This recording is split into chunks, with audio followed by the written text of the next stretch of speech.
Hello everyone, welcome to my CCI Enterprise course.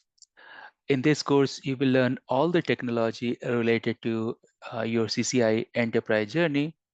And in case if you are looking for the actual lab type of scenario and the solution, then you can reach out. You can send me email ratnesh721kumar721, that is here. And then I will send you that detailed info that how my students they are preparing for their actual lab training. It will be almost similar that what you will expect in the exam. You can practice. I will help you. I will guide you for 1 month to clear this exam. I will help you step by step how to drill down um, the solution, drill down the technology into small pieces, and I will help you to pass your exam in first attempt. So go for this course. This will be a good place where you can learn the technology. But if you are serious about the CCI lab exam, then you can drop me an email and you can get the detailed info.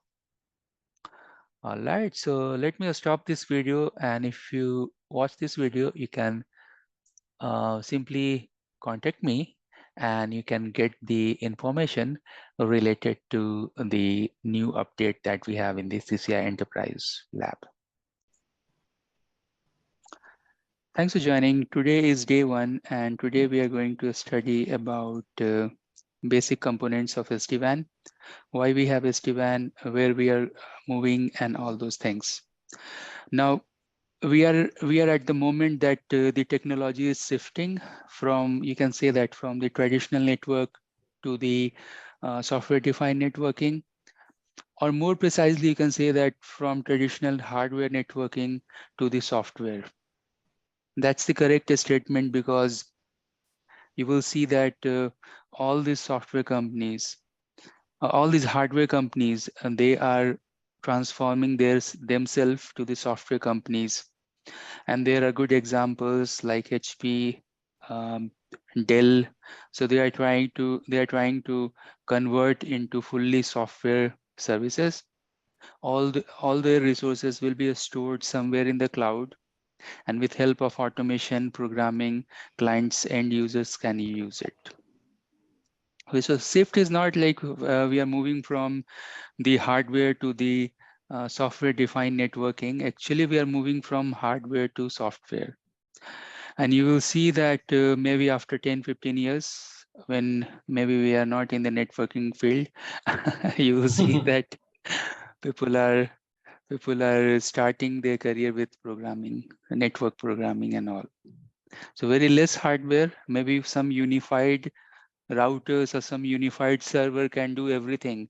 Routing, switching, firewalling, means all these components will come into one box. And some graphics and some GUI and some APIs will be there.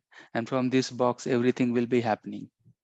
So from customer premises, you will see that it will go and connect to the cloud. So one device at the customer premises, which is doing everything. And in cloud, we have some resources, and then like that, the branches and the data centers will function in maybe in coming future, maybe 5 years from here.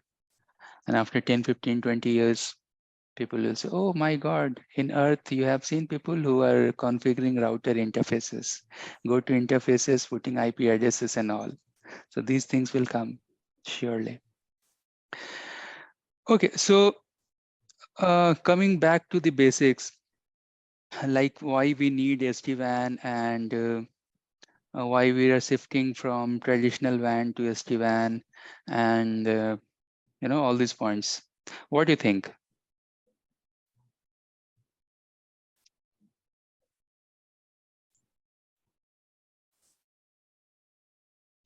Yeah, you can answer. Oh, Why we are moving to SD-WAN? more centralized control, I think. Centralized and all those things. So yeah, means every time I am taking classes, some new slides, some new concepts are keep coming, but behind the scene, it's like a business requirement or it's the vendor requirement. What do you think? Mm,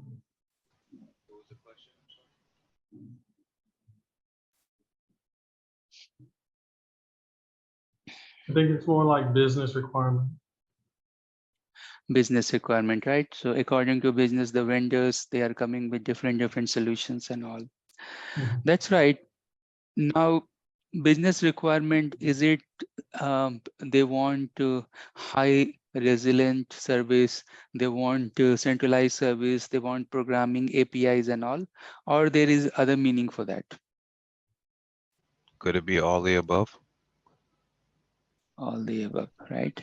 So business, why people are doing business? Just for one reason, right? Mhm.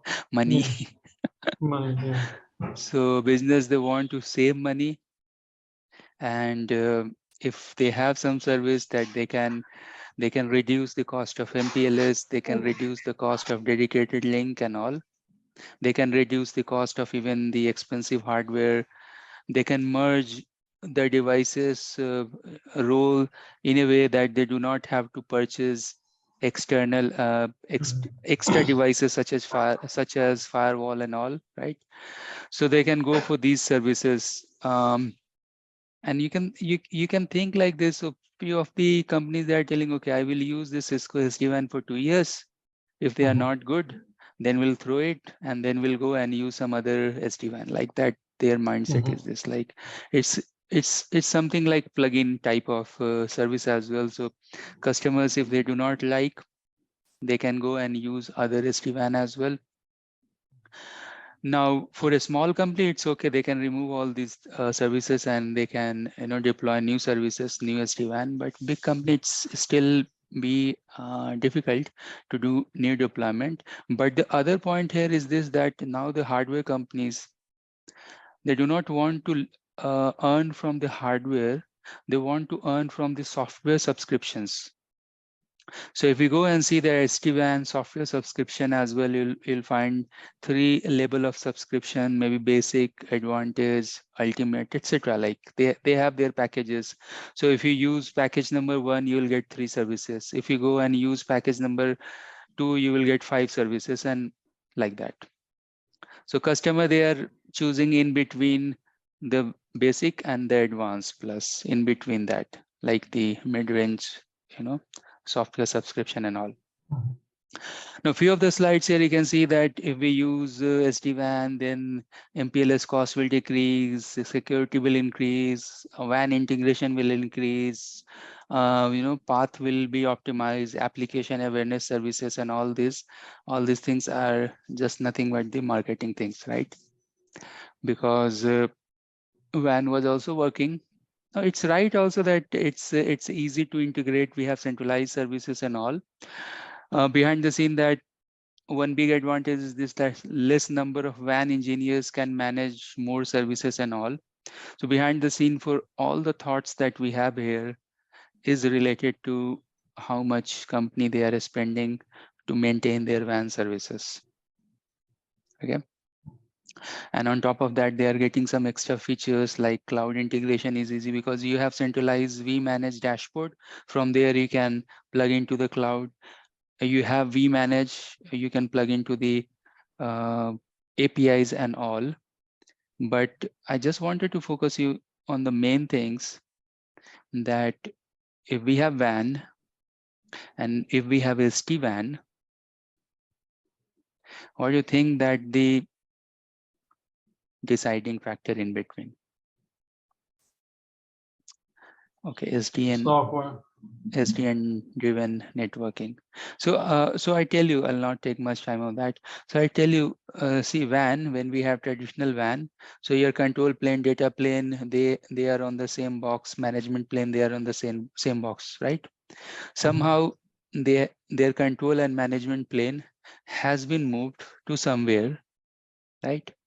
And Mhm. then in the other architecture, you'll find that is moved to management plane and control plane, etc., orchestration, etc. But the point here is this, that's the important point I'm telling to everyone in all the classes, that SDN is network with database. That's the key thing. And now if you have network with the database, Database means configuration history, configuration revision history, running configurations, some app stats, etc., etc. So thing here is this, that if your network is integrated with database, we know that database we can go and do query, we can create tables, we can delete tables, we can do some query, right?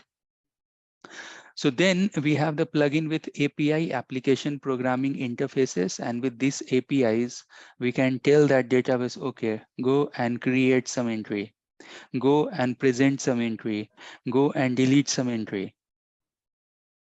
And when you are directly playing with the database or directly playing with the whatever backup you have, that means you can go and affect the entire services. So suppose if I have 2000 devices, so with one API call, I can go and fetch the information from the 2000 devices. If I want to know that, okay, all these 2000 devices, how many interfaces are up or down? What is the other way we have? All these 2000 devices log in and check show IP interface brief or maybe some filtering command, etc. But with single API call or maybe with integration of programming and 3 or 4 API will give you in 2000 devices, how many devices are up and down, up, down, how many devices, how many links having loss latency jitters, these parameters. And not only we can get those information, but those informations can be integrated with some sort of graphical servers, some sort of graph services, and it will present you nice diagram, plotters, and all those things. That's why we have something called vAnalytic, or any analytics server can be integrated with vManage. What you want data, and then that particular data you want to do some sort of data science, data analytics, etc., etc. It's also behind the scenes something like data analytics. So the key factor we have with the WAN and SD-WAN is that you have a centralized database, and with that centralized database, you can do some query in form of APIs, and that's the change we have in the WAN and the SD-WAN, either in the LAN or SD-LAN like DNA, or data center and the SDN-based data center. These features, capabilities we have, which is very difficult to have in the WAN environment, right? All right, so all these are informative slides just for the information, and then these are again some sort of marketing terms, but actually it is happening that if you have WAN, then you will not utilize your link as an active link. You do not have application aware routing, means the traditional WAN, they do not have application aware routing capabilities and all, but it's actually, this is actually not the feature of SD-WAN, you know. This is the feature of the device, either cEdge or vEdge device that we are using. So they have some sort of deep packet inspection engines inside that, application aware engines that is inside that. I think that is Cosmos, right? Cosmos engine there in the vEdge. That's the deep packet inspection engines, etc. Application aware engine inside vEdge, and cEdge Cisco vEdge with TLOC and cEdge Cisco Edge. You have N-bar, network-based application recognition engines and all. So due to these engines that we have in cEdge and vEdge, the deep packet inspection can happen. The application awareness capabilities will come inside these devices. That doesn't mean that these are the default features we have. Some of the features are default, but you have to go into the device and you have to enable those services and features within the devices. And there are limitations for Cisco devices that they can sense up to 4,000 or 5,000 applications. But there are different SD-WAN vendors. Maybe this slide is not that perfect. I mean, it's visible, but it's taken from somewhere from the Google and all. So where is the Viptela? So here you have Viptela, and you can see this Silver Peak, and you can see Telari, Ikesa, Nokia, Juniper, River. So many vendors. It's just a small list, but there are so many SD-WAN vendors, and everyone is telling that they are the best, but everyone has some drawbacks, some advantages. Now, in terms of application awareness, I think Silver Peak is one of the best in the market. Even you can go and check the Gartner report as well. Silver Peak and other vendors are there. I don't want someone will watch my video and claim on me that, okay, how could you tell that my SD-WAN solution is not good? So, okay.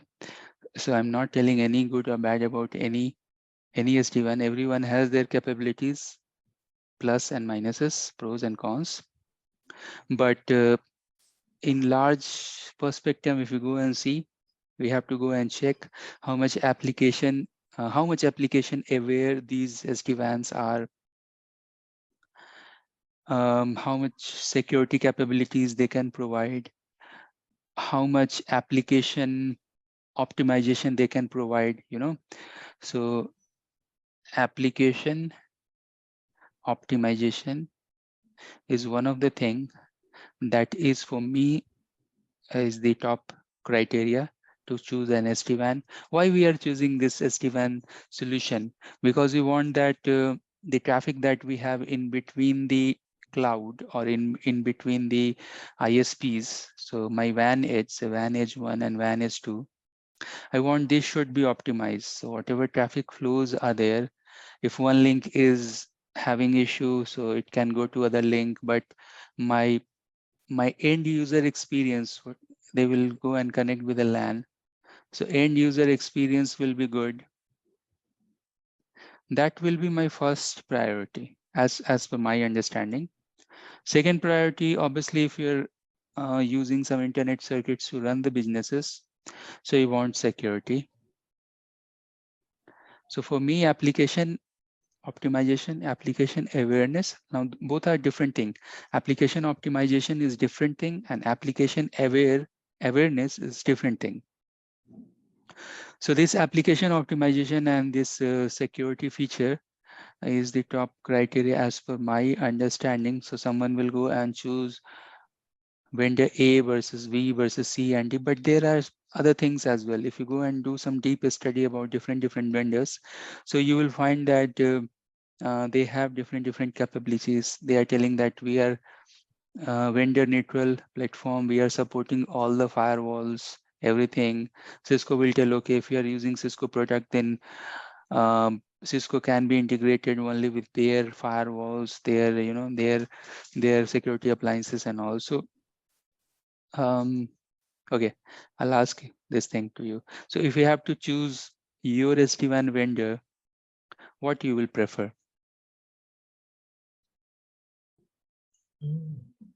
Only one I know about is Riverbed. It's the only one I can think.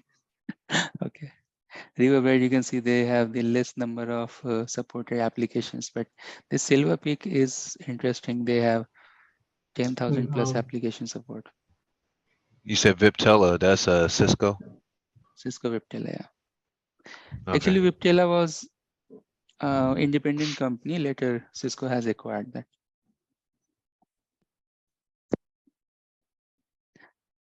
Okay, so if you have to choose a vendor, SD-WAN vendor, then why you will choose one vendor with respect to other vendor? Business requirement, right? Yeah, business It's requirement. like, yes. Yeah, any other thought? Richard is quite It just very seems quiet. like it has more offer. Silver Peak does offer more. Yeah. Yeah, I agree. 10,000, that's a pretty big number. Yeah, 10,000 applications. So that's the thing. So many products are there. As a customer now, we are very confused. So go for one vendor to other vendor and other vendor. And Cisco was knowing this thing. So that's why they have introduced something called, I'll come back to this particular slide. The Cisco introduced this multi-domain architecture. Now, Cisco is always good for enterprise level network. For a small network, we can go and use any vendor, and even for a small companies, I will prefer, if you ask me that, okay, which SD-WAN should I prefer? I haven't listed here, so I will go and prefer Meraki, Cisco Meraki. Cisco Meraki is also one of the best-selling product we have from Cisco, and it's, I don't know, it's not in the picture, like it's not visible all the places in the internet and the Gartner report, but there are so many customers, they are using Cisco Meraki product. Hardly you'll find a network where you don't have Meraki devices, you know.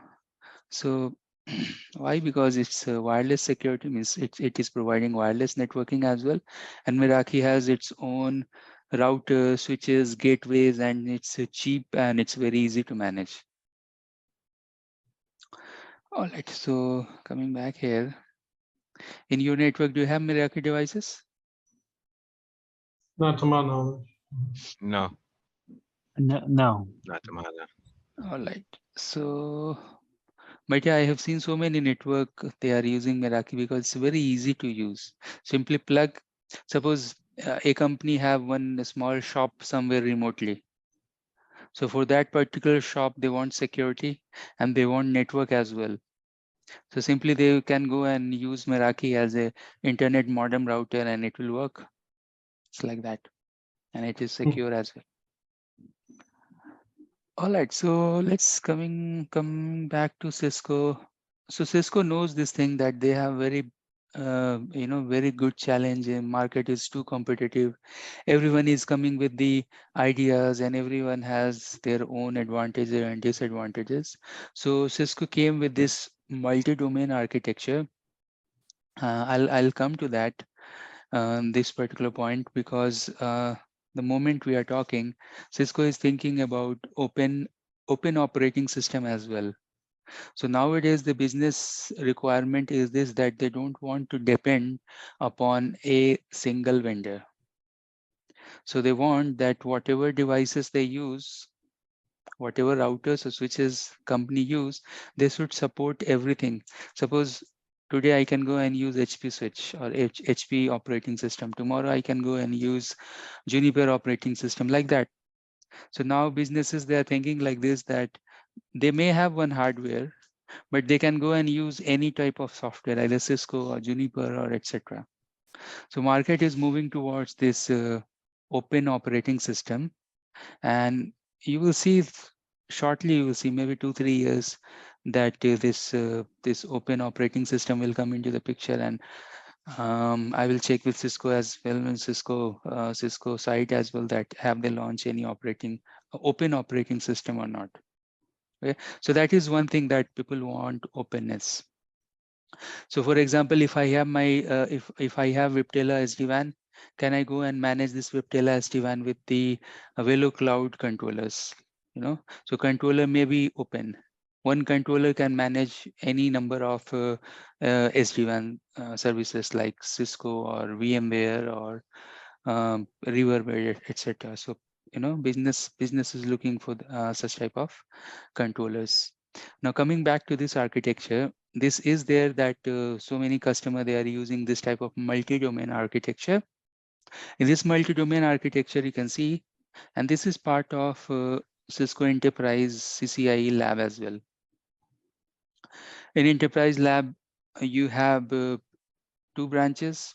Just think like this: your 2 branch. One branch is with normal DMVP and normal WAN, and one branch is with this multi-domain architecture. Although in that you don't have ACI, but in that architecture you will find that you have SDN plus SD-WAN. That is presently there in the Cisco blueprint, exam blueprint.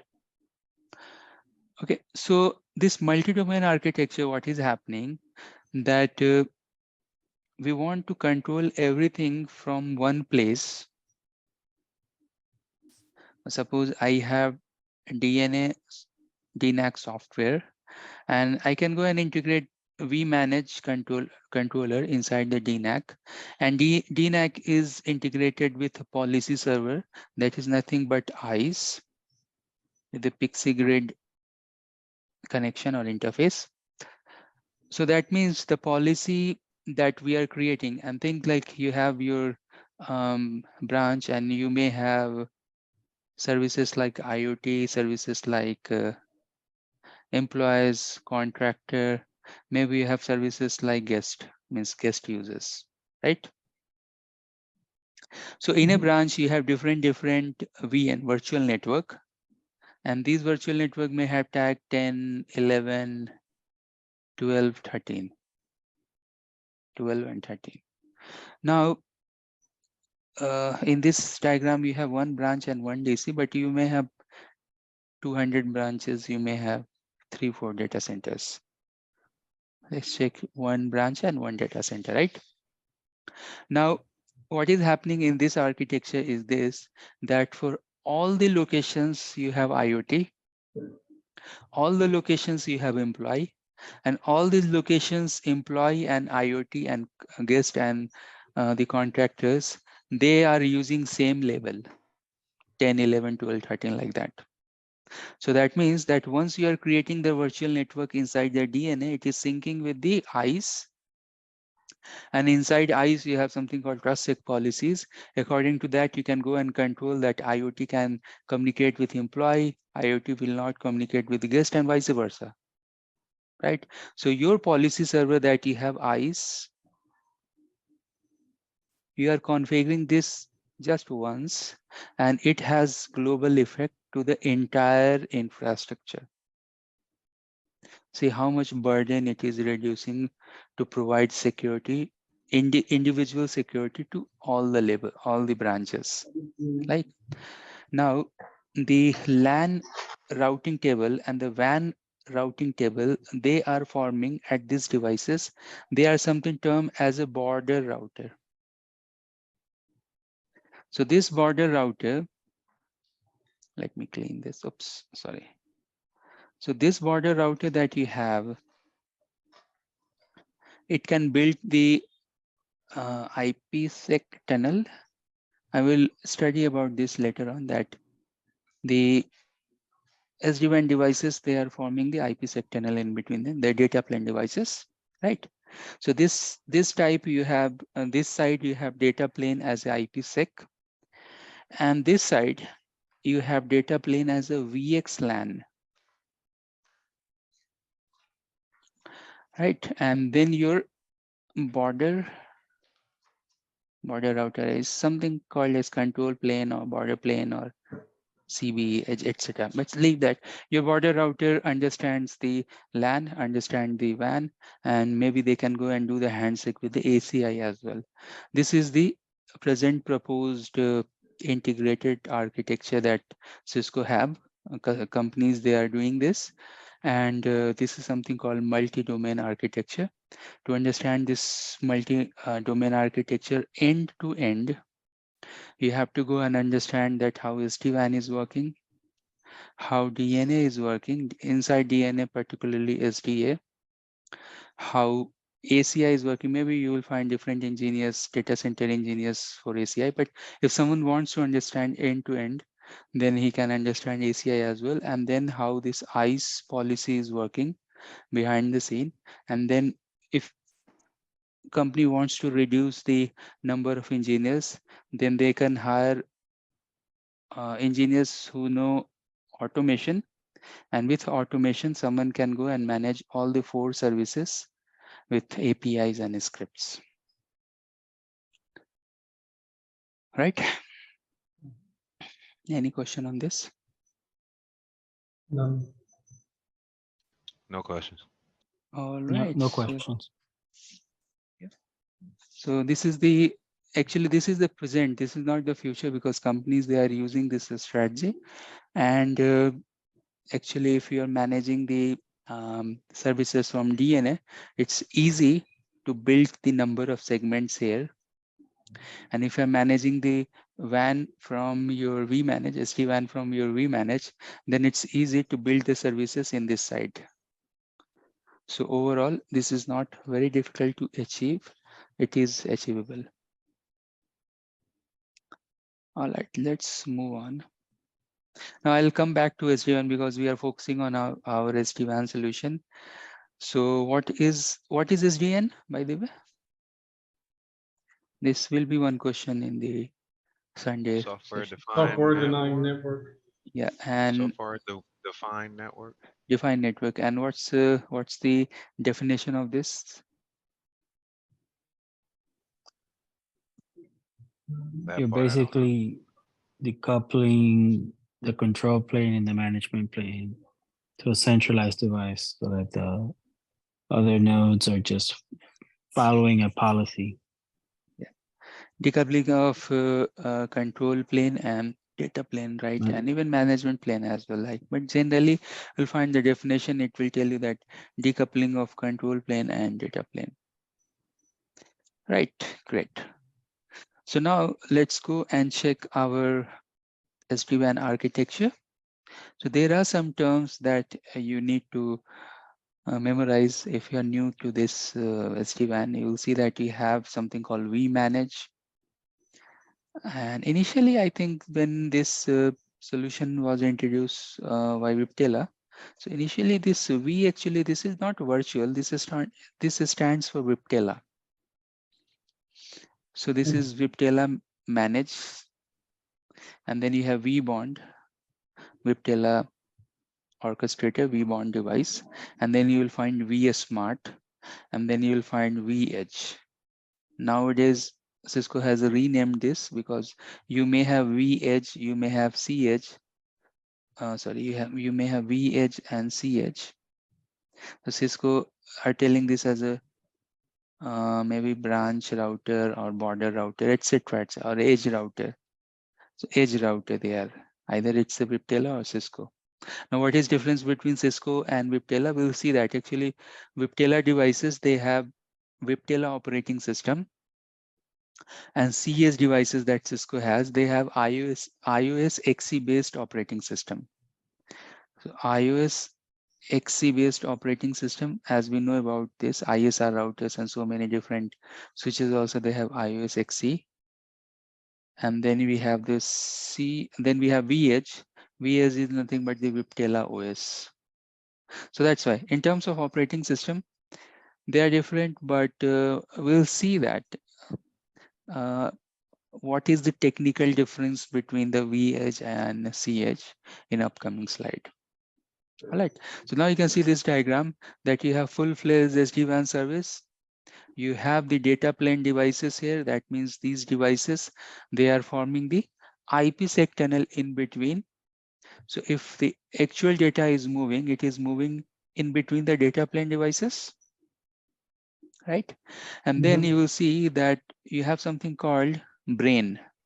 This is nothing but brain in the system.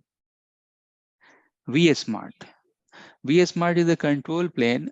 From the vSmart, you can go and form different type of policies. You can go and create central policy, data policy, even routing policies. So many policies you can go and create.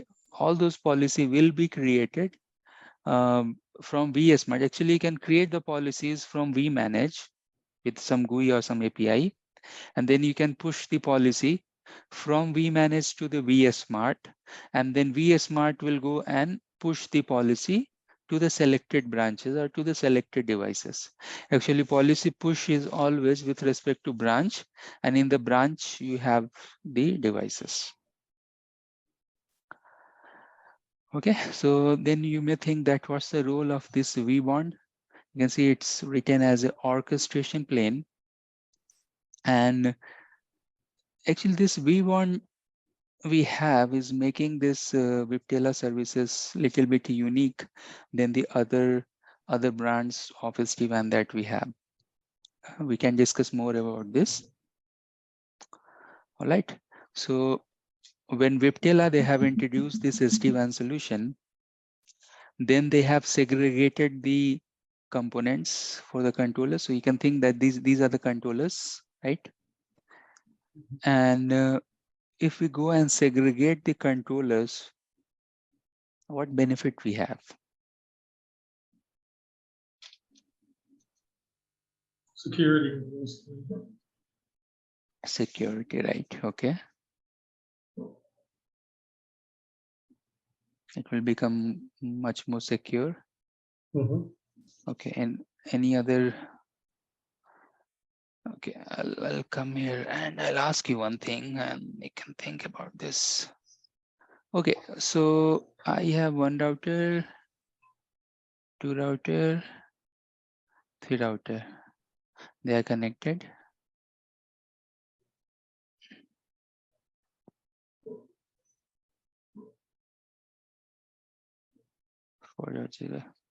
All right, so suppose I am running OSPF in between SPF. So what OSPF will do, if it is in area 0, it will go and build the routing table with some LSAs, right? Area 0 LSAs or type 1, type 2, type 3, type 1, type 2 maybe. So it will go and build that routing table, right? Now when the routers, they are building the routing table, right? So those routing entries that we have, they are part of control plane or data plane.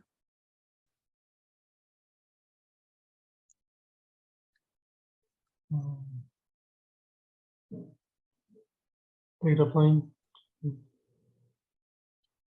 Okay, data plane is what? Data plane is something where the actual movement of data is happening, right? So suppose if we have some source and then you have some destination, and then when you're sending the packet, so that's this packet, you have some payload, PL for payload, then you have source IP, then you have destination IP, and according to that, it will go reach to this router. Now this router will see, oh, this is the destination. By the way, OSPF is unicast based routing protocol, right? So now this router will see that, okay, this is the destination. How can I reach to this destination with the best path, whatever I have? In this case, only one link. So obviously it will go like this, 1, 2, etc. But OSPF, they are building some sort of SPF algorithm. They have SPF, shortest path first algorithm. And then they are checking that from which path I can reach to the destination as a shortest. So in that case, they will go and refer their routing table. That's why they are building the routing table, right? And all these SPF calculation and everything is happening in the control plane of the routers. So where is the data plane? When you have some, when you're sending some file, some data. So those datas and those files, when they are actually inside the data path, something called say RIB, routing information base, and you have something called FIB, forwarding information base. Actually where the movement is happening from this point to this point and this point, then you have the my to next hop table. My to next hop table, that is nothing but the FIB tables. So that is nothing your data path, that is nothing your data plane, right? So the question here is this, that think like this, suppose if you have 1000 routers, okay? If you have 1000 routers, then the burden inside the control plane will increase drastically, because then a router, if they have to go and choose a path with respect to 1000 links, like that you can think 1000 not link but 1000 path, then their control plane will choke, because to run any process they need process cycle, CPU, memory utilization and all, right? So that means that such type of routing that we have, normal routing, their control plane scale is limited. They can't scale in the control plane, right? And that's the reason you can see that the ISPs, they are running BGP, because BGP control plane is like big. It's their computation is big. And that's why we have big routers in the ISP and all. But I'll coming back from that point. So now I am an enterprise company and I have multiple branches, and over the branches, the devices that I have, I want to scale the control plane for that. So what you can do, you can offload the control plane from these devices. You can put that control plane somewhere in the cloud as a software. So we know that if we are limited in resources, so I can go and put maybe 100 gigs of RAM, 200 gigs of RAM. That means my resources will never get that utilized, overutilized, etc. So in that case, so if we have separate dedicated devices, that means you're scaling the control plane. And later on, you will see more about this scaling and this enhancement in the upcoming sections. So I'll explain more about that, how the competition actually, the complexity is reducing from n square to n. So if we have n equal to 100, so that means the complexity is reaching to 100. Earlier it was 10,000, right? So from 10,000, it complexity is, so load over the control plane is decreasing. If load over the control plane will decrease, it can scale more. That is one of the nice thing I like about Cisco Umbrella, that it can scale any limit. There is no boundary. Now, while taking one lecture in the SD-WAN, someone has asked me that why Cisco SD-WAN is this much complex. The question was this, like why we do not have all the controllers in as a single device? Like why we have different vBond, different vManage, different vSmart, rather than we may have one controller that can do all the tasks, right? So it depends. It depends upon the approach. Maybe some other SD-WAN, I do not know all the SD-WAN and how they're working. So I can see they have different orchestrator. They have different edge devices, but maybe this orchestrator is combination of vManage, vSmart, vBond. In our case, we have different vManage, we have different vSmart, we have different vBond, right? So it depends. Maybe someone will argue, suppose if we have all the features in one device, if that device will go down, then so then answer may be that you may have 3 or 5 in a group. So if one will go, still you have fault tolerance and all. But this is the way that Cisco has created this framework. What they are thinking, or what they are telling, that okay, we have one framework. Inside that we have vManage, vSmart, and vBond. So you can think this as your control, and then you have dedicated devices at vEdge. Now, again, I can tell you that this is not the justification. So that's why in the upcoming slides, you will see that what Cisco is telling now, that don't worry about vManage, vBond, vSmart. We will provide you all these controllers. You simply go and use vEdges and run your services. Okay, so later on, we'll go and check about this controller deployment. You will find that we have mode of deployment. You want cloud-based controllers, or you have on-prem controllers. Cisco is recommending cloud-based controllers. To use cloud-based controllers, behind the scene, they are installing their controllers over Azure or AWS. Nowadays, maybe Google.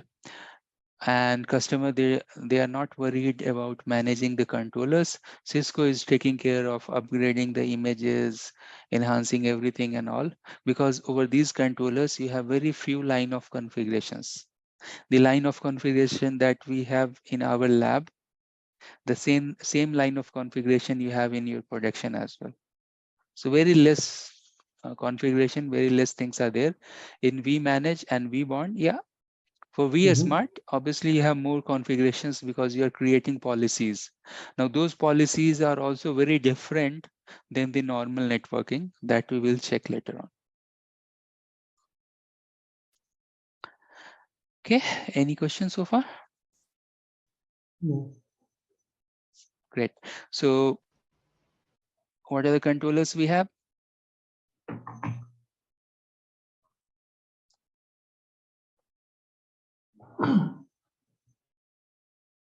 Yeah, you can answer. vBond, Yeah. vManage. vManage. Yeah. Um, vBond, vManage. I know Richard knows this already. Very V smart. vSmart. vSmart. Okay. Very smart. Very smart. Right. And manage and glue bond. So before going to the individual slides of what vManage can do, what vSmart can do, what vBond can do, just seeing the name, what you can guess what vManage can do? Manage control plane. Manage. Yeah, management. It is doing management, managing what? What it can manage?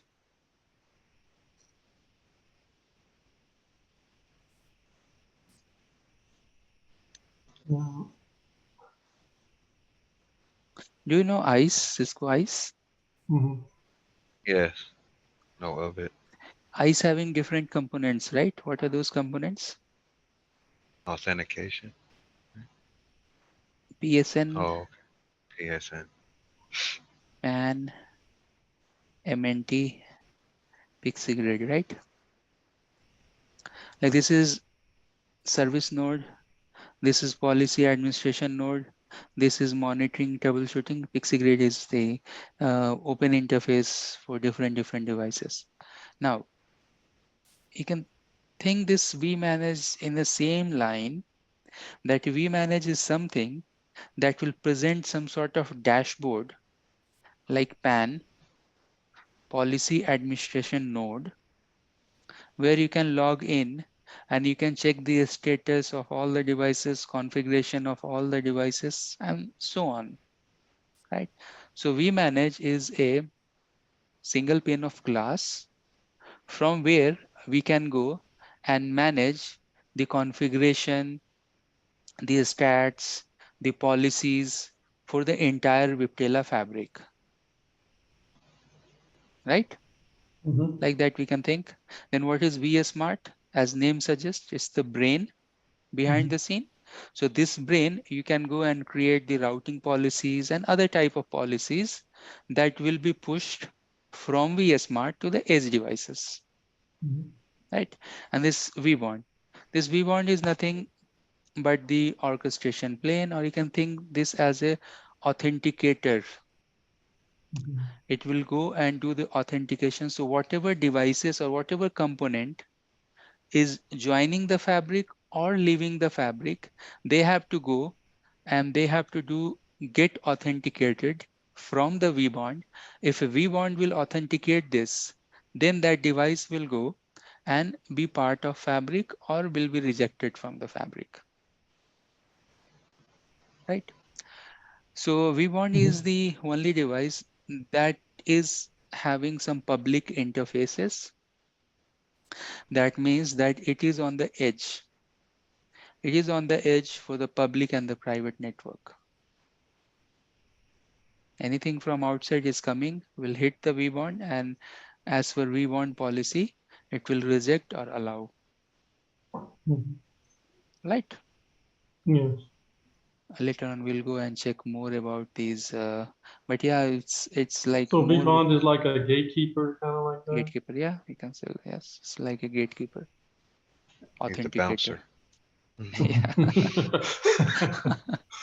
You check the list and then he'll tell, okay, you're not allowed. Go. Okay, I remember bouncer. That's good. Okay, that's good. Virtual bully. Okay, good. That's good. All right. So Ratnesh, then we get a copy of this video, right? 100%. That's why I'm recording. The same Okay. folder I will upload. Okay, so nice discussion. Now I'm going here and there in the slide, so make sure that we understand all these things. Later on, this picture makes more sense to us because more we'll study, more we'll come back and verify these diagrams and we'll understand more. All right, so I have some slides just for information that Biptola solution will provide you separate transport and service side network. This is a little bit difficult to understand today, but I will break this down in next class. This is easy, centralized routing. From where it will happen? vSmart. Secure network automatically, who will do? Actually entire fabric. Bond. Yeah, Bond. but help of vBond, but vSmart and vManage will take part into that. Even vEdge, everyone will take part into that. So they will go and secure the data plane and the control plane. Both are different type of theories behind securing the control plane first and then securing the data plane second. We'll discuss more and more about that. Then vManage will go and manage the services centrally. Centralized policy who will create? vSmart. Manage. Oh, so far. Okay, and cloud, whatever policy you will see, policy means vSmart. Okay. Any security things means vBond. Management things, central management, say single pane of glass, all those things we manage.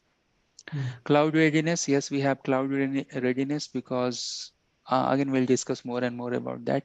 But yeah, we can directly go and integrate with the cloud, even if we have devices over cloud, maybe some vEdge or cEdge installed within the cloud, still we can go and manage all those things from the vManage. So those type of integration, multi-cloud integration, and all those features we have, full-fledged features we have inside the SD-WAN. But again, I'll tell you that Cisco or any SD-WAN vendor should not deviate from this point that they don't want to only provide the manageability of the configuration. Like from one place we can configure devices on-prem, cloud, etc., etc. A true SD-WAN means the application should be optimized, leaving from my network, going to either the cloud or going to other branches. It should be optimized. This optimization capability should be there. If it is not there, then I will tell you that's not true SD-WAN. It's a failed SD-WAN. Should be optimization for the traffic. Otherwise, again, people will go and use normal WAN with some WAN optimizers, right? So we know that in our traditional WAN, we are using so much WAN optimizers like Riverbed and all. So a true SD-WAN should do the optimization. It should provide fair enough security, application visibility, and then go on. Then the ease of configuration and the visibility and all, those are actually not the business parameters. Business requirement is what? The top priority is application optimization and the security. All right, then you have some very heavy lifted slides that I will go and cover in the next session. Then you will see that these slides. So these slides are also there in the link, and the videos also you'll find in the shared drive. You can go and check these slides as well. So today I have covered maybe 10-12 slides. Tomorrow I will start from here and we'll go. We have some very easy slides, and then later on we'll see some difficult slides as well, some difficult concepts as well. But slowly I will go and mix all these things. If you have any question, please feel free to ask. Thanks for joining. We are inside day number 2. Today, what we are going to learn, we are going to learn about the SD-WAN components, their features, what are the capabilities we have with these SD-WAN components, their hardware form factor, their software form factor, and basic few lines of configuration in the controllers and in the devices. So that's the target that we are going to spend in next 60 minutes or 65 minutes. All right. So as we know that we have two components, we have something called controllers or group of controllers, and we have something called the edge devices or the branch edge devices, where we may have Cisco ISR routers or Cisco devices term as a cEdge, or we may have VPTela devices term as a vEdge. Now, in upcoming slides, in upcoming days, in upcoming slides, I will show you more about Cisco products, how they are supporting Cisco SD-WAN overall portfolio. But today we'll go and see the basic things, basic components and all. But later on, obviously, I will go and show you some more products as well, which is supporting SD-WAN. So here you can see in this slide that we have vManage, vSmart, vBond, and vEdge devices. The first three, they are nothing but the controllers. And the last one, here I have mentioned only vEdge, but we have cEdge as well. C as a Cisco Edge devices. The first three, they are the controllers, and then we have the actual edge devices who is doing the data forwarding. Now, these are the controllers that is very much software based operating system. So we can go to any compute. Mostly we are using it over the ESXi hypervisor, but you can use any suitable compute. Even you can use cloud hosted compute as well, like Google or AWS, etc. And you can install these controllers. Later on, when we'll go and discuss more about the controllers deployment, so we'll discuss more about their deployment and the deployment models, either it's on-prem or it's over the cloud, etc. Okay, but suppose if you want to make your in-house SD-WAN fabric, or suppose if you want to make your own lab, so you need such type of facility where you can go and spin up the vManages. That is means you want to spin up your management plane, then you can go and spin up your other components like vSmart, vBond, etc., etc. Okay, so you can see vSmart, you can see vBond. Now I will go and draw something very interesting here, and then I will show you everything in the slide. So if I go and draw one chart here, and starting with vManage, vSmart, vBond, because all these are nothing but the networking components, right?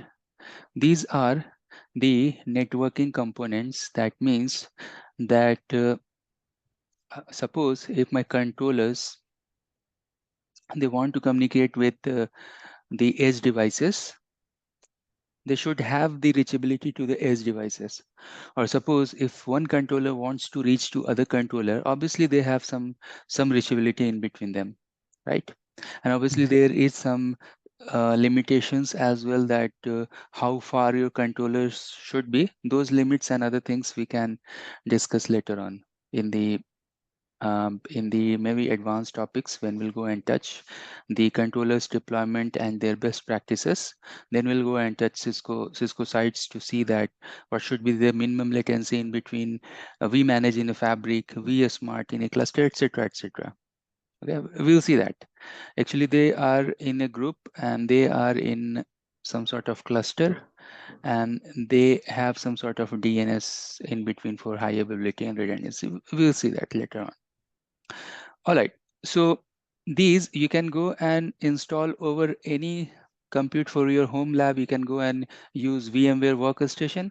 Otherwise, in a production environment, they will be over any hypervisor, maybe some servers. On top of that, you have the hypervisor, and then on top of hypervisor, you're installing these VMs and these softwares as a VM, right? So now if I go and utilize the VM, this is the VPTela manager. So what are the requirement we have? Since they are virtual, right? Since they are virtual, that means they need some sort of VNIC. Okay. And later today, I will explain you this thing that for the controllers, because controllers. Is that VNIC? Did you write VNIC? VNIC? VNIC, Okay, yeah. Sorry for that type. So VNIC, virtual NIC. Okay, I will come to that. Let me erase and write it properly so you can see this. This is Vinik. Mhm. Okay, so the point here is this, that later on in this, today only, later on I'll explain you that there are certain VPN, like VPN 0, VPN 1, VPN 2, VPN 512. Those VPN are nothing but the VRF. So we have some concept of virtual private network, but they are actually the VRF. So starting with Viptela, came with this idea of VPN is nothing but the VRF. Then Cisco, in Cisco devices will find this VPN is nothing but the VRF, right? Logical separations of your routing table or your interfaces, etc. Correct. So in the Viptela devices, we have certain purpose-built VPN. So if any interface, they are part of VPN 0, they will termed as a WAN facing interface. Okay.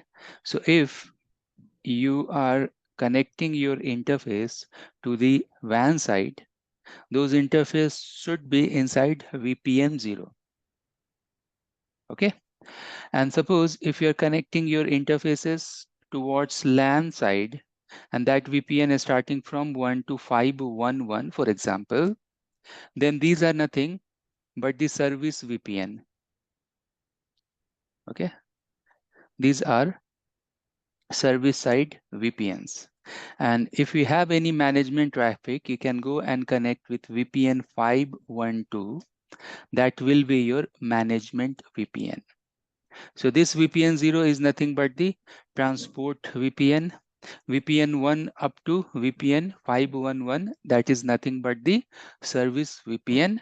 And any management traffic, obviously you need some out of band management traffic and all to reach out the device. So that interface will be part of VPN 512. Generally, these are the Ethernet interfaces. The rest of the interfaces mostly you'll find as a gig interfaces. Okay, so you have one box, you have one router, and then in that router, you're creating certain interfaces, right? So those interfaces, if it is facing to WAN, what is that name? That will be? Facing what? Say that again. So purpose-built interfaces are there. And if that interface is going towards WAN, so what will the name of that interface? WAN side. It will be under VPN 0, right? Yeah. And VPN 0, they are termed as a transport VPN. Okay. So VPN 0, any interface that is part of VPN 0, suppose this is gig E0/0, this is transport VPN. The name of this VPN is transport VPN because it is part of transportation. If any VPN is starting from 1 up to 511, that will be part of LAN side VPN. So these are nothing but the VPN 1 up to VPN 511. They are termed as a service VPN. Any doubt in this name? It's just the nomenclature, just the name. Then we have one extra VPN. That VPN is what? VPN 512. The name of VPN 512 is nothing but the management VPN. Great. So this will be one of the question that I'm going to ask you in the multiple choice question list when we have the test, maybe whenever we have next to next class. So this will be there as a multiple choice. Okay, transport, service, and management, right? Okay. Now coming back to our diagram that we have here, think like this. When you'll go and draw the diagram, I have some. Okay. When you go and draw the topology, and I'm not showing you any standard topology at the moment, any architecture, what will happen that your controllers, vManage, vSmart, vBond, etc., they will be somewhere, maybe, for example, think as a cloud, or maybe somewhere in data center. And then you have your edge devices. Now, you can think about the complexity here. The complexity or the diversion that we have here is that these are the hardware devices.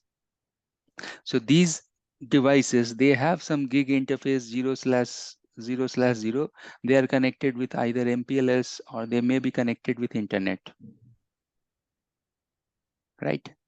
Then it will go somewhere to the data center where you have some core routers, maybe non-VPN routers, and then this internet or MPLS link, they are getting terminated. Or maybe you have some Viptela core routers, not only non-SD-WAN, but it may be SD-WAN router in the data center also, Viptela routers or cEdge routers, and then the connections are terminating. So all these edge devices that we are seeing here at the moment in this diagram, they are the hardware-based device. They have physical interfaces. They are connected with ISPs or switches or firewall, etc. Right? So whenever you have any router, they are connected with the ISP, and the interface we have, we are telling this as a physical interface, right? My physical interface gig is 00 connecting to the ISP. They are connected to ISP. But if we have any software which is installed over any server, right? In case our vManage, so it's a software, right? It is installed over maybe any server, any Dell server, anywhere. Now, when it will go and connect, where it will go and connect?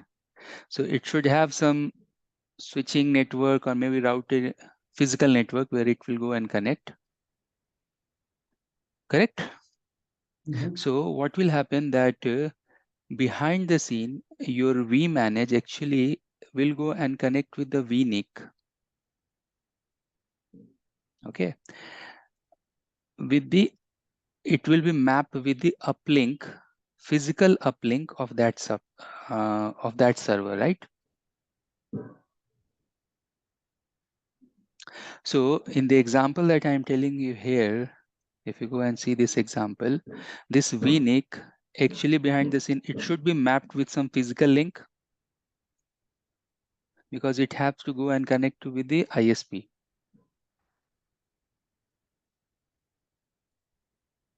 Correct?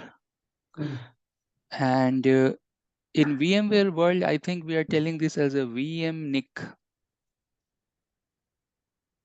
0 or maybe vMNIC 1, because if you see the VMware world, if you have done this study, suppose you have any Windows operating system over the hypervisor.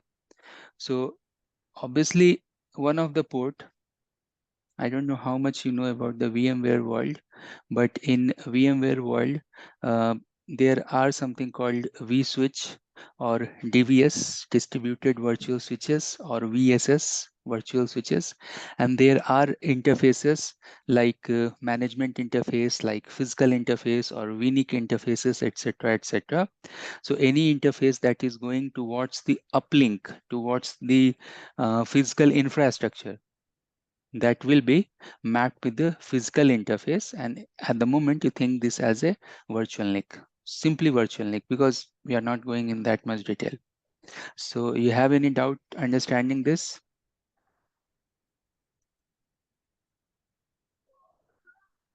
No doubt on my No. side. All right, so the question here is this, that if we have the vManage, right, how many vNIC we need for vManage? One. Okay, you can think only one. That depends if you want high availability. So let's say you can have you can create not to change topics, but you can create a cluster of 3, or so it depends on the customer requirements. All right. So because we are a little bit ahead of time, so maybe you are not able to figure out. No problem. Do I have any other? Okay, I will come back to this diagram as well. So what I'm telling here is this. Let me clean this and okay. So what I'm telling is this, that think your vManage as a physical device, for example. Mhm. Okay. So obviously you will go and connect to your VPN 0 interface where facing towards WAN side. Why? Because if they are facing towards WAN, then only they will go and form the tunnel with the edge devices or other controllers. Right? Mhm. vEdge, vEdge, vEdge. So that means you need at least one interface that will go and connect to the WAN. Correct? Mhm. Then you need one extra interface for management.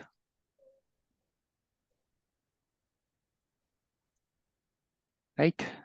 Mhm. So that will be VPN 512. I'll write VPN 512. So that means for all the controllers, you need at least two virtual interfaces because these are Mhm. software. We don't have physical, we have virtual interfaces. Mhm. Correct? Yeah. Minimum requirement is two. Now, if we are talking about the high availability criterias, high availability criterias means if you go and see Cisco ACI or NSX-T controllers, control plane, or any type of controller, you'll find that one is not enough. And there are some number, if we go and study more about vManage, so it will tell that one vManage can go and hold up to 2000 edge devices.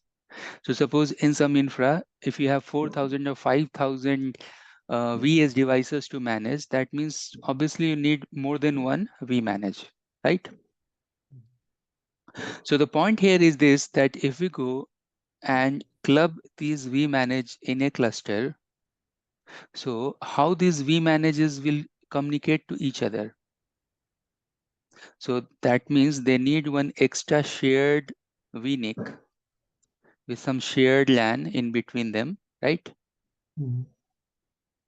So that means that if you have a vManage in a cluster, in that case, how many vNIC you need? You need Two. 3 vNIC. Okay. Any doubt in this? Please feel free to ask if you have any doubt. Hey, I got a question. Okay, Yes, go back to please. that other slide you had. The You said Yeah, it was you need one management and one for, go back, not that one, the one you drew, go back, this this one. one. This one. Okay, Okay. yeah, so you said you needed one physical for the WAN, right, that goes to the cloud, and then you needed one for 512, right? Management. Yeah. Yeah, okay, so then the one example where you said you have 2,000, what if they needed 4,000? Do you need two VPN 520 and an additional WAN link to that? Do you have to increase that, or does the two that you have is enough? Yeah. So the WAN connection is one that's fine. What I'm telling here is this, that to handle the to manage 2000 devices. Mm-hmm. Manage 2000 devices means 2000 devices control connection, Mm-hmm. 2000 devices configuration, running configuration, 2000 devices application status and all. Everything we can manage from vManage, right? Mm-hmm. So to manage the load and the attributes of 2000 devices, we need one vManage. But Okay. suppose in a infra, if we have more than 2000 devices, then obviously we need more vManages. That's the Mm-hmm. one reason. The other reason is this: suppose if we have only one management plane, and if somehow it will get reboot or unavailable, so obviously for high availability we need more vManage in a cluster, Mm-hmm. right?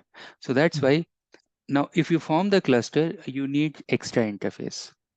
So Mm-hmm. that's the reason for that's the reason for vManage. We have 3 vNIC requirement. Mm-hmm. So here how much you need? Here you need 2 vNIC. Here also 2 vNIC is enough.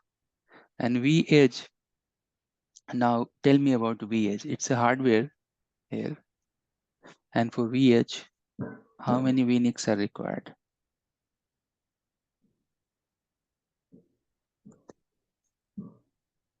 So minimum 2 is fine, like connecting with WAN and the management. But isn't the vEdge that we have, right? Suppose this is vEdge, which is going to connect with switch somewhere, because behind the vEdge we have the LAN infra. So that means that there you have, okay, to bring up the fabric you need only 2, but for vEdge you may have more than 2 NICs. These are the NICs. These are the physical interfaces. More than 2. So more than 2, like greater than equal to 2. In this line number 1, item number 1, if you have any doubt, please feel free to ask. No doubts, my friend. All right. So before going to item number 2 here, I'll do one thing. Quickly, I will show you the vManage capabilities as well in the slide. So what vManage can do, we know these things quickly. Within 2 minutes, I'll cover. Centralized management, REST API, you can go and integrate with REST API. And good news about this, I'm going to start very soon the DevNet curriculum as well, CCIE DevNet course. So I'm working on that, creating lab and everything, where it makes sense that what is REST API, how the CI/CD pipeline working, how the Dockers are working, how the programming is working, how you can go configure ACIs, vManage, and all those things. That is a big area, and that's why Cisco has introduced DevNet. I can say that at this point of time, it is not one of the popular CCIE exam, because whoever have done their job from last 10-15 years, they are not good in programming. They have never touched Python and all. Whoever the new brand of engineers are coming, you can say the next generation engineers. So they're coming, they're making their mind that they have to do the programming and all those things. So they are coming and they are doing all these things. But down the line, you will see, down the road, you'll see that we also have to go and at least know that how things are working behind the scene. All right. So at this point of time, if you go and learn any SDN solution, you'll find that they have API, one interface called API, Application Programming Interface, from where you can go and manage the entire fabric. Now, if someone knows API, the point here is this, that he can go and manage the entire business. Entire business means he can manage the LAN, because DNA understand APIs. He can manage the data center, because ACIs, the Epic controllers, they understand these APIs. They can manage WAN as well, SD-WAN as well. Even non-Cisco products also, they are API aware. So one engineer will become very valuable, although he don't know fully behind the scene how technology is working, but with help of API and a script, he can do the job. So that's one of the power we have with the API. So vManage can do centralized management, REST API integration, configuration management, monitoring, and management. So these things we know. Later on, when we'll log into vManage and we'll do more and more operation, this will become much more visible. Okay. All right. Then what is the role of vSmart? This is the brain. I told you earlier, this is the brain in the fabric. It can go and do the routing decisions. It can go and do the key exchange. It can go and create the IPsec tunnels. Means with help of vSmart key exchange, IPsec key exchange, it will form data plane devices. They will go and form the IPsec tunnels. It can go and do the VPN policy management, service chaining, traffic engineering. Means all sort of intelligence we have, routing intelligence we have, we need vSmart and vSmart policies. So this is the policy maker. And finally, vBond, as we know, that's the orchestration. It will bring up or tear down the fabric, and it has one IP which is reachable to the internet. All right. Now coming back here, point number 2. Point number 2 is very interesting, and this thing I'm keep telling in all my sessions, that what's the difference you see in between WAN and SD-WAN. I'm telling that okay, the SD-WAN is a network where you have the database. So now we have database related network. Earlier we have normal network. We don't have any centralized database. So in this controller, where we have the database, obviously we have database to the vManage. vManage having database. Cisco ACI Epic controllers, they have database. NSX-T controllers, they have database. Whatever controllers we have, they have database. In that database, what they are storing? Configuration files, certificates, statistical informations, network information, and etc. Right. So if you go and see the vManage deployment guides, you'll find that for a small lab type of environment, you need only 50 GB database. For bigger environment, you need 100 GB, 500 GB, etc. It depends upon how many routers you are managing, what is the size or the scale of network. According to that, we are choosing the database. Other controllers, do they need database? No, they don't need. Right. Third point, what we can say here. So it's a centralized management and all those things that we have seen on the slides. It's the intelligence, like it's the brain in the fabric, it's the orchestrator, and it's the actual data plane device, right? So your vManage is the management plane, actual management plane. vSmart is actually your, you can think as a policy. This is also a control plane, but it's a policy maker. And this is nothing but your orchestrator plane. Okay, any doubt in this? It's fine. Great. Good understanding. So let's quickly see all these slides. So all these slides we know. These are the theoretical slide. How this vEdge look like. Later on, I will show you the Cisco devices as well. This is vEdge 1000, vEdge 500, etc. Now in these devices, because because it is evolved, we can think that behind the scene, all these engineers, they are working in Cisco. They created their own company and then they developed all the product in China. So the basic hardware, the chassis, the look, feel, etc., most of the things you will see that it's very much Cisco type. And most of the devices, maybe even Brocade or maybe Arista devices, you'll see the CLI is very much like Cisco type, conf-t and all. HP having some different, Dell having some different CLI style, even Juniper having some different CLI style, but vEdge is very much, you can go to conf-t and do the configuration and all. We'll see that.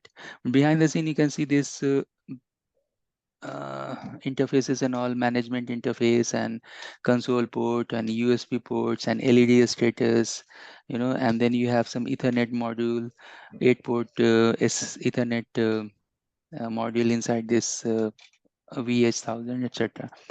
Everything is very much Cisco style.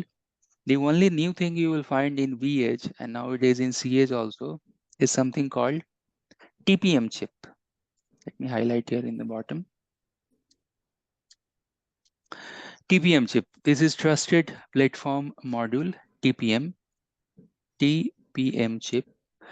So what these vendors, they are doing, that they are putting all sort of certificates inside the TPM chip, and then they are shipping those devices to the customer premises. So customer will go and connect their WAN interface. And if we have some sort of plug and play behind the scene in picture, then these devices will go and do the authentication with vBond, then vSmart, vManage, and they will join the fabric. Okay? So all the vendors, they are making these devices ready to ship, but they don't want that in between it should be compromised and all. That's why they are putting some sort of certificate inside the TPM chip. Now for yourself, if you have time, you can go and check the difference between TPM, Trusted Platform Module, and TAM, Trusted Anchor Module. TPM is there inside the vEdge, and TAM is there, Trusted Anchor Module is there inside the cEdge devices. What this TAM is doing, again, same thing like anti-counterfeit and security and authentication, etc. I also have slide. I will show you. I have 1 or 2 slide, but if in your time, if you have time, you can go and have a look, a small look, do little bit Google, learn what is difference between TPM and TAM. Then you have the high-end devices, VS 2000, VS 5000. Nowadays, these devices are, Cisco is supporting these devices, but they are not manufacturing these devices. Cisco don't want that customer will go and use these devices because they are supporting their ISR devices. And again, in the upcoming CES slide, we'll go and check the ISR devices. Generally, we'll see that Cisco ISR devices, they are coming with something called iOS XE operating system, but some of the product is there in the market. Cisco is doing manufacturing those products. They are coming with Viptela OS as well. So whatever devices we have seen so far, vEdge, 500, 1000, 2000, etc., they all have something called VIP OS, Viptela OS. Viptela OS configuration is quite different than the iOS XE configuration, and you can think like this, that the iOS XE was not developed as a SD-WAN operating system, and that's why initially Cisco has faced so many challenges, because what was the idea, idea? So Cisco has acquired Viptela company, and then they start telling their customers that, see, since you guys are using our ISR routers or ASR routers, so if you go and migrate your SD-WAN, you don't need to go and purchase new hardware. You think this situation, a customer having 4,000 ISR plus ASR devices, and all of a sudden that particular customer or that company decided to move from WAN to SD-WAN. So if they go to pure SD-WAN, maybe some other SD-WAN, maybe Silver Peak, etc., that means they have to retire out all those 4,000 devices, right? And then they have to go and purchase Silver Peak or any other company hardware, right? So in this case, what Cisco is telling to the customers that, okay, do not retire your devices. In your device, you can upgrade the image, some iOS XE 17 or maybe 16 or 17. Once you go and upgrade the image to iOS XE, that particular image will go and support Viptela. But if you go and check the iOS, the any type of operating system, how they are built. So operating system, the low level language is something like kernel level programming, and on top of that they have some other high level level languages like user space and all, and on top of that they have instruction. So behind the scene, what is happening, each and everything, whatever instructions we are giving to the system, they are actually coming from the operating system, from the kernel program. So everything in a system, actually they are glued with the operating system. Now, since this iOS XE was not evolved as a SD-WAN device, as a SD-WAN operating system, so what happened with Cisco, that you have some space in your router where you have iOS XE, and then here somewhere they have put some sort of SD-WAN code. You got my point? Like you're writing one program, one big program. Suppose this is your operating system program. In that you don't have any SD-WAN awareness. Then once you upgrade the once you go and upgrade the operating system, then you are adding some more lines, and those more lines are nothing but those lines of code are for SD-WAN. So this is called patching. You know, you don't have your parent configuration, but that configuration is coming via some patch update or something like that. So that means that iOS XC devices, they are not true SD-WAN devices, and that's why Cisco has faced so many challenges. And that's why in day one I told you that SD-WAN doesn't mean that simply you are using internet link and job done. It should be intelligent, it should understand application, and all those intelligence behind the scene.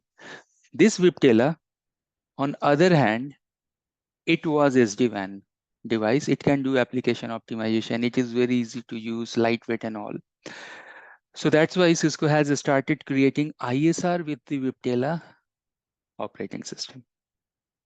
Okay, so I hope you understand the history behind this and how the things are evolved and how things are moving.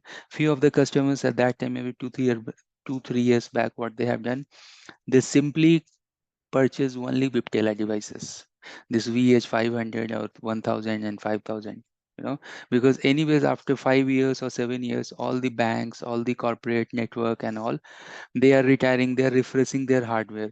So in the hardware refresh cycles, they start using the viptela devices, the vEdge devices instead of ISR devices.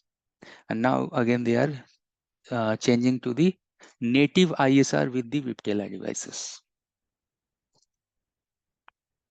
Okay, so that was long story, sorry for that. So far, if you have any doubt, you can ask.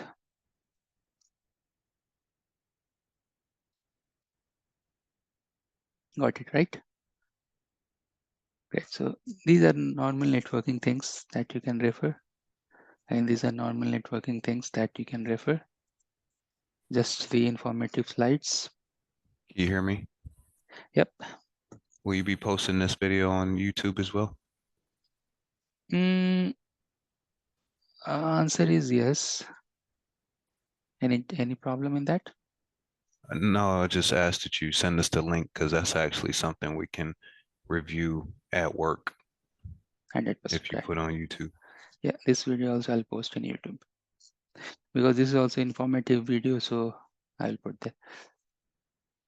All right, let's move on. Now, I'm going to show you one very important thing here.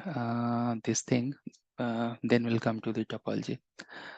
So far what we have discussed this thing that you have controllers. What are the characteristics of controller? Someone is management, someone is the intelligence, someone is orchestrator, someone is doing actual data handling.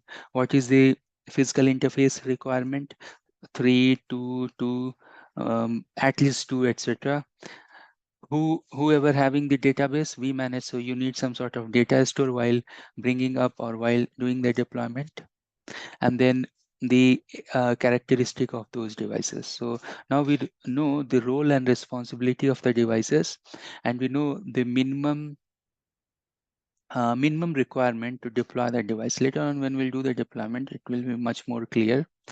So now let's go and try to draw the diagram with very less number of devices, and we'll try to understand more about the control plane bring up and the data plane bring up.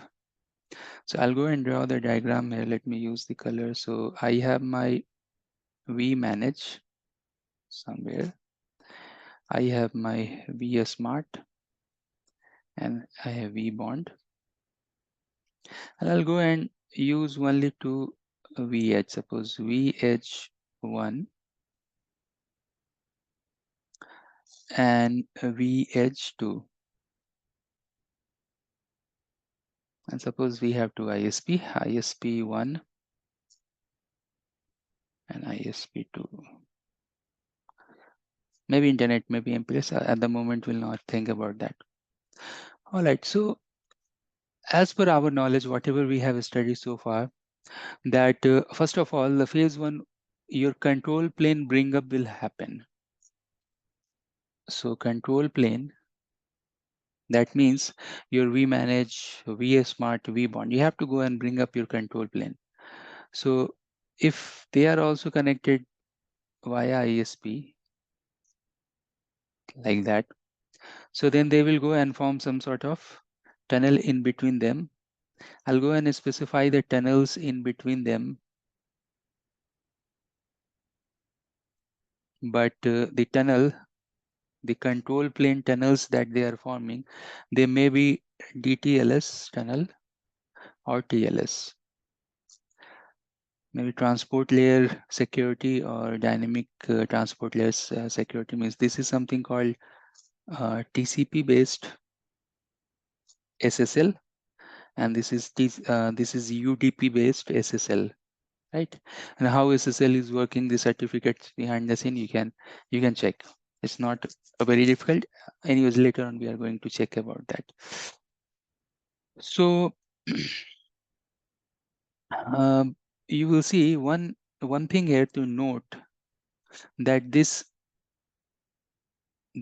vBond that we have, they will always 100% of time they will form DTLS tunnel. But for the rest of the devices, either it's a vManage, vSmart or vEdge, they have option. Like we have the option, we can go and choose either DTLS or TLS. Okay, so that means that once you have the control connection, and I'm using red color for control connections. So once you have the control connection, so your edge devices will also go and reach out the vSmart via 2 ISP. These are the control connections. I'm not drawing the control connection for, okay, just to make this simple, I'll do one thing, I'll erase this. So red color is for the control connection, right? Either it's a DTLS or TLS. In case of vBond, 100% of time, this is nothing but the DTLS tunnel, right? Now, obviously, if you do not have routing reachability, if the edge devices or the controllers, they're unable to reach among themselves, they will not form this control connection, right? So overall, this is nothing but the control connection. What protocols are working behind the scene, we'll go and see. In this particular diagram, do you have any doubt? It's very easy, fine. It's no problem. Once you go and watch this video, you can go and draw a similar diagram like that, because it is going to be complicated now. So if I go and draw vEdge 2 here, and for vEdge number 2, if I go and draw the control connection to reach both the ISP, obviously you have the control connections. Even for the vManage also, I'm drawing two connections here. Now, when we'll go and learn this little bit more, there are some changes as well, we'll come to know. But my question here is this, that for vEdge 1, how many control connections you have?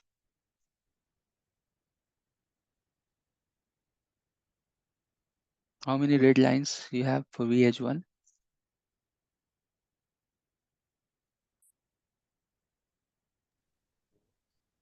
4, right? You can see 1, 2, 3, 4, right?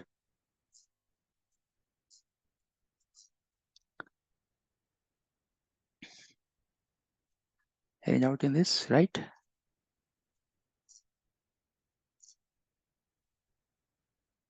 You are still there?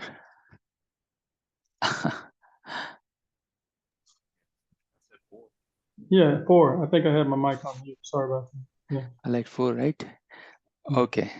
And here you may ask me one thing, that to reaching out vBond, why you haven't drawn any control connection?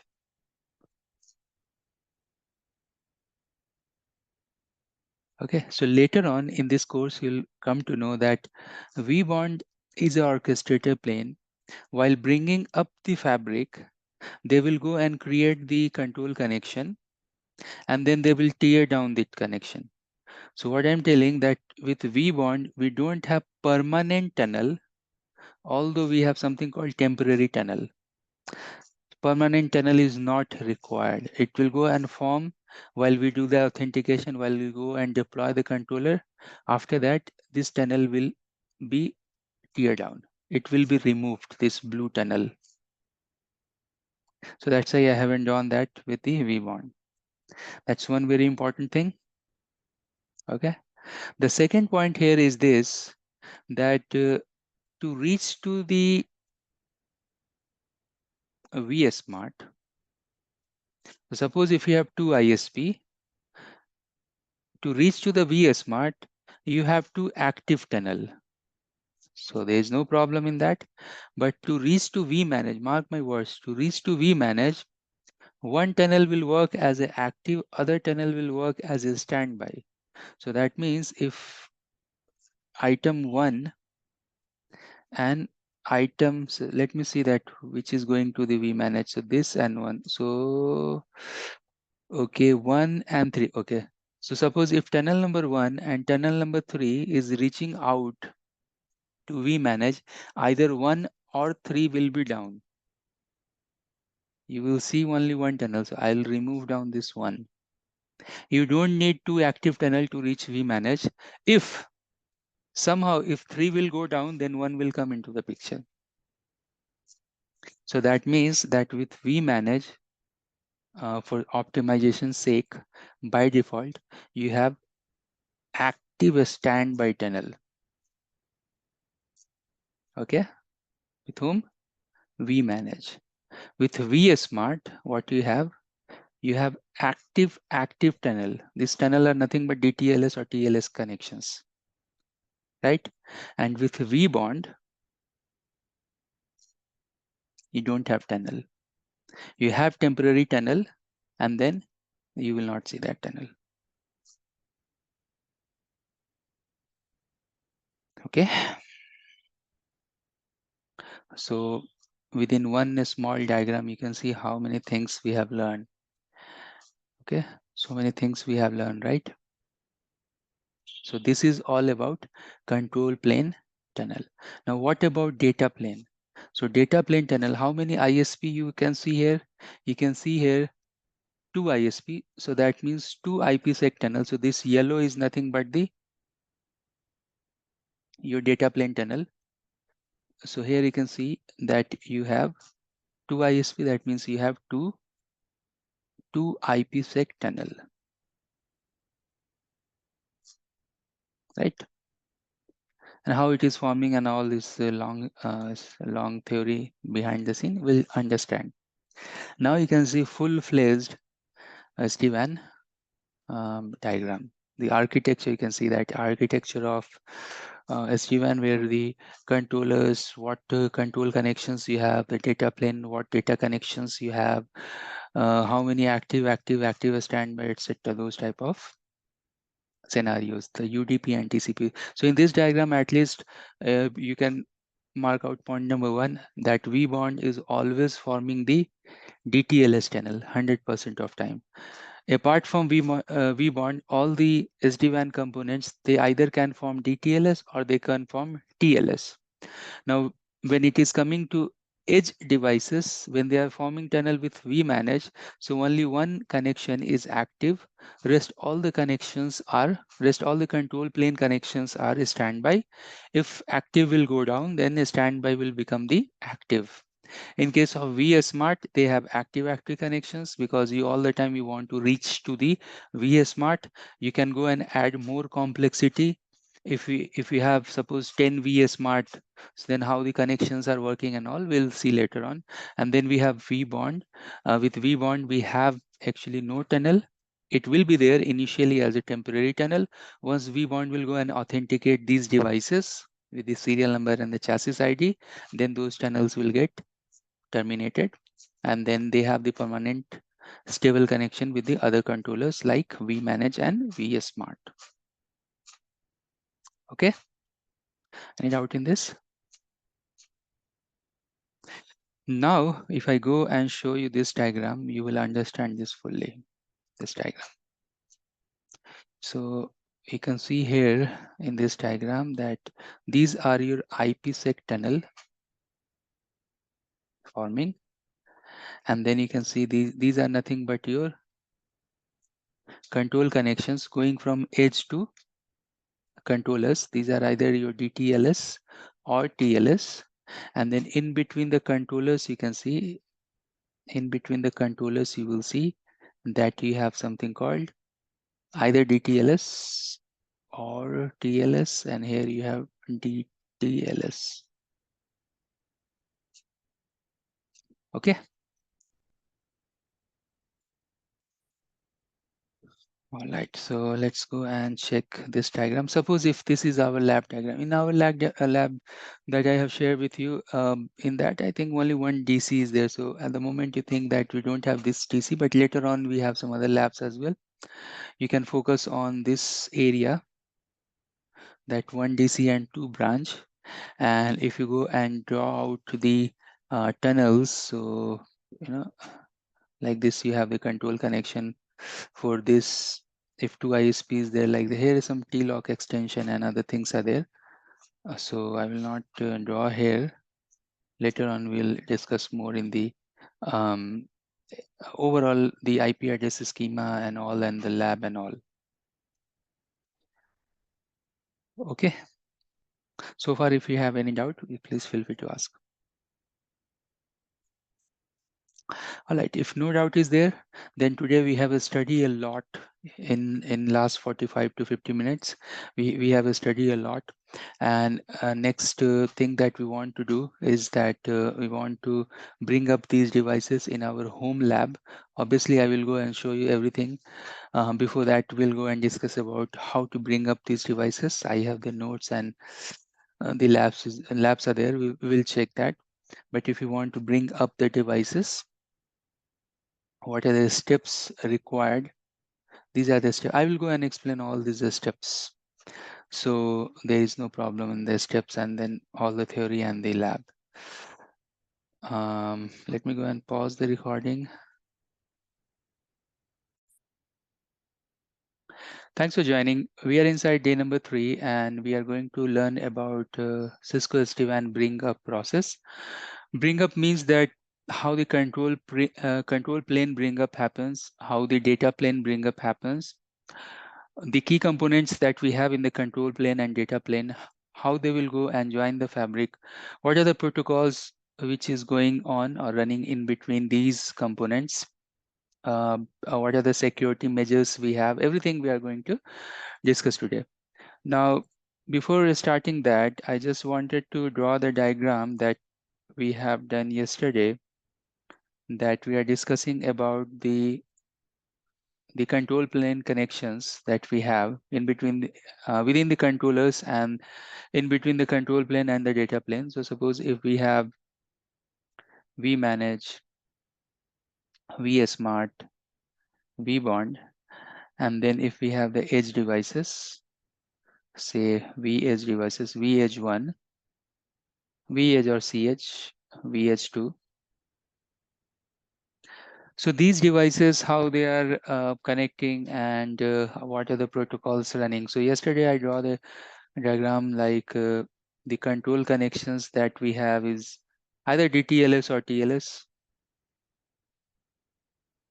I'll not draw everything. We have in between, we have ISP as well, some service provider network and all. So we know that in between that we have this DTLS or TLS, and in between device to device, we have nothing but the IPsec.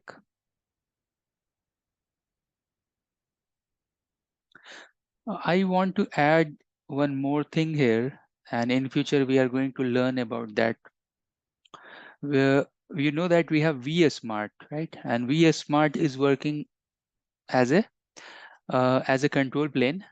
This is the intelligence behind the fabric. All the routing decisions and IPsec key exchange and other things, they are happening, or the vSmart is responsible for that. So if I go and list the high points that vSmart is doing, It will go and create all type of routing changes and traffic engineering and routing policies and control things. So control policy is nothing but the routing policy behind the scene. So vSmart is doing that. Now, if two devices, they have to go and form the IPsec connection, what is happening that that the edge devices to edge devices, we have connection or we have the communication with help of vSmart. So what is happening? Suppose if vEdge1 and vEdge2, they want to form IPsec tunnel in between them. So vEdge1 should know the key, the private and public key that we have. So the key, he should know the key. Suppose this is key number 2, this is key number 1. So he should know the key number 2, and vEdge2 should know the key number 1 in very simple form, but there are so many things that is happening behind the scene. So what is happening here is this, that the edge devices, they are sending their key to the vSmart. So key 1 and key 2. vSmart knows the key 1 and key 2, and then vSmart is responsible to exchange the key in between the edge devices. So the vSmart, they are termed as a key server as well. KS, key server. They are managing the key for the entire fabric for all the data plane devices. Okay, and finally what vSmart will do? From vSmart, you can go and create the policy. Actually, you can create the policy at the level of vManage. vManage will push the policy to vSmart, and then vSmart will go and push the policy to vEdge. So these three things at least that vSmart is doing: routing, key exchange, and policy exchange. Now, why I draw this diagram? Just to make sure. So at the moment you may think that I'll draw here so it will be clear. So at the moment from that diagram, I haven't erased this diagram. This is also true. So at the moment you think that, okay, vManage will go and push. So in vManage, we have option, we can go and create the policy, because policy and templates you can create from vManage. So from vManage, you can go and create the policy, and that policy will go and push to vSmart, and then vSmart, they will go and push that policy to vEdge, right? In a diagram, it's very simple. Now here you may think that, oh, since they have control connection,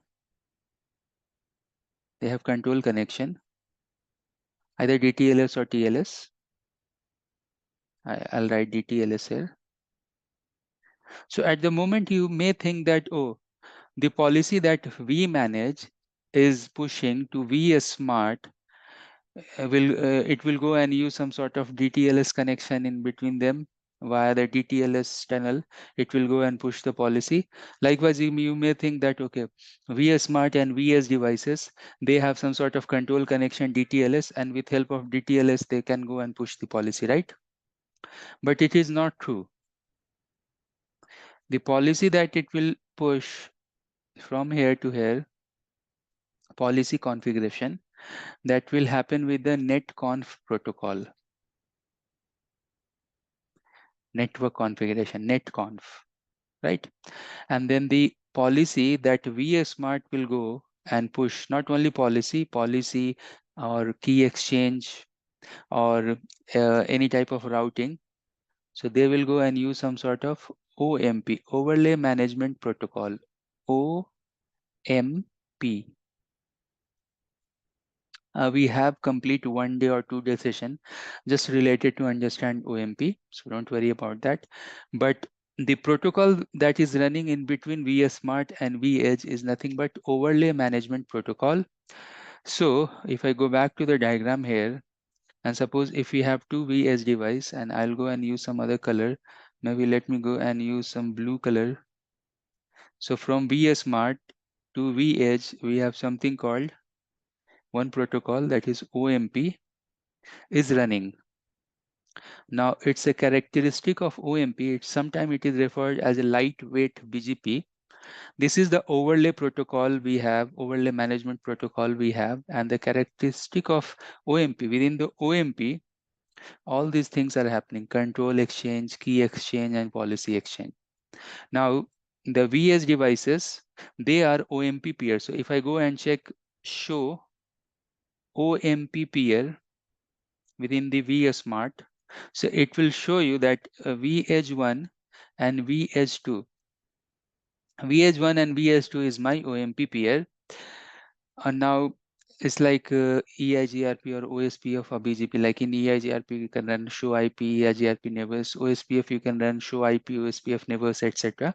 Like that, you can go and run the command show OMP peer. It's a protocol. So it will tell you that this is the peer and this is the peer. And if you go and check show OMP peer in detail, etc. So in that output, it will show you about the routing, key exchange policy, etc. Those informations in detail. Okay. So there is one small catch that we should understand. The catch is this, that vEdge1 and vEdge2, they are not OMP peers. The OMP peer that is forming is always forming in between edge devices and the vSmart. The two edge devices, they are not forming the OMP peer within themselves. In that case, you can think that vSmart is working as a route reflector. You know the concept of route reflector? If we have BGP internal peering going on within same autonomous system, so if you are running iBGP, so in that case, you can't protect from the internal loops or routing loops, because whatever neighbor will learn, it will advertise to other neighbor and all. So in that case, to overcome from that routing loop within the autonomous system, we are creating some sort of route reflection, that he is the parent. He only knows the route and he can advertise like that. So the concept here that we have related to vSmart and vEdge, it's not new concept. It has somehow taken from the route reflection concept. And if I have any slide, okay, I don't have any. Okay, so I'll go and clean this slide, and then I want to draw something so you'll understand more. Is it okay? Shall I clean this? Okay, I'll go and erase it. So what I want to draw here is this, that if you have vSmart and vEdge devices, so they will go and form. Obviously, they have control connection DTLS, but the protocol is OMP. And suppose if we have two vSmart, then the protocol is OMP. You know, this is behind the scene. This architecture behind the scene, it is referred as a clause fabric architecture. In ACI, if you learn ACI, you'll find that if you have a spine and leaf, suppose spine 1 and 2, and then you have leaf 1, leaf 2, leaf 3. So as per the clause architecture, all the leaves, they are connecting only to the spine. There is no concept of doing connection in between leaf to leaf. You know, and here also you will see that similarity, that there is no OMP peering in between vEdge to vEdge. So now if vEdge devices, they have to go and form the IPsec tunnel, they will send the key to vSmart, and vSmart, since it is working as a route reflector, it will go and reflect the key information, the routing information, everything to the other device, and vice versa. Again, it will go and send the key, and then the vSmart will send the key here, and vSmart will send the key here, and then they will go and form the IPsec tunnel in between the data plane. Okay, so knowing this fact, this is going to help us to understand the bring up process. So let's understand the bring up process. Now, if I go and list out the bring up process, but I will go there. If you have any question, any doubt, you can ask. Then I can go to the bring up process. Correct, right?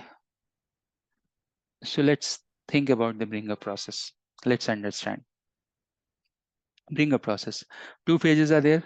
We want to bring up the control plane, and then we want to bring up the data plane.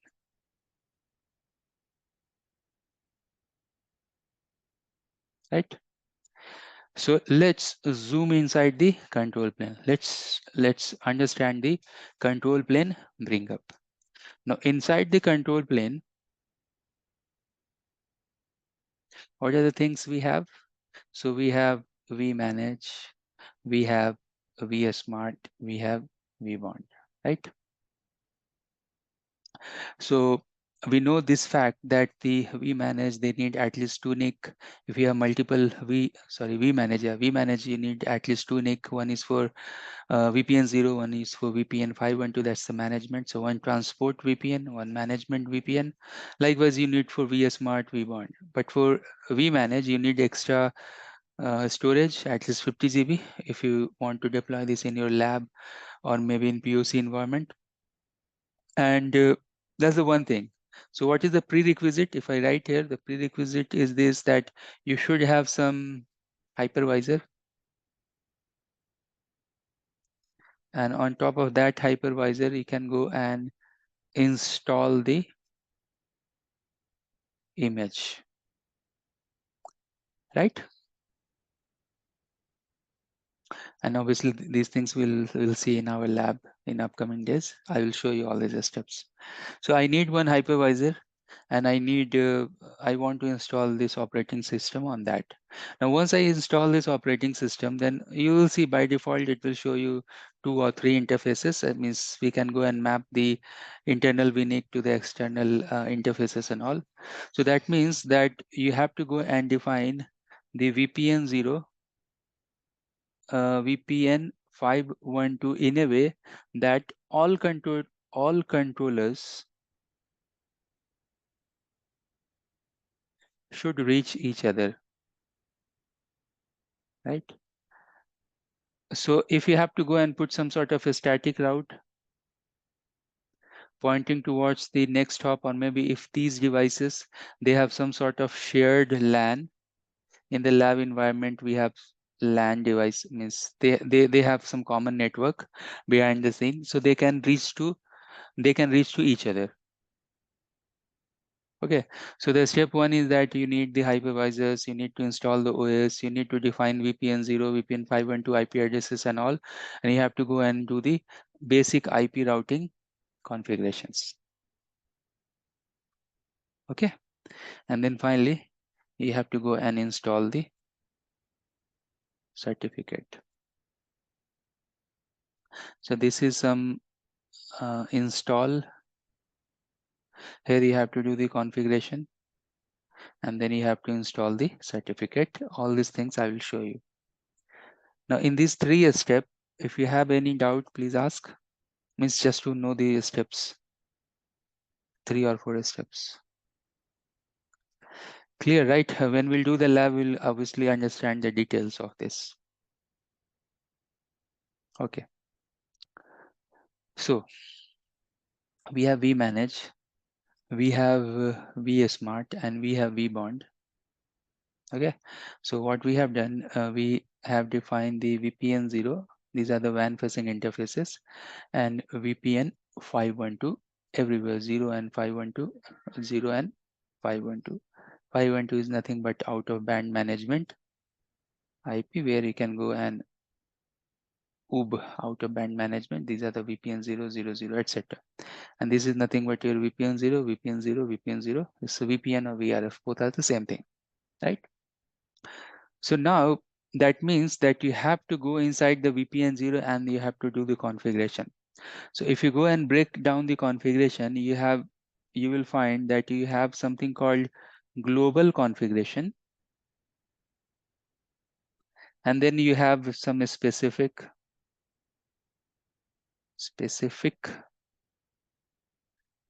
configuration. So global configuration means that it will be global, and we have actually some mandatory global configuration. mandatory global configuration means some 4 or 5 lines of that configuration you have to put in all the devices, either it's a control device or it's a data plane device. Okay, so these mandatory device configuration that we have, you have to go and define the host name. What's the host name? Host name. Then you have to go and define the vBond IP. Remember, all the devices in a fabric, either it's a data plane or control plane, they should know the vBond IP. They should reach the vBond, and vBond having some sort of whitelist. We'll check that. So he has some sort of list from where he will go and check, oh, this is coming for validity, I can validate. So to get that validity, obviously all the devices should have the reachable vBond IP or DNS, etc. Right? Then third thing, some sort of site ID. We'll go and learn about site. It's a new thing which was not there in the Cisco devices earlier. So all devices should belong to some site. They should have some site ID. And then they should have some sort of organization name. This is part of some sort of certificate. Okay, so what are the important things we have? We should have the host name, vBond IP, site ID, organization name, and the last thing is the system IP. It's not clear. Again, I'll go and write all those things. So let me go and write. So what I'm telling, suppose if we are inside the vManage, it should have some global mandatory configuration. It should have these 5 very important configuration. Should have the host name. It should have the system IP. It should have the site ID. It should have the reachable vBond IP. Should know the vBond IP. And it should have the organization name, because this is something that will be coming into the picture when we'll go and install the certificate. So host name is just no-brainer. It's the name of the host, and this is going to be used for the certification process. vBond IP unit. I have a question. So is the system IP similar to like a router ID and OSPF like that? Or is it something different? I'll come to that. Yeah, it's the same. Got it. I should have reachable vBond IP. And then site ID is very interesting, and later on you'll understand more and more about site ID, but it's type of grouping the same type of devices in same site. So suppose I have one site whose ID is 11, and then if I have 3 devices in that particular site ID belonging to 11, that means both are part of one group site ID that is 11, and by default, if these devices in the same location, they will not form the IPsec tunnel in between them. Now suppose if we have site ID 12 and one device is there, then site ID 12 can go and form the IPsec tunnel with all the site ID 11 devices. So the default nature is this, that devices belonging to same site ID, they are not forming the IPsec tunnel in between them. Okay, that's the significance of site ID. Now coming back to the system IP, because that is a big thing. System IP. So as Richard mentioned, that it's very much like the router IDs in BGP or OSPF that we are giving. Yeah, that's true, but system IP is a type of IP which is not routable or routable. It's not part of routing table, etc. So why we are putting system IP in a device? We know this thing, that once we are putting system IP, it's like very much like loopback 0 IP. It's a logical IP on that particular device, or maybe if you work on F5 load balancers, you know that we are putting some sort of system IP in the load balancers. So suppose in your device, if we have 3 physical interfaces, just for example, gig 1, gig 2, gig 3, if all these physical interfaces will also go down, still your system IP will not go down.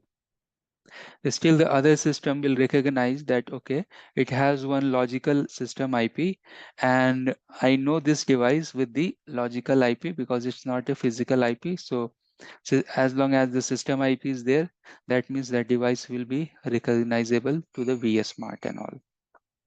Other use of system IP later on you will understand when we'll go and study about transport locators. The transport locator, although it's a big thing, but it has 3 main components: system ID, site ID, I think, and the color. We'll see system ID, site ID, system IP, site ID, and color. The transport locator is a very interesting thing we'll learn later on, like OMP and TLOC. There are some sort of new things that we have to learn in the SD-WAN. So don't worry about that, but system IP will be part of TLOC, transport locators. We have dedicated slides for that. We'll understand more about that. All right. So before I move further, I have 2 questions to everyone. Question number 1, tell me the top 3 features of vSmart or OMP.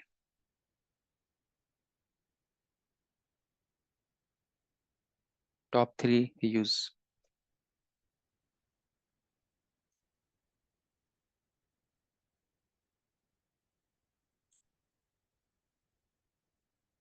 Yeah, you can answer.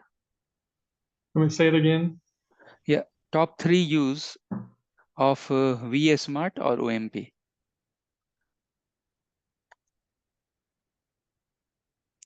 What vSmart is doing is usability.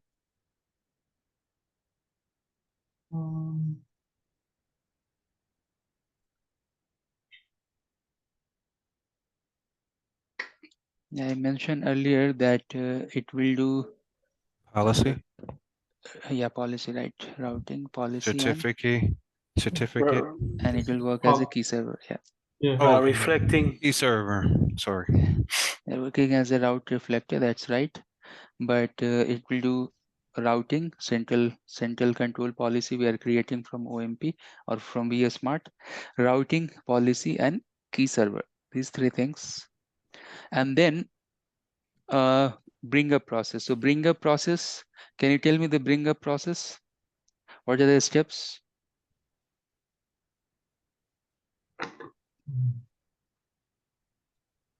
Install the OS, then configure. In configuration you have 2 things: global configuration, and then you have to configure VPN 0, a VPN 512, and then you have to create IP route in between the controllers, right?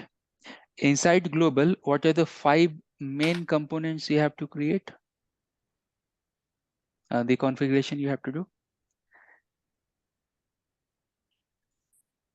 Okay. To all the devices you have to do.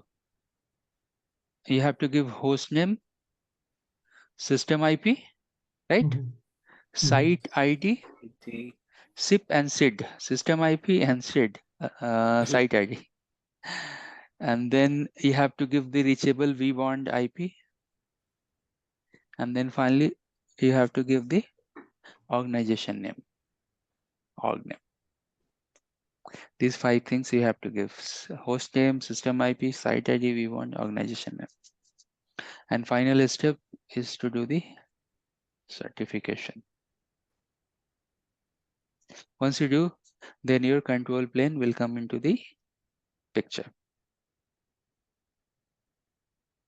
Right now, the next thing is this, that you have to go and bring up the data plane, and data plane also you have to do the same thing, because it is not a software. In case if you have a software form factor for the data plane devices, then you have to do all these things. Otherwise, you have to do a step number 2, a step number 3, right? So knowing this thing, let me show you everything in the slide. So here you have the slide. Install the hypervisor, spin up the virtual machine.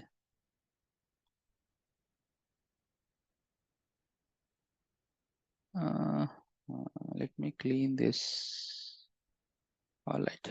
So install the, I can see the hypervisor, spin up the virtual machine, install the images we want via smart, right? Then create the minimum configuration for vManage, then for vBond, for vSmart, then do the routing in between them. The step number 7 is the routing. Then do the generate the CSRs, sign the certificate.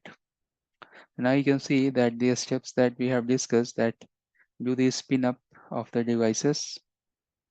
So from step number 1 to 3, then 4, 5, 6, 7 is something like configuration and IP routing, and 8 and 9 they are the certificate things, right?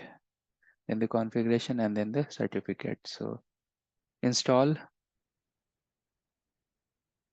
then basic configuration, and then finally the certification you have to do. Likewise, for vEdge also you have to do almost the same steps, but the steps are limited in vEdge, that limited steps related to certification. So the point here, I'm going to give you one very important point. Just after 30 minutes of the recording, you can watch. So the point here is this, that since, okay, I'll ask you another word. So the number of controllers are always less than the number of edge devices. Number of edge devices may be 1000, number of controller may be 10, right? So the point here is this, that for the controllers, you can do some sort of manual certification process. Manually, you can install the certificates and do this, generate the CSRs and all those things. But for the edge devices, if you do all this manual thing, then it will take too much time. So that's why the certification process that we have for edge devices, they are very much automated in the Viptela fabric. So we have automated certification process for the edge devices, because for 1000, 2000 devices, you will not do all the manual things. Now we know that Cisco is recommending their customer that use the cloud hosted controllers. So that means that your control plane will be up and running if you go and take the control plane from the Cisco. The next thing that you have to do is to bring up your edge devices. And since the edge devices bring up process is automated, that means that if you see the steps here, you have physical device, right? So don't need to do these hypervisors and blah, blah, all these things. What you need to do, you have to go and configure VPN 0, VPN 512. Okay, and 1 or 2 line of certificate things. So your device should know the reachability. Even if they don't have anything related to certificate, doesn't matter. If you have proper vBond IP, it will go and get certified from the cloud. So that means the overall bring up process for the fabric, for the control plane and data plane is actually very easy in the corporate, in the organization. Okay. Great. So these are the steps. In the lab, I will go and explain all these steps in upcoming days. You will understand more and more. The only thing you have to take care about the bring up process is the certification things. Apart from certification things, each and everything is very easy. All right, great, good job. So let's move on. So now you can see that once you do the bring up process for the controllers and the edge devices, there are some steps can see these steps are happening behind the scene. I will go and explain everything later on. For data plane, you have these steps that is happening. These steps that is happening. I will go and read everything. I'll explain everything. Behind the scene, these steps are actually SSL. SSL based authentication. I can see how the TLS or DTLS is forming. Behind the scene, actually, this is SSL, certificate based authentication, and the mutual redistribution of the certificates and all. It's explained in these 4 slides. I will explain these 4 slides in the next class. Now, once your data plane is up and your control plane is up, you can go and check some configuration. Obviously, I'll show you this configuration. So control connections, so certificate installed and all, right? And that's it. Now we are ready to do any type of configuration, BGP configuration, routing configuration. And now we are ready to play around with the local policy and global policy, and app aware routing and all those nice features that we have in the SD-WAN. But still, this is not the perfect SD-WAN, unfortunately, because SD-WAN should do much more than whatever is happening here, and the steps should much more optimize that whatever we have here in Cisco SD-WAN. So obviously they are working on improving in this, but the framework itself has some, what you can say, some lacking in intelligence. The framework itself is not that much intelligent, so whatever features they will put, they will come after the framework. Okay. So that's, there are some problem as well with the Cisco SD-WAN. Problem in terms of that it's not very intelligent SD-WAN. Like it's SD-WAN, but it's not like so many competitors are there in the market. It will not solve all the problems in the WAN, maybe 35%. That is not good. As a true SD-WAN, there should be much more optimization that we are seeing at the moment in Cisco SD-WAN. It should do more than this. Okay. So my task is this, that I have to go and show you everything in the lab. But before going there, let me see if I have something to show you. Yeah. So I have this bring up process and how to build your lab thing as a notes. I will go and explain you this notes, and I'll share with you as well.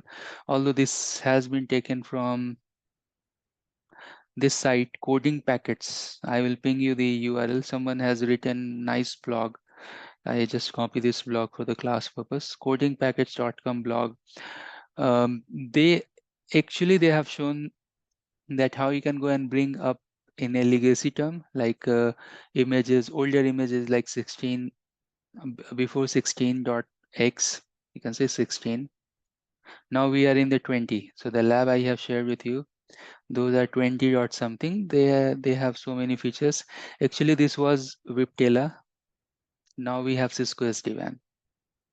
So if you are using this older images, so you can easily build your own lab, home lab, etc. If you are using some new images, then that process is little bit different. And you need certificates, signed certificates, some sort of things from the Cisco. Okay, but for learning process, obviously we'll understand both the things. But to build your lab, this particular document is enough. I will go and follow this document. I'll show you in the lab. So far, if you have any question, please feel free to ask. If no question, then I will go and quickly go through this particular setup that we have. Okay, so what you will do, you need hypervisor. You want to install the image on that hypervisor. You will do that. I will show you that in the upcoming sessions. Then you need some sort of minimum configuration, right? So minimum configuration you need, that means you need basic configuration, 5 mandatory minimum configuration, host names, SIP and SID, organization name, and the reachable vBond IP. So you can see here in this that you have the system IP, you have the site ID, you have the organization name, you have the vBond, etc., etc. Then you need this VPN 0 configuration. You need this VPN 512 configuration. This is the minimum. You can think this as a bootstrap configuration. This is the minimum configuration you have for vBond, for vSmart, for vEdge also minimum configuration. Then you have the complete certification process. The certification process that you are seeing here, better I will show you in the lab so you will understand more, right? So you bring up that particular vManage, and then you can log in that vManage via the GUI. Once you open the GUI, you will go and add the organization name, the vBond IP. So adding the organization name and vBond IP, and then do the basic configuration, and then it is showing you that vManage you can use as a server to generate the key and share the key. So vManage is working as a root server from where we are generating the key and then sharing to all the devices. I will show you all these manual steps. Once you go, you have to go and generate the CSRs. The CSR, from this CSR, we have to go and generate some sort of PIM key, permanent key, or the certificates. And then we have to go and install the certificate. Once you do these steps for vManage, vSmart, and vBond, you will see that your control plane will be up and running and in the fabric. So once everything is done, then you will see that within the vManage dashboard, it will show you that you have all those devices installed, and it will show you 3 controllers up and running. Okay, now next turn is to add the VS devices. We'll go and follow the certificate process because we have already put the basic configuration for the edge devices. Just follow the configuration, and then by the end of this process, you'll find now your edge devices is also part of that. You can see the control connection, you can see the certificate install, and in the dashboard, finally, you will see that if I have the dashboard here, let me quickly go and show that. So in the dashboard, you will see this page. So vSmart is up.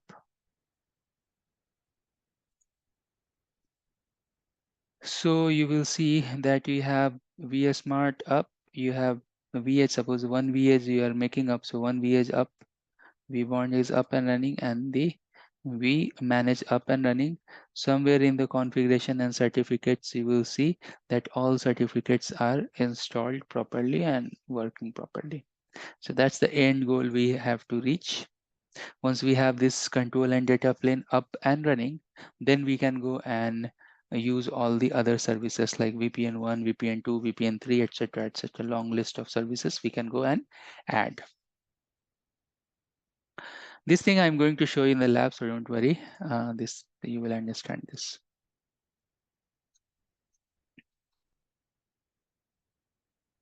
Okay. So I will do the lab not now. We will do in upcoming 4th or 5th session. But before reaching to the lab, I'll make sure that you understand these basic things. And then if you just follow this slide, you'll find that I have one dedicated a list of slides just to understand the vManage dashboard. So you have to go and log into the vManage, and you have to check different things inside the vManage. And then here you can see, I told you that we have something called global configuration. So we have this system-wide configuration where we can go give host name, GPS, clock, time, triple A, very much Cisco type. TACACS, OMP is new thing we have to learn. And then you can see this bold system IP, side ID, host name, and vBond, and organization name and vBond, and this host name is also. So there are 5 mandatory configuration that we should put. And then we have something called the VPN 0 configuration. We have service VPN configuration. Service VPN is starting from 1 to 511. And then you have VPN 512 configuration, and then you have the local policy that is local to the box, and there is something called global policy as well. Global policy, from where it will come? It will come from vSmart. Later on, we will understand that. Okay, so likewise, we have to follow our slides. They are built like this, so you will understand slowly each and everything. So in the device, what you have to do, system IP, site ID, organization vBoard, and host name. You have to configure this VPN 0.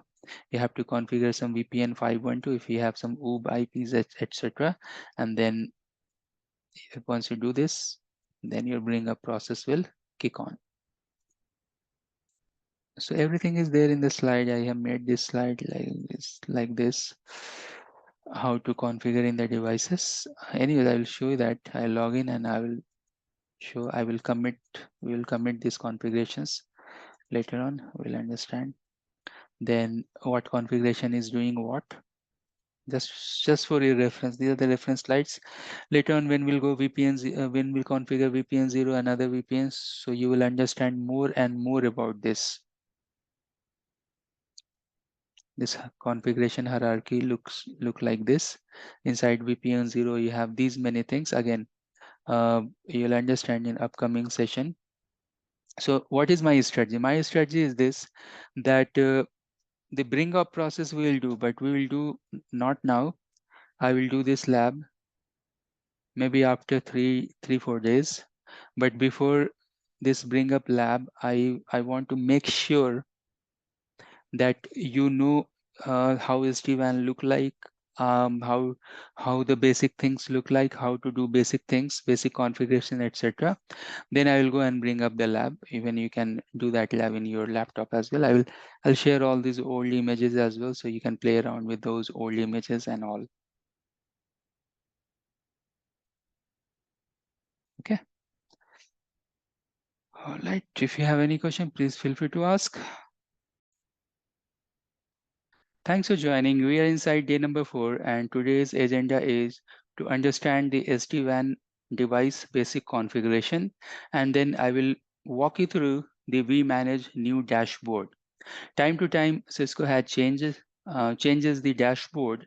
So if you go and check the older version of vManage, now the newer version of vManage, you'll find that the dashboard that we have now with the 20.x image within the vManage, it's very much like DNA Center. In DNA Center also, you have such type of feeling that you have such type of dashboard and all. Even if you go and check ICE 3.x, so their dashboard is also like logically also, it's like very much similar, where Cisco has tried to group the things within dashboard. You'll find the dashboard. That's the thing. So here in the vManage, you'll find the dashboard within dashboard, and even DNA also, you have such type of dashboard within the dashboard.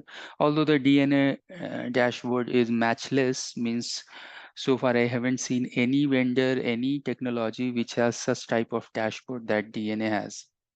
So DNA is really nice in terms of dashboard and capability and features as well, although it has bugs, so it is not clicking in the market. Maybe upcoming days, 6 months, 1 year, 2 year, it will be one of the nice product in the market. Now let's come back to vManage and the SD-WAN. So first of all, we'll go and understand the basic configuration related to SD-WAN. Now, when we are talking about basic configuration, question to everyone. Do I have any empty slide here? Okay, question to everyone. Tell me this thing, that how many VPNs we have? What type of VPNs we have in SD-WAN? Anyone can answer. 3. We have 3 types of VPN. Great. And what are the types? You have the transport, which is VPN 0. Service 101.511. And then? And then Manager 512. correct. Yep. Service VPN, someone install service VPN. VPN 12511. And then Out of band management. management VPN, right? MGM. Yep. That's Okay. 512. VPN Yep. Nice. 512, right? And these VPNs are nothing but behind the scene, these VPNs are VRF, right? Correct? Correct. I will show Correct. you that how Cisco CSR. So we have this vEdge routers and cEdge routers. Like in terms of lab, we have CSR 1000V in lab, having image iOS XE. So there I will log in and I'll show you that interfaces that we are putting inside VPN 0 in case of vEdge. You will see that within the cEdge, we are putting inside the VRF, VRF10, VRF20, VRF30, etc., etc. So when I'll go to the configuration, I will show you that configuration. Right. Now the second question here is this, that do we have only 500 VRF or VPN? You can answer. I haven't answered this, but you can take your logic. No, I don't think we do. Yeah, we have more, right? Yes. So as number says, that number of VRF that we can create in Cisco devices may be 65,000, some 35. These many VRFs you can create, or VPNs you can create. Now someone has asked this to the vendor that, okay, these many VRF can device support? So answer is no, because then they will ask you that why you need 65,000 VRF, right? So we don't need actually 65,000 VRF, and you will see in any of the network that you are working in your company enterprise network, you'll find that hardly they are using 3 to 4 or 5, maximum 5 VRF or VPN. So one is for corporate, one is for some PCI, one is for IoT, maybe one is for contractor, one is for guest, you know. So like that, 4, 5, 6, not more than that. So even this is also good amount of VPN or VRF that we have. We're not going to cross this number. But if it is a big ISP, it has so many customers, and then you are using SD-WAN, then it may cross the limit, right? Great. So the key component. So now today we are going to discuss the key components that we have in the configuration, correct? Now, if you go to Cisco device and if you type show run, running configuration, what output you will get? It will tell you the host name, right? Host name, then you may have some AAA configuration, then you may have some other certificate and other interface configuration, not interface, other configuration. Then it will start with some interface loopback 0 up to all the interface configurations. Then it will tell you about SNMP configuration. Then if you have any ACLs, right? Then any QoS and all. Like that, it will tell you. Go to the Cisco device or switch, router or switch, type show run. You'll get such type of output. Correct? Now the question here is this, that do we have any issue with such type of output? What do you think? It's fine, right? No problem. So as per your understanding, what you're thinking, that what type of issue we have with such type of configuration?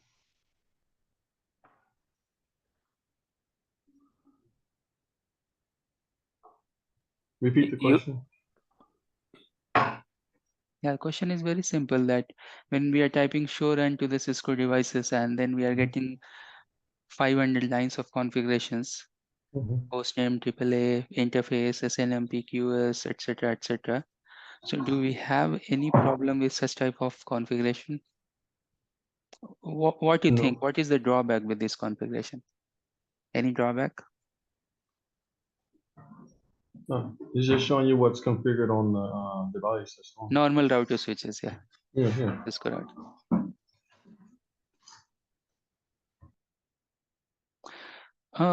Technically, there is no problem, but in terms of drawback, you can say that these configurations that we have in the normal routers and switches, they are not structured properly. Or in other words, you can say that these configurations that we have, they are not grouped properly. Now, why this grouping is important? Why we need configuration in a group? Now, group in terms of like, you think like this.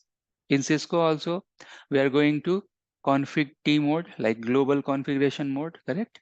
And then over the global config, we are putting some global configuration like AAA, then group of SNMP server command or SNMP commands, then banner commands. So there also, isn't right that there also we have group, but it's not exactly defined. Where is that group? AAA configuration will come first or SNMP will come first, and etc. etc. So grouping of the commands, we don't have that proper category that we have the grouping of commands. You got my point? Everything it will tell you. Now, if you group them in a small category, then what is the benefit? Now, benefit is this, that then your configuration will become modular. Now, what does it mean by modular?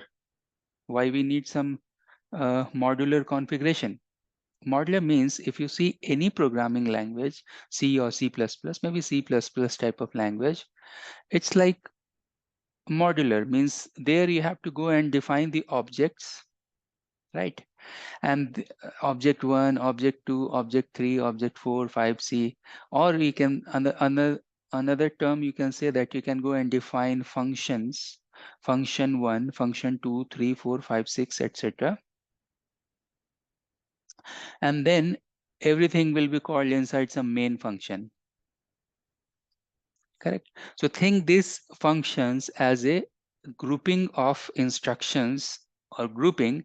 And likewise, you will see here that we have grouping in Viptela vManage or Cisco SD-WAN, that yes, we can go and create one function called OMP, Overlay Management Protocol, BGP, VPN 0, VPN 1, SNMP, etc., etc. So the benefit we have if we do like this, the first benefit we have is this, that we are doing a standardization of configuration. And if we are creating groups, if we are creating modules on SD-WAN term, this is nothing but the template. So if we are creating the templates, that means that template can be reused. So we have the reusability of the configuration that we have in any new SDN product. Now, how this reusability will come into the picture? What is the idea? So idea exactly have taken from the programming languages. Any function, if you want to edit, you can edit that function. And if you want to execute, suppose I want to execute only function 1. So I have this option that print function 1 or give result only function 1. I will not get the result for function 2, 3, 4. Like that, I can write the code or program. Here also you have, maybe you have 2000 devices. Think like this, and you will see later on in our lab that I have one data center and 4 branch, right? In all the data center and these branches, my management VPN 512 and my management interface inside VPN 512, I will create only 2 template. And all those, maybe I have 10, 20 devices in my small lab. I think 1, 2, 3, 4, 5, 6, yeah, less than 10 devices I have in my lab. So in all those devices, we'll go and use only these 2 templates. So I'll go and create only 2 templates, and irrespective of number of devices, in large enterprise, if they have 4,000 devices. So in these 4,000 devices, we are using only 2 templates. You think like this, how good, how efficient this is, how standardized this is. So you somehow with the team of solution architect and others, they have developed only 2 small template. One is for VPN 512 and one template they have developed for interface 512, and with some internal ITL process, another process, these 2 configuration has been approved. Okay, we are going to use these two for all the 2000 devices. Now you may think that, okay, all the 2000 devices, our management IP is different. That's right. In these templates, you can go and create variables as well. You know, if you go one step behind to this variable, these variables are termed as a placeholders. So you can go and create some placeholders, or make this easy. These are the variable based templates. So for all the device, whenever you'll go and push this template to that device, it will ask you, what is your interface name? What is your interface IP? What is your interface name? What is your interface IP? Because rest of the configuration within these templates, we have common.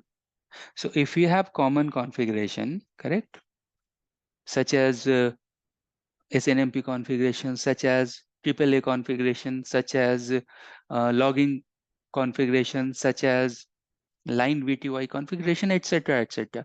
If you have set of common configuration, then those common configuration we will put inside a template, and that template will be common to all the 2000, 4000 devices. So you can see that the overhead of managing the running configuration of all the devices got decreased drastically.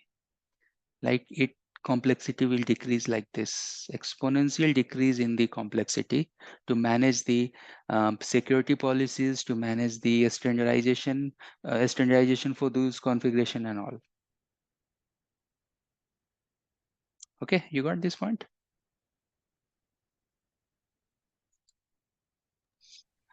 Yeah, that's true. It's just coming from a legacy network mindset. It takes getting used to, but you're right. That makes sense. All right. So now if we go to Viptela devices, edge devices, so now we have the modules, like the running configuration is divided into small templates. Those templates are termed as a feature template, FT. And if you group all these templates within a big giant container, that will become your device feature template. So you have template related to AAA, you have template related to, so here also you will find that you have something called system wide configuration.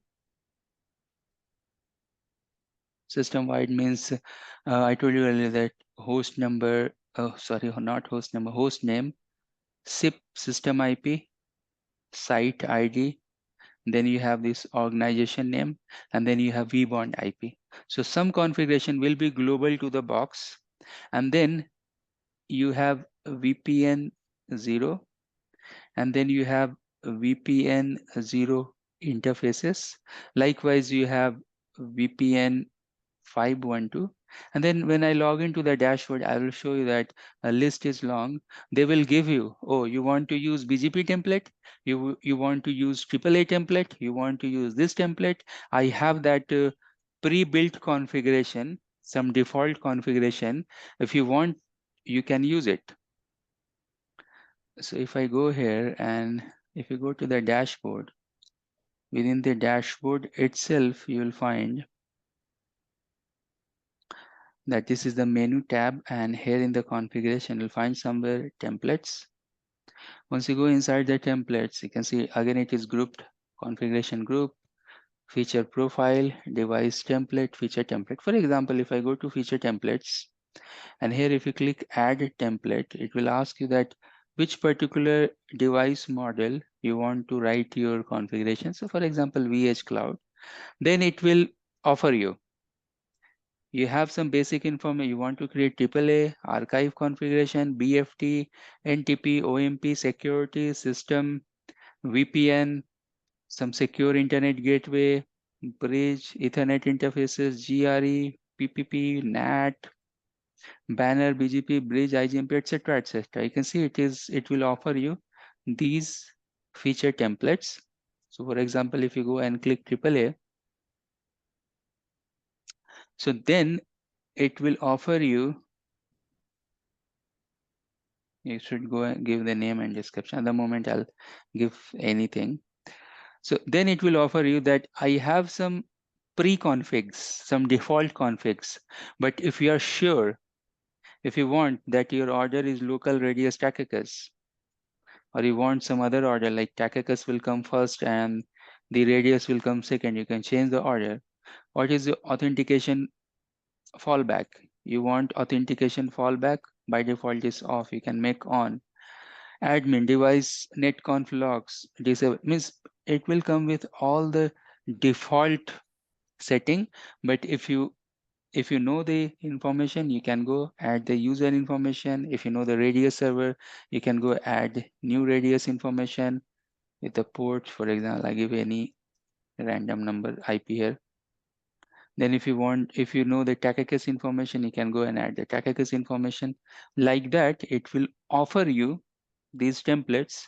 If you are sure, then you can go and do the configuration related to authorization. So authentication, authorization, accounting, that's AAA. Then local database, radius, if any external integration with radius server or integration with ICE. So you can go and provide these information, but this is something like one-time effort. Once it is discussed that, okay, you are going to use such type of setup in site ID or branch 1 to 20. So you can go and use this AAA configuration is from site 10 to site 40, right? So this configuration, site 41 to 61, other configuration, etc., etc. Okay, you can save it. And now if you go and search here what template we have created.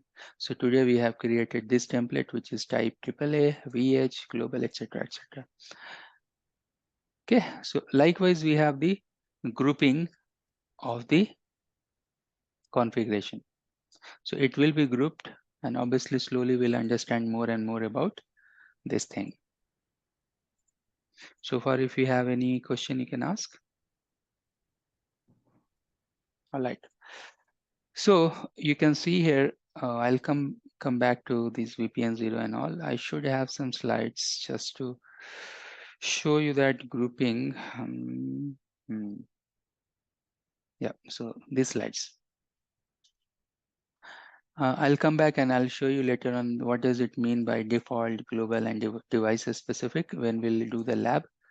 Don't worry about that. But what I was telling, that even vManage itself, you can go and create two types of template. This is for SD-WAN. You can go and create CLI template with variable. You can create variables as well. Later on in the lab, I will show you that. And then you can go and define different features and club those features inside the device feature template, and you can create that as well, right? So this is the small overview, theoretical overview about the configuring the VS devices. Obviously, when we'll do the lab, then it will become more and more visible. You will understand more and more that how we can go and utilize these small feature templates to create the device configuration, right? All right. So let's move on. Now, what we have to do? Now you can go and zoom in to the configuration. So what type of configuration? This slide is perfect. So device configuration is very much like this, that you have some system-wide configuration, you have some VPN 0 configuration, you have service VPN configuration, you have management, you have local policy, you have some other local configuration as well, like BGP, SNMP, OSP, etc., etc. So grouping of all these things will make one device configuration. Okay, and in the lab it will be clear. Now, what you have to do next, that, oh, can you tell me that more about the VPN 0 configuration? So for that, yes, why not? So for that, I have a specific slide, but again, you will understand this terminologies more when we'll go and create our template. So here you can see that VPN 0 is one hierarchy. Inside that, we can go and define the VPN 0 interface, and then we can define the tunnel interface. Now, this tunnel interface is very important because if you see Cisco, if you compare with DM VPN, so DM VPN also we are creating over the tunnel, some tunnel 0, tunnel 1, etc., etc. And inside that tunnel, we are putting some IPsec configuration. Tunnel source and destination will be different. It will be glued with maybe some physical interfaces. Over the tunnel, also we can provide some routing intelligence and all. Likewise, it's very much similar like we have. But inside SD-WAN, there are some extra features. Those features are not there in DM VPN. And the other very important thing here is this, that this is very much like optimized. It is optimized that anyone can understand. Even someone don't know IPsec, how it is working behind the scene, they can go and configure this. I told you earlier that once you go bring up the control plane, bring up the data plane, automatically, suppose I have vEdge, 4 vEdge devices. These are all vEdge devices, for example. Automatically, they will go and form full mesh IPsec tunnel in between them. No need to do anything. Later on, with help of vSmart, you can create some policies and you can alter or you can change the data path. But by default, at the moment you bring up the fabric, they will form the full mesh IPsec tunnel. So suppose if a company, they do not have very high level engineers, they are deploying the SD-WAN with help of maybe Cisco or any third party vendor. At the moment they will go and do all this configuration, no need to do anything. It will be up and working. Okay. Now, if we study more about these tunnels and their features, so you can see that it is hierarchical. So you have to go to VPN 0 level, define the interface. Over the interface, you have to go and create the tunnel interface. And then inside the tunnel interface, this is the configuration. This configuration is also very much like tunnel specific. So for any tunnel, you are defining what is the hello timer, dead timer, hold down timer. What is the max control connection? These are actually, very interesting things, and you will understand slowly, more and more you will study, more and more you will understand. Whenever control thing is coming into the picture, you think control as a vSmart. So suppose I have one vEdge device here and I have two circuits, MPLS or internet, and then vSmart. At the moment, we are thinking only about the control connection. So this, oops, I want to change that. Let me take this black. It's not taking black color. Wow. No problem. So at the moment you think like this, you have control connection is like this, right? And suppose I have one more ISP, maybe some LT. So over VPN 0, at the moment, how many control connections we have? Total 3, right? DTLS or TLS connection. But if you go and use this command, max control connection 2, so over that particular VPN 0, over that particular interface, it will form only 2 control connection. These are nothing but the optimizations, and these optimizations you will understand more and more in the upcoming session. Then you can see the tunnel interface. You have to define the color, the encapsulation, allow services. Bind is again the bind with the interface. Carrier is maybe carrier is what service provider is there. Most of the things will be default. You are not changing it, but if you have any issue, you want to optimize, you can go and use the optimizations. Then in the bottom you can see vManage connection preference. This is again something that I will tell you at the moment, but the chances is this that in long run you may forget this concept. but no problem. No one is asking this in a interview as well. I don't know why. This is one of the thing everyone should ask in interview as well, because this is one of the nice feature we have. Okay, so what is happening in the Viptela fabric? I'll tell you this thing, and later on we'll verify this, and later on we can go and change this behavior as well. So suppose I have VS device 1 here, and you have MPLS and you have internet connection, for example, and then you have vManage.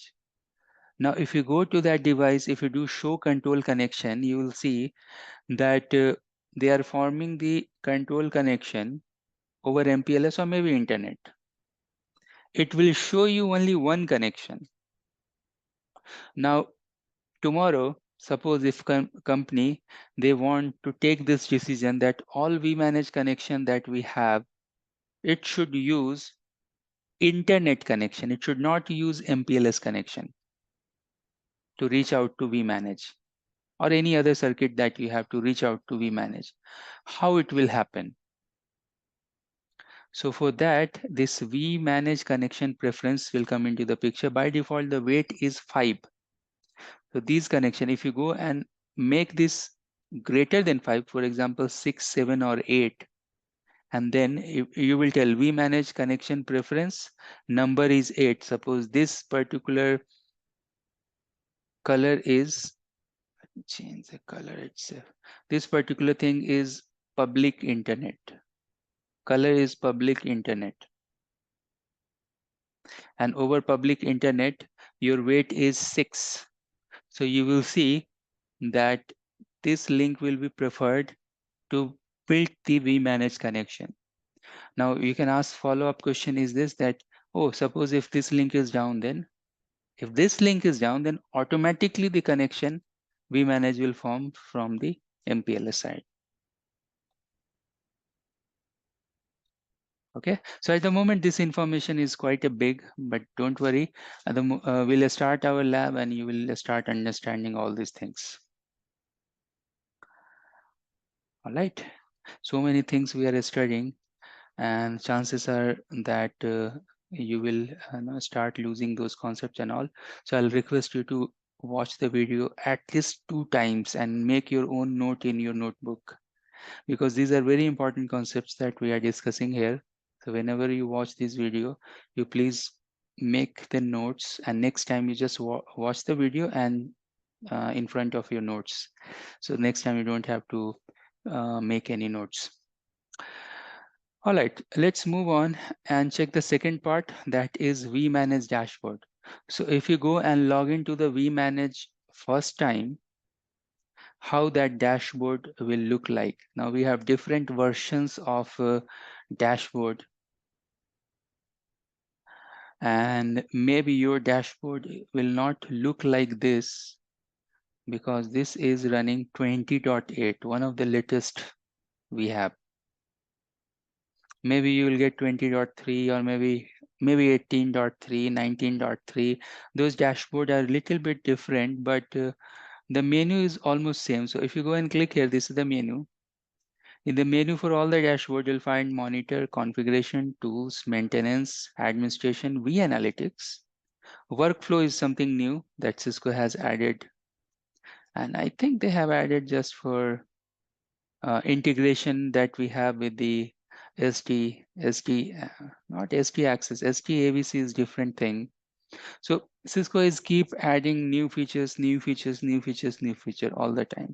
What are the new features is whatever new features we have, what are topmost features we have is we should know about certificates. Network design is just you can go and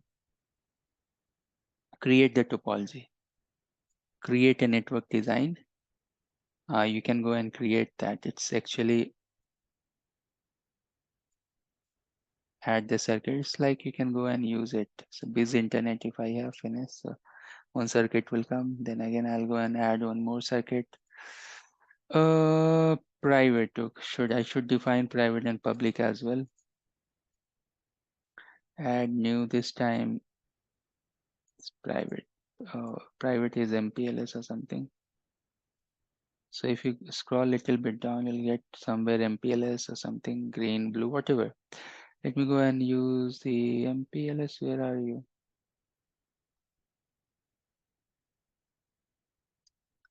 Both private, should not be private, it should be public internet. But anyways, I'm just showing you that.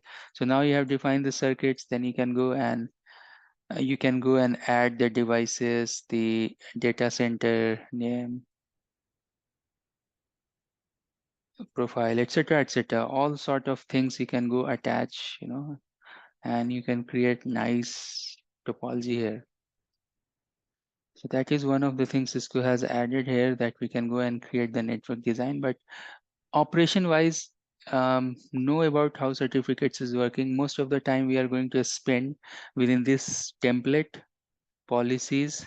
If someone is doing something called SD-WAN SecOps, security operations, then he has to spend time here.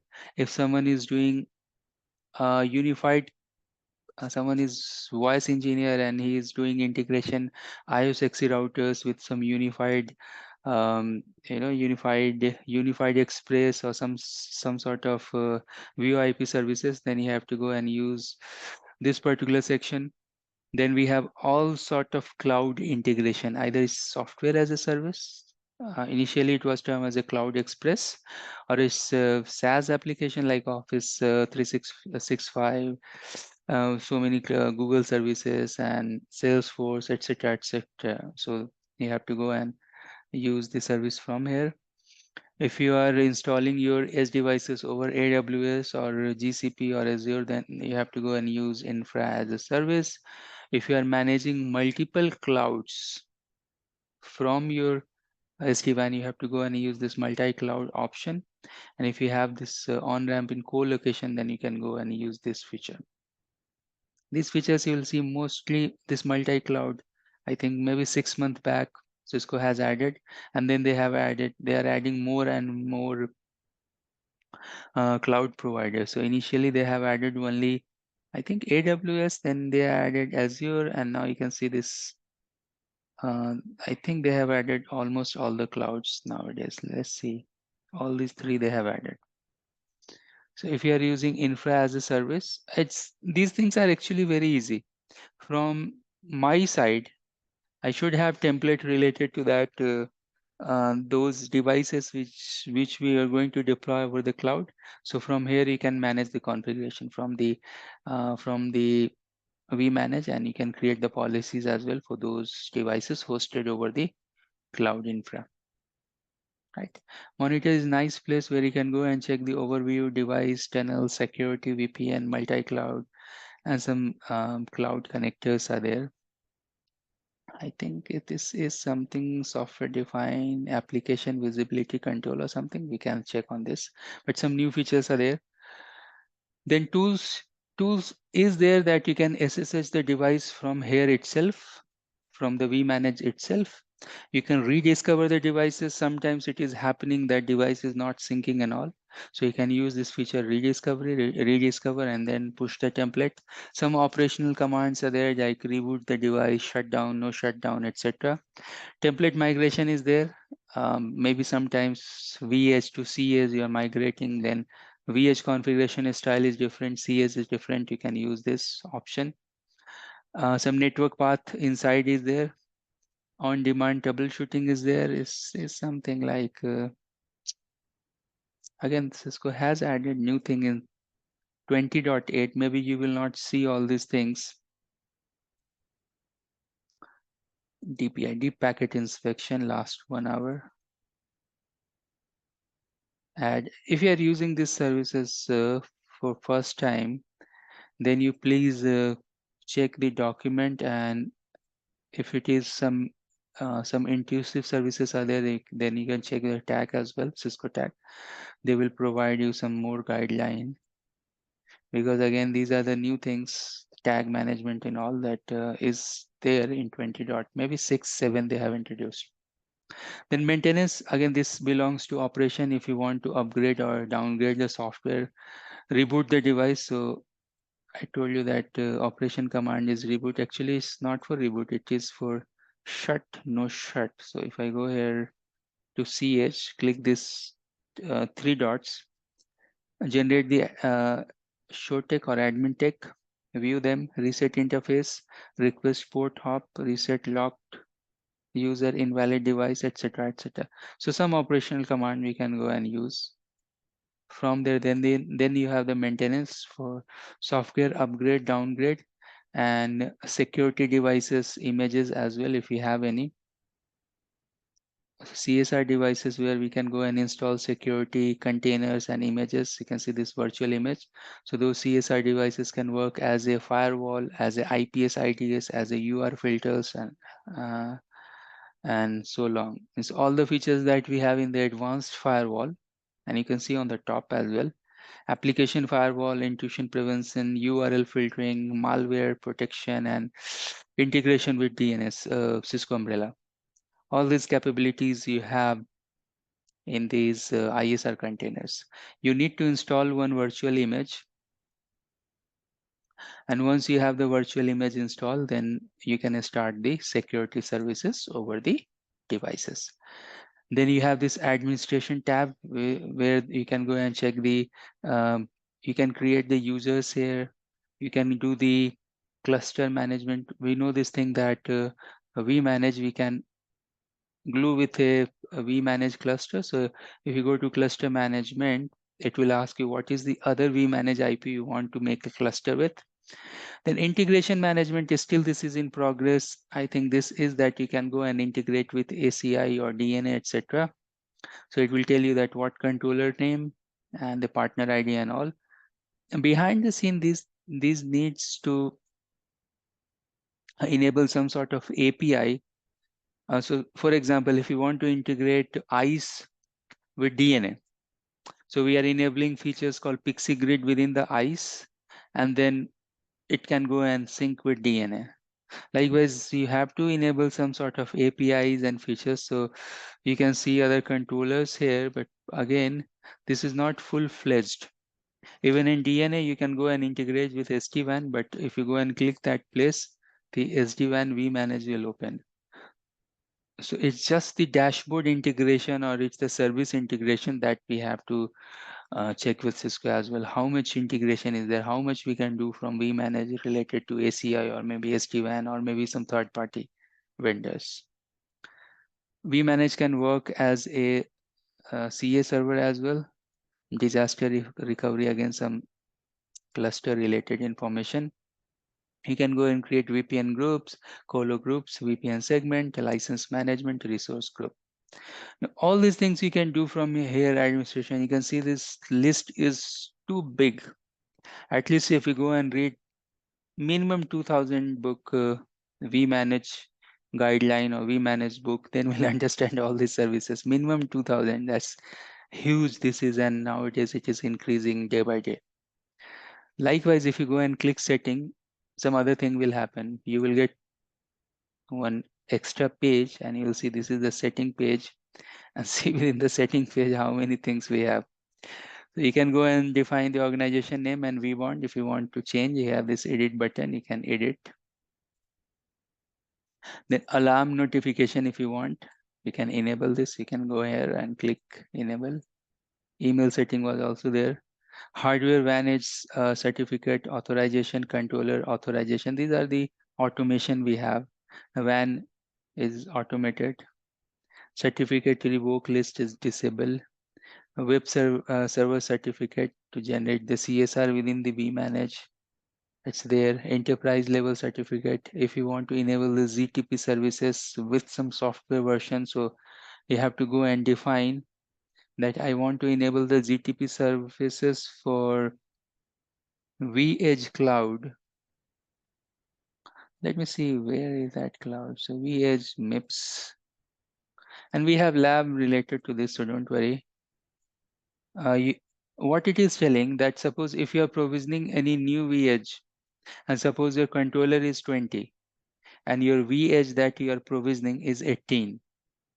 So what this feature will do, that first of all, it will upgrade that image from 18 to 20. and then it will go and push the configuration template. So that particular VS device having new configuration with new image. So that's the thing it is telling, that you can go and enable. So whatever services is disable later on, obviously we'll go and check on this. If why it is doing like this, because at the moment we have integrated with CSR, and then you should have something called vEdge. Here you have the 20 dot maybe 7 or 8.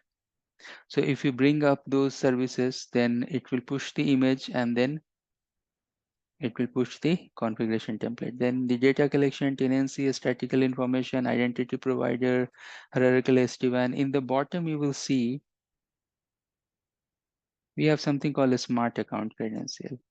Now, this is only one story, that we are onboarding the devices within the fabric. Later on, I will tell you the smart account detail story, that how it is happening. So there are two features. One is ZTP, zero touch provisioning, is, although it's not 100% ZTP. And other feature we have parallelly with ZTP is PNP, plug and play. So what is happening here is this, that we know this fact that the SD-WAN VIPTEL has started with ZTP, zero touch provisioning, for vEdge devices. Later on, when Cisco has introduced CS, so they came with same thing, but PNP, plug and play.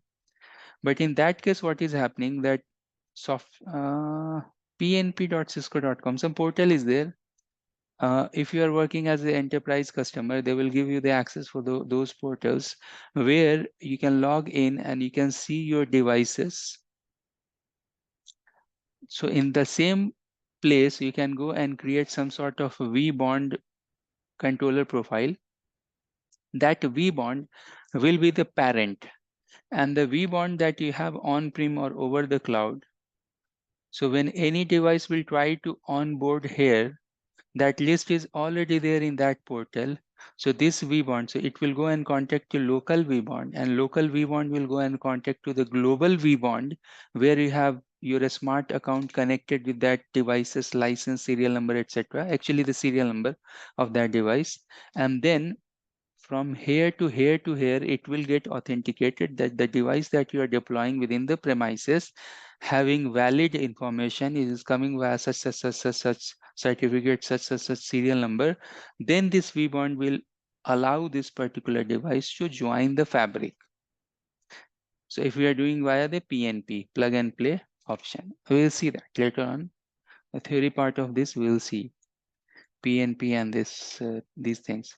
Even here you can see that we have this IPS signature update, means very much Cisco is making everything software specific as well. So once you go and use all those SD-WAN features, capability, you go and install everything in the premises, then if you want to increase the number of IPS signature, they will charge you. If you want to increase something, they will tell you you have to pay this. If you want some extra umbrella features, they will tell you, okay, you have to pay this. So it's like that. It's pure business, right? And then you have vAnalytic. vAnalytic is nothing but you can go and monitor your device uptime, your top talkers, your highly utilized applications, your device rebooted, so health informations and all. So if you have some license that you can go and launch the vAnalytics, it is nothing but some sort of monitoring tool which will give you some limited amount of information related to health, network uptime, applications. Then again, they have created this workflow. Now this workflow is, I think I have seen this workflow in DNA as well, but later on Cisco will go and add more and more things related to workflow. Quick connect, software upgrade, configure teleworker devices, rapid site configuration, custom configuration group, and means some sort of help you will get if you go. So it'll tell select the upgrade device, select this, you go next, cEdge one, extra software upgrade. single attempt download and install. See, this is just the workflow, install and activate reboot. But it is telling that is not wrong selection. I don't have any downloadable file installed. Single attempt, remote server vManage. And this. Now you can see this process and all. Check my upgrade task, go to device. So they are creating some predefined steps in the workflow as well. Later on, you'll see more and more workflows will be added. So this was the complete vManage dashboard walkthrough, but it's not completed because I haven't logged into individual places and I have explained you about that. So I told you earlier that this is SD-WAN dashboard, but within this dashboard you have dashboard. So what does it mean? If you go to monitor and devices, so oops. So once you go here, you can see all these device lists, and suppose I want to know more about this particular DC vEdge one. So I can click here. Now within SD-WAN dashboard, I am inside this device dashboard. So I can go and see all the information related to DC1 vEdge1 in the graphical manner. So I can go and check some SAEI operations, interface tracker, QoS, FIC recovery. These are some advanced things. Actually, this is SD-WAN. Forward error correction recovery rate, SSL proxy, application aware QoE, TCP optimization, DRE optimization. These optimizations that you are seeing here, this is something that you should see more and more in the SD-WAN devices, and plus the security. So WAN, the TLOC, the tunnels, if you have some virtual image installed, then you can go and check about the firewalls, all firewall features. Then in the bottom, we have troubleshooting page where we have nice animation and graphics. You can go and simulate some dummy traffic as well. So you can go and simulate the flow. If I have some destination IP, I don't have any destination IP. What IP should I take as destination? For example, 3.10. Maybe 2. And then you can choose the application. See, these many applications you choose for which you want to dummy that particular traffic simulation. Let me go and choose one. RTP, something RTP is there. Trying to type, but this type is not taking, and these don't have filter option. But okay, let me go and scroll down. Maybe I'll go and use FTP. Where are you? FTP. Somewhere we can go and yeah, here it is. Click simulate.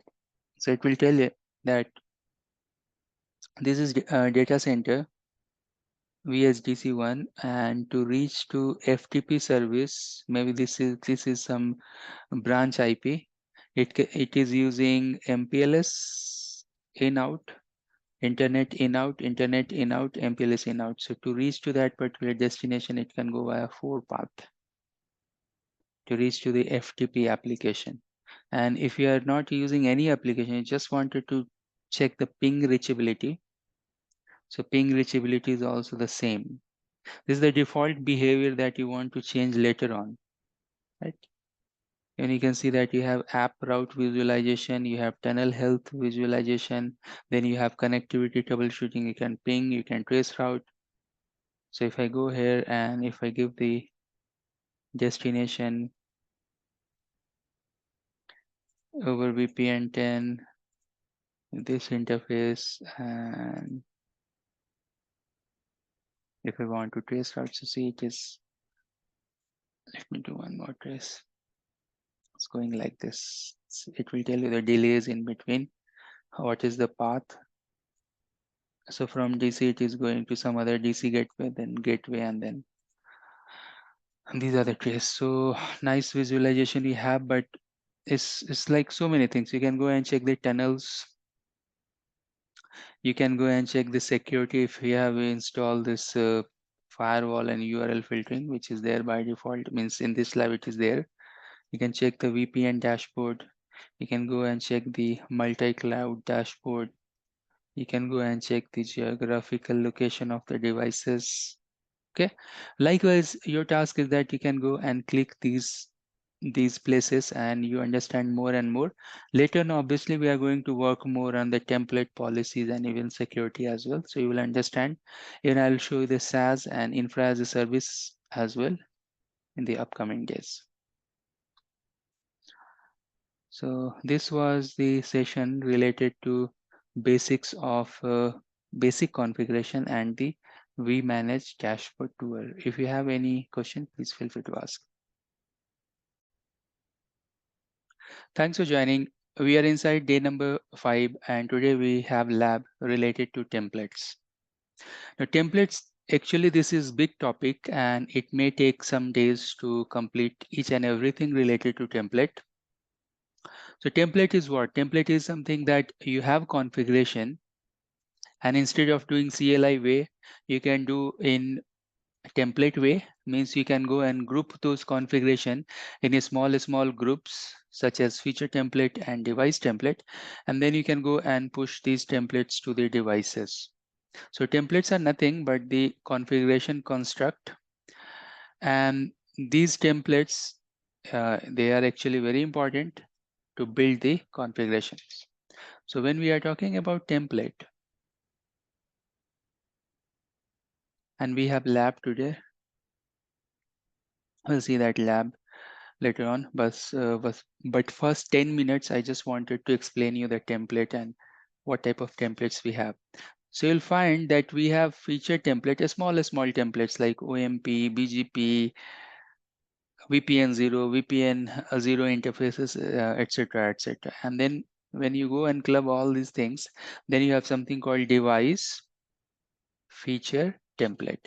FT is nothing but the feature template, and D here is nothing but the device. So device feature template.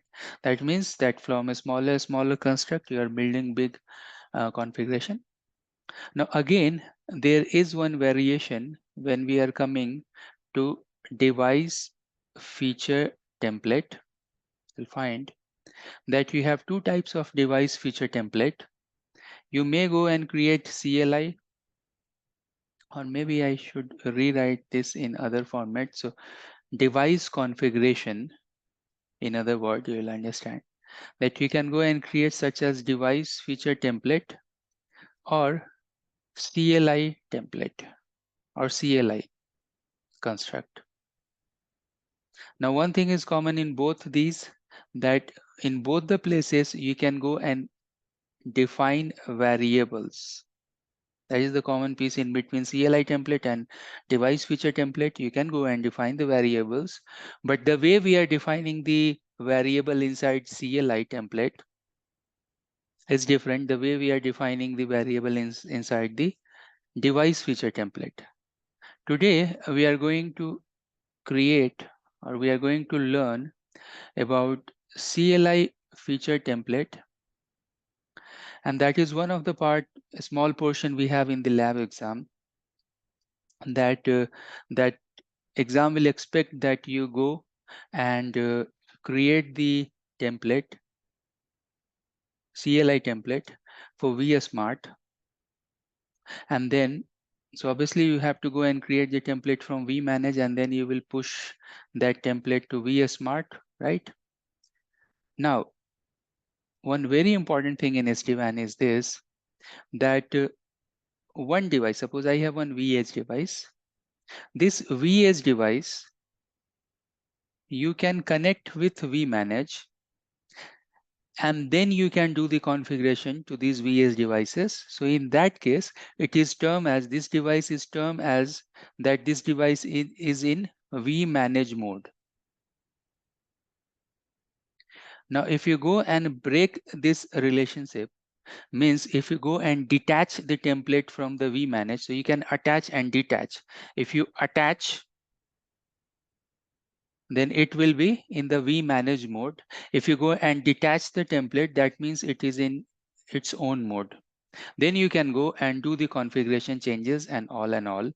So what I'm telling here is this, that if I go and log into the device, any device, if I go here and this place, suppose I have one DCVS2, you can go to configuration, VPN 0, interface, Gigi, what interfaces we have? Okay, tunnel interface, and I can give color, for example, blue, color blue and restrict. And then we can go and check show configuration. So it will tell you that this is the new configuration you are putting in this this interface. Now, if you go and do validate, you can see this error. It will tell you that this device is in the vManage mode. You can't do any CLI change. So here we have something called commit check and commit options, or commit check is equivalent to validate. So you can validate the configuration and then you can do the commit. But since this is in the vManage mode, you can't do any changes. How we can go and check the devices that are in the vManage mode? So let's quickly go to the vManage dashboard. You can come to the dashboard. You can go to the configuration and device. Yeah, you can go to the configuration and devices. And once you are here, then suppose this device we are logged in, DC1 VH2. You can see here that this device is in the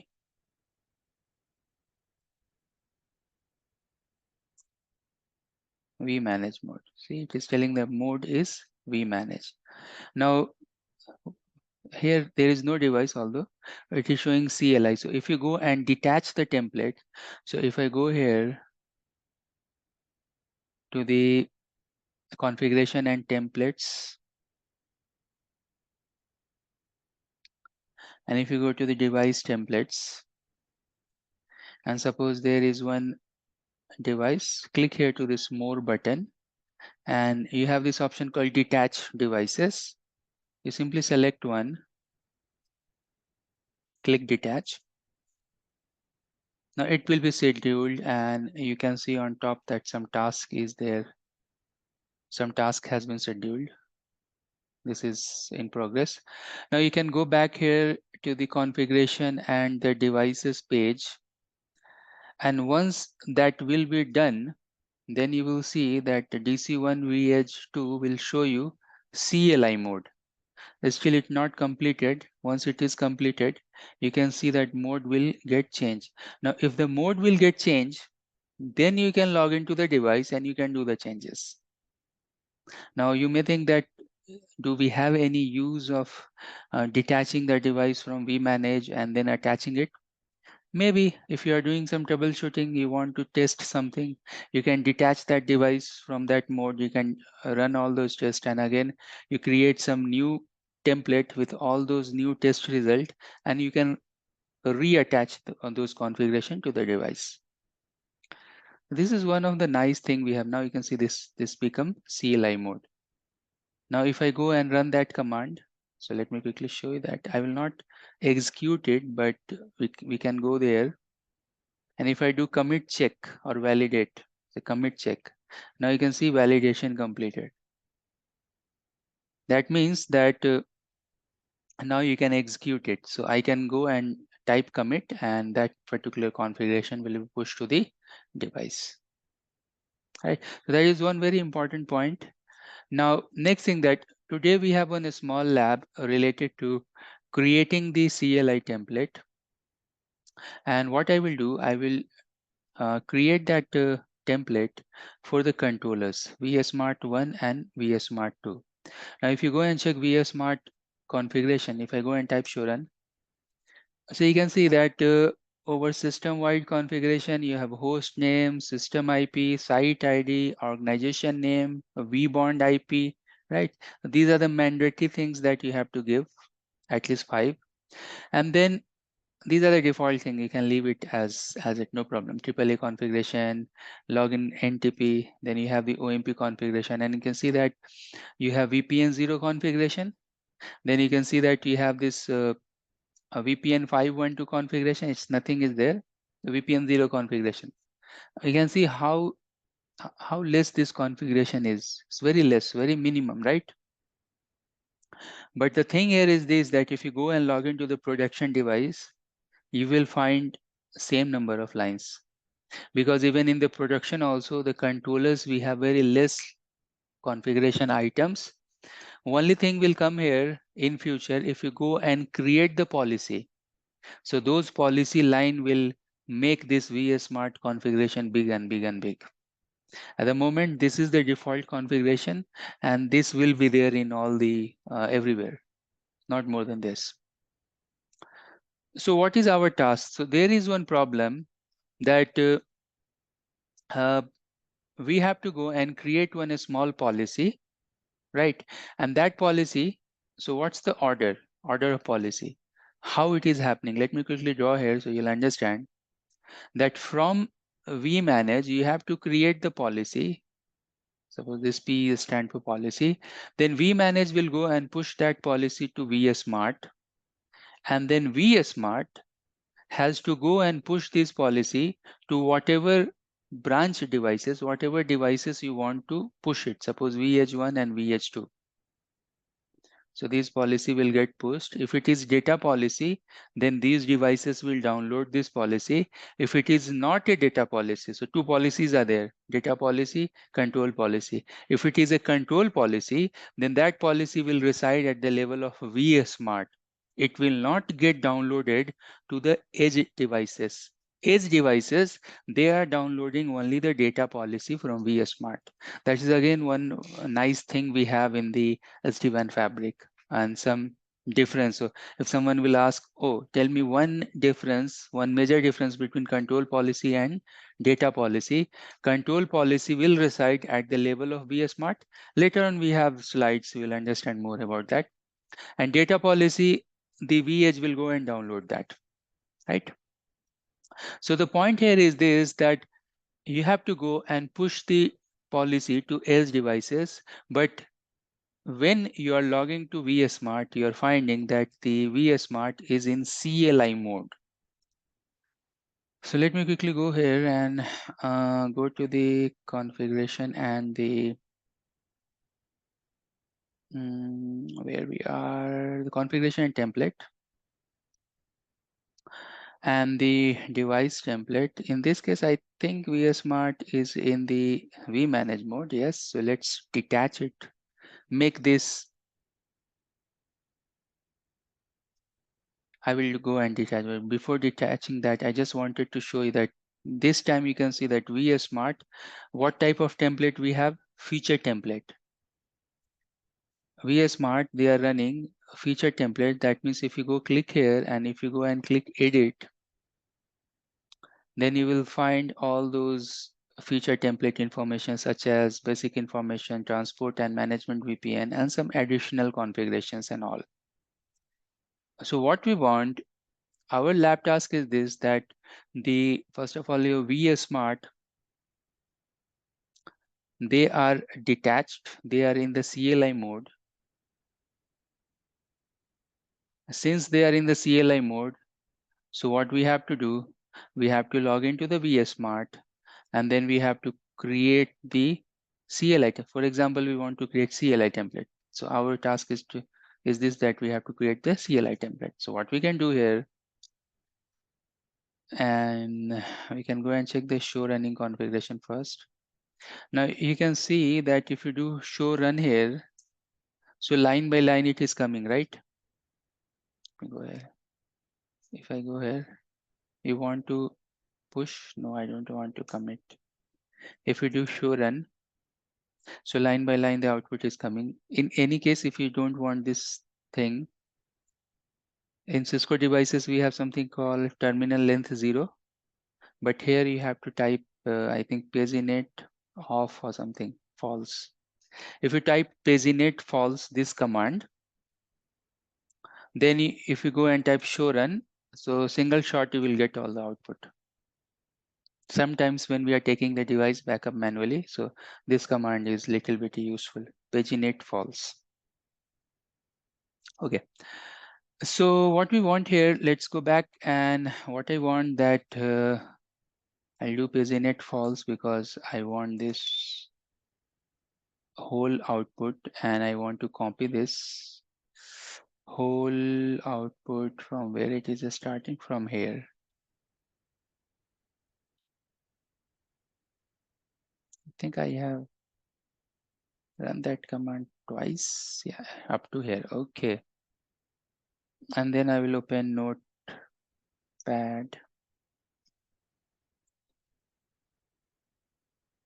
And let's go and paste this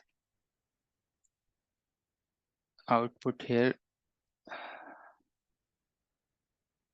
Let me make this bigger so you can see it. All right. So I hope that you can see this. Now here you can see this is the whole configuration. We have this. I know that the password is admin. So admin. Now here you can see that we have this information related to vSmart 1.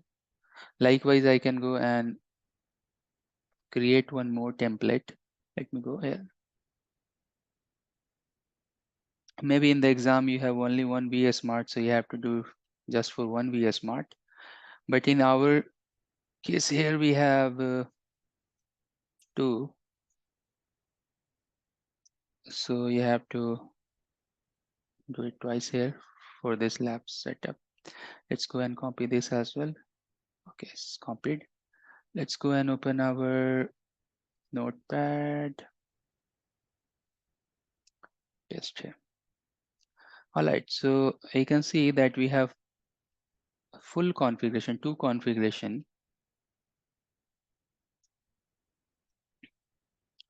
And I want to create the template for both the configuration. Later on, I will show you how we can optimize. Let's go here and showing that one is successful, one is going on, no problem. Let's go back to the configuration and let's go back to the templates. And if you go to the device template, create template, see the CLI, we have both options, feature template, CLI template. CLI template, choose the model. That model is vSmart 1 template, vSmart template, and then I can go and paste as it is. I'm not doing any change. I will show you that how we can go and change it as it is. I'm putting, or you have option select file, and you can select the file as well, right? So I will go and click add. So now we have one vSmart 1 template, and you can see the mode is CLI, right? Because we are not creating the feature template, the mode is CLI template. And then what you can do here, you have this option copy. This time I can go and make this as a vSmart 2. This is for vSmart. Oops. vSmart 2 template, copy it.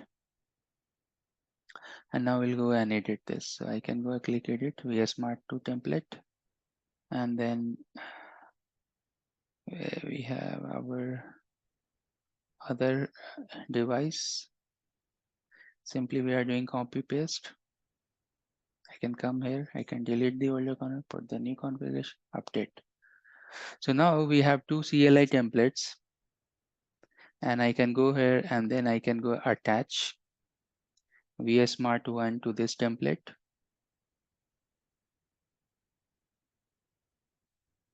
Nothing changed, it's the same thing. And then I can go back, templates, feature templates. And then we can come here and then attach, and then we can go here, push.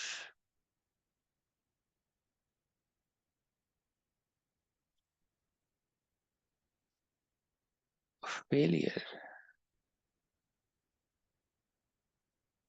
already in progress. Something is wrong that I have done. No, it's actually the one of the VS Mart is still it is in the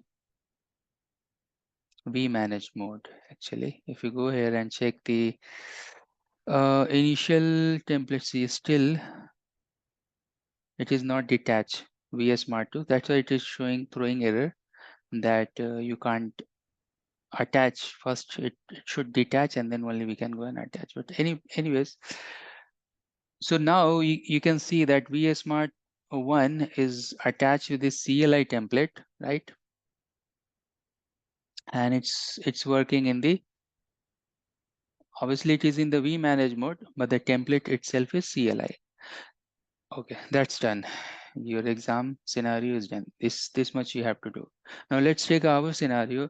So how we can optimize this configuration? Our case is this, that we have two VS Mart, but instead of using these two template 1 and template 2, we want to use only one template. So in that case, how you can go and make this little bit generic, so one template can be utilized at two places. So obviously then in this case, we have to go and create the variables, right? So now if you check the configuration file 1 and configuration file 2, you can see that system IP is something which is different. Then you can see unrest, everything is same, right? Then you can go, you can scroll down, scroll down, scroll down. Then you can see that the Ethernet 0 IP address is something which is different. And let's go and check here also. So one thing that you need to make variable is the system IP. And other thing that you need to make variable is the Ethernet 0 interface IP address, right? So if you create only two variables, so then you can go and attach one CLI template to two devices, right? So that thing we should do, but still I can see that this detachment is not done. So let me try to detach one more time.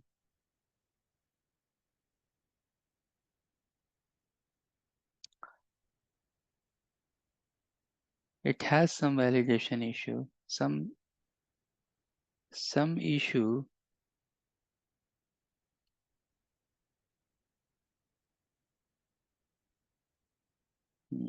Actually, we have done two tasks here.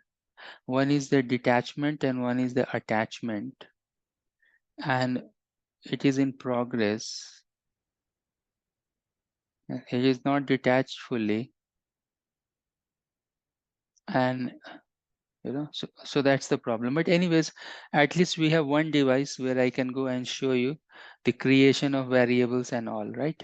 So let me quickly show you that how you can create two variables, and these variables you can go and push to two VS Smart devices. Later on, when you perform the lab, you can repeat the same task. So let's go here, click edit.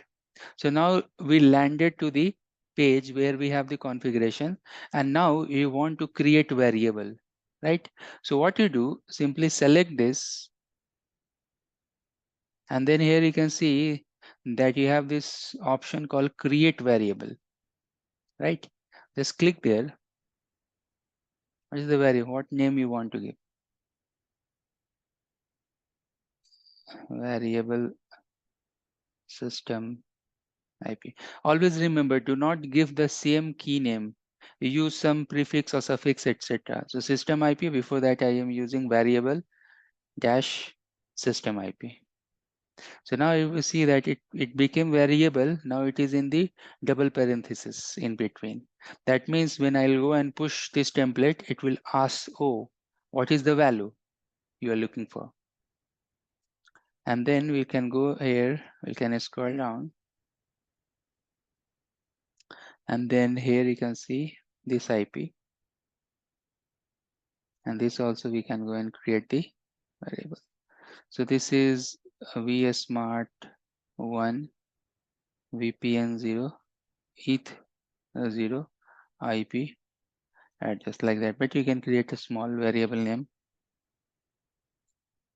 And now you should not type here vSmart1 because this is for vSmart1 and vSmart2 both.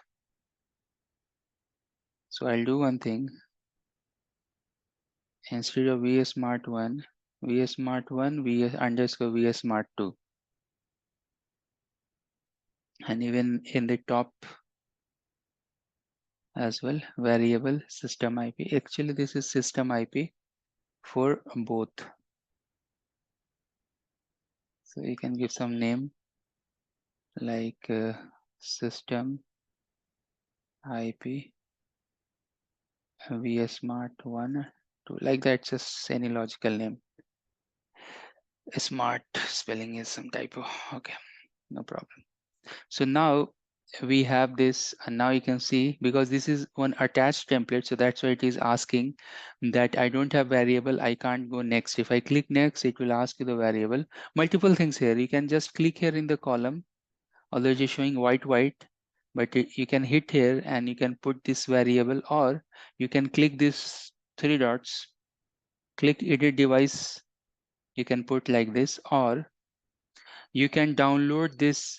Once you download this, this will be downloaded in a Excel format.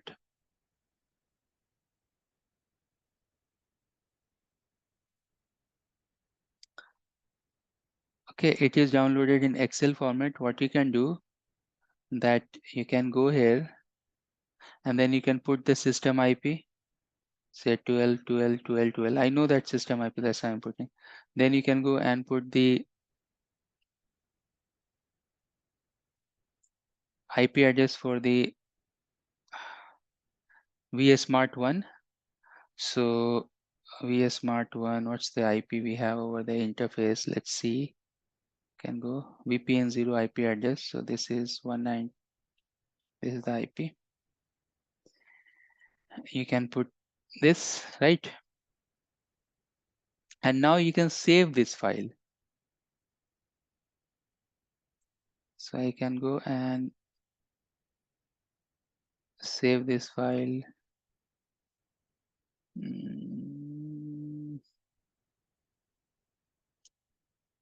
Okay, I'll go and simply save this file. April vSmart. In my OneDrive, I have saved this. Let's save. Okay, so I'm showing you all these options. So you can go here, you can simply go here and simply you can put those two items. But in future, you will see that number of items will be more and more and more. What is happening? And this is one of the use case we are doing in the workplace, that suppose you have one router and that is going to deploy in remote site. I'm working in a head office, but some engineer in the remote site, he has to go and do the deployment. So I have access to vManage. I can create the template, and what he has to do, that he has to go and connect the interface. Later on, we'll understand more about that. This is something like ZTP or PNP process. But still, if you go and connect the interface, but what about VPN 0 IP address? What about what about service VPN IP addresses and other parameters, maybe BGP is running or OSPF here, all those variables. So in that case, what we are doing, that we are emailing one Excel sheet with variables who have all these parameters like we have here. We are filling this IP and everything, long list that will be. And then we are emailing to that particular site.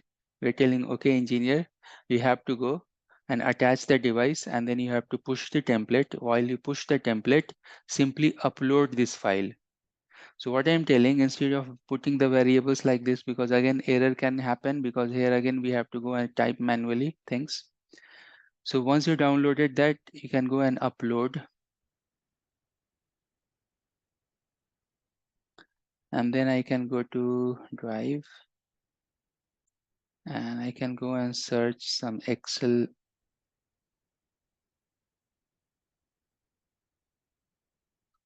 and click upload.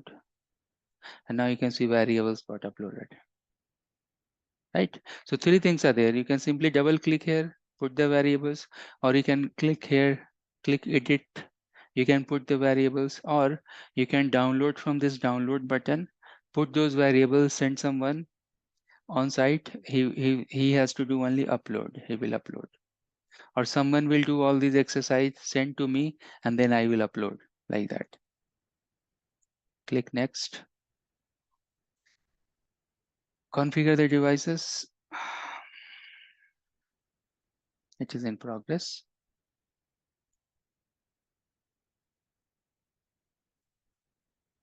So validation is successful. Now pushing the template is in progress.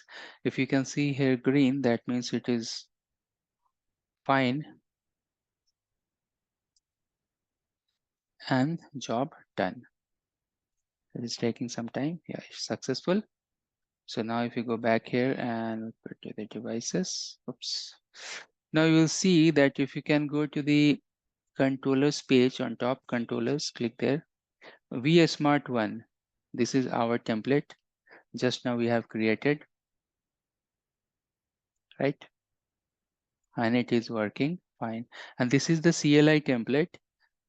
And this is the CLI template with the variable. Okay. So what we have done successfully, we have attached one of the CLI template to the vSmart. We have created even the variable CLI template as well. And one of the vSmart is working fine with that variable template. This way we can go and create that. Now, next thing that we have to go and create the feature templates, and with help of those feature templates, we have to go and play around. So I will not start the new session feature template. We'll save this for the next session, but I will show you some very important, small interesting things while you are pushing the template. Even you can validate or verify the configuration as well. And there are some theoretical points, very important theoretical points we have, just I want to highlight.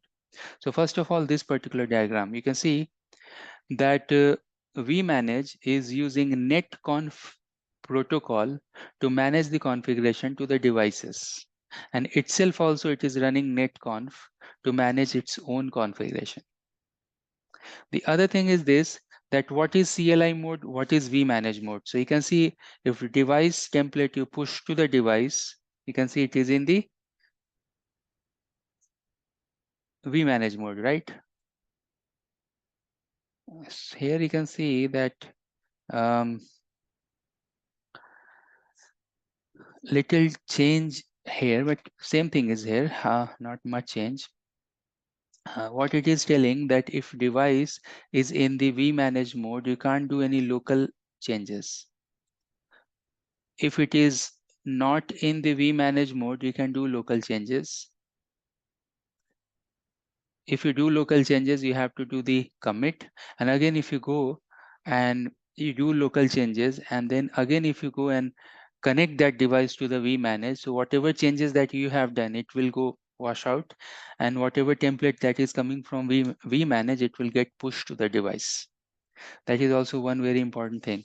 Then there is one concept called rollback. Rollback is something is this, that by default it is 5 minutes. Suppose you have one template and you are pushing that template from vManage to vEdge devices or vAnalytics device. But in that template, you have some wrong configurations, some wrong vBond, something is wrong in that configuration. So what will happen, that vManage will try to push the configuration and he will check that, okay, with this configuration device is okay or not. If it is not, then it will go and roll back that configuration within 5 minutes. So let me show you this because this concept is good. And the other thing you have is this, that while you are pushing the template, you can see the configuration changes as well. So those two things I will show you here. Let's go back to our newly created template that we have. Let's go back to the configuration and template.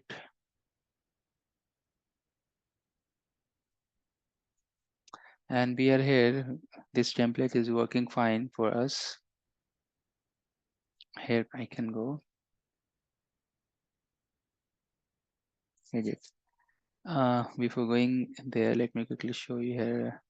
Just see that what is the host name for vSmart is vSmart1, right? Now what I will do here, that I'm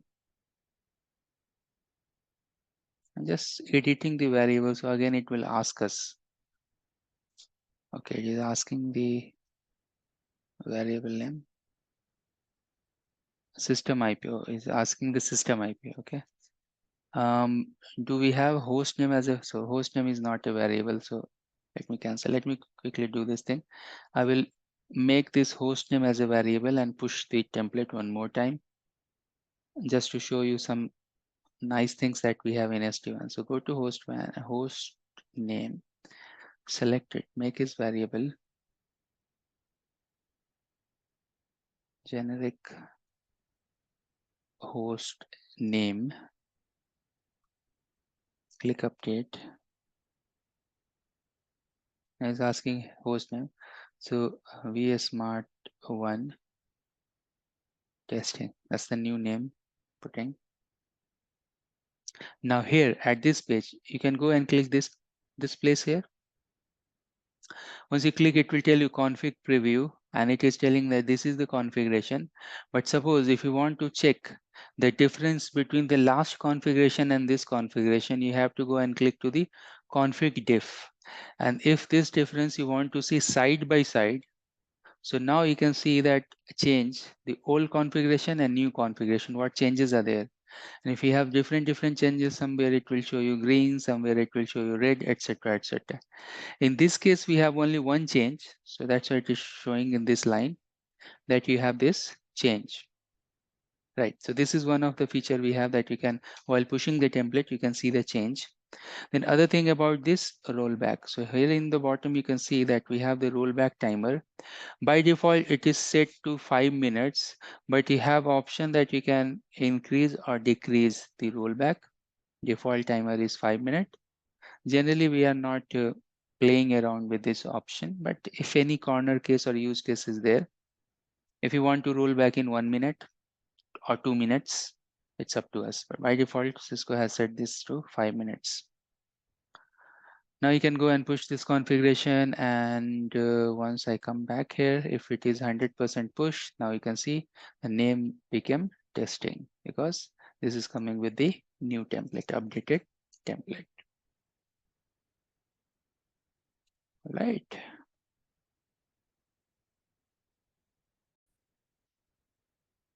Thanks for joining. We are inside day number 6, and today I'm going to show you lab related to feature template and the device feature template. And again, if I go back here to this place, so today one of my video is going to be Premier. You can see this is Cisco SD-WAN Black Belt training. In this also, I have covered most of the things related to the templates, feature templates, etc. So this video you can also refer in future, because this is built like, these are a small 10 minutes video, and these 10 minutes video I have joined together, so overall duration is more than 3 hours, but they are actually very much new videos related to SD-WAN that I have created, and they are very much refreshing. And the way I have done the lab, slowly I have shown all the steps, and that particular lab will grow slowly. It's a big lab, but all the parts I try to configure slowly, and even I have configured some cEdge devices as well. All right. So in this class, what we want to do, we want to configure a device with template. Now, what are the things we can do the configuration with? Means, what are the things you can configure in the Viptela boxes or SD-WAN devices? Configuration means what? Show run, right? But running configuration, whatever there is in the device. But Cisco SD-WAN devices are not only that show run, because they have all the configuration plus they have the policy as well. Now, I told you earlier that this policy that these devices having, they may have their own local policy. It is termed as sometimes it is localized policy something. We'll see later on in the policy section. But they may have some local policy like QoS policy, some access policy, some mirroring, port mirroring, etc., etc. Like there are some policies which are local to the box. So they have this policy, so that may be part of their template, or they may get this configuration from vSmart. This is also vSmart. So other policy they may get from vSmart as well, and later on we'll try to understand more and more about this configuration or this policy part that is coming from vSmart to the device, because that is also part of the device configuration. And if it is a data policy, remember, if it is a data policy, then we as devices will download those configuration. Okay, so that's quite interesting. So the configuration we have is the configuration plus the policy configuration. Mostly that policy configuration that reside within the edge devices, they are nothing but the local policy or localized policy. Okay, so all these things we are going to understand today. So now again, if I go back and try to draw, so what are the things you will configure in device? Obviously, you have something called basic configuration. Basic configuration means SNMP configuration, or basic global, better if I global, basic global. AAA configuration, some logging configuration, some OMP configuration globally, SNMP configurations, banner configuration. These are nothing but the configuration that is there in all the devices. They are actually global to all the enterprise devices. Then you will find that you have something called device specific configuration, such as VPN 0, and then VPN 0 interface, VPN 0 interface configurations. Likewise, you have something called VPN 512 and then VPN 512 interface configuration. Correct. But apart from that, we know that we have service side VPN as well. Suppose one VPN is for guest, one VPN is for employee, one VPN is for contractor, etc. So suppose if we have VPN 10, 20, 30. So you have to do the configuration for VPN 10, 20, 30 as well. And suppose in these VPNs, if you are running some BGP, OSPF, EIGRP, those configuration we have to do. Right. So today what we'll do, today I will go to one of the data center device and slowly we'll build VPN 0, VPN 512 and VPN, any service VPN, maybe VPN 10 and VPN 20 configuration, apart from the global configuration, right? And then obviously we'll understand these things. When we'll do the configuration, I will go and explain you that how you can go and define the variables as well. Because if you do this, this is something like, this is some feature you have in SD-WAN that you have to learn by doing practice.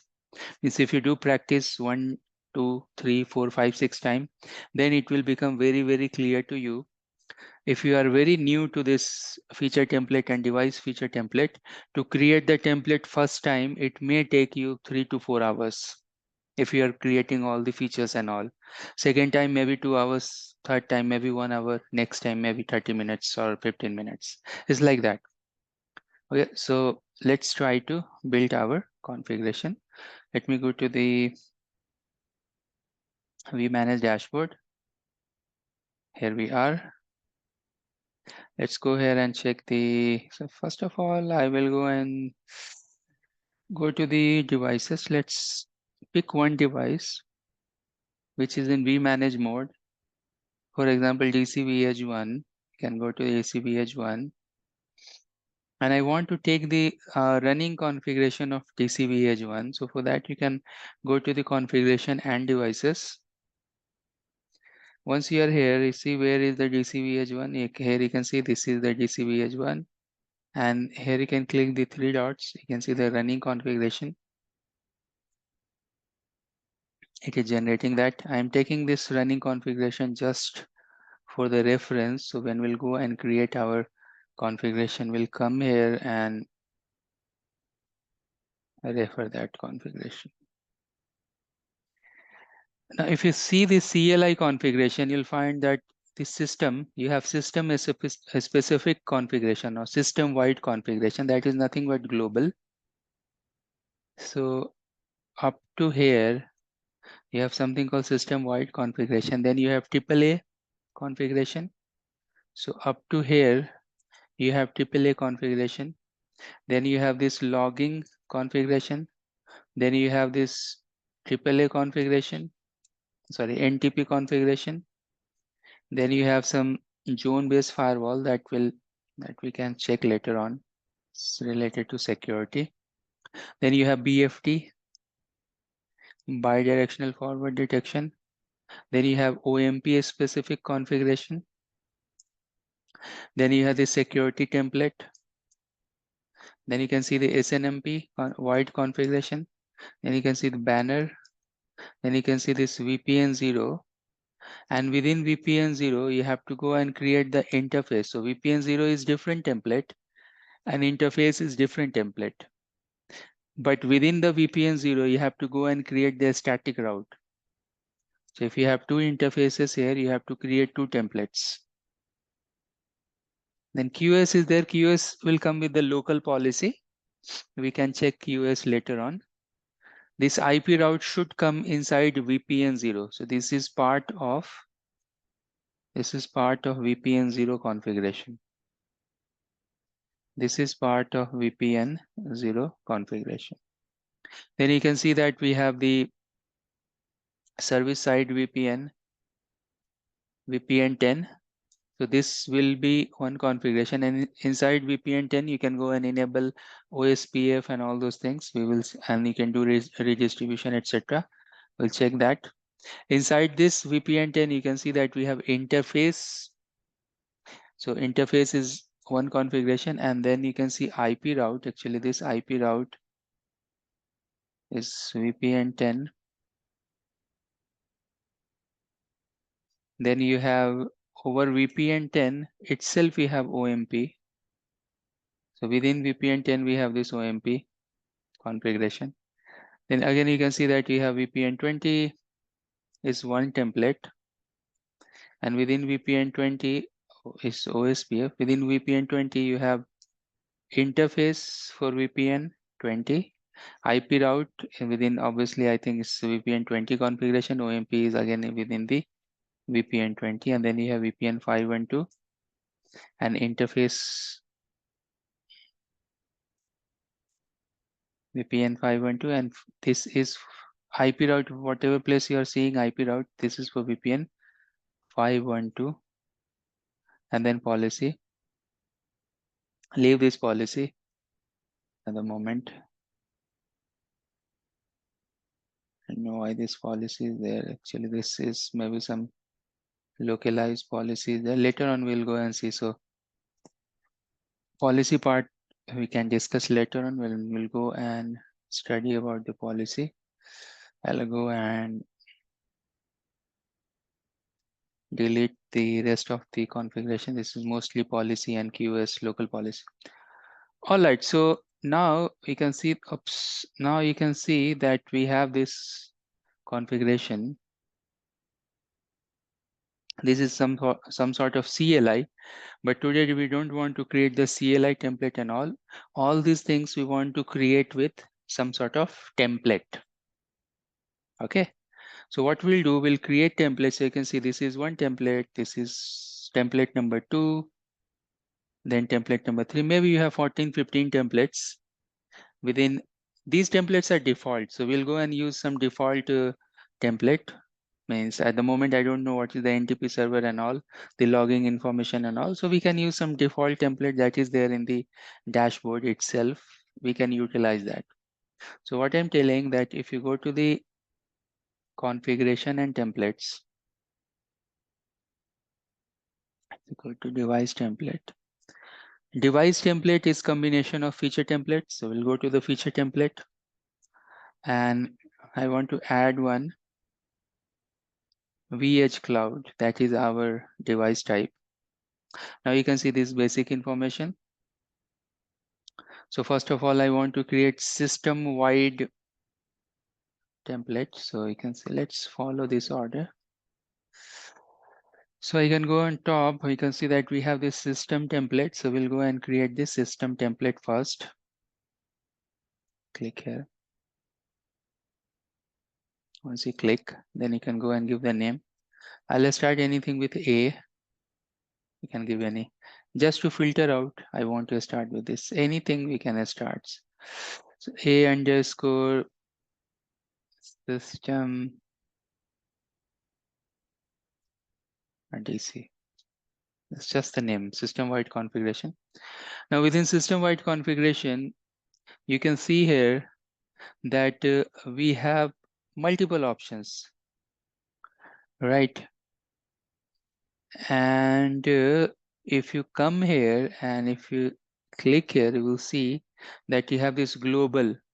Global means you are fixing that value. If I go and click global, that means if I go and put 10 here, that means the site ID I am fixing for this particular template is 10. So I'm not making this as a variable. Global means no variable. Then you have something called device specific.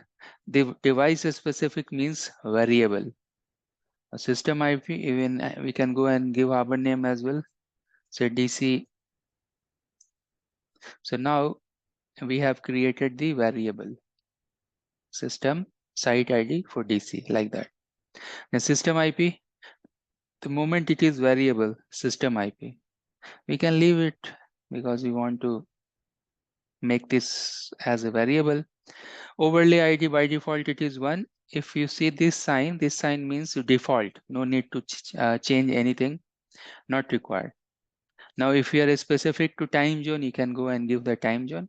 You can leave this as a default. Host name is a variable. Yes, it will ask us what is your host name.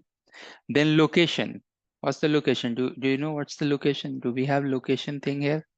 We have GPS location, site ID, organization name, and the vBond IP. Like that, we have these information. So let's go back here. Location, device group. These things are not required. Controller group means vSmart group. Not required. Max OMP session not required. We can leave it. Then GPS information you want to give, you can go and give that as a variable. You have any endpoint tracker means over VPN 0. You are tracking anything. At the moment we are not tracking. Leave it. You can go and create the object for the tracker. Leave it. Then control plane policing by default 300 packets is a default. Leave it. DTLS MTU 1024 is also default. By it will go and do the port hopping. So DTLS, whenever they are forming DTLS tunnel control connection, they are using certain defined port numbers, and we have range of port numbers. Suppose, for example, it will start with port number 1. If that port is unavailable, then it will go to 5, 9, 13, like that it can do with the port hopping. Offset is 0, that's okay. Some of the things are default, we can leave this. Then it is telling that local vBond, is that device is local vBond. Actually this is there for vBond. When you do the configuration for vBond is vBond IP for vBond is local. So in that case we are using that. You want to track anything? No. USB controller off. Gateway tracking by default on. Host policing, allow same site tunnel off. Route consistency check. So here you can see that as per this configuration, admin tech on failure, no route consistency check, no VRRP advanced, etc. So route consistent is off. collection of reboot admin tech is on. So default configuration, which is working fine. On demand talent is off. Right. So we have almost everything in this configuration template. This is nothing but the system-wide configuration. We can go and save it. It is telling some error somewhere. Maybe don't need it. I'll make this default. Click save. So what we have done here, we have created one feature template. If you come to this page, you'll find that there are something called default template. So whenever Cisco, once you have your vManage up and running, so there are so many default templates. That means Cisco is giving so many templates. If you want, you can rename and use it. The non-default template that we are creating. If I go and filter with A underscore, you can see that we have created one template because we have created. So this is not default. That's why it is non-default template, right? So now we have one template, feature template created.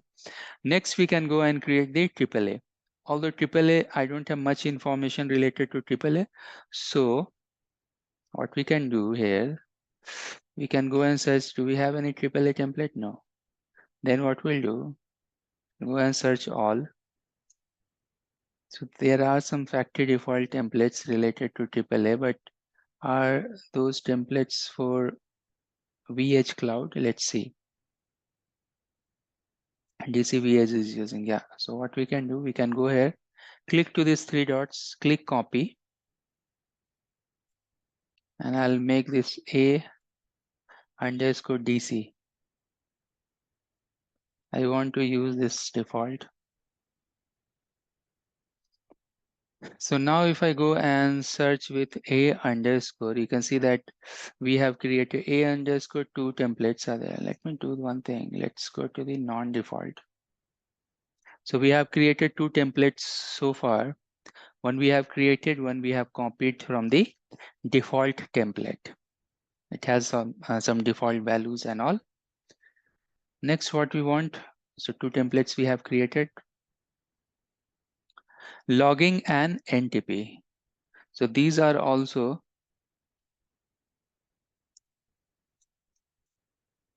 some default configuration and BFT. So logging, NTP and BFT. Let's use the default one. So again, I can go here and you can go to, like that, you can go and search, or I will show you the other way around as well. So for example, you can go and click add template, search for cloud, vEdge cloud, check where is the, so here you have BFD, NTP you have, we'll go and create. Let's see where is the logging. We have banner here. Here we have logging. Simply go there and do one thing, A underscore logging and DC. Do not do any change in between server and disk and all because we don't have logging server informations. So we can go and create like this. Oops. Non-default. So now you can see we have created 3 templates. Likewise, I will go and create 2 more. One we can go and create for BFT. A underscore BFT. At the moment, we do not know how BFT is working. We have complete 1-day class just to understand how BFT is working in the Viptela fabric. So I will not explain you all these multiplier, Paul interval and all, because it's quite interesting. We have 10-15 slides just to understand this BFT. So when the BFT thing will come, I will explain more. At the moment, simply I'm giving the name, leaving everything default and creating it.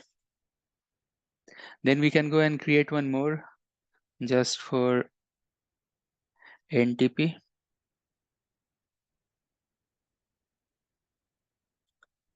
A underscore NTP DC.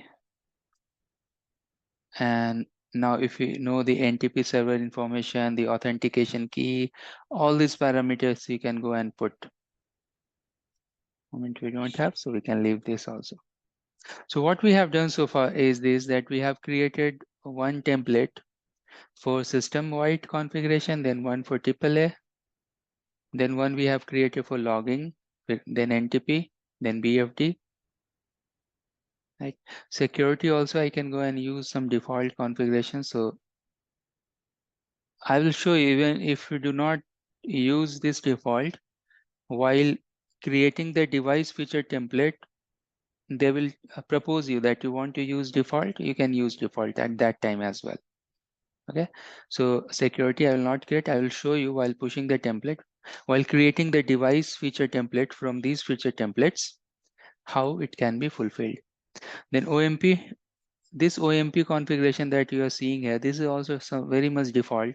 So I can go and use the default later on. I will show you how we can go and use. Even SNMP also is default. So SNMP also will go and use the default configuration. Banner we can go and use. So let's go and create our banner.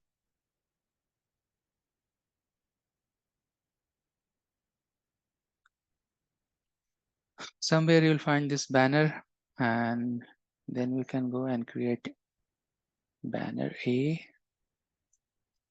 banner DC. We know that different type of banners are there.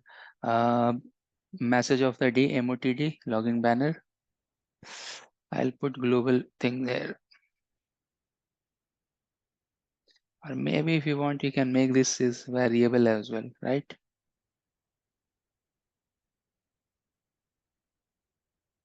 I made this as a variable. While pushing the value, it will ask all this information. All right, so how many templates we have created? We have created 1, 2, 3, 4, 5, 6. See how fastly we can go and create all these templates. So banner is also done. Now the main thing and little bit difficult thing we have. A VPN 0. First of all, we'll create VPN 0. Inside VPN 0, how many interfaces we have? 2 interfaces. So let's go and create a VPN 0 template. So we can come here, we can click add template for the cloud. Can I scroll a little bit down here? Here you have this VPN, and then here you have VPN interface. So first create VPN. Too much information you'll find while creating this VPN. And that's why the video I have shown earlier in my recording session that is going to be premiered today. You can watch this VPN 0. I have created VPN 0 for different devices, vEdge, cEdge devices, all the VPN configuration and all. All right. So VPN 0. Now, what information you want to put? Very less information, DNS information, and then this host information. So DNS IP 198.168.1.1, and this is the vBond IP. So let me show you that how you can go and, so you can see that VPN 0 and click DNS. Can go and give the primary and DNS IP. Once you put first IP, then automatically the next line will come. 254. Let's see. Yeah. Second, although this is the primary, that means 254 is primary and second. Then host mapping. Host mapping, you see new host mapping. This is nothing but for the vBond. This is the vBond DNS IP, and then the list of IP. So 198.181.11, and then 198.181.21. Let's see, 11 and 21. Yeah. Then we can click here. So now we have these 4 lines of configuration. But I told you earlier that within the VPN 0, you have to go and give this static routes. Okay, this IP routes. So within VPN 0, if I scroll up, you'll see on top you have something called IPv4 route. Click there, and then you can go and add the static routes, default routes. So 0000/0, and then you have to define the next hop. Next hop, I'll go and define as a variable,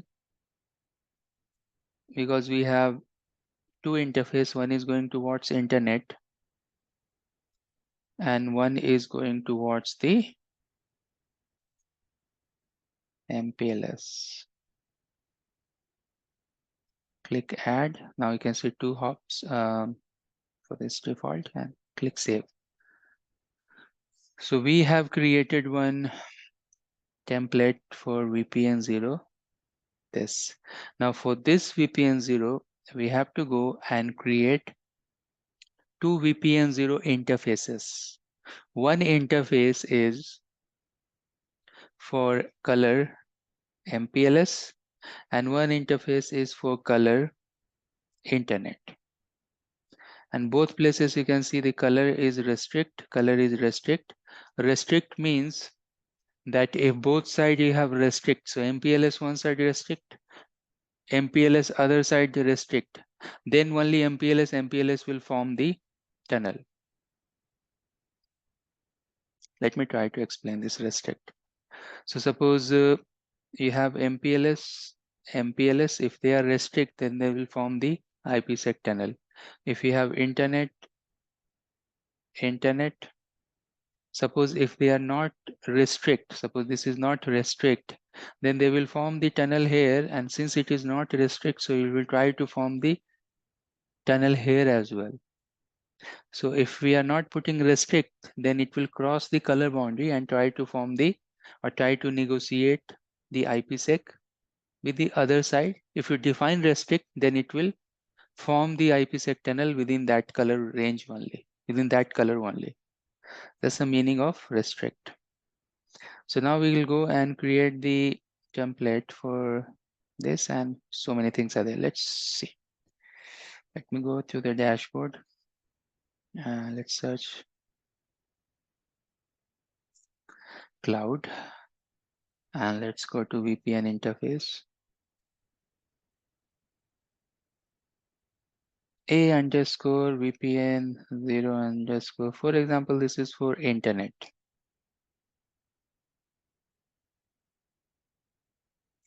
Now it's very important. Shutdown is no. This means no shutdown. Shutdown global, no. What is the interface name? I'll make this as a variable. Interface name is internet. That's a variable you have to put.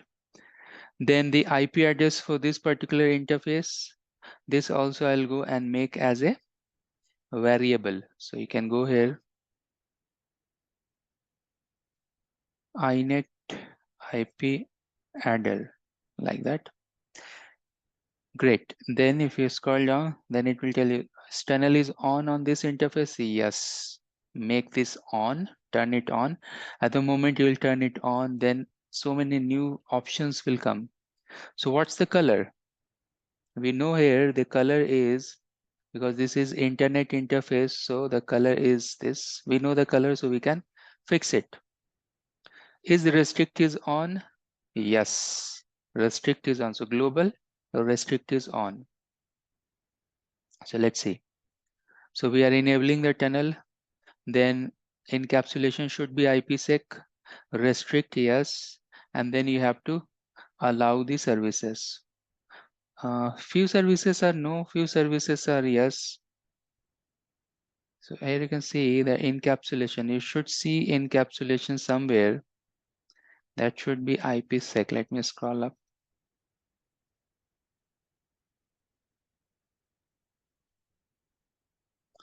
Where is the encapsulation?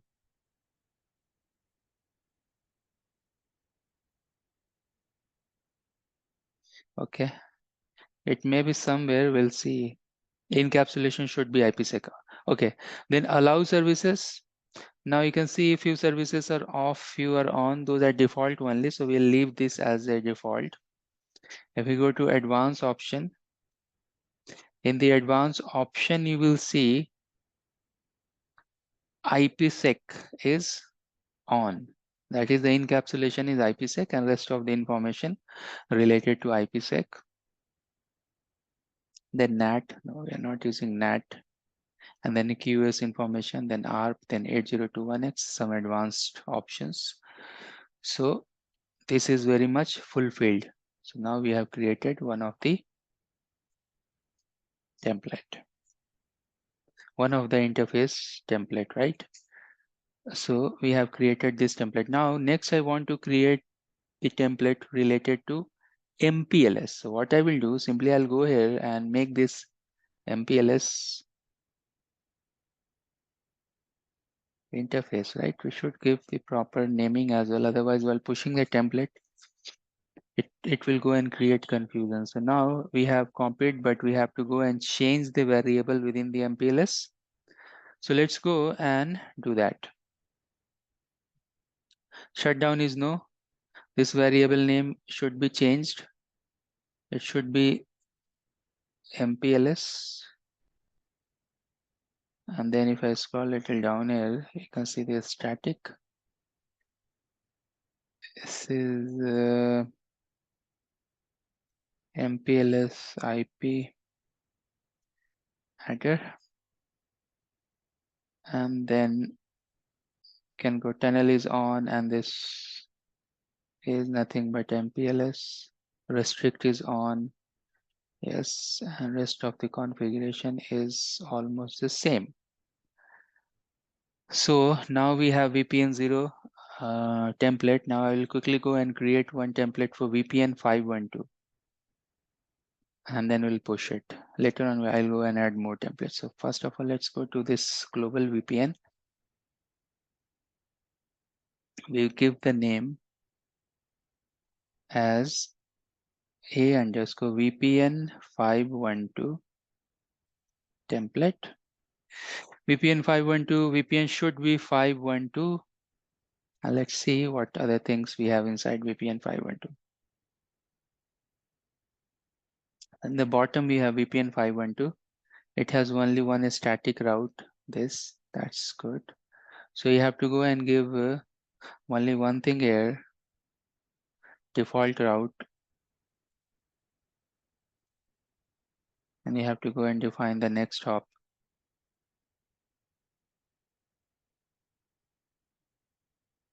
MGMT, next hop for the management interface. Add, save. Now, just one more template and we are very much done. Now I have to create one template for VPN 512 interface. So we'll scroll down, we'll come here, VPN 512 interface.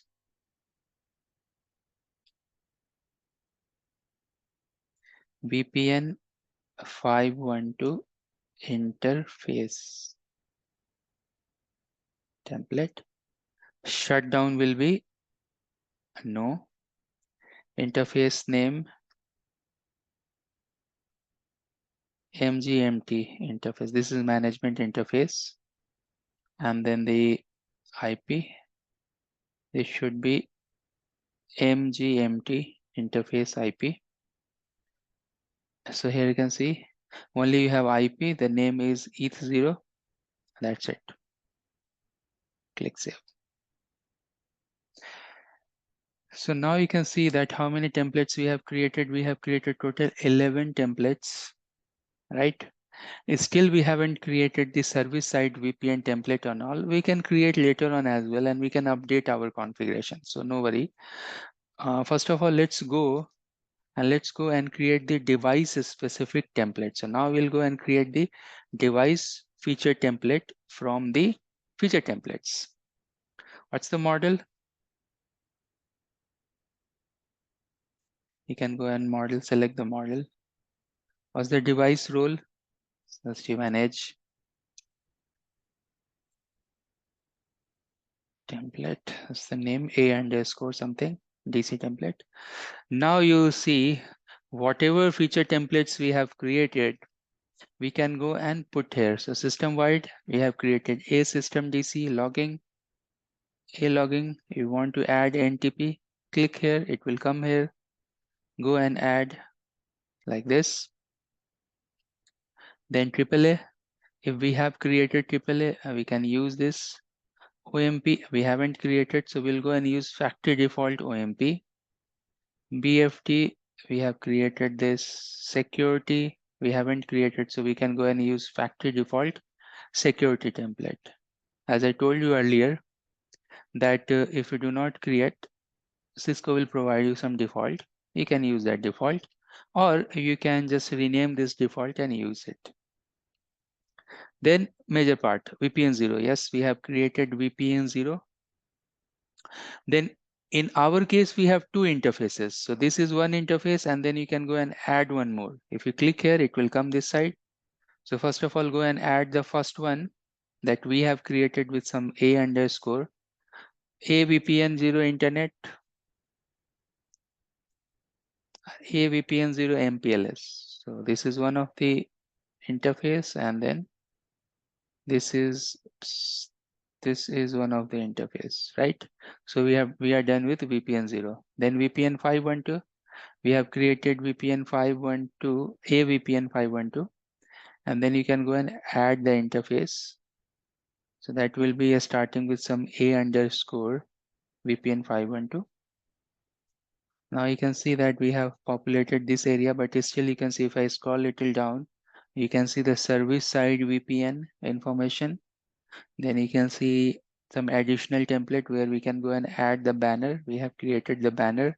Policy, this is the policy, local policy. So if we have some local policy that we have created, I can go and call here. At the moment I haven't created, so leave it as it is.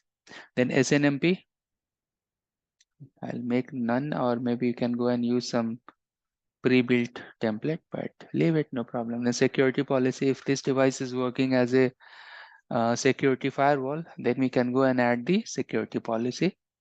We can check these things later on. So now we can click create. And now our template is created. This is device configuration template or feature template, but it is not attached with anything. We have to go and attach it. It is using 13 feature templates. It is not attached with anything. So let's go here, do one thing. Do we have DC attached somewhere, or is it T attached? vEdge one is already attached. So I'll do one thing. I'll go ahead and I'll go and detach this template first.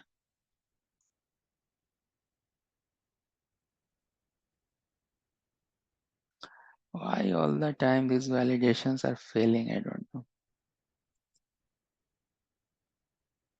Okay, let's go back to the configuration and the template. Okay, no problem. So where is my DC? Okay, here we have.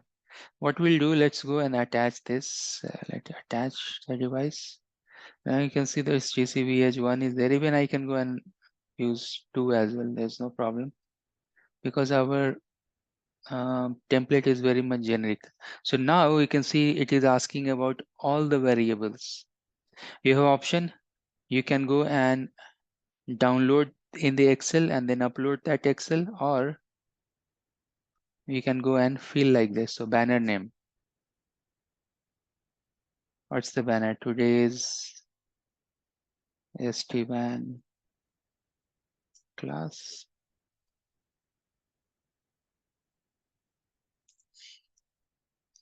Then what's the management interface name? That is ETH0. You can validate management interface is ETH0. And this is the IP address for the management.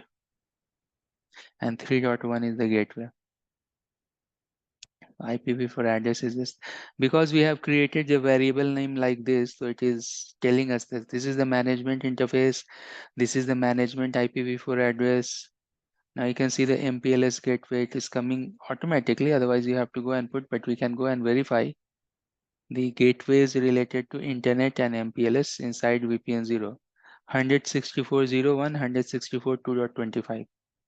01 2.25. That's right. Then it is asking interface name of MPLS, VPN interface name MPLS. Okay. So MPLS facing interface, what is that? Interface that is Gigi 01. And for internet, Gigi 02. 0/1. Then it is asking the IP address for this interface. Then it is asking the VPN interface name of internet facing interface, and then the IPv4 address for that.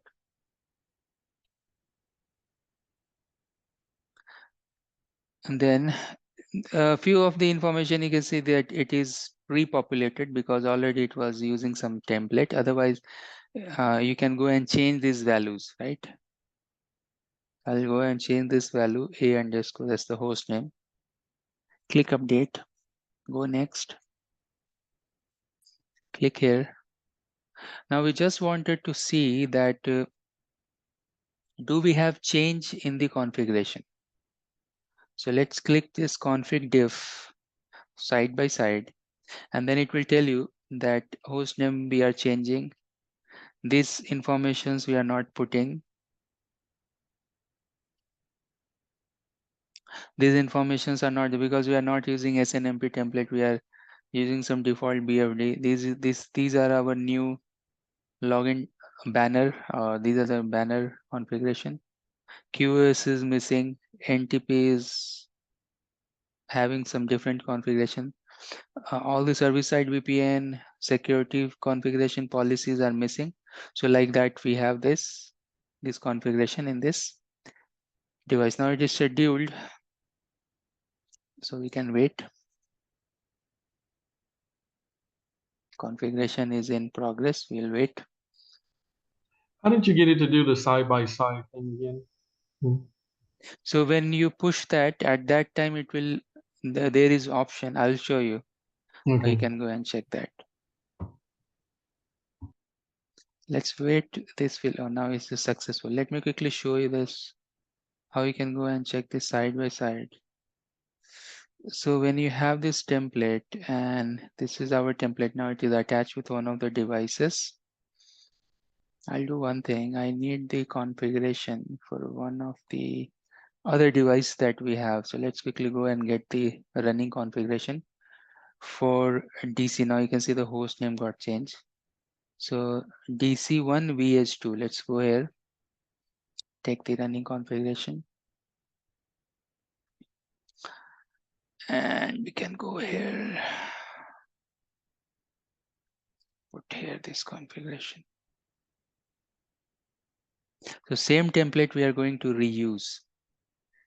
So this template that we have created, now we'll go and attach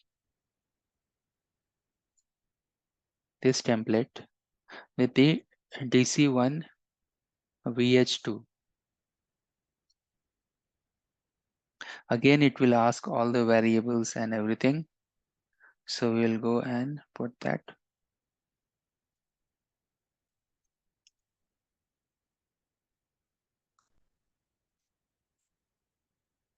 Now the management is always ETH0, so there's no problem. Then the management IP address, let's see. What is that? VPN 512 IP.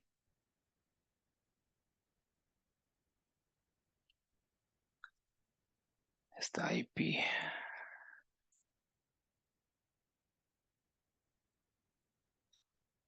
Then these are the gateways, that's right. Then MPLS interface, it is asking. MPLS interface is 001, and this is the IP. Gig E 0/1. This is the IP. Then gig E 0/2. Then the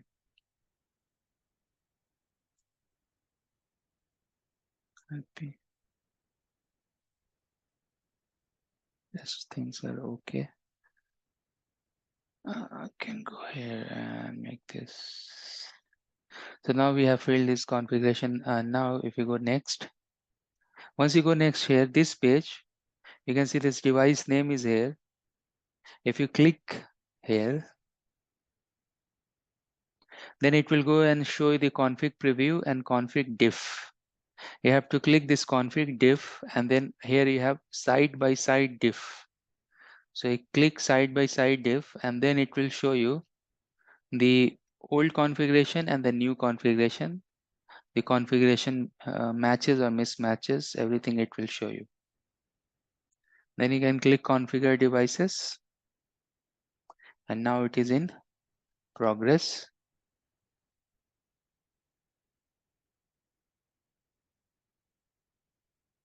It is going on.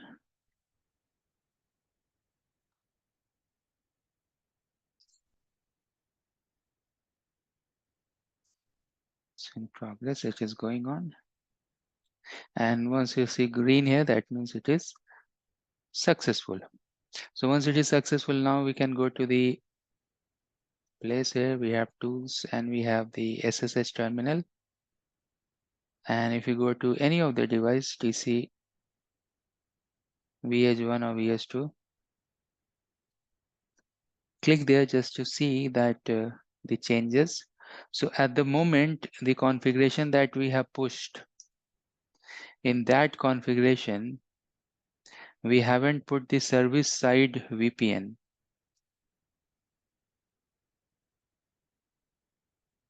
I just wanted to increase the font size so you can see. So here we haven't put the service side VPN. So if I go and type show interface description, you will see that there is no VPN 1020 because we haven't created. So gig 03 is not part of any VPN and others. And you can see that we have this up and running. Ethernet interface we have up and running. Everything is okay. Now if you can go and check show run, so you can see that host name we have changed. The rest of the things we haven't changed. And if I scroll up, you can see the banner and all those things. So banner we have changed, right? Today's class and all. So now this device is running with our configuration. Only thing I haven't added here is the service VPNs and other policies and all. Obviously, later on when we'll study more about OSPF, OMP, BFTs, firewall and all, then I'll go and add the service VPN templates as well. Okay. So this is one of the, you can say, the robust class. I have done this within maybe 30-35 minutes, but when you will do, it may take 2-3 hours for first time. But keep practicing, watch my video. The way I have copied this and the way I have break these things in a small pieces. So you can also break these small pieces, create your templates, create maybe 6 templates first. Whenever you are creating template, if you do not create this system and all, everything will be fine. There is no problem, but you have to create at least VPN 0 and VPN 512. VPN 0, VPN 512 template, VPN 0 interface, VPN 512 interface. If you create those things, then your template will get pushed successfully. It will form the control connections. Here you can go and check show control connections. So it will tell you all these DTLS connection. It will tell you the what's the port number 12346. If any problem with this port, then it will go and jump that port. By default, we have all those settings in the configuration. So you can see that I can reach to VS Smart over 2 different transport, but you can see previous class I told you that for the vManage you have only one connection, right? You have only one, and that is what it is preferring MPLS. So now if you want to change this from MPLS to internet, then what you need to do, we have to go to the, let me show you quickly, this is interesting. So you can go to the configuration and template. Let's search our feature template for VPN interface. This is our VPN interface. If you go and click edit,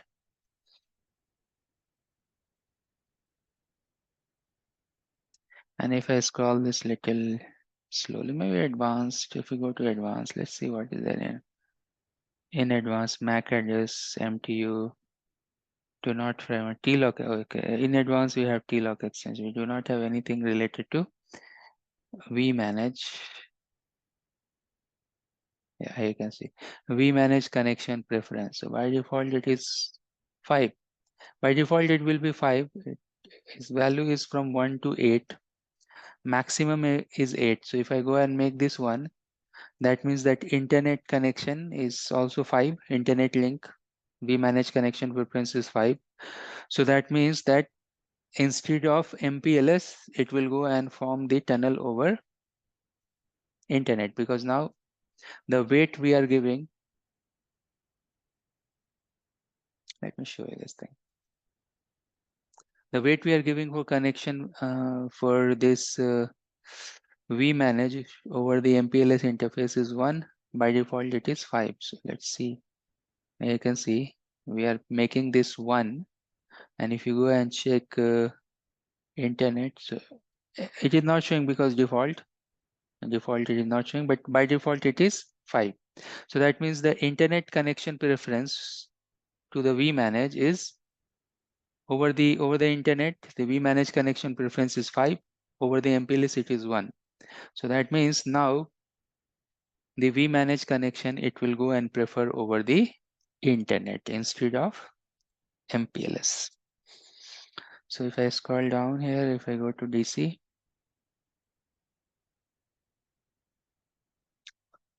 let's log in.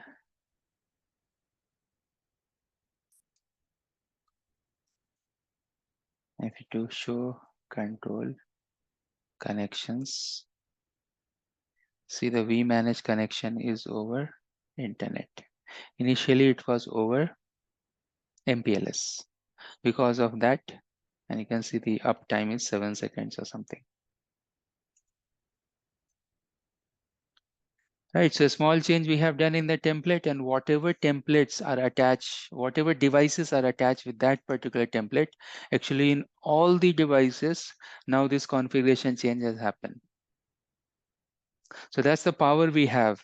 Suppose from one template, you are configuring, in one template you have one SNMP configuration, and that template is attached with 200 devices.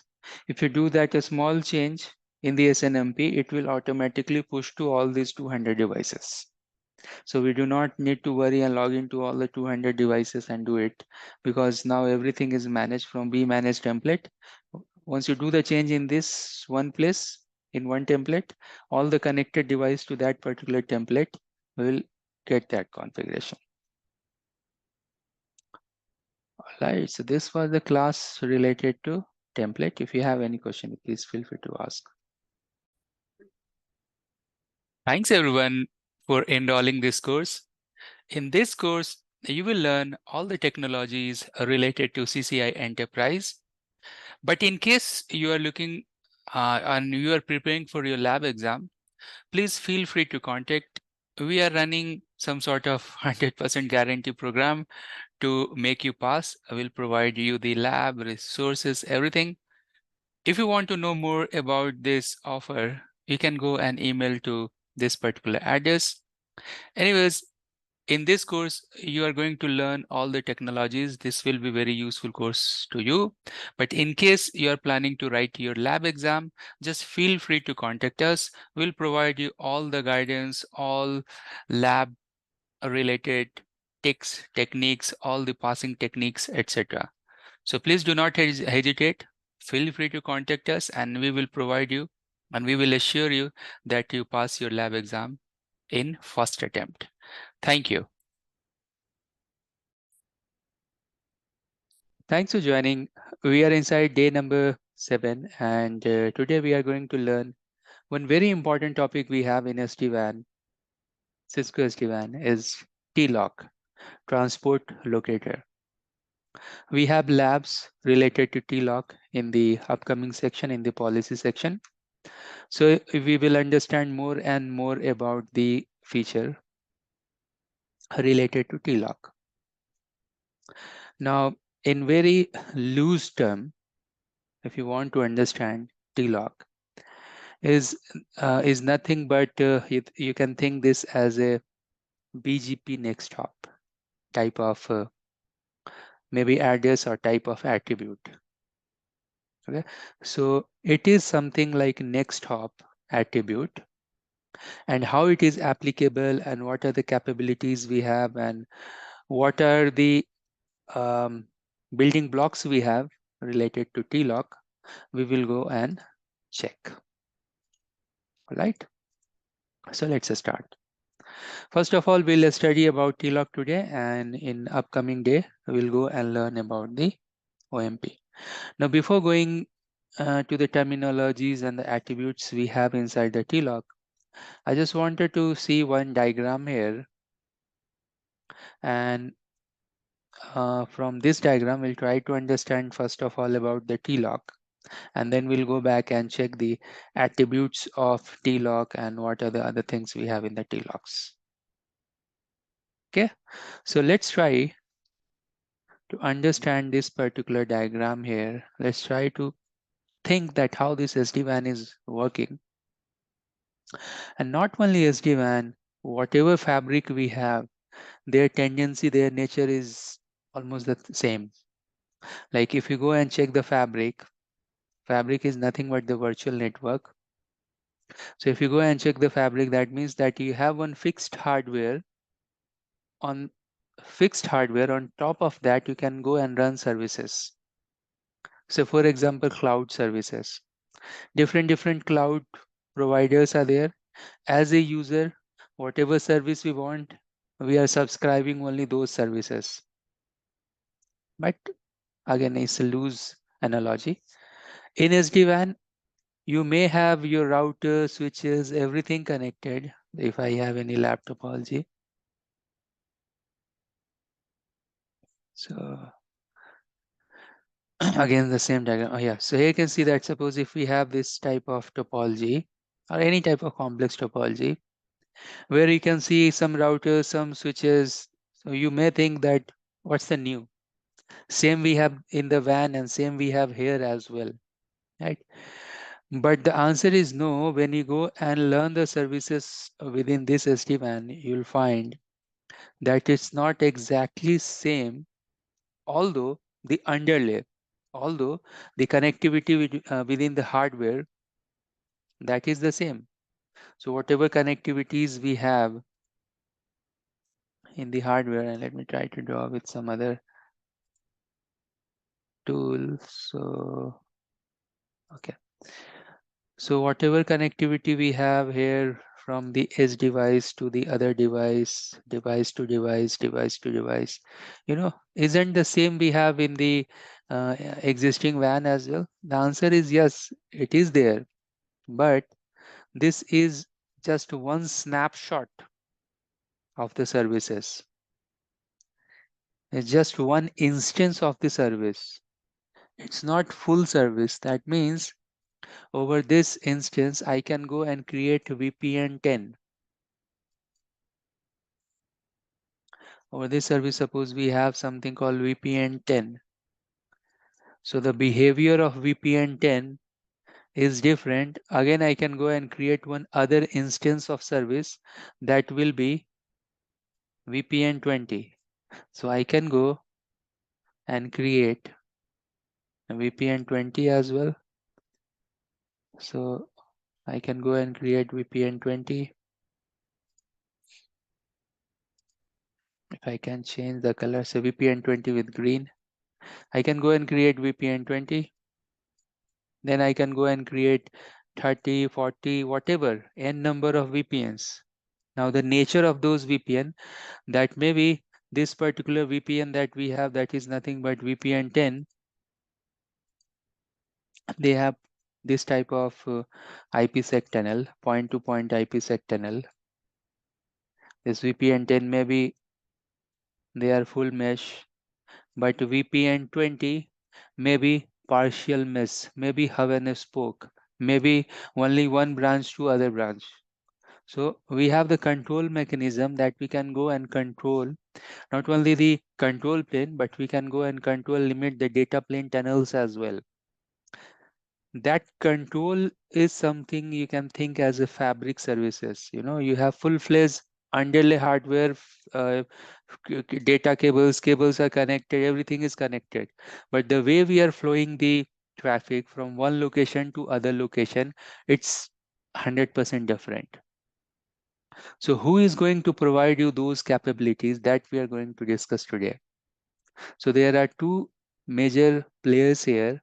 One is TLOC, Transport Locator. Other one is OMP, Overlay Management Protocol.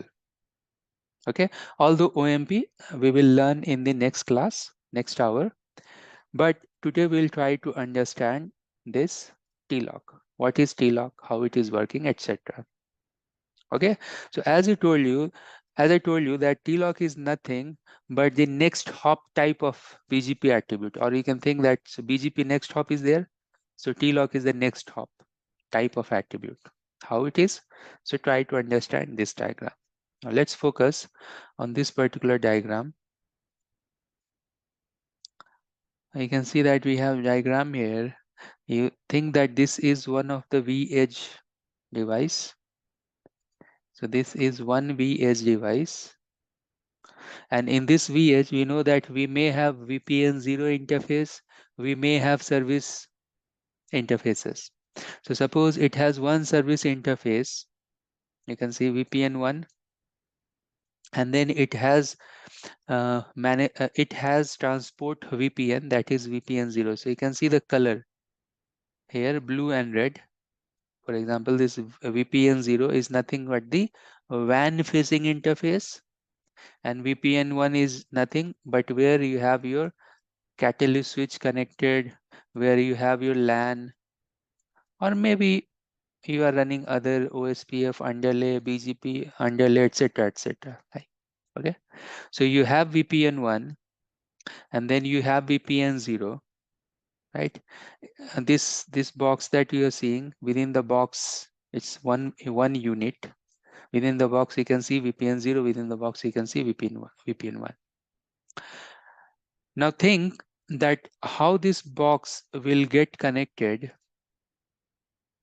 to the ISP. So suppose if this VS device having 3 ISP connection, ISP 1 is internet, here internet MPLS 4G, like that you can think. ISP 1, ISP 2, ISP 3, like that.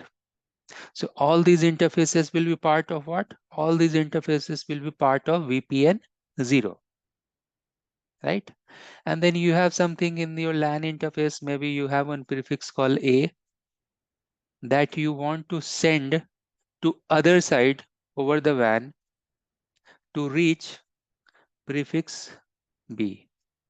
So A wants to reach B, B wants to reach A. These are the prefixes, and they are inside VPN 1. This side VPN 1, other side VPN 1.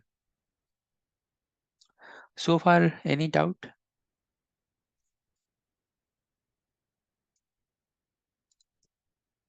It's easy, right?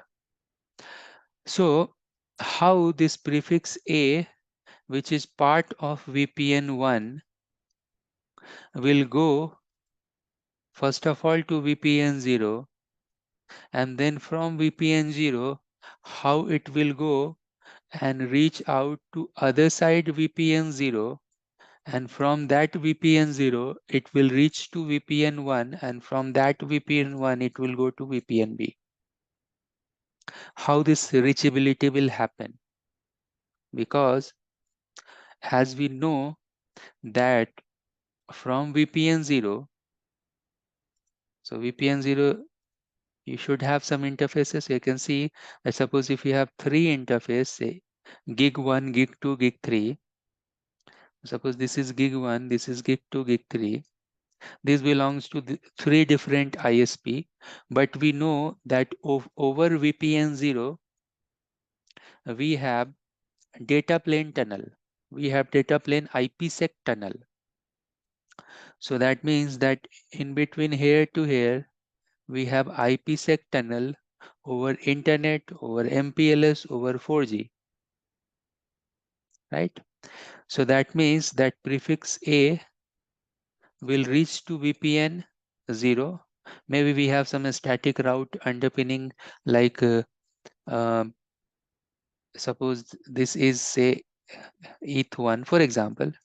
ETH1 is pointing towards VPN 0. Like that, we have a static route within the fabric. Like that, you can think. So somehow the VPN prefixes, they know that how to reach to VPN 0 internally. Now from VPN 0 to other VPN 0, we have IPsec tunnel, point-to-point IPsec tunnel. And with that IPsec tunnel, obviously, whatever source A having, it can go and reach to the destination B, or B can come and reach to A. Like that, it is happening here. It will be happen. But behind the scene, then what is the role of vSmart here? What's the role of OMP here? What's the role of TLOC here? That we need to understand. Slowly, we'll try to understand this. So let's break this particular route advertisement into two parts. Let's focus on the half portion. Let's try to understand this section first, this part. Okay, so now you see that you have prefix, and then you have your VPN 0, and over VPN 0 you have something called IP address. For sake of simplicity, I'll tell you the IP. Sometimes it will be public IP. How you are forming the IPsec tunnel? You can form the IPsec tunnel as long as you know that what is the tunnel endpoint address. Means if you know that what's the IP address here and what's the IP address here, if these devices know their end host IP addresses or end gateway IP address, then that's the first criteria. The second criteria I told you earlier, that vSmart is working as a key server. So they know their key, different type of keys. So they know that key via vSmart. vSmart is sending the key. So then they can go and form the IPsec tunnel, but still one piece is missing here. And that part is nothing but the TLOC. So the IP address that I'm writing here, IP public, right? This IP public, now in SD-WAN term, you will think that this is nothing but the next hop type of address with attributes, and that nothing but the transport locator. As name suggests, transport VPN is what? VPN 0. So whoever is going to locate the VPN 0 in the fabric, its name is transport locator. It's its duty to locate that particular next hop VPN 0 IP address to the other end host devices. Basically, its duty to give this information to the vSmart. vSmart is someone who is, so vSmart, what it is doing, that they are encapsulating this TLOC within OMP. Later on, I will show you in day number 2 that OMP protocol, overlay management protocol, they have 3 different type of routes. One of the route is TLOC routes. Okay, so somehow the TLOC information is reaching to vSmart. You know the communication in between vSmart and vEdge? What's the communication protocol? OMP. OMP is running in between vSmart and vEdge. By default, it is on. Right? So with help of OMP, the vSmart knows that what's the TLOC. Okay, so now it will be a little bit easier to understand. So if I have one prefix A here, vSmart will learn prefix A, right? But vSmart, how vSmart will come to know that this prefix A is coming via internet or MPLS or 4G? So for that very reason, what we are doing,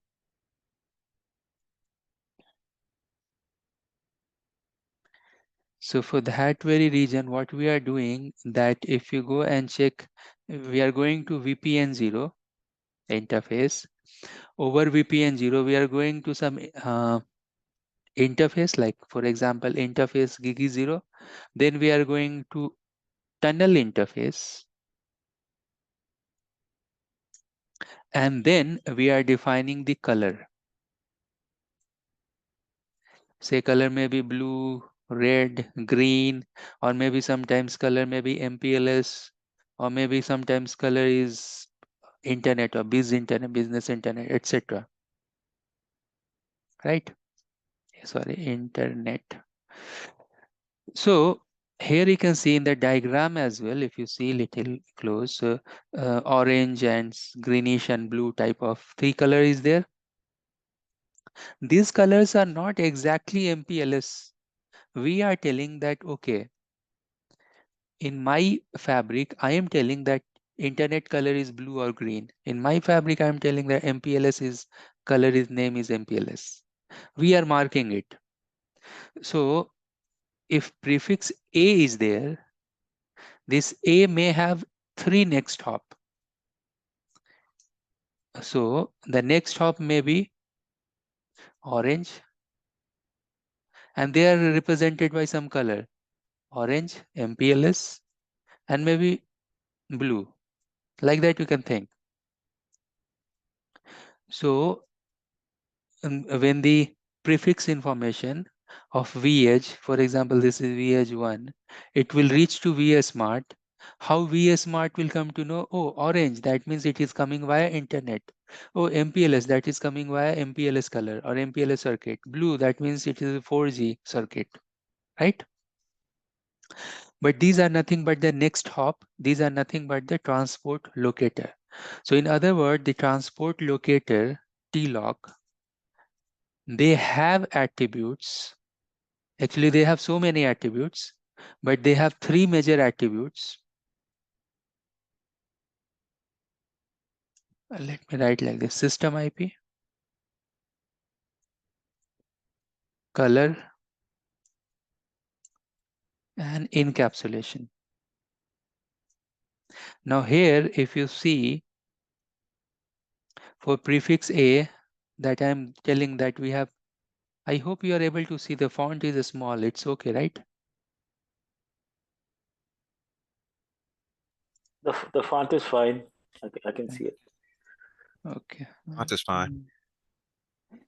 Try to little bit increase. So, hi. So what I'm telling here is this, that the A having 3 next hop. These 3 next hop are nothing, aka TLOC, and this TLOC. So if you go and define this A TLOC, so number 1 is system IP. For example, this vEdge having system IP 111. Then other one is color. For example, let's take the color that we have taken earlier. What's the color? Orange. For example, orange is for internet, think like that. And then encapsulation is IPsec. Now next time, this second hop also system IP will not change. Then MPLS, then IPsec. Then the third hop is 111. Then the base internet, and then the IPsec. Now you will see here, and that's the key and catch. System IP and IPsec common. Now suppose vSmart will get these information. So how vSmart, suppose if I go and write orange, orange, all these 3 places. So here also, and here also. Then how vSmart will understand that all these update that I am getting via 3 different next hop, they are different. So color is one type of differentiator we have. So vSmart will come to know that one is coming from internet, one is coming from MPLS, one is coming from 4G, etc. This is blue actually, written blue there. So this is internet, this is MPLS, this is 4G. So color is one of the very important attribute we have for TLOC. All three are attribute of TLOC, although there are other attributes as well, but these are the major attributes. Okay, so now vSmart come to know how they come to know. They come to know via the OMP protocol with help of TLOCs or OMP TLOCs, that to reach to A, I can reach to A via TLOC 1, TLOC 2, TLOC 3. It is there in the diagram. You can see registration update TLOC 1, 2, 3. Likewise, B will also send, right? Because vSmart, how it is working? We know that vSmart is working as a route reflector. vSmart will go and learn everything within the fabric, within the SD-WAN fabric. And then what vSmart will do, it is working as a route reflector. So it will go and reflect B in this direction. It will go reflect A in this direction. So he will understand A and he will understand B. Okay. Now again, when this particular edge device will receive A subnet, so B will go and meet A, then vEdge, he should also understand that how A is coming. So again, this A, whatever prefix that we have A, it is attached with 3 different TLOC. So now the suppose this is 2 and this is 1. So 2 will understand that I am receiving A with this TLOC. I am receiving A with this TLOC, with this TLOC, and vice versa. Now that's the importance we have with the TLOC. TLOC is type of a differentiator. It's a next hop attribute clearly, but it will, so vSmart, whenever they receive the route, he will distinguish that it is coming via this color, this color, this color, or this ISP, this ISP, this ISP with help of TLOC. That is one of the use. Apart from that, there is other use as well. When we will go and study about the policies, about the control policies, in that you will come to know. So I'll give you an example. This is just an example. When you watch the recording, you can check this logic. Later on, we have the lab with this particular logic, exact logic we are going to use.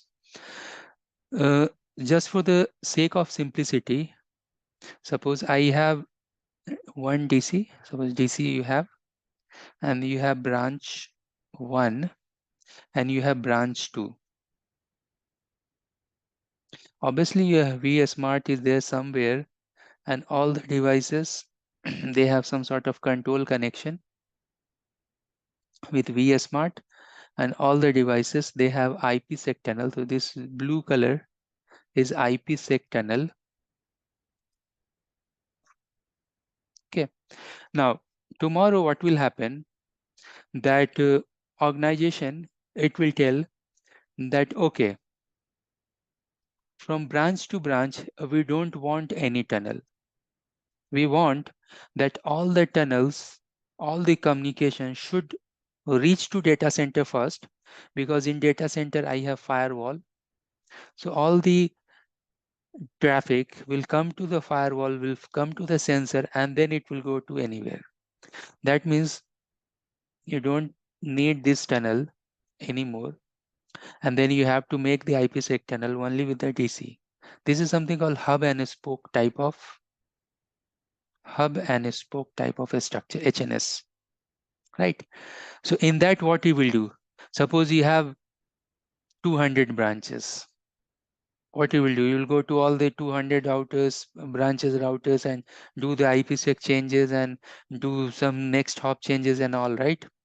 It's very tedious. And suppose tomorrow, if suppose if you have DC1 and suppose you have DC2, and then if organization will tell you, okay, 50% of branches will think that DC1 is the primary, 50% branches will think as a DC2 as a primary, what you will do? It's very difficult in existing WAN to make such type of changes, traffic changes within maybe within a day, within an hour, right? These things can be achieved with few small rules in SD-WAN. So I'll give you the first example, that is that you want to send the traffic via the data center. What you need to do, so they are sending their TLOC, right? Everyone is sending their TLOC to vSmart. How these two branches, they are forming the IPsec tunnel? If somehow he will not receive the TLOC in this direction, he will not receive the TLOC in this direction. So what you need to do, simply just create 3-4 line rule in vSmart. vSmart you tell, okay, receive the TLOC from branch 1, and when branch 1 will send the TLOC to branch 2, just block it or reject it. Receive the branch 2 TLOC, and when you are sending to branch 1, just block it. That means you can do the control from the vSmart level. We have lab related to this later on. I'll show you that. By default, we have full mesh tunnel. With respect of this small change, a small policy, at the moment you start blocking the TLOC, so this device will not learn the TLOC from the branch 2, and this will not learn the TLOC from branch 1. That means their IPsec will not form. Obviously, you don't know the next hop, how you will form the IPsec tunnel, right? So that's the power we have. Without knowing the TLOC, these devices, they will not form the IPsec tunnel. They will not, even vSmart will not know what's the next hop for this particular prefix. And with help of TLOC, we have so many different tunings that we can do. It will be there in best path selection criteria. It will be there in forming the IPsec tunnel. It will be there to advertise the routes and all. So TLOC is one of the important thing we have in the SD-WAN. Right? You have any question?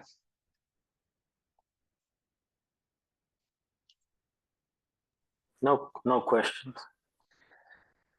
Great. So let's quickly go and check the TLOC and few of the examples. We have some slides here. Okay, some of the term transport locator, you can think this as a next hop route attribute. Color, as I already told you, this is some sort of tag. It's nothing to do with anything. It's just a logical thing. This is a tag value. We know about site ID, we know about system IP, we know about organization name, we know about the VPN. Great. What is OMP? And here in the diagram, you can see clearly that OMP is forming within the vSmart and in between vSmart and vEdge. OMP is not forming within the vEdge to vEdge. Okay. So that's the important information we have. Then we know about the VPN and zones. We know that we have VPN 0, and you can see this is untrusted zone because it is exposed to the public, because this is public facing interface. Then you have VPNs, then you have management VPN. So these things we know.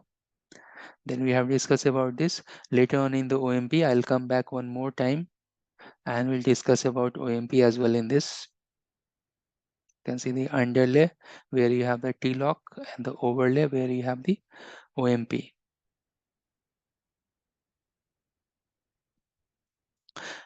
Few diagrams here just to give you more information about the attributes of TLOC, system IP, color and encapsulation.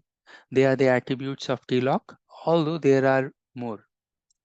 And this is just a logical diagram that by default these devices, they are forming full mesh connectivity. But if we want, with help of TLOCs, we can control this.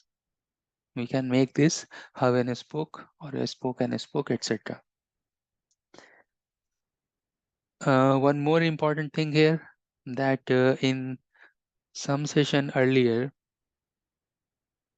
I told you that when you are defining the VPN 0 color, at that time you have something called a restrict keyword as well. Restrict. That means that by default you can see this yellow and green. So by default you can see that green can form IPsec with green, yellow with yellow, green and yellow. This is the default nature. But if you go and use the restrict keyword, then this will not happen. Then while the same colors, they will go and form the IPsec tunnel. Okay, so it's actually in terms of transport locators. Same color transport locators, they are forming the tunnels if we are using the restrict keyword. Right? Again, same thing here, that if you are using the restrict keyword, so they will not form the cross color tunnels. Again, some colors are private, some colors are public. Generally you can see the list of private and public color, and we should pay attention while creating our tunnel. Generally in normal standard practices, MPLS we are making as a restrict. We don't want that MPLS will go and try to form the tunnel with the public colors. So private should form tunnel within private tag or color tag, and public will go and form within the public tag. Then there is one example here. It is not that much visible, this complete diagram, but it is telling that if you have this device here, so if you go and write the TLOC for this device, what will be the TLOC? So first of all, what is the system IP of this? Suppose the system IP of this device is 10 dot, for example, 3.0.1. So its TLOC will be system IP color. This green is what? Maybe this is MPLS. So for example, MPLS, and then IPsec. Same thing here in the note. The system IP is this. The TLOC will be system IP, color, and the encapsulation. Here it is for this particular example. It's like that. If it has two interface, then it has two different colors, right? Two different TLOCs. Two interfaces, two different TLOCs. What will be that? It's very easy.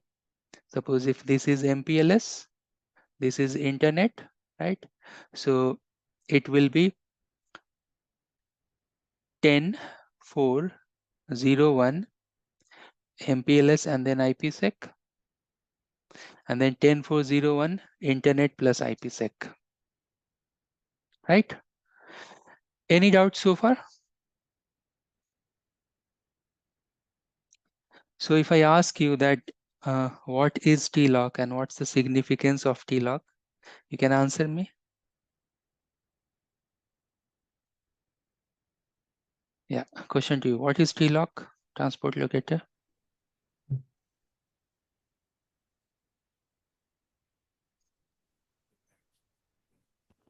It acts as the next hop. So acts as a next hop, 100% right. And what are the three major attributes of TLOC? System, IP, color, and the encapsulation. color and encapsulation. System IP, color, and encapsulation, right? And who will receive this information? Who will get the TLOC information? vSmart. vSmart is getting. Now, if you go and check this system IP, suppose 10.4.0.1, we know that system IP is not a routable thing, right? It's not a routable IP. So color and encapsulation, those are very much like sticking with the device, correct? System IP is something which is not routable. The IP that we are providing over the interfaces, they may be routable, or the LAN interfaces, they may be routable. But the IP that we are putting over the box, to the box, that's the system IP, is not a routable IP, right? So these are very important things to understand this nature of the fabric. Great. So we understood most of the things related to TLOCs. I'll later on I'll explain about this complexity. Right. And OMP also. We have one full session for OMP. I'll explain you about OMP as well. But before reaching there, just one example, one use case example I'll give you. So suppose I have one device here in one of the branch. This is branch 1. It has one interface. Obviously, it is part of VPN 0 going towards the WAN. And then it has one LAN interface, say VPN 10. Okay. And here in LAN interface, I am running in this section, I am running, for example, I am running OSPF. Okay. And I have branch 2 here. In this branch 1, you have something called, there is one network. Suppose network is A. Now, my question to you is this, that how A will reach here?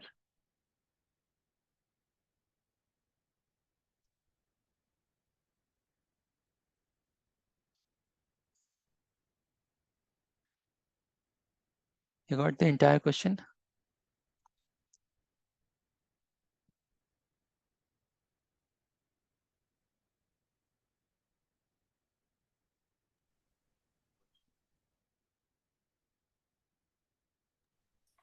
Redistribution to OMP and back. Yeah, that's right. So how it will happen, logically how it will happen, somehow, so we can think like this. So this portion that we have, right, by default here you have OMP. So that means that inside VPN 0, whatever network information you have, it is reaching to vSmart via OMP protocol, right? Because this is something OMP TLOC, because this is nothing but the next hop,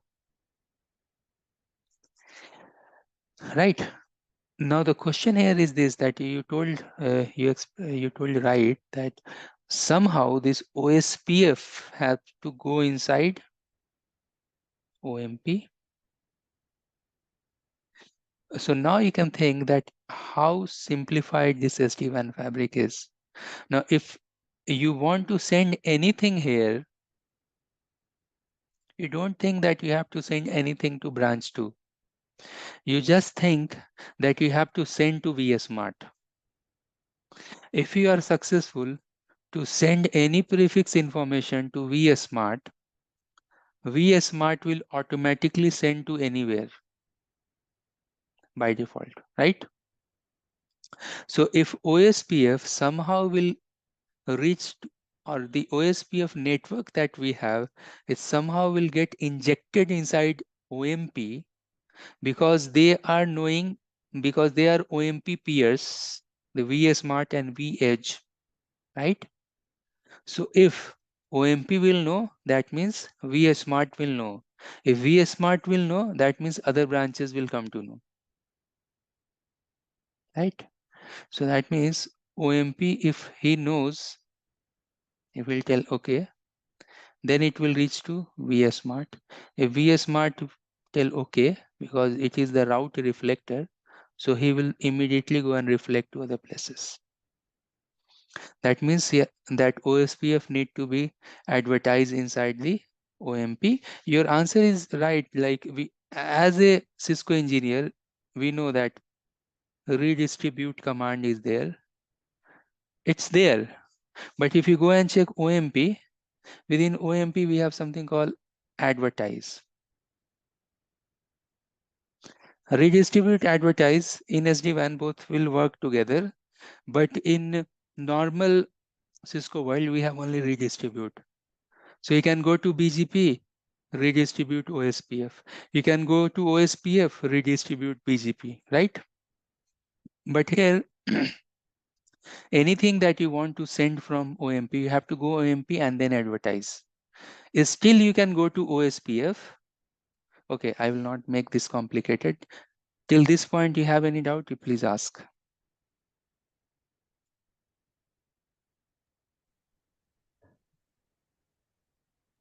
No, I'm good. I understand. I'm good. Okay, so this is just 35 minutes that I started the class. If you're watching this video, you come to this point because I'm going to ask you the second part of this question. Let me erase and ask. Okay, let me draw. The second part of question is this: same branch, and you have ISP, and you have branch 2, and here you have OSPF. Okay, now here you have something called B2. Now this B2 you want to send inside the OSPF. How it will come?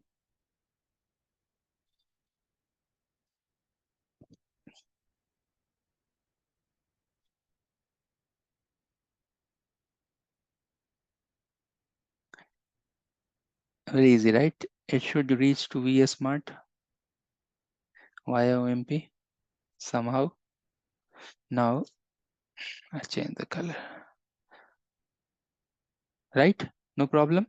Now this is working as a route reflector, so it will go and teach to the VPN 0 this interface up to here. We know that up to here we have OMP, but still next what you need to do, you have to go inside OSPF, for example OSPF1, and now you have to do redistribute OMP. That means now you are injecting OMP within the OSPF. If you watch the recording, you'll find I told that go to OMP and advertise OSPF. Here we are going to OSPF and redistributing the OMP. One place you are using keyword called advertise. This place we are using the keyword called redistribute. So be careful. When you are going inside OMP, you have option to advertise static, connected, other protocols. When you are going to OSPF or BGP or EIGRP, you have to redistribute. Okay. Now in all the cases, the next hop always will be your TLOCs. That means system IP, color, and encapsulation. Okay. Good. Let's move on. Securing the data plane. This diagram, you can see how complicated this is, but this I have explained at least 3 times. So when these devices, they are forming the IPsec tunnel, suppose these are the IPsec tunnel, inside that we have BFDs. Later on, I'll go and explain about the bidirectional forward detection. BFDs we have. The moment IPsec tunnel is up and running, BFD will start running. So we know this thing that they are sending their TLOCs. OMP update is nothing but within that you have the TLOC information, and vSmart will go and give you the key information because it is working as a key server. So now he knows that what is the next hop IP. Now he knows that what is the key, what is, you can think as a next hop key. So what is the key from the remote side, and then they will go and form the IPsec tunnel. Only with help of vSmart and OMP it is happening. Okay. Again, you can see the key thing is coming. So yes, within the OMP update, you have the encryption and decryption keys, and like that they are exchanging. No need to go too much detail inside that. It is happening within the fabric automatically, and vSmart is playing the role as a key server to exchange these keys to form this. We don't have to do anything. Everything is optimized behind the scene. Yeah, if we don't want that this tunnel should form, this tunnel should form, tunnel should go and form with the data center, and all those things we can manipulate. This is the default nature. And that's the same thing, data integrity and all those slides are there. That is just for the reference. So if you want this breakup type of tunnel, it's there. We can go and do the segmentation. All those capabilities are there. More we'll go and check in our lab as well. Now you can see that over the VPN 0, you have multiple VPNs, VPN 1, VPN 2, VPN 3. This is called segmentation. Although it is not clear in this diagram, but what exact segmentation is exactly is that you have VPN 10, suppose 10, 20, 30. For VPN 10, it may be full mesh. For VPN 20, it may be like this. A VPN 30, it may be local breakout, directly going to internet. That's the segmentation we have. Two segmentation we have within the fabric. Within the same, see, all these interfaces are over VPN 0. Either it's the VPN 10 or 20 or 30 that is doing some local exit, etc. for guest traffic. Everything is over VPN 0, but because it's a segmented, it's actually VRF aware. So you can think as over same interface, you have multiple sub interfaces where you're defining different VPN tag or VRF tag, and then traffic is segregating. That's the same thing here. Same VPN 0, this may be for employee, this may be for guest, right? Like that you can segregate.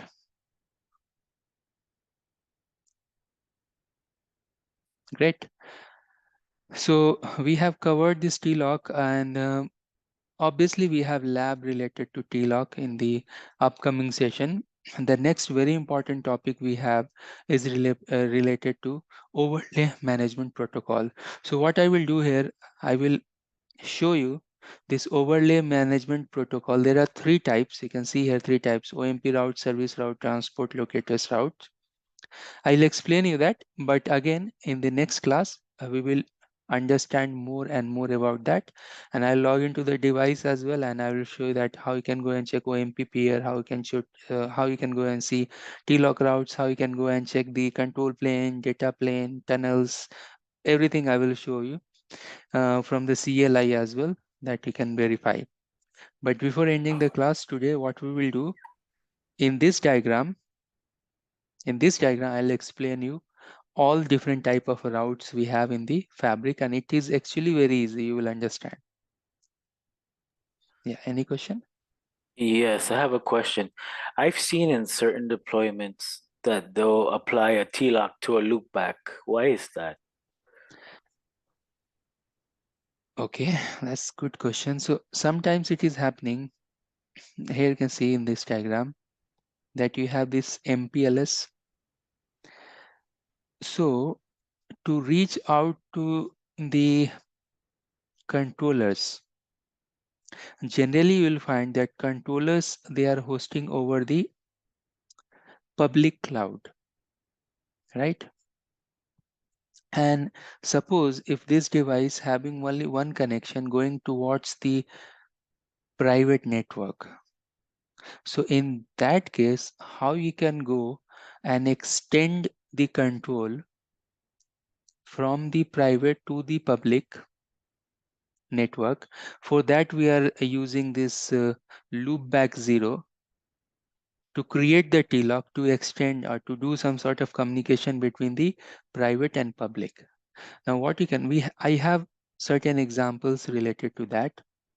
What you do, that when we'll start the policy, maybe after 3-4 classes, I'll come back and I'll show you with example when we'll do the configuration and all.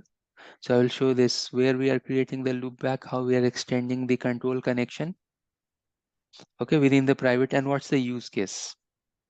Okay, excellent. Okay, so just wait for 3-4 classes and then we will see that.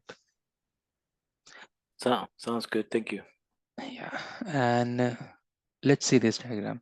So we are here in this diagram and you will see, okay, this is full-fledged SD-WAN. You think that what type of routes you have. We know that we have something called service-side VPN, right? Service-side VPN is this, that if I highlight this in red, anything that is not VPN 0, VPN 512, those are nothing but service-side VPN, right? So initially, when Viptela has created their SD-WAN, so at that time they are telling this service-side VPN routes are nothing but the Viptela routes. So here you can see this V routes. They are nothing but the service-side VPN routes, V routes. Sometimes it is referred as a OMP routes as well. Okay, so V routes are nothing but the OMP routes, but they are non-VPN 0, non-VPN 512 routes, right? All right. Then next you can see in the diagram your next hop routes, that is nothing but the TLOC routes. And I should use some other color for that. So let me use this blue color.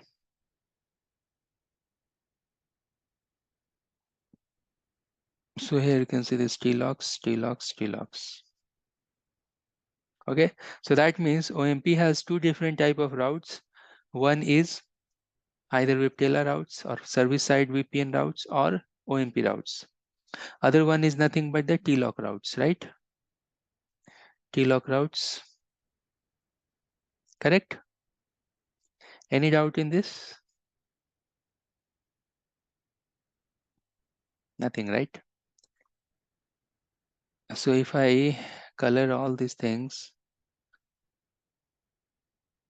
you can see that is still there is one more route left, which is nothing but your services like firewall, VPN, other gateways, those routes.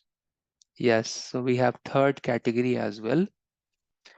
That is nothing but the service routes. These are nothing but your firewall location routes. This is a firewall location IP.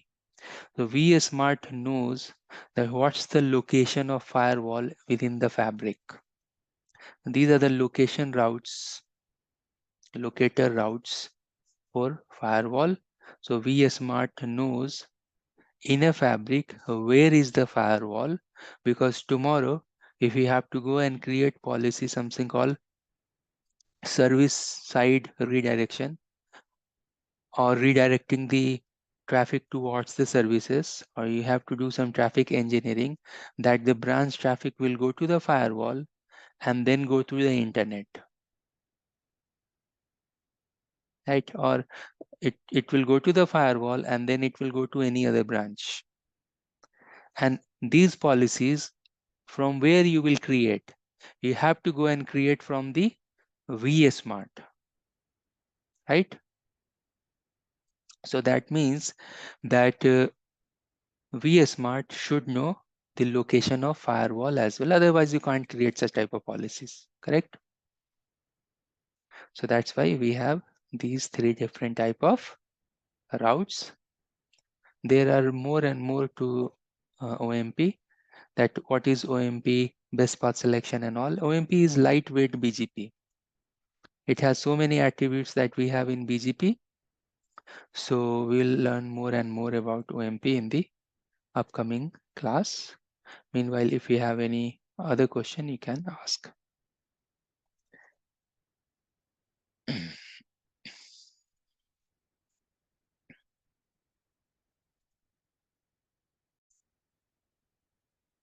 Thanks for joining. We are inside day number 8, and today we have one very important topic, that is SD-WAN routing, and in that routing we have OMP, Overlay Management Protocol.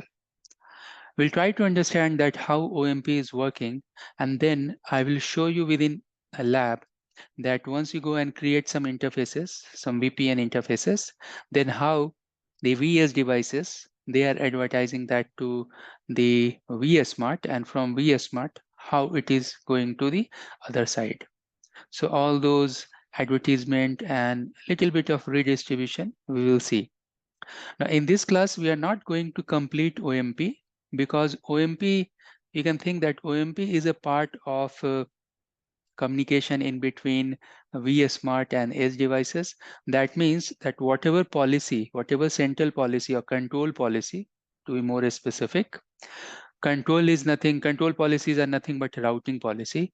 So whenever we are creating the control policies in the VS Smart with help of OMP, it will get pushed to the devices, and with that control policy, we are going to provide traffic engineering, traffic path redirections, such as service redirections, and all sort of traffic manipulation we are doing with that. So today we are going to start OMP, but it will be continue in upcoming sections. Now here you can see the power of OMP. Clearly, it is providing the routing intelligence behind the scene, not only routing, but as per the document, you can see is this few of them are marketing things, marketing point, like OMP will do the orchestration of overlay network communication. It will do service chaining or service level routing. It will redistribute the IPsec key for data plane security when the devices are forming IPsec tunnel. It will go and redistribute the routing policy. The thing here is this, that everything not OMP is doing, it's with the conjunction of VS Smart and vEdge. In between, obviously there is OMP, and OMP is a kind of BGP protocol. You know that inside BGP, you have different type of address families like IPv4, IPv6, VPN v4, VPN v6. BGP can do MPLS leveling exchange, BGP can do IPv6 exchange, and all, right? So like that, OMP is also very much capable, and it can exchange the IPsec keys, it can exchange the policies, it can provide you, provide you full intelligence behind the scene. We are telling VS Smart is doing, but associated protocol is nothing but overlay management protocol. OMP route advertisement, how it is happening? OMP has actually 3 type of routes. What are those type of routes? OMP has OMP route or VPTELA route or service side VPN route. They have service routes. Service routes are nothing but the location routes.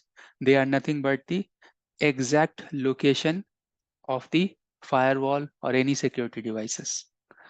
So this point is belonging to that only, that exactly what is the location of firewall or security devices in a network. And then it has something called TLOC routes. So 3 different type of routes it has. One by one, I'll try to understand all 3. In the previous section, if you remember, I have created one, I highlighted some of the routes. You can see whatever that is going towards the VPN, service VPN, those are nothing but VPTELA or OMP routes. Whatever route you have, there are nothing but VPTELA or OMP routes. And then you have this next hop routes, next hop BGP attribute route is there. That is nothing but the TLOC. And let me quickly show you the TLOC routes definition as well. I should have here.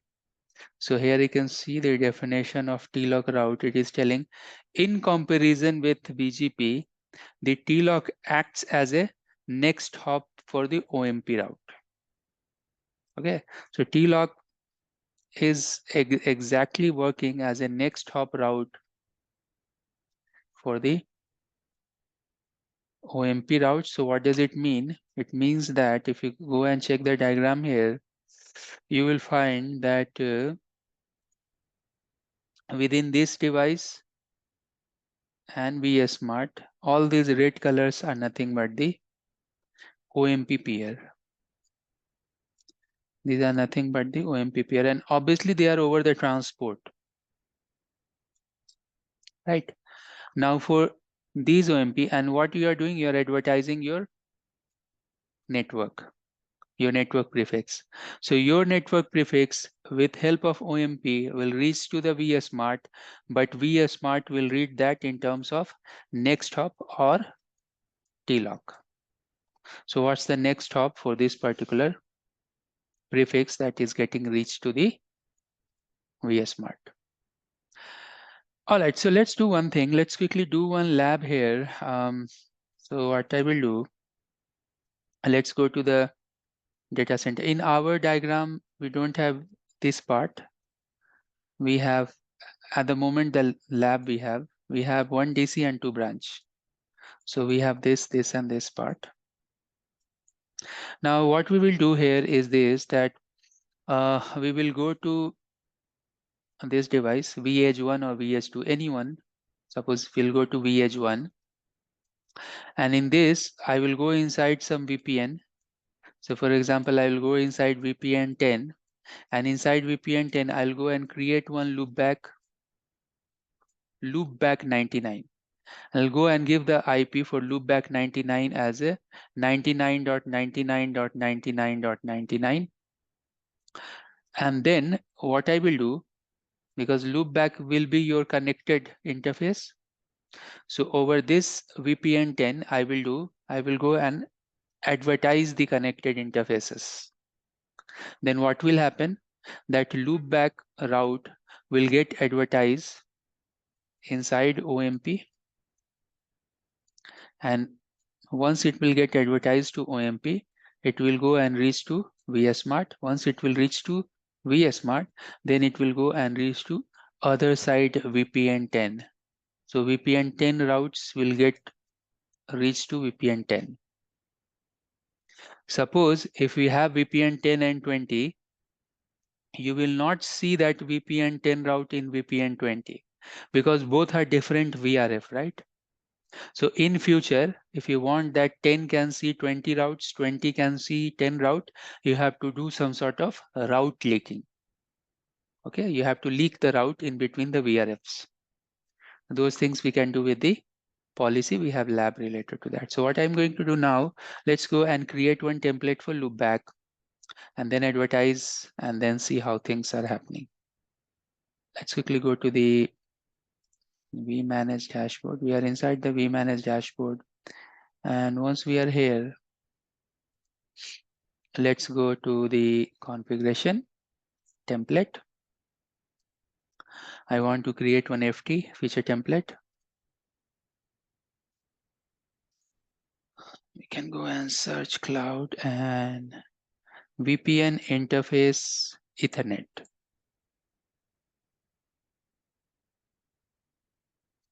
I'll go and give loopback 99. It's the name. And the shutdown, no, interface name, loopback 99. Now I can go and make variable here.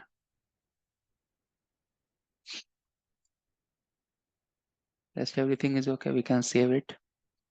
Now where we want to apply. So this will be part of DC. One of the DC. I don't want to apply it to both the DC vEdges, but you can see that you have your template attached with 2 devices. That means at the moment I'll go and use it, it will try to create the loopback interfaces in both the places, in both the vEdge devices. So what I will do, I'll go and detach one of the device because I just wanted to do the change in only one device. And let's go back to the template. Let's go to the device template. Okay, still it is in progress. At the moment you will see one here. So I'll go and start. editing this particular template. So it is scheduled, the task has been scheduled. You can see device is in CLI mode. Now you can see one. Now click here, click edit. And that I want to make as a service VPN 10, part of service VPN 10. So I can go inside VPN 10 template, and then we can go and add one VPN interface here. And that interface name is loopback 99. Click save, date.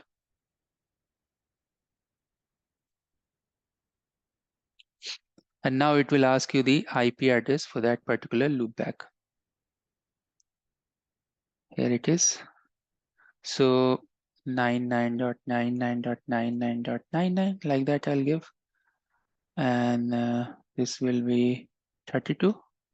Loopback is 255.255.255.255. If you want to see, click here. We will generate the configuration.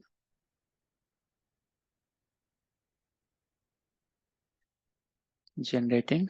You can see the config diff side by side. And if you go inside VPN 10, you can see VPN 10. Inside VPN 10, you can see that one new interface is getting created. And here you can see that OMP, what OMP is advertising? OMP is advertising OSPF external and advertise static. It is not advertising the connected routes. It is advertising the static and the external route. So we have to go inside OMP template as well. And we have to add one line here called advertise connected. Meanwhile, let's push this configuration. Now it is in progress. We can wait.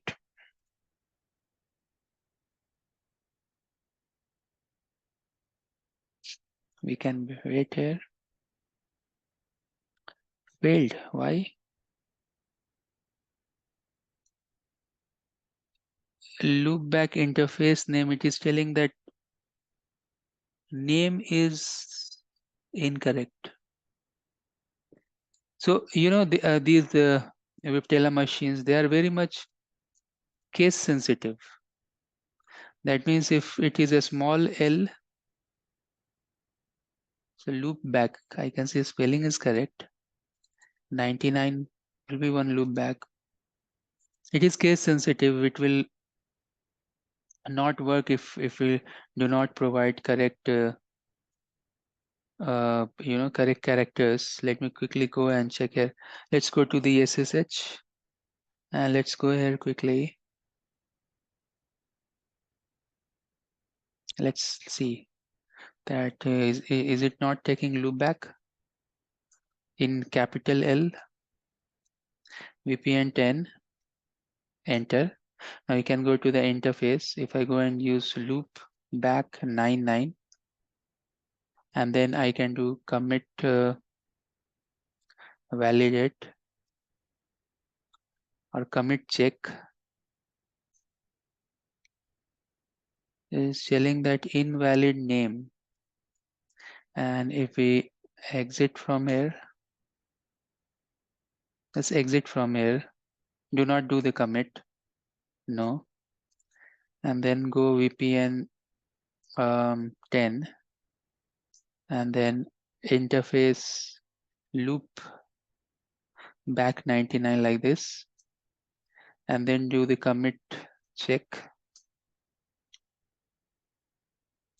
So you can see this is case sensitive. If I go and use a small L instead of capital L, so it will take. Okay, so let's do that. We can go here. Already we have the template. We need to correct that template. So let's go here, click edit. And once you are here, what you should do that instead of this loopback, you do a small L loopback. update, and then we'll go to the device, go and attach the device. Oops, you need to edit, not attach. Edit this, go to service VPN, go to VPN 10, these 3 dots, click edit, add the VPN interface, loopback 99, save, update. And now we have to go and put the variable, that is the IP address. So 99.99.99.99/32. Click update, next. Now this time it will not throw any error. It will get configured. So we can wait till this green signal. Commit check is done. This is commit check and this is commit.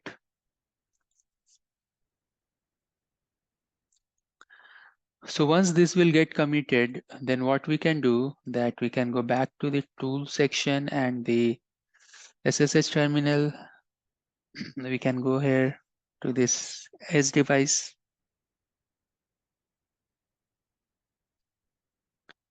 Admin.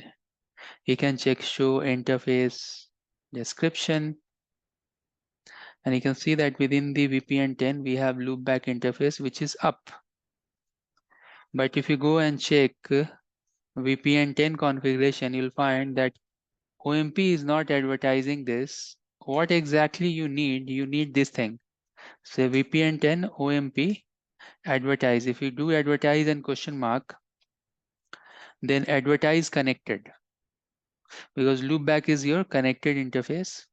So if you use advertise connected, that means it will go to the vSmart, and from vSmart it will go to the other side. But before going there, let's quickly verify that inside DC vEdge 2, are we getting this route? Show IP route for VPN 10 related to 9999. It's telling that we are not getting, but you can check the entire route inside VPN 10. Do we have 99? It's not there. Let's quickly go and check in the branch 1 cEdge.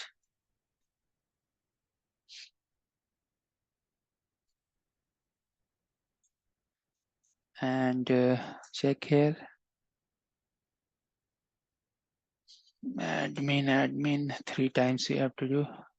Show IP route VRF 10. Oh, here it is coming with some SD-WAN interface. Ping VRF 10.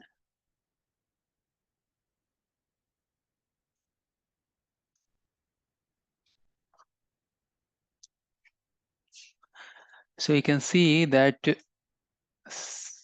from DC1, it is getting advertised, but we should have this command as well, advertise connected. So this should be there. And I can't put like this, because if I do commit, it is in vManage mode. It will not allow me via the CLI, right? No problem. What we can do here, let's check like this. You go to this device, check show, because this is cEdge device. You have to use keyword called SD-WAN.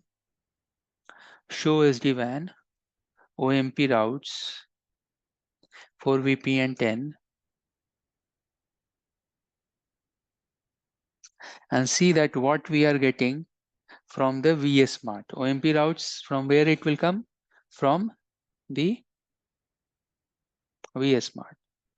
So it is getting the, you can see it is getting this route from this particular vSmart. These are the path and circuits and CIR. It is installed route. And if you want to check detail about this, let's check the detail about this route. So you have to do 3.2. Okay. So when we are filtering it, it is telling that, yeah, I'm getting this route from vSmart. It is installed in my routing table. So if you go and do show, already we have checked show IP route, but it should not go because, you know, it is something here. How it is happening? Let me show you this. So if you go here and check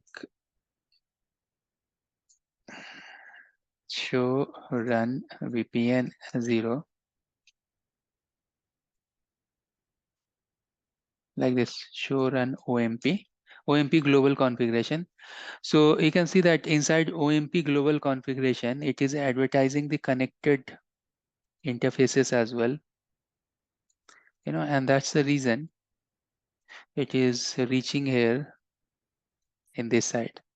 Now you may ask that why it is not coming here. It should come to everywhere. It should go to all the places.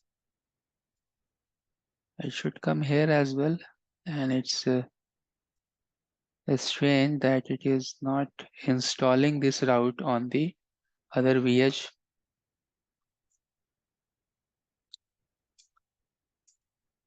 Okay, I should go and convert this vEdge into vManage mode as well, but there is no problem. You should also get that. What I will do now, let's do this thing, that let's go to VPN 10 and let's add one line here that is advertise connected. Okay, and then see. So let's go back here and let's go to the configuration. Let's go to the template, device template. Let's check that where is the service side OMP configured. As this is global OMP. And then you have service side VPN like this. Now if you click edit, we have this OSPF configuration and we have this VPN interface configuration. Inside this OSPF, I can only do one thing. I can redistribute OMP. But if you go to this template, that is DC VPN 10. So let's go to the feature template. Click here, edit. It is coming. Go to advertise OMP. Connected make on.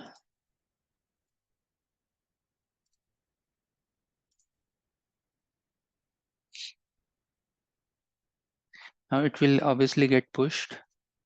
So meanwhile, we'll go to the tools. We will go to SSH terminal. We'll go to the vEdge first.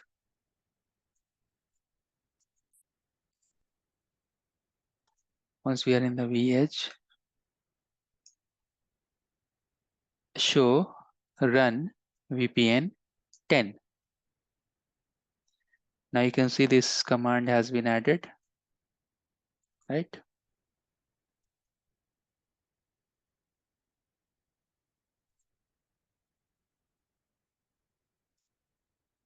Show run VPN. Let's do this thing. Show IP route VPN 10. Somehow some filtering is going on in this. We haven't seen that if any filter policy is there. So it is protecting this particular device to get that loopback 99. But I have shown you two things. One thing is that how you can go and create the template attached to the device and how you can go and change the configuration inside the VPN. So inside OMP, we have added this.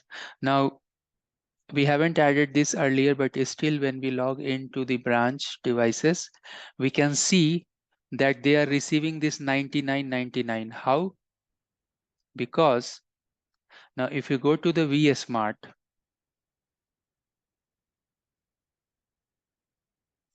because vSmart should receiving the route. So inside vSmart, first of all, you check show OMP peer.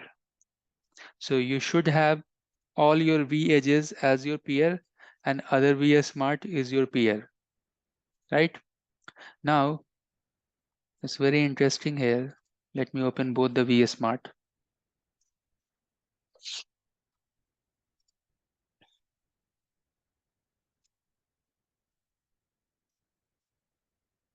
Let's log in here.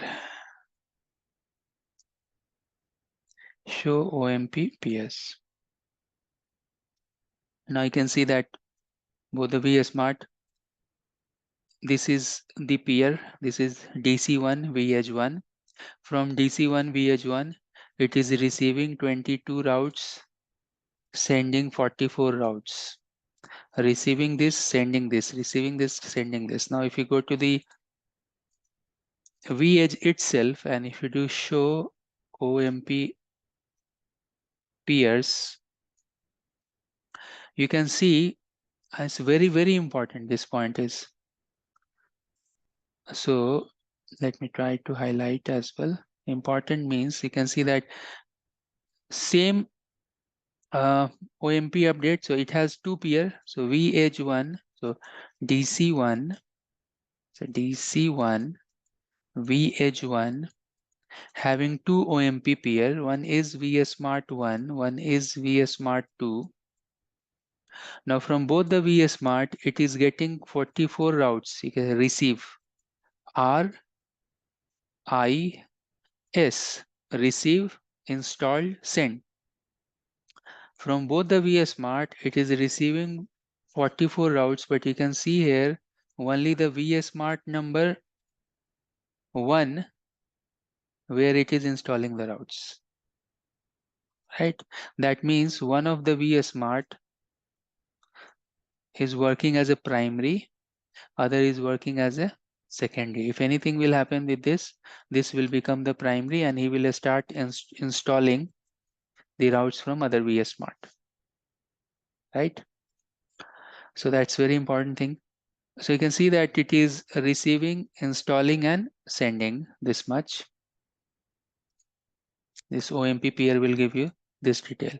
If you go and do show OMP, just now we are studying that OMP has 3 different routes. You can go and check TLOC routes. You can go and check OMP routes, or sometimes it is referred as a V routes, VPTELA routes. You can go and check the service side firewall or any type of security devices location identifier routes, right? So if you go here and check show OMP routes and question mark, it will tell you that you are looking for TLOC route, you are looking for service route, you are looking for OMP route. Then you can check the peers. You can check any software as a service type of routes, that is the Cloud Express. Any multicast related information you can check. Summary you can check. TLOC paths is there.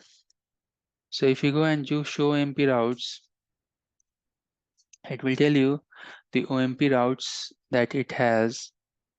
And if you go here and do filter with this, show OMP routes 99999999 should give us here. So now you can see this particular, this is self-generated route. So that's why 000 path ID label, that's the automatically they are getting generated. Now you can see the attributes. I have to cover this in the theory. The attributes of OMP. So many attributes: originator, type, TLOC, ultimate TLOC, domain ID, overlay ID, site ID, region ID, regional path, affinity group. You can see preference, origin protocol, origin metric, AS path, community.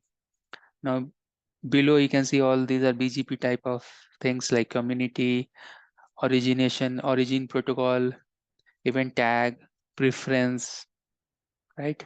So what are the new things we have? We have new type of names, such as TLOC is something new, site ID is something new name.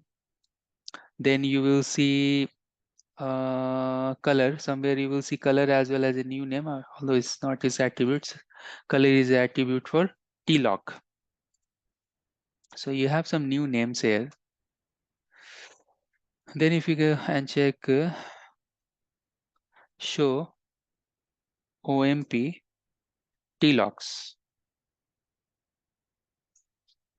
So now it will tell you the TLOC information. TLOC, nothing but the next hop information, but having with having some more attributes such as color.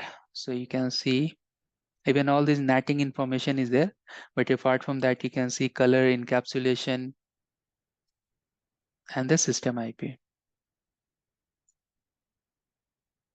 with all these other attributes. We'll see that TLOC attributes as well later on. And then finally you can go and check the show OMP services, the location of VPN, firewall, like that. So we have firewall in this network. It is telling that firewall is near to this particular system IP. It's local because 000 means self. So it will tell you all this information. Now in previous session, I told you that we'll go and quickly discuss about how we can go and check the control connection, data connection, tunnels, BFD, etc. Although I have to go and cover the BFD. So how we can go and check the control connection? What is the CLI command? What is the CLI command to check the data plane connection? What's the CLI command to check the tunnel output and tunnel specific data? What is the CLI command to check the BFD, the status and BFD related output? Okay, so I'm going to show you those very important 6 to 7 CLI commands, and then we'll move. So let's go here and understand. First of all, control, very easy. Show control connections. It will tell you the control connection in terms of DTLS, TLS. But if you go and type control and question mark, there are other very important, useful commands like control connection, show control connection history, and local properties. This local properties is really very good command while you are bringing up the fabric, and in that time, at that time it will tell you that certificate status is unknown or installed, certificate is valid or not, what is the duration of certificate, what is your DNS, that's the your V1 IP, the protocol type it will tell you, the chassis number tell you, the token number or the serial number it will tell you. So this is actually very important output. And even sometimes if you are trying to T-shoot and your control connection is tearing down all the time, so at that time you can go and check the connection history. You can see all these legends, whatever reason is there, your tunnel is not forming, so it will tell you here that it's a tear down or connected or not connected, it's this code or this code or this code. Then you can go and further troubleshoot about that particular issue related to forming the control connection. Okay, so these three very important command, although you can see there are others as well, but these three are very important. Sometimes we are checking source certificate details as well, installed. This is also important thing. Sometimes your certificate having some issue, it's going to expire and other things, you can go and check here the certificate installed. So this was related to the control connection. Now what about the data? So when we are talking about data connection, we know that at the moment you have that data connection, in between the IPsec tunnel, your BFD will get formed. So not only you can go and check your IPsec, but you should check the BFD as well. Suppose if we have 10 IPsec tunnels, so then you should have 10 BFD sessions as well. So let's go and check the data plane connection. For that, it's very easy. Show IPsec either inbound connection or outbound connection. So from DC1, you can see that we have IPsec tunnel with which devices? This is branch 1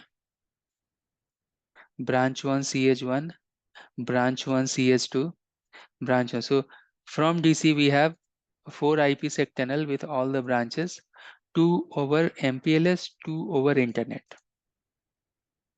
Right? Likewise, you can go and check show IPsec, because you know this IPsec, it's like 2 tunnel protocol. Actually, they are forming 3 tunnel IPsec. One is control connection and then 2 data plane connection, source to destination and destination to source. So then you can go and check show IPsec outbound connection. And in this output, it will tell you a little bit more about the uses of the headers, like integrity used, key hash used, negotiated, which AES, GCM, etc. But again, you have the same number of tunnel, outbound and inbound. Parallel to this, you can go and check show BFD sessions. So if we have 4 IPsec tunnel, obviously you should have 4 BFD session, right? And you can see the timers as well. That date timer for BFD. Hello timer is 1 second, date timer is 7 seconds. We can check later on the BFD session. All right, and what other? So other as well, you can go and check show BFD, and you have this session, you have the summary, you have the history. Generally, we are checking show BFD session, but you have the summary command as well. A summary of that it is telling, right? So what we have done, we have checked 3 commands related to control connection. We have checked 3 important commands related to data plane tunnel.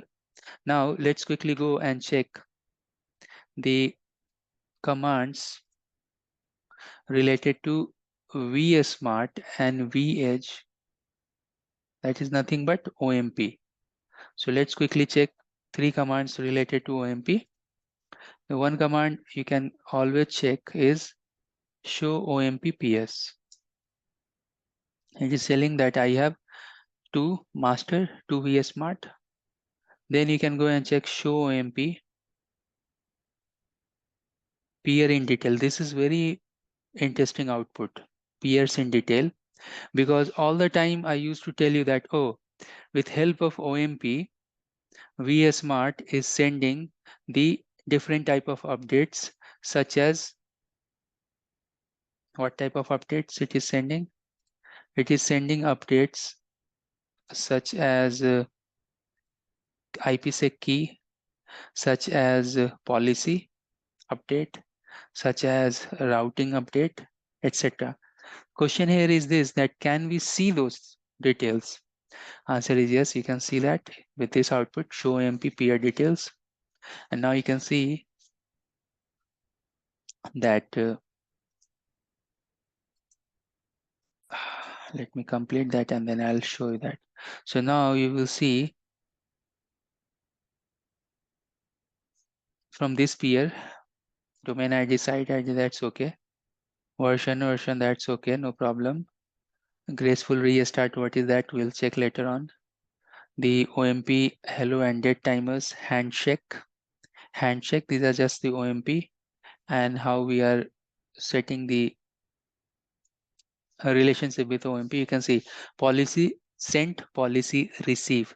That means later on if you go and create policy and push that, so it is telling that how many policy you send, how many is the policy you received.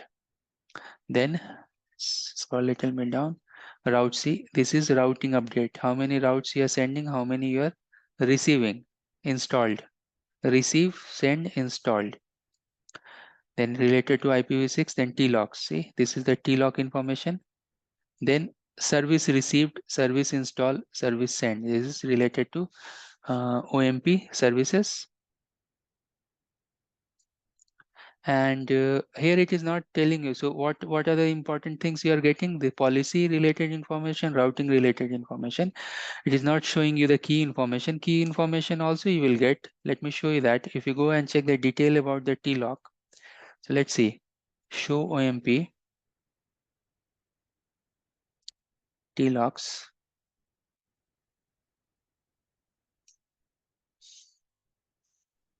Okay, so these are the TLOCs we are getting, right? And let me choose any of the TLOC. So show OMP, and let me show routes, and let's, if I have any route, otherwise I'll go and do this detail. And if we do that detail,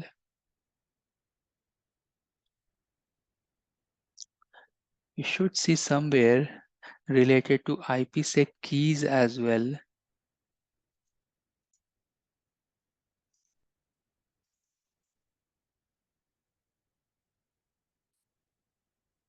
TLOC and all those. These are just the attributes. Let me check. It should tell us the key information. It was not there in peers, right? Let me quickly see.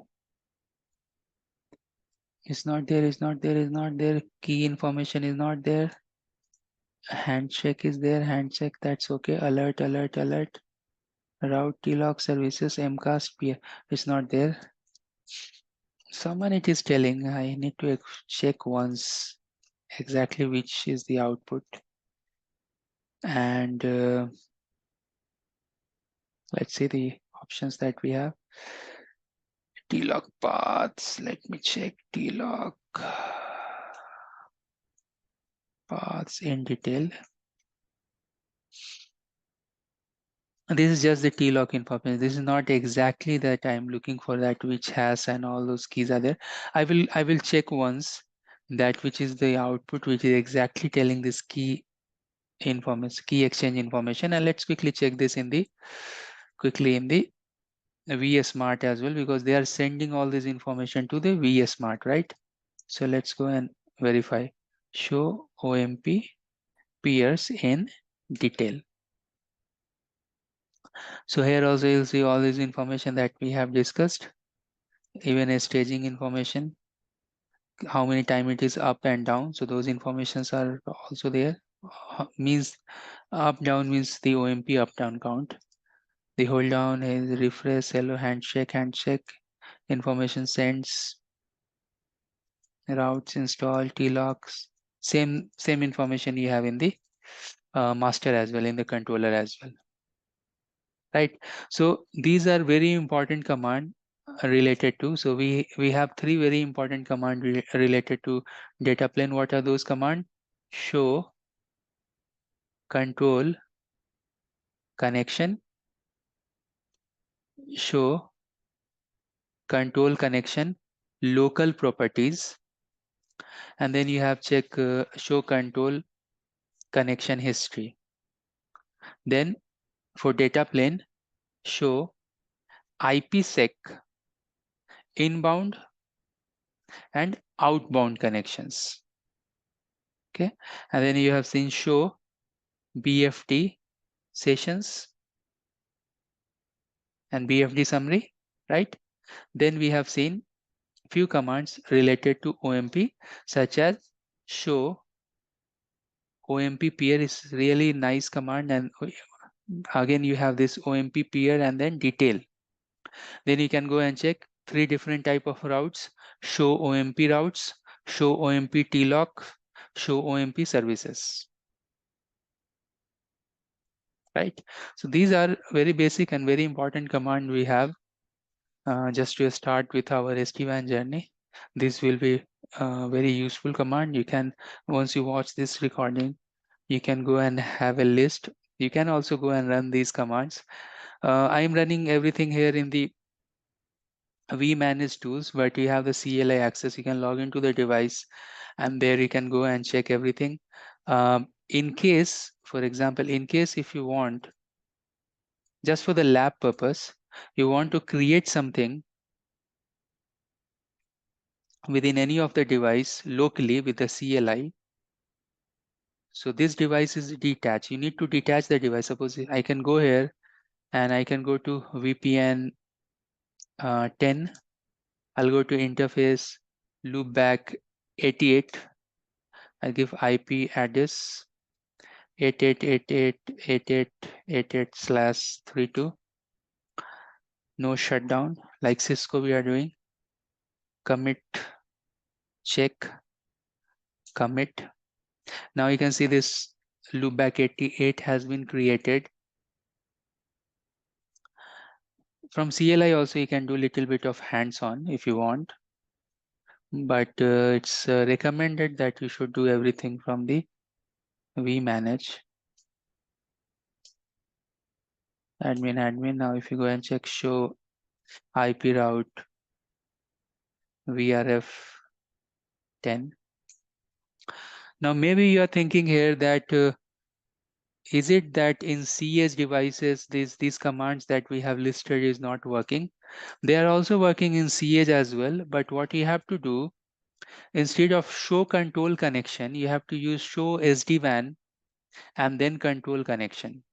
You have to use this keyword called SD-WAN, otherwise this will not work. The show SD-WAN control connections is the output. You'll get the output. Then show SD-WAN, say IPsec inbound connection. Show SD-WAN IPsec outbound connections. Like that you have to go. And now if you type conf-t, it will not allow you to go inside this. So for that, what you have to do, you have to type this command, config transactions. Config transaction. Then you will go to the global configuration mode. And here also, if you want to see the Viptela style of running, say here, you're doing show run. If you come here, if you type show run, you'll get this type of output, right? In the vEdge. In cEdge, if you are here, then you go and do show. Let me check show configuration SD-WAN. Like that, if you type, oops, show configuration changes I don't want. Let's see what other.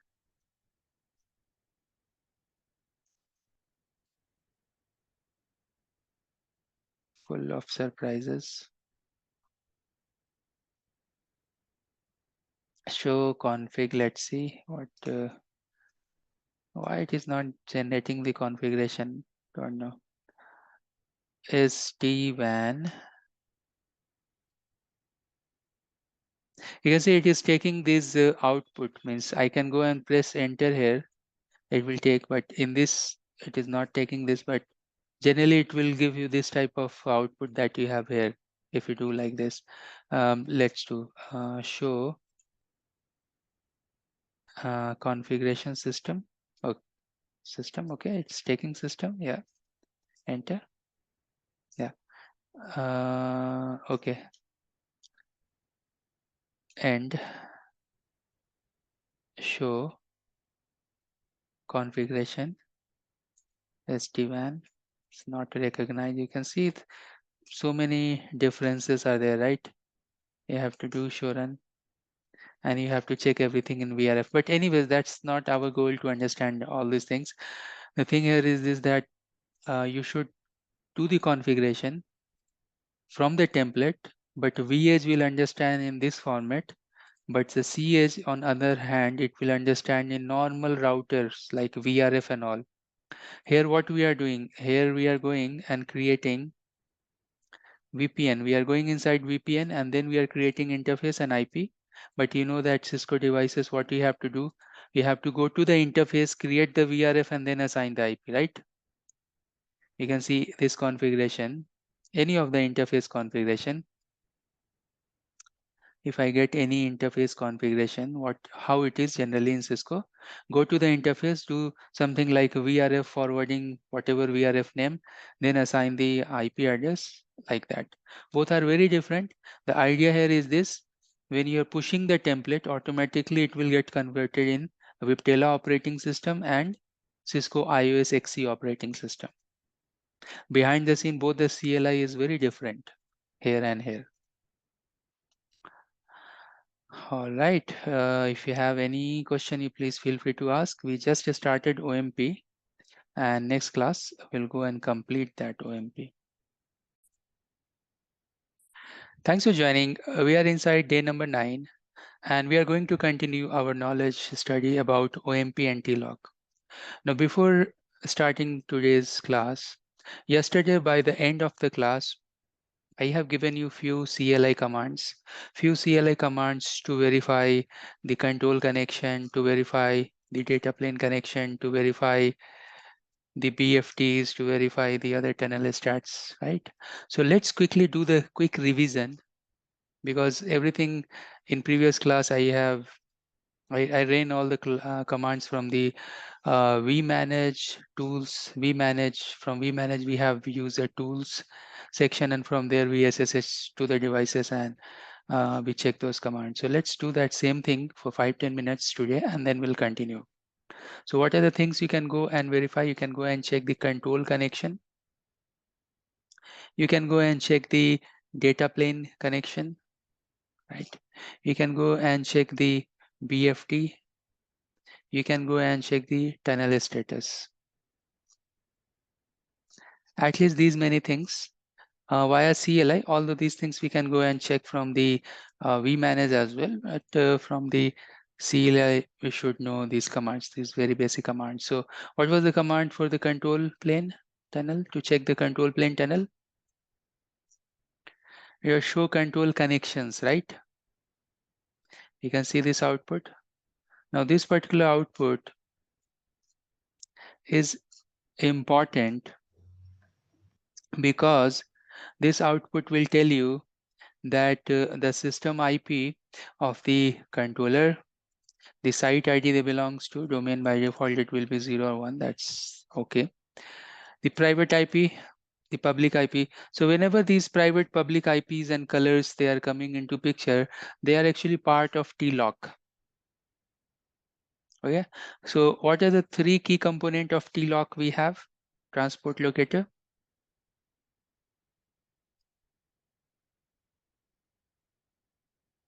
you can tell that 3 important things we have. Oh, encapsulation is the other one. Yeah, so 3 important things we have: system IP, color, and encapsulation. Yeah. System IP, then color, and then encapsulation. There's the 3 main component we have for the transport locators, right? Right. Great. Now we check this command, show control connections. Now if you want to check show control connection history, you can go and check. You have all these legends. They will tell you these are the items, and this is the issue that we have, like no error or DC on fail, something like that, certificate fail, etc. etc. You can check this legend and you can check here in the list. So this is discovery something. So let's see, this is what is disconnect vBond after register, something like that. So you can go and check that exactly where things are failing. And meanwhile, you can go and do show control and then question mark. So you can see all those other options we have. Few of the options we will see later. And few options are tenant connections and others. Later also we will go and check few of the things like affinity, use of affinity in the designing section. All right. After that, what you want to check? The data plane connection. Show IPsec inbound connection, show IPsec outbound connection will give you the data plane connection. Show BFT status or summary will give you the sessions These commands will give you the data plane information, and finally you can go and check tunnel specific command. This is also actually very interesting.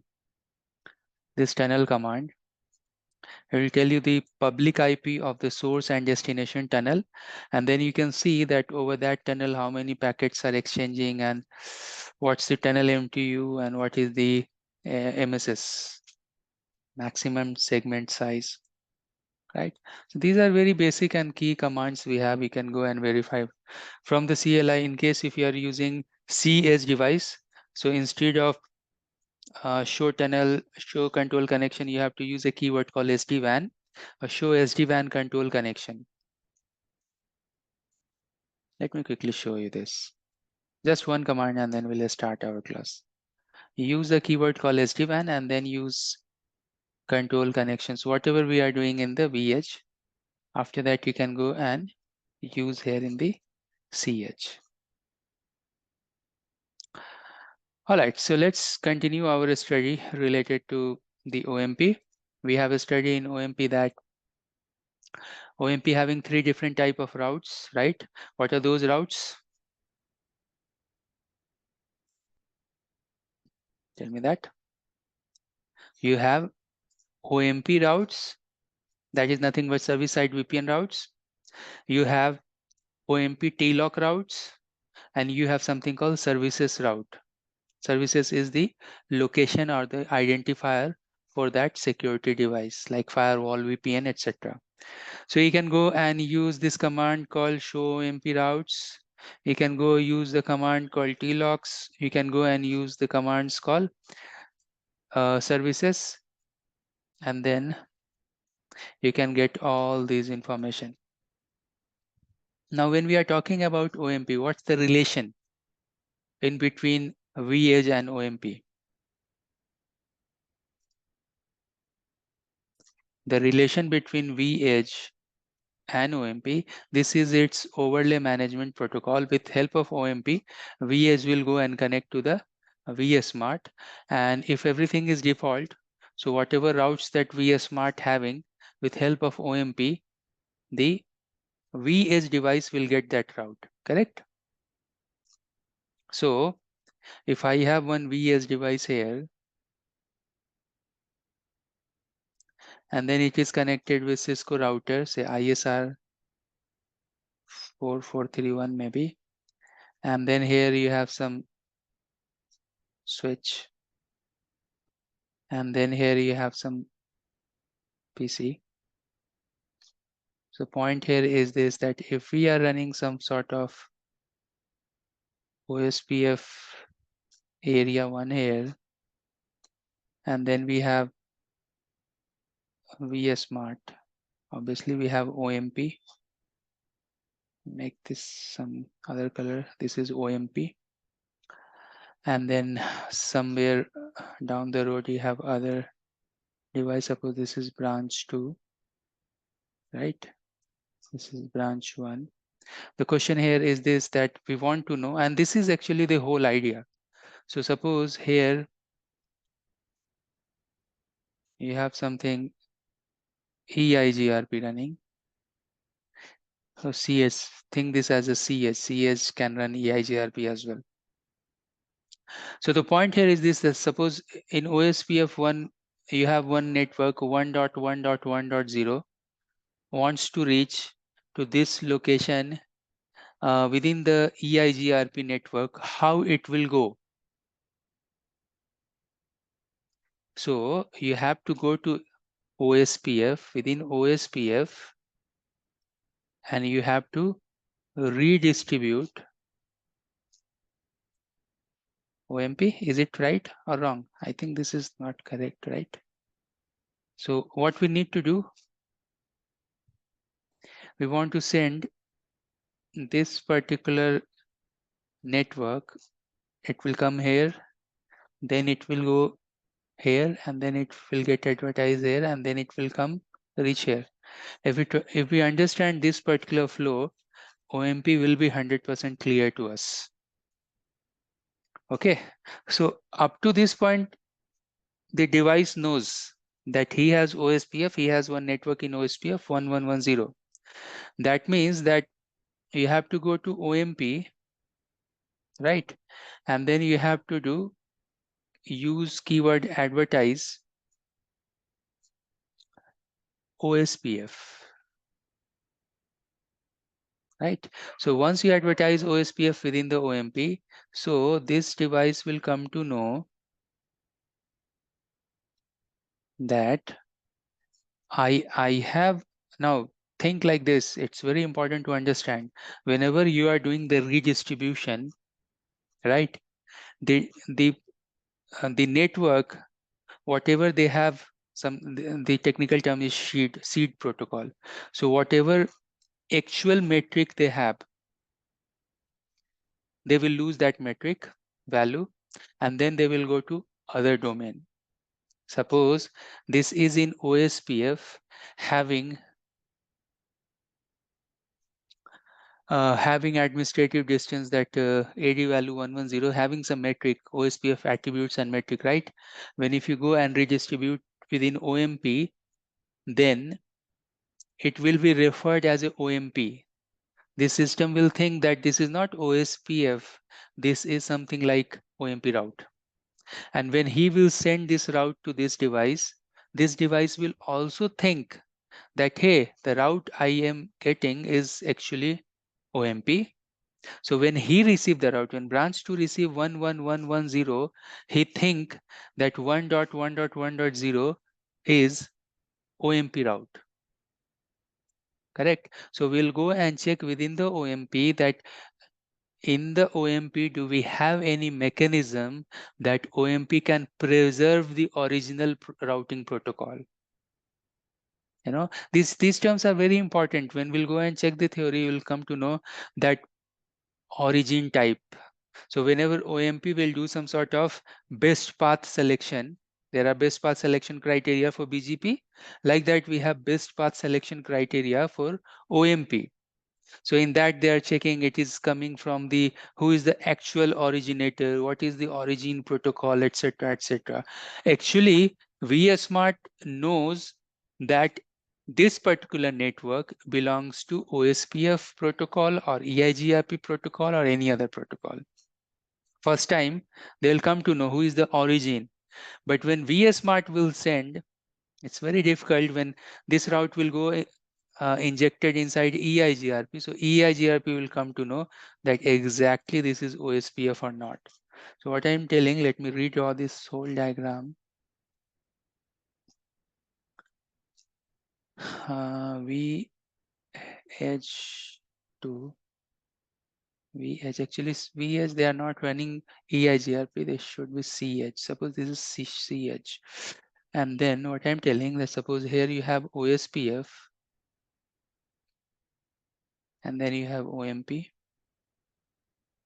Always within vSmart and vEdge, we have OMP. There is no other protocol. So now when you advertise your network suppose 1.0, so what you have to do, you are going inside OMP, and then you are using one keyword advertise OSPF. So vSmart will come to know about that.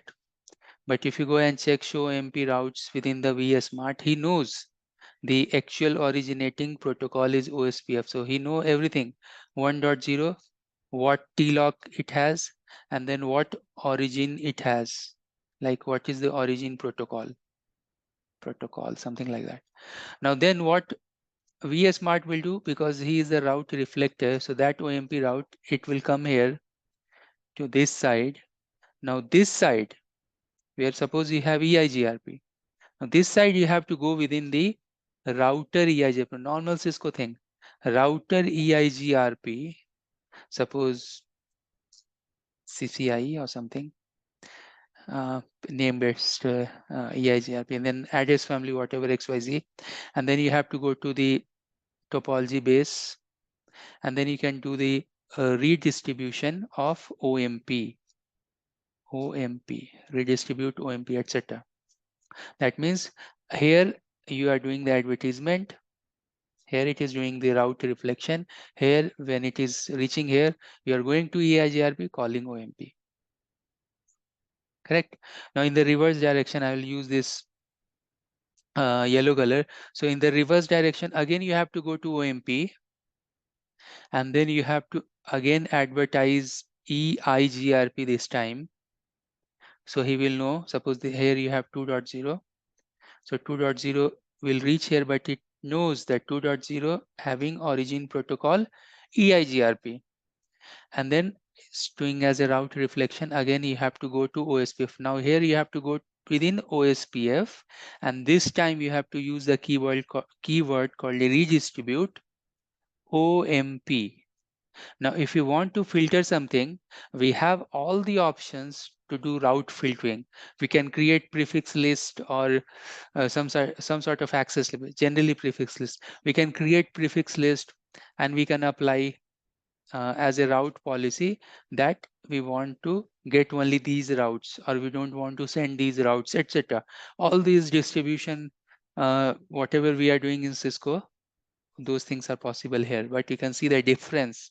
If you understand this box, how you are sending, whenever you are sending, how you will send, you have to go OMP, advertise that particular protocol, either OSPF connected, static, EIGRP, NAT pool, etc., etc. And then when you are in the receiving end, any protocol you can go and redistribute that protocol, inject within your routing table. Correct. So this is very important. If you understand this flow, you take your time just to understand this first 15-20 minutes of this recording, and then I will show you everything in these slides. So we know that we have 3 different type of routes. You can go to the OMP and you can advertise these routes. What routes you can advertise? You can go and advertise the routes related to connected, static, BGP, OSPF, EIGRP, NAT pool, so many. So that's the advertisement. Then what are the attributes we have for OMP? Even should be there, TLOC and OMP. Their attributes are very much. So here it is telling that the attributes. Yeah, I missed one slide. So now you can see the attributes related to OMP. What attributes you have? It's very easy to memorize because it's very much Cisco type of attributes.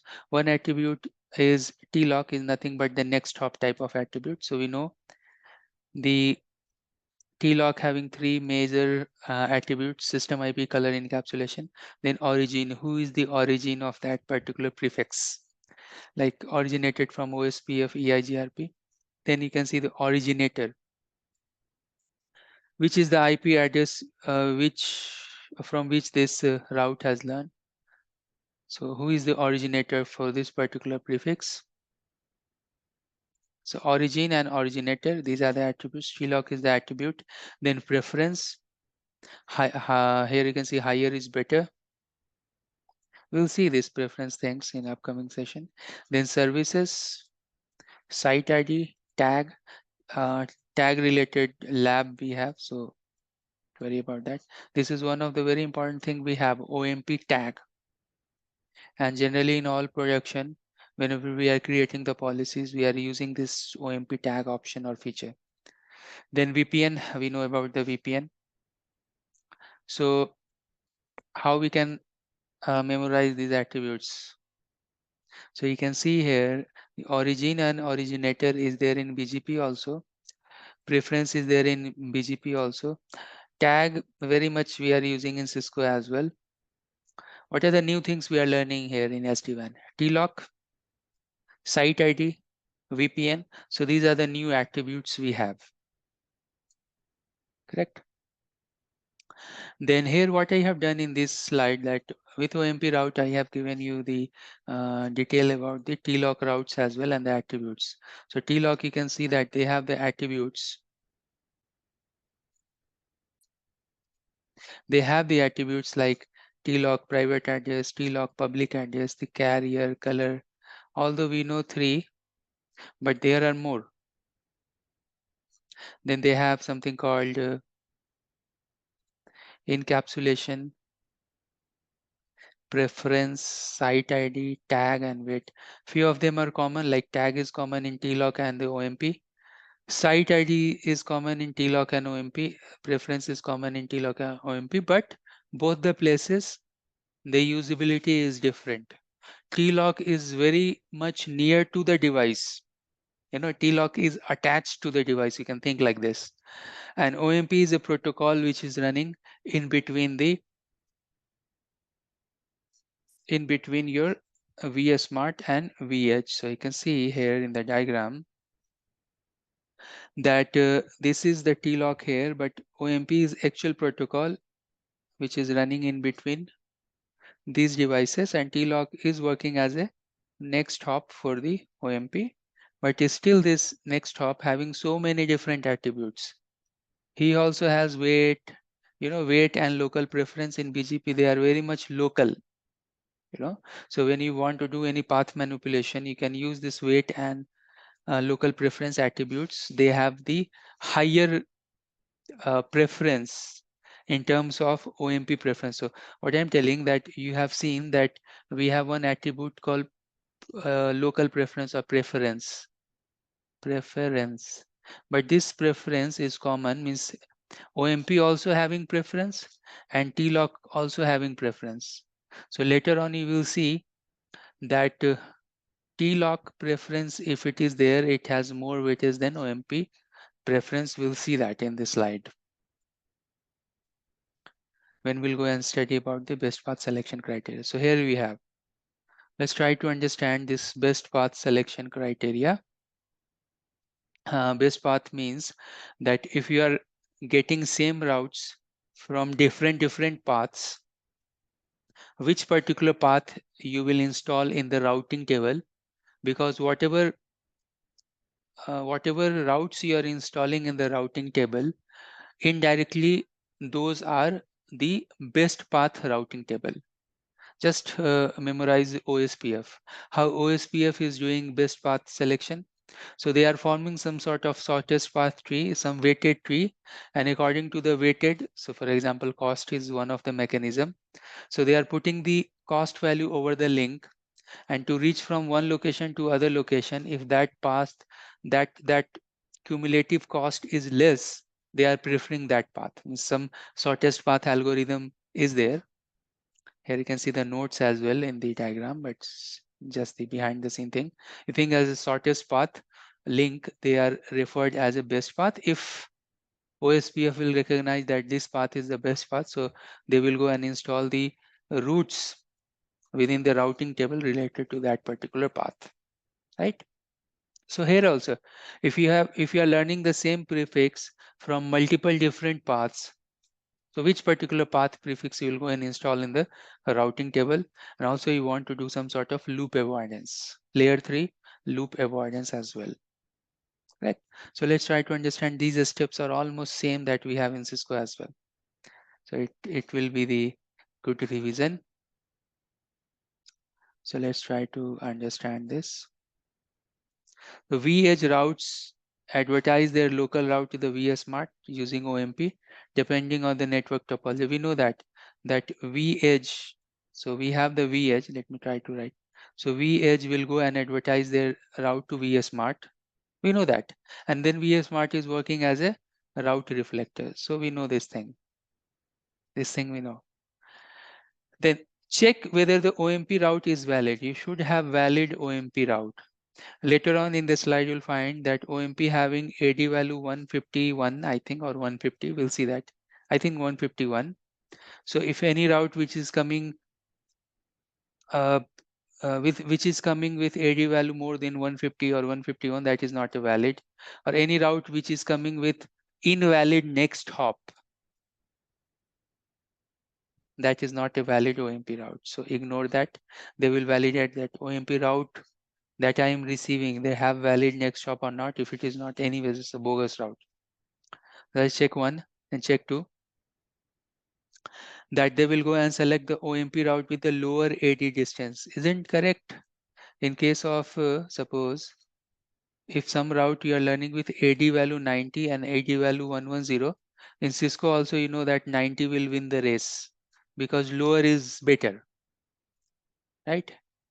The RIB table will go and install the routes with the lower AD, right? So lower is better, so it will go and install the route with the lower AD.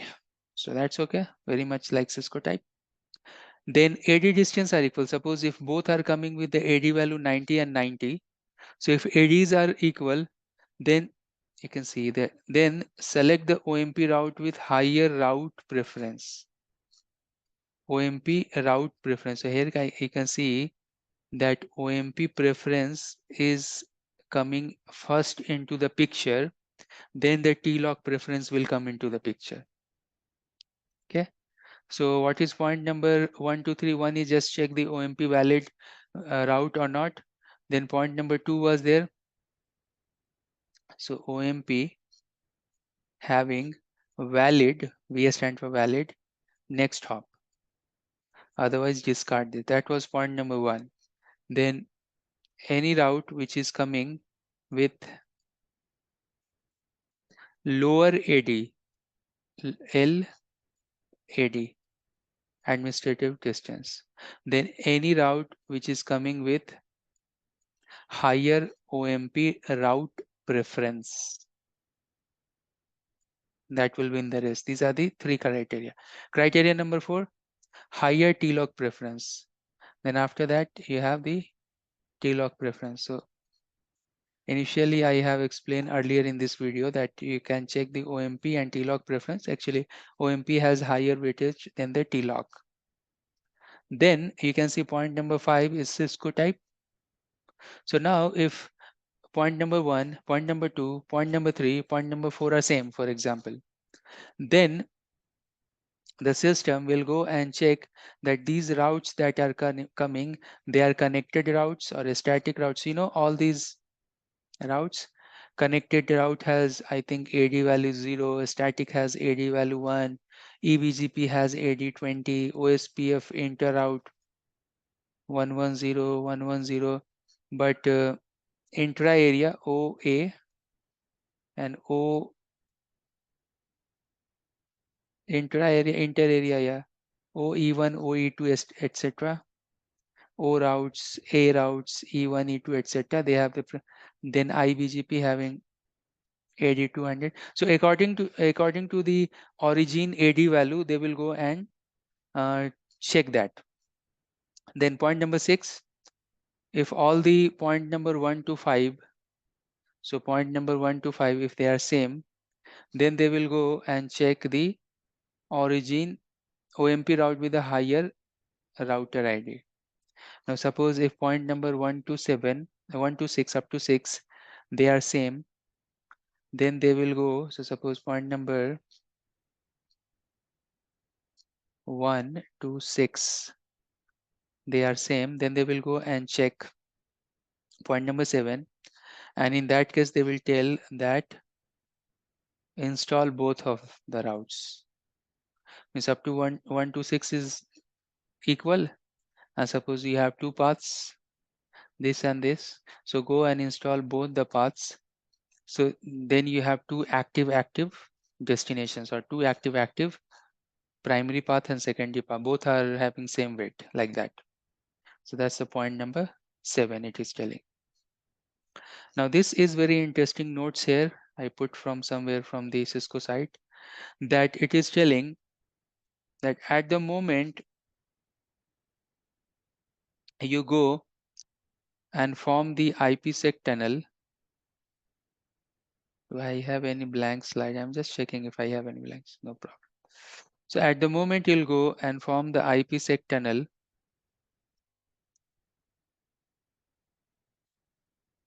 So you have 2 devices,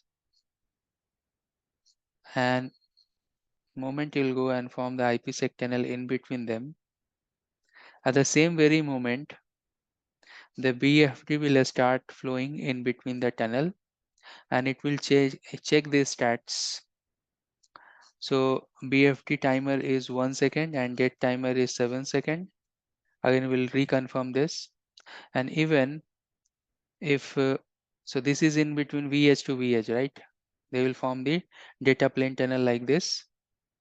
We'll go and verify that we have, suppose here we have vSmart. So we have timers for OMP as well. So data plane timer is there. So data plane tunnel is there, and within data plane we have BFD protocol that is running, which is checking the tunnel health stats, app aware routing stats, everything. It's BFD is a big thing here in SD-WAN, how it is used. And then we have this OMP, which is our control protocol.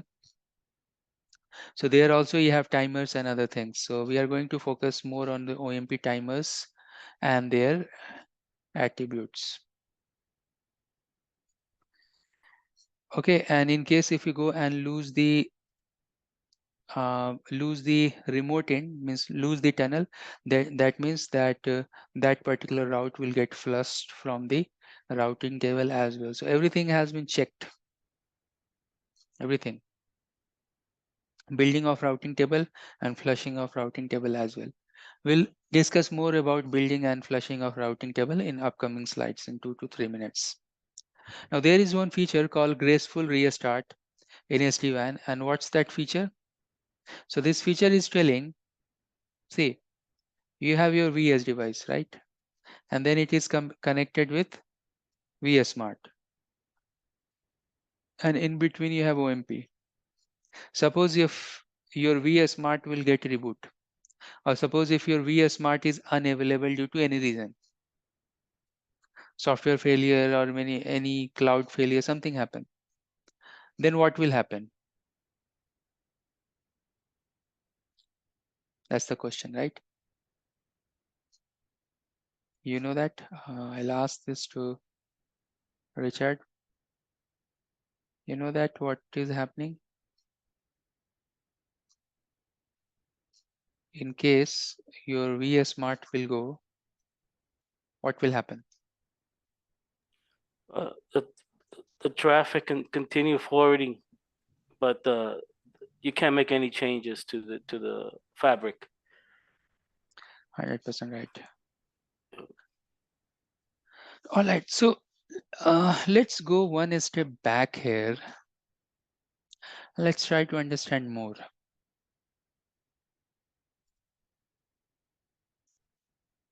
Maybe I get Nobel Prize for that. Okay. So the question here is this, and that's very, very key fundamental thing. Let's try to understand this. The question here is this, that the VS device, how they are forming their routing table, that's nothing but the rib table, and then how they are forming their forwarding information base fib table. Rib and fib, the formation of rib and fib, how it is happening.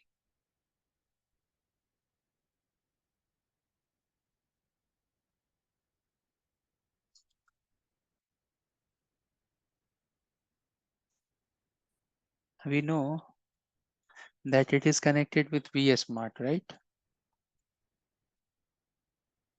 So that means the OMP protocol is also there. So that means they have something called OMP table as well. You know, in Cisco, if we compare this thing with a Cisco, we have we just compare with BGP. We have something called BGP table.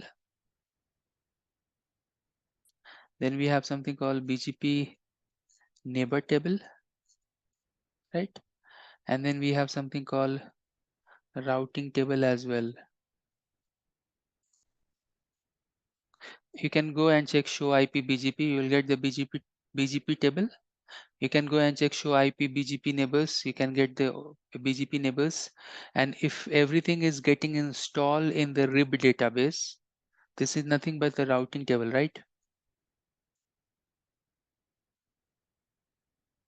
So that means that in case of SD-WAN, you have big global table. What is that big global table? That is nothing but OMP table. OMP table means that you are getting the routing update, you are getting the update from the vSmart, correct? So that means that with help of OMP table, the devices will go and form the routing table. Any doubt in this? Correct. Network table is nothing but the routing table, how to reach to here and there. Correct. And with help of routing table, they will go and form the sometimes LFIB or FIB, dynamic next hop table, like mine to next hop, where the actual data movement is happening. FIB table. Correct. So it's very important to understand you should have correct OMP routes, and the selection criteria that we are seeing here, that with OMP table may be everything, but from OMP table I don't want to overburst my routing table. Okay, so have you seen anyone who is redistributing everything from BGP to OSPF? You can't do that, right? BGP can hold thousands of routes, and you don't want to redistribute everything from BGP to OSPF. Correct. So practically, you don't want to redistribute everything that we have inside OMP to your routing table. Maybe OSPF based routing table or something is forming here. Okay. And then with respect to that routing table, device will go and check the tunnel availability and all, and then they will form the FIB table. What is good here in this SD-WAN criteria, the good thing here we have is that all the data plane devices that we have, correct, they are thinking that they are only one hop away. So that means we are offloading the load from the edge devices. So they know that what is the next hop tunnel, and then they have direct tunnel. So when they have to go and take the decision from RIB to FIB, actually it will be easier, because all the devices knows that their destination is only one hop away, only one hop tunnel away, something like that, because everyone has point to multi-point type of IPsec tunnel. Okay, so now let's go back to the question that I asked, that okay, what will happen in case if your vSmart will go down? If your vSmart will go down, then what will happen, that these devices, whatever RIB that is installed, see, if vSmart will go down, that means what you will not get, OMP update, correct? That means in that case you are not in the position to rewrite your routing database. You are not sure that what is the new changes. Suppose some route, so if vSmart is gone and suppose 2 of your routers will go down, that means they also try to send OMP update, I'm unavailable, but still in the database of this device they know that how to reach to these routers, right? Because they don't know, because their control plane is down, so they are not up to date, but they have their old database that they have learned from the OMP. They have created the old RIB. So now this RIB is actually old. It has all the entries in the database which may be there in the network, which may be there not in the network. So I put some black lines here. That means they are something called as tail entries. That means that it may be active, it may be not active. Those networks may be there present, maybe they are not present. So if vSmart will go down, they will not get any new update. They will work as it is, whatever last known information they have. Right now, the second question here is this: that suppose if vSmart will come back online, then what will happen? So when vSmart is coming back online, so after that, for 5 minutes, they will go and learn all the new network, everything. And then they will send one marker, that is end of rib, EOR marker, end of rib marker, stating these devices that devices, you guys are very much outdated. You need to flush your routing table and you have to rebuild your routing database. So with this marker, they will go and rebuild their routing table. In that routing table, all the stale entries will go away. And now they have the updated database. So that's upon restoration, but technically speaking, the data plane can survive for 12 hours, I think, right? Without the vSmart. Yeah, so there are default timer of 12 hour, and we can go and increase or decrease that timer. So if you go Oh, and check here, nice. graceful, that's the graceful restart, and Okay. it should have some timing given here. Yeah, 12 hours is the default. Let me highlight.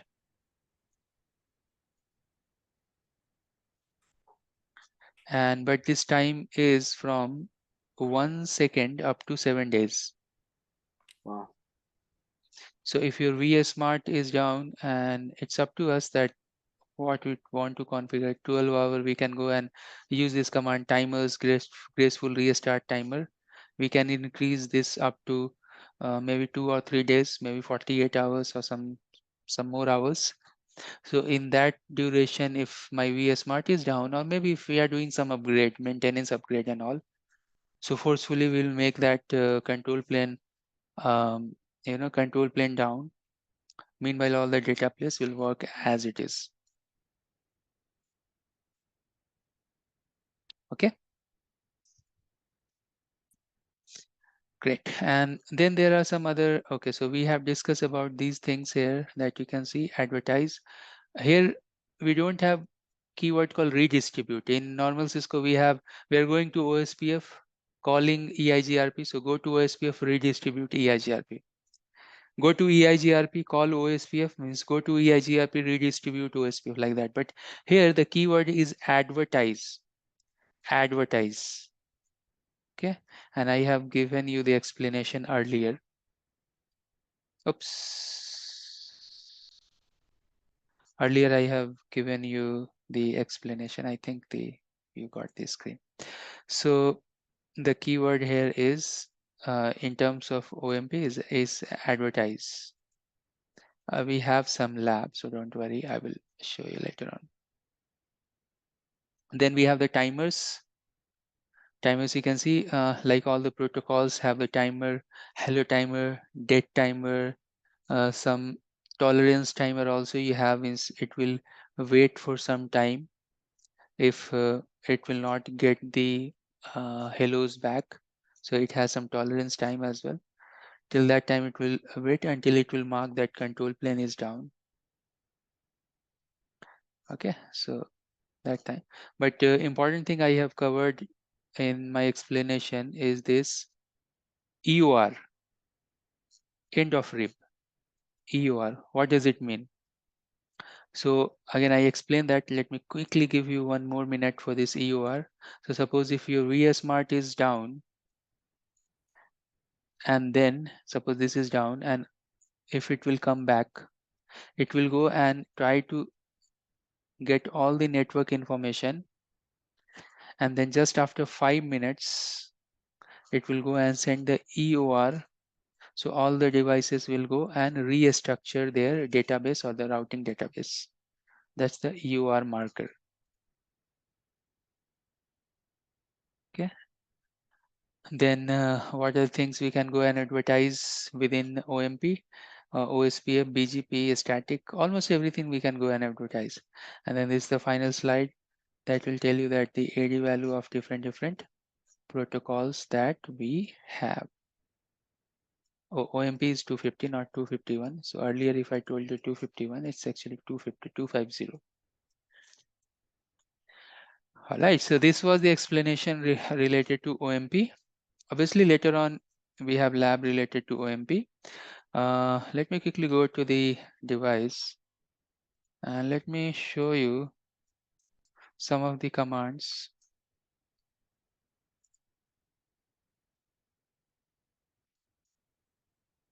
Just a second, let me log in, try to log, okay.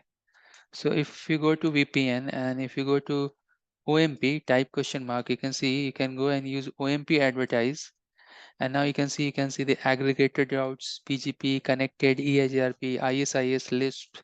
Then the OMP advertise some network. You can create some network and advertise OSPF static. So everything you can advertise, right? So OMP is advertising these things. Now, if you go to router OSPF, I don't know which OSPF is running here, area 1, for example. And then if you want to do redistribute, the redistribution is not like this. Okay, let me show you that, just a second. Because it's a data center, so we should have some redistribution. So you can see that OMP and advertise these things, and you can see that you can go to OSPF and then you can redistribute OMP, right? So like that, you go like this, router OSPF and area 0, for example, and then you can go to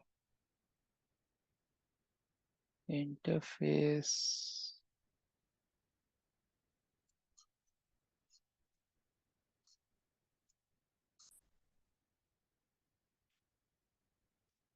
Strange.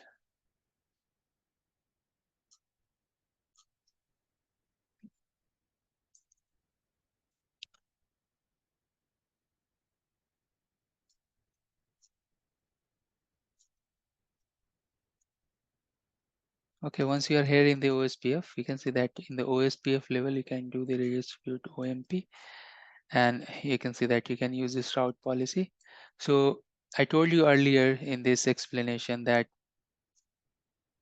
you don't want to redistribute the internet route. Like OMP is a big routing table. You don't want to put everything from OMP to OSPF. So while you are doing the redistribution, means while you are going to OSPF and redistributing OMP, do not redistribute everything, but create some prefix. And that prefix you put inside the route policy and then do the redistribution. That's the way that we are doing within the enterprise. All right, so that was a class related to OMP. Feel free to ask any question.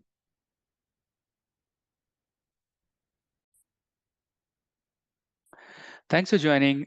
Today we are inside day number 10, and today we have one very interesting topic, Cisco SD-WAN VIPTELA.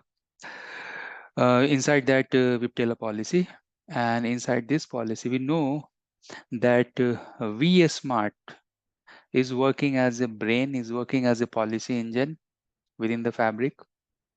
So now we know that different controllers having different work. vManage is someone where you can go and create everything.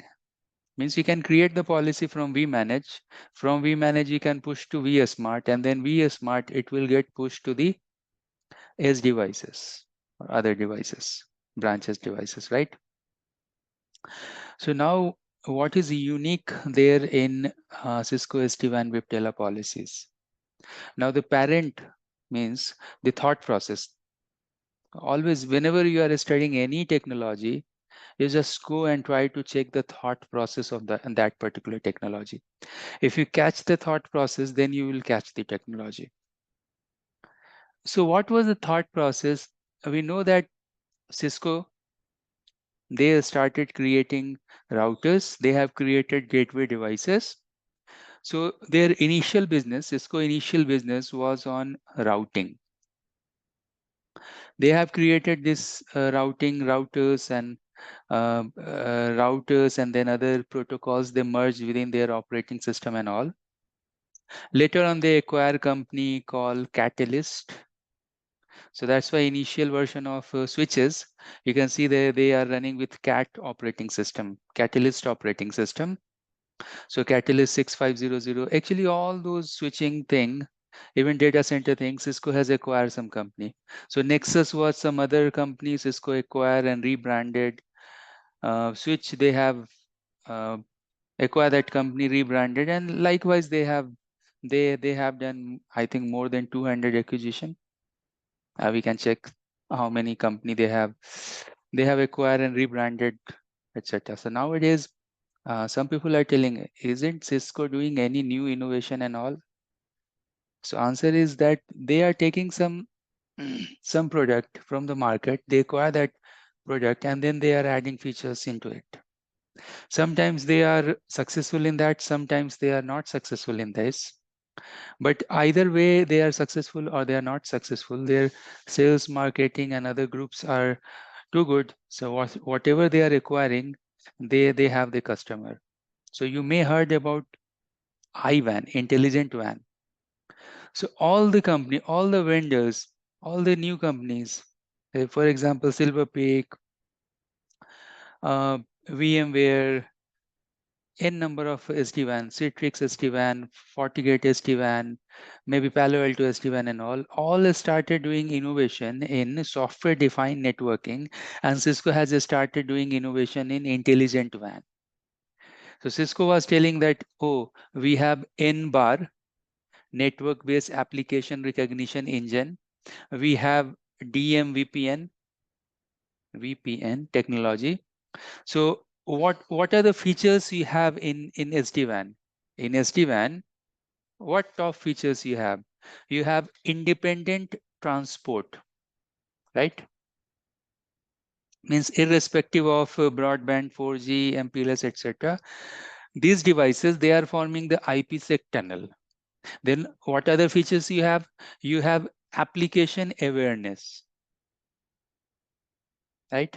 Then you have some sort of controllers from where you can go and create the policies, etc., etc. And then long list of features.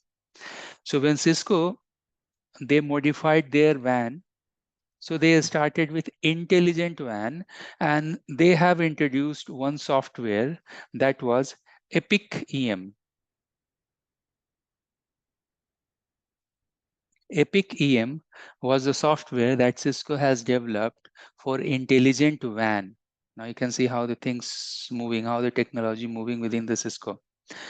Epic WAN was, I think I have some videos on Epic WAN as well.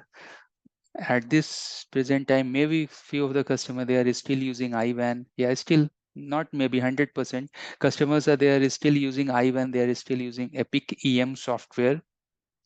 And now they are migrating from IWAN to SD-WAN. So the point here is this, that Cisco has chosen the route for IWAN, and all of a sudden, all companies, they are starting SD-WAN, big buzz for SD-WAN. So then they go and then they acquire company Viptela, and then they rebranded Viptela SD-WAN as a Cisco SD-WAN. But still, what was the main theme? Still the theme was there that Cisco technology is very good doing routing. So whatever technology that Cisco has done in terms of enterprise infra, they are revolving around the routing. All the technology, even the IWAN, also IWAN, inside IWAN, you have this DMVPN, they need some tunnels, they need some cryptography, but still routing is very, so one thing you can say in Cisco, that their routing part is very much mature. Now once these folks who has created this Viptela SD-WAN, they are working in Cisco for maybe 15-20 years, the founders of Viptela. That means they their routing was also very, very good. So considering routing in picture, they have developed their entire framework. And that's why you will see that within the VPTL or Cisco SD-WAN, the vSmart, actually this is the policy plane, but 80 to 90% of the thing that it is doing is related to routing policies, routing enhancement and all. And that's the reason you will see that there are so many things that we can do with the vSmart in terms of routing, and that's why this particular topic will become little bit difficult, or in other words, you can say that hard to digest. So let's start getting confused and let's start learning the policy. Let's go to slide number 2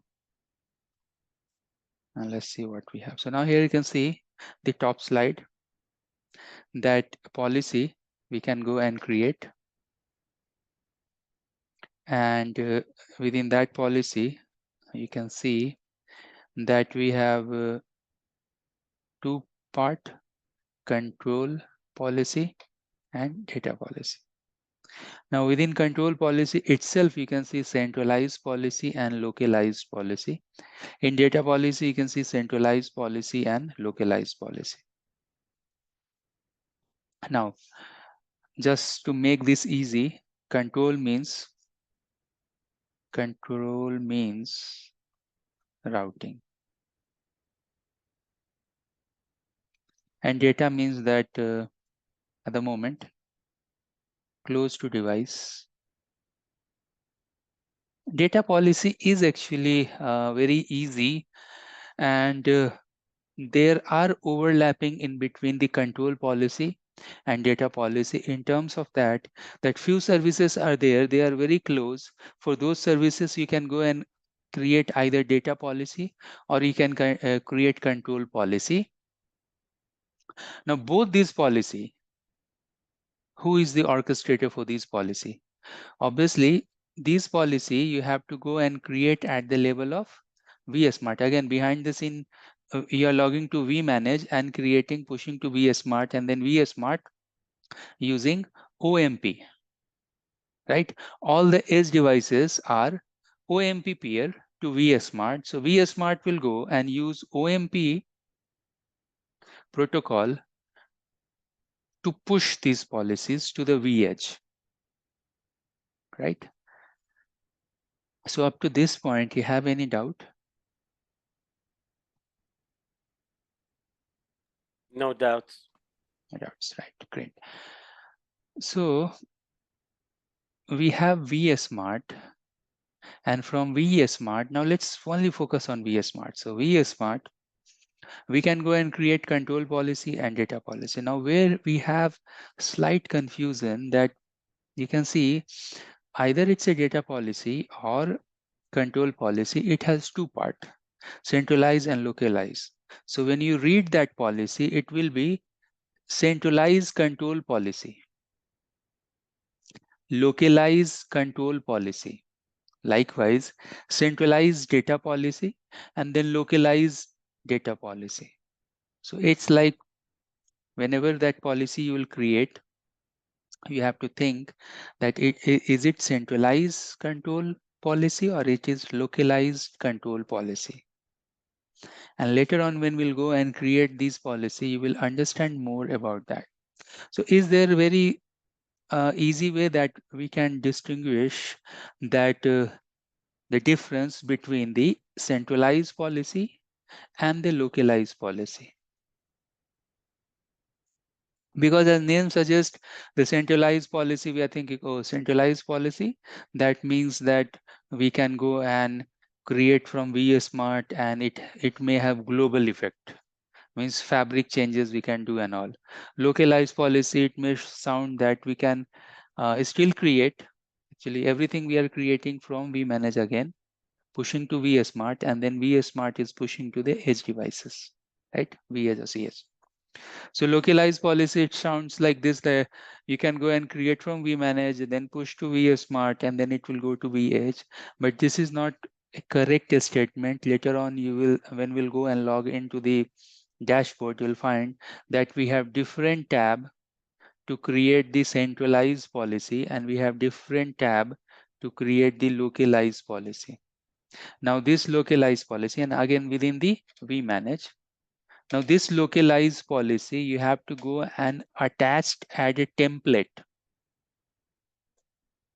And this central policy will go and push via the OMP update. Okay, so that's the confusing thing we have. So don't worry, later on we'll understand these things. So these localized policy, again to make a difference, whenever you see something related to routing,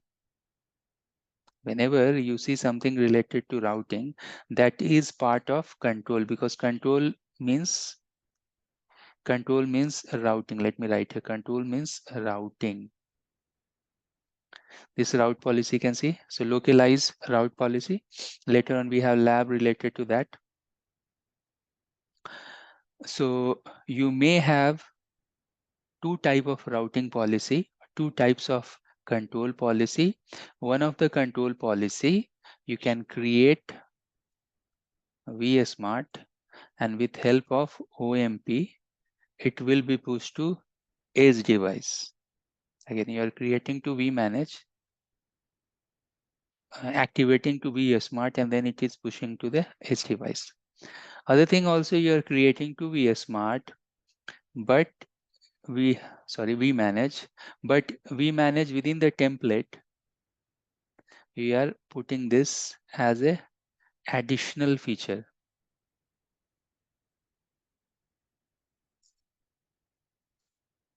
Okay, so you can see clearly here that you have the policy and how the policy is applied to the device. Localized policy to the device. So localized policy means local to the device.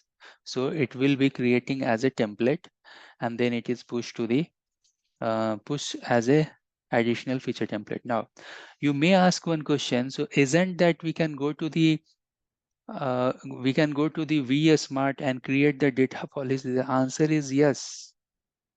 You can go and create data policy at the level of vSmart, and that's the confusing thing. So later on you'll come to know that within vSmart we can go and create both the policy, control policy and data policy, but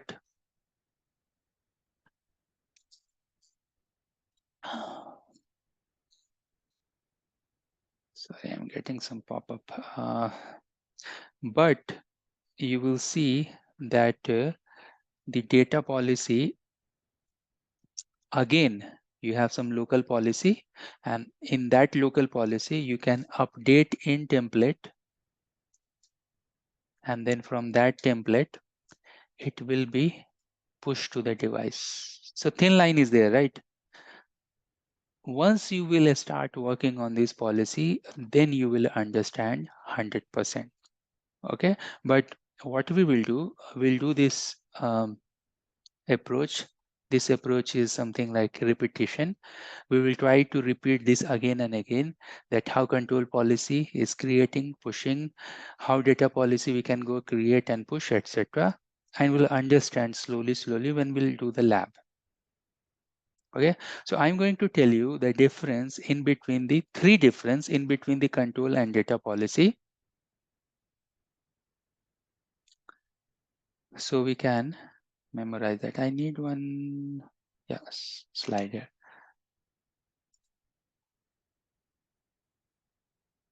So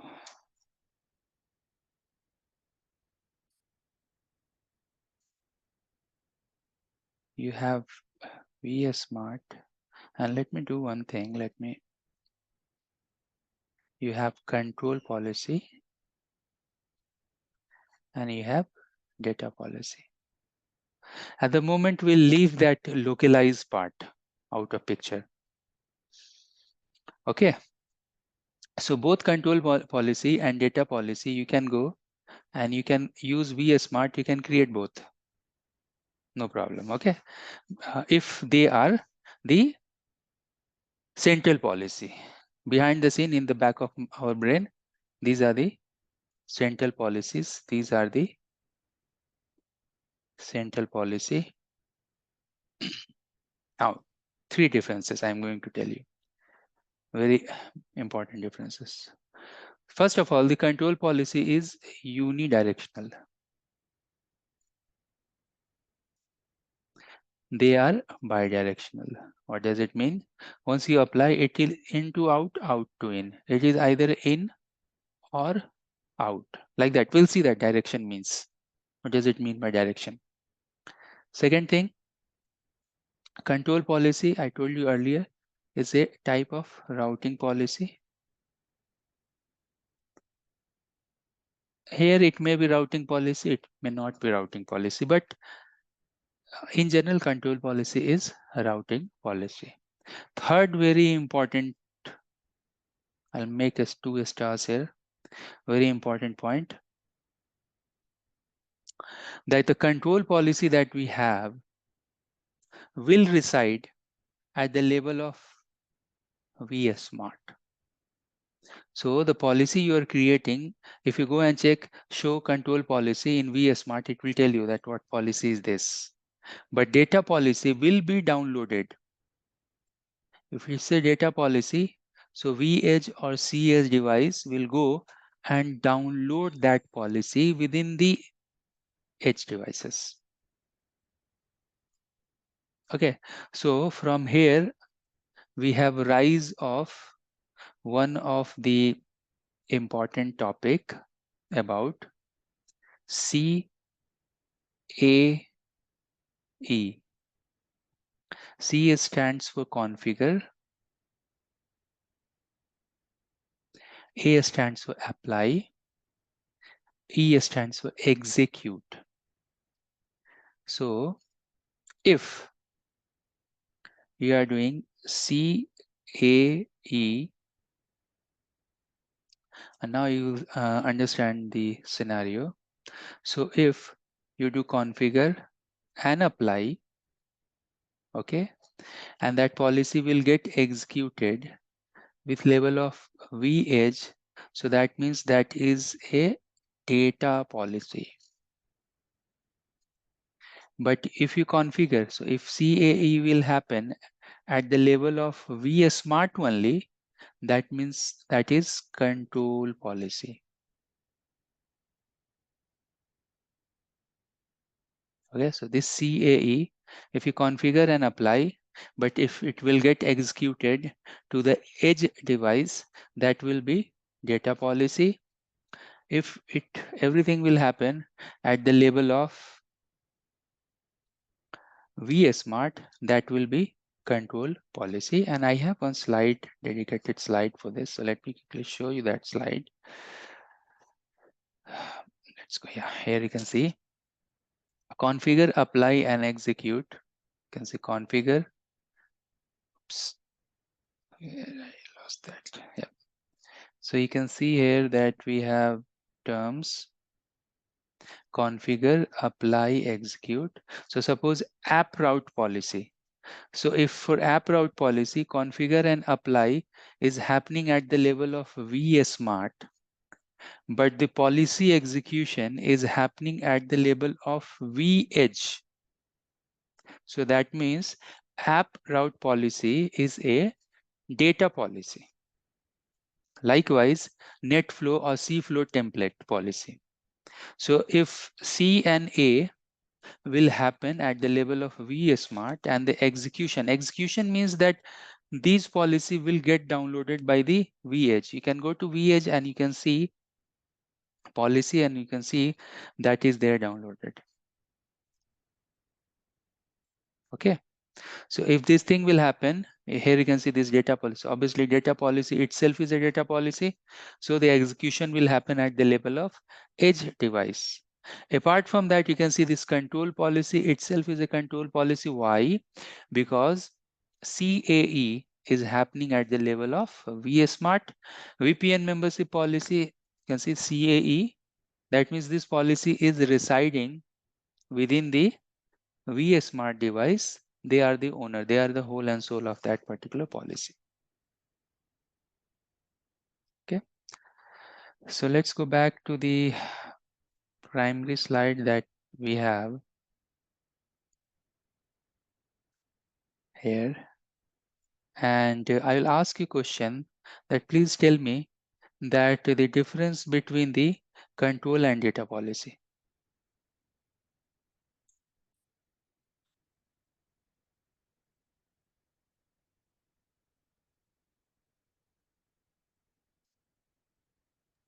The control policy is the routing. Control policy is a routing policy. That's right. Other differences?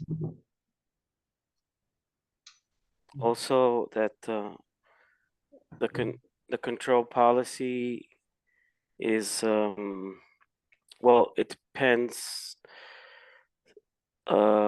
if it's centralized or if it's localized, I guess. Like you're having a diagram here.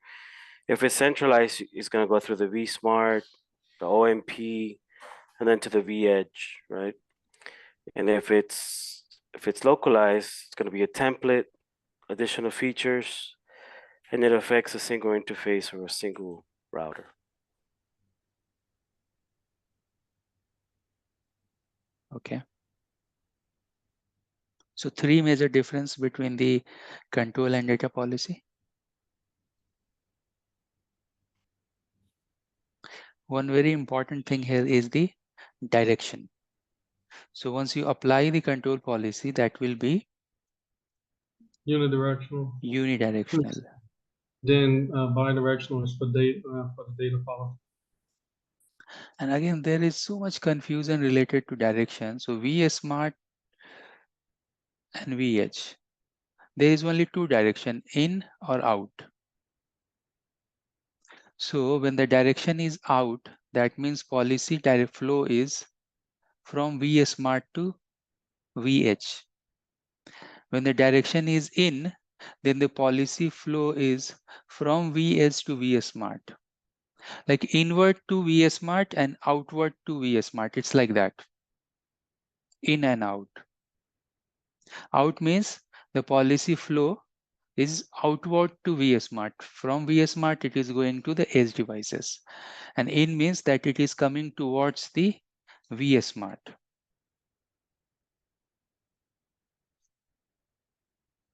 Okay. So that is one very important thing. The other very important thing, I told you that the edge, this data policy, right? The data policy will be downloaded via the devices. So when we'll go and create our data policy, you will see that we'll go to the data, means we'll go to the edge devices and we'll type some command that show vSmart policies, etc. And it will show you that policy has been downloaded via the edge devices, right? So the CAE will happen at the level of edge devices, means CA will happen with respect to vSmart, but execution will happen at the level of vEdge, right? But in this case, CAE will happen to the vSmart. All right, so we are very good understanding the policy. Again, more and more we'll understand when we create the policy, when we'll go and apply the policy. But before reaching to that place, what we can do, that let's try to understand a little bit more about these policies. So when we are talking about policy, for example, route policy, when you are creating route policy, then, oh my God, I'm getting pop-ups. Just give me 1 second.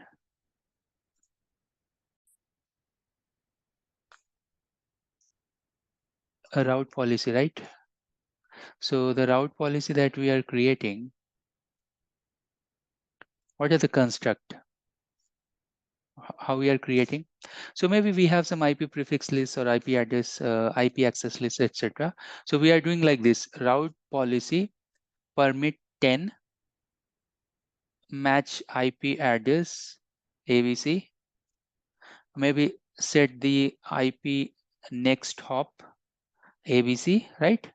And then we are going to route map or route policy, whatever, just route policy 20 permit 20 and then whatever default statement, right? Likewise, when we'll go and create the policy, this policy either it is a control policy or it is a data policy. That means it should have some construct.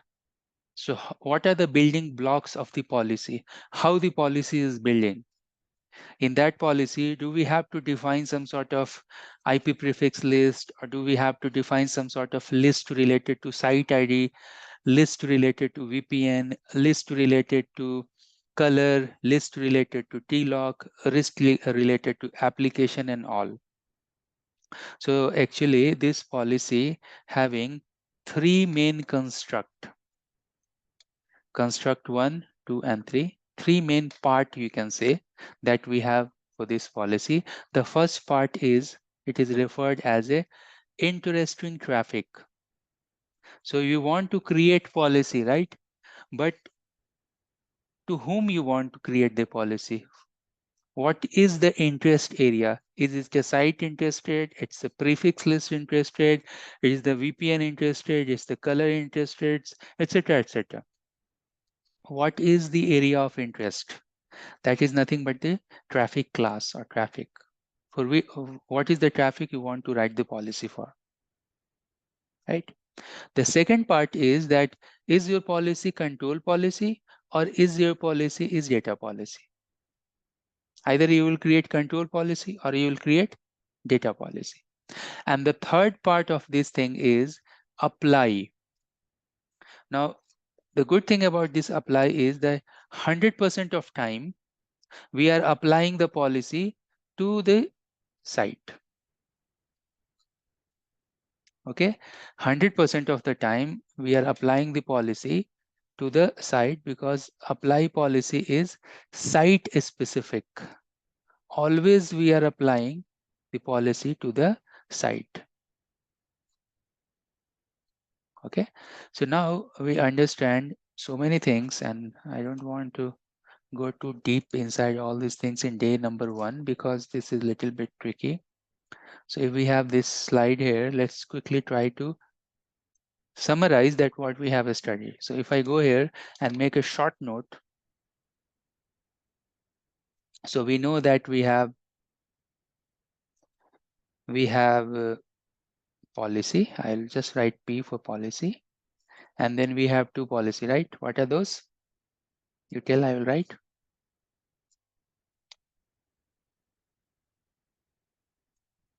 Yeah. Control and data. Control and data. Control policy, data policy, right? And then this control and data policy having two parts. What are those? There's local and central. Yeah, centralized policy and localized policy, right? Local and central. Correct. Centralized and localized, right? Now, the central policy. So this control policy is nothing but the routing policy. Now, so this central policy that we are creating related to control policy, right? Tell me the action related to CAE. Configure, apply, And then execute. execute. Yeah, right. Execute, right? So the CAE, where it will happen. So for the control policy, what is the CAE? At the level of? VSmart. At the level of vSmart, 100% right. But for the data policy, CA will happen at the level of vSmart, but the execution will happen at the level of vEdge. right? And data policy will be downloaded by the vEdge or cEdge devices. Correct? One other very important thing we have studied, that the control policy, when you apply this is unidirectional.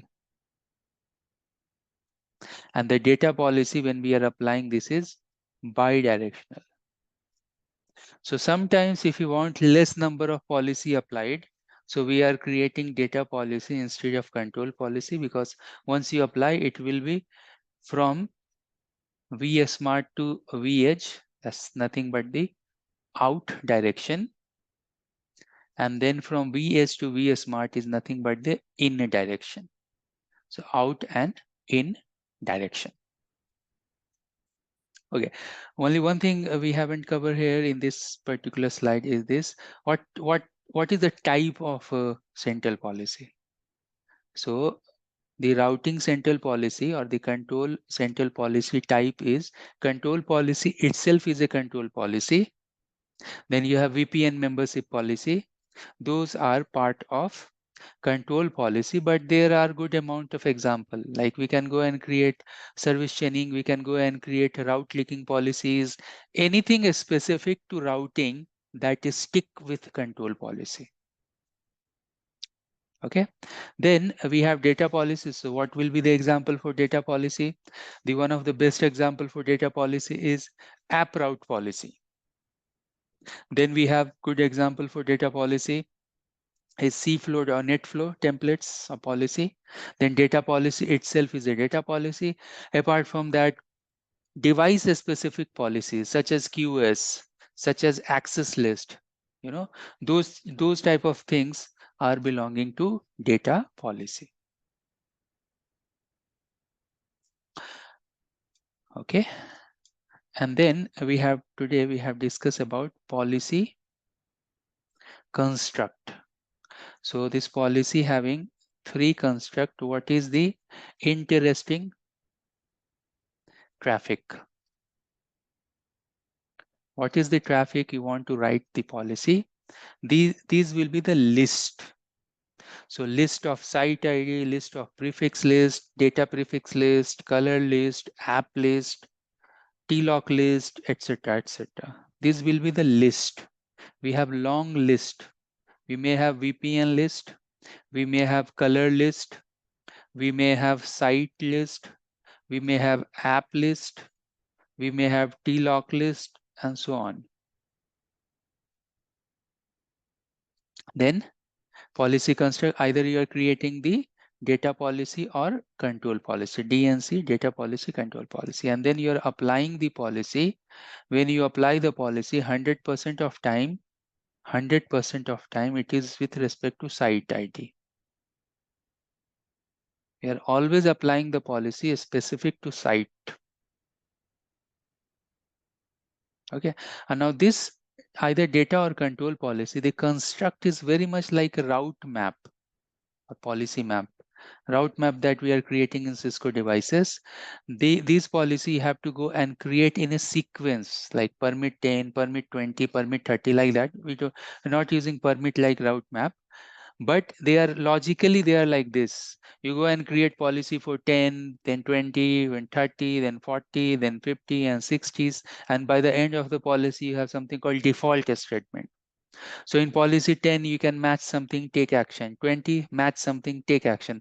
Sometimes in my previous classes, I used to use a word. So either control policy or data policy, I used to use a word called MAD. MAD means that you can go to sequence number 10 and use MA, either match and then take action. So MAD means that D stands for default. So you can go to sequence, say sequence number 10, you do match and take action. Then you can go to sequence number 20, match and take action. And then by the end of policy, sequence number maybe 100, you have something called default action. Default action will be always block. So you can go and change that nature. You can make it as a accept, or you can make as a reject, either accept or reject. Default action you can do. Here you can go and match something, match the color, take action, match the site ID, take action, match the VPN, take action. Okay, so these are the policy construct. And in the next class, I will show you that. I have example for this. So let's quickly see here. So we have policy, control policy, routing policy, data policy is specific to the device. So control policy, data policy. In between that, we have centralized and localized policies. Then the construct of the policy. What are the constructs we have? We have list. We have to go and define the policy, and then where you want to apply the policy, inward, outward, always is specific to the site. So we know that thing. This is one of the nice place where you can get the information related to A, B, and C. So list means interesting traffic. So what is the interesting traffic that you will come to know within the list? Data prefix list, site list, TLOC, VPN, color, app, etc., etc. In policy definition, what type of policy is this? Is this a control policy or data policy? Is it app route policy, cFloat, control, data, VPN, etc.? And then you have to go and apply that policy. Apply 100% of time with respect to site ID or site list. Okay. So these things we have discussed today, and then the direction I told you, the in and out direction. So out direction, you can see clearly that from vSmart, it is going to vEdge. This is the out direction. In direction is towards the vSmart, inbound to the vSmart. So this direction we have discussed. And then finally, we have discussed about this CAE thing, configure, apply, and execute. If execute will happen at the level of the edge, that means that is the data policy. Okay, so I don't want to go across this thing because this is for day one. In next class, I will go and show you that how you can go and create the policy. We'll go and create one policy. Entire one class, you will go and create only one policy, because I have to go and explain you about these things. What is data prefix list? What's the use of that?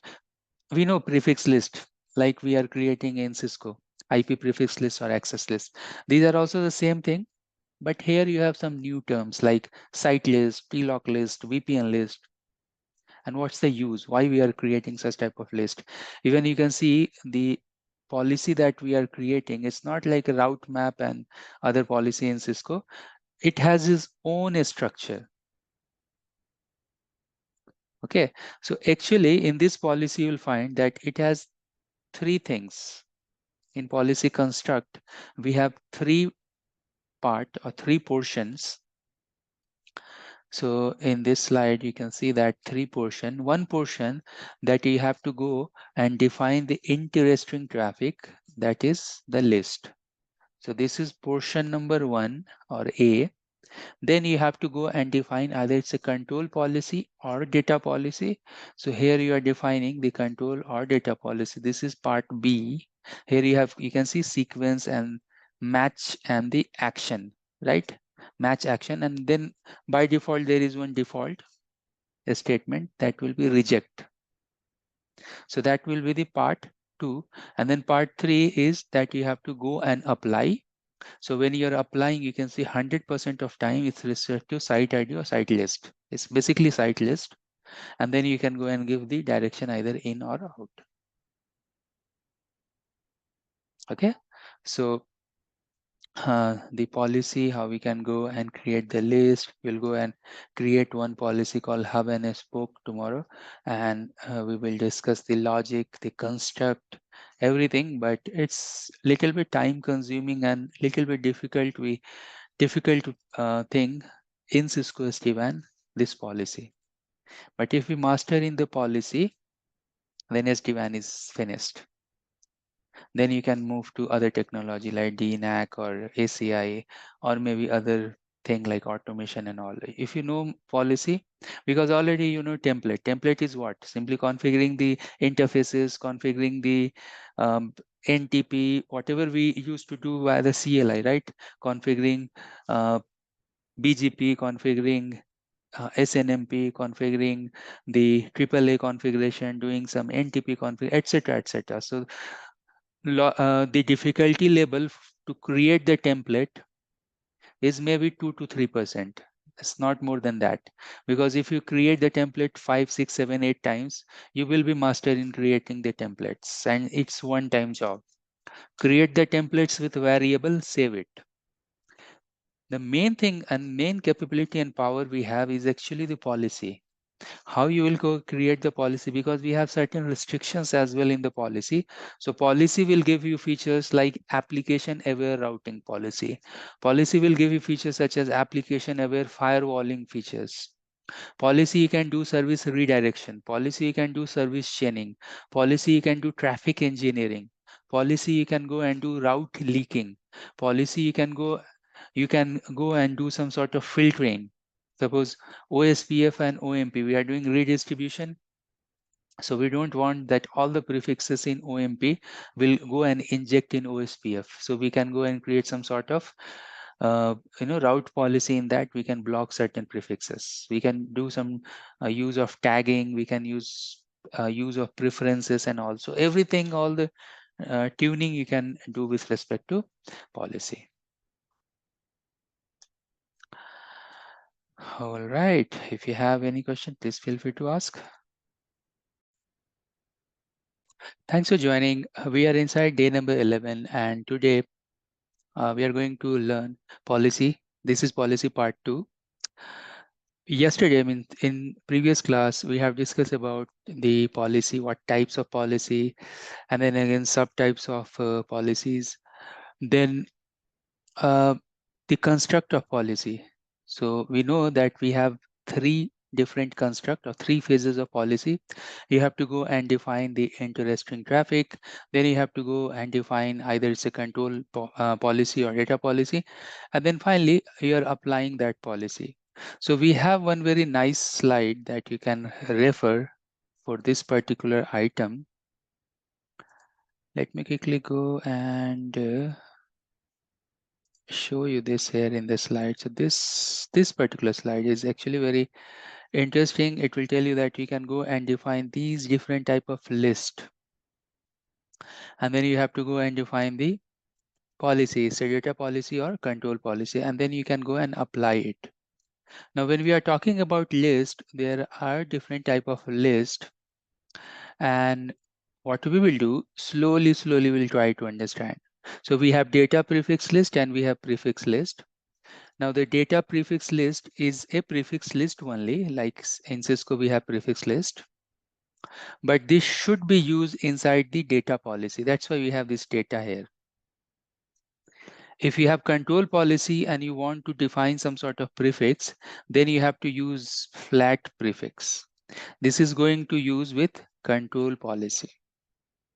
Then site list, obviously, a site list, the significance of site list is that whenever you apply the policy, you have to apply the policy with respect to site list. TLOC list, we know that in loose term, TLOC is working as a next hop.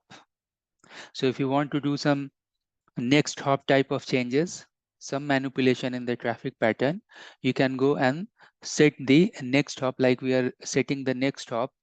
Actually, if you see that route map in Cisco, you'll find that you can go and use the command within the route map, set IPv6 or IPv4 next hop, and then the IP. So the TLOC list is also like that. Like we are setting the next hop for the prefixes. VPN list is also interesting because VPN is actually the VRF.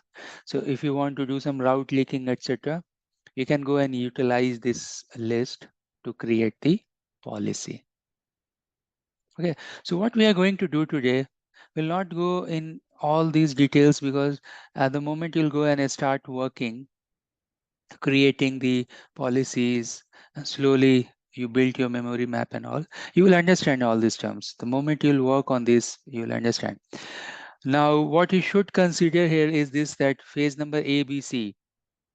Phase number A is this one, that you have to go and define the interesting traffic. This is actually a part. Then part number 2, phase number B, is that you have to go and choose that what type of policy you're writing. You're writing the control policy or data policy. So we know that's term called MAD, match and take action. And by the end of road, you have one default action that will be reject. We can go and make this as a accept as well. So this policy, you have to go and define sequence 10, sequence 20, sequence 30, 40, etc. In all the sequence, for example, sequence number 10, match statement and then action. And once your all these match, the sequence number will get ended, then you have this default action, either accept or reject. Right.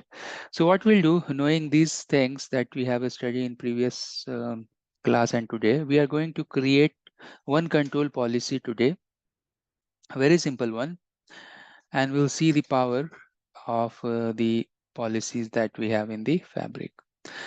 Suppose you have two branch 1 and branch 2, right? And you have DC, one data center. Now, the branch 1, we know that the default in the fabric is this. At the moment you'll go and bring up the fabric, they will go and form the IPsec tunnel in between. So they have this IPsec tunnel. Why? Because these devices, they are sending their TLOC information to vSmart, and then vSmart is exchanging the TLOC information to everyone. So the vSmart will tell the next hop information of branch 1, next hop information to branch 2. Likewise, the branch 1 knowing the next hop information for DC, next hop information for branch 2, and likewise he knows the next hop for DC and branch 1. Now somehow, suppose there is one requirement that you don't want this branch to branch tunnel. You want that your traffic should go to the data center first and then it reach to the other side. Now this type of topology is termed as a hub and a spoke. So what we want, that all the spoke side, they should go and communicate with the hub first, and then it reach to other spoke. The spoke to spoke communication we want to break. Now how we can achieve this target? We can go and achieve this target while blocking this TLOC information. So what we can do, that we can go to the vSmart and we will tell the vSmart, do not, branch 1, do not send the branch to TLOC. Then vSmart, branch number 2, do not send branch number 1 TLOC. So suppose if branch 2 does not know the TLOC of branch 1, branch 1 does not know the TLOC of branch 2, they will not form the IPsec tunnel directly. Any doubt in this logic? Straightforward, right? Now you may ask that, do we have any other technique to block this IPsec tunnel? Yes, we have other techniques as well. But today we will check this simple one. Later on, we'll add the complexity in this. Okay. All right. So this is one of the simple technique. But suppose if you think that, oh, there may be other technique. Yeah, other technique is this, that for branch 1 or all the branches, you set the next hop to the DC. And in the other line, you in the default statement, you put that default, everything default block or reject. So there is other method as well, that next hop you will set for all the branches, the next hop or the TLOC should be DC. That we'll see in later on, maybe tomorrow. But today, let's stick with the blockage of the TLOC. We are going to block the TLOC. Okay, so let's do it. Let's go to the lab. Now, when you first use this lab, you will find that you have only 4 devices. Let's see what devices we have.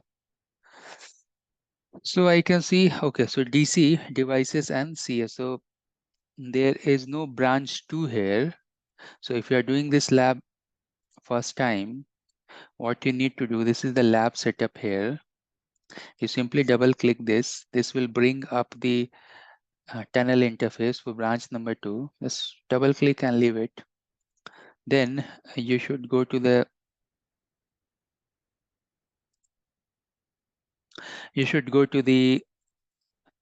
device, and here you can see that configuration and template. So there is one device template for branch number 2, the top one. Nothing is attached with that. You can go and click attach, and then this serial number, chassis ID that you are saying, that is actually for branch number 2. Click attach. Now you have to go and fill out the variables here. So you can see that, let's see if all the variables are there in place. Oh, seems all the variables are there in the place, but still you do one thing, that you upload the variables, correct variables. So if you click this upload button, it will ask you to the CSV file, and that is, I think, there in the desktop SD-WAN demo folder. You can see CSV config branch to template. Upload that and then click next. Next, configure device. So this way, this branch 2 will come online. It will take some time. Meanwhile, let's go and create our policy. So if you want to create the policy, you have to go to the configuration, and you can see this below template, you have this policies tab. Click there. Now you can see the centralized policy and localized policy. We'll check localized policy later on. And there are so many pre-built, just for our study purpose, we have some pre-built policies. But these pre-built policy, you can see they are not activated. Activation is false unless you will see true here, keyword true. So that means none of the policies is in function. What we want to do, we want to create our policy. So on top, you can see that custom option. Click there. You will see centralized policy, localized policy. Now we are focusing on centralized policy and their component. I told you 3 component. Component 1, define the list. Component 2, topology means control policy. And again, I will show you how to create the data policy later on, and then you have to apply.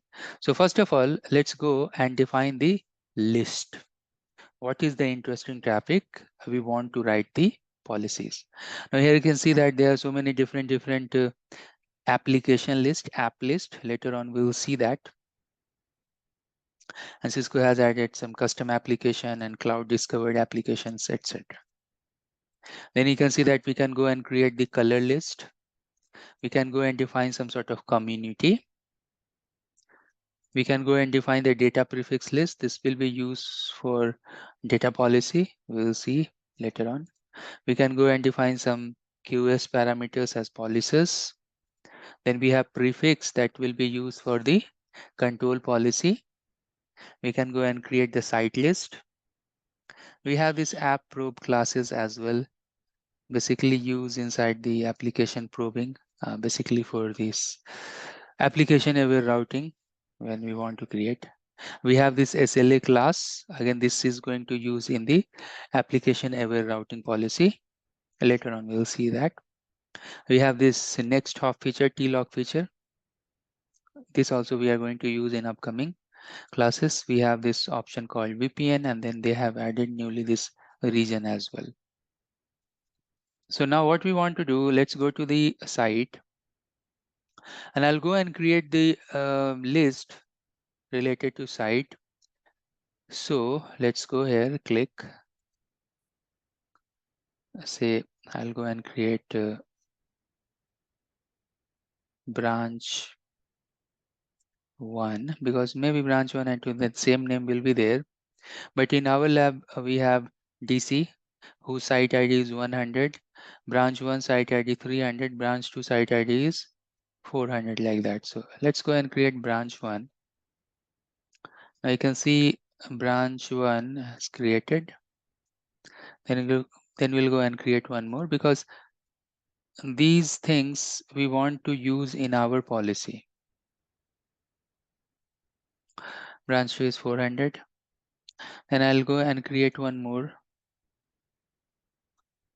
branch 1 and branch 2, and I can go and give the number 300, 400, because this policy actually I want to apply for both the branches. Now we have created the interesting traffic. Now let's go and create the policy, the control policy. So again, you can go to custom policy and click to this place, topology. Once you are inside the topology, you can see we have option called add topology. You can define Cisco specific hub and spoke. No need to do anything. Just go there and give who is the site IP, who is the hub IP, who is the site IP, and Cisco will take care. Like MES template also they are giving, and then we have this custom. So we want to use our custom because we want to define our policy, custom control policy, route and TLOC. This will be hub and spoke policy. This is my control policy. Like that, you can give any logical name. Now, when you are coming to this particular page, that means here you have to go and create the policy. You can see the sequence type, and then you have this match statement, match and take action.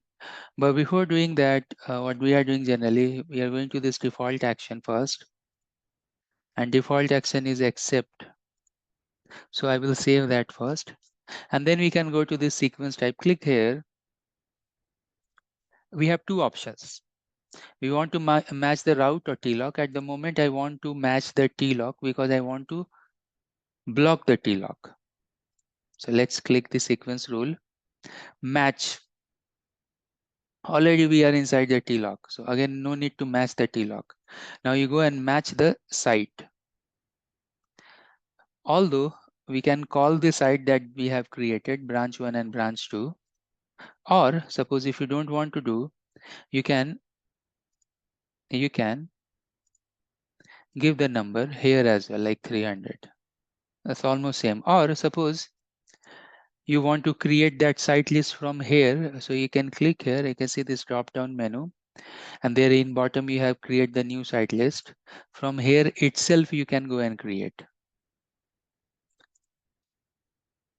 test 111. Just I'm giving one name, hypothetical name, just to show you that we are creating one. And now if you see here, you will see that test 111, right? So let's check this branch 1 because we have already created it. Then we want to take action. See, by default action will be reject. So the TLOC for branch 1, reject. I can save this. And now something like if you want to make this policy look beautiful, so you can click here. This is one of the editable item. You can edit this. I can go and give the name here, block branch 1 TLOC. That's the name. Now what you can do here, click here, you can see, click here, you can click copy. So you can see one other policy below, copy policy is coming, and then I can rename this policy. You have this option, click rename, and so you can go and rename this branch to TLOC like this. Now you have this branch 2. but it's because this is copy paste, so it will show you branch 1 here. What you do, you have this pencil icon, click this pencil, and instead of branch 1, make this branch 2 and save it. Okay, so you can see that you have one policy here, you have other policy here, then you have default policy. Now this way you can go and save and apply this policy, or generally you will see that people, they are using this strategy.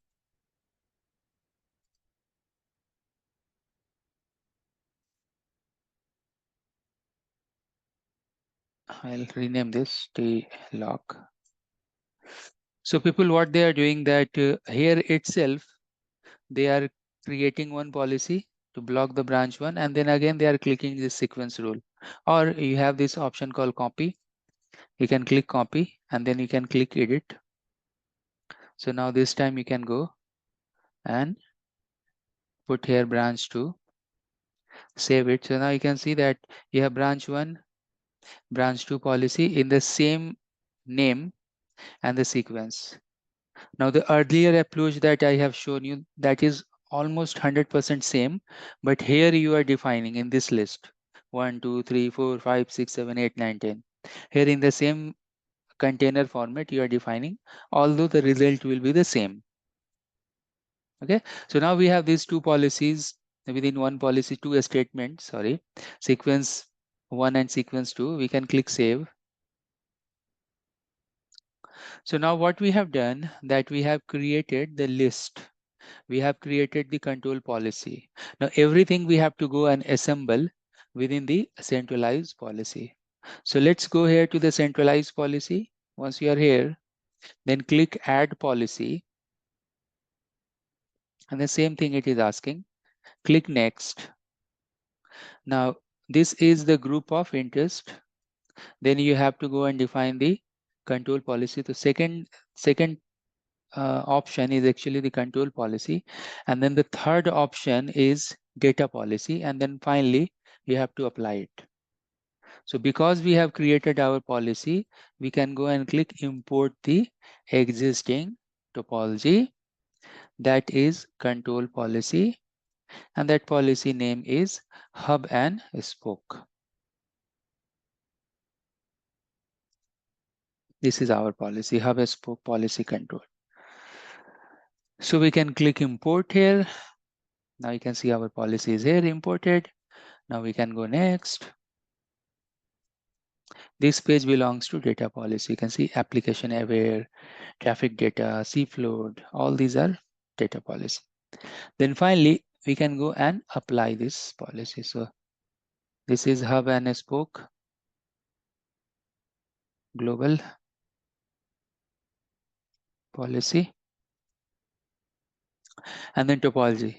So where you want to apply this, which site or which region? So we want to apply this to the outbound direction, means the flow is from vSmart to the branches, outbound direction of branch 1 and branch 2. You can click add. And now finally, if you want to see the CLI equivalence of this, you can click preview. And now it will tell you about the policy. So now you can see that we have policy called hub and spoke. Sequence number 1, match the TLOC for branch 1, reject. Sequence number 11, match the TLOC for branch 2, reject. Default action is accept everything. Then this is the list that we have created, branch 1, branch 2, and branch 1 and 2. And then we have applied this policy to the outward direction of branch 1 and branch 2. So here you can see the construct number 1, traffic, interesting traffic. Construct number 2, policy. Construct number 3, apply it. We can click save policy. Now, is this policy get applied? So answer is no, because if you go and check the status of this policy, that is in the bottom, this policy that we have created, it is false. So you click here that 3 dots and click activate.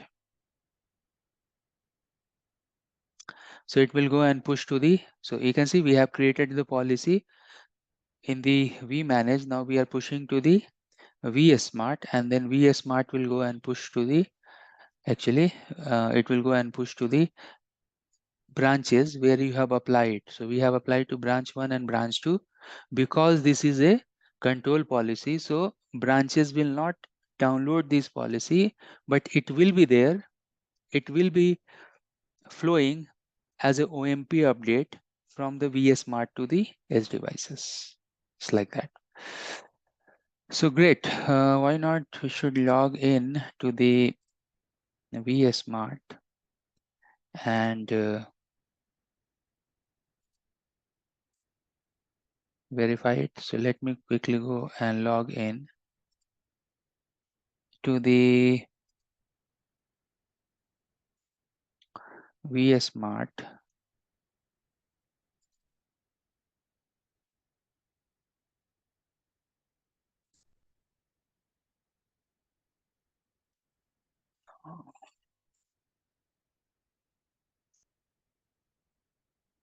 So here we are inside the vSmart. If you go and check show run policy, you can see that this is the policy that we created.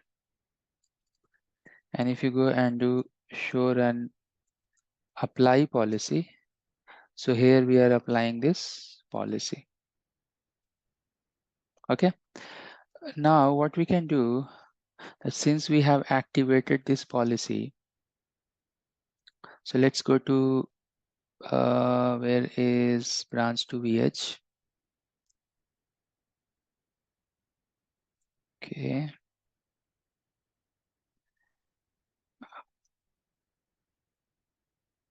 See, show IPsec inbound or outbound connection. Now we'll see that they have the IPsec tunnel only with the data center. 10.1 is data center TLOC.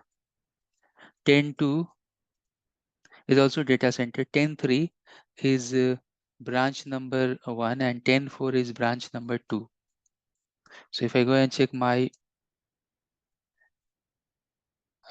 system IP, my system IP is 10.4, that it is showing here local TLOC, and remote TLOC means remote next hop is these IPs. Now if we go and deactivate this policy, so let's go here, and if we go and we go to the policies, and here we are, click deactivate.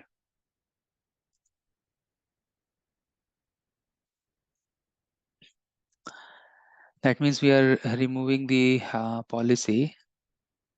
And if you go and deactivate the policy, you'll see that your inbound or outbound connection, they have the IPsec tunnel with the other branches as well. That is 10.3. Initially, you can see everything is towards data center. Now we have the branch to branch tunnel as well. Now the only problem with such type of policy, such type of loose policy is this. If you go and check show MP routes, let me do this. If you go and check the show MP routes, you'll see that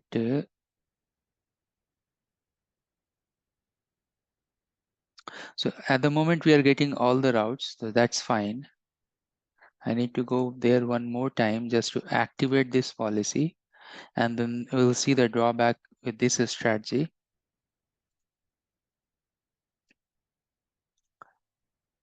So we are here, click activate.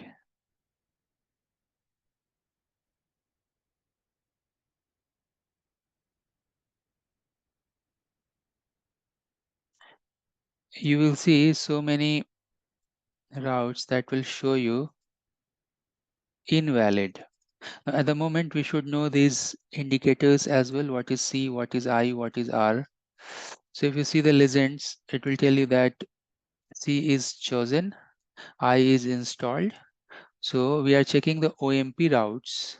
Now, if these OMP routes are the best route, they will get installed in the routing table, right? So we have OMP table, we have routing table, and then we have the FIB table, IP to next hop table. That is nothing, that is mostly that's the TLOC routes.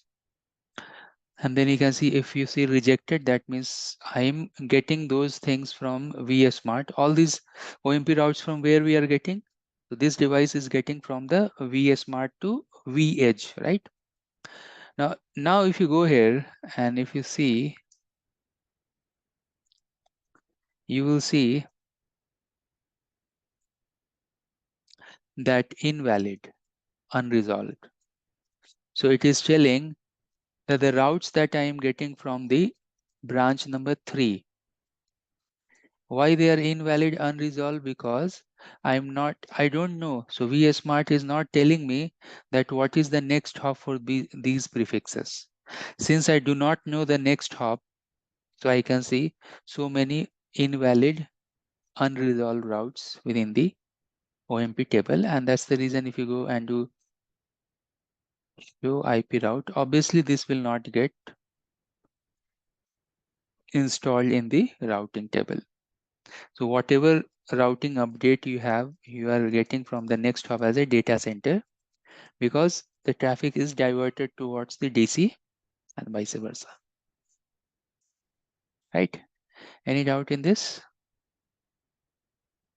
No doubts. Great, simple, right? So you have to go and do practice to create this policy. Hardly it will take 5 to 10 minutes, but you should go and create the policy. And once you create the policy, make sure that these verification steps like show IPsec inbound or outbound connection, etc. So it will tell you that now you have next hop, you are seeing only as a DC. Okay.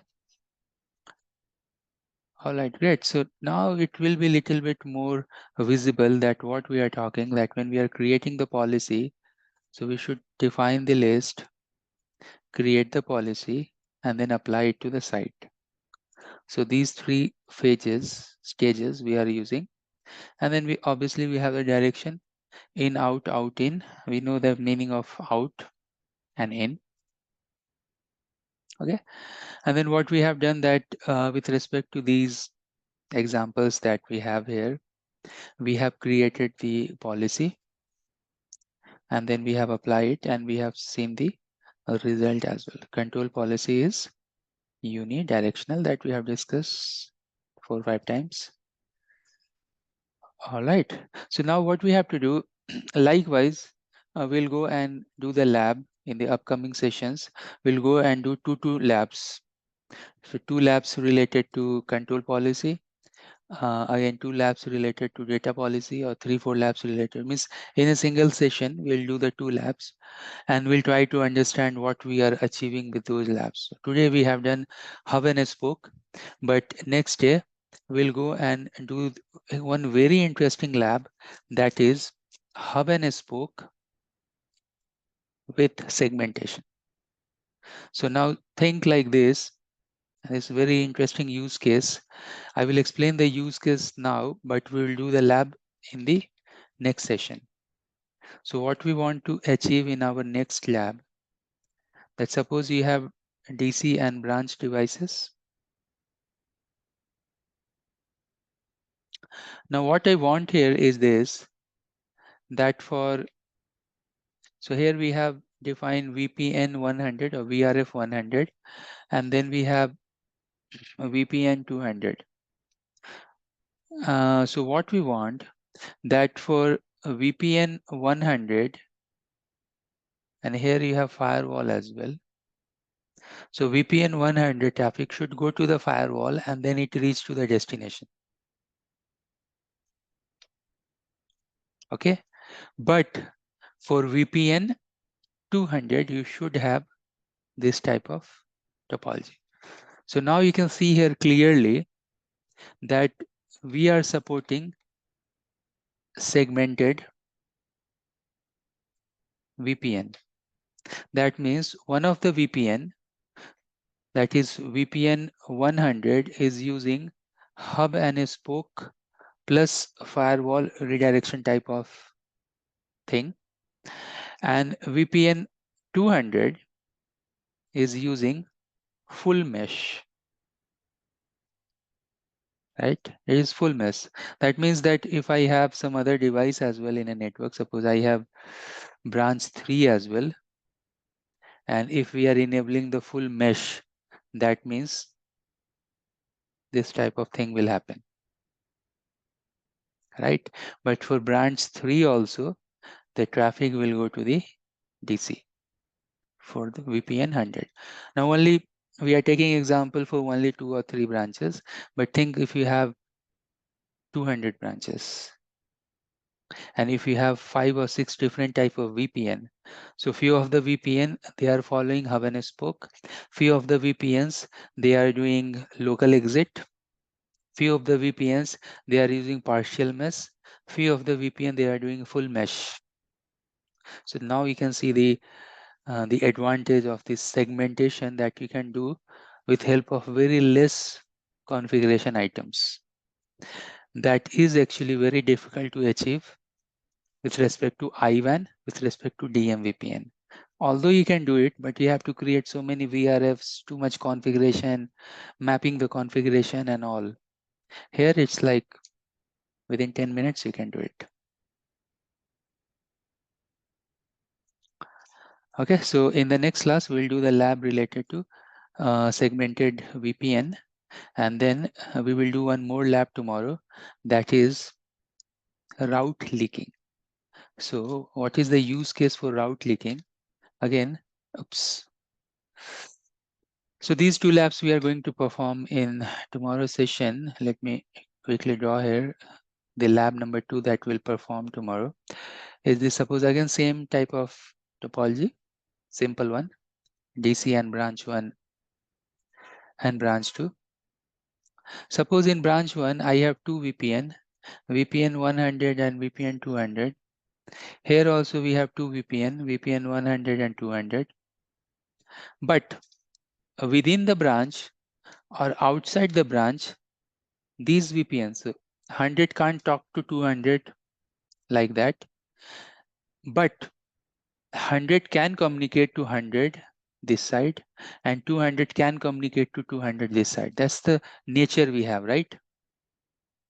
They will do the communication. But what if you want this 100 to do the communication with this 200? Here if you want. By default, this is not, but with help of route leaking, we can create the policy. Okay, so I will show you that again within very few minutes. You can go and do this route leaking, import and export of routes, and we'll achieve this target as well.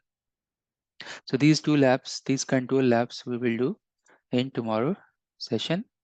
Meanwhile, if you have any question, please feel free to ask. Thanks for joining. We are inside day number 12, and today we are going to learn more about control policy. Within the control policy, today we'll go and perform the lab related to multi-topology and route leak. Now, let's do this one by one. So let's go and do the multi-topology lab first, and then we'll go and perform the route leaking. So multi-topology means, suppose you have DC and you have branch 1 and branch 2. Now, if you want that few of the VPN, suppose you have 2 VPN, VPN 10 and VPN 20. Now, so for VPN 10, you want full mesh. Like you can see, these are IPsec, sorry, these are the IPsec tunnels. I should use green color. So let's me go and use. So you can see here the color, this is for IPsec tunnel, right? And then what you want that for VPN 20, you want hub and spoke. That means Traffic will go to the DC and then it will go to the other side. You do not have this tunnel. So this will form the multi-topology VPN, right? So let's do it. Let me go and log into the device and the vManage dashboard. Now, what are the things we need? We know that there are 3 items generally when we are doing it. What are those 3 items? Those 3 items are list, that is the interesting traffic first. Second, you have to go and define the control policy. In this case, we have control policy, but you have option. You want to create control policy or data policy. And third, you have to go and apply it with respect to site, right? So in this case, what we want, that few of the VPN has some different tendency. Few of the VPN has a different tendency. That means we need a VPN list. Then we want to apply this policy to the site. So that means we want site list. Now what we want, that branch traffic should redirect towards the data center. So the branch site will, so route of a branch should redirect towards the data center. In other words, in Cisco word, we have to define the next hop towards the data center to the branch traffic, right? And this next hop is nothing but the TLOC. So that means we have to create a VPN list, we have to create site list, we have to create TLOC list. Okay. Now, if it is a specify in the exam or when you are building the policy for your corporate network, if it is a specify that okay, 10.0.0.0, suppose this is one of the network, will prefer DC1 and 20.0.0.0 prefer DC2. So that is again different type of ball game. We'll see that this will fall under traffic engineering. Although you have multi-topology thing in your network, still you can do the traffic engineering. Okay, this thing let's wait for this thing for the next class. Let's just stick here in this multi-topology site list thing. So let's go here. Let's go to the menu, configuration, and then you can see this policy. Once you are in the policy, here you can see that we have this custom option. You can click to the list. So what I want to create site list. Because I'm using different lab setup. So you can see yesterday also we have created site, which is not here. That's okay. Site list. So what you want in the site list, I want to apply this policy to all the branches. So branch all. And then add this. Oops. You have to give the ID number. So what is the ID number? Let's see the ID number. And all right, so we have to go and give the site ID. What is the site ID? So we know that for data center it is 100, 200, and for branch it is 300 and 400. So let's add this. Then we have to go and create the VPN list. We have 2 different types of VPN. Actually, we have 3 VPN. But in this case, we want to use VPN 10 and VPN 20. So go and add VPN 10, VPN 20. And then finally, the TLOC list. TLOC list, here we have that the branch traffic next hop should be data center. So let's go and create. The TLOC name is towards the DC. and the system IP of one of the DC device 10.1.0.1. Let me check what is the system IP to the data center. It should be 10.1.0.1 like that. Okay, no problem. So let's go and create towards DC. This is the TLOC. TLOC, and let's give the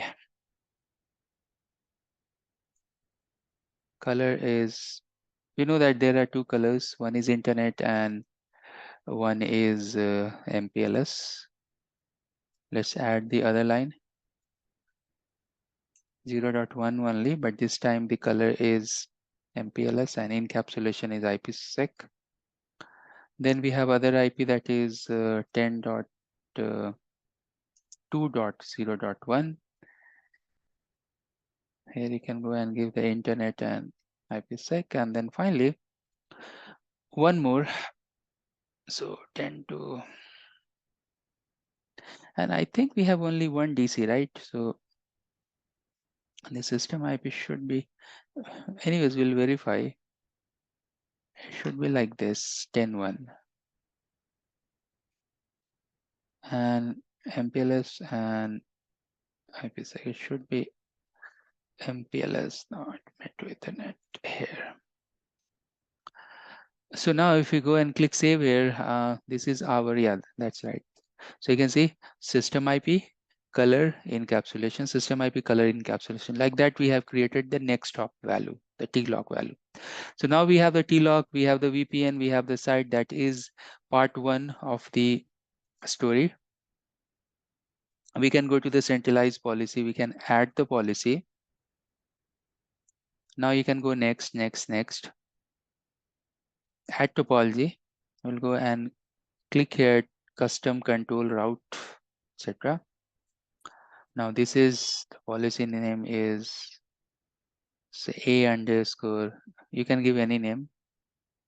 Multi-topology, VPN 10 and 20, like that you can give. Now what we can do here, that the default action, first of all, you can go click this pencil and make this accept. And then we can go to the sequence type, what we want. Let's see the logic. We want that all the traffic, that's a match route with any prefix related to VPN 10. So suppose this is VPN 10, should form mess. So there is no restriction related to TLOC. So we click accept, save it. So now what we are doing, that the VPN 10, this statement simply means that for VPN 10, send the next hop to everyone. Now next rule here in the sequence, what we'll do now, that we will tell that, okay, VPN 20, VPN 20 with the site branch, that is all the branches that we have created, branch all. Your next hop should be, so you have to go to action, match an action, action accept. Next hop should be TLOC towards the DC.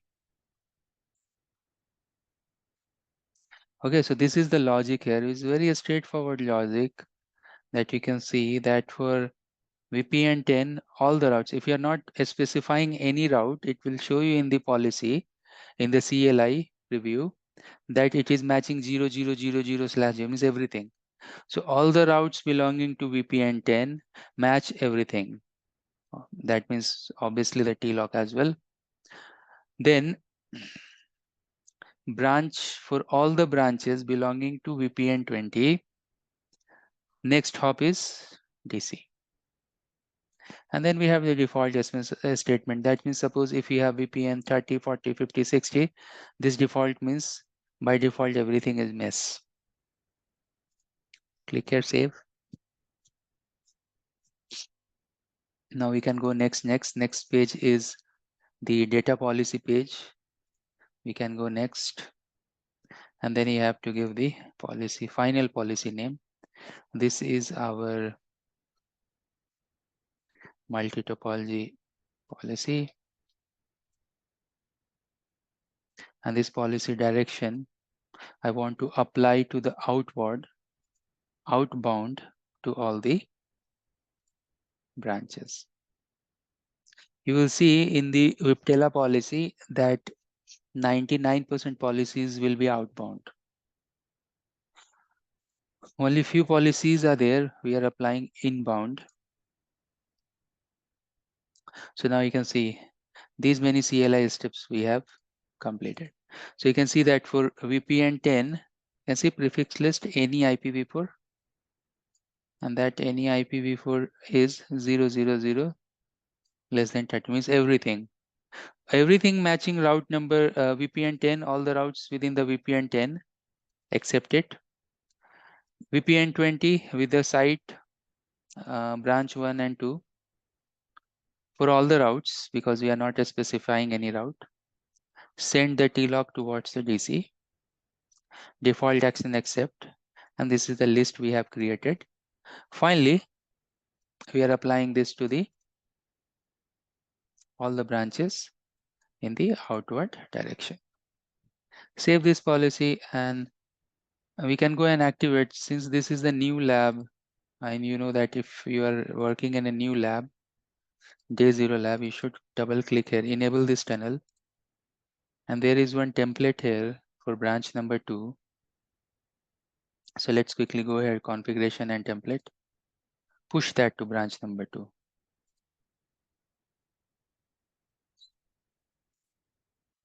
Branch 2, attach the device.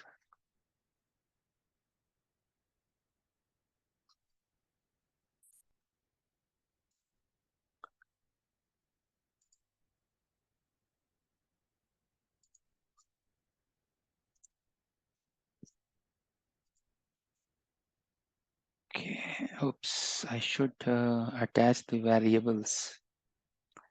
Anyways, it has the variables, so will work. All right, so now we have our policy. The next thing what you want, you should go and activate that policy. So let's go back to the policy. And we have this policy A_multi. Click activate. Click activate.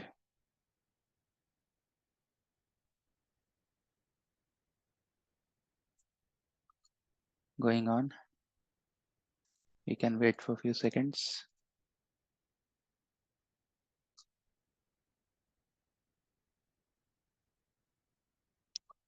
It is activated, it is showing. Let's go back to the dashboard.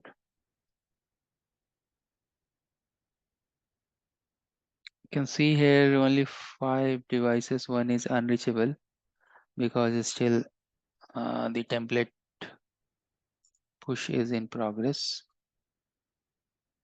So what we can do here, let's go back to the configuration. You can go to monitor as well, monitor and devices.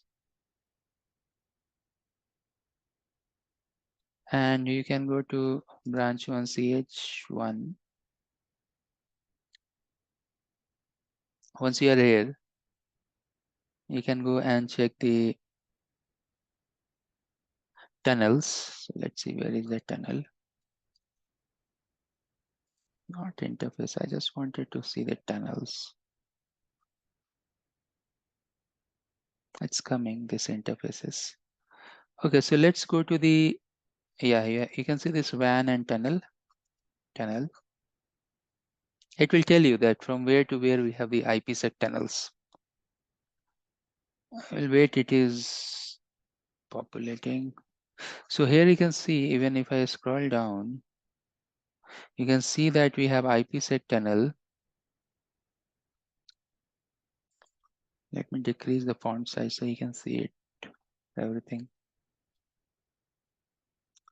Okay, so over MPLS, we have tunnel in between branch 1 to DC1, branch 1 to DC1 like this. And then branch 1 over internet also you have 2 tunnel, over MPLS you have 2 tunnels, but it is not telling that for VPN 10 the tunnels, and for VPN 20 what about the tunnels, right? So what we want to do, that we want to make sure that for VPN the tunnel status and VPN 30 and what were the VPN 10 and 20, what is the tunnel status? So we can go and check this, no problem. Let's go back to the CLI. It is much more visible, and that tunnel only we have created with respect to branches, because we have applied this policy to the branches, right? Let's see, I'll show that difference. If you go and check show SD-WAN, because this is CS device, IPsec inbound or outbound connection. Now if the branch, oh yeah, you can see that branch 4 is up now. Now if you go here, you can clearly see that it is telling that all the tunnels, like irrespective of branch 2 and DC, you can see it, right? It is not specifying that for VPN 10 we have full mesh tunnel, and VPN 20 we have partial mesh tunnel, right? Like hub and spoke, correct? So how to check? So you can do one thing here. You can do show SD-WAN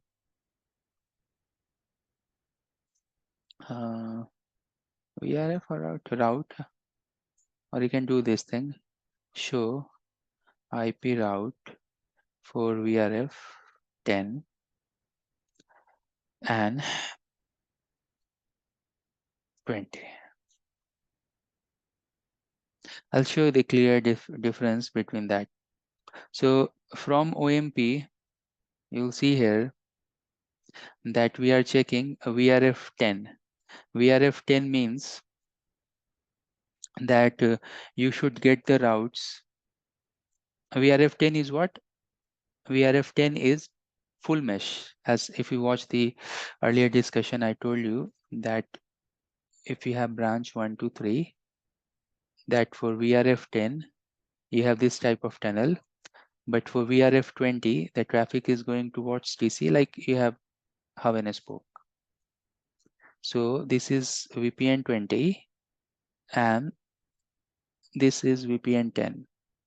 Now clearly you can see here that for a VPN 10, which is full mesh, your next hop is not only the data center, but your next hop is other branch as well, right? You are receiving the routes like this. Now, if it is hub and spoke, if your next hop is towards the data center, so for VPN 20, you will not see this,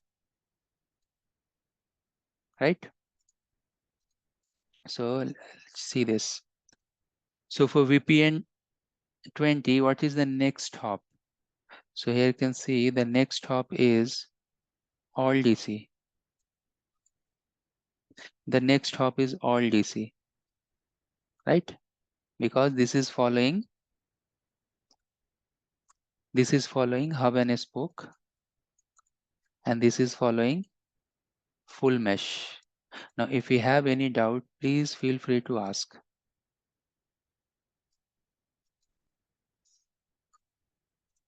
VPN 10, VPN 20. Clear this point? It's clear. I had a silly question. Do you have and I'm sure you already explained this, do you have a step-by-step slide or like for this kind of troubleshoot, like what you're doing, or no? Yeah, means for this section that we are doing at the moment, we don't have lab guide. But Okay. after 3-4 days, when we'll move to section 2, there I will give you 700 page lab guide. Ah, got it. Sounds good. Thank you. All right, thank you. And again, if you want to verify from branch 2 perspective as well, they should be also up. So if you go here and log in, show a VPN 10 route. So VP or maybe show route. What is that? Show VPN, show IP route, VPN 10 like that. Yes, all you can see cEdge and vEdge, they have different style of configuration. So now you can see that for VPN 10, your next hop is not only DC, but your next hop is branch as well, because this is full mesh. But if you go and check VPN 20 routes, you will see only next hop only, or the TLOC IP only data center 10.10, etc. So you can see all 10s are here. There is no 10.3 because this is hub and spoke, because you have defined in the policy that your next hop is data center, right? Very good. So now let's move on and let's see the other policy. Today, the next policy that we want to create is route leaking. So what I will do in the route leaking policy, and it is here, show you the route leaking. I'm going to use this slide and this configuration. So let's make a scenario here that suppose my branch 2, for example, we know that we have VPN 10 and we have VPN 20. So I'll do one thing. I'll go inside VPN 10. I'll create one loopback. Loopback, for example, 10.10.10.99. And I will go inside VPN 20. I'll go and create one more loopback 20.20.20.99. Now, since different VRF or different VPN within the box and within the fabric, they will not communicate, right? It's not possible because by default they are separated. So we will go and verify that their communication is not happening. After route leaking, you can see they can go and do the communication. Okay. So let's see this. So to do this lab, I will do one thing to make this little bit faster. I'll go here and go to configuration and template. Let me go and detach the branch 2 template from the vManage. So we'll go to the device and you will see that one of the template will be attached to branch 2. I'll go and detach. Why I'll detach? Because I want to create some loopbacks. Although we can create loopback from template as well. And we have done this long back in the OMP session. So this time I will show you that we can go and do this from the CLI itself. So let's go to the putty and we have, okay. So what I'll do, let's do this. Let's go to conft VPN 10. I hope that you can see that configuration. Otherwise, let me do one thing. If I can clear the screen. If you type vshell, you can go to the shell and then you type clear, clear, and then exit. You are in normal shell, Cisco type shell. All right, so we can go here and then we can go to the VPN like that. You do like VPN 10 interface. We want to create loopback, for example, 10 or maybe loopback 99, whatever name, and the IP address 10.10.10.99/32, and then no shut. Likewise, I'll go to VPN 20 interface loopback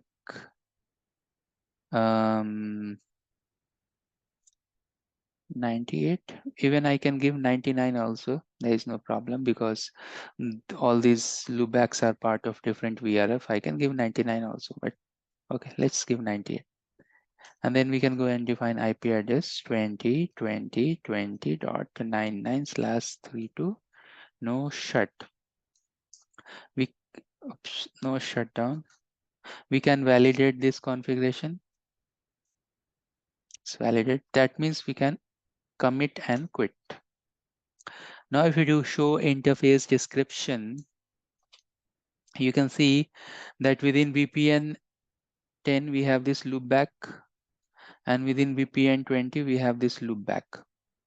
Now, if you go and check show IP route for VPN 10, and if you go and mention this particular prefix,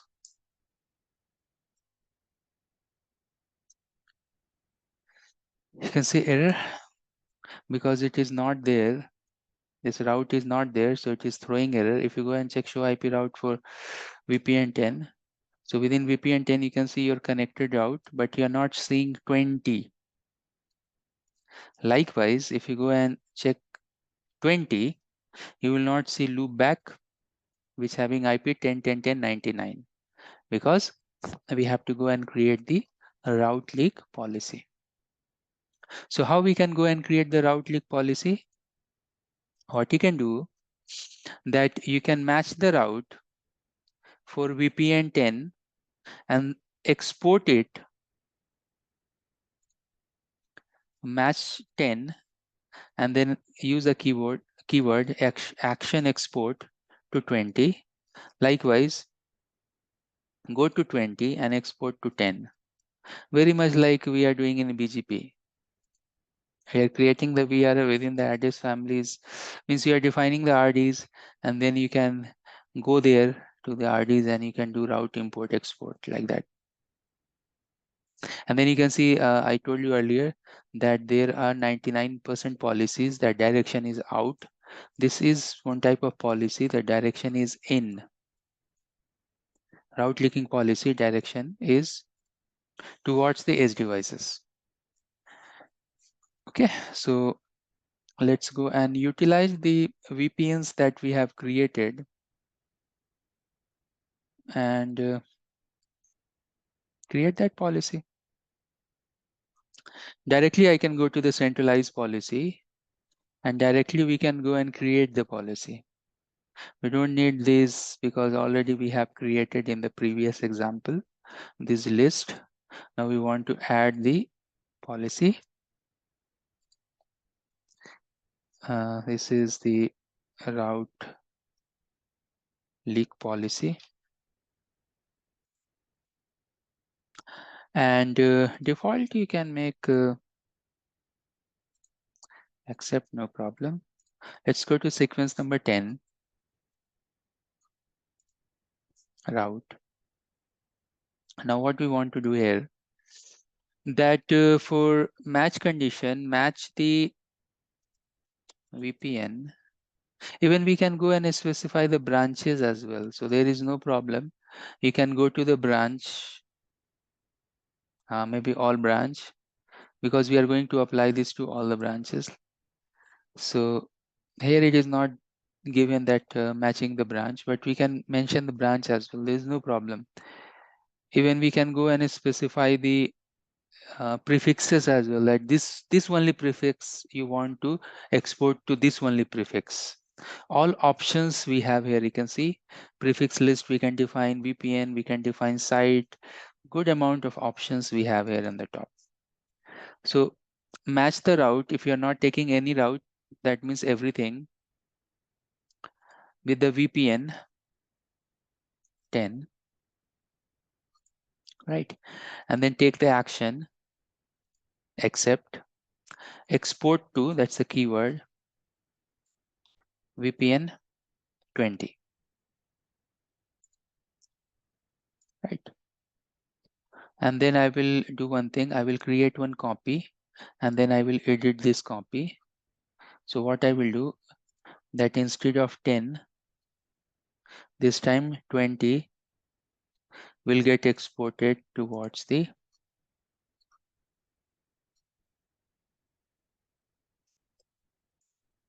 10, right? You can see here, match the route for VPN 10, send to 20, then other sequence, match the route for VPN 20 and send to 10. That's it. Job done. So now what we can do, we can go next, save this policy. Policy is done. Now we can go next and we have to apply it. So in the apply page, skip the name, route leak policy. So in the apply phase, this is the policy that you have to apply in the inbound direction of the all the branches. So all branches that we have created, we are going to preview it.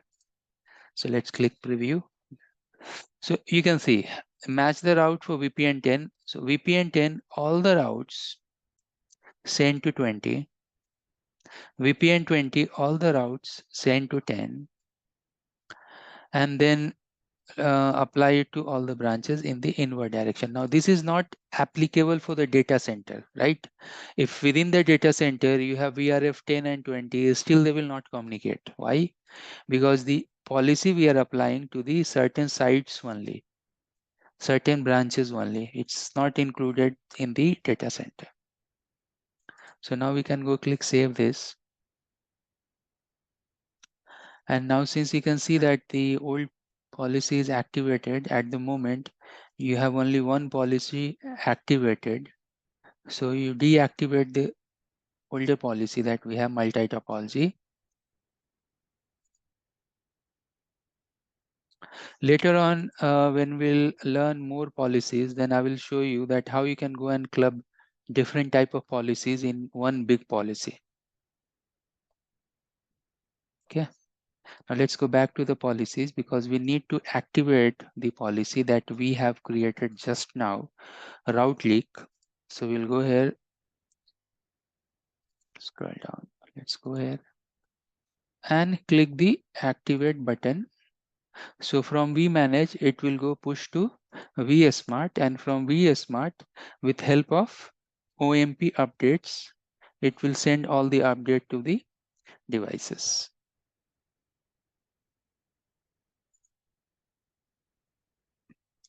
Now what we'll do, we'll go to the device itself. First of all, let's go to the vSmart. Let's see that in the vSmart,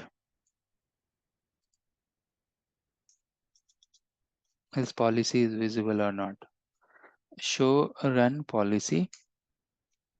You can see this route leak policy is here. You can check show run apply policy. It's applied. Now if you go to branch number 2 and if you type show policy from vSmart, I told you earlier that if it is a control policy, then edge devices will not download this. In future, I will show you the data policy. If it is a data policy, you can see that data policy downloaded here. Since it is a control policy, so it is not downloaded, but they will get with help of OMP updates. So we are done. Now if we go and check, earlier we are checking inside VPN 10, we are checking VPN 20 routes. We can see we are getting, and within 20 we are checking, sorry, within 10 we are checking 20. So 10-20 check is done. But within 20 also, if you go and check, you will see the 10 routes as well. So within 20, you can see the loop back 10-10-10 somewhere. You can see here in the bottom. It is getting via the OMP. Right? Even if you go to the cEdge, because we have applied this policy to where? We have applied this policy to all the branches. So all the branches, if you go and check show IP route for VPN 10, you should see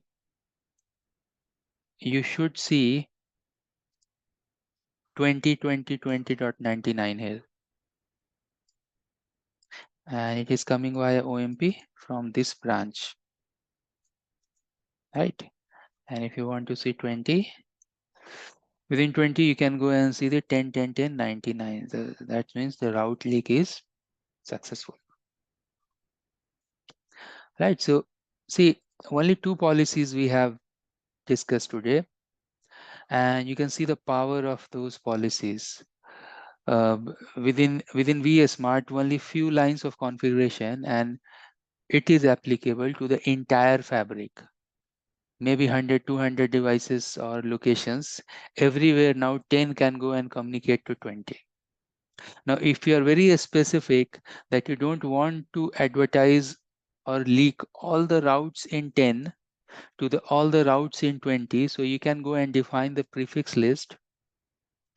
You can go and always define the prefix list here, and in that prefix you can give some small subnet, and only that will get exported here. So we have that route control as well. You have any question, please feel free to ask. Thanks for joining. We are inside day number 13, and what we are going to do today is that different policies that we have created, we are going to club them together. Apart from that, what we will do that we are going to check one more control policy. That control policy is firewall insertion policy. That means how we can redirect the traffic towards the firewall. So a redirection of the traffic toward the firewall or any security device. So for example, the branch traffic should go to the data center firewall, and from that firewall, it can go out or in. So that we will see. So what we have done so far, that we have discussed about different policies, different control policies. Earlier, we have discussed about flat hub and spoke policy. That means you have your data center, you have your branches, and you are redirecting the traffic towards the data center, right? Then we have discussed about multi-topology hub and spoke. So what is happening in this multi-topology hub and spoke? That you have different VPN 10 and 20. Few of the VPN, they are following the track hub and spoke, and few of them, they are doing full mesh, and then the red color is hub and spoke. So hub and spoke. Then we have discussed about one of the route leak policy, that how different VRF or different VPN can leak the route. So for example, if we have 2 different VPN, and let me change the color. So suppose you have VPN 10 here, and then you have VPN 20 here. So the 10 and 20 VPN or VRF, they will not do the communication. What you have to do, you have to do some sort of exporting the route to the different service VPNs that we have done. So far we have done these different policies. What we can do today is this, that again we'll go and create some new policy, but we have seen that at the moment you'll go and activate any of these policies, at a time only one policy will be activated, up and running. So suppose if we have 10 to 15 control plus data policy, how we can go and club within same policy? Those policy building exercise, we will see that how we can go and club different policies of different nature into single framework. So what we will do today, before doing the clubbing, we'll do hub and spoke type of thing, multi-topology type of thing, but assuming that we have firewall in the data center. So we will take the traffic for VPN 10, for example, and then we will redirect that traffic, redirection of the traffic towards the firewall. Then what we will do, rest means suppose we have VPN 10 and 20 or 100 or 200. So rest other VPN may follow full mesh, or rest other VPN may go and send the traffic towards the DC. So let's make this. let's check our scenario, what we want to do. So what we will do, that we have the devices in yellow. That's not a good color. Let me change the color. So we'll do this thing. We have firewall here. So the branch traffic, we will redirect towards the firewall. These are the branch traffic, branch 1 and branch 2. And then, and suppose this is for VPN 10, green color. Then the pink color, what we will do, we will do hub and spoke for this pink color, hub and spoke, and that will be for VPN 2020. So VPN 20, everything will be redirected towards the data center, like that we will do. Okay. So let's do that. So once we have the policy, then again what we will do, we'll go and study the different policy. We have something called traffic engineering policy, upcoming policies. So I will go and create one traffic engineering policy as well. So in that case, we have two policies. One is multi-topology with firewall insertion. And then I'll go and create one traffic engineering policy that is again related to the control policy. This is the policy. I will come and I'll show you this example as well. And then we'll club these two different policies in single policy, and then we'll activate. Okay, so let's do step by step. Let's go to the vManage dashboard. And from here, I'll go and create one policy related to hub and spoke, but with a firewall insertion. So how we are doing this? Let's go to configuration and policies. Central policy we want to create. Add the policy. What are the things you need? I want to create, so this will be the thing. I need VPN list, VPN 10 and 20. You see already 10 and 20 is there. If it is not there, you create your own. I want site list. Site list related to all the branches. So you can see that we have the all branches here already. So I will use this. And then I need one TLOC list, because few of the VPN I want to redirect towards the TLOC. So these prefixes are there. We have created in our previous sessions as well. You can see that. Now let's go here, add the control policy related to TLOC. This is multi-topology policy with firewall insertion. Now there is something that you can't exceed that much character. Maybe 32 is the length. The policy should be not that big that it cross the limit. Let's go to the default policy and click accept and save this condition. Then go to the sequence type. And we should go and match the route. Let's see how we can go and construct the policy. So what I want to take the VPN 10 for all the branches and send this VPN 10 traffic towards the firewall. So match this site, that is all branches for VPN. So where is the VPN? Let's see. For VPN 10, my VPN is VPN 10. That's the match condition. Action, accept. I want to send them. So what you want to do with this VPN? This VPN, I want to set the service as a firewall, and that firewall is actually there inside VPN 10. I will show you that. So it is there in VPN 10. How it is, I will show you later on. So this is one of the conditions that we can go and put for this rule for VPN 10. So let me go and click save. But I have one more condition for VPN 20, because matching the site for all the branches, and for the VPN, this time VPN is 20. This, I want to take the action, I want to send this, I want to actually set the TLOC.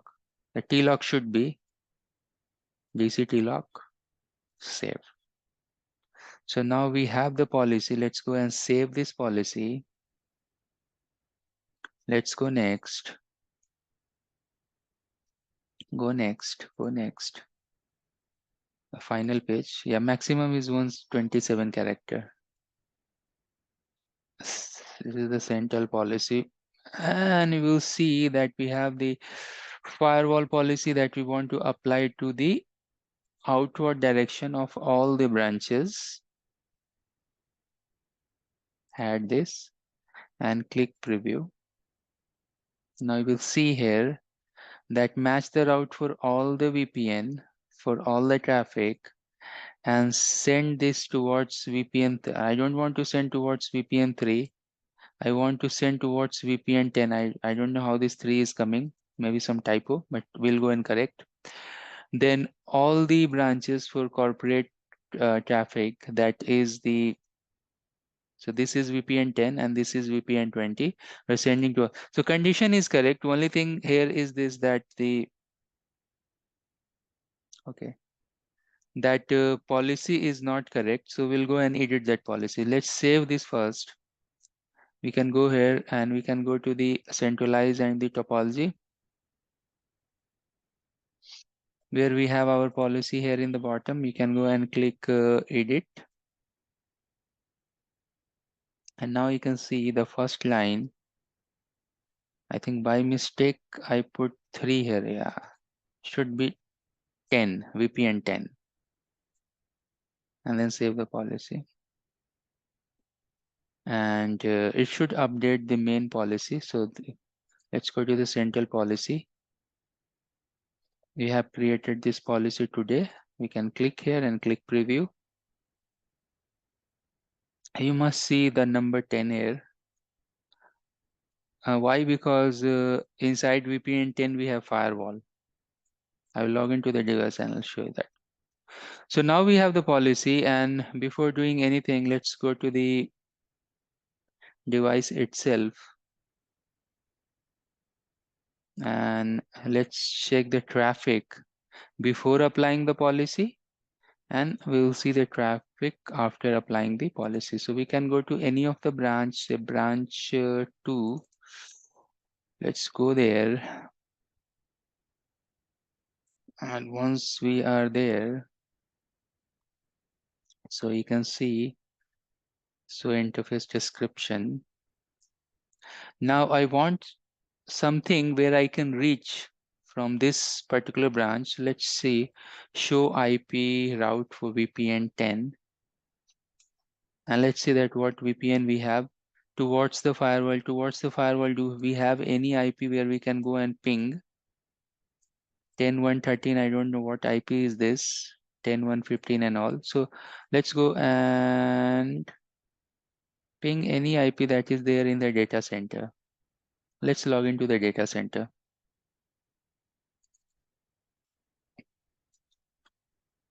Let's go to the data center, pick something, and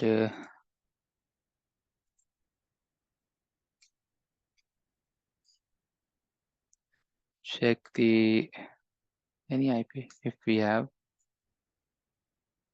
and then show IP ARP or something. If we can get show ARP.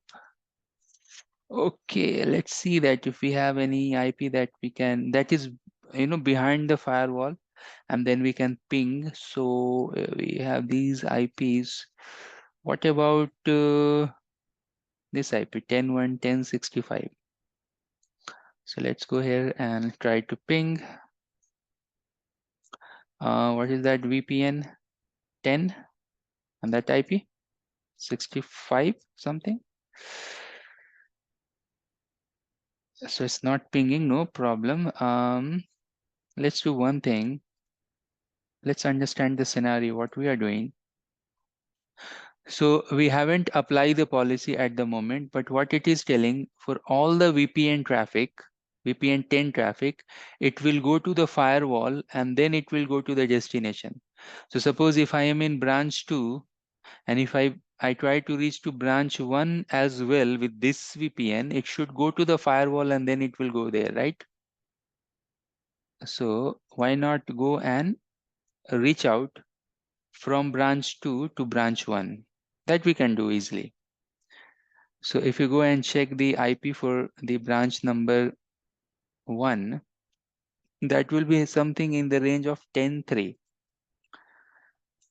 So I can go to VPN 10 and then I can ping 10.3.0.1. That's a system IP of one of the branch device maybe. And we'll go to the branch 1 as well just to get the IP. Yeah, we need one IP. So interface description, let's see VPN, show IP end brief. Let's see that what is VPN 10 IP we have is 10.3.10.2. So let's go and do this ping. Let's go ahead and so you can see we have the reachability to this, and let's do the trace for this particular IP, that is from branch 2 to branch 1 we are tracing. You can see directly connected, right? It's showing that one hop away. It's directly connected. It's directly going there. It's not going towards the DC and reaching there. So now if you go here to our lab, and now if you go and click activate this policy,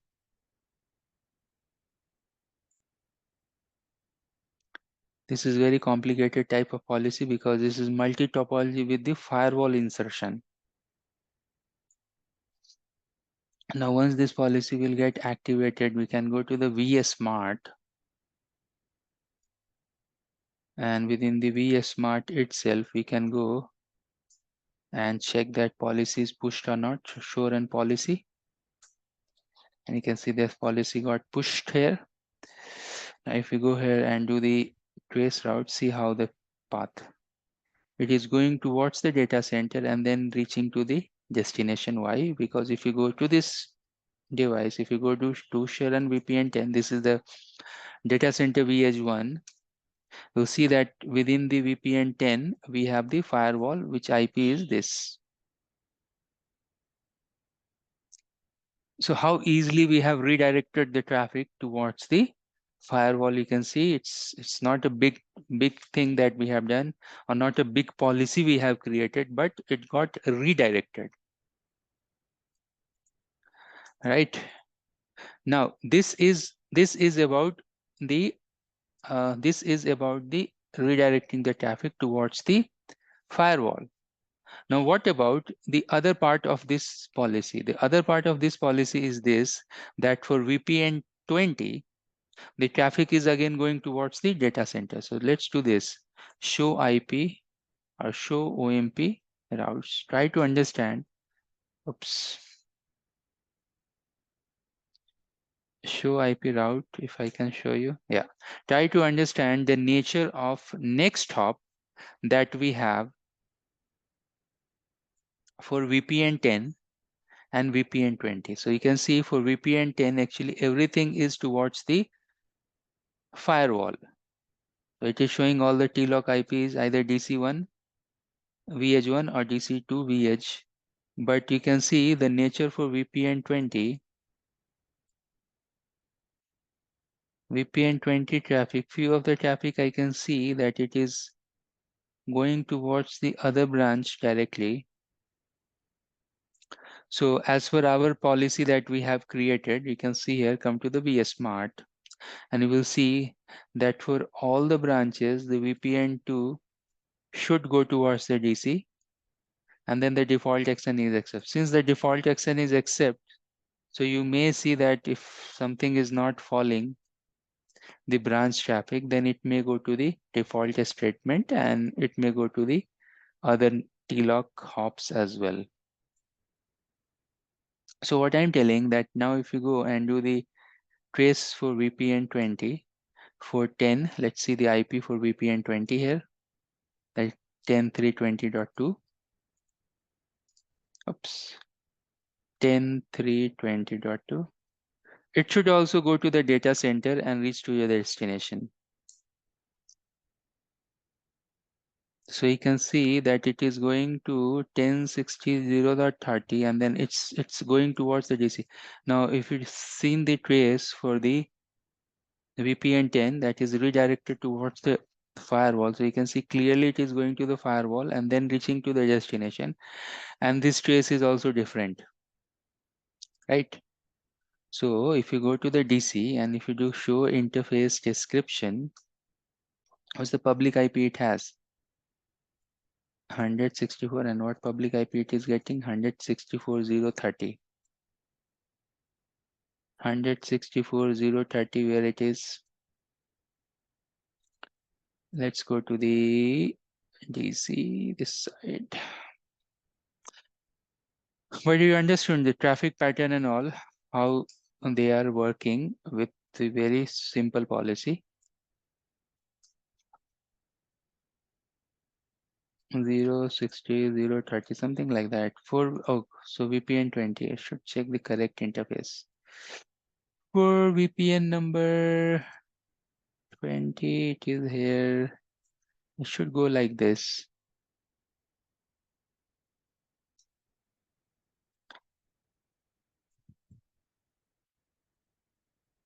It's showing the next hop to the DC outside interface and the branch interface. That's why it is like this. But anyways, our policy is correct. And if you want to redirect everything only to the data center, what I'm telling, if you go and check show IP route, so you'll see that next hop it is showing towards the other branch as well. So now if you go here to the policy, and if you go to the policy, let's go to the policy first. Central policy, and if you go to the policy here and the topology, that policy that we have created today, the firewall insertion, click edit. And if I go and reject the default statement as a reject, nothing is going via the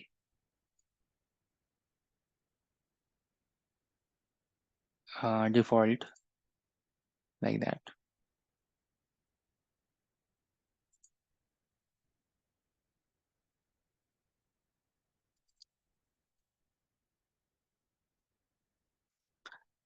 And if you wait for some time, just wanted to show you that the next hop should change only to, oh my God. And we go here and check show run policy, and default action is reject.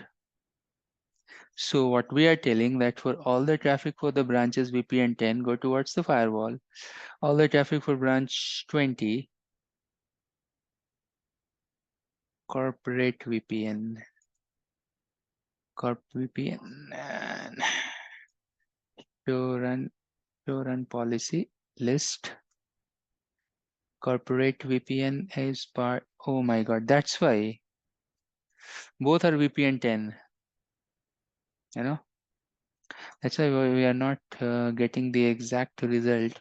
So what happened now that actually we are missing something in the output, but that's also good. We can learn that what configuration we have done here. So the idea was very clear. What we want to do, that we want to redirect the traffic towards the firewall. That was working fine for VPN 10, but when we created the other policy, you can see everything is gone actually. The other policy also with the same VPN, and that's why we have this error. So no problem. Let's go back here and we can learn how we can edit the policy as well. Let's go here. We can go to the configuration and we can go to the policies, and this time we should edit. So let's go to the topology. And from here you can go and edit. So one of the line. So the first line is correct. This line, this pencil button is there, click there. And instead of corporate VPN, you go and do the PCI. Save, and even you can go and make this as a accept. So the other TLOC should go and get exchanged.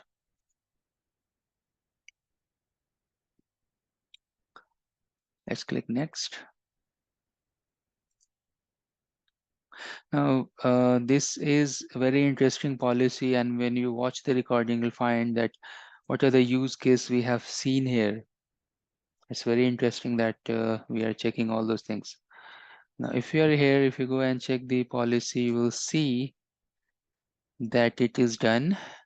And now if we go here, and if we press up arrow, you'll see only DCs.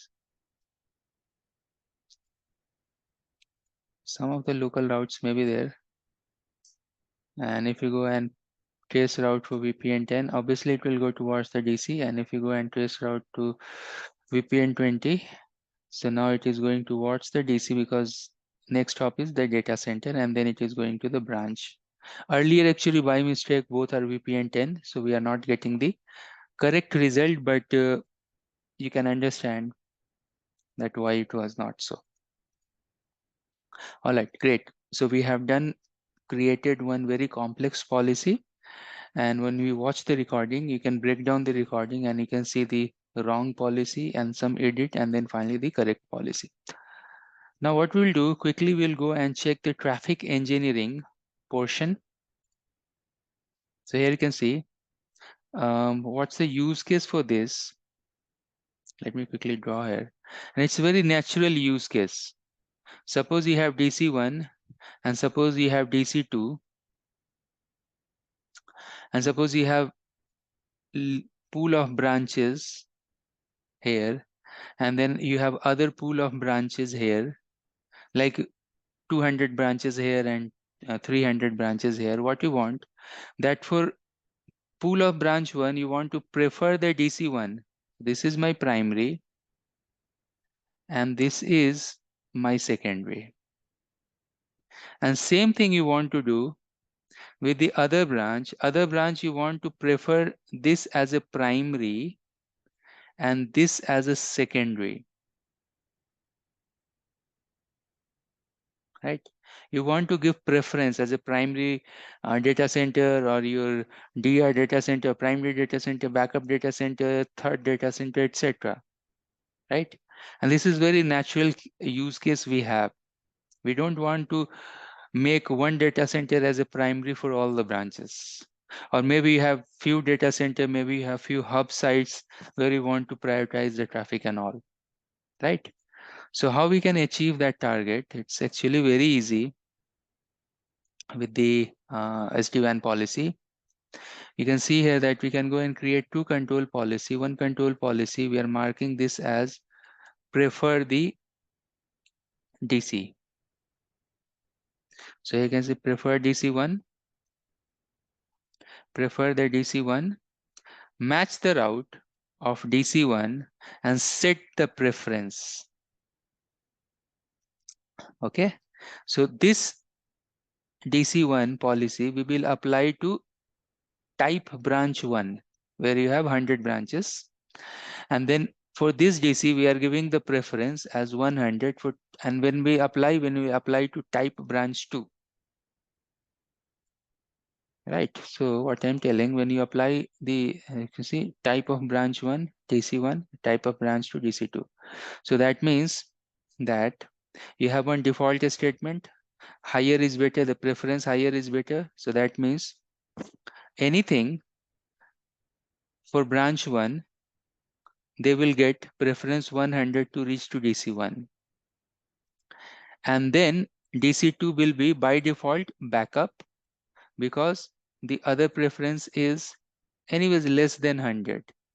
So for branch, when you go and apply these policies to branch 1 or type of branch 1, so this will become the primary And because of this default statement, this will become the secondary.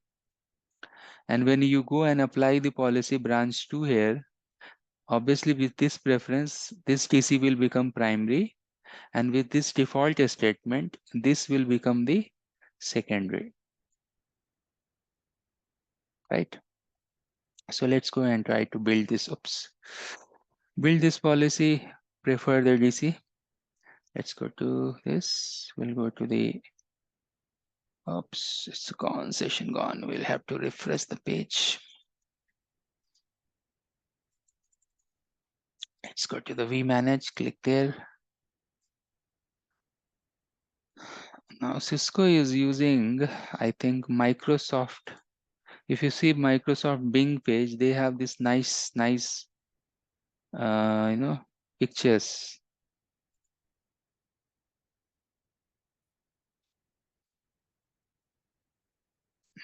Cisco is also using this nice TPs in DNA, in SD-WAN, in their controllers nowadays. Now let's log into the vManage. Let's go here. Let's go to the configuration and policy. Multiple ways we can do, right? So let's do like this. You can go and want to add the policy. Now, so now you will see, since we have one policy here in the bottom, and this policy we want to add a new policy. So you learn like this. You go and simply create the topology, create the new control policy. Here the name is prefer DC1. That's the name I am putting for branch type 1. Now default action is obviously accept, because for the secondary. Now what we want to match? Match the site that is DC1. And then what we want to do with that DC? We want to set some sort of priority. You can see the policy. Route will be there, match, and then set the preference as a 100. So this is done. Go to action and accept. And then you want to set the preference. This is OMP preference. Say 999. I'll put 999 something. Save this. So my preferred DC1 policy is done. My control policy is done. I can go and save this because we need two control policy. Now next I want to create one more control policy. This time this is preferred DC2 for branch type 2. And then default action is accept. Save this. Match the route. I want to match the site, this time DC2, but DC2 is not here. So let's go and create from here itself. And I'll go and give the name as a DC2 whose site ID is 200. And then save this.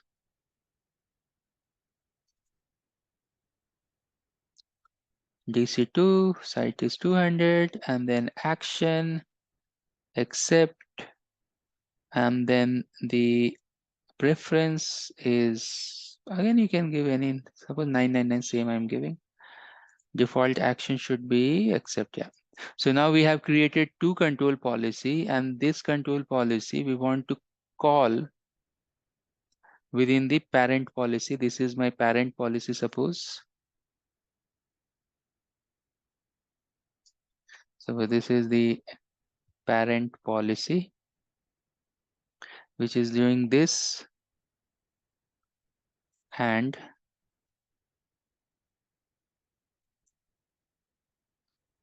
prefer DC. Now, so we have the policy. Oh, oops. I should save this. So what we want actually here, we don't want actually, it is already activated. We want to edit, we want to add those two control policies. Okay, let's cancel it because I want to show you how we can go and add. And where is my policy? Parent policy in the bottom, no problem. So see, click edit. And then you can see on the top, this is very important. On the top, you can see this topology. Click to the topology. You can see only one that we have created last time. Here you have add topology, click there, and then you have this button called import existing topology. Click there, go to the custom, and we should have to prefer policy. Prefer DC1, and then we should have one more policy that we want to import, that is prefer the DC2 branch to import. Now, if you import, obviously you have to apply this policy as well. So next you have to go to the policy application. And once you are here, if you scroll down, you can see prefer DC1 to where you want to apply. This is branch 1, the branch 1 outbound. And then you should have this prefer DC2 somewhere on the top. So you can go to the outbound direction of branch number 2 and add this. Now our policy is ready. If you click preview, see that how big our policy is now. This is at least 50-60 lines policy.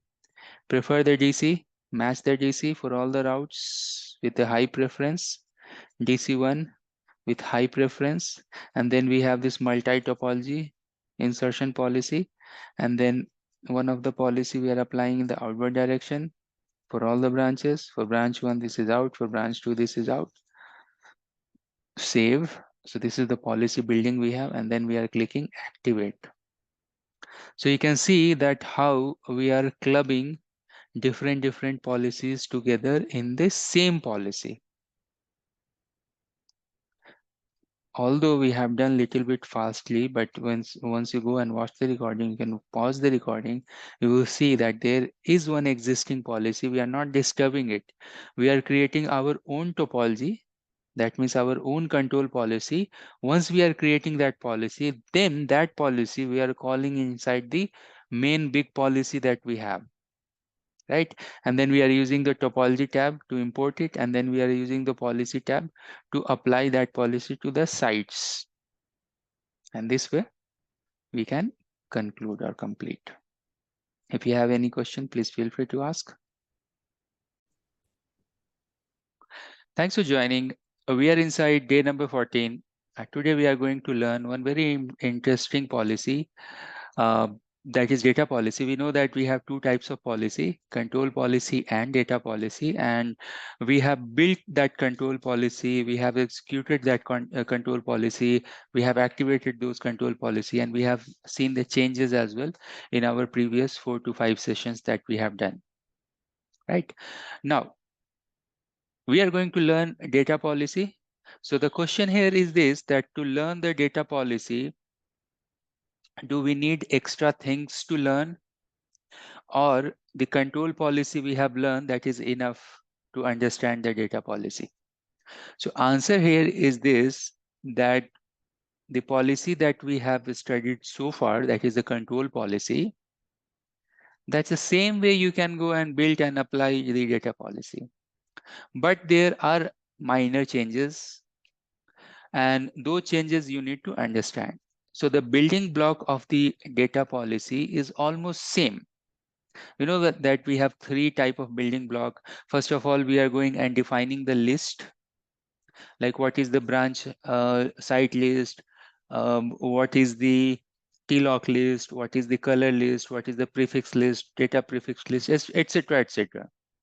So what is the interesting traffic we are defining inside the list. Then we have to go build the either data policy or control policy. We have built the control policy. Either it's a control policy or data policy. You have to go to the sequence and you have to match and you have to take action. So sequence 10, match take action, sequence 20, match take action. And by the end of the sequences and all, you have something called default, right? Default action or default, that will be by default, it will be rejected. So this was the one, step number 1. This was the step number 2. And step number 3, what we are doing? We are applying the policy. Always applying the policy with respect to site ID or site list. Right. So these are the 3 phases that we have learned with respect to control policy. That is same with the data policy as well. Same thing we will do. But initially, in initial days, we have a study or some sort of difference that we have studied earlier, that control policy, the CAE part, right? What was that? Configure, apply, execute is always with respect to vSmart.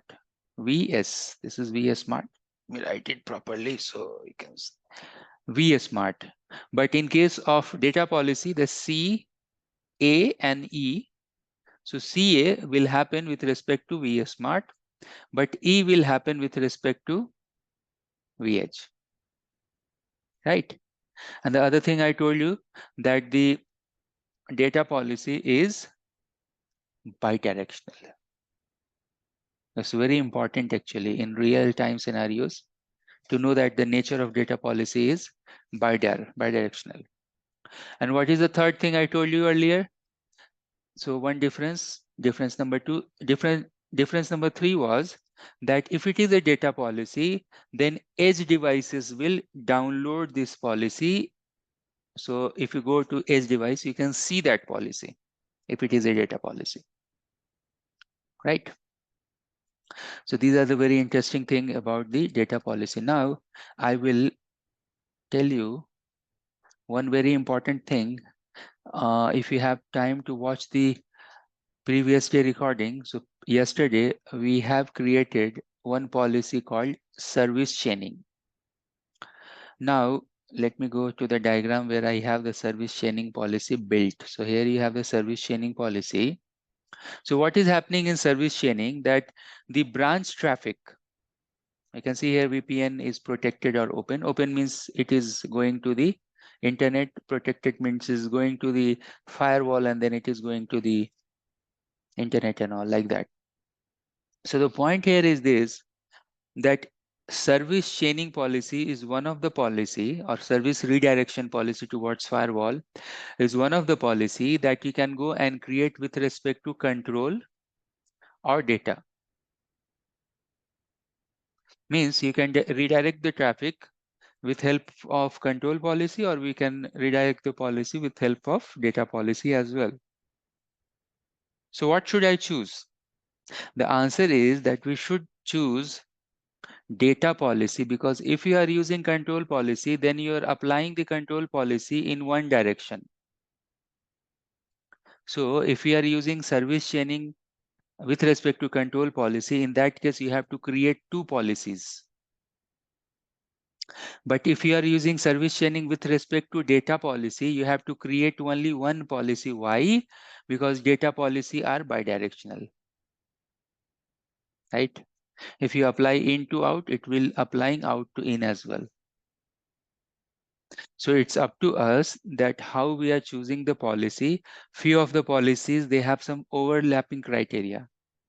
Means whatever you want to achieve with few of the control policy, you can achieve with the data policy as well. So as a design architect, you can give preference more to data policy than the control policy, because you want to, because data policies are much more near to the devices, and they have, you can think, not technically, means it is not written anywhere in the book and all, but on other hand, just for our knowledge, you can think that data policy has a higher preference than control policy. Like that we can think. Technically it is not proven, but the point here is this, that you want to achieve some task. If it is not achievable with the data policy, then you go and create the control policy. Order should be like data policy first and then the control policy. All right, so what we will do today that we will go and create one of the data policy. Here you can see cFloat or net flow type of template that we can go and create with respect to data policy. Now, when we are creating the net flow, what we are doing? The same step we are going to create here as well. So when we are creating the net flow, then in that case, we are telling that who is the collector. What is the collector IP? What's the port number? What's the transport? Is it TCP or UDP? So when we create this policy, we have to create one extra template called cFloat template or any name. Right. Apart from that, in the control policy, like we have created in control policy, go and create the list. So we will go and create a list, and then we will go and create the policy.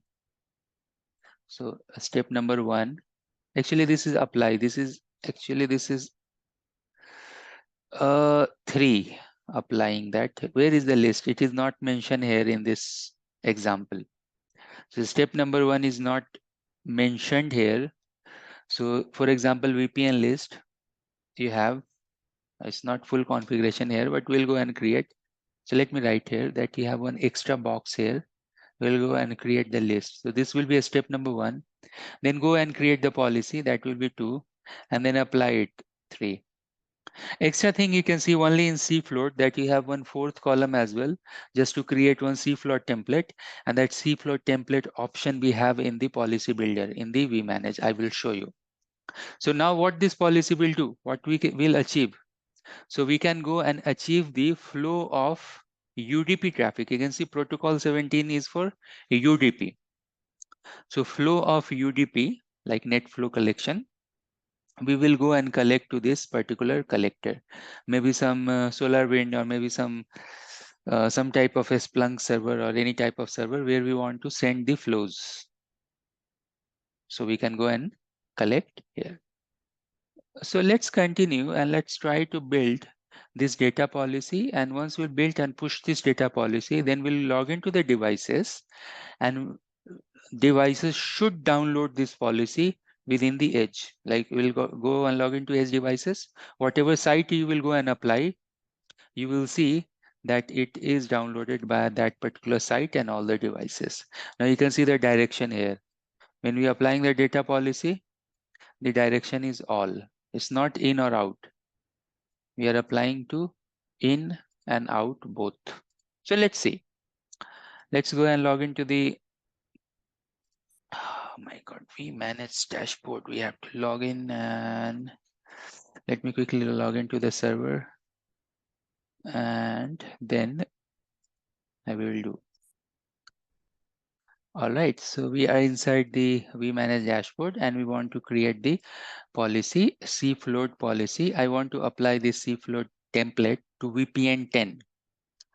So let's go to that configuration and policies.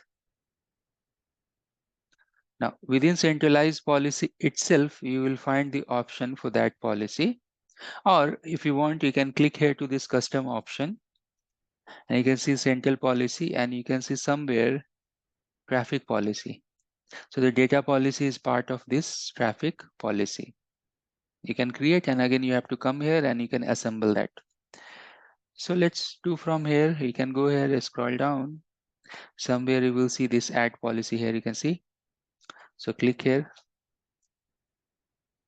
Now the list. So I want to apply this policy to VPN 10. So we will go here and we go and create our own VPN just to show you. This is for cFloat template VPN 10, and then name. This is our VPN name.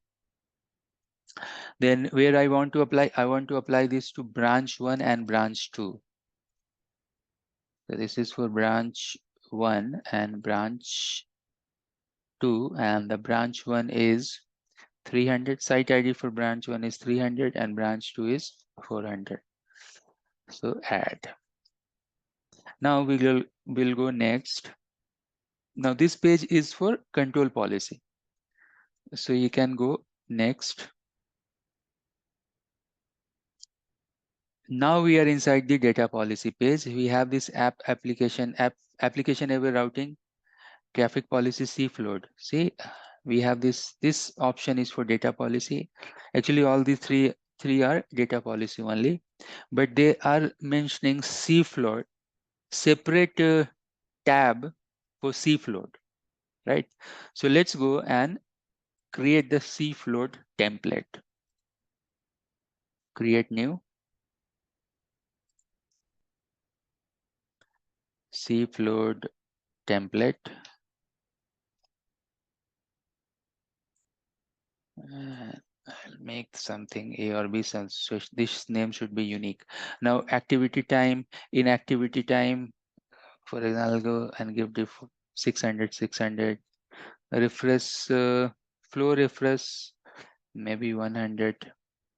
Then sampling interval, maybe 100 seconds. I'll decrease it just because we are doing the lab test and all. Protocol, IPv4, IPv6, both. Now, if you are using SD-WAN as a IPv6 services, so obviously you have to use this.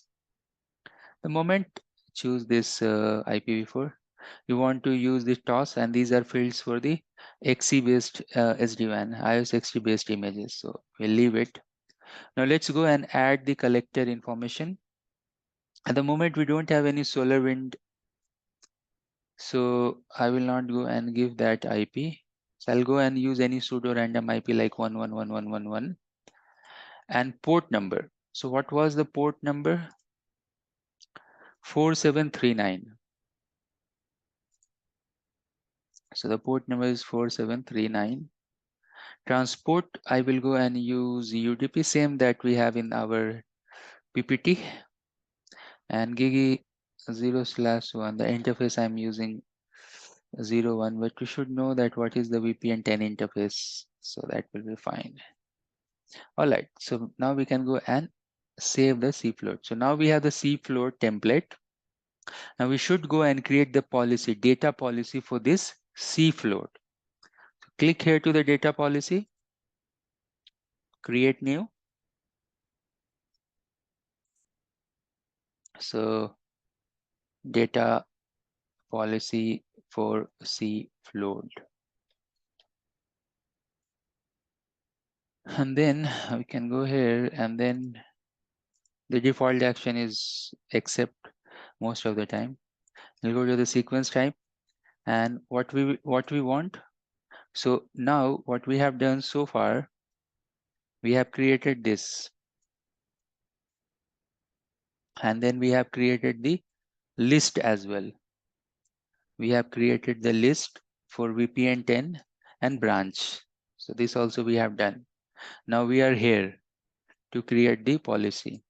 So what we want, match the VPN 10, then go to the sequence. In that sequence, match the protocol, accept and mark it as a cFloat. Very simple, right? So let's go here. And I want to create the custom policy. Now we will see that when you are creating the control policy, you just pause that recording when you watch the control policy, any control policy example. When you are clicking here, you are getting two options, route/TLOC or route and TLOC. And then you are going under route or TLOC, and then you are creating the control policy. Here you are not getting that option. Simply we are in the sequence rule. So what we want to match? We want to match the VPN. So here you will see that you should have the VPN. See, you're not seeing the VPN, right? And are we able to see something called site? See, source, destination, source port, destination port, protocol. Nothing is here. Only one thing is here, protocol. And that is slight change in control policy and data policy when you are creating it. So it will not show you in the data policy that which VPN you want to match. Here you can see no VPN option is there.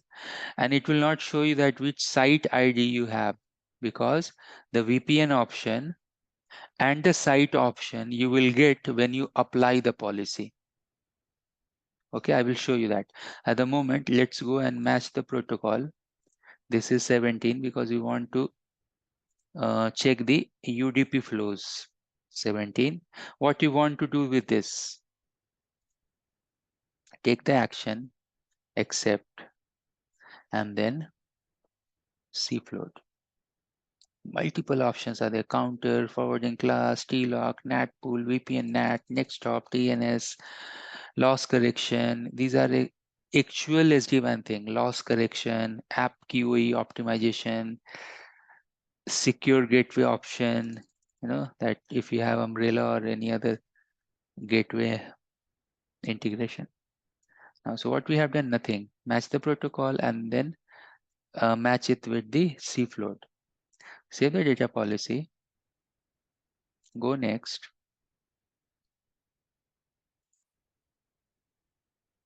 And then this is the final main page. Now, once we reach here, be very careful. This is not the topology policy. This is not the application aware data policy. This is data policy and cFloat. Both you have to match. So if you go to the data, traffic data, you can see that now you have option to match the site and the VPN, region and the VPN. So you can go to the site. Site list is all branch that we have created, actually branch 1 and branch 2 that we have created. And then it is asking about VPN. So while creating the policy, it was not asking about this VPN. Now it is asking. So the VPN we have created cFloat template VPN 10. Now we can click add. You know, still it is not done because still we have to go and add the cFloat.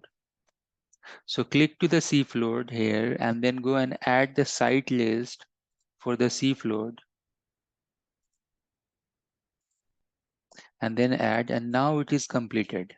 So you have completed a task related to traffic data. You have completed a task related to cFloat.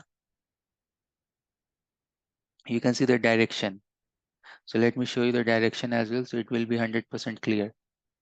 So now if you click the but you can see the direction. It is telling that from service, from tunnel, all. So what does it mean? See, if you go and see any edge device, vEdge device, how it is. So suppose this is vEdge 300, right? So you have something called service side VPN.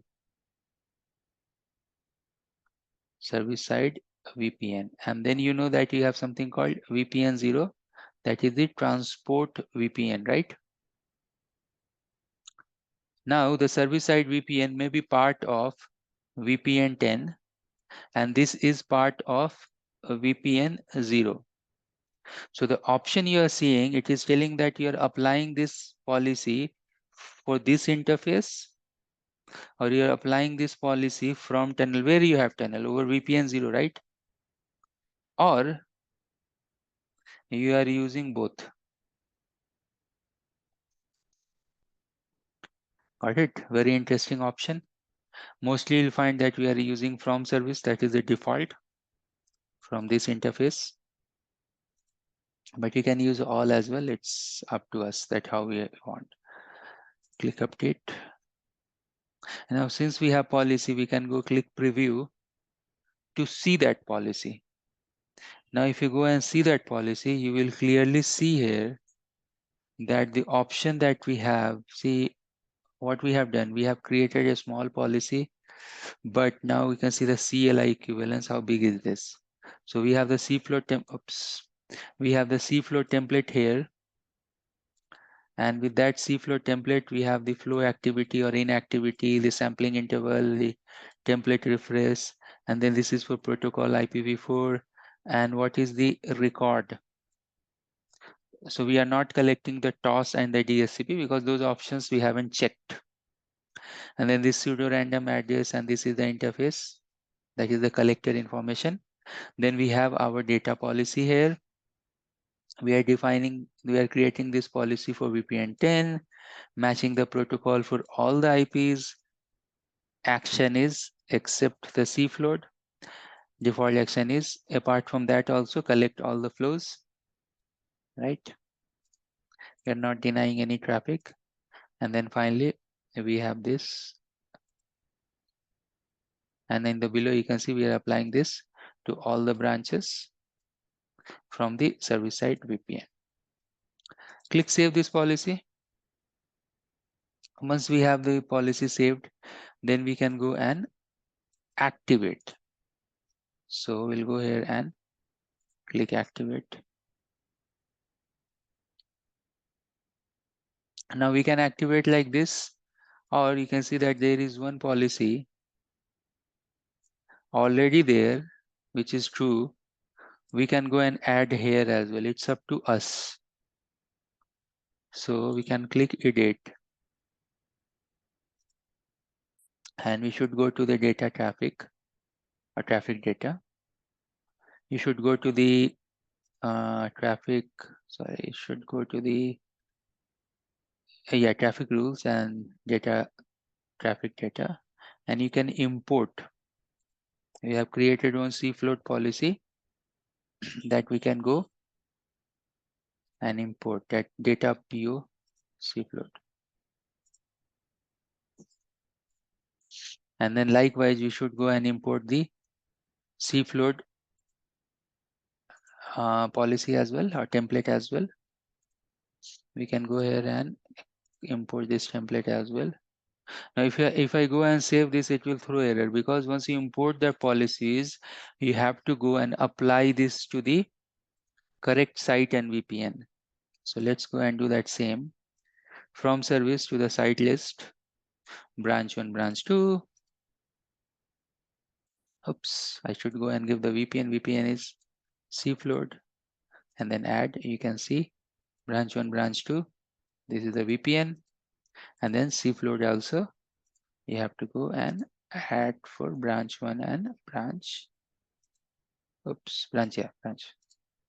Now I can go and click the preview. So you can see the early policy as well. Earlier we have created some control policies. You can see multi-topology. And on top you can see we have our cfloat policy and long list. Now we can go and click save changes. That means that it will go and re-push the policy to the vSmart, and from the vSmart it will go and push the policy to the edge devices. Now we know that CAE rule for control policy, vSmart is responsible for CAE, but for data policy, the execute will happen with respect to edge devices. So why not? Let's go to the edge devices and see that. So we can go to branch 2 cEdge, and here you can do show policy from vSmart. See the data policy, it has getting downloaded here. And if you go to the vSmart, in the vSmart itself, we can go and see that entire policy that has been pushed from vManage to vSmart. And then you can go to show run apply policy and show run policy list as well. You can see, right? So it is there. Now we can go here, and actually once you perform this lab, you should give some time to this particular device so it can go and collect the flows. So we should give some time. Behind the scene, that traffic flow simulation is going on in this lab. So how you can verify from the CLI, that you can do show application cfloat flows, right? And then total packets, something like that. You can see that we are collecting this protocol 17, but protocol 6 is for TCP, that is also there. Obviously that is coming from the default policy that we have. We have default policy as well in this rule. So whatever we are not collecting with our policy, that is coming with the default policy. And you can see this here as well. And if you want, you can see these things in the GUI as well. I think in GUI also it will show you this cFloat packet. Okay, so many things has been clear with this particular policy, that that policy itself is bidirectional. The policy that we are creating, it is actually downloaded by the devices. So when you go and apply this policy to the branch, whatever number of devices you have in that particular branch, it is downloading. So all the devices, they are downloading that policy. What about the cEdge devices? How we can go and see that? So I can see app is there, and app hosting is there. That is different thing. App forwarding is there. That is different thing. App route is actually different thing. Let's see if we have the option cFloat. So you can see that SD-WAN and what options we have here. Can I go and check the cFloat? Actually, here you have NetFlow type of option. But in the vEdge, you can see how clean this is. A small command, because obviously when Viptela has developed, they have developed all these commands. Now Cisco is patching. So same thing, you have some different command to do that, to check that. Okay, let's check the application. Yeah, it's actually the nbar command and all. Yeah. So better we can go and check the GUI. Generally, the SD-WAN command, you have to go and use SD-WAN, and then you can see these options, but I'm not seeing anything here. This is the firewall. This is the container things. App route is there, but actually we are going to use this in the app route policy. Let's see if we have stats and classes are there. So the cFloat option is not there actually.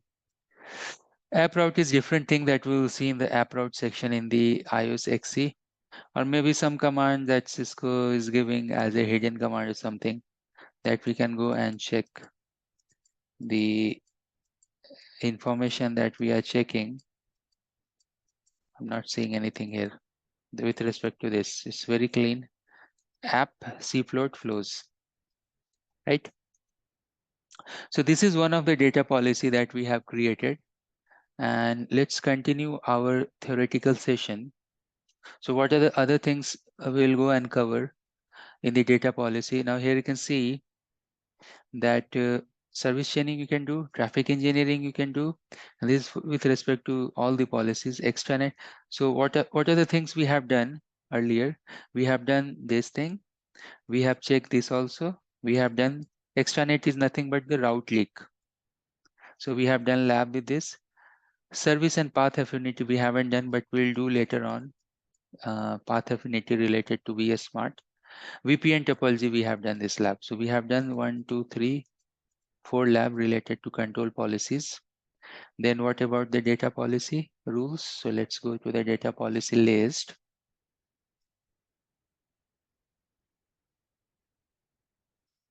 Yeah. So in data policy, what are the things we are going to do? We'll go and do the service chaining. It's up to you. The same way that we are doing with the control policy, you can do it. So same way you can do this also. We have done this today. And we have something called application aware routing policy that we will do in the upcoming class. Apart from that, when we'll move to section number 2, that is the purely lab section. In that, we have one lab related to local exit. How we are defining the local breakouts. So for that, we have one lab. In the lab, we will understand more. But here you can see in the diagram, this is actually purely related to data policy. So we have to go and create a data policy so we can go and provide the internet access to the guest users. And this is huge, this task, because in all the organization you have such type of use case that either the branch want to locally exit outside, or you have somewhere your internet in some regional hub or some DC. So you want to redirect all the branch traffic towards that hub or the DC. From there, it will go outside to access the internet. Like you can see here in the diagram. So you can see that if it is a one site here, you can see it has two VPN. One is for IPsec tunnel and one is for internet traffic. So that was private and internet, like that. So private and internet traffic will get redirected here. This is one of the use case, but this is not the end of road. You may have one branch here, and from here itself you want to go out. That is something called local exit, right? Or you can redirect the traffic towards some other place. That is also possible with this local exit policy, how we are creating this. So here you can see, don't worry, we have lab for this.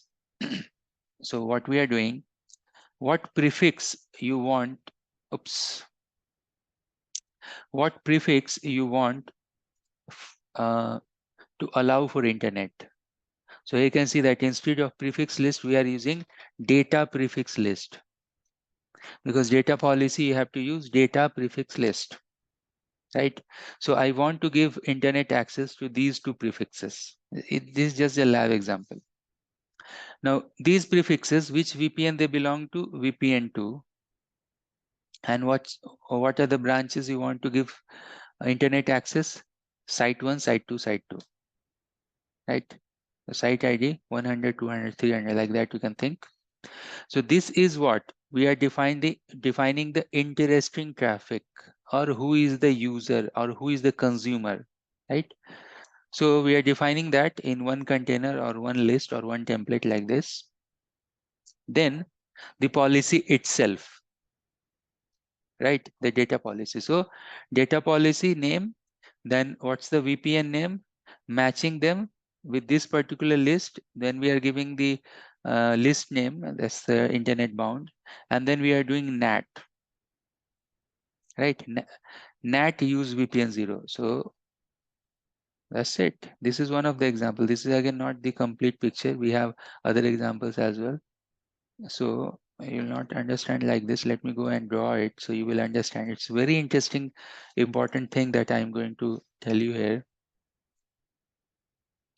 Once you go and study at least 400, 500 phases of SD-WAN theory and all, you will come to this particular section, that the traffic that is handled over VPN 0, how it is. So think this as a big pipe, this VPN 0. And in this, you have one traffic for IPsec tunnel, right? Then one flow may be there. Oops, change the color. So you may have one other flow over this VPN 0, you know, one flow of traffic maybe for OMP.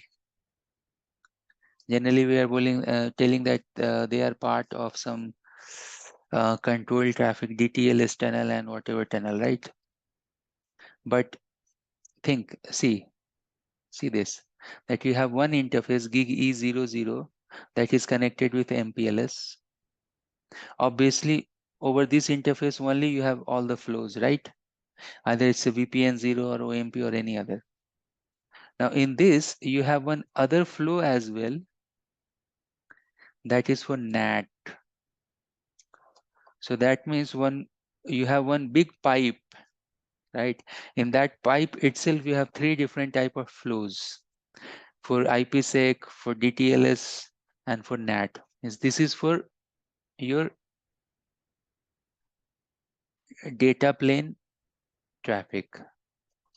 This is for your control plane tunnel, and this is your local exit, right?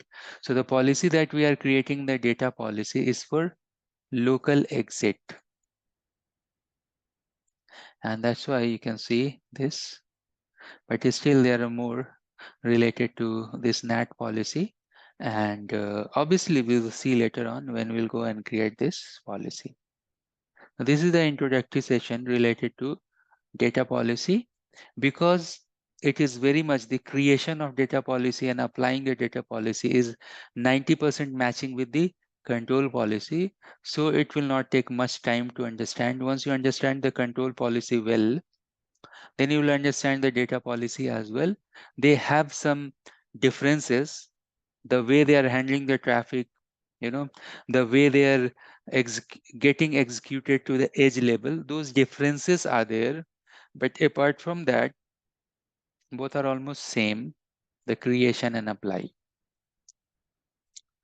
Okay, so knowing this thing, we're going to stop here, and in the next session, we'll go and learn one very interesting data policy, that is the application aware routing policy, and how this policy, if something will not match the SLA, it will go and redirect the traffic. We'll go and simulate the traffic and we'll examine in the next session. Thanks for joining. We are inside day number 15 today, and today we have one very important topic, that is application aware routing. And with help of application aware routing, how we can make WAN as an advanced WAN, or make SD-WAN as an advanced SD-WAN solution, that we'll see. Because for businesses, they are using applications.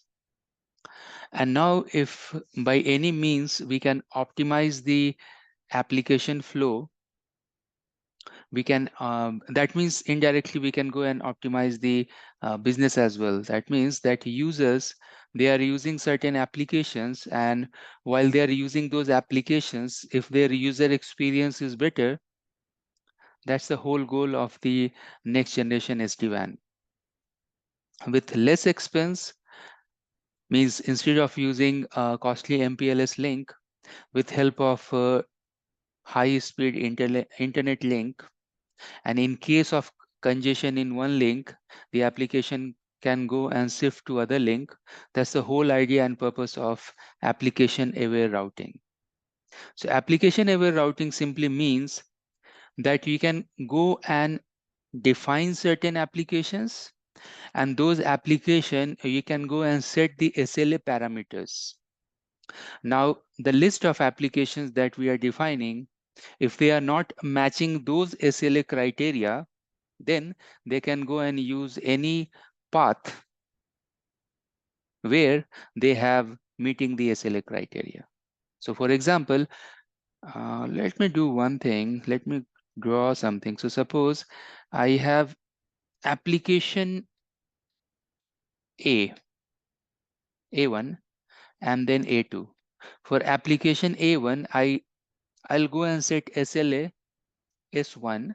In that SLA S1, I am setting that if loss, this much tolerance related to loss, this much tolerance related to latency, this much tolerance related to jitter, loss, latency, jitter parameter we will fix. Now, if they go and exceed 5% of loss in that circuit, then they can go and use the other link. Instead of going via the one link, suppose this is link 1 and then you have link 2 or path 1, path 2. So they will go and shift the traffic. So application will route via other link. In that link, they should have the loss less than 5%. Okay, so these type of mechanism we have in the application aware routing. And when we have such type of system, then obviously we want to optimize that system as well. So first of all, what we will do, we'll try to understand the application and their behavior. We'll go and map certain SLA classes, SLA class with these applications, and then we can go and see the traffic pattern. Means if they are breaching the SLA, then they are changing the routes, or they are staking the routes, etc., etc. There are different options we have. So for example, suppose for one application, I am fixing some SLA, but the path is MPLS. Now this is some type of application where I have to go and take the decision. So that means that for this application, if MPLS link is down, I don't want to send this application over internet. That means this application itself will be unreachable, because this is some application who should use MPLS only. So that means we have to go and use some sort of restrict keyword. Stick with MPLS.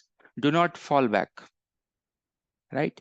Or there may be application, suppose A2 or maybe B, application B, where if MPLS is the primary, if that is unavailable or they are breaching the SLA, then it can go and try internet or other link or other link. So that is not that much restricted. Right? So that's the thing, that's the important thing that we have to go and take the decision for. So let's understand here. We have the definitions and how this is reacting, everything we have. Now, this is a data policy. So whatever attributes or whatever character we have related to data policy, this will also follow. That means that the configuration and apply will happen with respect to vSmart, but the execution will happen with respect to vEdge devices. That means vEdge device will download such policies, downloads the application aware routing policy. The other behavior, since this is data policy, that means that this policy is bidirectional, in, out, out, in. That's two very important things that we know, because this is also a type of data policy. Now there is one note, and I should highlight that note. If it is somewhere here, it is not mentioned. Maybe if you go and read this slides, you'll find that application aware routing policy is termed as a positive policy. Or in other words, you can say that application aware routing policy is the only positive policy. Positive policy means that if you go and read all the other policy, control and data policies, you'll find the default action is reject. But this is the only policy where you have default action is accept. Means if you are trying circuit 1, circuit 2, circuit 3, if nothing is happening, then you have one default statement. If any default circuit is there, the traffic will go via that. So the SD-WAN, they don't want to block anything, any optimization, any traffic. By the end of the rules, suppose we haven't created any rule for such traffic, then everything will go via the default. That's the on other words we can understand. This is the positive policy. We don't have default action reject in this particular policy. Now, so question here is this, that okay, you can go and club the applications. Yes, you can go and define the SLA. Yes, but what is the mechanism that the SD-WAN vEdge devices, they will track the application? Who will go and track the loss, latency, and jitter? Loss, latency, and jitter. You can answer if you want.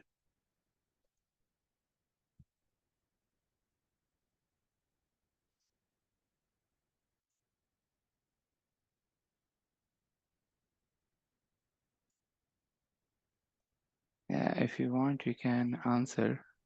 Repeat the How, question, please. how the devices, they are tracking the loss, latency, jitter.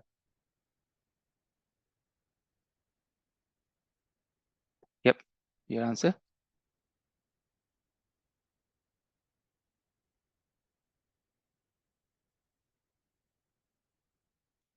All right. So yeah. Is it an N bar? N bar. Okay.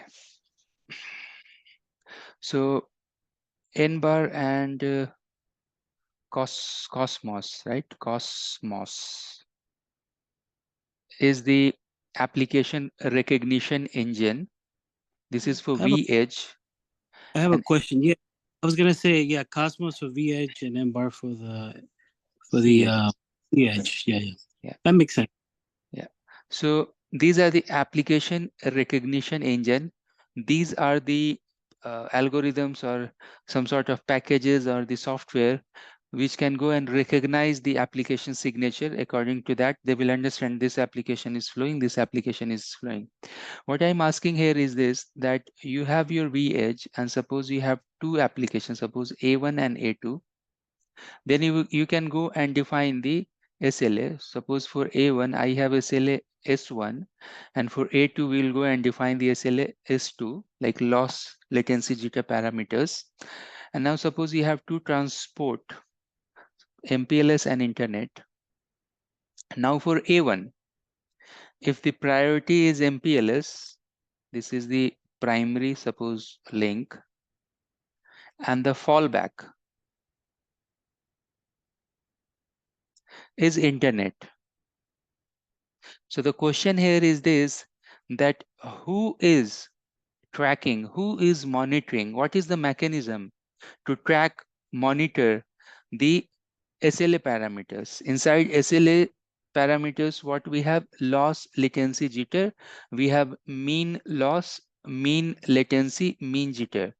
Mean means average also sometimes. So I am sending one packet from source to destination. So it will take some time. Again, that packet will come from destination to source. So that means that we have two-way communication. Again, next time I can send the packet and I can, it's something like you're sending the packet and getting the acknowledgement like that, right? So you can send the packet, get the acknowledgement, send the packet, get the acknowledgement. So in that time, you are taking some sort of samples, like you have sent 10 packets and you receive 10 acknowledgements, then you have 10 packets, how much time it will take to reach to destination and come back. So this is something called round trip timer, RTT, round trip timer.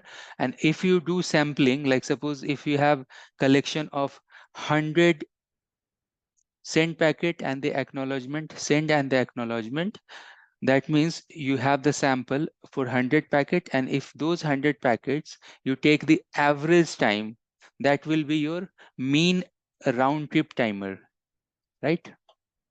Like you have loss, but if you measure the loss for a certain period of time, then you can calculate the average loss or mean loss, right? Something when we have something that when we go and collect the samples and then we do the average, some mathematics, some calculation, then we can get the average. So suppose I'll give you a nice example you'll never forget. So suppose I'm writing my CCIE lab exam. I failed. First attempt I failed. Second attempt I pass. Then other exam, fail, then pass, then fail, right? So that means I fail for 1, 2, 3, 4, 5, 6 times, and I pass for 2 times. Total 8 attempts I have given. So my success rate may be 20%, right? So when you have samples of data, and if you go and do the average, you will find the mean value. Okay, and that's the important thing. When we'll create the policy, you will come to know that how they are getting calculated. So point here is this, that is still the sample and creating the mean for the data is a mathematics, but behind the scene, who is doing that? So answer is BFD. BFD, they are tracking the loss, latency, jitter, and we are going to study today different type of BFDs. They will provide you different type of application observability, means they are observing the behavior and or the flow of the application that is going via the tunnel. So again, we can go back to the root. What is the root? Root for this SD-WAN is this, that you have two vEdge devices. Within these two vEdge devices, what you have within these two vEdge devices, so let me try to draw, you will understand 100%. We know that we have data plane tunnel. So we have something called IPsec tunnel, say VPN 0. Inside this VPN 0, so at the moment within VPN 0, your IPsec tunnel will up and running. At that point of time, your BFT is also up and running. How BFT is doing? By default, their timer is hello 1 second, dead is 7 seconds. So every 1 second, tunnels and the BFDs, they are checking the status of tunnel. Every 1 second, they are sending the status packet that I am up or down. So once your tunnel is up and running, so obviously if you have any service side VPN, suppose application A, so this application A obviously will flow inside this data plane tunnel, right? So the packet for application A, along with this packet, you have BFD glued. BFD is tracking the flow of the packet within the tunnel. And once you are sending the packet, it's coming here. And once you are receiving the acknowledgement, so BFD is also knowing that how much time it take to reach to the destination and coming back. According to that, it's the role of BFD who will go and calculate the loss, latency, and jitter. And if we have samples, a BFD can go and collect the samples. So on that basis, it will go and do the average or the mean calculation. So who is the player who is going to determine the loss, latency, jitter within the circuits? Is the role of BFD, and that you'll find here in the document. If you go and check these slides, you'll find that we have the BFD who will go and check the round trip measurement or one-way measurement. All these type of measurements they are doing. And then what different type of BFDs we have? So we have actually 3 different type of BFD. So let's try to understand all 3. Here it is in this slide.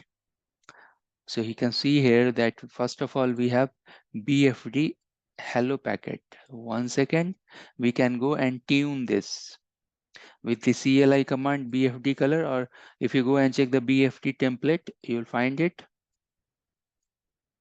So if you have the hello packet, that means hello packet will not calculate the mean value unless you have some sample.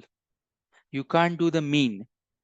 If you have some record, then only you can do the average, right?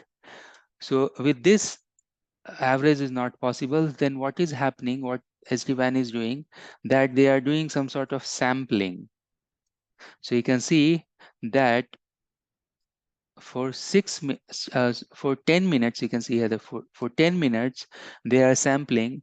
So within 10 minutes, how many seconds are there? 600 seconds, right? So 600 samples they are taking, and then with that 600 samples, because every second they are getting one sample, they can go and do the mean value. Then again you can see the multiplier. Now this multiplier is 6. So that means that 10 minutes of sampling into 6, that means 60 minutes. That means 1 hour. So we have multiplier of 6. That means that we are taking the samples every 10 minutes. That means we have the track of 6 samples. So what I'm telling here, you will understand. It's very easy mathematics. So what is happening, that they have bucket. Think like this. They have bucket, 6 buckets, and in one bucket, and I should have the bucket in the sequence orders. So 1, 2, 3, 4, 5, 6. Now each bucket having 600 samples. 600 samples, 600 samples, each having 600, each having 600 samples. Now, when vEdge device, they are tracking the application. So that means they have all these samples. Now, these are configurable things. We can go and maybe we can go and make this only one bucket because these are multipliers. These are just the multipliers, and Viptela devices, they are using the recent bucket, recent average value, means they are using first 10-minute loss latency jitter parameters, and that parameter, if they go and match the SLA that we have defined, according to that, it will either change the circuit or persist with the circuit or block the traffic, etc., etc. It will take the action. Okay, so at the moment it will be little bit harder to understand, but when I'll go to the device, I will create the policy. When I will show you these buckets, these multipliers, when I go and show you the samples, then you will understand. But at the moment, at this point, please try to understand that we have two types of SLA recognition parameters, or two ways that we are monitoring the SLA. One is flat loss latency jitter. That is, you can think as a one-way loss latency jitter. And other one is the sampling method. You are sample for 10 minutes or 20 minutes or 1 hour, and then you are taking the decision what to do with breach of the SLA. All these, you can see, they are the configurable thing. You can go to the device, you can do BFD color, you can change the hello and dead interval. Then you can go to the BFD, you can app route and your poll interval you can change. You can go to app route and you can change the multiplier. By default, this is 1 second, this is 10 minutes, this is 6 in the multiplier. All right, so now, here you can see this is the positive policy. Now, what we will do, that we will go and create the policy. Right, creation of policy, because this is a data policy, so same way we'll go and create. The new thing here is this, that you have to create the app list, you have to create the SLA class, and then you have to put the conditions as well. So we have one nice example here. You can see that Viptela devices, they are supporting more than 2000 devices because they have this Cosmos application recognition engine. This SLA class, when we'll define, it will ask you loss latency jitter parameters. I'll show you in the lab. You have to go and look all these slides. It is very important. Once we'll go and create the policy, then we'll go and verify as well. And I will show you that as well. So we have one policy here. With this policy, you will understand creation of policy is very easy. So what we'll do in our case, we'll go and create the policy for VPN 10, for audio video traffic, and for HTTPS traffic. Like that, we will also create. SIP is generally RTP type of traffic. And then we have HTTPS traffic. HTTPS means that business application traffic, and one is audio video traffic. So we'll do one thing, that we'll go and we'll create the policy related to this. Here you can see clearly, while creating the policy, my preferred color is MPLS and the backup is internet. But generally you don't want to give the backup for the audio video traffic to the internet, but it depends. If you have good internet circuit, you can do it. Primary is MPLS, fallback is the internet, and then we can check the other application, what action we are taking. So for other application, you can see that primary is also internet and secondary is also internet. Like that, we can create. Now then you have one default statement. For default statement, this should not be the correct way, that we are preferring MPLS. and then the backup is internet. For default also, what we'll do, primary and secondary will make as a internet. Now what I will do in this lab, we will go and simulate some sort of loss latency jitter. We'll go and increase the loss latency jitter parameter, and then we'll go and check. So you will see once you go and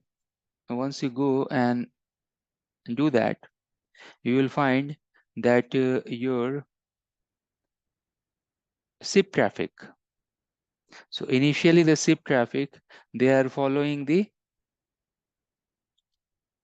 their primary path is MPLS, but once you go and increase the loss latency jitter in the path within the circuit, within the WAN path, here if I go and increase, then you will see that it will fall back to internet. Then again we'll go and remove that loss latency jitter in the path, then again it will go back to the original path, that will be the MPLS. Okay, so that is one thing. Now other thing is that we can go and define the SLA class. You can see we can go to the SLA and we can give latency, jitter, loss, etc. Like that we can go and create the SLA class, and you have to create the application list as well. So here you can see that we have the application list, and what is that? So app list HTTPS web and webmail, and SIP app is the first character is nothing but the name, and then you have the application family. Like that there are a good amount of application family. Once we log into the device, the vManage, I'll show you the list of application families. Straightforward, right? What are the things we need to do? You go and define the application, you go and define the SLA, and then you go and put the condition, like what is the primary, what is the secondary, and according to that it will take the path. Right? Any questions so far? All right, so let's go here to the dashboard and let's create that. Then you will understand more about this behavior. So we can go to the configuration and the policy. Where is my policy? There it is. Once we are here, we can go and add a policy. Or you can do this thing, that from here you can go here, because you just want to create one of the data traffic policy, right? The application aware policy. And for that I should have the list, I should have the SLA class and all those things. So before creating the policy, let's go and create the application list, SLA list, where we want to apply, which VPN we want to apply. So actually those things already we have. We have the branch ID, site ID, we have the VPN ID. What we don't have is the application list. So let's go and create the application list. We can see that we can, suppose if that application is not listed in this list, you can go and create your own custom application as well, providing the name of the application, the source port, destination port, etc. So let's go here and let's create. I'll go ahead and create because we want to match RTP and SIP type of traffic. So audio, video, application. And then you can see here we have the application, and then we have application family. So within the application, if you go and click and you can search, I'm just showing you, if I go and search Facebook, you can see, if I go and type YouTube, you can see Twitter, you can see, like that you can search as well, right?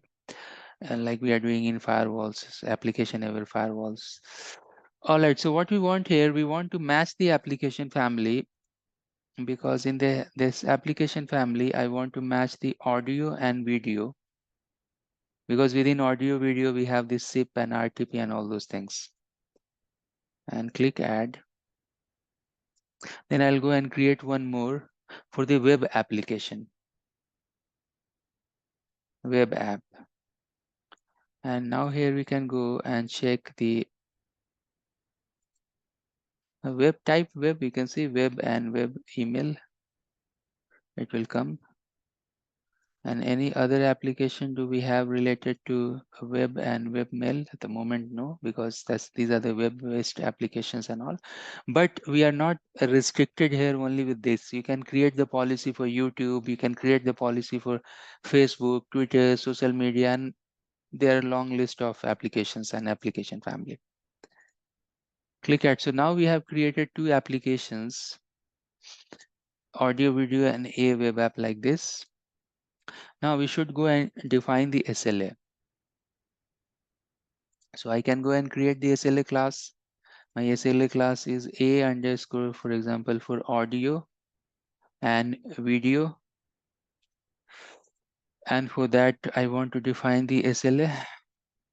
And for that, see here, loss, latency, jitter, and if you have any app probing classes, means you want to probe certain application, like it is happening in SaaS-based application, that you want to send the HTTP probes every 10 seconds just to check the health of the applications and all. So loss, it can be 3%, latency maybe 15 millisecond, jitter maybe 16 millisecond, any random thing I'm adding here. Then you can see the fallback best tunnel criteria, it is asking here.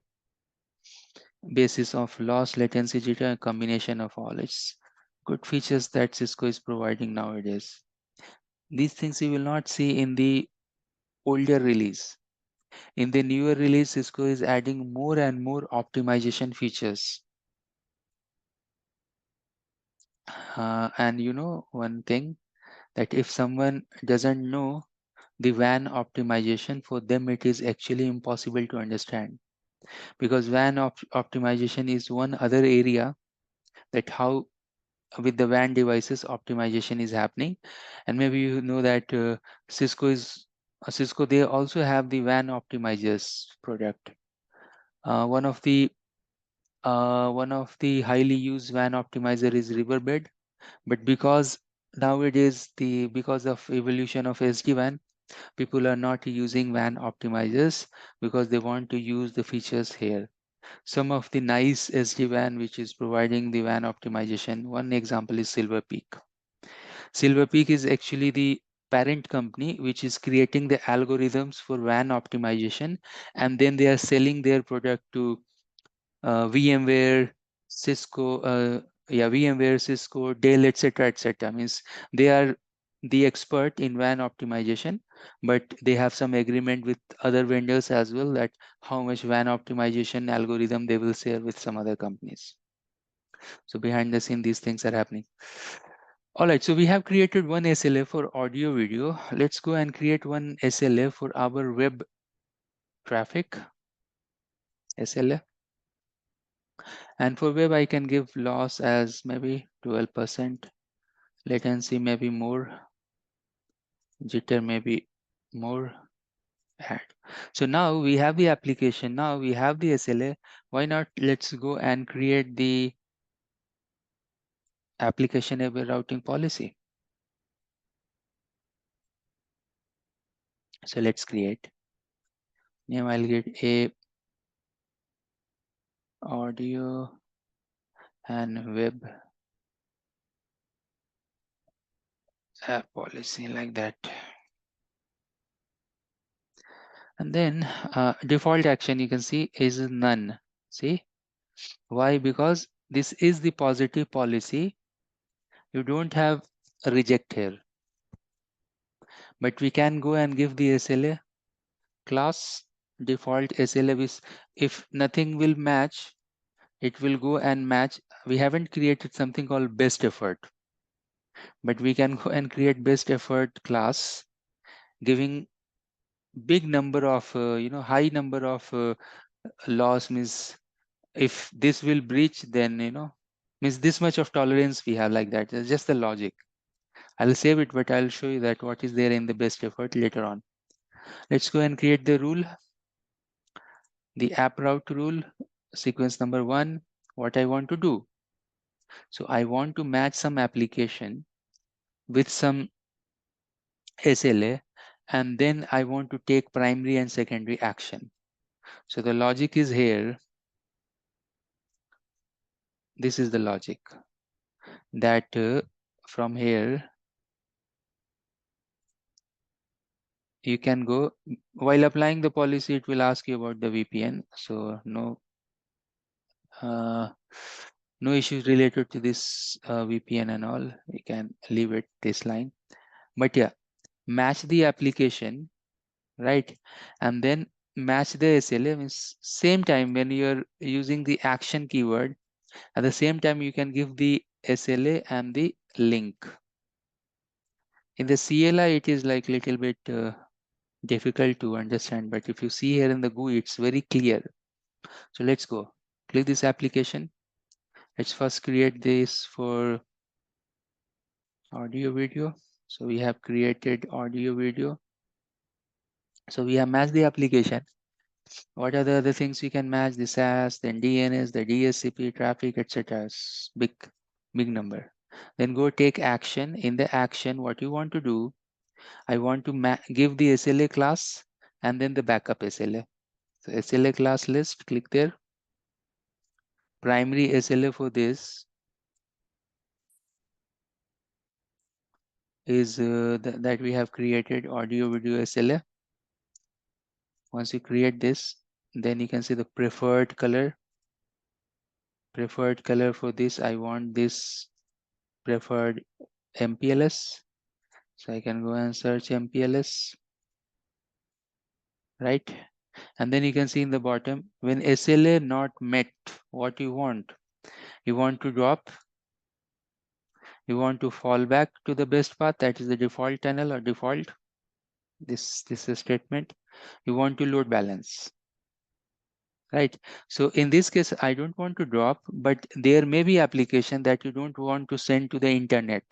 So you can go and use this strict.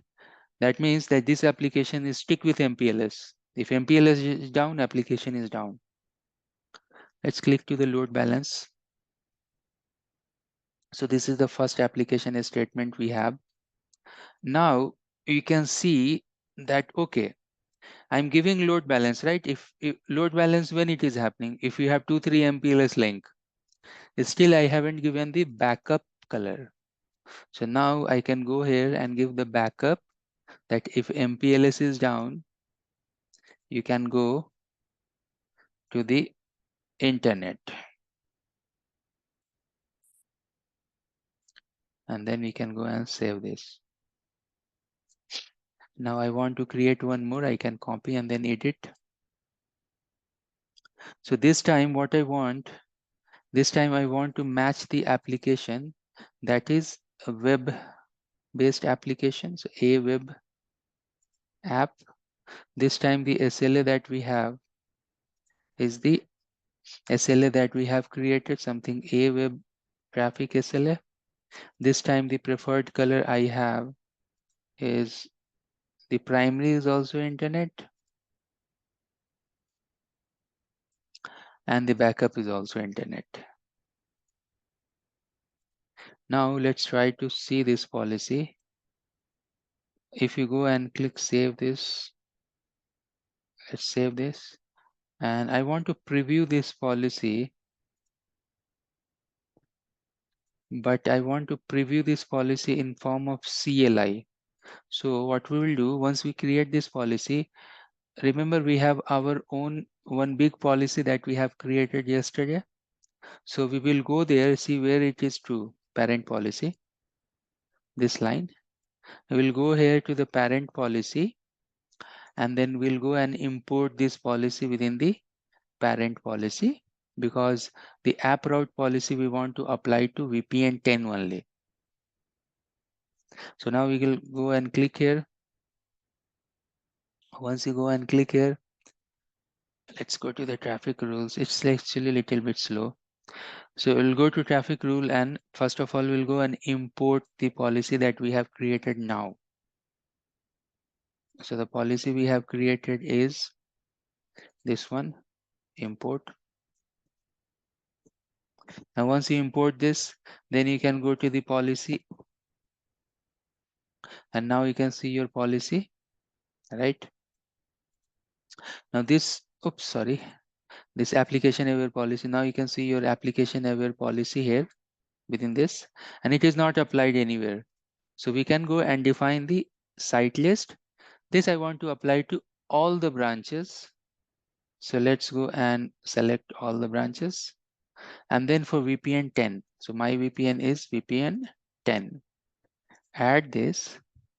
Now we can click preview to see our application aware routing policy. So somewhere down the road, you will see that we have our application aware routing data policy. Here you can see where we are matching VPN 10 with all the routes. This is the application list. What action? The preferred is MPLS and the backup is internet. Now for web application, preferred is internet and the backup is internet. And then if nothing is matching with the rest of the application, they are matching the best effort. Now you can see the family, the audio video family. You have these two audio video files or the families. And then for web, you can see long list of web. Oh my God, you can see this audio video app as well, web as well, ERP database, this instance messaging, good amount of web services are there, right? And then where we are applying this, so you can see that all branches, we are applying app route policy because this is the data policy. So that means it will be applied both direction to the all the branches, all the devices where we are pushing it. So let's go and activate this policy. And while this is activating, we can go to the vSmart, where we have the vSmart. And within the vSmart, we can go and check this policy, show run policy. I just wanted to show you app route policy so we can filter it. This is our app route policy. And since this is the data policy, so if you go to the vEdge device, and within the vEdge device, it should be downloaded. So we can go and do show run or show policy from vSmart. See this SLA and everything has been downloaded here. Is data policy, complete policy, and other data policy is also there. That is cFloat. So that is also there. App route policy is also there. So now we have created the policy. We should go and check the rule. If we go and breach that particular SLA criteria, it should change the route. So before going there, we should know that what are the key components we have. Key components means that we know that we have VPN 0. Here we have IPsec data tunnel, data path. So your application, right? Your application, suppose going from branch 2 to DC1 using this tunnel. So that means that your application having source and the destination means that means within this tunnel only this application will go, right? So my application will go and use this tunnel. So can I go and see the tunnel between branch 2 and data center? Now once I can go and see the tunnel between branch and data center, can I go and see that how many applications are flowing via that tunnel? So the first point here is actually very important. So once you watch the recording, After 40 minutes, you will find this. After 45 minutes, you'll find this thing. What I'm telling, that which tunnel. Suppose if customer will go and tell my application loading is slow, can you check why my application, although we are using SD-WAN advanced technology and all, still my user experience is not good.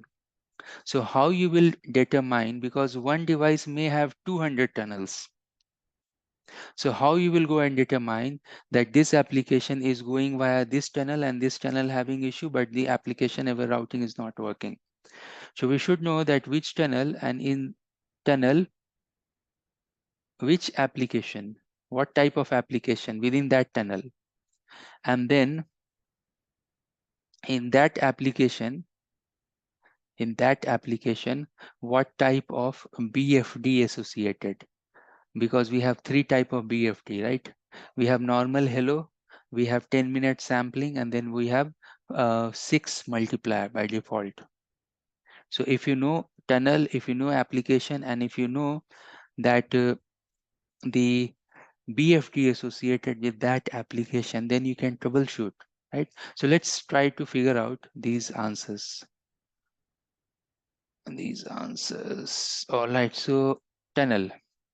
You can go and check show tunnel stats. You can see these are the tunnels. Now, because we know that issue is between branch to data center, so I can come to know that these 2 tunnels.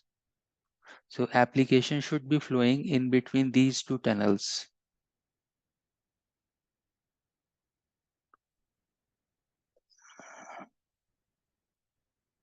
If you want to select here the BFD and other things, it should give you some more insight. So let me clear here. Okay. So this, either this output or this output, almost same, but you can see that within these tunnels, from the branch to DC, the incoming, outgoing, all packets, they are flowing or not. Now, once you determine the tunnel, then you should know that what applications are flowing within these tunnels. So for that, what you can do, you can go and check show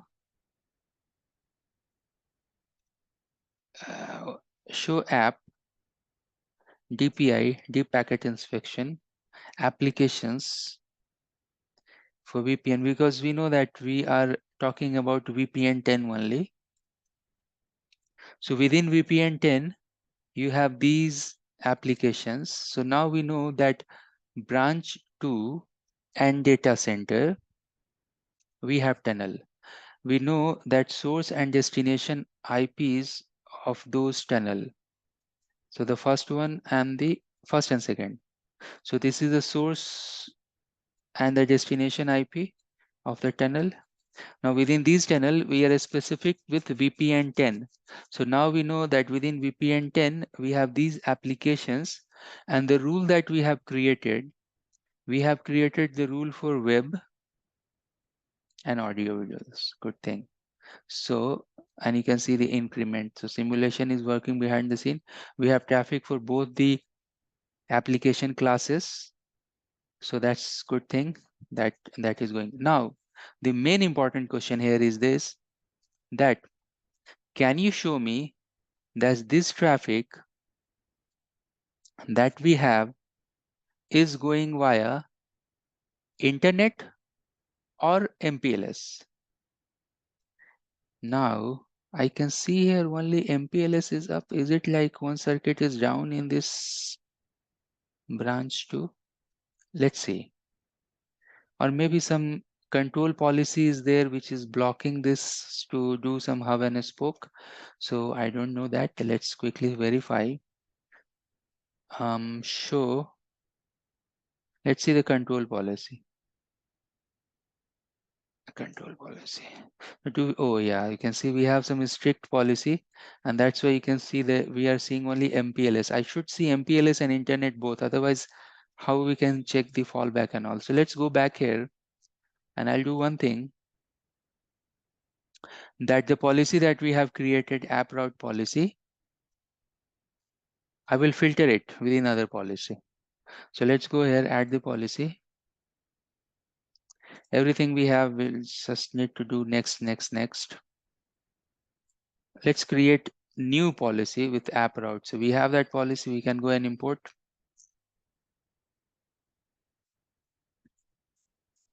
And then this is our policy import. And we can go here and new app route policy. So app route policy will go here.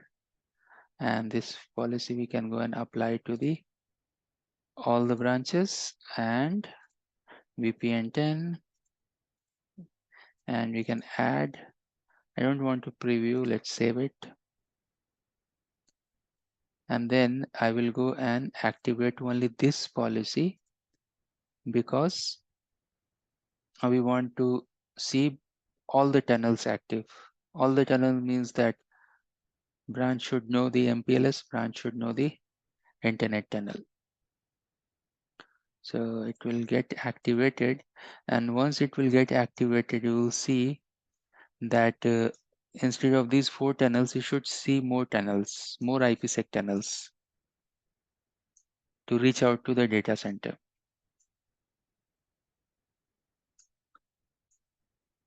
Okay, it's taking time. Let me see if it is activated, the policy. Now it is activated. So now we can go back. And let's go here and let's go here. You should see more tunnels. So I'm not seeing, is it like the internet link is down? Okay, let's see. Show IPsec inbound connection. I can see only internet. No problem. We have one more cEdge here. So let's go and check other branch.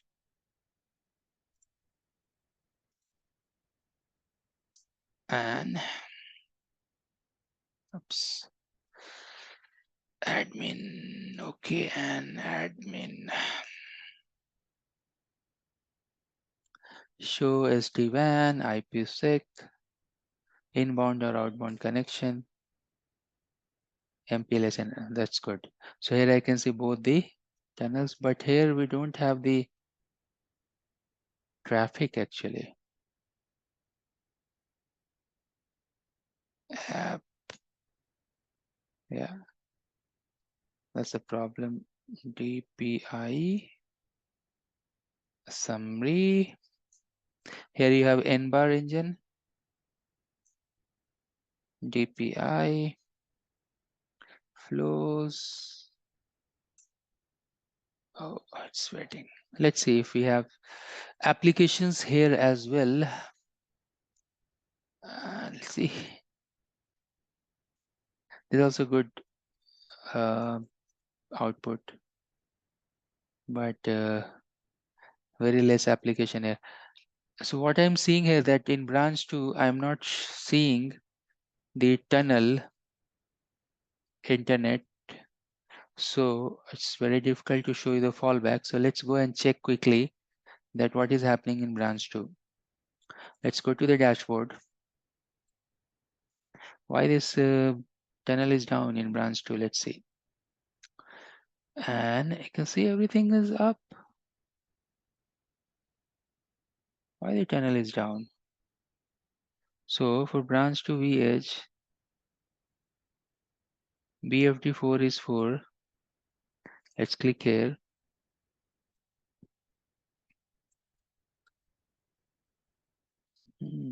Let's go and you can go here. You can see the tunnel and TLOC.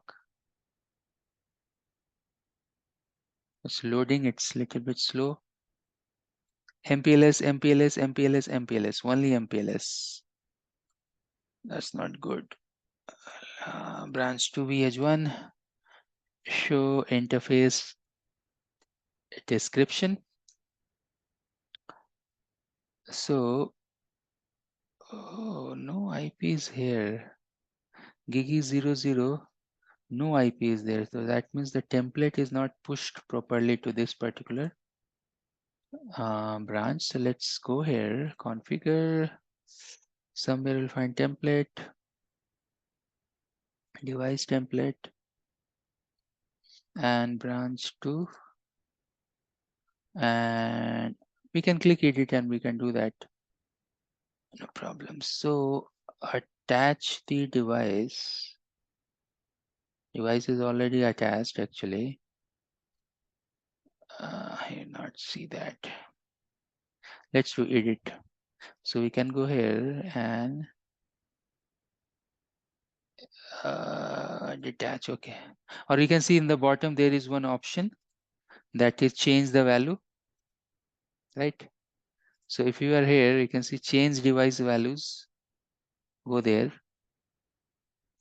And if you go here and you can click edit, or you can upload as well, right? So let's go upload. Choose the file. We have one file where we have all the variables. And here, upload. So now uploaded. Now if you go and see that gigi 0/0, they should have some value. Initially, when we see there is no value inside VPN 0. So you can see that we have gig 01, but where is gig E 0/0? Okay, upload, no problem. We'll see this in the here in the difference tab. Generating, config diff, side by side, and let's go inside VPN 0. VPN 0. Oh, it is getting IP from DHCP, and maybe that server from where it is getting the IP is not releasing the IP. No problem. I will push that, and we'll do one thing.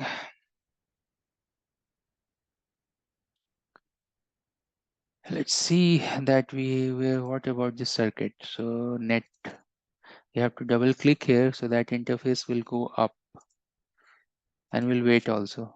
Let's see the output here. Oh, it's closed. So let's go back, and we'll go back here, and we come here. See, there is no IP.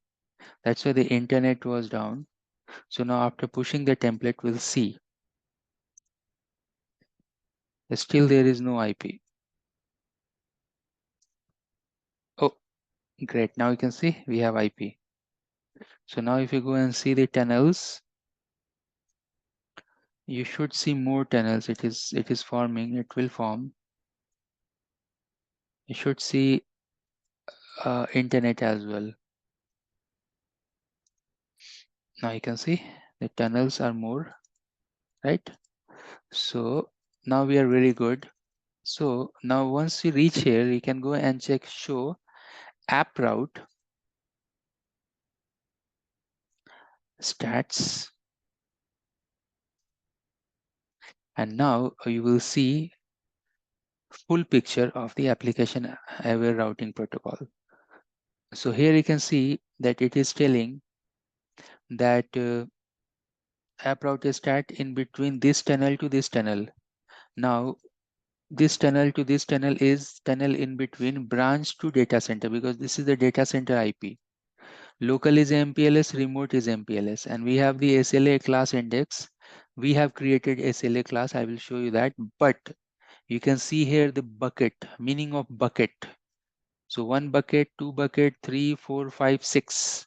By default, we have 6 bucket, and in each bucket, they have the samples, and according to that, they are calculating mean loss, latency, jitter, and then you have the average loss, latency, jitter, etc., incoming and outgoing packet. Now, is it something that we can go and change it? Yes, we can go and we have that option. We can change that multiplier. So in that case, you can go to the BFD is the keyword, app route, and you can see the multiplier. By default, it is 6. You can make 1. I can't commit this because this is managed via the vManage. So what we can do here is this, that we can go to this template just to showcase you and do some edits. I'll go here to the devices and we have the branch. Let's go and detach. So we can do some changes, dynamic changes there. Now detach is in progress, and once it is detached, then commit will happen, and once commit will happen, then this multiplier will get changed. Instead of these 6 lines, you will see only 1 line. Okay, but generally we are not doing those major changes because default is also good. So what it is telling that at the moment you have 000 loss latency jitter and all, right? Okay, no problem. We'll go and increase it. It's committed. And now if you go and check the output, if I go and press up arrow, you can see only 1 line, right? Only 1 bucket with 600 samples. But still it is showing 000. Why? Because my circuit is very good. There is no loss latency jitter, etc., etc. Now, before going anywhere, I just wanted to show you, show app route SLA class. So we have created, one is the default. Since this is positive policy, if we are not defining any SLA, then all the traffic will go and use this 0 SLA default, right? Because we have created our policies and we are using these SLAs for our policies, and you can see the best effort having loss 5 latency and this jitter. Even in our policy web traffic, we have given loss 12%. Loss is a big loss. Loss should not be more than 1 or 2%, etc. So while creating the SLA policy, we should understand the loss latency jitter parameters to the related application. We should do a study. We should read some blueprints paper about application optimization. So whenever we are defining the SLA for that application, what should be the ideal loss latency jitter? Some applications are good with the loss, some are with the latency, some are not, etc., etc. So we should have good understanding about the application behavior. For example, SAP application, all the organizations, they are using SAP application. So what will be the loss latency things with that SAP and all? All right, so we reach up to this point, and now we want to see that RTP traffic is going via which circuit? Is it going via MPLS or internet? So for that, you can do show policy, tunnel path, VPN 10, interface is gig 02, that is interface within the VPN 10, system IP for this, and then the system IP for the destination. Traffic is in between the branch to the data center. Protocol, we know that is using UDP protocol, and the application is, for example, RTP or SIP. You can see the SIP is using MPLS. Now let's go and increase the loss latency jitter. So you can see that what's the source? 26, what's the destination? 6. So where is that? 26 and 6. 26 and 6. So this 26 and 6. So this is the tunnel from where the RTP traffic is flowing. Actually, this is showing you DC1 VH2. That's the source and destination, right? So now we'll go and increase the loss latency here that will breach the SLA, and then you will see it will go via the internet. So we'll go here and we'll see that do we have simulation in this that we can go and increase the latency. Okay. I can't see that. So let's see. Yeah, you can see this WAN compartment and where branch 2 and MPLS. Yes. So what will happen? This simulation. Oops. By mistake, I closed it. This simulation will go and increase that traffic in between that tunnel. All of a sudden, you will see this is increasing. All of a sudden, this you can see this is increasing between the tunnels. Now, if you go here and check the path, now you can see it is going via internet. Why? Because loss latency jitter, they are increased now for branch number 2 within the MPLS tunnel. So whatever MPLS tunnel you are seeing, you will see that latency and other parameters are increasing in that. So that's why they have changed the path, because we have created the policy for that. So now it is going via the internet. Now if you go there, by mistake I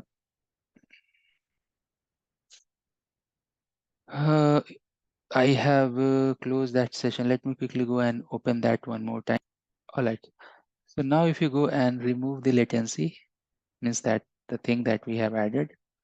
And now if you go back here, so what it will do, it will start clearing that. So we'll see now it is 120 from 300, it become 120 and it will become 0. And then if you go the path, so now path is MPLS. Now same simulation you can see in the dashboard as well. So you can go here, monitor, devices,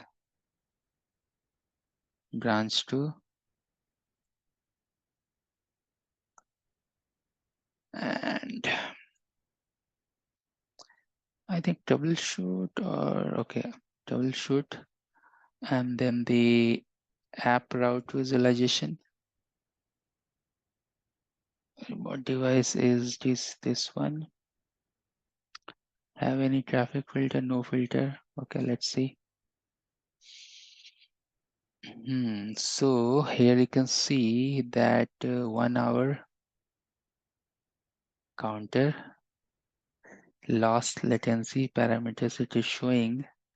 Which tunnel it is using? It is going via the MPLS, right? Now we'll go here and now we'll see, but it is 1 hour. We should have some real-time traffic. So once we have increased that, now it should show you. Let's see. It should show you internet. There are multiple ways we can check that from here this dashboard as well. Why they are not giving some refresh page option? Okay, no problem. So custom. Okay, I'll do one thing. I'll go back and come again here. So app route. I just want real-time traffic. If it can give us. Let's see. Still it is showing MPLS, but as you can see here it is down, going to bottom. The bandwidth is not here, and because here we have all the application, we are selective to one application, that is a SIP application, right? So you have the one other option, that is simulate the flow, and for VPN 10, and for this interface the source IP is this, the destination may be 10.1.0.10.1.0.2, and the application, let's see the application. Do we have the SIP? No, it's very hard to find, yeah, zip we have, so we can go and zip and then advanced option, leave that advanced option and simulate. Now see,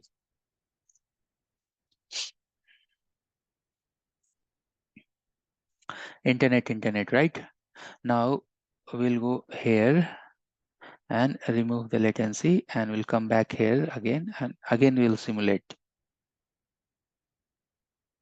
It will take some time. Just give maybe 30 seconds to clear that latency, and here you will see that it will show you MPLS. Now you can see MPLS, right? So let me quickly go and pause the recording. Thanks for joining. We are inside day number 16, and today the agenda is to understand the localized policy. Now, so far, what we have done, that we have created the centralized policy. Centralized policy. Inside this centralized policy, you found these two policy. We have something called control policy, and then we have data policy. So centralized policy means that we are creating the policy at the level of vSmart, and then if it is a control policy, the CAE will happen here. But if it is a data policy, CA here means the vSmart. CA will happen with respect to vSmart, but the execution will happen at the level of data policy or the data plane, like that, right? Now we are going to learn about the localized policy. So the localized policy, you will see that we will go and create, no problem. We'll go and create in the vManage. We have one section called localized policy. We'll go and create. But once you create this local policy or localized policy, you have to go to the device template. And within the device template, you have to call that. Right? Now, inside localized policy itself, you have different things as well. So there is one thing, or there is one policy called route policy. Now, route policy, where we are applying? Now, if you remember Cisco World, so in Cisco World, we are creating, in the Cisco World, we are creating the route map or route map, whatever we can spell.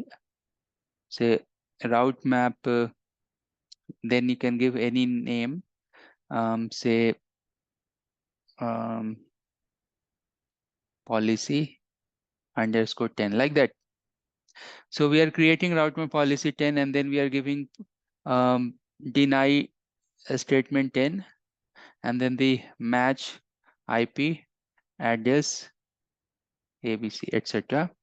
Then you are creating other statement route map, whatever the name of the route map, and then permit 20. So that means match this statement and this statement, and then block the first statement match, and then permit everything like default statement. Right? But the question here is this, that where you are applying this route map. So we are applying this route map when we are doing the redistribution. There are so many places that where you can go and apply this route map. So one of the place I want to apply this route map. So let me show you. So when we are doing something called redistribution, okay, and maybe redistribution, any protocol, XYZ, whatever, and then we are using this route map, and then we are using in or out. Maybe in case of BGP, when you are configuring BGP, so in BGP with some neighbor statement, so neighbor statement, and then route map, and then in or out, right? So within the redistribution, you are using, within the neighbor statement you are using. The point here is this, that we are using inside the any of the protocol. What you can define in route map, you can go and define the IP prefix list or IP addresses, some tag. You can go and set the next hop, etc., etc. Right? But here, where we can go and apply this localized policy. So you have the local policy. Inside that, you can go and define the route policy, and then this route policy you can go and call anywhere as a filter. Right. So suppose in VS device, we are under router OSPF. Okay, and then you want to redistribute OMP. We already discussed about this thing, that redistributing or calling OMP inside OSPF is a risk, because OMP is complete table that VS Smart has, the control plane has. So while we are redistributing the OMP, at that time we are using the route policy as well. A route policy, we can do any filter, means we can go and create the route policy. Inside that we may have any type of a statement, but here we can go and apply, and that is one of the example of localized policy that we are going to study today. Likewise, there is one more policy that we'll go and discuss tomorrow, is quality of service, QoS. So how within the localized policy we are creating the QoS and again applying to the devices, that also we will see, but that we will see tomorrow. Today, let's focus on the composition of localized policy, and you will understand slowly. So let's go to the vManage dashboard. Now, once we are here inside vManage dashboard, oops, I think it just got hanged. Let me go and restart this. Okay, once we are here, then what you'll do, that you go here to the menu, and then you can go to the configuration, policies. Now, once you are inside the configuration and policies, on top, you can see that we have centralized policy, we have localized policy, right? Centralized policy we have built earlier, no problem in that. Let's click to localized policy. Now, once we are clicking this localized policy, you can see the few are there. Some initial someone has done these policies earlier. That's good. Also, we can utilize this policies as well. But you can see app visibility and some other policies. If I show you this app visibility policy, let's click view. So you will see that this is in terms of CLI policy, app visibility and flow visibility, right? So the name of policy here, you can see this app visibility. What we can do, that when you want to apply this, right? And before doing that, I just wanted to show you one more thing. Let's copy and paste these two lines, cancel it. So you will understand that we can go and create the CLI. Have you seen that? That is this policy that you are seeing here. This is CLI based localized policy. So that means that we have two options.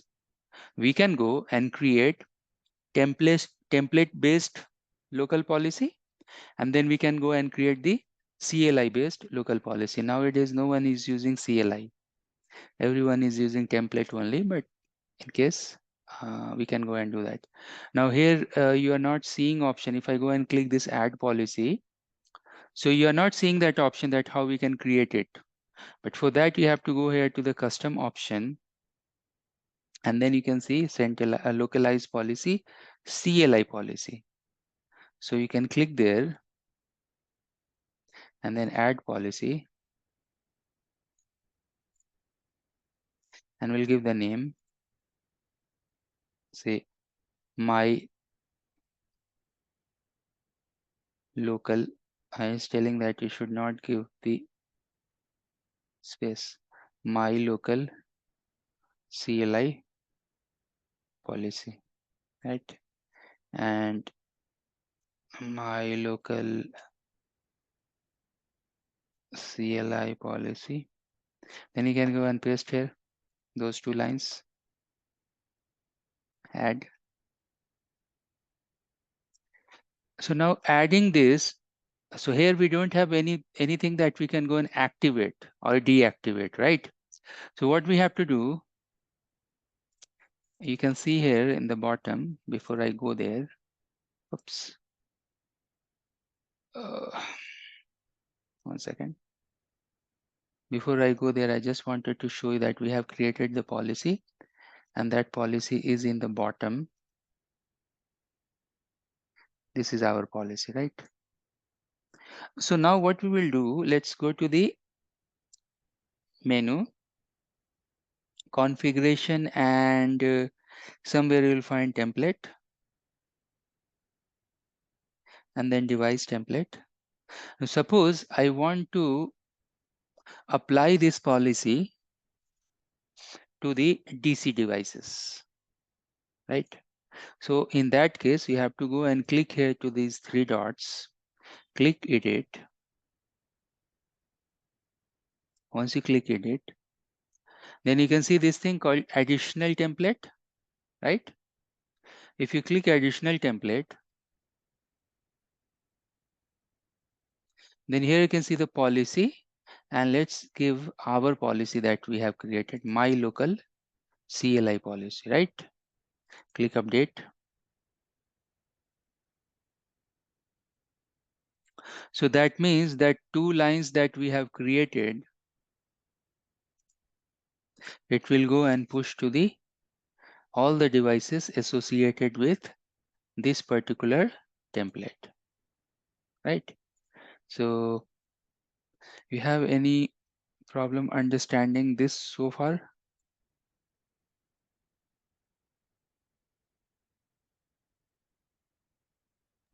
No problem. No problem. Yeah. Now you can see failure. So why it got failed, let's see. It will tell you reason as well. So it is telling that these devices over the interface, they have one QoS map assigned. Because the QoS map is assigned here in the interface, and these devices, they do not, means the policy that we have created, in that we are not mentioning QoS map. So it is throwing an error, this error, right? So what we will do, just to show you that this is applied successful, I will go to these interfaces. I will remove this QoS map from the interface, and then we'll come and reapply this policy. So it is telling that this QoS map is applied to the Gigi 0/1, where it is. Let me quickly show you that. So if we go to the device, we go to the DC, any DC device, and if you go here and if you go and run, show run VPN 0, you will see over VPN 0 they have this statement connected. Actually this is coming with the local policy, and since this statement has no reference in the localized policy that we are creating, so it is throwing error. So what we will do, we'll go and quickly remove these lines, and then we'll go and update our local policy. So what is the order? Order is this, that you should attach this local policy and then attach anything to the interfaces. That should be the order of operation. We'll understand that. Let's go back here. What I'll do quickly, I'll go and create one copy of this, because we will play around with the copy template. Let's click copy, and then copy something, copy. So that means we have one new template, device template, where we can go and play around. Now the point here is this, that the error that we are seeing should have we should understand that. Okay, so before I'll show you that, I'll show you one thing, that now I can go here, click edit in this copy template. That copy template is not attached with any of the devices. That's what I'm doing. Let's go to that copy template. Let's go and click edit. Once you are there, then go to additional template. In this additional template, we'll go and add our policy that we have created, update. Now this time you will see that this will be successful. Why? Because it is not attached with anything and there is no reference related to illegal assignment of any of the feature and all. So that's why that is done. Now how we can go and edit this? So you should know that where you have this connected, this is over VPN 0, this QoS map, or is it over service interface, this? So if we figure out that it is over VPN 0 or is it over the service VPN, then very easily we can go and remove it and then reapply it. And that is a little bit of task that we have to do. So let's go here to the feature templates, not that feature profile.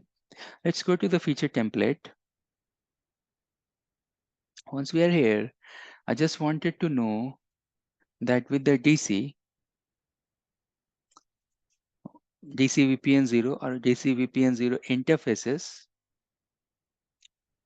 should have DC and VPN 0 here. Let's go here and let's click edit.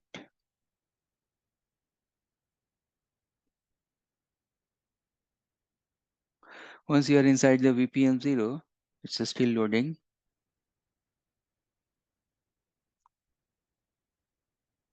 Yeah, it's loading.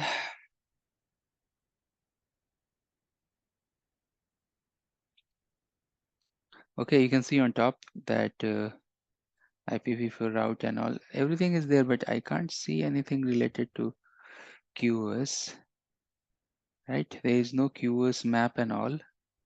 So how we can go and verify that the QoS map that is attached to the interface, how we can go and remove it? So the best way you have, that you go to the template, first of all figure out which feature template having this. So go here to the DC, click edit,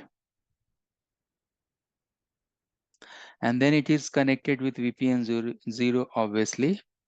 So go to VPN 0 part, and now you can see that we have internet TLOC DC DMZ MPLS TLOC interface. Name it TLOC. So now we are knowing this. Anyways, you can click here and you can click view template just to confirm more that what is there in this template. And now once you're here, it's still loading, then you should figure out the QoS map thing. So now if you go down here, you can see this ACL and QoS. So if you click here, you can see this WAN QoS is connected here. And that's the reason it is not allowing us. So over the interface, you have this reference, but in the centralized policy, we are not creating QoS. That's why it is throwing the error. So what we can do, we can go to these two feature templates and we should remove that statement for the time being. So let's go back. Let's go to the feature template. Let's search TLOC.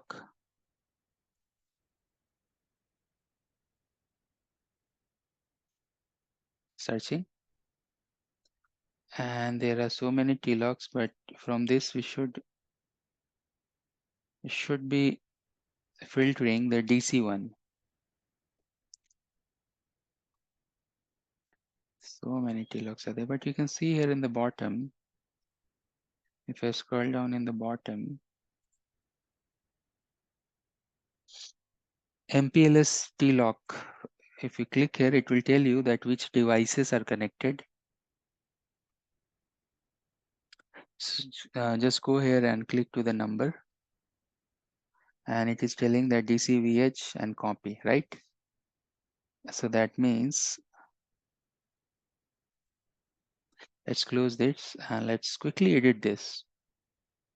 I'll go first to the internet TLOC, click edit. And these things are not required when we are doing a study and all. I'm just showing you that while in the live production also, if you have such type of issues, so where to go, what to change and all, should know that. So this I will go and make default. And now the problem here is this, because this is attached template. So it will go and push this configuration to the device, this change in the configuration.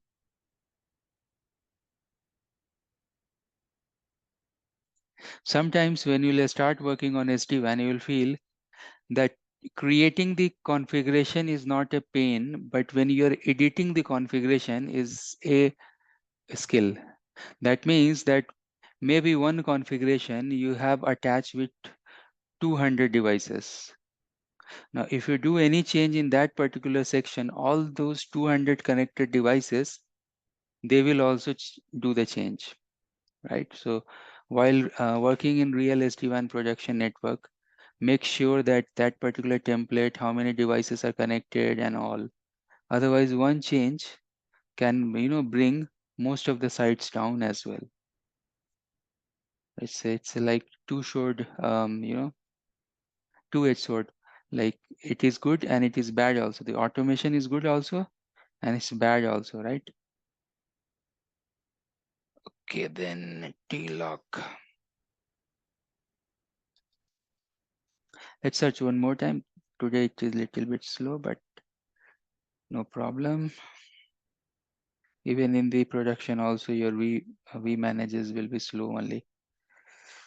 So let's go here, and we have done the change in the internet TLOC, and let's go and quickly go and edit the MPLS interface as well, TLOC interface as well.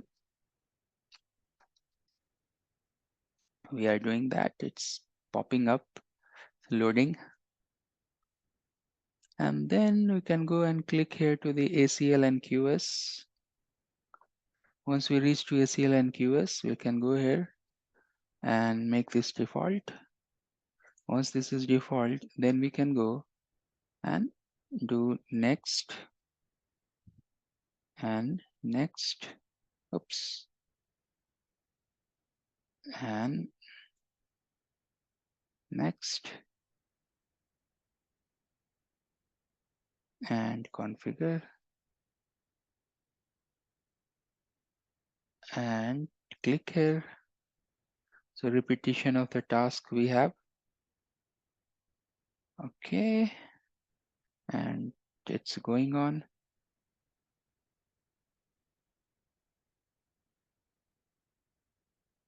It is going on. Right. So remember last time when I pushed the configuration to the template, which is already attached with the device, it has thrown that error, right? They have thrown error that we have something you can't push. Now you can see the same template, right? DCV edge, which is connected with two devices. Let's do that. This time this push will be successful. So go to edit and you can go to where additional template, right? Because the localized policy is part of additional template. So going down, down, down, let's reach to the additional template. See, this policy is localized policy something that we can see, and then click here, choose our one that we have created, click update. next, next, popping up, next, and OK. So now you should see the success message here, because there is no reference now which will protect us to push this local policy to the device. So far what we are doing is simply we are pushing those configuration where is no reference. There is no reference for that, right? Now what we will do next, that you can see success. Next, what we will do, that we'll go and push those type of configuration there we have the reference. So what I'm telling here is this, that you can see show run VPN 10 configuration. Within VPN 10 you will see that we have OSPF is going on, and within OSPF we are redistributing OMP, right? So what I will do, I will go and create one route policy just below this line, and that route policy will go and block the OMP tag, for example OMP tag 10, right? We'll go and block, or maybe OMP tag 20 and 30, like that we will do, and we will apply just below to this line. Okay, so let me show you what I try to tell here, you will understand fully. So this is what we are going to do, is a good example of localized policy that we will do now. So we'll go to the policies, and here you can see click this localized policy. Once you click this, and once you do this, see, in localized policy we can create list, we can create QoS, we can create, oops, by mistake I clicked to QoS, but again go back. You can create ACL. So this QoS and ACL I'm going to show you tomorrow in the QoS section. We can go and create list. That list, if you want to apply here to the route policy, so let's use it. Let me show you. I can create list, AS path, community, data prefix, so many we have. Just for example, just go and create this data prefix. Already there are some. So suppose if this policy I want to apply to DC, and DC we know that network is 10.1.0.0, and I don't want, no, I don't want that the DC should relearn the same network that he's knowing, you know, some sort of, I just wanted to prevent from the routing loop and all. So we'll go and create DC prefix, and that DC prefix is starting with 10.1.0.0 slash I can go and give 16 LE 32, like this, add invalid prefix.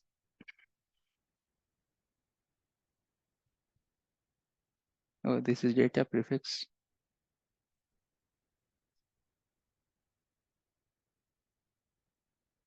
We don't have this LE, but if you create this prefix within the control prefix, like normal prefix in the control plane, then you have that option of LE, less than, means you can use the range command.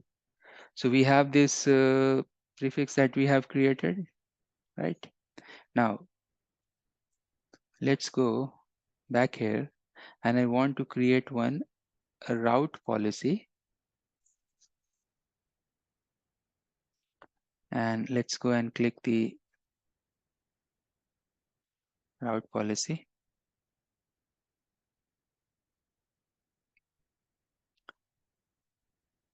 Block DC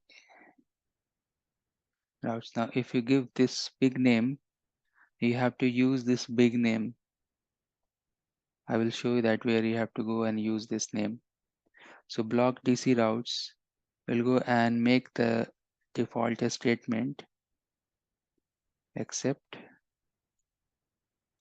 and then we'll go and match the sequence. So what I want to match the address that is, oops, let me see if we have something called data prefix list. Strange.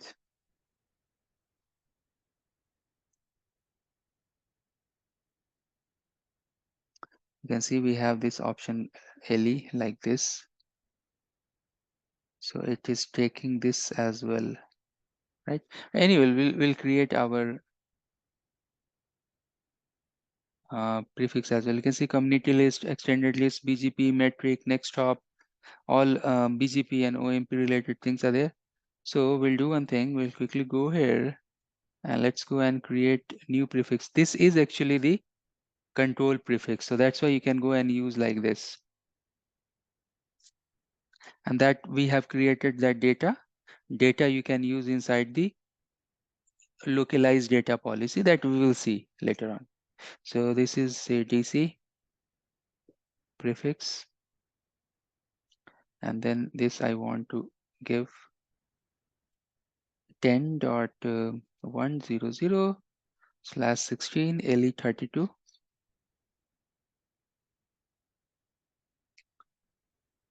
Click save, and what we want to match this, and then I want to match the OMP tag, suppose 999 or 888, and then we want to reject. So by default it will be reject. Save this route policy. Remember, we are just creating the route policy. This is just the route policy which will match some IP address, DC IP address, match some OMP tag, and then it will reject, and rest everything is allowed. But this route policy that we are creating, route policy is what? Control policy, right? So this is type of control local policy. So this route policy that we are creating, we have to go and apply within the localized policy, right? So the name of localized, now we will go and create the local policy, new local policy. Go next. See, first it is asking about QS, then it is asking about the ACL, and then it is telling you about the route policy. Now this route policy we already have. We'll go and import the existing, call it. Click here. This is ours. And we should know this name, block_DC_routes. Now we'll go here and we'll go next.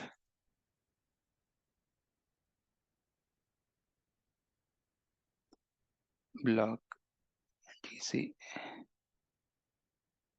routes. This is local policy, right? Give the name, no problem. NetFlow, IPv6 NetFlow application, V6, QS, so many features Cisco is adding every day. Now, if you go and click preview here, you can see the CLI equivalence. Match this particular route with tag reject, rest everything is accepted. Save this policy. Now, this is the policy that will not get activated or deactivated, right? So how we have to apply? We have to go here to the menu,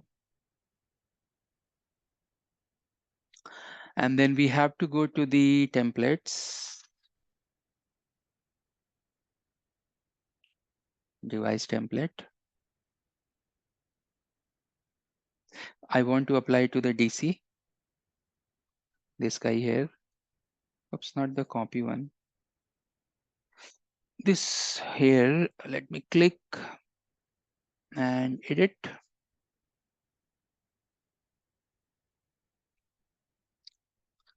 Click to the additional template. What's the name? block TC, right?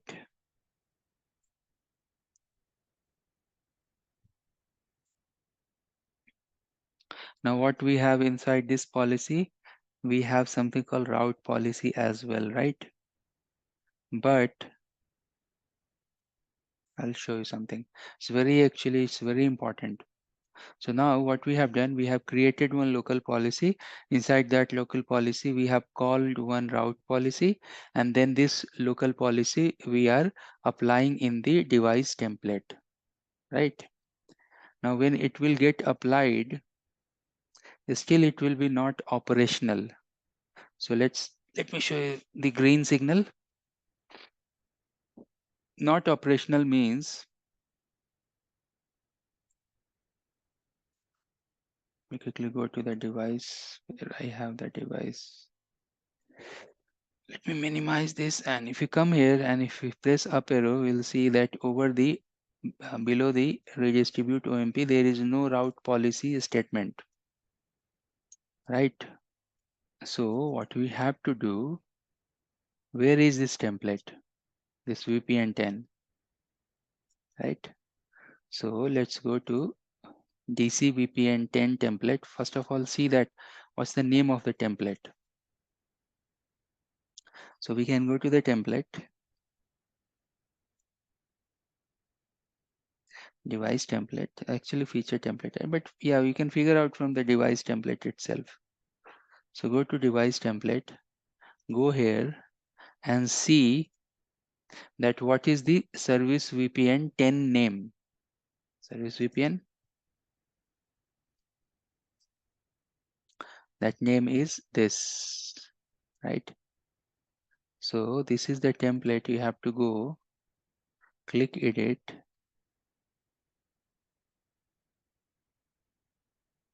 It's opening, and oh, so OSPF template is OSPF DC filtering.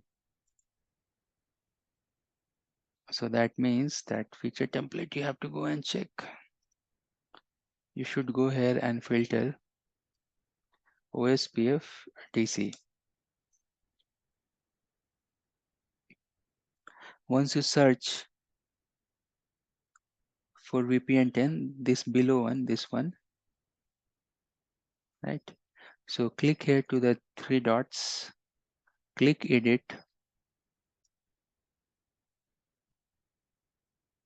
It's loading. And then you can see this keyword called redistribute. What does it mean? It means that OSPF, within OSPF, you are redistributing OMP, right? So we can go back and click redistribute. Click this pencil. Here you can see OMP, this edit button, pencil button, and now you will see route policy. Click here, make this global and put the name.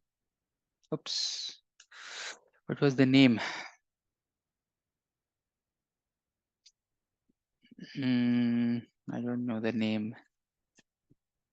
So I need the name.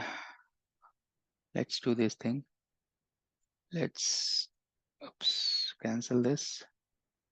Let me minimize this and check the name. But we know where it is, OSPF DC, right? So we can come back and check. So let me quickly see the name of the route policy, not the local policy. Here you are applying the route policy. So what's the name of that route policy?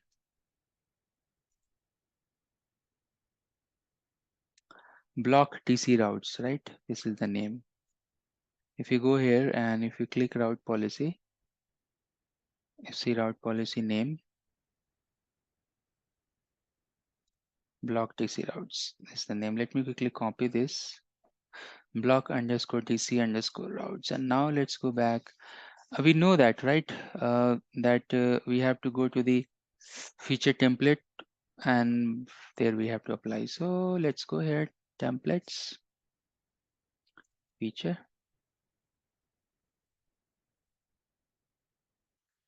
Let's try to search OSPF DC, right? And then we will get filter is working, the below one, and edit.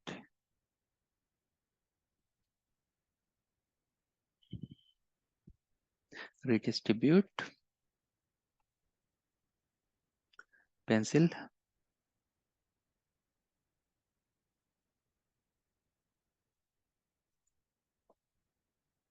save, update. Now it will go and push the configuration to both the DC devices.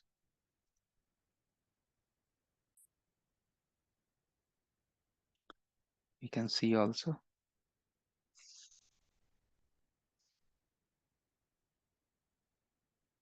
It's loading. Config diff,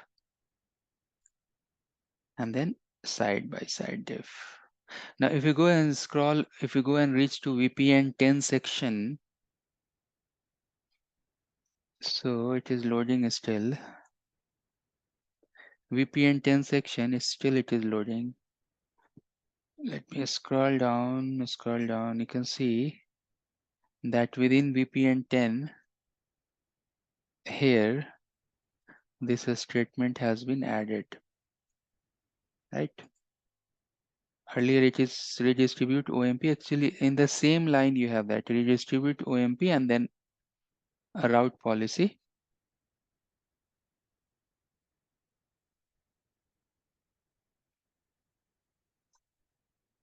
So now we are pushing it, and we can go back to the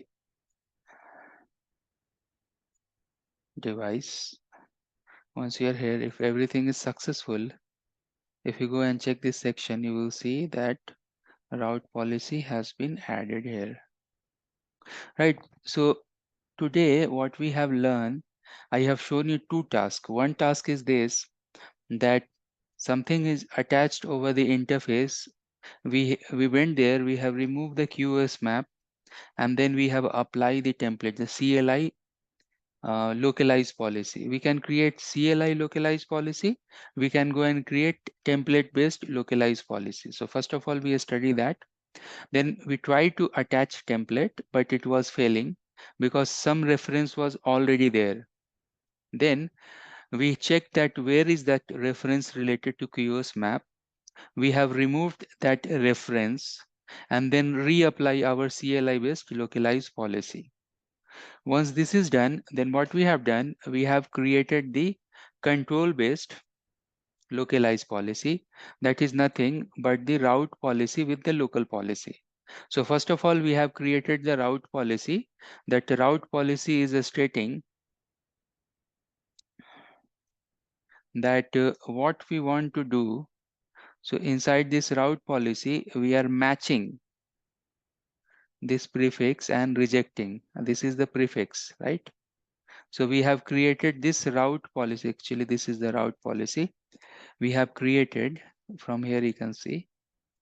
And then what we have done, this route policy we have called under localized policy.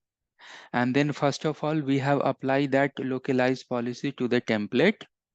And next time we have updated the feature template related to OSPF, where we have mapped this route policy.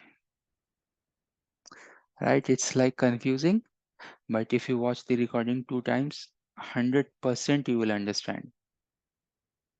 100%. And this is very, very important in terms of that in operations, we have to do these changes and apply the changes or reverting the changes in the SD-WAN. So you should know this, how we are doing the applies and reverting and all those things.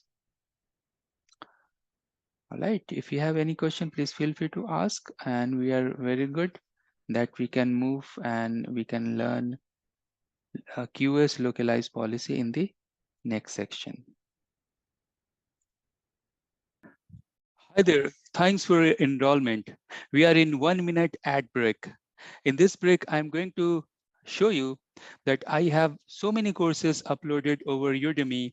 And if you're going to enroll my courses, you will get 95% discount every month, 3 times. First week, mid of the month, and the last week of the month. I am sharing the coupons. If you go and use those coupons, then my courses related to CCNP, related to CCI, all those courses, you are going to get heavy discount up to 95%. You can see the prices are a little bit higher here, but if you go and apply the coupon, the prices will go rock bottom. So go use those coupons. Suppose if you don't have those coupons, then you can always ping me over YouTube. You can send me email. You can ask for those coupons. I will provide you that coupon. So get the coupon, get the discount. Some of my courses over Udemy, they are bestseller.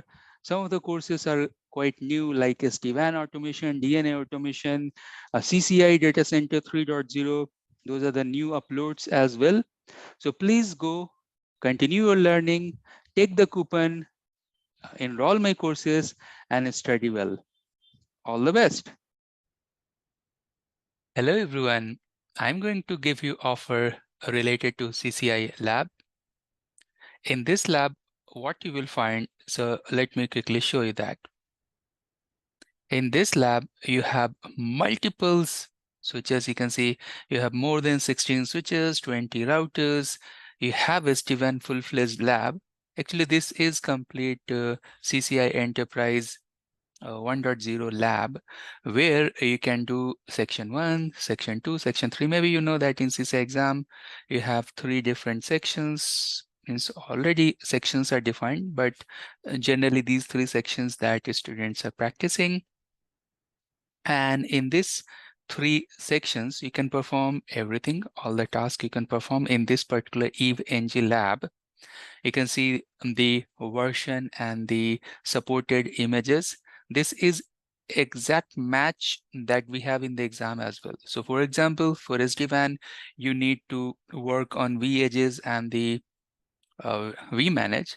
Release is 18.4. That's the same release we have in the exam as well.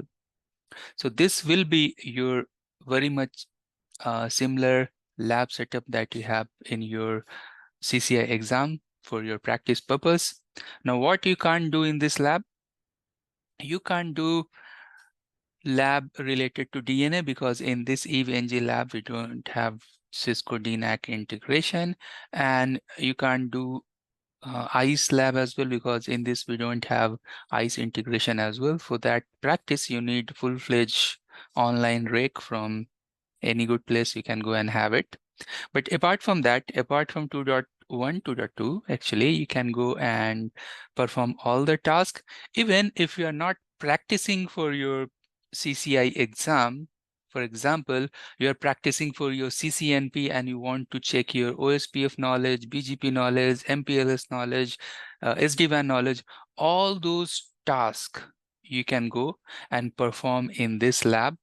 With this lab, I'm providing the video guide, how to do all those tasks. Even we have the lab guide as well.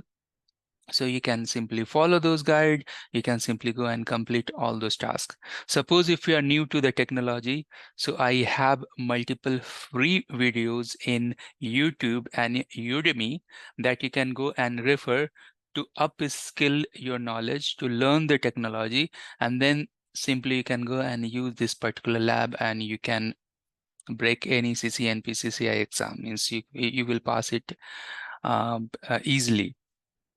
Now, what is the cost? And these are the sections that we have in the CCI exam. So what is the cost of this? Because I'm offering this for the students, so I put very little, a small cost here. So you have to pay only 150 USD to get this particular software. And how you can go and get it, you have to email me. So my email address, you can send me one email request. Let me write here, Ratnesh721 Kumar721 @gmail.com.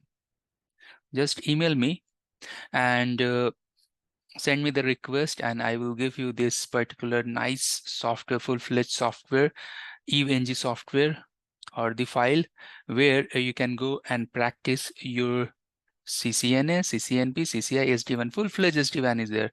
So if you can go and watch my YouTube videos, in YouTube I have 22 hours SD-WAN video recording file, and so many SD-WAN videos I have uploaded in YouTube.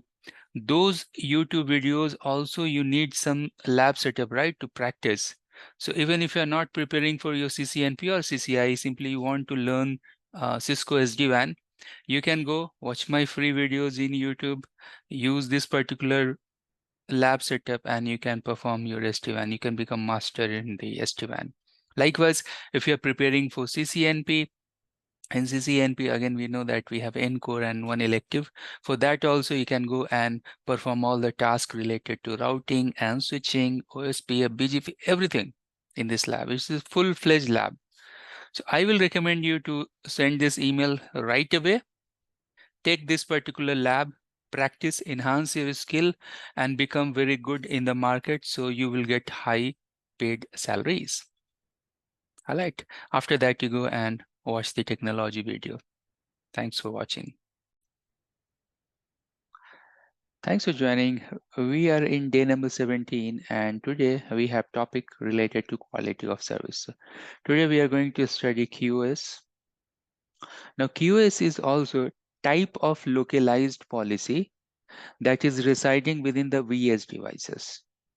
And we know the QoS statement that if we have congestion, or if you have anything related to network, what you can say, network delivery, then you are using QoS. Generally, QoS we are using when we have high sender, low receiver, something like, means you have inconsistency in a network and you want to balance that inconsistency in the network.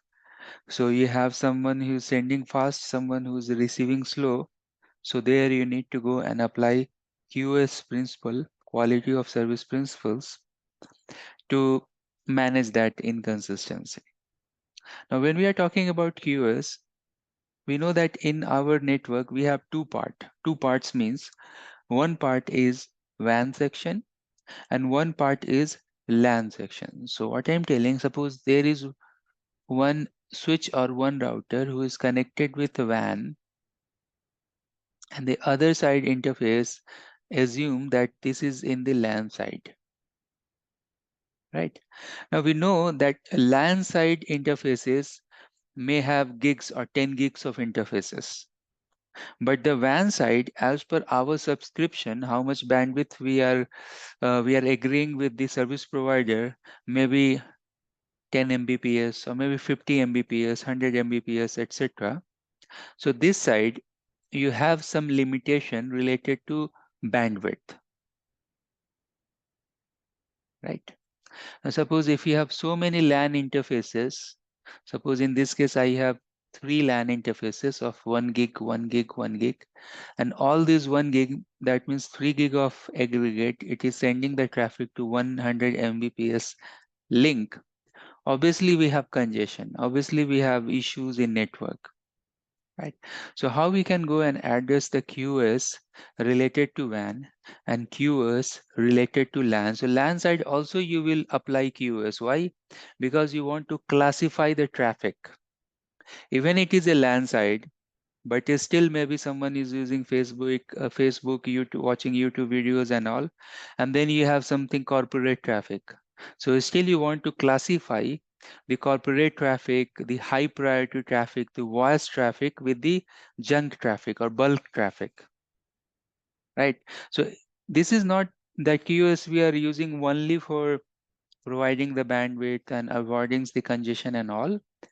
We are using the QoS for the traffic classification and prioritization as well. Generally, the traffic classification you will do in the LAN side. WAN side, obviously, you can go and use policing, shaping, rewriting the DSCP values and all. So knowing this fact, let's see that how we are using quality of service within the WAN, within the SD-WAN. Now you can see too much theory here, too much theory here, too much theory here, right? But the point here is this, that all this theory, if you go and read, simply copied and pasted from the Cisco sites or Viptela sites, that in the case of SD-WAN, our scenario is very different. Why? Because our topology is quite different. So in case of SD-WAN, we know that we have at least two interfaces, two types of interfaces. One interface is WAN interface, and other one is a service side VPN, that is LAN. So transport VPN and service side VPN. Now within these transport VPN, we know that we have IPsec tunnel. So that means when the packet will start from the LAN side, so suppose this is the actual payload, and then you are adding the IPsec encapsulation or the header informations related to what's the TLOC source, destination, ESP informations and all. Then within that packet, you have to go and add some sort of QoS mechanism as well. Right. So you can see that you are doing the encapsulation here. Encap will happen over the egress interface of VPN 0. And then this side here, the decap will happen, decapsulation, and actual source has to deliver to the actual destination like that. So encapsulation and decapsulations are happening, but where actually the QoS is going to apply in the packet flow. Let's see this diagram. So if you go to the next, you will see that packets that is coming from the local side, from the LAN side, then we are creating the rule related to input classification. Then we are putting the input ACLs policies. Then the centralized policy is coming from the vSmart. Then route lookup is happening, and then you can see when it is going to the egress. So ingress up to egress, how we are applying the policy, you can see here in the life of packet scene. So then we can go and apply the scheduling, rewriting of policy, and then it will go to the egress, and then it will go inside the WAN site within the IPsec tunnel. So this type of classification, ACLs and policies, everything is happening, and how we can go and create these policy, we will come to know in the upcoming slides. Now, is it the new thing that SD-WAN device is doing? The answer is no. In the normal routers or switches also, the same thing is happening, same classification, policing, everything is happening. Only new thing here is this centralized policy that is coming from the vSmart. Rest all the things you have, almost same we have in the other devices as well.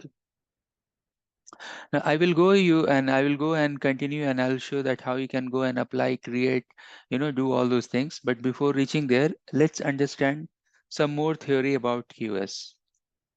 Now we have, so nowadays, in modern days, we have two type of devices. One is hardware-based device, one is software-based device.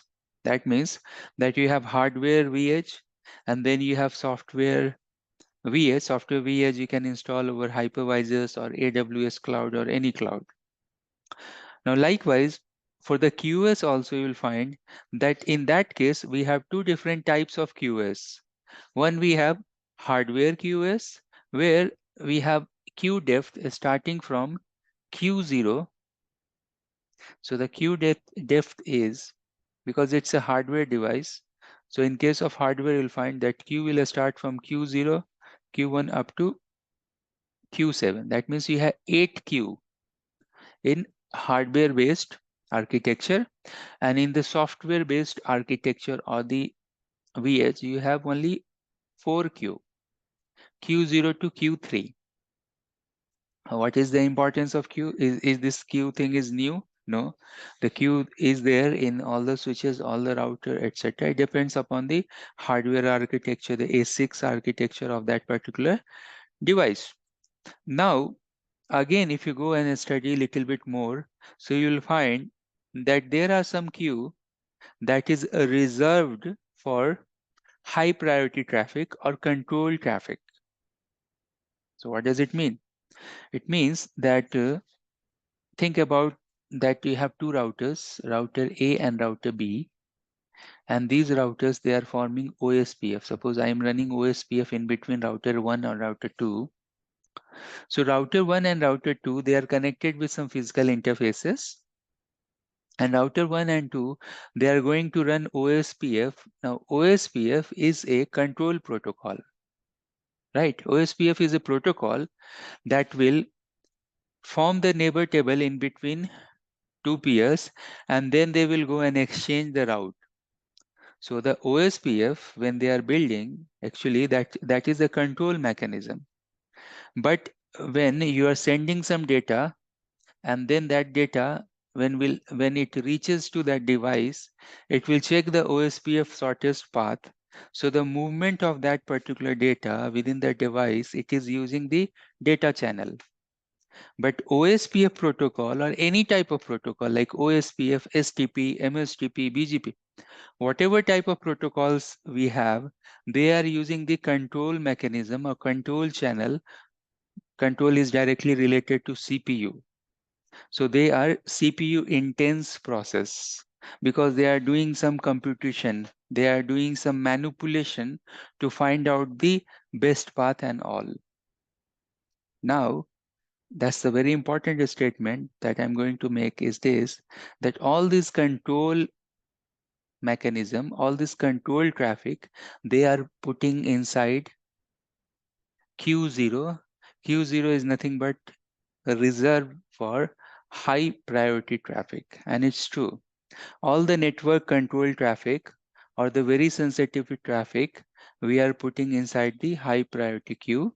That is generally Q0 in SD-WAN, that is Q0 or Q1. Right? So suppose Q0 is reserved. Then how many queues you have? Now you have either 3 queue in software queue, 7 queues in hardware queue. Right? So next time when you go and write your QoS policy, then you will go and utilize these queues. Now, if you go and read all these documents that is listed here, let me show you the queue thing where it is. So here you can see, if you come to this slide, you will see that you have queues and you have queue 1 to 7 that is available for data traffic. And then all control traffic is transmitted over Q0. That's clearly mentioned here. Let me quickly clean this. Let me try to highlight. So when you watch the recording, you will see that.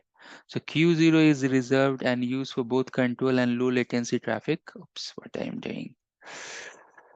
Okay, so I need one highlighter. Will go, yeah. So you can see Q0 is reserved for both this and then LLQ.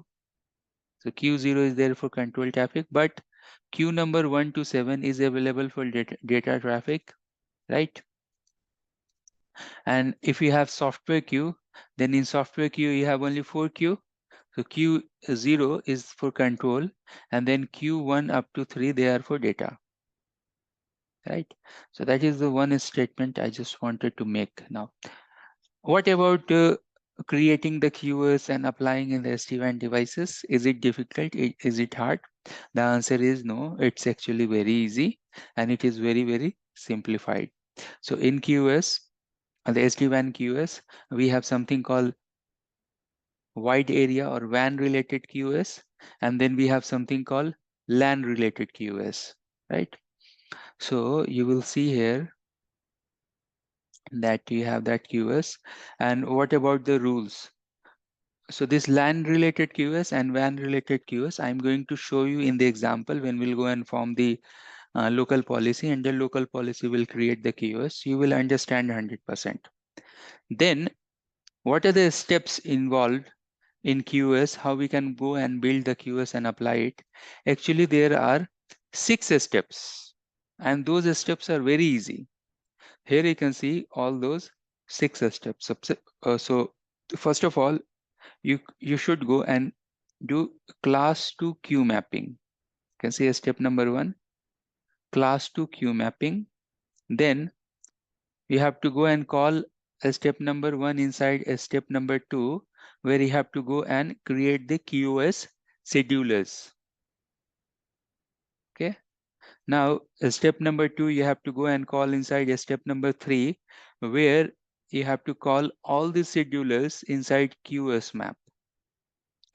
And then we know from our Cisco knowledge, whenever you are creating the QoS, you have to go and apply somewhere. So step number 1, 2, 3, and 6, they will go hand in hand, and they are related to WAN QoS, wide area network QoS. Then we have something, step number 4 and 5, where we are creating the ACLs, access control list, and those ACLs are there actually applied to the LAN side interfaces. So we have WAN side, we have LAN side, right? So now we know the theory about QoS, and it's very much same that what we have studied in Cisco world as well. Like the OSPF and BGP, that is also very much same that we have studied in our routing and switching world. Like QoS is also, the principles are also very same. So you can see that we are creating the class map and we are applying the class to the queue, class to the queue. Then we are creating the schedulers, and the classes we are calling inside the schedulers, and then we are putting bandwidth percent, buffer percent, and drop type. It is a tail drop or red drop, or like that. So then we are creating scheduler 2, scheduler 3, scheduler 4, and then we are defining the bandwidth, buffer, and the scheduling methodology. Then all these QoS schedulers we are calling inside the QoS map. Once you have the QoS map, then this QoS map, you will go inside VPN 0. You'll go to the interface inside VPN 0. Suppose gig is 0/1, and then you are applying this here. But VPN 0 is what type of interface? VPN 0 is nothing but your transport VPN. This belongs to WAN interface, right? Then what about the classification? What about the LAN or service side VPN QoS? So if you have VPN 1, and suppose inside that you have interface gig 3, so here you have to go and apply the ACL. You will see, and this ACL, this access control list, is 100% different that what we have studied in Cisco. In Cisco, what is ACL? Access list. Access list name either standard or extended, and with some statement like permit IP this, source destination, etc., right? It's just an entry related to some network. But here it is different. In SD-WAN, this ACL is very different, where we can go and do the classification and marking. So far, you have any difficulty understanding the theory?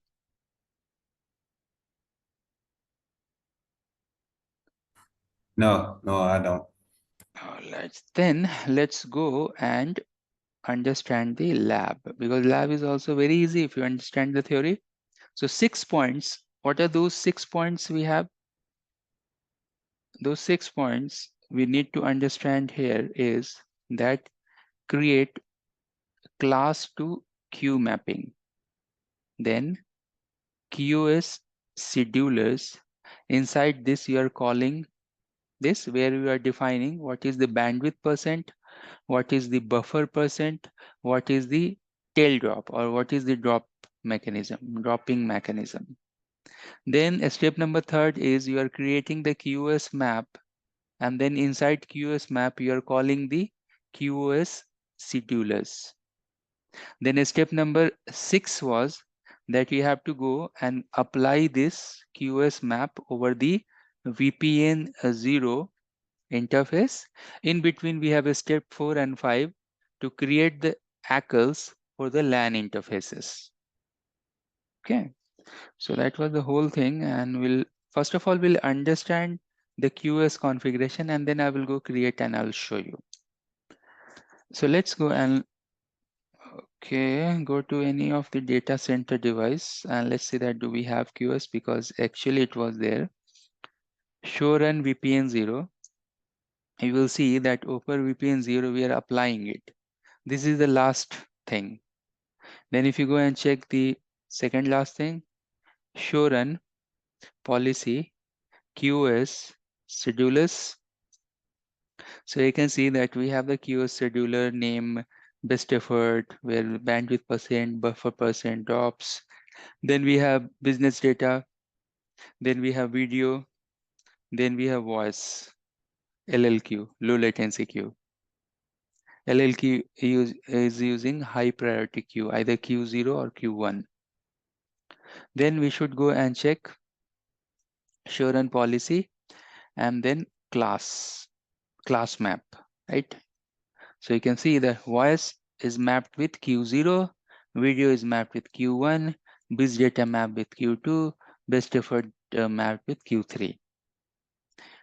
So this policy is falling under which policy? This policy is falling under localized policy. And in previous session, we have seen this, that localized policy can be CLI based, can be template based, right? So we have both the option. We can go and create the CLI policy, apply it, or we can use the template. Now it is good practice that we should check the template based options. So what we will do, we can go, I will show you both, but we will go and use the template based localized policy. Okay, we'll do that. Now before going there, now whatever result that you are seeing here, WAN QoS, and this also belongs to WAN QoS, and this also belongs to WAN QoS. So the question here is this, that what about LAN QoS? Can I show you that? Yeah. So if I go here, show run policy access list, you can see that we have access list Wi-Fi LAN classification and for VPN 20 like that. Why?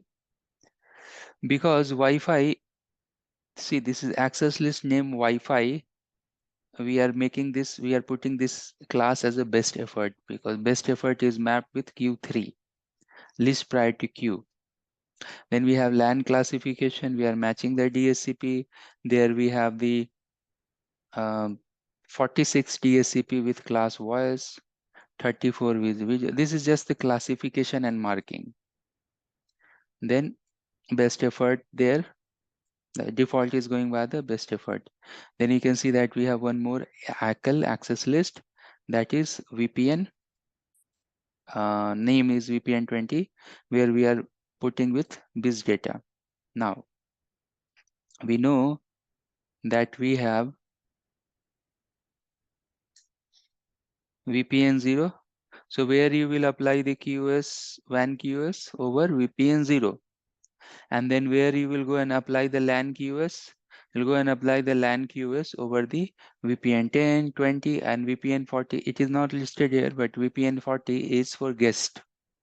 So if you go and check show run VPN 10, you'll see that over VPN 10, we have interface, and in this interface, it is not applied. We'll go and apply the ACL that is related to LAN classification. So we are going to apply this ACL over this interface over here. Okay. And then we have one more VPN, that is VPN 20. So we will go and apply the biz type of ACL over this interface. So that will give us the complete picture in the sense that suppose this is the device we logged in, this is DC1. So we have VPN 0 interfaces. Suppose this is gig 0 and gig 1. Here we'll go and apply the WAN QoS or QoS WAN. And then the LAN interface. Suppose this is gig 2 and this is gig 3. This is VPN 10. Here we'll go and apply the LAN ACL. And here we'll go and apply this is our VPN 20. Here we'll go and apply the biz type of whatever name is there, ACL. So here we are doing the classification, marking classification. Here we are applying some sort of a strict policy related to class 2 queue mapping, related to QoS schedulers, bandwidth percent, etc., etc. And then we are applying with the WAN QoS command. All right, so I hope you understood the theory so far, because now we are going to add the missing pieces here. First, I will complete these configuration which is not complete, and then we will go and create our own and verify. Okay, so why not, let's go and apply the ACL here and inside VPN 10. So let's go to the lab. First of all, I should show you these policies. So let's go to the configuration and template and configuration and policy. We should know that which policy is active in the first place, because if you go to the localized policy, you may see so many policies, but here it is telling that which device it is attached, right? So let's say this localized policy baseline, where it is attached. Now it is not showing here with this. And this is something which is also attached. So let's do one thing, localized policy baseline. Go here. Go to the templates.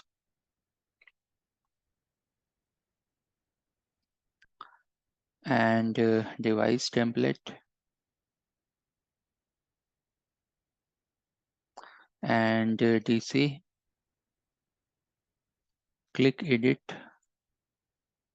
Where you can see this, you can see this inside the additional template. Localized policy baseline, it is connected, right? So now what we will do, we will go to the policy and we will see that what is there in the localized policy baseline. So let's click here, edit, and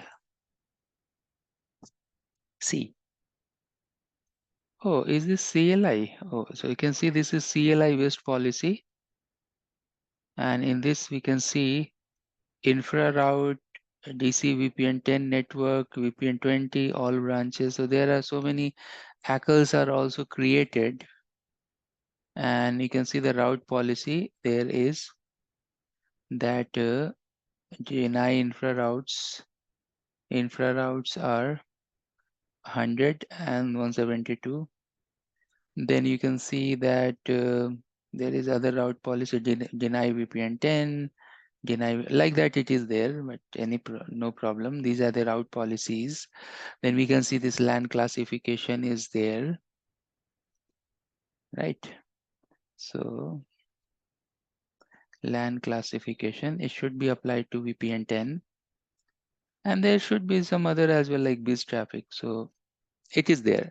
It is there applied in the template. So now what we want, that we want to apply this to the interface.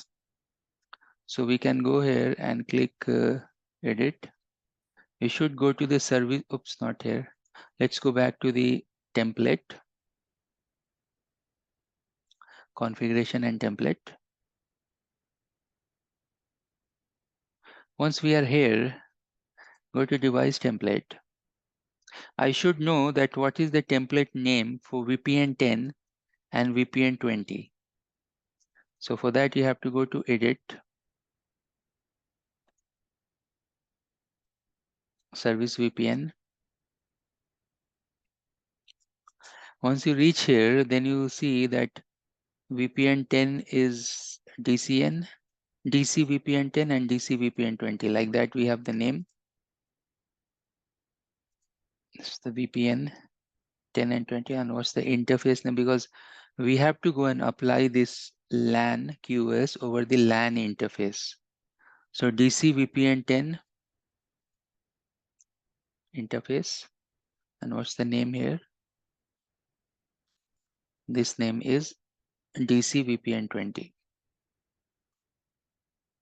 10 and 20, right? So now we can go to the feature template, and we'll go and search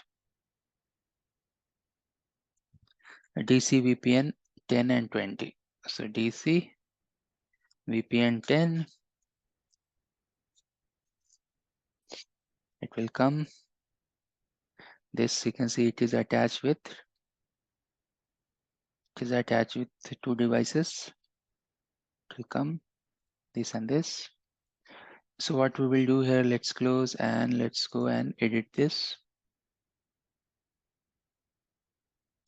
because we want to add the ACL that we have in this interface. So once you go and open this, you will see there should be something related to, oh, this is not interface, right? So we are doing wrong. We should go to DC VPN 10 interface. No problem. DC VPN 10. Why the interface is not coming here? No, I don't want this. I want the interface. So interface, let's search with this. I got so many interfaces are coming, but we want DC interface. So where is that? VPN 10 interface, and a better thing that we can do like this. VPN 10. Now it will tell us all the VPN 10. So DC VPN 10 interface, I can see here VPN 10. Now we should go and click edit. And once you are here, you will see, clearly you will see one tab related to QoS. So you can see that ACL and QoS, click there. And the ingress ACL or egress ACL. Generally, we are applying to the inward direction.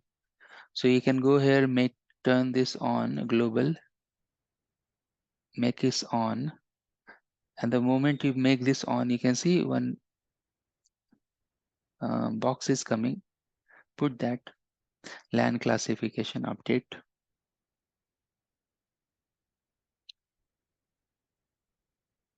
Go next. Next.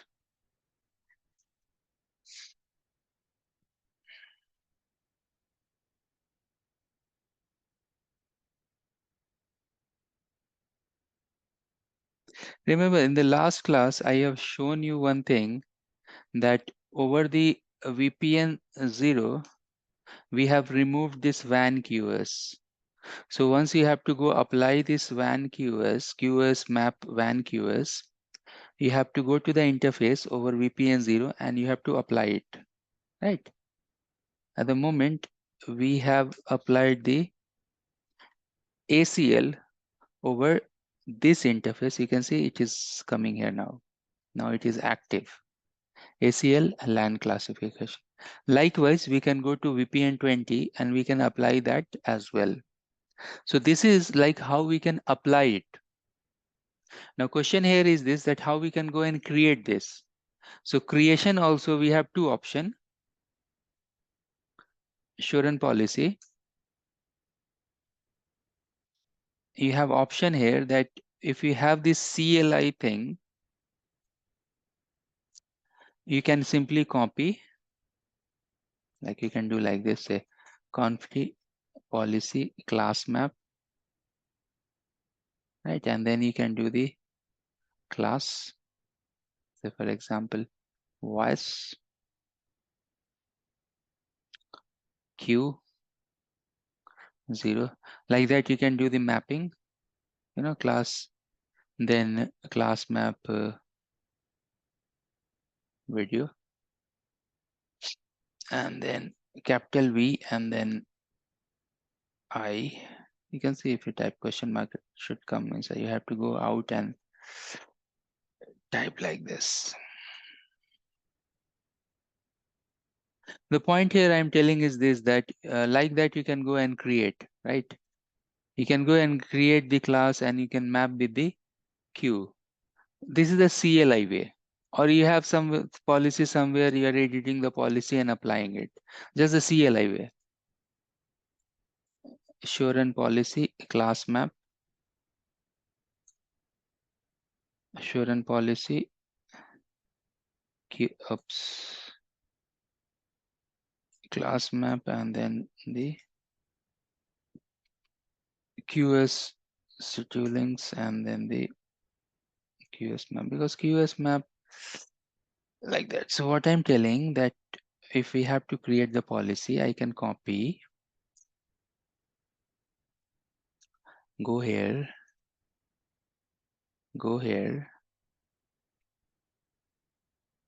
policy, local policy, and on top you can see we have policy related to CLI,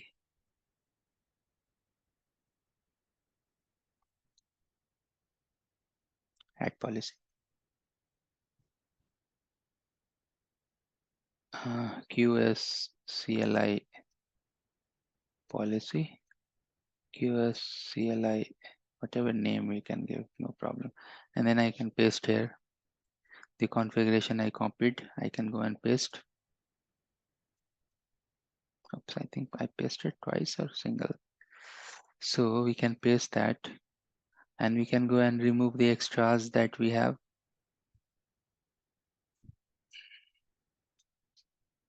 Remove this, then go below and remove this, and you can go and add. Right, so we have this. Now this is the CLI based policy. Now what we need to do, if you want to apply this, you have to go to the templates and device template,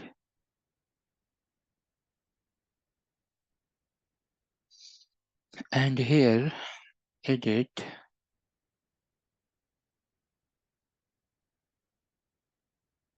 additional templates,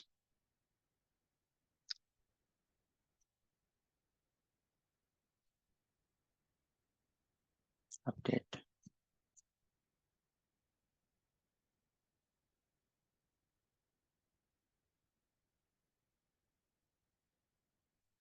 It may throw error because the LAN QS policy we have applied to LAN and it is not here in this. So maybe that's the reason it will throw error, but like that you can go and apply this policy. You can create and apply within the template. This is all about what?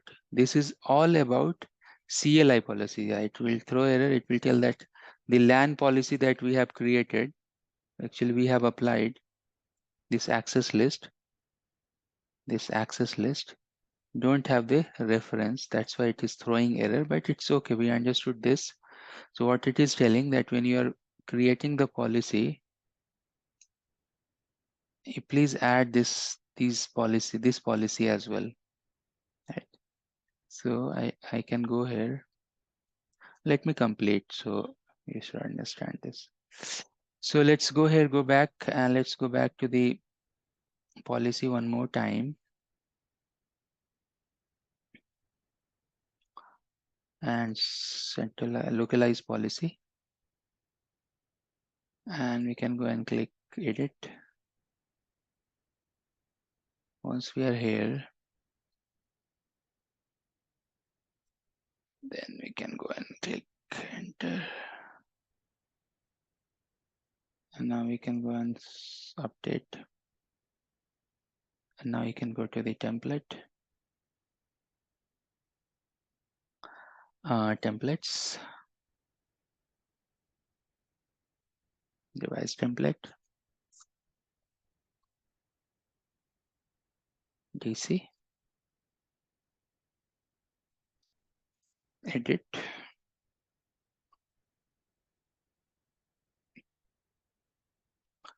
additional.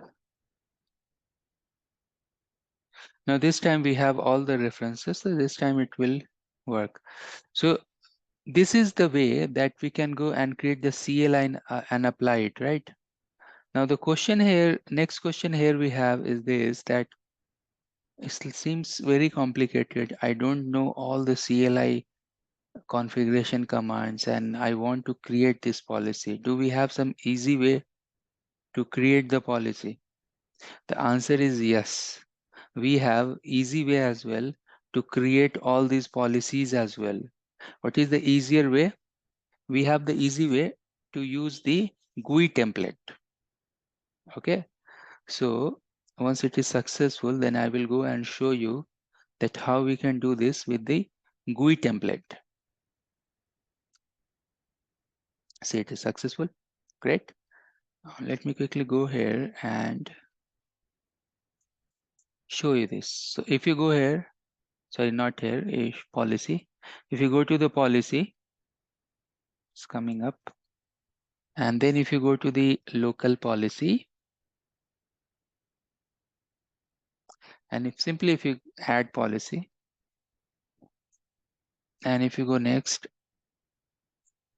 now QS, configure the forwarding class QS, add the QS map, create new.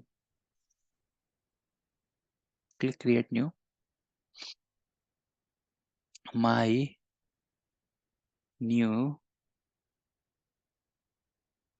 QS, like that I'll give.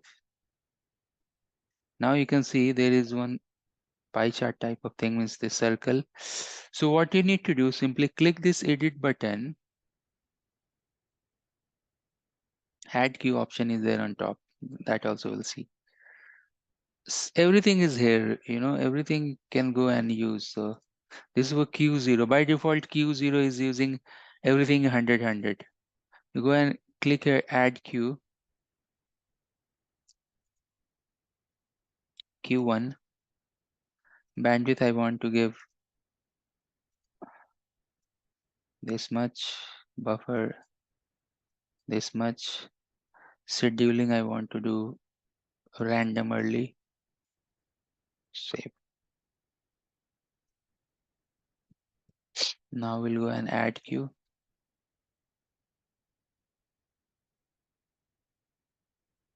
This time queue number 2, maybe more bandwidth, because everything should be added and become 100.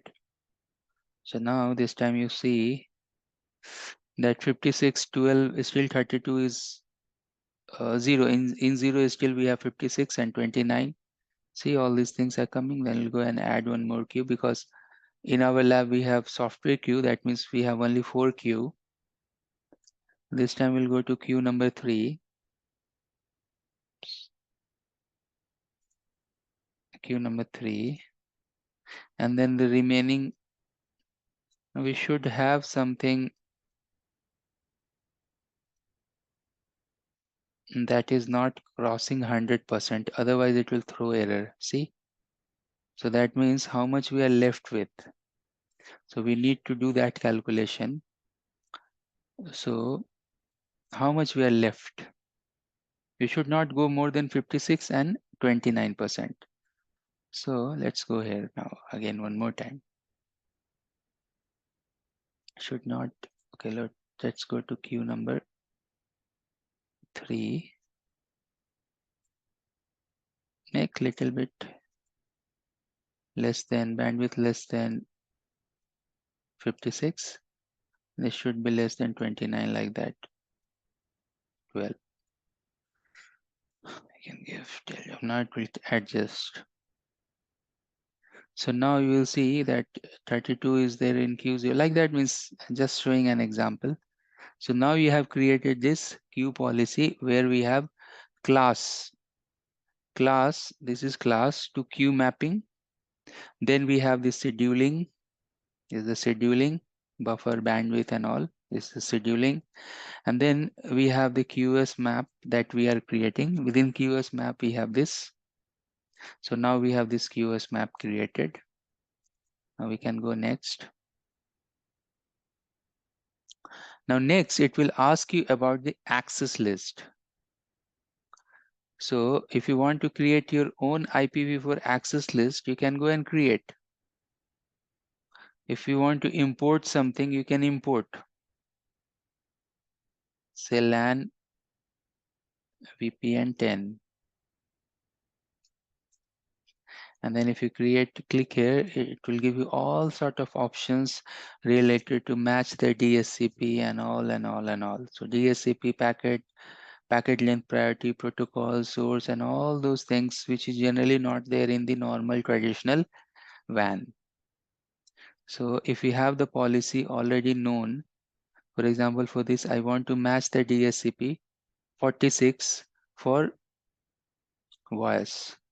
Like that, you can go and match and then the best effort. So likewise, we can also go and match the DSCP, for example, 40, for example, not, okay, I will take 46, no problem on that. With this DSCP, what we are doing, with this DSCP, we are matching the class. So class is, for example, voice. Action is accept. Save. Then again, add one sequence. Match the DSCP 34. Class is maybe video. Accept. Then one more. Match the DSCP, maybe 22. Class is data. Action is accept. And then there is default statement. So for all the default, we'll go and match the DSCP, maybe 12.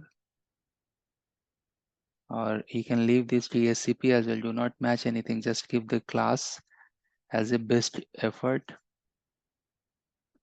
And then you have this default statement, which is we want to give the default as a accept.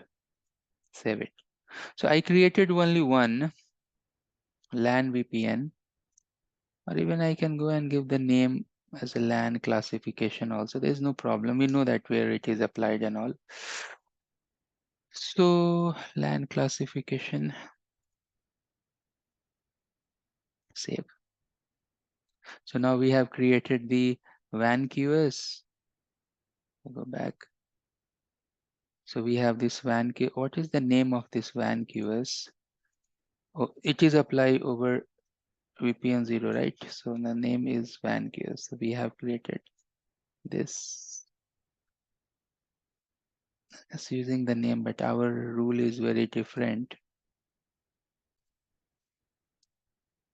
I just wanted to give the same name. So if I go and apply this, you don't have any problem because it is applied to the VPN 0 and VPN 10 interfaces, these names. So it's telling already this is there. So I'm unable to use. I'll do one thing, WAN QoS 1. So now we have the WAN QoS. Now we have the LAN QoS. I'm not creating a route policy. We have done this in the previous session. Even if you want to do that, so you have all, oops, let's go back. You always has option that you can go to this policy and import the existing. Right, so we can go and import the existing deny infra, but I'll not use this at the moment, just to show you. Cancel it and go next. What's the localized policy name? The WAN QoS should have some other name. Local policy, like that, anything which is unique. Save this policy. So now we can see that how we have created the policy with respect to GUI. We have created the policy with respect to CLI, and then I have shown you with the GUI as well. Both ways you can go and utilize, use it. Now, if you want to apply this, again, you have to go to the device template, and there you have to add this, and then the QoS map you have to add to the VPN0 interfaces. Okay, so this is completing this particular chapter. If you have any question, please feel free to ask. Thanks for joining. We are inside day number 18, and today we are going to learn about SD-WAN high availability and redundancy features. What type of features we have that is already there existing in the market, and within SD-WAN we can use, and what other new features that we have that we are going to utilize first time in the SD-WAN. Now, when we are talking about redundancy, now in SD-WAN we have data plane, we have control plane, we have management plane. So that means that this high availability and redundancy, we should know about all these components. So how we can go and achieve high availability and redundancy for data plane devices such as vEdge and cEdge, how we can do the same with the controllers, with the orchestrator, with the vManage, all sort of things we are going to learn. Now, first of all, I'll go and start with the data plane and the control connection redundancy in terms of first hop redundancy protocol that we have VRRP, and then we have something called TLOC extension. What is TLOC extension? It is going to be used first time in our curriculum in Cisco SD-WAN. So that is something new that we will learn. Even the implementation of VRRP that is happening within the SD-WAN fabric is a little bit new that what we are doing in normal Cisco routers and switches. Okay, so let's understand the availability, high availability, and redundancy.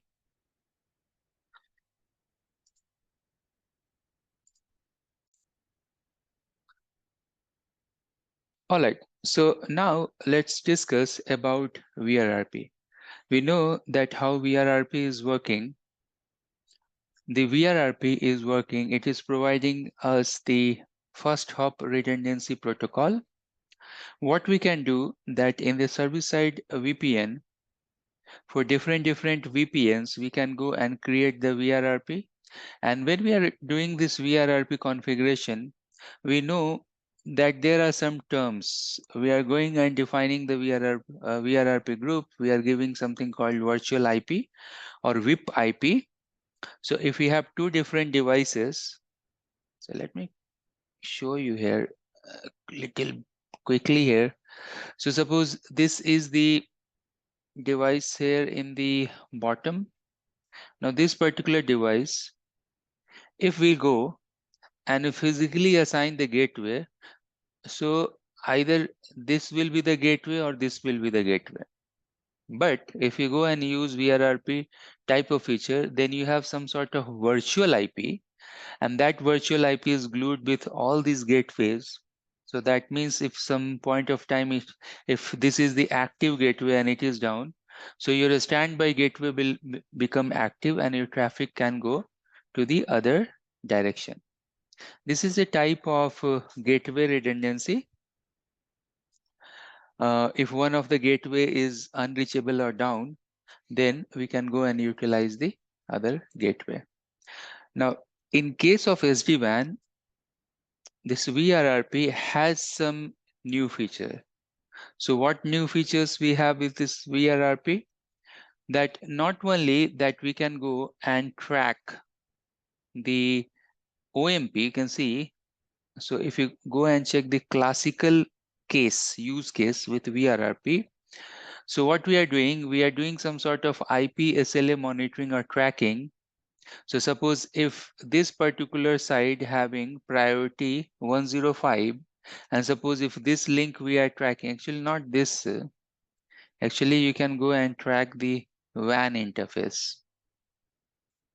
This interface in classical VRRP in normal use case, you can go and track the WAN interfaces as well. Suppose if this interface you are tracking, if this interface will go down, that means obviously although you have the reachable gateway, right? But since your WAN interface is down, you can put some sort of penalty here. That means if this interface is down, so the priority of this particular active or the master component, we can go and decrement by 10. So that means suppose if it is 105 and suppose it is 100, and if you reduce 10, so this will become 95. That means the 101 will become the active and the traffic will go in this direction. So the normal use case related to VRRP we have is that you can go and track the WAN interface. But in case of SD-WAN, not only you can go and track the WAN interface, but you can go and track. So here you can see that you can track the OMP and you can track any type of prefix that is behind the OMP. So what we are telling here is this, that suppose you have your PC, suppose this is the PC, and then you have one router here, and you have VRRP master, and this is standby. Now, in the normal use case, you can go and track these interfaces. So interface number 1, interface number 2, but in SD-WAN VRRP use case, you can track the OMP, you can track the entire overlay management protocol. Plus, you can go and track some sort of prefix, maybe XYZ, anything that is behind that. That is that vSmart is learning and it is unreachable. So you can go and define that prefix, means that if that prefix is unreachable, the traffic will go in this direction. So a standby will become the active or master, etc. And then the traffic will go in the other direction. Right. So this is actually one of the nice use case, and the configuration is fairly straightforward. We'll see the lab in the upcoming sessions. This is about VRRP.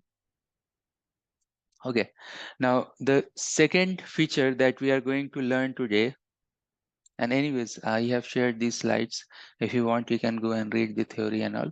Whatever I have explained, the same thing you'll find in these slides as well. Now, some verification commands, very much like Cisco type verification command that you can go and use. All right. Now, the second topic we have is the TLOC extension. So what is TLOC extension? First, I will give you the use case and then we'll go and understand. Now, see this use case that you have edge device connected with one ISP. You have edge device connected with one ISP. One ISP, they are connected. So that means that to reach to vManage or vSmart, you are using one transport.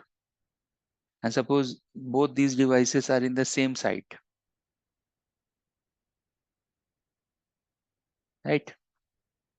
Now, what will happen if this link will go down? That means that this edge router, because it is connected with only one ISP, it will not reach to the control plane devices, right? Because you don't have dual redundancy. So what is happening in case of TLOC extension is this, that we are connecting back-to-back cable like this. You can go and connect two cables, or in one cable, you can go and create sub interfaces, right? So two cables you can use, or you can use two sub interfaces in one interface, means one connection with two sub interfaces.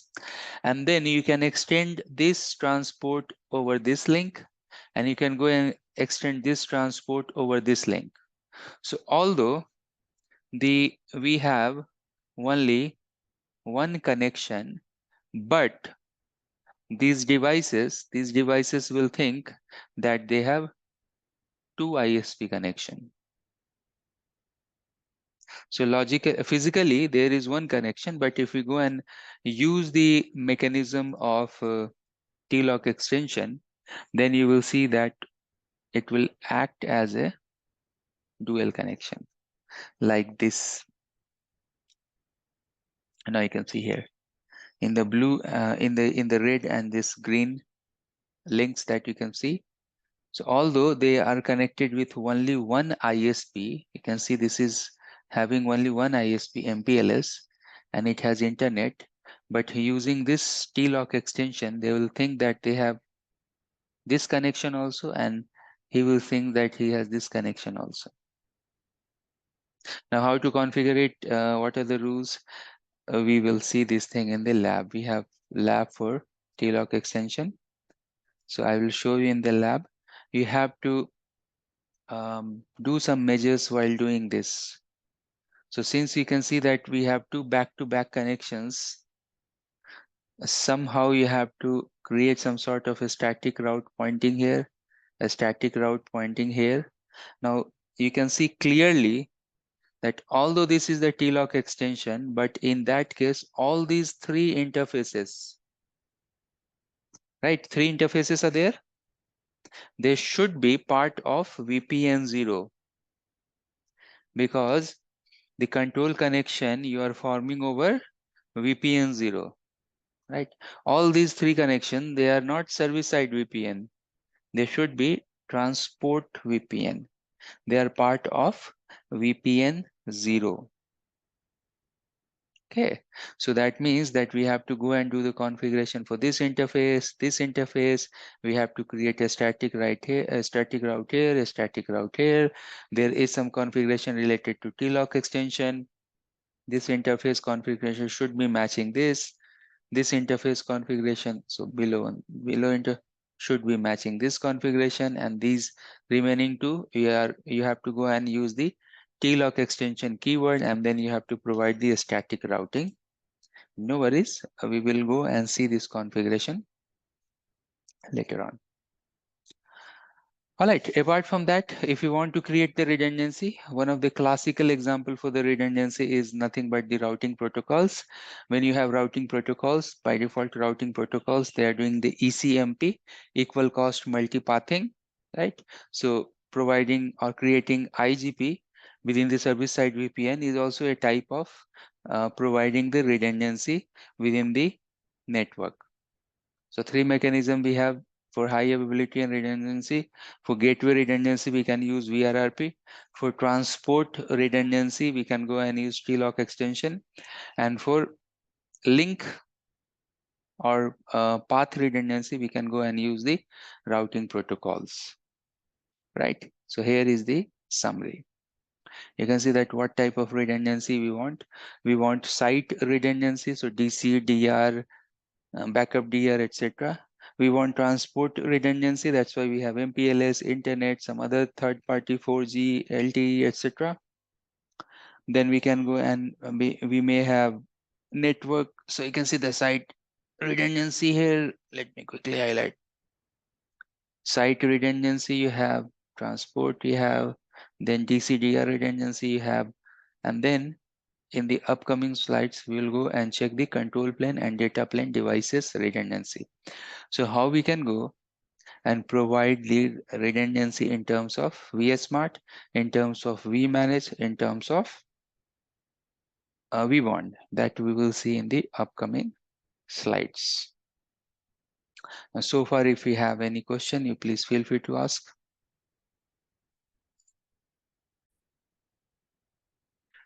So part 2 today, what we will do in part 2, that we'll go and learn about the redundancy related to control plane devices. And it's actually very interesting that control plane devices, for example, the redundancy for vManage is different than the vSmart, than the vBond. All three controllers using three different type of mechanism to provide high availability and redundancy, and it's very interesting, you will see. So now the same slide that we know, and for protocols we know that we have protocols BFT, BGP, OSPF, VRRP. These we know. Now let's just start with the redundancy related to vBond. Now, before I start, do you know that how we are providing the high availability and redundancy with respect to vBond in SD-WAN? Do you have any idea?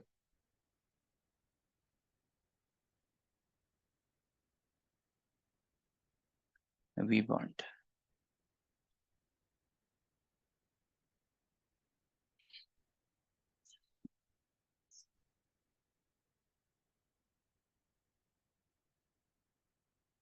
Yeah, no problem.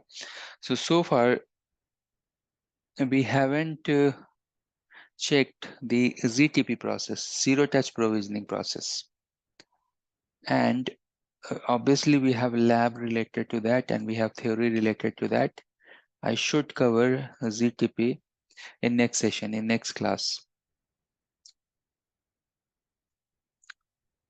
I'm just checking if I have any blank slide where I can go and draw some. Yeah, I have this blank. Okay. So the redundancy related to vBond,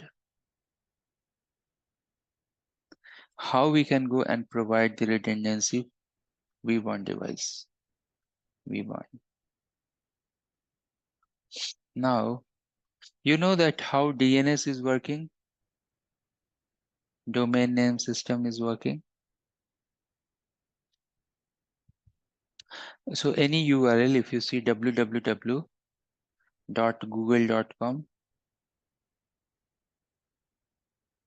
so they are divided into domain and subdomain. Like you have .com, and then you have some hierarchy Google, and maybe some hierarchy www, like that.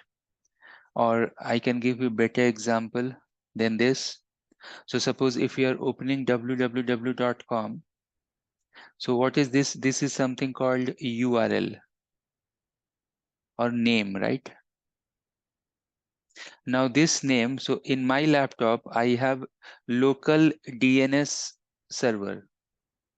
So at the moment I'll go and type this, my local DNS within my laptop, it will try to resolve that with this particular name, what is the IP, right? Because when we are talking about routing and routable things, so that will be happen in terms of IP addresses or IP, right? So now suppose in my local laptop, if I do not have entry for this, then what will happen? Then the request will go to some sort of global DNS server, right? So suppose if I am in an organization, my laptop is unable to resolve that name to IP, then it will go to some central DNS server. There it should have the Google and then the IP resolution, right? So then it will go get the IP and then it will reach to the destination. Now, when we are talking about vBond, so vBond is something is working as an orchestrator. So any device that when they try to join the fabric or they are leaving the fabric,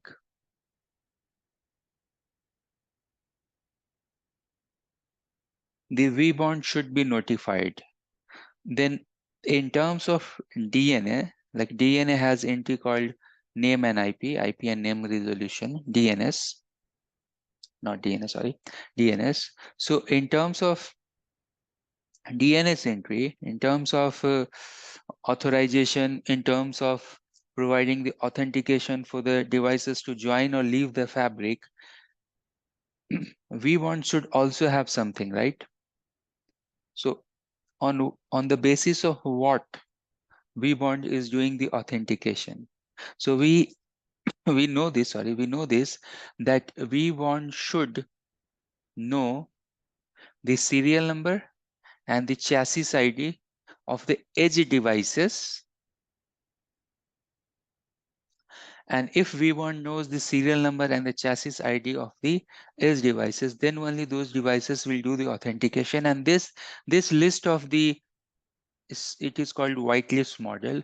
So this list of serial number and chassis ID, they are pushing to the vManage and vSmart. So vManage and vSmart also have the same information that vBond has, right?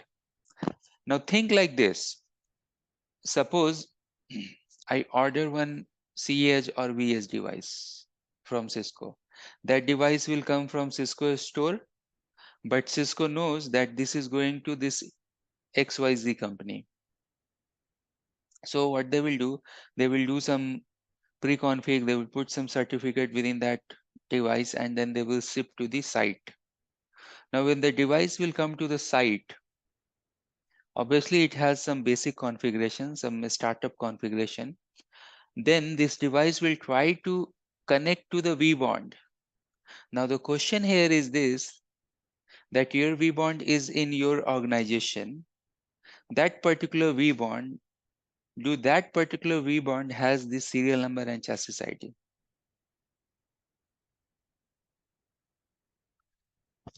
The answer is no.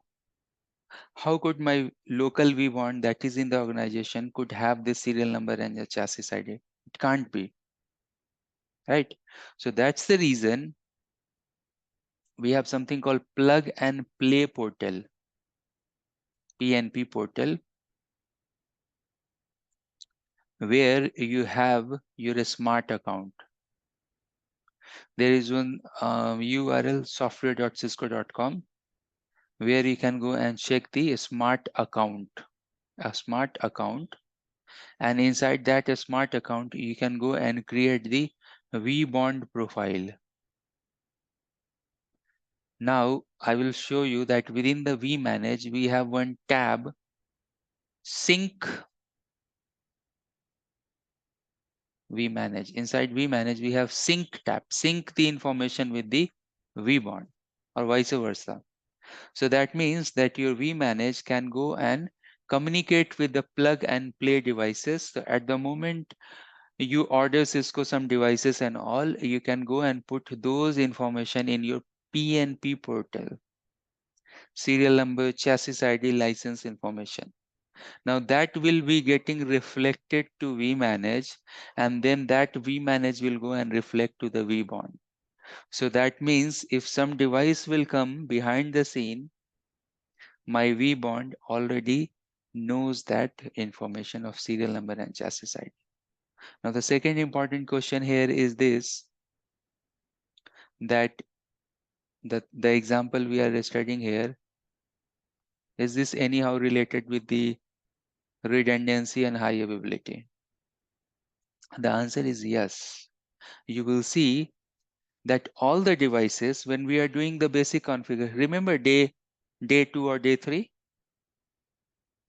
Day 2 or day 3, remember I told you earlier that when you are configuring or bringing up the devices, you have 5 mandatory configuration. You have to give the host name. You have to give the site ID. You have to give the system IP. You have to give the organization name. And what was the last? You have to go and give the reachable vBond IP, right? Why all the devices should have reachable vBond IP? And suppose if any of the device do not have reachable vBond IP, what will happen? So instead of giving reachable vBond IP, we are giving the reachable DNS IP.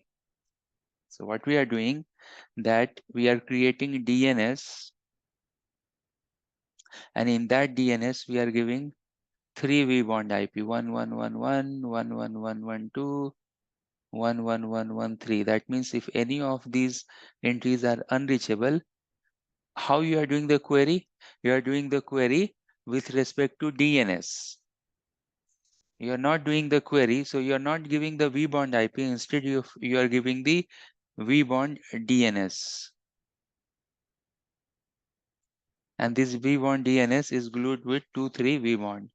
So if any of the vBond is unreachable, with the DNS, it will go and resolve the other IP.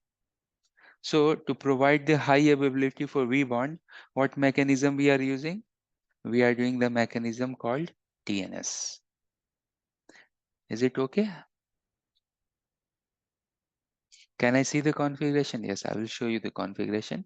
In all our lab, if you go and check the DNS IP, DNS URL, you can see two IPs glued with DNS hostname. Right? Okay. Now, second question here is this: what about vSmart? Then how we are providing the redundancy in terms of vSmart? Because vSmart is actual control plane, right? So for vSmart, what we are doing is that we are creating the group. Now think like this: our SD-WAN deployment is in UK region. Okay. Now that UK region you can divide into maybe UK East and UK West. And in UK East, you may have two vSmart, and UK West, maybe UK West is the bigger area. You have three vSmart. Right? So the devices that is near to UK East, they will go and prefer this, and the secondary control plane will be this. Now the devices that we have near to UK West, they can go and prefer UK West, and then the fallback, suppose if this is down, then the fallback will be East. So what we are achieving with this? We are achieving, first of all, we are reducing the number of unnecessary control planes. Then we are providing high availability. So we are dividing the control plane in the availability zones that we have in the AWS or Google and other, availability zones. You have different zones, availability zones. If one zone is down, still other zone, you can go and pair the control connection. So for vSmart, we are grouping the vSmart within some number, and then we are providing the high availability and redundancy. Right? I will show you everything is there listed in the slide. Now last, vManage. What we are doing with the vManage? It's very simple. We are creating the cluster of vManage, and then we have somehow one VIP IP. So if any of the vManage in a cluster will go down, still you have other vManage in a cluster to provide the response. All right, so three different type of controllers and three different type of high availability mechanism.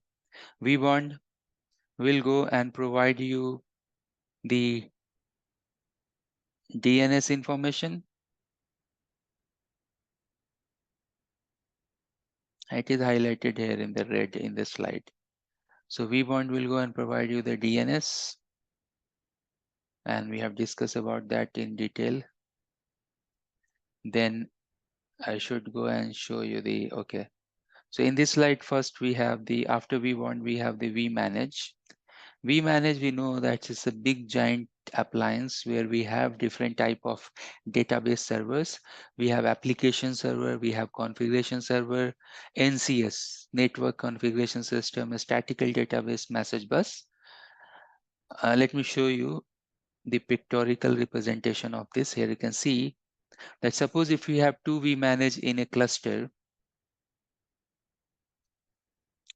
so you can see that these vManages, they should have same database. So they are replicating the database with help of some message bus. They have same statical database. Although you have vManages in cluster, right? 3 or 4, but their database should be same. Their database should be shared or common, and they are sharing this databases, the replication of these databases or consistency of these databases with respect to some message bus. So you can see all these data that we have either device configuration or statistical informations or template policies. They are making sure that they are replicating these datas in between. Right? Because if you have the replicated data, if any of the vManage will go down, still you have the other vManage. As we know earlier that earlier we have discussed that one vManage can manage 2000 vEdge routers. So obviously if it is a big infra, big enterprise network, you need to go and increase the number of vManage. Now question here is this, that in the world of cloud, right? In the world of applications and servers, is one enterprise is actually worrying of managing, maintaining the vBond, vSmart, vManage? Why they will worry? Because if you think like this, that what big enterprises they are doing, the big enterprises, they don't want to manage their compute infra, right? So what they're doing, that they are putting that load to the cloud. That means they can go and use the compute infra from the cloud. Likewise, infrastructure from which devices within the SD-WAN fabric, the user traffic or the client request and all those things will carry forward. The devices are responsible, only these data plane devices, either the branch devices, branch edge or cEdge or vEdge, right? Now the point here is this, that why a company will worry to manage this vBond, vSmart, vManage? They are not worried. So if we go and check the controller deployment, we'll find that we have three options. Either all those controllers we can go and deploy over cloud and manage by myself, or this service I can give to Cisco. Cisco will go, they will spin up all their controllers in the AWS or Azure. Actually, they are using AWS, Azure, or mix of two clouds. They will go and spin up their controllers there. And then as a company, I just wanted to manage just my data plane devices. So that is one option. Or some of the Cisco partners like MSPs, like Entity, HCL, Wipro, these companies, what they are doing, that they are telling, okay, on behalf of Cisco, we are hosting the control plane, and customers, you just go and run your services. Any medical hospital or any air, maybe railways or less sensitive organizations, not this type of sensitive organization, but you understood that any type of educational such organizations and middle budget finance institutions and all, they will go and take the services from the MSPs. The third option you have is that you are managing everything within the premises, like some sensitive bank. You can take classical example of China. They don't want to send their traffic over cloud, whatever type of traffic is it. So in China, mostly they have their own control plane and data plane within the data centers, right? But still, any of the organization, any of the businesses, they don't want to um, burden or take the burden related to managing the control plane. So mostly you will find even the big organizations as well, their control plane, they are hosted over cloud. Okay. So now we have the third component. The third component we have here is the vSmart.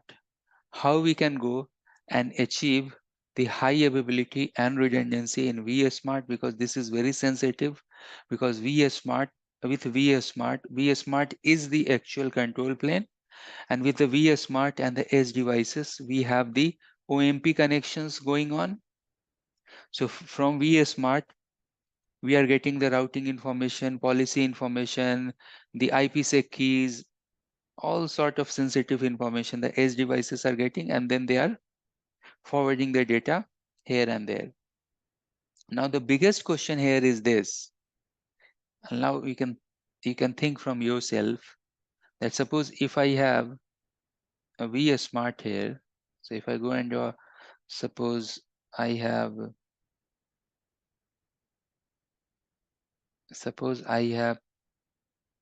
three vEdge, and suppose I have 3 V Smart. Okay, so how many control, and suppose I have 2 ISP. How many control connections we have then? 1. And since we have 3, right? So let me do this thing. You will understand more with this example. Let me go and draw.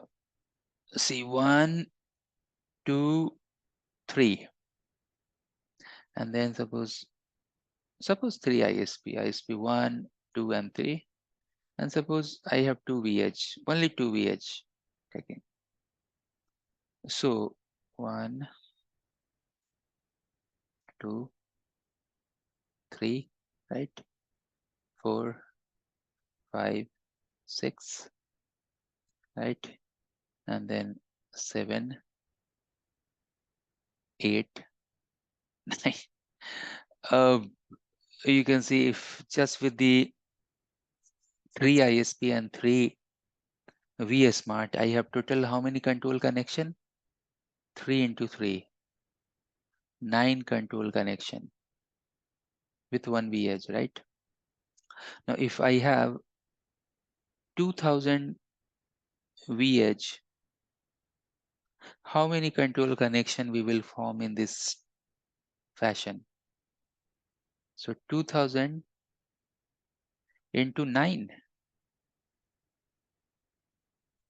18,000 control connection, right? 18,000 control connection we can form, or maybe my calculation is over calculated, but it's still more than 10,000. But anyways, let's just stick with 18,000. 18,000 control connection. So do you think that when we have the control connections, they are not utilizing the WAN bandwidth?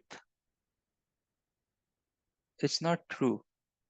Even to maintain the control connection all the time, so after every 1 second, OMP, they are sending update, for example. Their timer is 1 second and 3 seconds.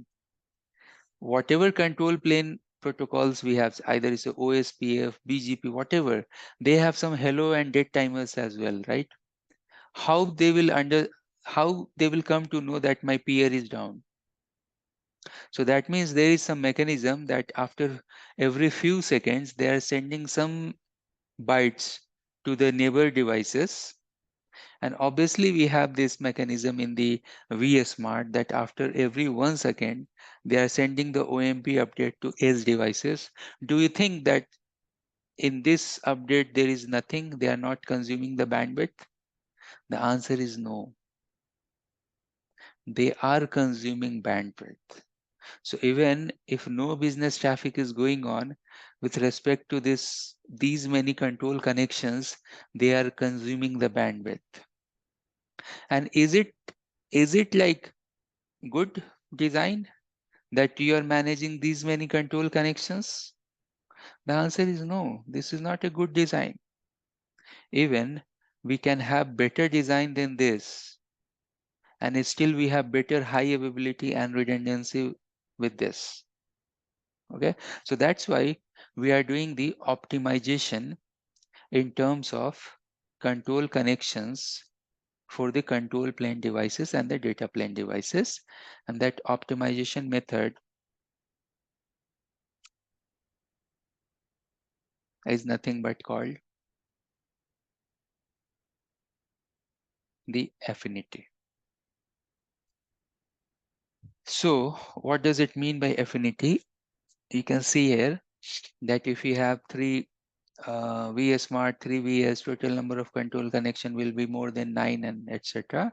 So in this case, what we are doing in the affinity, that we are grouping the VS Smart in different regions. And so here you can see in the diagram that you have, suppose, site 10 It's not site, it's a group 10. Group 10 and group 20. And in one of the group, you have 3 VS Smart. Other group, you have 3 VS Smart. But for this particular device, you can see that this is the primary, this is secondary. Then you have the primary and secondary. So that means instead of maintaining 18,000 control connection, you can manage this with 1/4 of that as well, even 1/4, maybe 9 by 2, 4.5. With respect to 4,000 control connections also, or less than 4,000 control connection also, you can manage the entire control plane with uh, higher, with even better bandwidth optimization, better higher availability, and better redundancy. You can manage this with this strategy. So if your network is big, even what you can do, oops.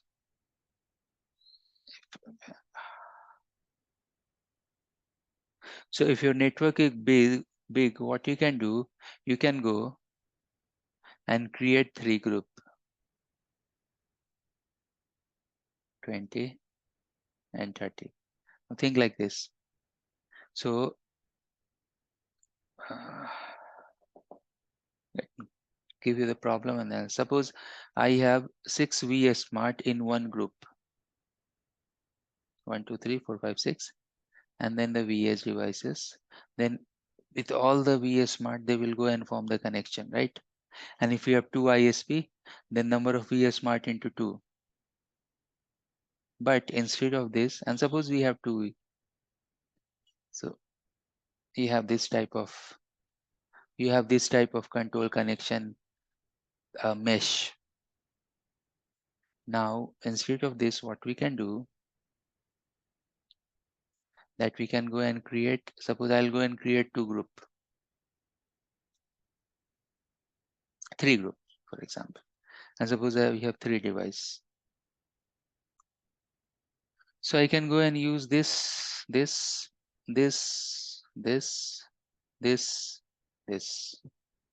and primary and secondary. So now you can see how clean is this, and how much high availability and redundancy we are managing. You know, it's very nice. So how many control connections now we have? 1, 2, 3, 4, 5, 6, 7, 7 or 8. Yeah, 3 into 2, 6 control connection you are managing. In the earlier case, just with 2 device, you have 12. If you have 3 devices in the previous diagram, you have 18. 18 control connection, now you have 6. Almost 1/3 with higher availability, and you are saving your control plane bandwidth as well, and they have high redundancy as well. They have high availability and they have high redundancy as well. Now, how we are doing this? What is the configuration item? Only 2 lines of configuration. So let me quickly show you the configuration as well. I have in one of the slide. So while you are doing this, first of all, you have to go to the VS Smart. And for those VS Smart, you have to go and tell that VS Smart that, hey, VS Smart, you are part of group 1 or 2 or 3 or 10. So suppose if you have this VS Smart, this VS Smart, this VS Smart, all 3 VS Smart, you can put into group ID 1, and then rest of 2 VS Smart, suppose if you have, you can go and put inside group number 2. Now, suppose this is group 2 and this is group 1. So now for this device, how you will think that this is my primary and this is my secondary. You can make primary and secondary. This is my primary and this is my secondary. So what you can do, it's very easy, just one line command, go to that particular vEdge, and then in that particular vEdge, you use this command. So you can go to vEdge and you can give system controller 1, 2. 1, 2 means 1 is the primary and 2 is the secondary. If you go and type 2, 1, that means that means 2 will become primary and 1 will become secondary, because you have created group of 2 VS Smart, group 1 and group 2. Inside that you have maybe 2 VS Smart. So if any of the vEdge, if this vEdge I can go and if I can give this command 1 2, that means this is the primary and this is the secondary. Now if I have vEdge number 2 and if I go and use this command called 2 1, that means this is the primary and this is the secondary. So you are using some sort of active passive interfaces. Not only that, we are reducing the number, means we are doing 1/3 of number of control connection. Now still it is 1/3 by 2. So instead of 18,000 control connection, it will become 3,000 control connection with higher availability and high redundancy. This much optimization you can do, right? And so many people, they don't know this very basic thing. So many architects and all, because generally there is no evolution of architects. People are studying and then with experience they become architect. But the point here is this: the thought process is missing. Simply we are configuring the devices, but we are not thinking that why we are configuring the devices, what is the end goal. If we are doing some IPsec configuration, whatever Cisco is suggesting, we are doing it, but behind the scene we are not thinking what's the logic that Cisco is giving to do this and all. All right, I have attacked with one of the unwanted element in my house. All right, so we are very much done. If you have any question, please feel free to ask. Start. Thanks for joining. We are inside day number 19. Today we are going to learn about the optimization and zero-touch provisioning within the Cisco SD-WAN Viptela. Now you'll find the slide that I'm going to share with you is actually a little bit older slide, because at that time I was created this slide on image 17 and 18. Now if you go and see, you will see that Cisco has added so many new features to do the application optimization. Now when we are talking about optimization, what we want to optimize. Now in terms of logic, if you learn these things logically, you will understand where to where optimization, how we are doing the optimization, the traffic flow optimization, application optimization, etc., etc. Right? So now when we are talking about optimization, and if you want to learn more and more about optimization, then we have WAN optimizer, optimizers and course related to that. But if you go and learn Silver Peak SD-WAN, you will see that if you go and check their videos, they will start their course with optimization only. Now we are inside day number 19, and then we are talking about optimization. We have started optimization. But within Silver Peak, if you go in day 2, day 3, their trainings, you will find that they will start their training with optimization thing. Why? Because Silver Peak is one of the company which is very good in optimization. They have actually they are the parents actually for optimization and all. And Silver Peak, they are creating the algorithms, creating the mechanism programs, and they are selling to other companies to do the. So other companies also put those codes within their OS and they can do the optimization. So behind the scene, the originator is Silver Peak. There are some other parent companies as well, like Riverbed. Even Cisco also doing this optimization, but Cisco maybe they are purchasing those solutions from other vendor. But Cisco also has WAN optimizers doing the optimization application flowing via the WAN connection, and then they are running some sort of algorithm to optimize it. Okay, so let's see what we have in SD-WAN. Although in SD-WAN also we have new optimization techniques that Silver Peak is doing. In this course, the slide that we have, at least you should know that what type of optimization we have. So just get started with the optimization within the SD-WAN. So here you can see that Viptela network, not Cisco SD-WAN, right? Before Cisco SD-WAN. So Viptela, when they introduced their SD-WAN devices, they are doing the optimization with respect to Cloud Express services, TCP optimization. Now, what is Cloud Express services? Cloud Express services, you will see that within the Cisco SD-WAN, we have featured something called Cloud on Ramp for SaaS, Cloud on Ramp for Infra as a Service. That means that with the SD-WAN, we can go and directly measure the health of the application which is cloud-based. So there, this Cloud Express services will come into the picture. What does it mean?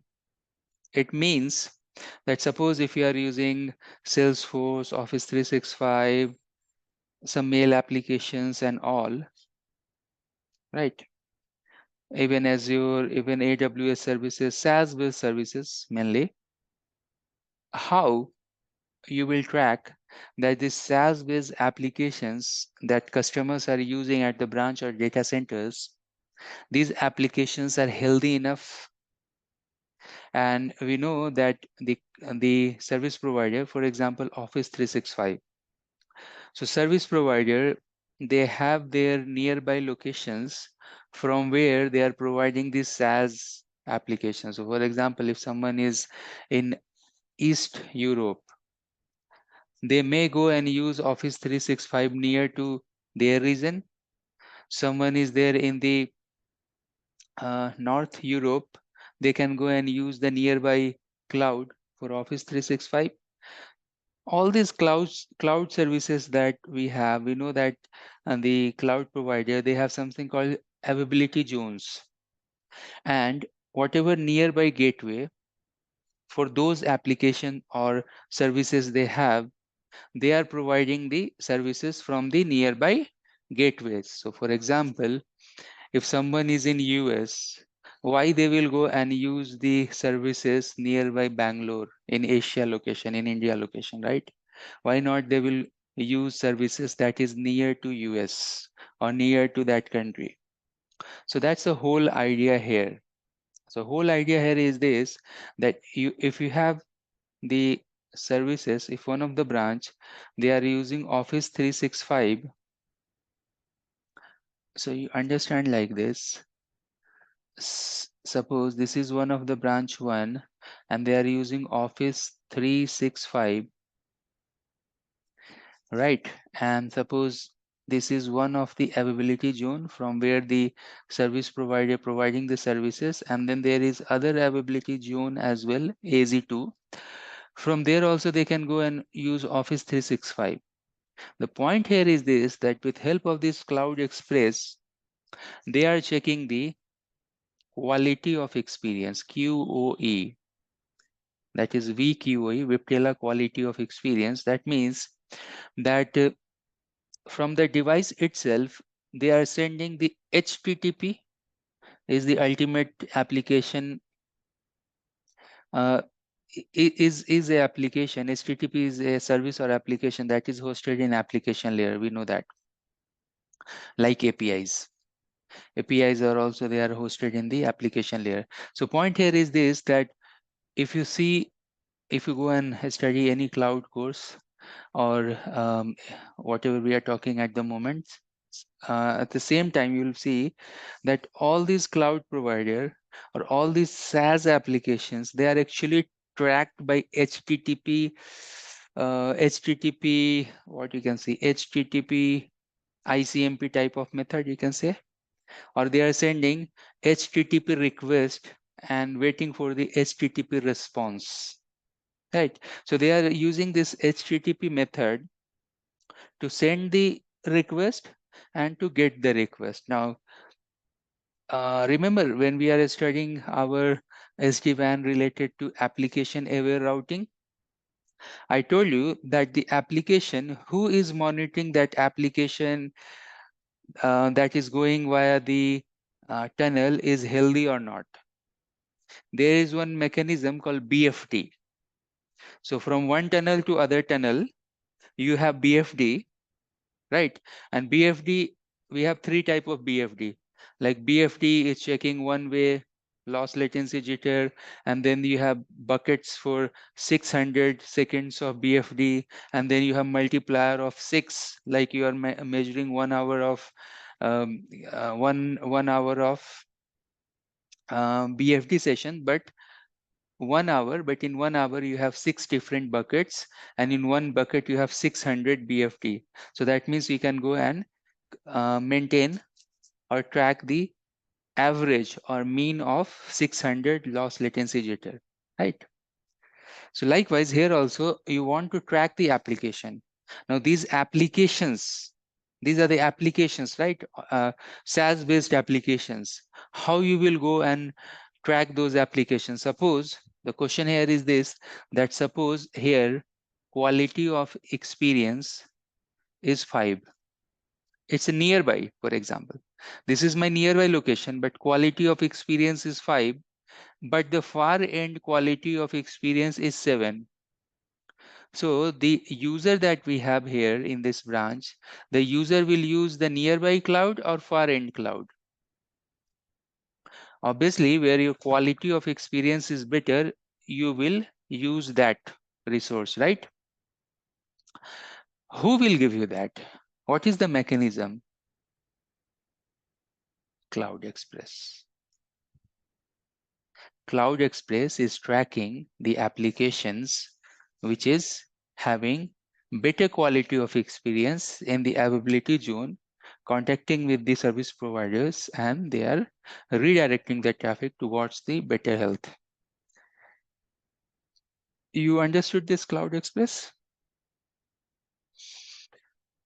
All right, I took longer time to explain you this because this is a little bit confusing. Now, if you go and read these slides, this slide and this slide and this slide, so you will understand that what I try to explain about the quality of experience and loss latency, and then the Cloud Express.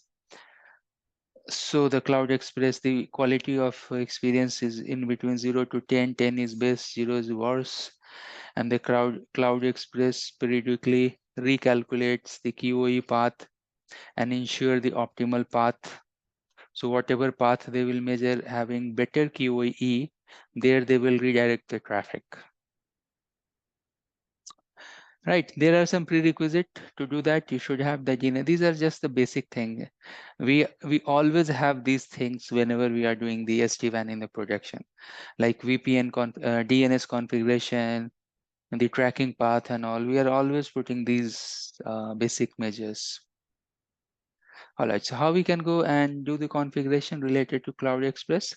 It's actually very easy. We can do it. Later on, I will show you that.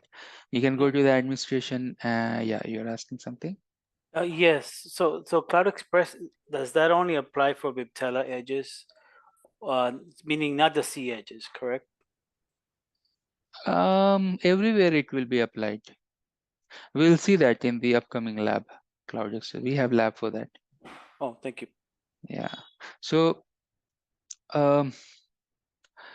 now you can think like this, that Cisco has almost converted all the code that we have in the Viptela in the cEdges. And now we have Viptela based Cisco devices like ISR devices. So if ever you have time, you just go and check the ISR 11,000. This ISR 11,000, they are running Viptela OS. They are not running iOS XE.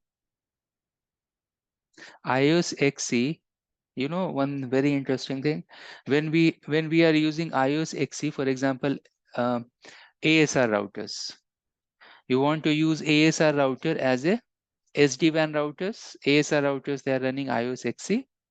So when we are using iOS XE based devices as a SD-WAN, then we are using the concept of container. Then the SD-WAN services that we are running, they are running as a patch. Because in that case, you are patching the SD-WAN code within the iOS XE. But this Viptela OS is natively written for SD-WAN. Like VS devices, I know the customer in the initial days, when Cisco acquired the company Viptela, at that time they are specifically telling that I don't want to use Cisco devices for SD-WAN. Just give me the vEdge 5000, 2000. Because they are very native.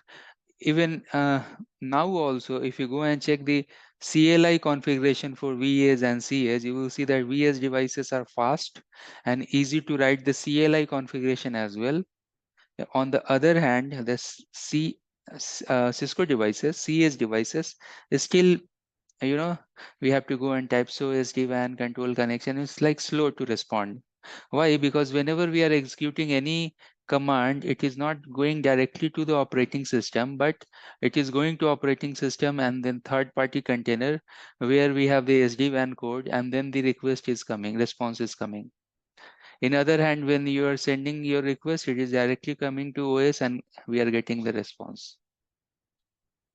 So behind the scene, the architecture, if you see how iOS XE supports SD-WAN, and the architecture of how Viptela is supporting the SD-WAN is different. Okay, so that's the thing. And again, you have to study that what features we have supported in the Viptela OS. I'm not telling you that vEdge and cEdge, because there are cEdge, number of cEdge, they have Viptela OS as well. Right, so that's why I'm telling Viptela OS and iOS XE. So if you go and check the architecture for Viptela OS, you'll come to know that the Viptela operating systems, how fast they are to react for the SD-WAN services. And that was the one reason initially this SD-WAN deployments having so many issues, because all the time, because you have this hosted service, SD-WAN service within the iOS XE. So all the time the memory and CPU utilization for ISR devices are more than 60%, 70%, 80%. Because they are running the top services, SD-WAN services over the patch. So we should know the differences as well, how it is, why it is. Okay, so we know that what is Cloud Express. Cloud Express is intelligent service behind the scene that can go and track the hosted applications over the cloud, SaaS application over the cloud, and they will go and provide us the best possible experience, because they are tracking the loss latency with respect to HTTP request and response. How we can do the configuration and all, it's very easy. We'll see that in the upcoming session, the configuration, but this is the theory. Now, this particular slide is very important. Just one slide. The question here is this. Now we are into the classical question. The question here is this, that okay, now you're telling me that I have my applications. So I am in one of the branch, and then you're telling that Office 365 is there somewhere, and I can go over my cloud and I can go and access this service, right? That's the thing I'm telling. I can go and reach out and use these services, right?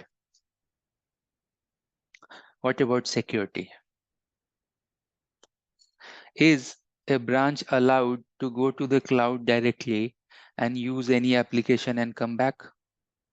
The answer is no. We will never want such type of design, that a particular application go to the cloud and use the cloud resources. Either it's a normal cloud resource provided by some secure public cloud or private cloud, etc.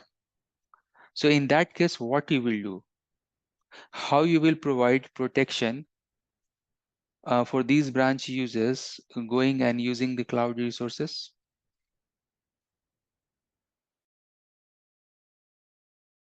question to you. Yeah, you can answer.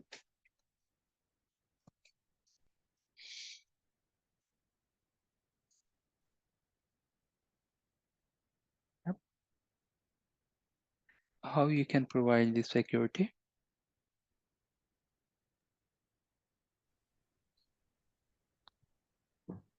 Very easy, right? You can answer.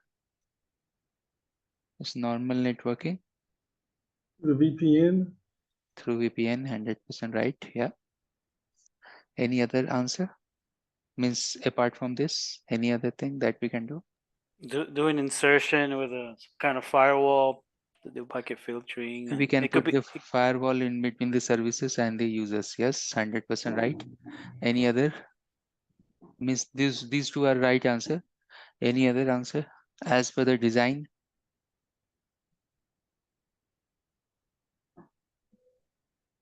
Um,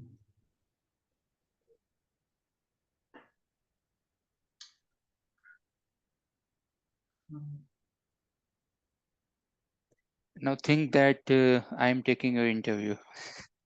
Okay, and I'll give you some scenario. So you can put firewall, right, in between the application and the user, right? mhm. But suppose if that is a small branch, and that a small branch, the company is telling that we don't have budget to purchase firewall. So then what you will do? Um,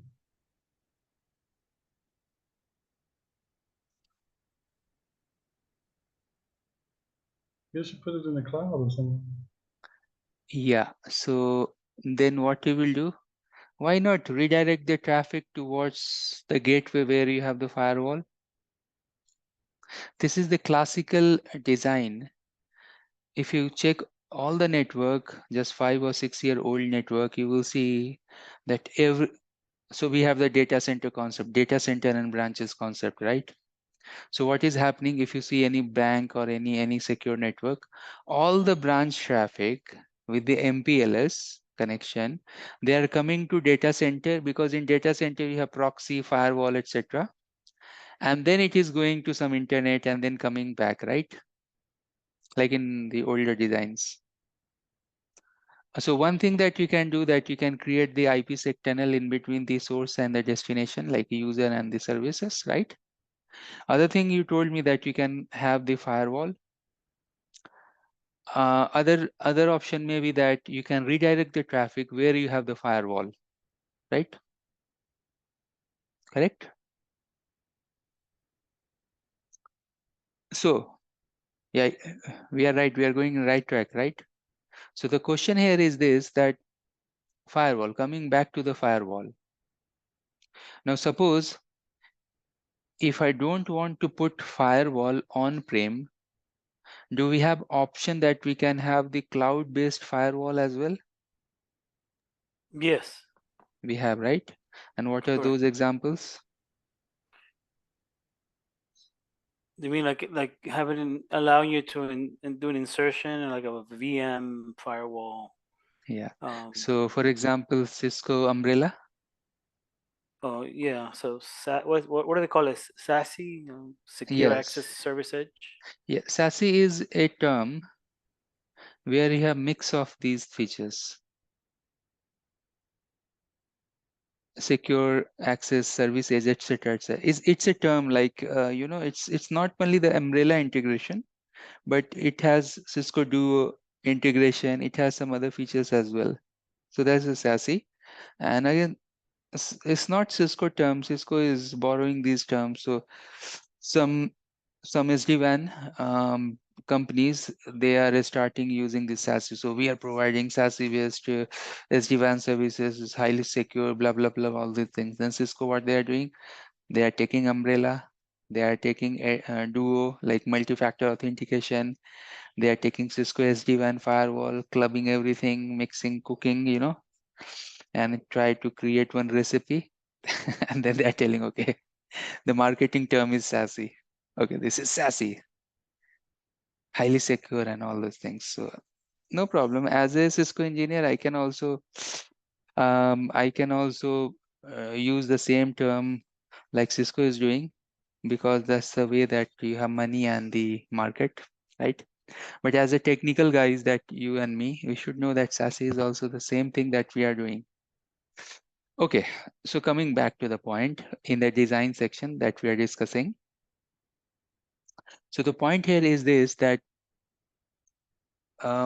you don't have firewall and you want to use some cloud firewall, right? So that cloud firewall, one example I told you that Cisco Umbrella. Do you know other cloud-based firewalls?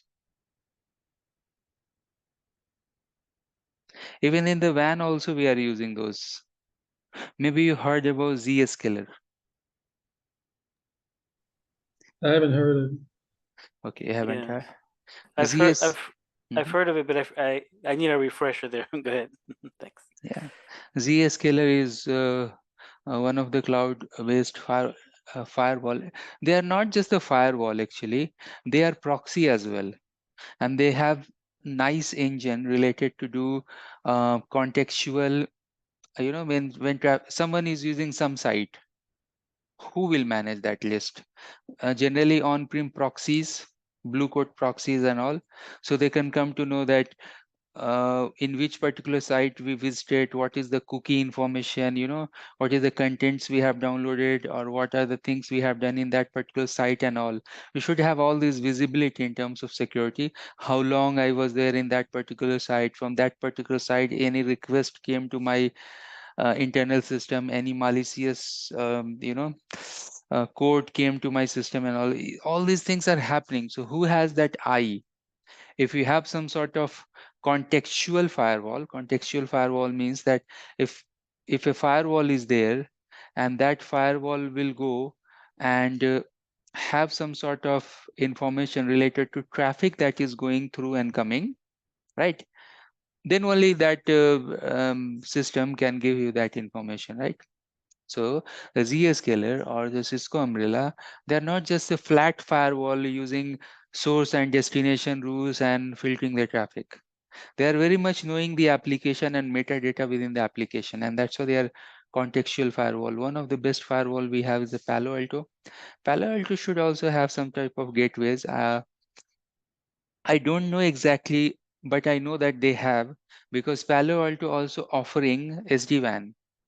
So I think they have Panorama-based SD-WAN solution. So when Palo Alto will offer the SD-WAN, they will think or they will provide secure SD-WAN. Even Cisco SD-WAN is also secure SD-WAN. The Silver Peak SD-WAN is application-based SD-WAN. VeloCloud is cloud-based SD-WAN and all. Means even SD-WAN is there, but there is category of SD-WAN. So I'm not going there. Let's come back one step. So what I'm telling, that source to destination, either you redirect the traffic towards the gateway or you use these type of IPsec tunnels. You use some sort of cloud-based firewall like Cisco Umbrella, Zscaler, iBoss, and there are others as well. Zscaler having, I think, 60% market cap in terms of cloud-based firewalling. It's a big. It's not a very big company, but their what you can say, the area of coverage is more than any other vendor in that particular domain. All right. So knowing this much, how we can go and connect this Cloud Express. So Cloud Express, when you are going, you can use some secure tunnel in between reaching out to the destination, right? So that is there in this slide. Even you can go and use NAT as well. We'll see. So here you can see that when you are talking about going directly to the internet, then you can go and use some sort of cloud firewall like Zscaler, iBoss. They will work as a web gateways. Then you can go to the gateway. So this is point number one. You can use some firewall in between. Point number two here is this: suppose you can't afford the firewall, then you can go to the gateway sites, either the data center or the regional hub where you have the firewall. You can redirect the traffic and you can go. Again, the gateway, same type of gateway sites you can use. And then there we are enabling the Cloud Express services. When we'll do the lab, you will understand. Once you log into the device, it will ask you that what is the gateway? What is the gscaler IP? You know the gscaler IP you want to redirect the traffic? Yes, then just point it out. We'll see that later on. Right, and then the other flavor. So in the first slide, you can see that either we can do this Cloud Express, means hosted application, or we can do this TCP optimization. But now in Cisco, we have others as well, other services as well, like Silver Peak is doing. In this slide, you have the other topic is TCP optimization. Now, TCP optimization simply means that if you have TCP based applications, from source to destination, from client to servers, you can go and do the optimization. The only drawback doing this TCP optimization is this. You can see that we can go and enable this TCP optimization over the global system, or even you can go to VPN 0, and then you can go and run this command. So all the TCP based applications will get optimized. Now, what does it meaning by optimize? The traffic will get optimized. There is different meaning for that, and that's why we have complete maybe 20-hour, 30-hour, 40-hour courses for that how this optimization is happening. It's a very wide, big topic. You may know about one of the product called Citrix. Citrix is also in the optimization field. They have their Zendesk and servers and client application VDIs, but they are also providing SD-WAN, and in SD-WAN they are also providing optimization techniques and methods, right? So I'll give you just an overview like how this optimization is happening, and there are different algorithms and methods to do the optimization, right? So one of the example is this: suppose source and destination. You are sending packets from source to destination. Now in all the packet, you are putting some header and footer, right? You are putting the header, footers, and you are sending to the destination.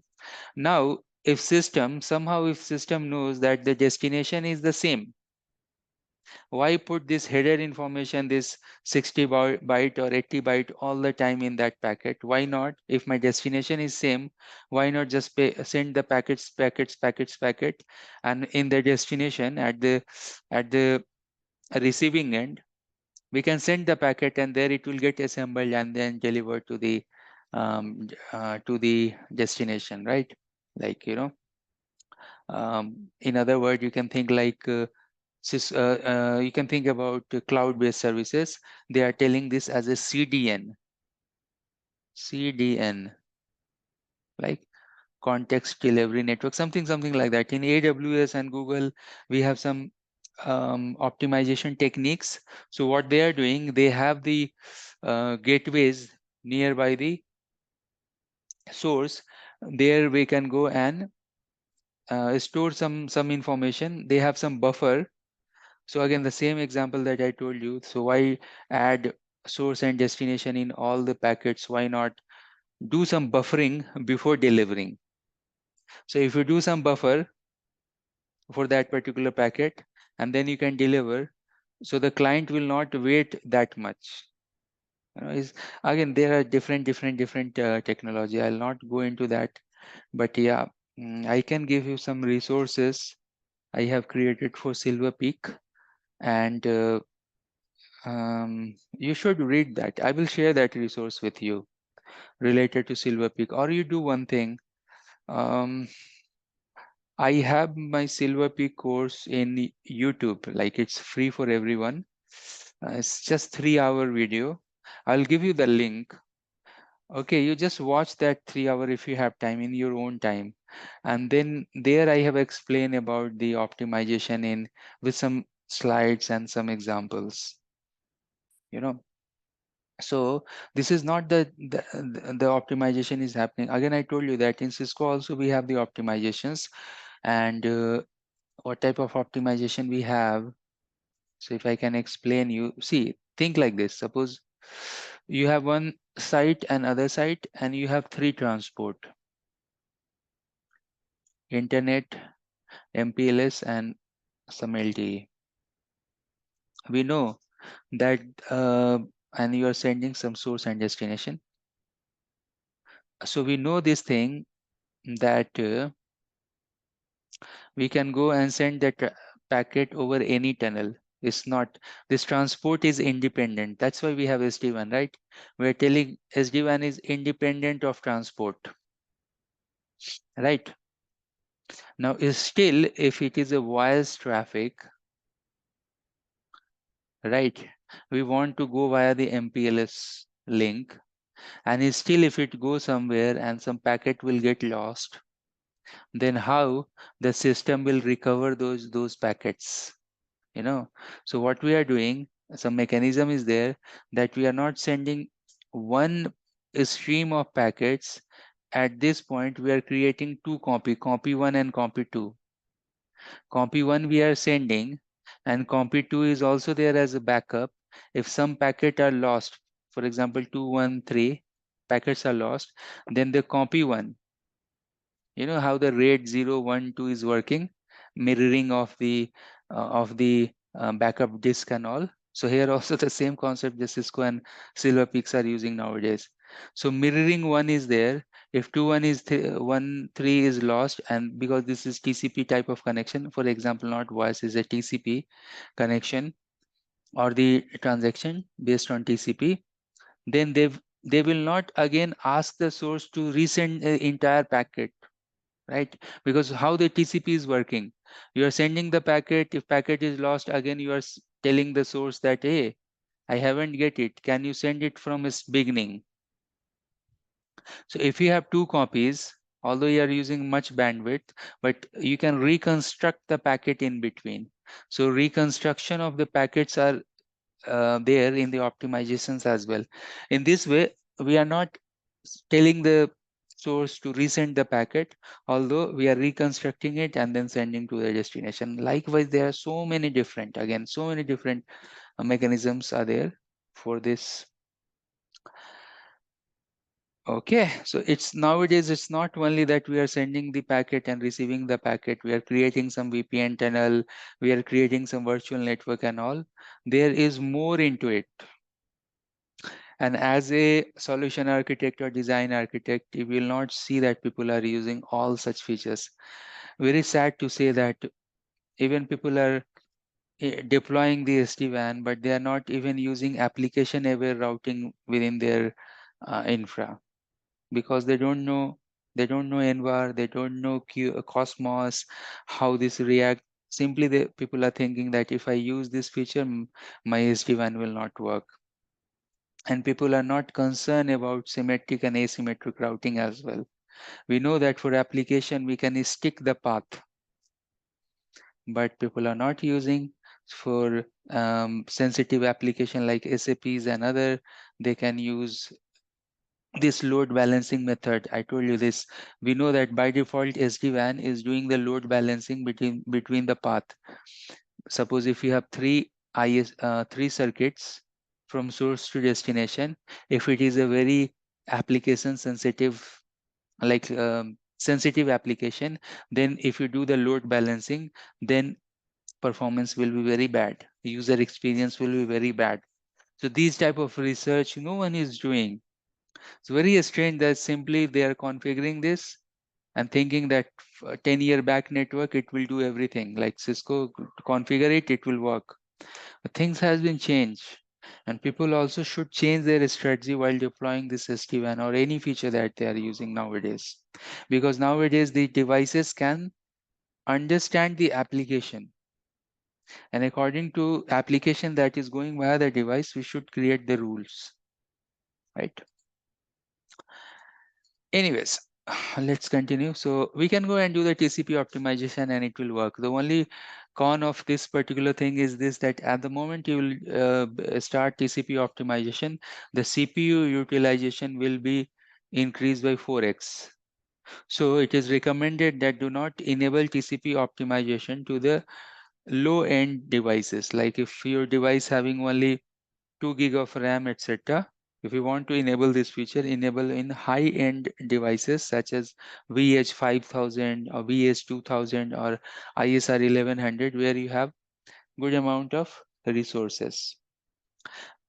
Yes, we can create the data policy as well to do this. So while you are creating the data policy, you can see that we can go and create the data policy.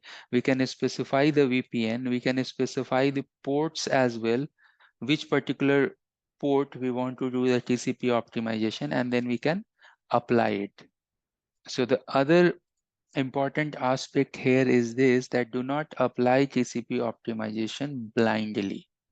If you are using this TCP optimization, then we can go and list out the port or the application, and then list out the VPN where we want to use it as a data policy. We can go and create it and apply it, because this is the data policy. So you can go and select the sites where you have those applications, and on those sites only you want to enable this, right? So this was the theory related to optimization. Obviously, we will see the lab in the upcoming section. If you have any question, please feel free to ask. Oh, that's great, because right now I'm in the process of researching TCP optimization, because we're putting SD-WAN on satellite links. So we're talking about 600 milliseconds of delay. Thanks for joining. Today is day 20. Today our topic is to understand the SD-WAN edge onboarding, how to onboard the devices. And then within that, you will see different methods are there.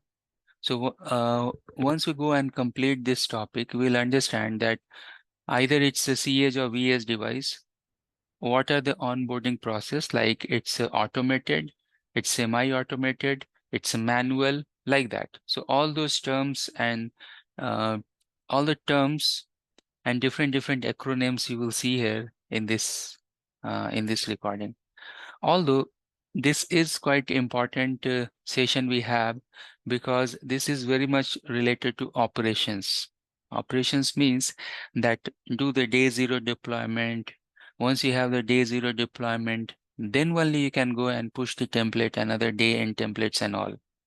So this is something very much related to day zero deployment. And this, you can see this particular document released by Cisco. There, not only you will get this information about the onboarding, but this is nice document where they have explained about the operations as well, like how to go and check the device provision, and then what are the CLI or GUI commands to verify it, troubleshooting the onboarding and all. So this is a nice document. We are going to discuss first 30 pages, but you are free. You can go and check the entire document. Okay, so let's start. So as I told you that when we are talking about onboarding, what are the methods we have for onboarding? So we will go and quickly check that onboarding. You can see that SD-WAN edge onboarding option. You have automated provisioning, bootstrap, manual. Now automated, within automated also you can see PNP, plug and play, and ZTP, zero touch provisioning. And then you can see this bootstrap and the manual. Manual, what is manual? Very easy. Like we are doing in Cisco router switches, copy and paste the entire configuration. Correct. Now what is bootstrap? Bootstrap, the term itself is like when you have some shoe, right? When you're wearing some shoe, then there is a small, what you can say, plastic stick or something that you are using to fit that, fit your leg within the boot, right? There is nothing called as a bootstrap. In technical term, it is something like to run the bigger operating system or kickstart the bigger operating system, you need some small program that is termed as a bootstrap program. It's a smaller piece of code before doing the big configuration, something like that. That's the bootstrap. Now, bootstrap means that you can go and do day zero configuration. Once you do a day zero configuration, after your day zero configuration, you can go and push the day end template. So bootstrap feature is there. Then you can see this PNP and ZTP. Now the good thing about this, that in this particular document we'll come to know that the PNP that we have, which devices are using PNP, which devices are using ZTP. All those device list we will get in this document. So let's go and see what type of devices those are supporting SD-WAN. We know that supported devices for SD-WAN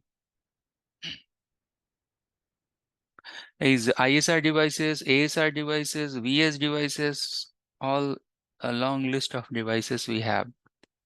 Now I'll come to this particular diagram, but before going there, I just wanted to show you that what are the devices supporting what type of features. So here you can see the list. In the list, you can see that the ASR devices, you can do PNP, bootstrap, manual. Like these are the three methods to onboard the devices. ISR 1K, they are also supporting everything. ASR 1000X, they are supporting only bootstrap.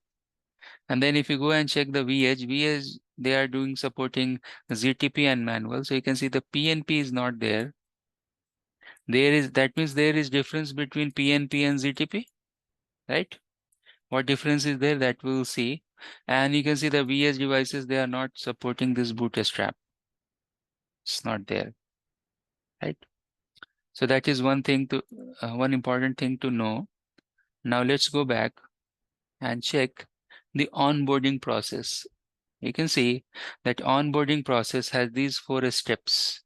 A step 1 to a step 4. What is happening in a step 1? First of all, any device in the network, they try to communicate with the vBond. What vBond is doing, vBond is checking the serial number and the chassis ID, serial number and chassis ID of the edge device. And edge devices, they are checking the org name or the certificate from the vBond. Now, once vBond do the authentication, then vBond will offer the IP address of the vSmart and the controller, vManage and vSmart, right? Now, step number 2, you can see clearly the device is doing the authentication with vManage. Now, if they are getting authenticated with vManage, then vManage is pushing the full configuration file plus the image, right? So this is a step number 2. If a step number 2 is done, then that device, because that device has full configuration, so now it can go and connect with the vSmart. And then if they connect with the vSmart, then OMP session will build. Because what is the protocol running between Edge and vSmart? OMP, right? Overlay Management Protocol. Now, once your phase 1, phase 2, phase 3 is done, then phase 4 is happening. In phase 4, the devices, since they have the full configuration, they have the OMP session, they have the DTLS control connections, etc. Then they will go and form the IPsec tunnel. This is the branch to branch, that's the data plane tunnel. They will form this. So very nice picture where you will see overall what is happening in the SD-WAN, and you can't miss any interview question if we are knowing this fact. This is very important, right? All right, so knowing this, that what is the onboarding methods, we have 3 onboarding methods. We can do manual, we can do bootstrap, we can do PNP or ZTP. And this diagram is also very important. In this diagram, simply Cisco is telling that which protocol is running where. So within vBond and the edge device, you can see, you see this dotted line, you can see, right? So within vBond and the edge devices, they are forming the DTLS connection, but those are temporary. They are forming the temporary connection, temp. You can see this dot, dot, dot. Means first time they are doing the authentication, after that it will be gone. But you can see from vManage, vSmart, we are forming this permanent connection, right? And even you can see that going to vManage, we are using only one link, because we know that with vManage, to reach to the vManage, we are using only one active link. One will be working as a backup. that if you want, we can go and change the load over the link, means some configuration is there. If you change, then it can go and prefer the MPLS rather than internet. Then finally, vSmart. With vSmart, we have this control connection and we have the OMP session as well. Now, how vManage go and push the configuration to the vSmart or edge devices? They will go and use the netconf protocol, right? So this is very important. Now let's go back to our another very interesting slide. Now in this session, you can see your doubts will get cleared and cleared and cleared. These are very, very important things. Now you can see that vEdge. You can do manual and you can do ZTP. vEdge supporting these two methods, but for ISR devices, you can do manual, bootstrap, PNP. Now the big question here is this, that what is the difference between PNP and ZTP? Because manual and bootstrap, it's very easy.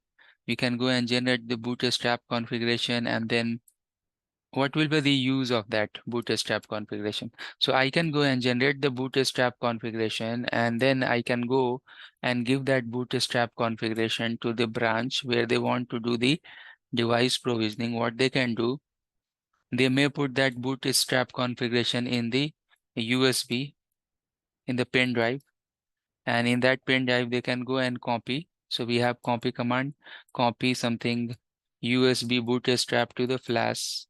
That means that configuration will be there in that device. So what you need to do, simply go and connect this device with the WAN.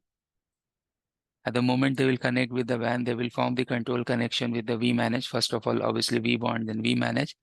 Once they have the control connection with the vManage will go and push the day end template and it will be up and running.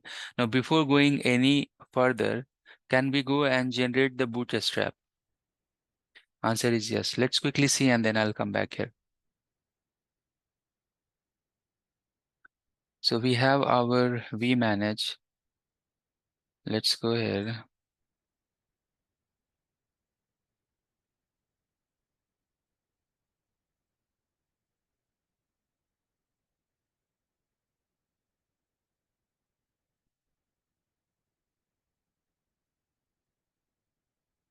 And it's loading.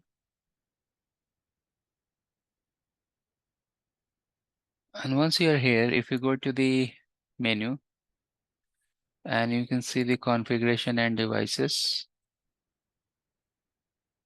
Oops. Configuration and devices, not this certificates and all.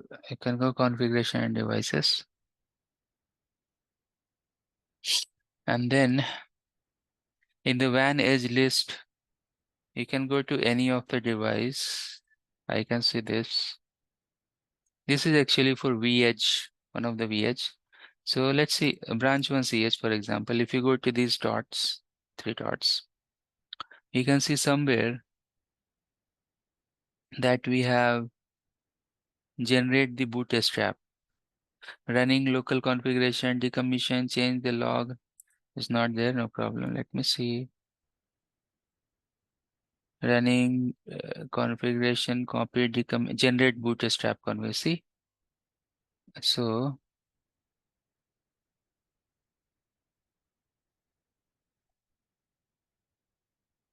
let's click there, and you want to generate the cloud init generated by cloud. The version of this device is 2.4 or earlier. Include default root certificate. Okay.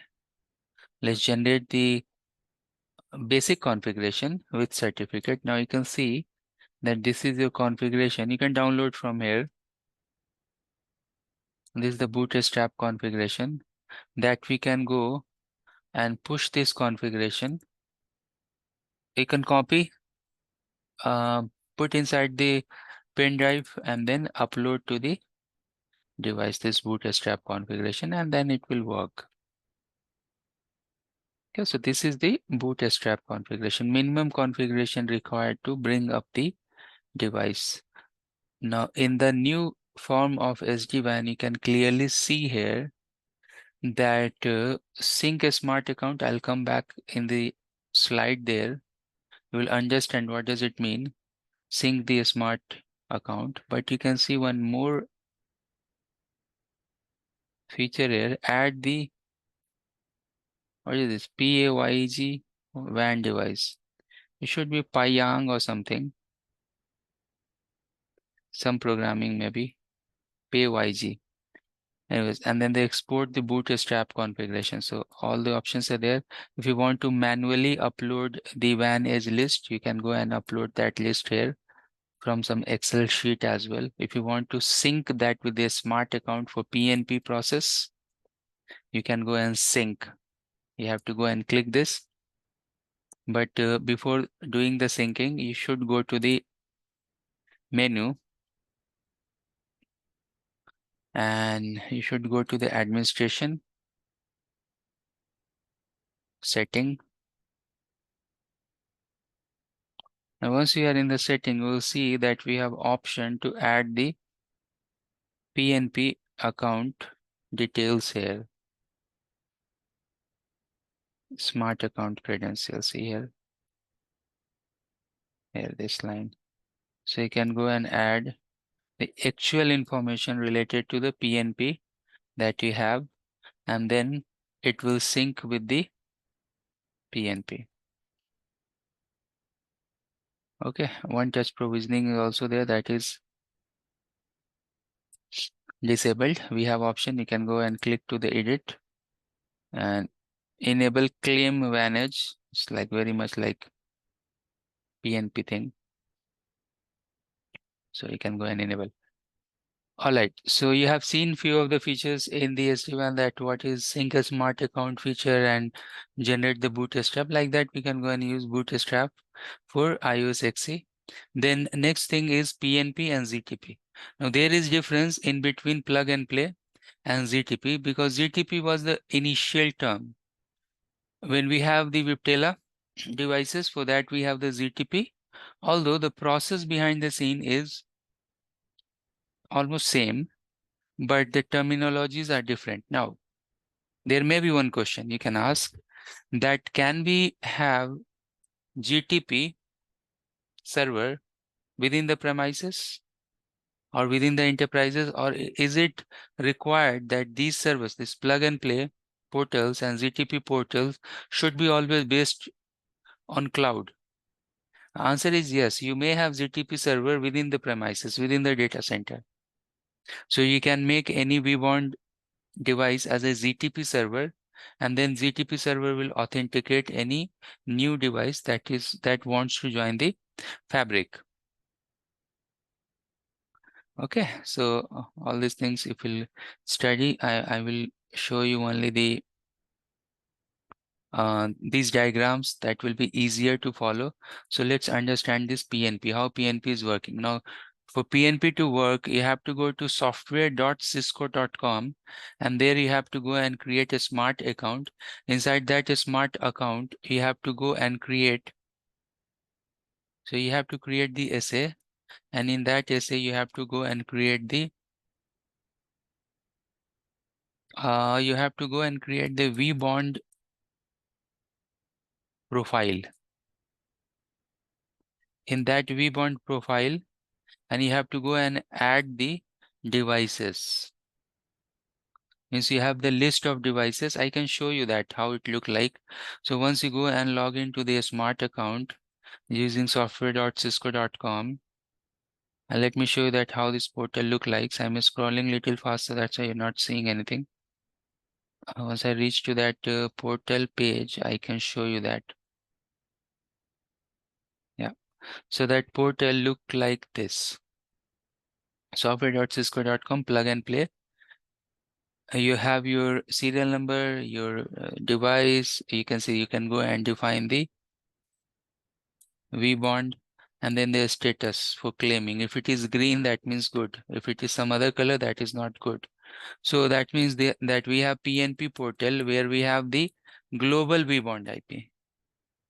And then you have the device serial number and chassis ID. But that doesn't mean that we have everything. So we should know that how this PNP is working. So let's go and check the workflow for the PNP. What is happening? That the device you want to onboard will connect, and then it will go and check the PNP. PNP already having the serial number, device ID, and the vBond profile.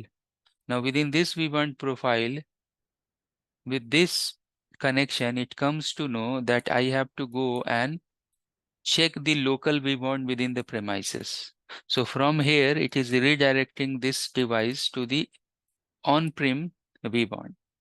Now, once it is redirected to on-prem vBond, we know the next step.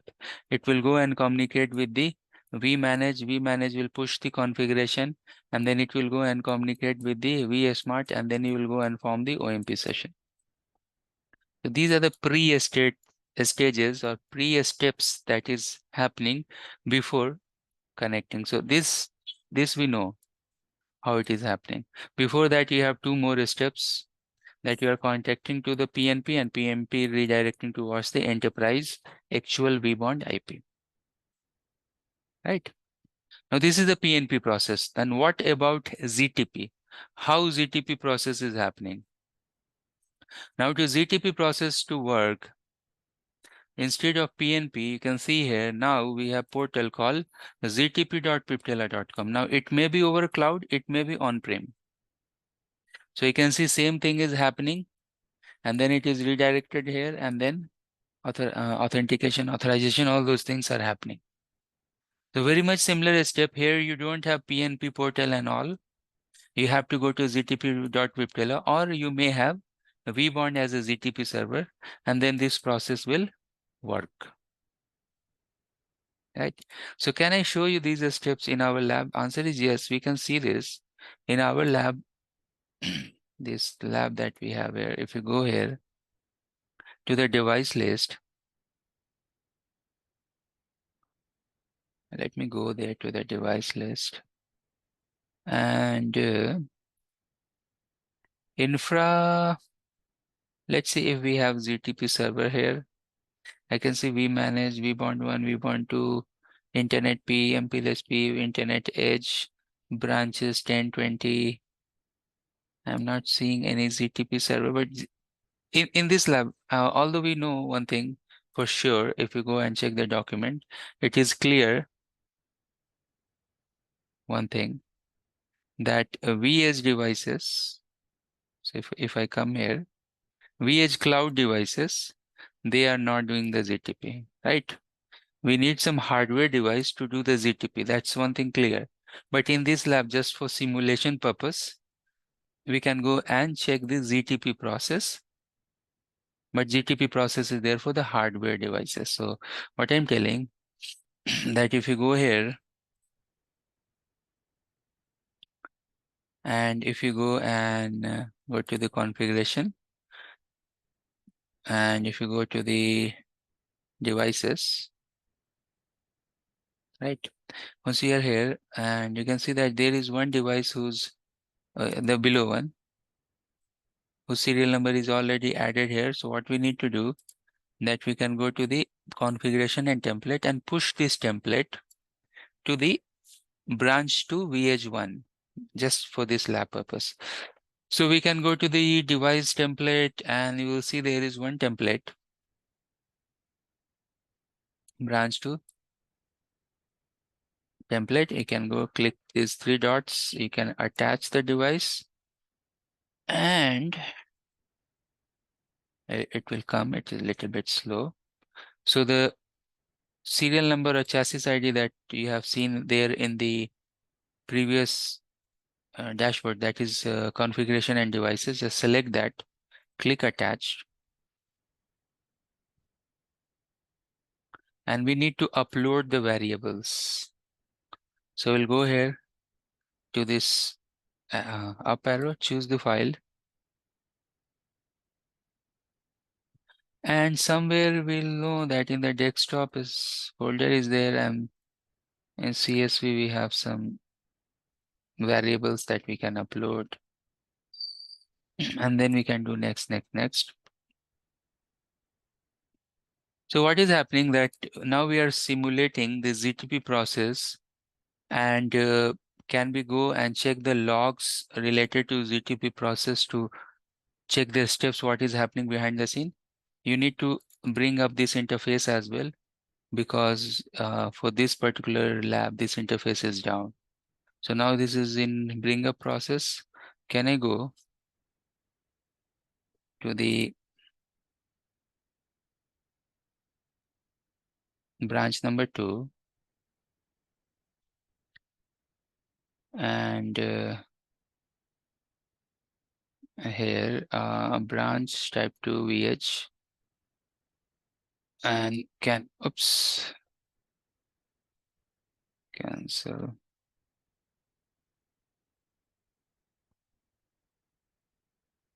You can see at the moment the name is vEdge. At the moment they will go and bring up the device, you will see the name will get changed.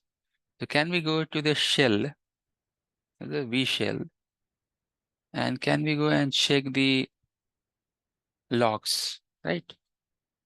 So how we can go and check the log?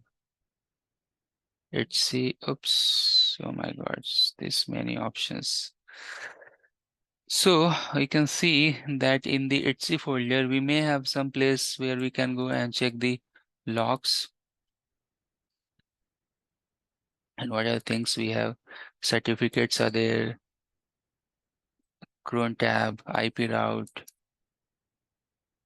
netconf, all these informations we have, because behind the scene, this is the Linux.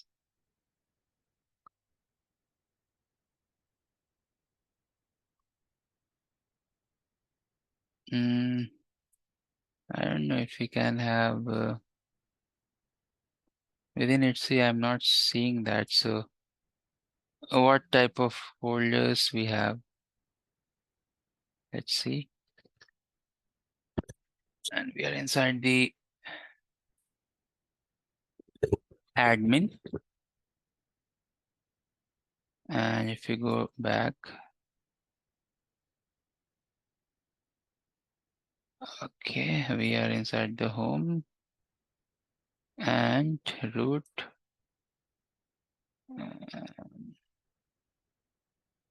Home admin. Okay, so we can go and check these logs. We'll see that. Now you can see behind the scene that template has been pushed, the ZTP process completed. Now you can see the host name got changed, right? So I just wanted to go inside the system. Somewhere they are generating the logs related to the process that happened in this particular device that we can go and check from the Linux. So let me try and check, do we have anything called log where we can see this? Let's see. So you can see where is there. So maybe it is there in where, and then we have the temp folder, and then oops, I don't want. Let me quickly check. So log, oh, log is there. I can go and check the log as well. Let me quickly check what other options. So here you don't have the, I'll go to log. Yeah, so this folder is where log, and now you can see that we have vsyslog, and then you can see somewhere that you should have some temporary log vdebug. So if you are doing enabling the debug within the system, you can go and check this debug. You can, if you want to check the syslog, you can go and check the syslog. So let's check the syslog and enter. Oops, you can see we are getting so many messages. What I just wanted to see the last message. Everything I can see with 26th of April. So we should go and see that what date we have set in this particular device. We can go do show clock or something. Now we can see 11th of May, today's. And today what are the things happen? At the moment it will go and stop. We can check, or we have multiple Linux filter to check this process. Like we want to see only bottom 500 lines top 300 lines, all those filters we can go and do. So now if I scroll a little bit up just to show you the process, I think its buffer is full. So I'm unable to go a little bit up and show you this. So what I can do, let's do this grep and May 11. I just wanted to see the May log.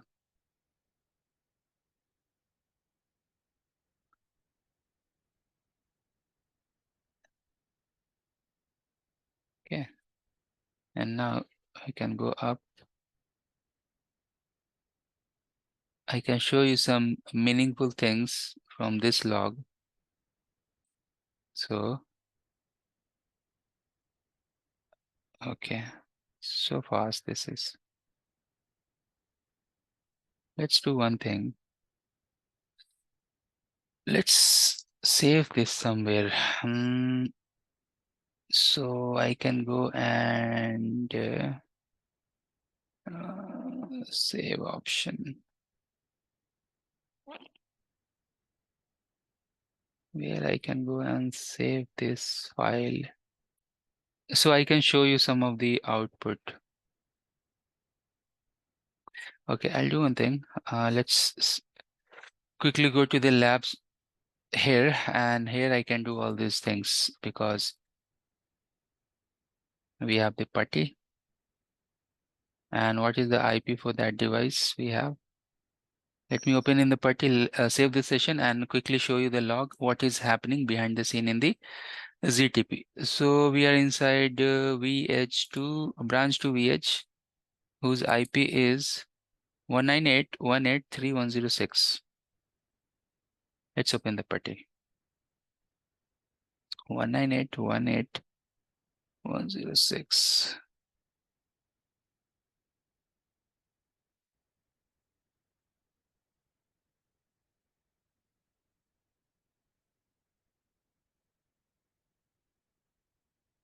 Okay, we'll go to vshell and then we can go to cat var log and vsyslog something. Enter.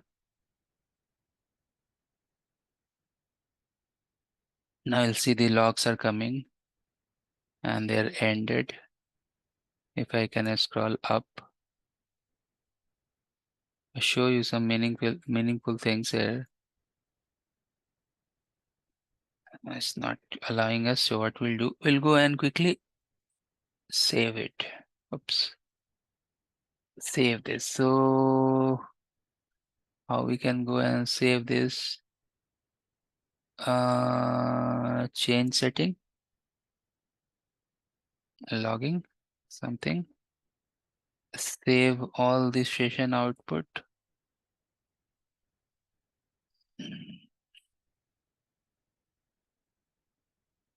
Somewhere in the desktop. Lie.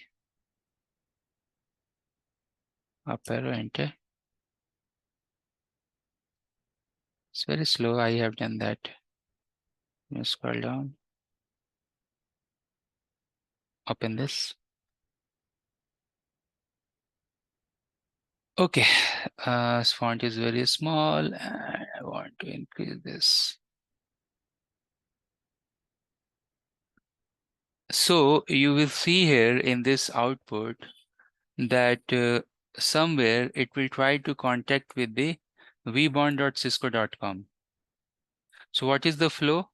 We know that flow is like this, that the devices, so you have your device. First of all, they will try to connect with ztp.cisco.com.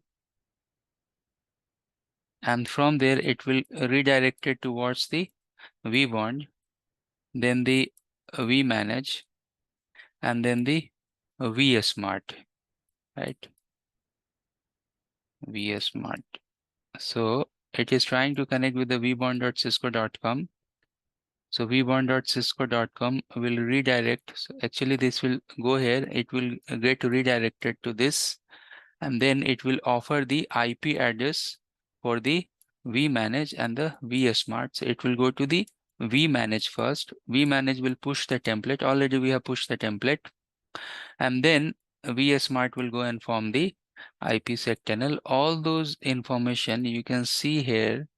So if I go and scroll this slowly, you will see that all those things that we are checking in our document and slides, the logs, that footprint, you can see here in this file. You need to go and scroll this file slowly. Everything you will see here, how the traffic is redirecting and all, right? So in your time, you can go and just have a look, scroll down these pages, and you will see that. All right, do you have any questions so far?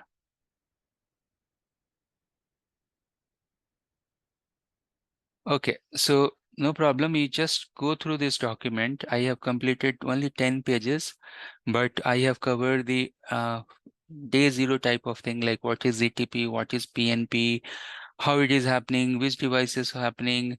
Even if you are doing the ZTP for these devices, what interface you want to connect with the internet or the MPLS. These are the WAN facing interface.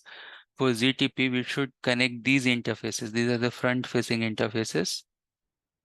Then bootstrap process, how you can go and generate the bootstrap configuration, and then that configuration should copy it into the pen drive or the SD, and then copy it into the flash, and then it will go contact to the vBond, vManage, and vSmart. That's the logic, right? We know that what is the VPN 0, VPN 512 and all.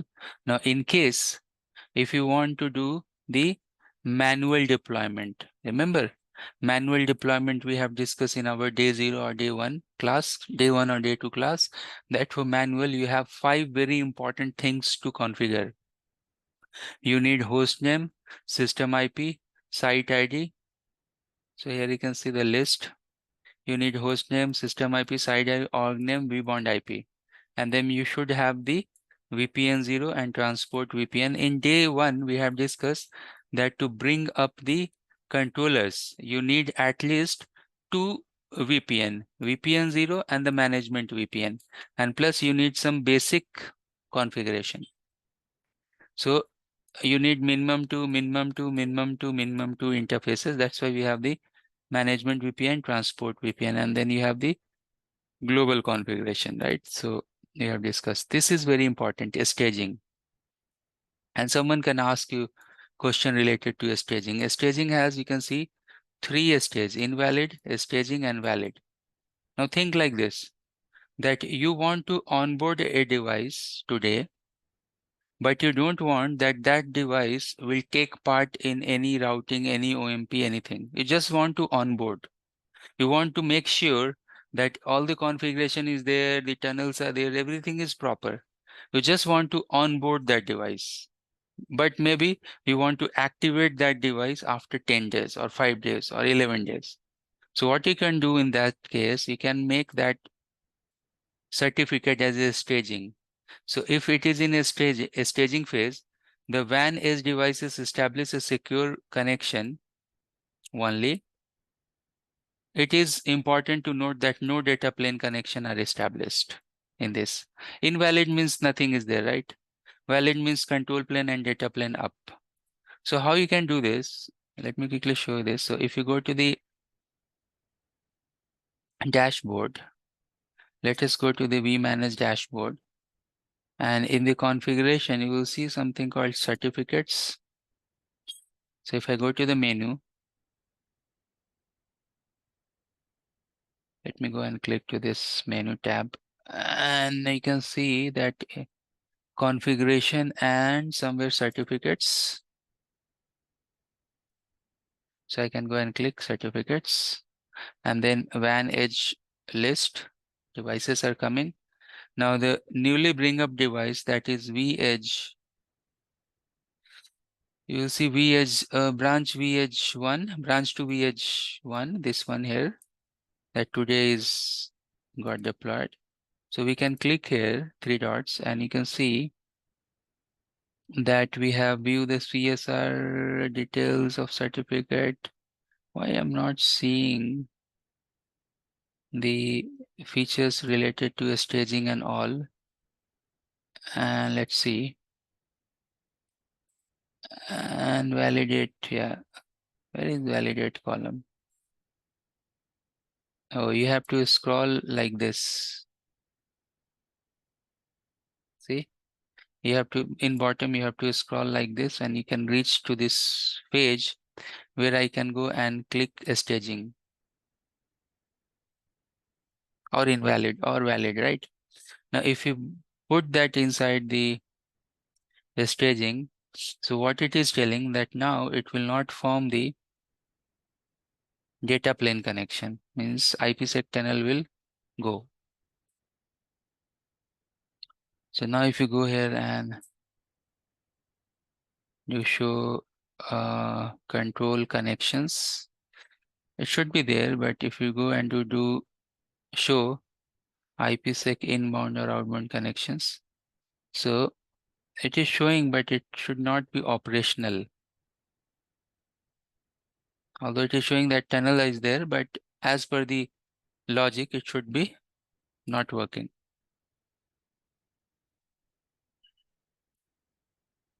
Okay, so that's the meaning. If you make invalid, means data plane and control plane will go down. So before removing the device from the fabric, you have to make that invalid, and then only you can go and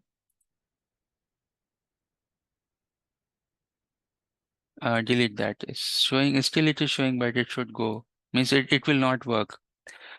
So that's the meaning you have here related to the certificate status. Rest of the things you should go and you please go and study.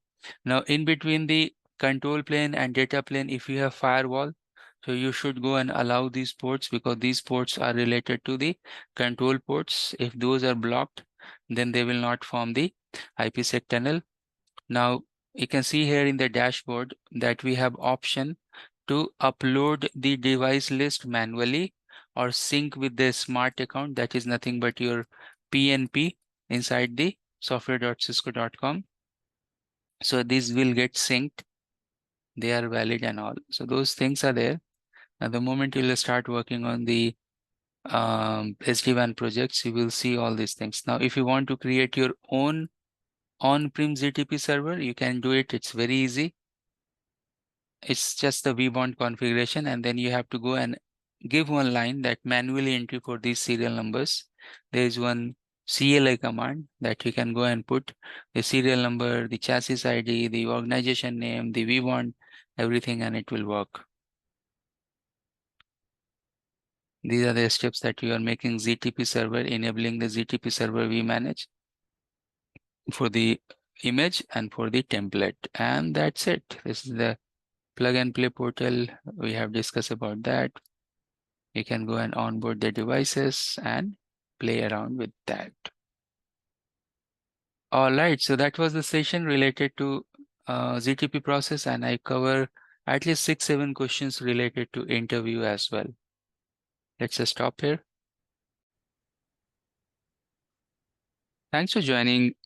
Today we are inside day number 21, and today we are going to discuss about a few of the operational tasks that we can perform with help of SD-WAN, and we can go and use the cloud hosted analytic tool, something called vAnalytic. And with that vAnalytic, we can go and check few of the things in the SD-WAN, such as router health, application health, such as link utilization and all. So we'll go and check that how this look likes.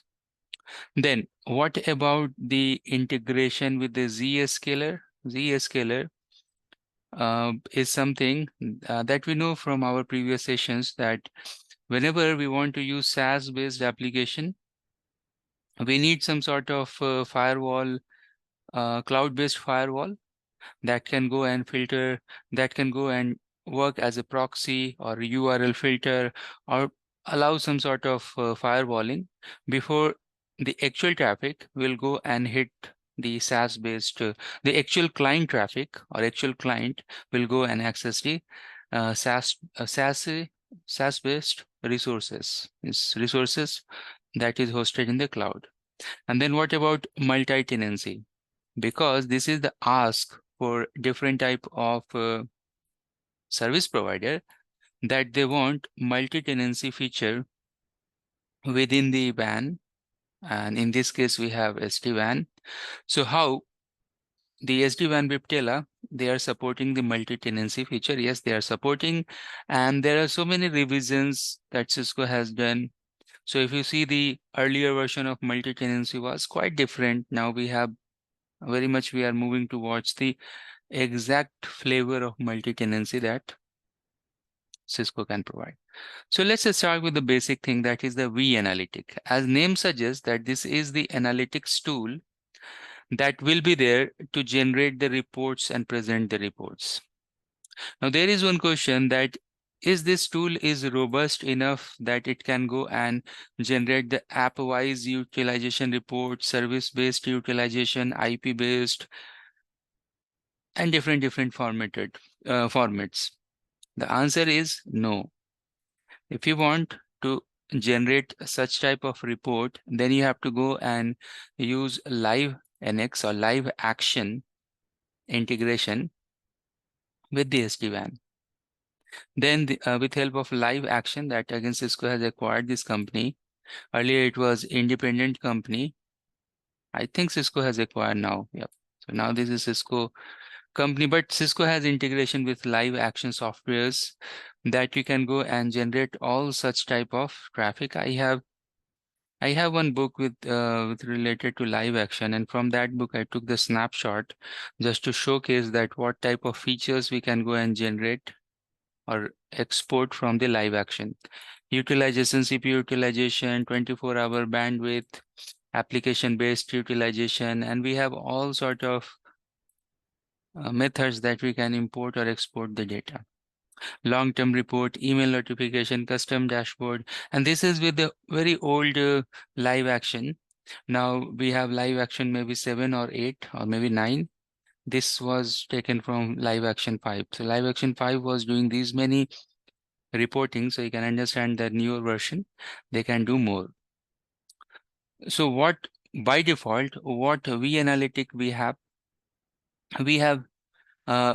again, I'll reiterate this. So by default, what type of analytic tools we have with SD-WAN? SD-WAN is offering the default analytic tool, that is vAnalytics.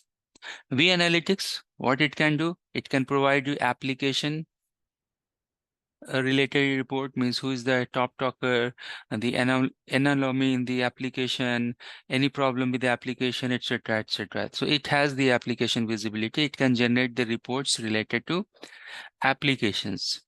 Network health, network availability. Health of the network, that means your router reboot or crash, memory, etc. And the network was down or up, congestion, those type of things you will get. Only these 3 things it will tell you. And then this report you can go and obviously export in PDF, and you can show with any of the management.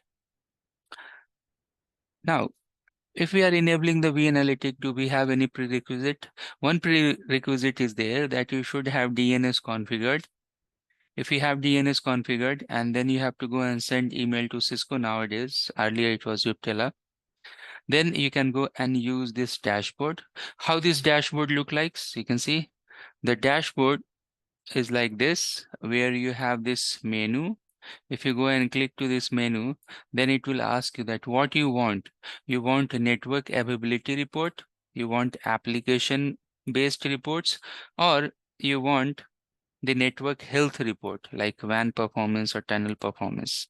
So it has, actually it is going to provide you 3 different types of report: application, network health, network availability.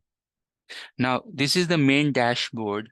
So now in this main dashboard, you can go and click, like you can go deep inside that particular router, their interface, their tunnel, 24-hour, 1 day, 2 day, like you can go and change the timings, and you can go deep inside these 3 categories, and you can go and generate the reports. So you can see that network availability report 100% uptime, but circuit uptime was 99.99%. Like that, we can go and check the application performance. We know that we have something called quality of experience. So if quality of experience is more than 8, that means that application is good. If quality of experience is less than 8, suppose it is in between, for example, 5 to 8, that means that application performance is okay. But if it is in the range of 0, 1, 2, 3, 4, that means it's poor. Right. So like that, they can also go, means the vAnalytic can go and they can generate the report based on the QoE. Yes, it will go and plot different type of charts, and you can see here the application consuming most bandwidth. So it is generating the different type of charts. In those charts, we can go and check the application performance and all. It's very easy. Means the point here is this, that you can log into the vAnalytic and simply go and click, knowing the fact that we have 3 main tasks that we can go and check there: network availability, network health, and applications. And according to that, in that criteria, sub-criterias, we can go and check. The network health, you can see this WAN, their utilization, loss, latency, and jitter. Then you can see here the carrier option we have. So related to that carrier also, you can go and check those information as well. So this information we can go and verify. Like that, we can go and check all those informations. Great. So this is just a tool where we can go and verify the application, network health, and network availability. And then we can go and generate the PDF format reports, or some reports we can export that we can use for our auditing purpose. Right. This was the walkthrough related to vAnalytics. This is just a reporting tool we have in the SD-WAN default reporting tool. But if you want to know more, if you want to get more information, detailed information, then you have to go and use the live NX tool. Now, the second topic we have for today. Second topic we have is the Zscaler. The Zscaler, or maybe Cisco Umbrella or iBoss. So there are good number of cloud-based firewall. Now, from SD-WAN perspective, how much Zscaler integration we need? That is one very important thing to know. Means, obviously, Zscaler. So someone who is supporting Zscaler, they will do Zscaler side of configuration. If someone is supporting SD-WAN or the WAN, they have to go and do the they have to go and create the template for Zscaler. So we should understand, we should know here that when the traffic is moving from branch towards the cloud, and in the security section, you will understand more about this. So where you put, so suppose here I have SaaS applications, for example, Office 365, and then here we have branch 1. Now branch 1 users, they want to go and utilize this application, means access these applications. In between somewhere, you have cloud-based firewall. Because this is cloud-based, that means it is highly available. Because cloud-based services, they have different zones, different regions, and whatever closest branch is there, or in other words, you can say that whatever closest gateway you have related to Zscaler, those branches should point out towards that. So there is 2 types of connection. One is that how you are connecting to Zscaler, and then Zscaler, how it is taking that traffic, doing some encapsulation and sending to the SaaS cloud. So point here is this, the very important point here is this, that we have two methods that we can go and connect the Zscaler. Either we can go and create IP-based GRE tunnel, or we can go create IPsec tunnel in between. Now, GRE-based tunnel, we know that it's generic routing encapsulation. That means it is used for routing purposes. It is not built for security reasons. So that's mean that any company, they will simply tell that I don't want to use GRE. I want to use IPsec tunnel in between that. Now, there is some limitation with IPsec tunnels. IPsec tunnels maybe maximum they can give you 250 MB of throughput to reach out to the Zscaler gateway. So there are some limitations with IPsec tunnel. How much maximum bandwidth that IPsec tunnel will support, that is one of the gray area here. Maybe at present it may be increased to 500 MB, but still the bottleneck is there with IPsec tunnel related to traffic throughput that will be handled with this tunnel. So in that case, if some other security measures are in between branch and the Zscaler, so customer or the company can go and choose the GRE tunnel as well. But nowadays there are different integration. Not only that, you can go and use the Zscaler. So that's the thing here, that now we are living in the multi-cloud world.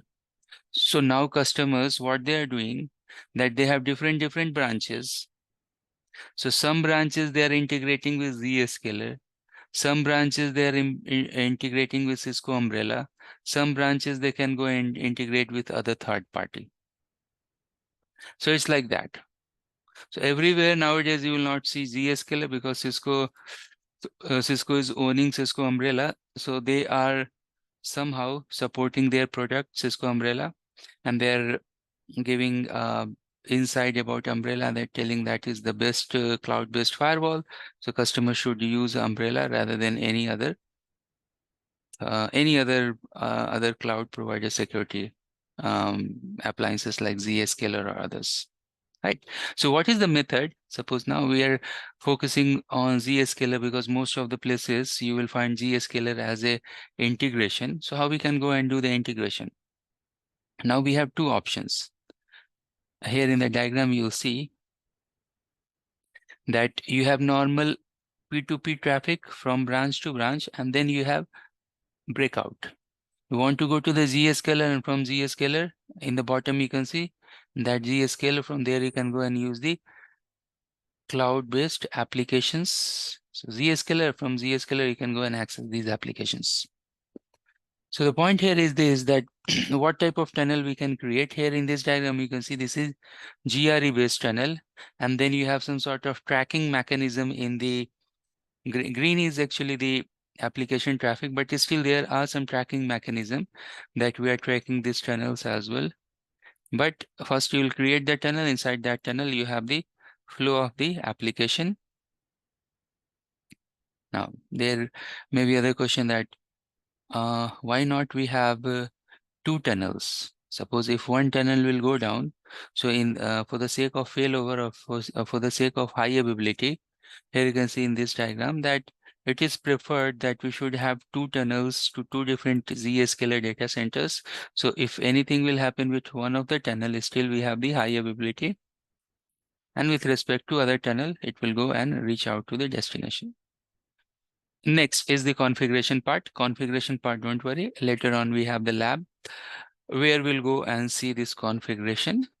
But what we can do now, if you go to the template, we know that we have to go and create the feature template, and that feature template we have to go and apply to the VPN 0, because these tunnels you are creating, attaching over VPN 0. Right. So what you need when we log into the vManage, I will show you that here you have options not only to create the ZRE tunnel, But nowadays you will see the option to create the IPsec tunnels as well, right? I will show you later on in the lab section that you can see the option related to IPsec tunnel. You can see the options related to integration with the Cisco Umbrella, like that. So what you can do, for example, with respect to this slide, click this VPN interface GRE. Once you have the GRE template open, then you can go and put all this information. What is the interface name, is template name, what is the interface name, what is the tunnel IP, like that. You can go and put all the information, and then you have your GRE tunnel built. Once we have the GRE tunnel built, then what we want to do. So here you can see this is the summary. So then we need this Zscaler enforcement node IP as well. So what we need to put here is the tunnel source IP and the tunnel destination IP. So that means that you should know the Zscaler gateway IP as well, and that will be my destination IP. And then the GRE tunnel IP, just the tunnel configuration. That's it, not more than that. Whenever we are creating tunnel, remember, we have something called tunnel IP. And then in that tunnel IP, we are mapping with some physical loopbacks or physical interfaces or loopback, etc., etc. So like that, it is the configuration. Like that, we can go and on top, you can see this primary GRE. So you can go and configure the primary GRE. Then you can go and configure the secondary GRE. And likewise, it's ready. So once we have the GRE configuration, then we'll go and go within VPN 0. And then within VPN 0, we can go and call these Zscaler interfaces, and that's it. That's the part related to the SD-WAN engineer. SD-WAN engineer has to take care up to this much, right? Now, do we have any variation in this Zscaler? Yeah, we have variation. Not only that, we can go and create the ZRA tunnel, but we can go and create some policies as well while creating the GRE tunnel. So now you can see that variation 1, that policy-based access to Zscaler. How we can go and create these policy? So let's go and see how we can go and create these policies. So now in this section, you will see that we'll go and enter the interface template name, select the VPN, it should be non-zero.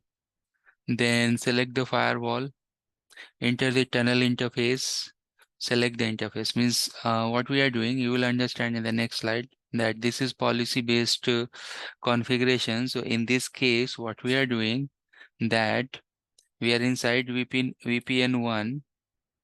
With VPN 1, we are matching the traffic, and that particular policy, you can see one data policy called GRE sample, because this is policy-based GRE, where we are specifically matching the destination IP, that is our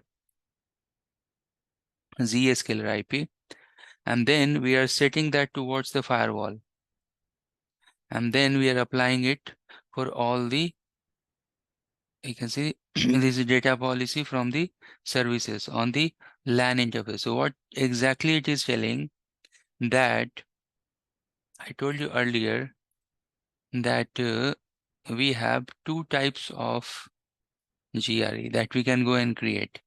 So you can go and create the GRE tunnel, and you can go and connect, or you can go and create the IPsec tunnel and connect with the Zscaler, right? The point here is this, the very important point here is this, that when you are creating the GRE tunnel, it's not secure. This is just a routing encapsulation, right? If you have IPsec, then we know that the here to here my traffic is secure, because IPsec has the security mechanism. They will encrypt the traffic, and different algorithms are there. But what about GRE? Would you really think that simply GRE tunnel between point A and point B will be fine? The answer is no. So why not go and create the policy-based Zscaler policy. That means that why not redirect the traffic towards the firewall? So in between the Zscaler and the branch, we have firewall. So the traffic that will come from Zscaler, it will come to firewall, and then from firewall, it can come to the branch. So in this case, very much we can go and provide the security in case we are using the Zscaler mechanism. Right. So this is the policy based, and later on, obviously, we'll go and check the labs related to this. So that will be very, very helpful for us. And here also some snips are there, some examples that how we can go and create all of these. Then finally, some of the reference points here you can see. If you want to see, Zscaler is a big company providing cloud security, and they also have certifications and all.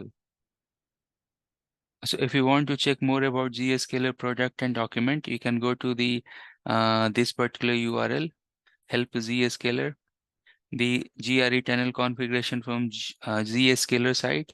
These are the steps that you can use and create the tunnel. And if you want to see some GRE configuration example with respect to Zscaler. Now, good thing about these link is this, if you go there, so not only Zscaler will tell you the configuration from the Zscaler side, but in these sites, they are telling that suppose if Cisco router, then what configuration you need in Cisco router and Zscaler, they will tell you. If it's a Juniper router or any other vendor, there also they will tell you what configuration required to Juniper router and the Zscaler. So these links are very useful, and their documents are also very good. That good and point to point, you can go and check their documents. They are actually good.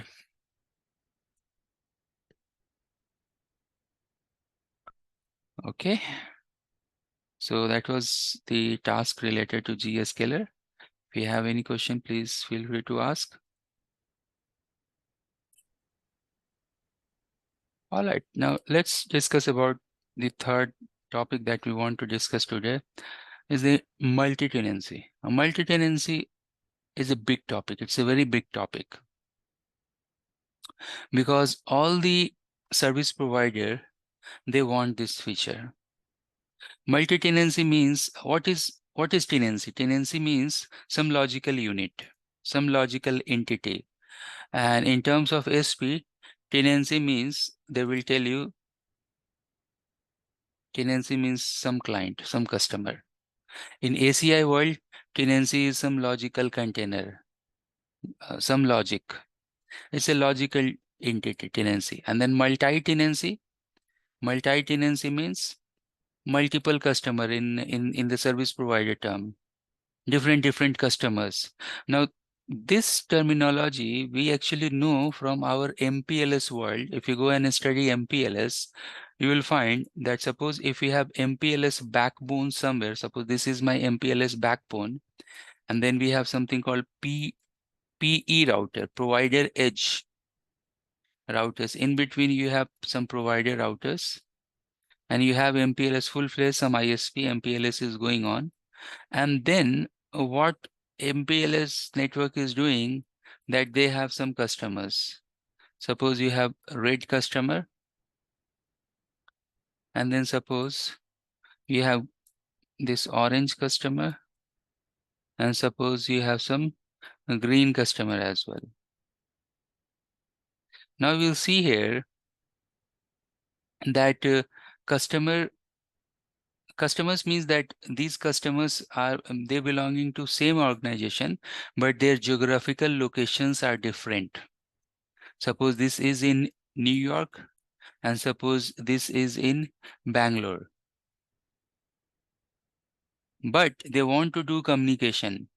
So ISP, the service provider, what they will do, they will not create a separate fiber channel, a separate link from one customer to another.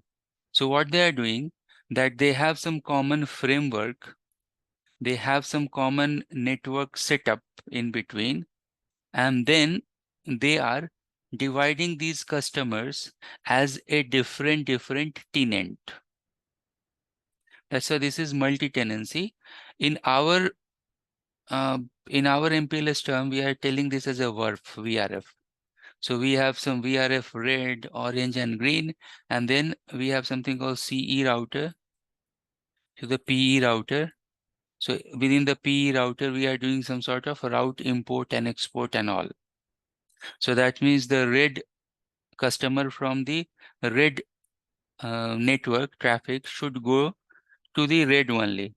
So what we are doing, the import and export with the red network is happening within the red network only. And likewise, the green can go to green only. And then orange can go only to the orange, because we have the clear segregation for the traffic. But this is in case of MPLS. MPLS is working like this. Now, how we can do this same thing here in the SD-WAN world?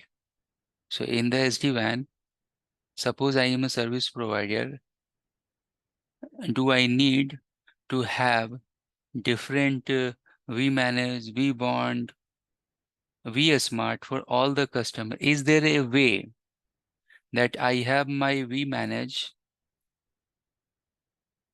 vSmart, vBond? So same vSmart, vManage, vBond, I can go and divide within different customers.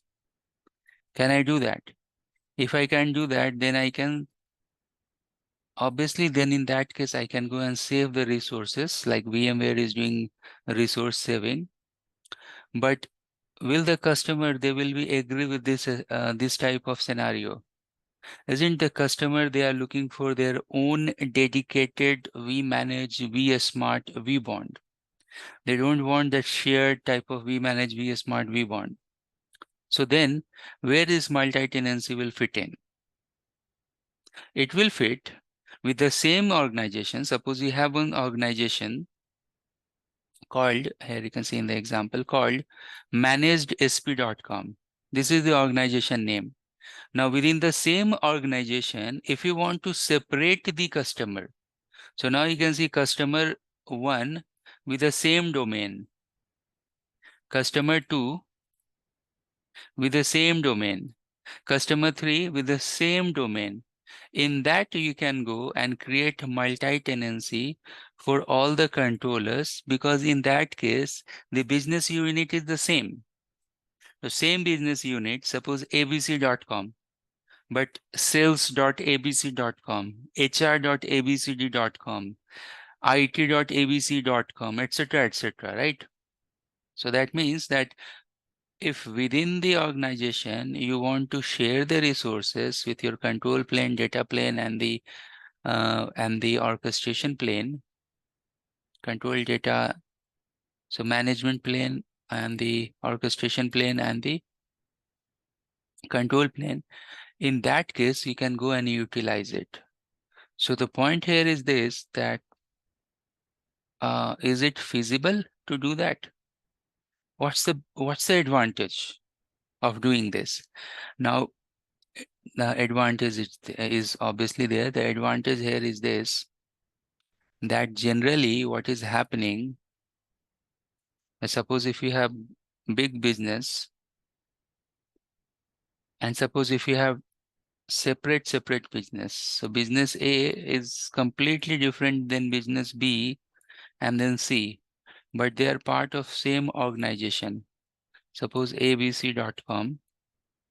So ABC can see independent A, B, and C, but when they are running their businesses, they think that they are the independent business unit. They are the independent business unit. They are the independent business unit. But from ABC perspective, all are part of ABC, right? So it's very much like how we are segregating the units. Like it's very much, if you know about the micro and macro segmentation, it's like segmenting the business units with same parent. So that's the multi-tenancy capability we have here. Now configuration wise, it's easy. You can go and do the configuration. So whatever we study, you think that we have done our study with respect to only one logical unit, with respect to only one customer. Now in this case, you may have 3 business units, but the configuration in vManage, like we are creating the templates, feature templates, policies, the steps will be the same. The configuration in vSmart, that will be the same. What you are doing, simply you have the common controllers, and with that common controllers, you are segregating the primary and secondary ISP. And that's why if you log into any of the ISP, any of the VS device, whenever we are logging, and whenever we are doing the configuration, in that configuration, you will see that there are 2 lines. What are those lines? They are asking about the what is organization unit, but on top of that CLI command, you will see they are asking about what is the SP organization unit. So let me quickly go here and let me quickly show you the configuration in CLI. So SP, here you can see SP organization name, that means your parent, and then organization name is like a.abc.com. This is your abc.com. This is your a.abc.com, b.abc.com, etc., etc. So these lines we have to go and give, and rest all those configuration and everything will be the same. Okay, so that was the concept, brief concept about the multi-tenancy. Multi-tenancy is used for the service providers. Thanks for joining. We are in day number 22, and today we are going to learn about APIs. Now, API is a big topic. Application programming interface is a big topic, and we need at least we need 10 to 15 hours to understand APIs, their use case, their programming integration and all. It's a big topic. It's an ongoing big topic, means you can learn, use, update. Like that means you can learn one API, 2 API, their integration with programming languages, and later on you can enhance, you can go and check other APIs, their integration, other APIs, their integration. It's like that. One good thing about API is this, that nowadays API, they are being used everywhere. So if we have SDN type of infra, for example, Cisco SD-WAN that we have, there we have vManage. vManage, we can integrate with APIs and we can run programs.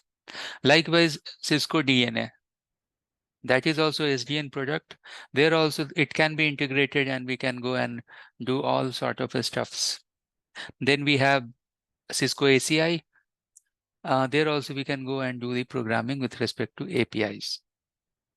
Now, so if we go and check the evolution of API, we know that we, as a network engineers, we have started our journey with CLI.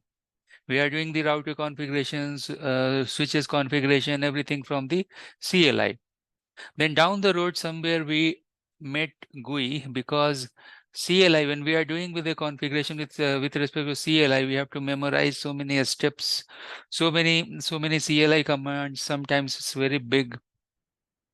So then what different vendors has done, they have introduced GUI. In GUI, you have workflow defined.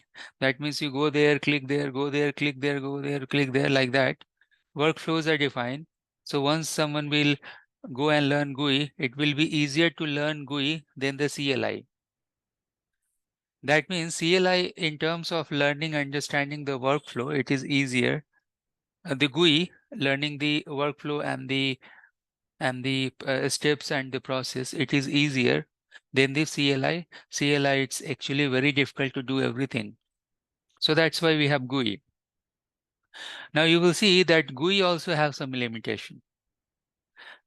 First of all, GUI, they are lacking intelligence. GUI, they are not intelligent. That means we can't program GUI. GUI is just that whatever you can do from the CLI, you can go and do from the GUI in some other fashion. but it's not that you can go and program the GUI like some robot or something, some bot or something that will go and do all the steps. And it's I can't say that it's impossible, but it's not feasible. So that's why we have something called API, Application Programming Interfaces. Now API, as name suggests, application, that means it is running over application layer. It's lightweight. It can be transferred from anywhere to anywhere. Unlike CLI, you know that CLI that they have to log in via port 22 or any other defined port, and then you can go and do the configuration. And CLI, they are very much restricted. Restricted in sense that their area is restricted. You are logging to the devices and then you are running the CLI configuration. On other hand, APIs, they do not have restrictions. Restriction means from one SDN, we can go and execute same type of API to thousands of devices at the same time. Now here you can ask one thing, that can't we create some Python program, shell scripting, and do the same thing with the CLI? The answer is yes, we can do, but still those programs are very complex. And since it is CLI oriented, so first time when you are authenticating to any of the device, you have to accept some sort of security keys, etc. That is actually not the case in the API, because API also we have to go and validate or trust the certificate, etc. But that can be automated in nice fashion. That is actually very difficult to do from the CLI. So people, they move from CLI programming to the API programming, because API program is actually easy to write, easy to execute. Everything is easy in terms of API. And APIs, what is API? API is just a programming interface. It's a machine-to-machine interaction. That means that input, so you can think like this, output of one API can be input for the other API, and then you have some other nested output. So output, again, the output of one API. So let me try to draw here so you will understand clearly. Let me clean this. So, oh, come on. So what I'm telling, that suppose if you are using API to configure your devices and all, so what is happening here is this, that the output of one API can be input of other API, then again output so input, and then after that input you have obviously the output. So output again will be the input for the others, and that list can go long and long and long. So what we are doing, suppose we have something called authentication API. So we are authenticating and we are getting the token. So suppose token got generated, you have trusted the certificate. Then that particular token you will go and use for task 1. Suppose you want to create the list of devices. You want to see OMP. You want to see BFD sessions, OMP peers, like that. So first of all, you are authenticating the system. Once you get authenticated, then that authentication input can be used for the output of any other OMP or BFD session or any type of other session. So that means that good capability we have with the API is this, that input can be output, output can be input, etc., etc. Means you can nest these APIs to get some common results, to get some bigger output. Like that, these APIs are working because these are very much machine-to-machine interaction. All right, so let's learn more about these APIs and use and other things. And then by the end of this session, I will show you the program use of API, and you will see how easy that some of the output you can get from the programs. It is actually difficult to get from the CLI, get from the GUI with the same speed that we'll get from the API. Okay, so we are talking about a RESTful API representational state transfer. And you can see that our vManage, we can go and integrate with any third-party API machines or orchestrator tools from where we can go and do the programming and all. So it's there, but actually in vManage itself, we have all those APIs that is called Swagger. So we have something Swagger interface. I will show you after 10-15 minutes in vManage, and from where we can go and do all sort of things. We will see that few of the examples. But what we can do that if we have some Linux PC or maybe Windows as well. Today I'm going to show you with my same system we are doing the training. I will go and execute the API based script and you'll see the result. So Windows or Linux, any PC where we have the Python programmer, Python interpreter installed, Python engine is there. From there, we'll go and execute the API to the vManage, and then we can see the result.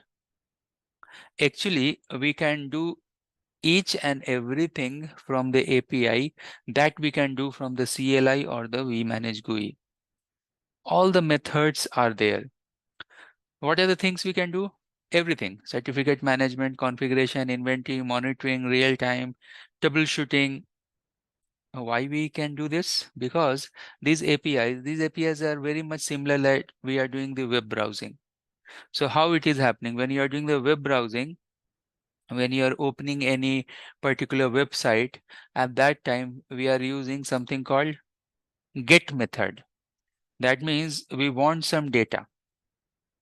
Get means, and these are the methods for the API. Actually, these are the methods for HTTP based API or HTTPS based APIs.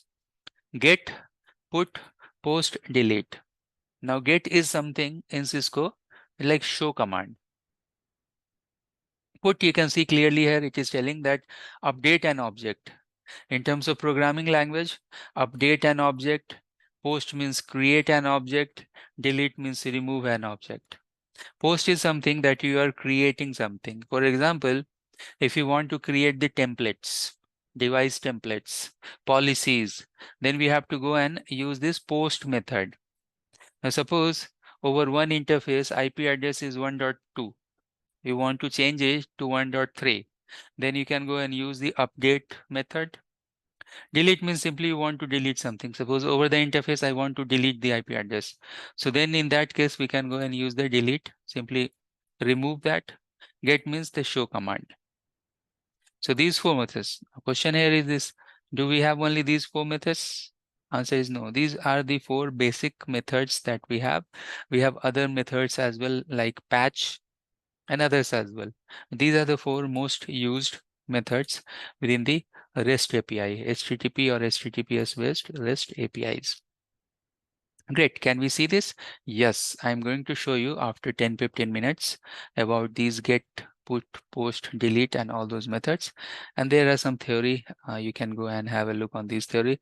Point here is this, that whatever things that we can do from our CLI, we can do from the GUI as well.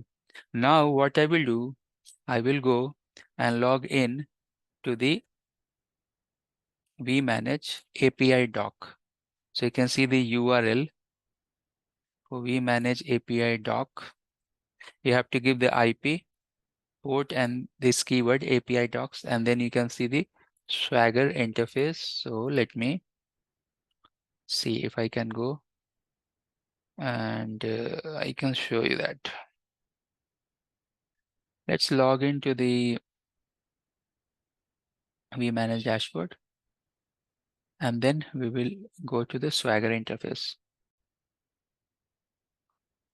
So here you can see that we have our vManage, but if you want to access the API doc, then what you need to do, let me go and open one more browser. So you need to give the URL like this, and then / and API docs. So if you give this, press enter, you'll see the Swagger interface will come. It's loading. And now you can see that vManage API version and all. Now if everything is inside server data services, and you can see that what you want audit log, you want to check cluster, co-location, configuration, Azure Connect. For everything, we have these defined definitions. So we have configuration related APIs, then you will see monitor related APIs, then you will see troubleshooting related APIs, all sort of APIs we have. Let me quickly show you one example related to monitoring the control or data plane. So once we are here inside the monitoring, and suppose I want to see this BFT. Open this. Once you open this, then you can see get method. That means very much like show command, post, get, post, and likewise you will see some delete as well here because this is the monitoring thing, monitoring API. So that's why it is not showing you delete. But if you go to configuration, you will see delete, put, those methods as well. So what do we want? Just click here to the BFD and this blue color item, and then parameters will come. It will ask you at least what site ID you want to see that. If it is there as an input, we can go and give. Otherwise, if you click try it out, and if you see 200, actually 200 means that API is successful. There are different type of codes related to API execution. 200 is good. Actually, 200 series is good rather than 200. If you see 300, 400, 500, that means some error. So now you can see here the result, and it is showing this result actually is in the JSON format. There are different methods that you can get the output, JSON, XML, etc. Here it is only JSON. So you can see the result related to BFT. It is telling. Now, as a programmer, what we can do more here is this, that this result, if suppose if want only 4 fields, if I just wanted to see the latency and loss, then I can filter this result from this output, and then I can display only those output in the final output. Because if you go and see this particular result, it seems it's like too much data, and I don't want this much data. It's actually called a dump, the JSON dump. So the output is something like it will give you all those information related to BFT, but you want only 4 or 3 areas in that, then you can go and filter and then print in the Python tables or any type of table, pretty tables, different type of functions there in the Python. So this is a Swagger interface. The question here is this, that can we run this in the web browser as well? So answer is yes, we can go and run this API in the web browser as well. So let me see the methods if we have. So here we have, oops. So what I'm telling you will understand. So statistics BFD. If we go to our slide, you will see that the method is starting with, I'll show that. So you can see HTTPS 198.168.110 data service, and then device, and then you can give this method. This is actually one of the API call, but this is just the output. What I can say here is this. Let me quickly explain you, then I will show the results. So what I'm telling, that suppose you want to see this show orchestrator output in CLI. So what is the API equivalence for this CLI? The API equivalence is this particular API, where starting with data service, device, orchestrator, connection, and then this is something called query. Whenever you are typing question mark, that means you are doing query. So we are looking for this particular IP orchestration output. Okay, still a little bit confused and understand. So let me show you some easy example. Some easy example related to routing and all. Yeah, so this is one of the easy example. For example, we know that in our data center, OSPF is running. So if I want to see that OSPF interface or OSPF database related to device ID, I can go and use this. So what does it mean? Let me quickly go and copy this API and let me show you the result output for this. So let's go here, copy this. Let's go to this place. If I have notepad, let me go and open the notepad. Oh, here it is, notepad. Let's try to construct this API in the proper manner. So here you can see this is the URL, but we know that the device I am looking for, device ID is one of the data center 10101. That's the system IP for that particular vEdge. And then the IP address for our vManage is 198.181.10. Now this is one of the query API. And now if you go here, click this and enter. So you will see that it will go and generate the database information for the device this. Now you can see this is the dump, right? It's a complete dump information we have. From this, we can go and filter the output that we want to print. Now in Chrome, it is showing like this, but if you go to the Firefox, let me show you the output in the Mozilla Firefox. Mozilla Firefox, they have some plugins related to APIs.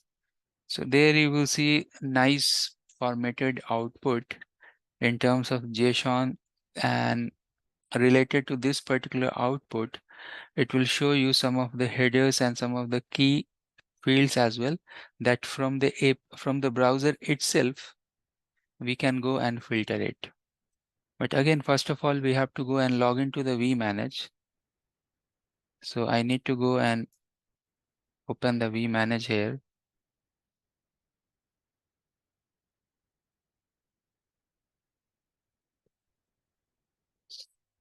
Let's go. And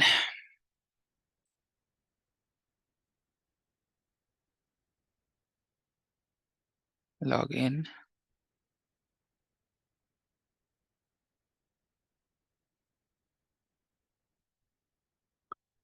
Yeah, first time it will take some time here, but once we log in, then it will be faster. We're trying to log in here. Let me type the username and the password.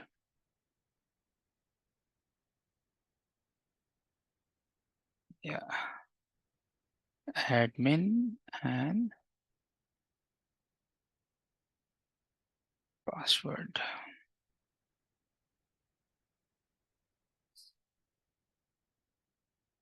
Now we are logged in. Meanwhile, I can go and paste the same API. And then you will see the output here in the Mozilla. And you can see that, close this. Let me increase the font size.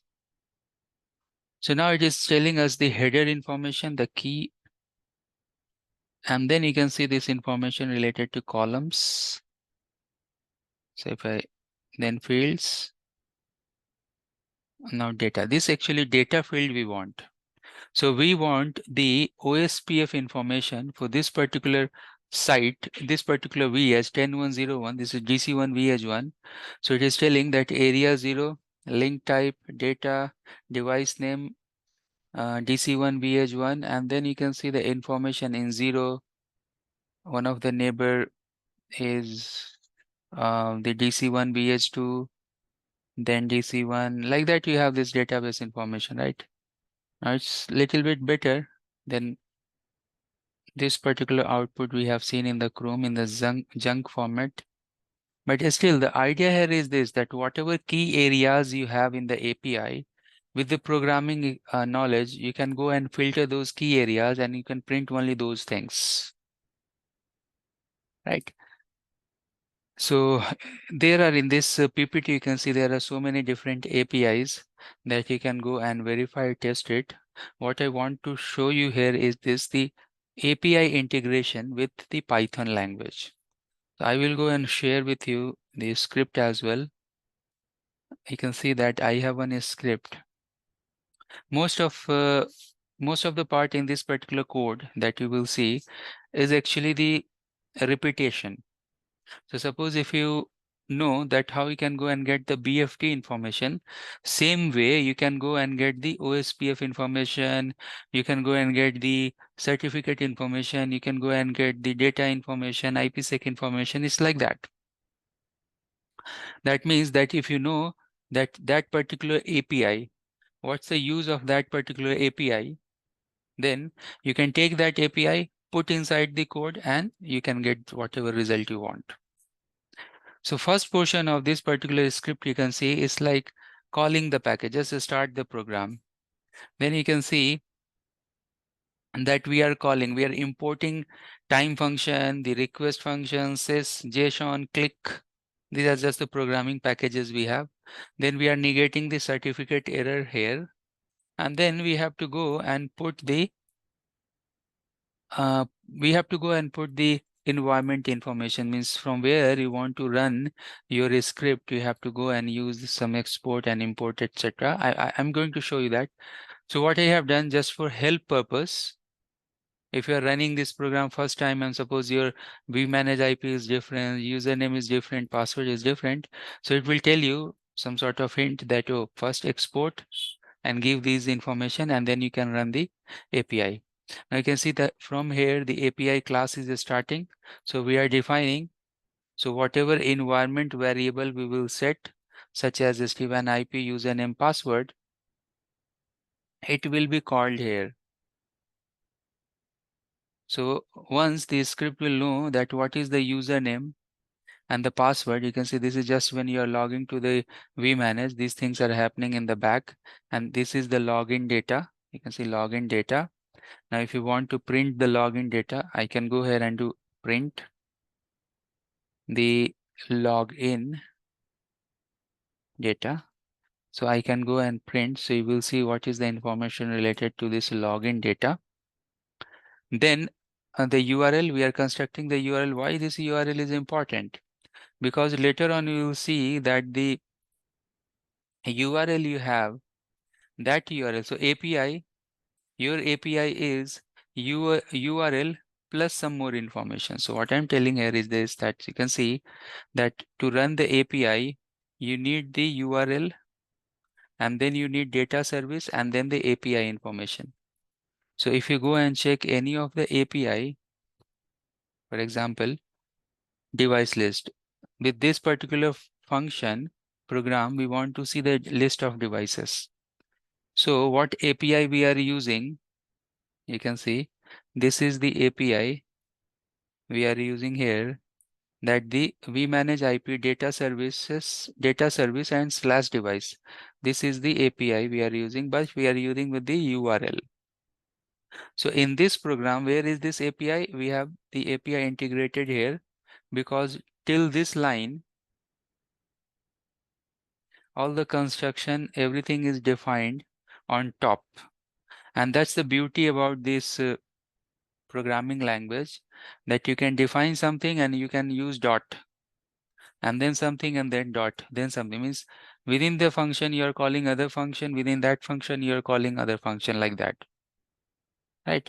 So if we go and run this particular API, it will go and give you the list of devices in this particular SD-WAN. The SD-WAN, how many devices SD-WAN is managing? If it is 4,000, 10,000, whatever, this will go and list all those devices. So let's run this. So this Visual Studio Code, I can go here, bottom,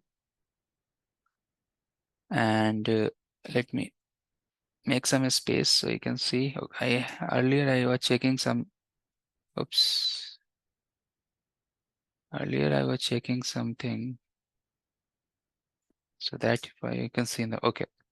So now you can see my present working directory. This is where all the codes are there. What I want to run this particular program whose name is device 1F, and in this program I have created help function as well. If you type help function, then it will tell you that what type of things you can go and check. So I can go and check app route information, ARP information, BFT, control, device list, IP fib information, IPsec, OMP, etc., etc. What I want to check the device list. So here I can go and do this device list. Now behind the scene, API will get called, and that API can give you. So let me show you actually what we are querying. If I go here and simply if I remove these lines, first I will show you the JSON dump, and from that JSON dump I will go and show you the output. So we are going to run this result data service slash device. If you go and run this particular API and we are doing some get method, you will see this dump you will get. Right now from this dump, what I have done in the program. So let me quickly show you the program as well before running it. So I'm going to run the first program, that is device list. This is my program name, and in this I will also get the, so this program will get the same dump JSON file, right? JSON output, but in that I am filtering only hostname, device type, device ID, system IP. So 1 2 3 4 5 6 7, only 7 field from that output, and then I want to print it in the table format, this fancy table you can see, table format, where I want to print only these 7 information for all the devices. So because I want to run for all the devices, that's why you can see that we have one loop here, and then we are doing some sort of error handling. Suppose while running this program, if any of the device is unreachable, then what will happen? The Python will generate the error. It will tell I can't run this program. But if you put some error handling exceptions there, that means it will run the program throughout. If some of the devices are unreachable, it will skip that part, and still it will show you the full output. So let's run this. Oops. So here you can see, because this font size is, if I are not able to see this because it is overlapping, but if I can decrease the font size for this terminal. In this, I have added other API as well related to serial and all. So that's why there is other table. But if I go up and somehow if I can decrease this size, so you can see all the output in one shot. So let me quickly check where is the program. All code. If I can do something. CMD.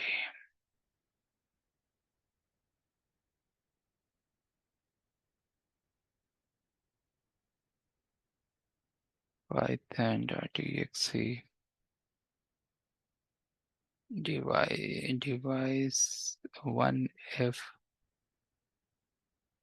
And device list, something was the program, I don't know. Okay, it is asking about set these variables, so that's why it is not running here. Let me try to set the SD-WAN IP 181.10 and then the username admin and then the password. And if I can go and run that program one more time. Oh, this is not the valid program. So let's go and check the help. And now what is that device list? Oh, oops. This is the program, right? Yeah, now you can see. So 1, 2, 3, 4, 5, 6, 7. We want to filter only these 7 things. And suppose if you have to generate some sort of report or if you have to send this via the email and all, actually it's very easy that you can go and paste this information. Oops. You can select and copy and paste this information. Oops.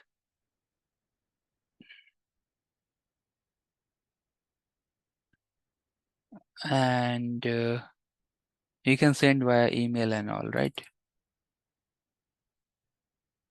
You can see how good this output is. This, so in program itself, we are selecting only 7 fields. And then in program itself, we are putting all those information in a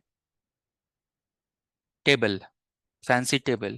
And since we have the loop, so it will go and print vManage, then vSmart. So one device at a time. So one device information, then another. Now you can see that if I want this information from CLI or from GUI, it's not possible, right? We can't get this information in this format. And it may be time consuming to get information for vManage and then vSmart and all those things. Nice presentable output you have. Suppose I want to see, you can see the other output as well. I have added actually some more information. That's why it is showing you like this. Suppose if you want to see the control connection, only thing I need to know here is this, that what's the keyword used for control connection? Do I have that? Yeah, control. So if I go and type control, and since I have given print something, so it is coming this. Oops. So you can see the control connection and some other things also I have added in program, some extra information. That's why it is coming there. Then you can see the system IP and other control information, VSCS, DC1, DC2, all those information. And in the bottom, you can see some error came. Why this error is coming? Because I have disabled NetMiko and other thing in the program. So not only that we can, so good thing about this program is this, that you think like this, not only you can integrate with API, but I have added some NetMiko, some old, you can say a relatively older method to do the programming related to devices. So that also I have added there in the code. Right. So actually my main focus was just to show you that how this API is working and integration and all, because if I give you just theoretical information, it will be hard to visualize. But now you can see the result here, that you can go and integrate these APIs with nice, beautiful coding and programs and all. So the value of SDN controllers increases, right? If we are doing everything from the CLI and GUI, it is okay. But you can see now the difference here, that it is in my format. I can custom these outputs in any format, and not only the monitoring thing.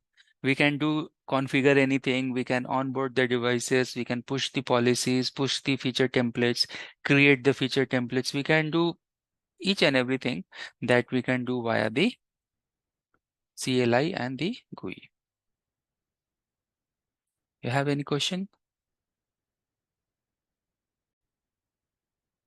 Thanks for joining. We are inside day number 23, and today we are going to discuss about SD-WAN security theory. Later in our big lab, we will go and perform the lab task related to these security parameters that we have in the SD-WAN. Why we want SD-WAN security? What are the options we have? What we can do to cut down the cost? So the whole idea we have related to evolution of SD-WAN, directly or indirectly, it is to reduce the cost. Intelligently utilize the bandwidth that we have. In general, if you see the old WAN, you will find that one of the link is heavily utilized and other links are not that much utilized. If any of the link is failing, then we are putting the static route and bringing up the other circuits and all.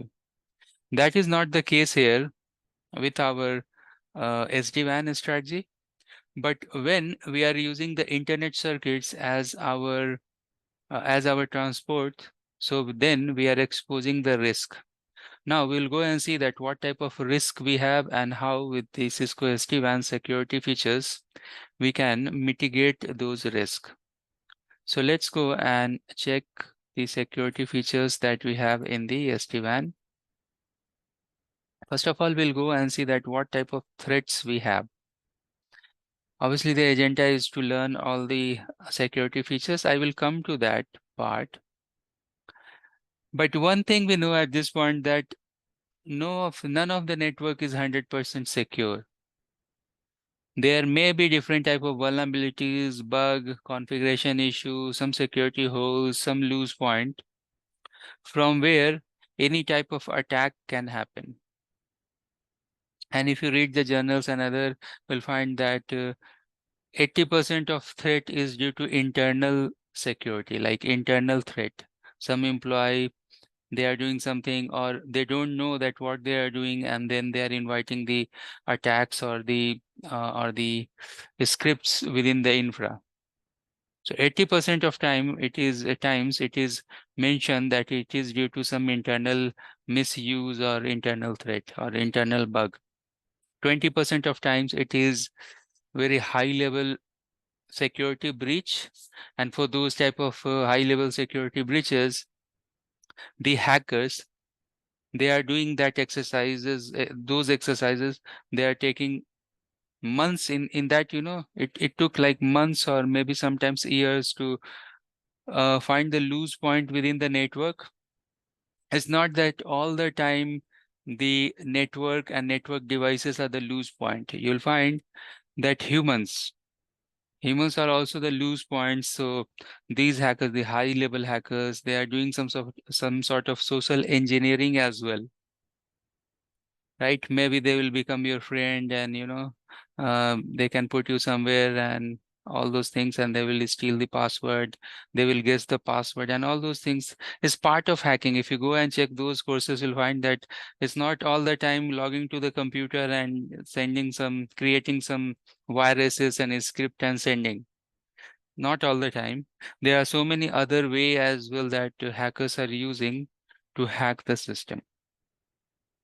Anyways, no one can go and protect with those type of social engineering attacks and all. What we are going to discuss here is mostly that the internal or external threats, right?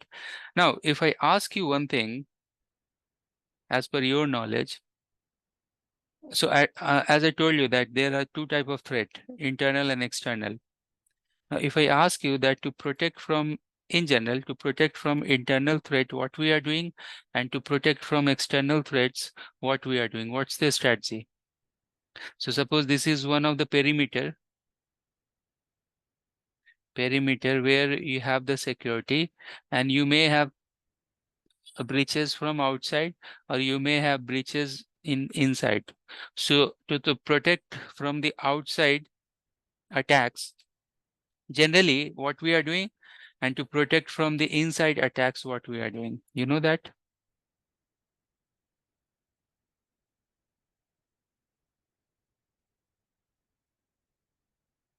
Yep. If you want, you can answer.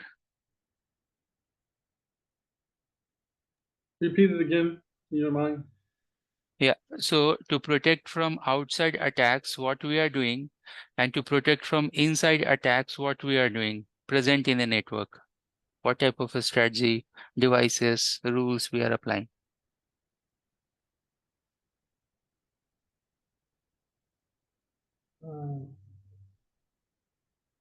Obviously, firewall, right? Oh yeah, yeah, firewall. Perimeter firewalls, or maybe proxy servers, or maybe Umbrella, Cisco Umbrella, right? Now, inside what we are doing.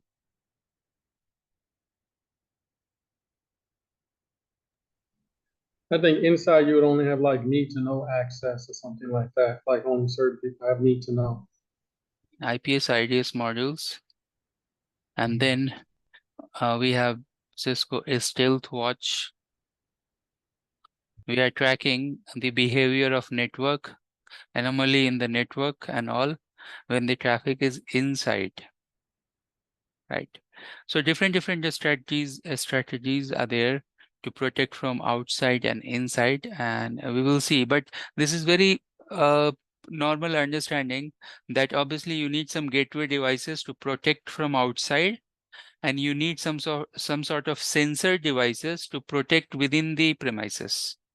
Sensors, all these IPS, IDS sensors, they are sensors, they are detecting the behavior and not only the behavior of network users of network, but behavior of protocols as well. If HTTPS protocol, they have to behave like A to B, but they are behaving like Z to X, something like that. So they are detecting the signatures, the algorithms, the behavior of protocol as well, these IPS and IDS devices. And that's why they are very much understanding the signatures as well, right? All right, so different type of threats are there: vulnerability, bug, malware, denial of service, botnet. So n number of threats are there. And now why these threats are increasing? Because now we are using this cloud heavily. So our applications now, they are hosted over cloud, and all the time the remote user, you can see here in the diagram that not only the data center, but your remote users directly, they are going to the cloud and accessing the surface. That means that the threat surface is increasing. Suppose if a branch directly using the internet, then at that time the threat surface is more. And we have one slide where you will understand what does it mean by threat surface. Threat surface means how much you are exposed to the internet. Okay, so now you can see the diagram. Everything has been moved to the cloud. That's the goal of this particular diagram it is telling. All right, so let's try to understand this threat surface. And once we understand this threat surface, then we'll go and check that what type of security measures we have. Okay, so this picture, this diagram, we are already familiar. We know that we have the branches, we have the data center, we have the WAN, etc., etc. Now the problem here is this, that we want to provide security at each and every layer. So we want to provide security at the control plane level, at the data plane level, the infrastructure security, and the user level security, right? So control plane security, how we are doing that? We know that we have very high standard DTLS or TLS connection, that is certificate based secure tunnel, and that's the control plane tunnel. Then we know that for data transfer from one place to other place, the data is moving. So in that case, we have something called IPsec tunnels in between that, and we are using high encryptions and other hashing and other methods to secure that data tunnel as well. So in that case, we have security in terms of the control plane and data plane. Then we are providing security to the devices as well. Now these devices, vEdge and cEdge devices, later in these slides you will find that we have something called TPM chip, trusted platform module, or TAM chip, trusted anchor module in cEdge devices. So if someone will go and steal the hardware as well, is still those devices are something that is hard to boot because they have some sort of security built in related to operating system. We'll see that. And then finally, how we are going to provide the security to the users. So let me show you this in the next slide. You will find that to provide the security, that the user traffic going one place to other place, 4 options are there: integrated, dedicated, service chaining, cloud-based security. This is actually very, very nice slide where you will understand the movement of the traffic plus what security we need and at what site. Nowadays in network, very much is depending upon the planning as well. You have to plan well, you have to design well. So now you can see these 4 options related to providing the security, right? So option number 1 here is this, that nowadays we have option that we can go and enable firewall features within the device. So suppose this is some CS device, some ISR device, I can go use the container feature within the CS device. I can go and put the virtual image, and that particular device will become full-fledged next generation firewall that can provide us VPN security, firewall security, URL filtering, IPS, IDS security, and advanced malware protection. All these 5 features that integrated firewall will provide you. Now, what's the benefit? Now, benefit is this, that think like this, that you don't want to purchase Palo Alto or Checkpoint or any other third party, even Cisco Firepower, any other firewall to secure your perimeter. In other case, or in other words, actually, you are saving the money. So there is one hardware who is doing the SD-WAN work, and then the same hardware is providing you the firewalling capabilities. So obviously the cost will be less, right? Next approach is this, that you can go and use a dedicated firewall. Now this will be use case when you have data center or when you have higher HQ offices or regional hub, etc.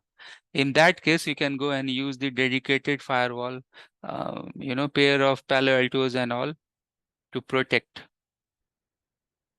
Third case, you can see the service chaining. We have done this method as well, means this lab as well earlier. The service chaining is this, that the user traffic you don't want to send directly to the cloud or the internet. In that case, you can create some sort of data or control policy, redirect the traffic towards the firewall. Maybe that firewall is there in regional hub or some HQ location, and then it will go and use the cloud hosted applications, right?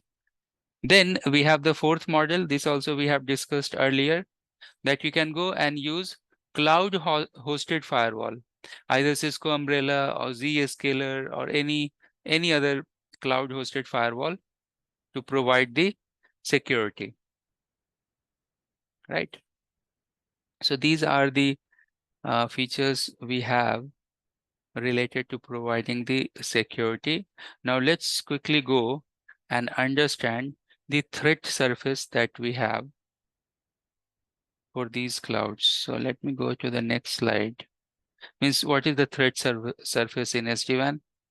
So now you can see the threat surface. This slide is also very important because according to this slide, we have security features in SD-WAN. So here you can see that if some user simply wants to use the internet, in that case, the threat surface is 100%, means it is 100% exposed to the internet. So what you will do? In that case, you will use all the security capabilities like app-aware firewall, IPS, IPD, IPS, IDS, intrusion prevention system, intrusion detection systems, the DNS, URL filtering, the advanced malware protection, everything. Whatever features we have available in that next generation firewall, in that container based firewall, we can go and utilize it. Why?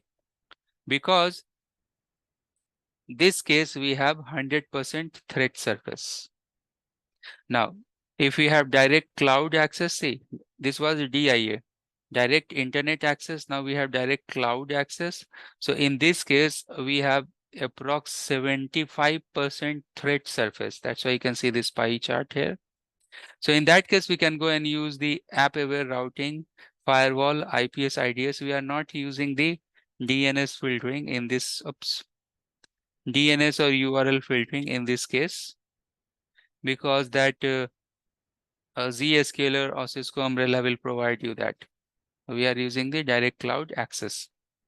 Then third variation you can see here, when the exposure is 50%, right? Guest access. Now guest access is something, guests are not the corporate user or something. They are anyways part of some other VRF. So in that case, we can go and use app-aware firewall.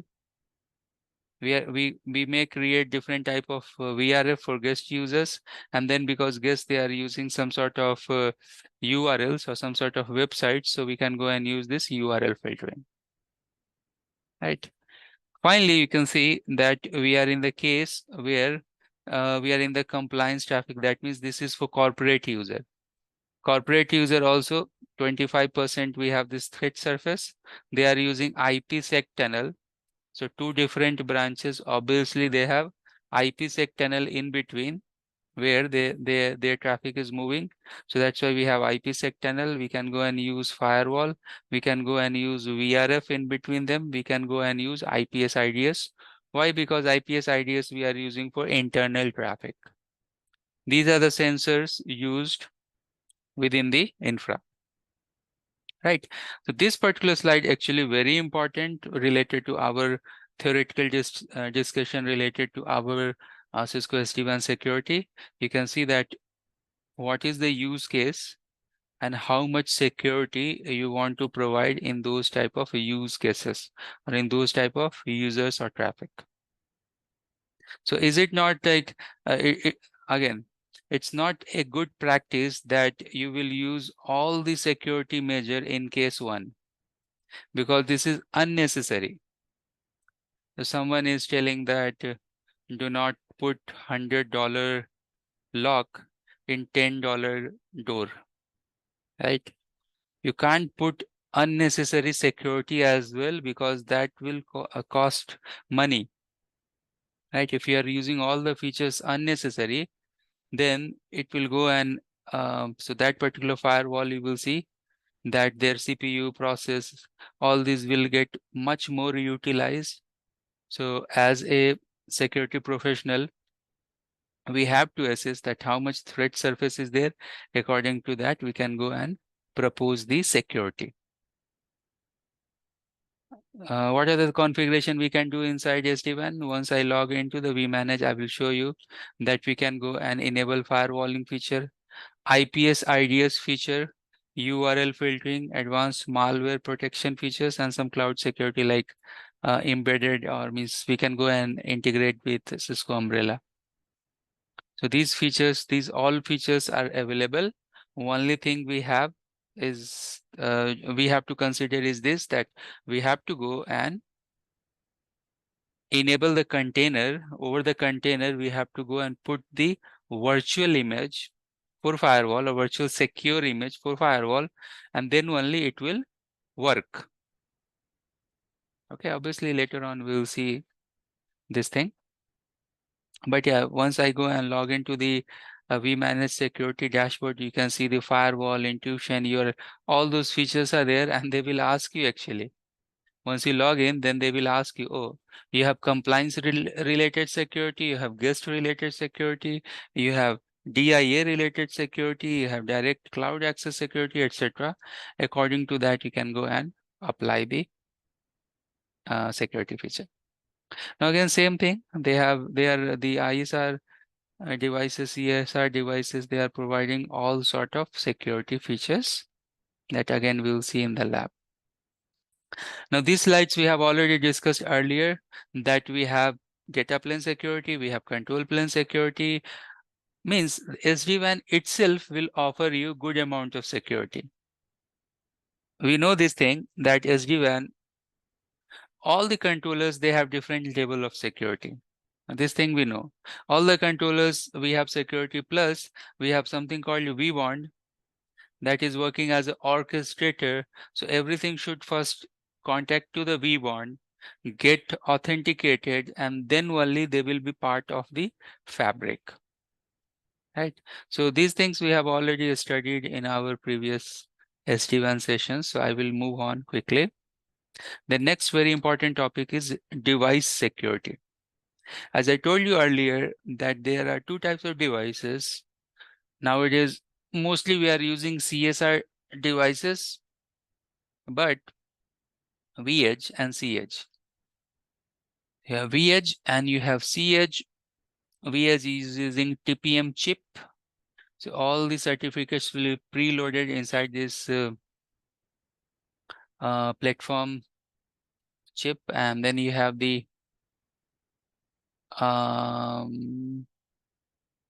TAM, trusted anchor module, and this is trusted platform module. Actually, both are very much same, and let me quickly show you the slide so you will understand. TAM, related to TAM, it's like security. So you can see this anchor here, and it is providing the security while the operating system is booting. So that's why we are telling this as a secure boot. Right, and if you want to know a little bit detail about this, so you can see that TAM services and then crypto functions and tamper-proof storage, and then you have the secure UDI. Normally it is like UDI. Now we have SUDI SUDI that will provide you the security related to counterfeits of these hardware. Cisco Trusted Anchor Module, Trusted Platform module, both are used for, one is for vEdge and one is for cEdge. So the security features we have.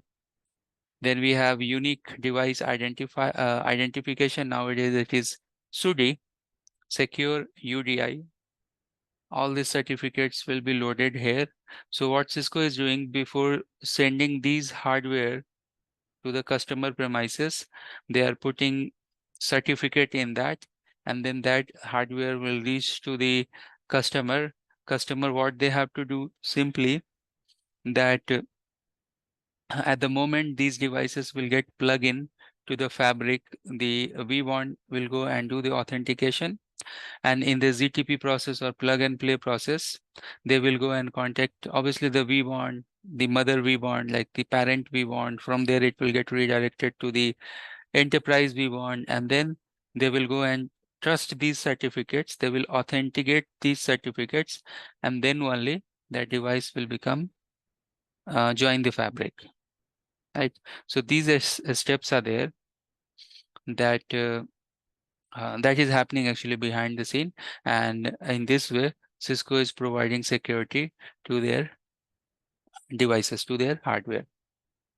Now this is actually a very important slide, and we are not seeing this because this is by default, these policies are by default set there in the devices, but we can log into the device and we can check. Now in the diagram clearly you will see that you have DTLS connection, right? So the point here is this, that when we are forming such type of control connection, right, And in the below, in the bottom, you can see that there is one other device, unknown source. So there may chance that so many unknown source, they try to establish the control connection with the controllers. This is some sort of DOS attack, right? Suppose if you want to do some DOS attack is simply that your resources are wasted to replying unnecessary request. That is the DOS attack. For example, one server is there which is doing its application services. Somehow, if you will go and send 100 ICMP ping from 200 devices, what that server will do? It will start responding for those ICMP packet. You are sending ICMP request, it will send you reply, request, reply, request, reply. Like that. So doing its actual application services, what it will do, it will go start replying you. So to protect from that DOS attack, what is happening, that these devices in their control plane, we are putting some sort of limit that they will go and respond 300 packets per second. That means that request is coming more than this. That means some DOS attack, anyways, they will not entertain. So so the fact here is this, that they will go and entertain 300 requests per second. If we will go and send 5,000 requests per second, that means anyway, they will not respond. Some sort of security is there related to control plane. By default, it's there. If you want, we can do some changes, but it is recommended we should not change it. Right? So now what we have done, we have studied, first of all, that what type of security offers we have from the vEdge devices or cEdge devices. cEdge devices, if we go and install the virtual image over the container, it will work as a full-fledged next generation firewall. It will provide you all sort of security such as firewalling security, IPS IDS security, advanced malware protection security, URL filtering, and then you can go and integrate with the Cisco Umbrella. So your perimeter security will also serve. Now there are some features. So now you may think that, okay, if I am using vEdge, and if I am using cEdge, do we have any chart that vEdge will provide this and cEdge will provide this? So vEdge can give you some sort of application filtering like basic firewall feature. It can give you advanced firewall feature. It will not provide you IPS, IDS. It will not provide you that. Then it will not provide you URL filtering.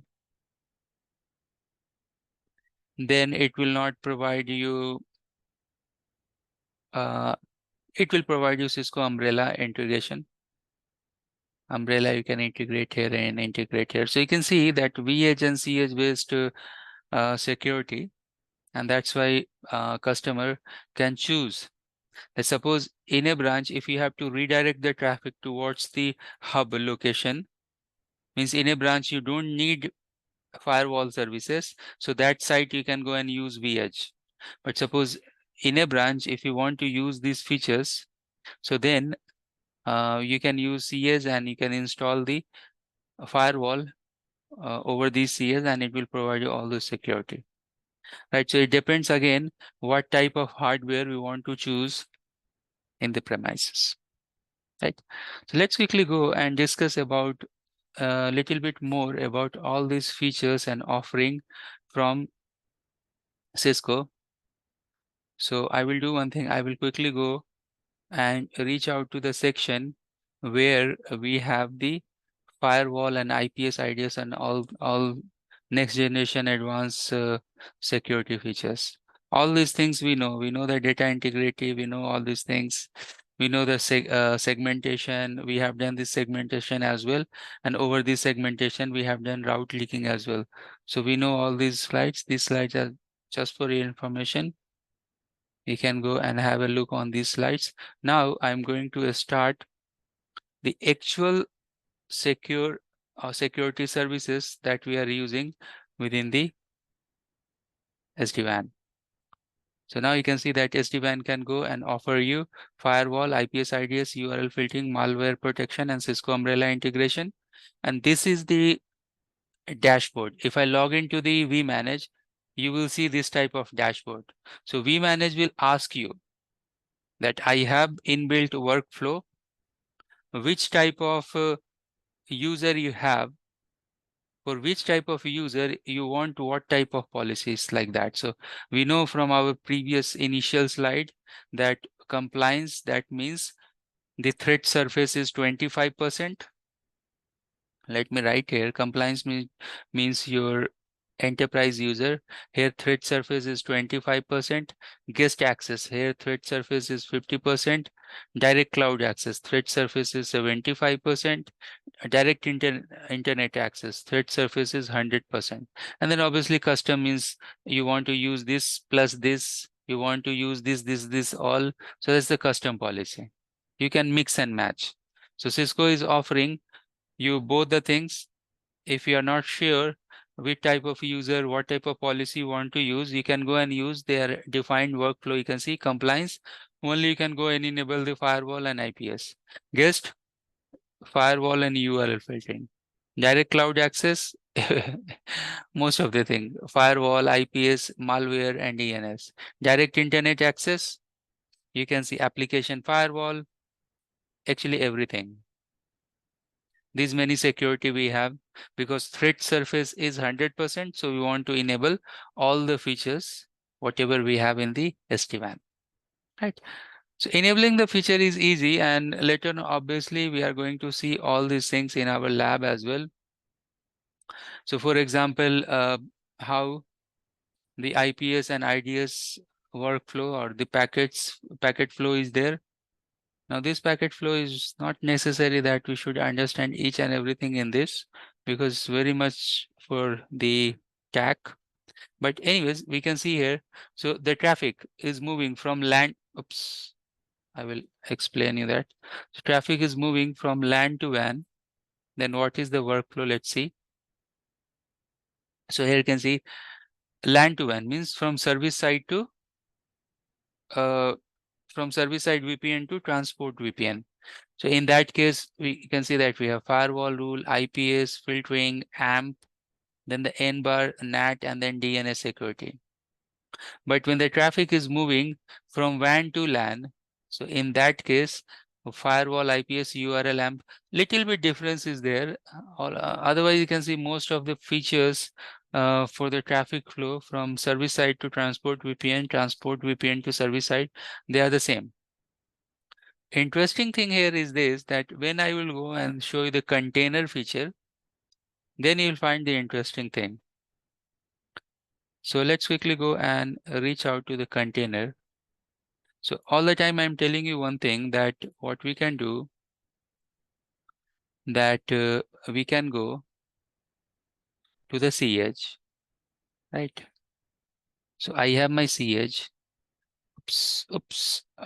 We can go to the cEdge, and let me go here. Suppose I have my cEdge. In this cEdge, I may have different services running.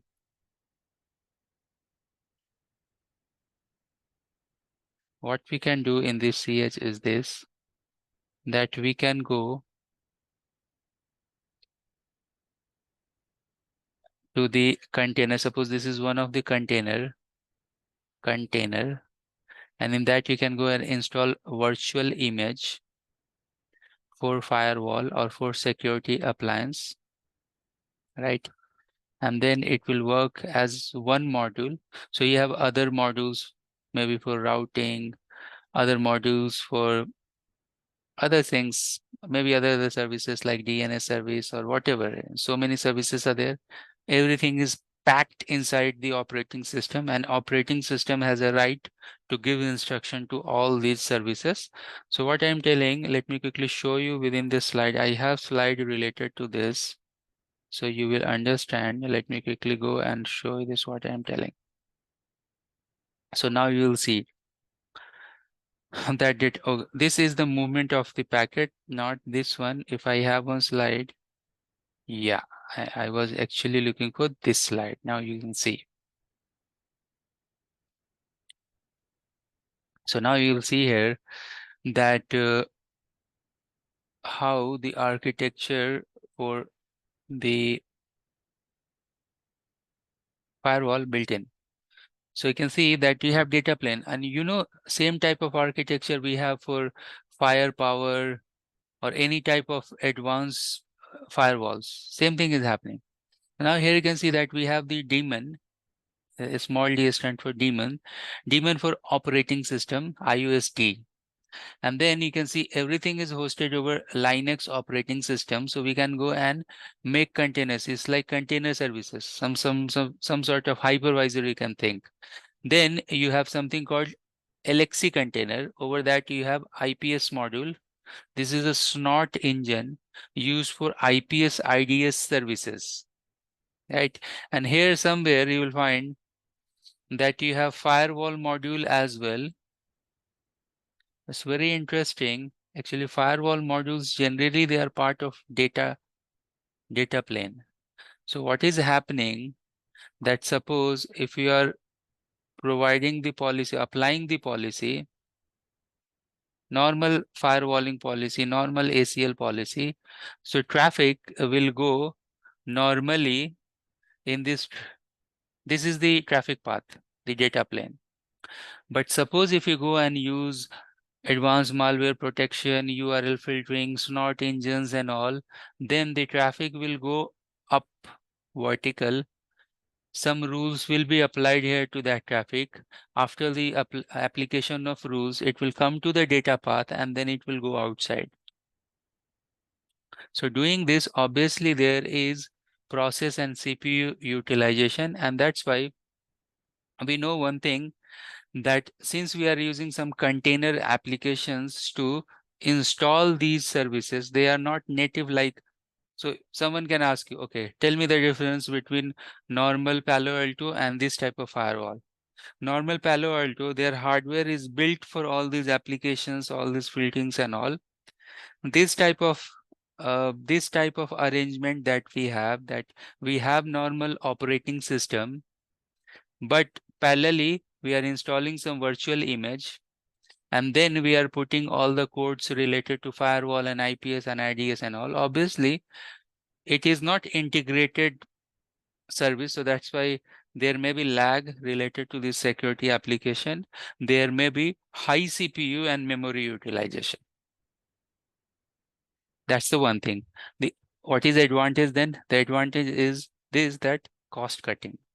You can cut the cost, right? Because the same device is using for all the things like routing and the VPN and all the services. Everything is provided by the same device. Now let's quickly go and see the container architecture. This is actually some of the terms you will see that it is used inside the TAC world. It's actually not for us. Just for knowing this architecture, I'm going to show you different terms you're seeing here. Actually, these are the code names. So you can see here TG. Oops. Code names are there that generally Cisco tags are using these code names and all. The beaker, TG, something, snort. So snort has so many other services which is glued. Then you can see there's data acquisition queue. That means the data plane request will come to the queue. Obviously, everything will be queued and it will be processed as per the request. So you have this data acquisition queue, then you can see the virtual path. Request is going to the snort. In snort also you have different things, different policies. According to that, it will reply, and then again the packet, finally packet has to move. Finally packet has to move within the data path. Right. Now you will see clearly in this diagram that you have the operating system, but the main operating system is here, iOS daemon. And now you have the container where you are putting the virtual images to do all the processing. So we have intercommunication in between the iOS daemon and the container. And then you can see this virtual app nav infra. This is again one program which is integrating the iOS daemon and the container services. Right.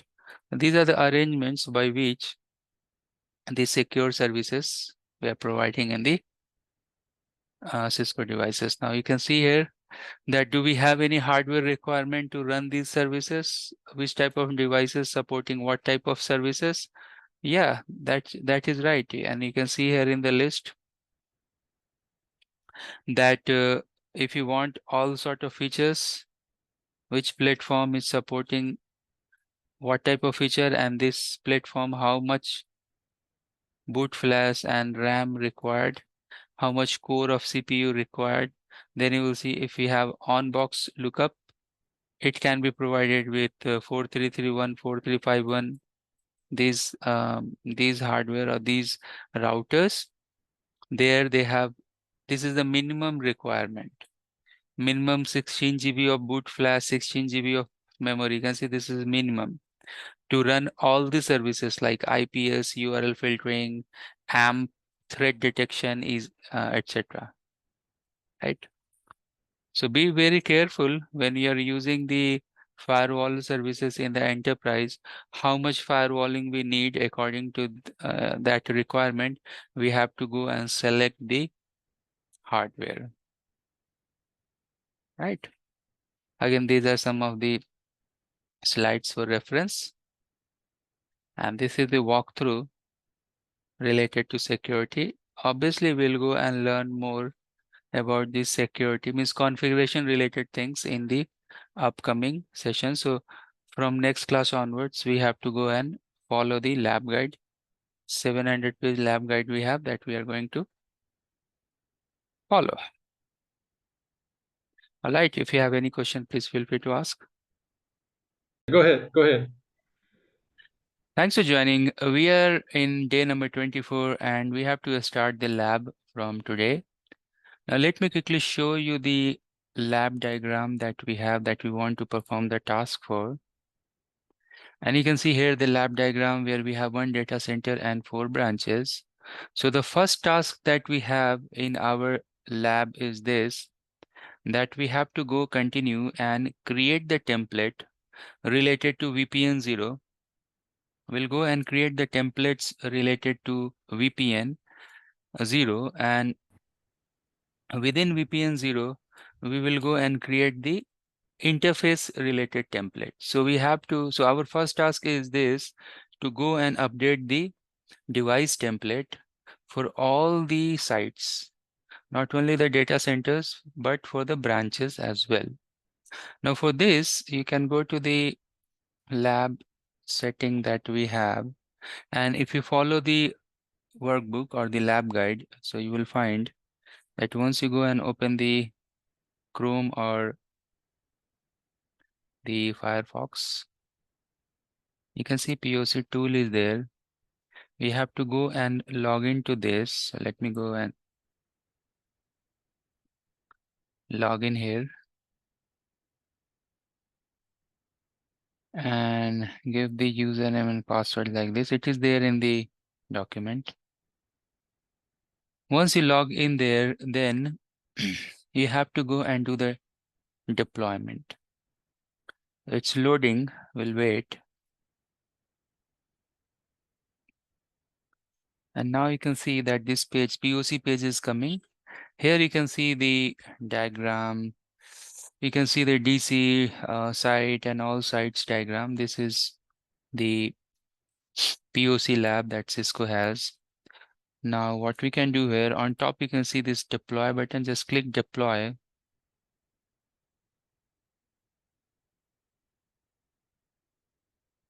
And it's going on.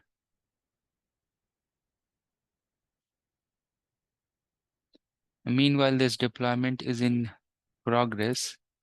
You can go to the vManage here and let's try to log into vManage. Now, this vManage will open only once this deployment is successful.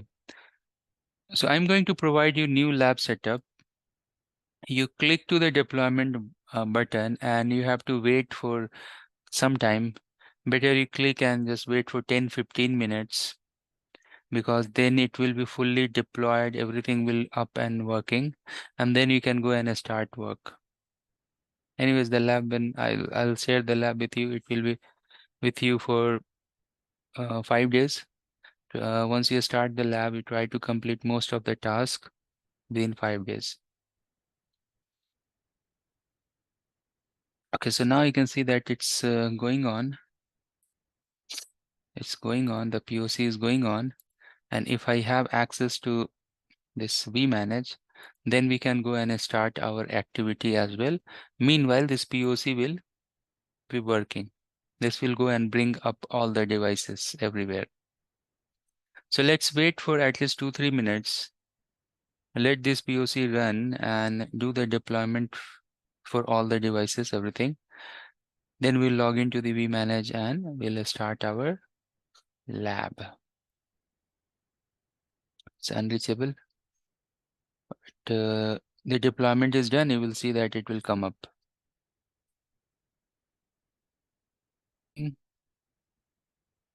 So now once you leave this lab for 30 minutes, then you can see that you have the vManage booting up. And then let's go to the vManage and we will go and do the configuration related to our task.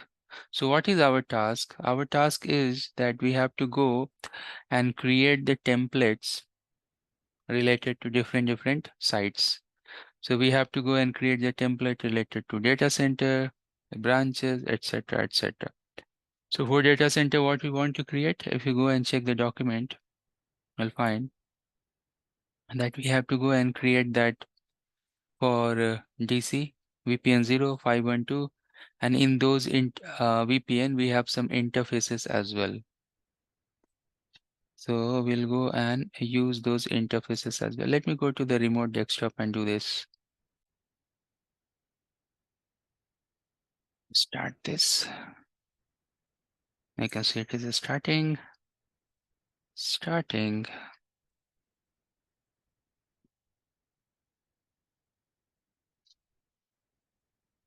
And let's log into the vManage. I took ample time just to reach here.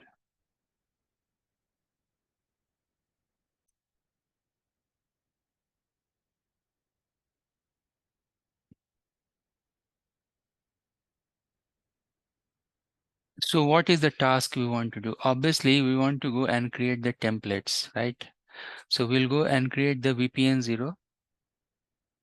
So I will go here and create VPN 0, and what features we'll put inside VPN 0. So you will see, I'll just follow the lab guide. If any technical thing that will come here that I haven't followed earlier in our classes, I'll follow that.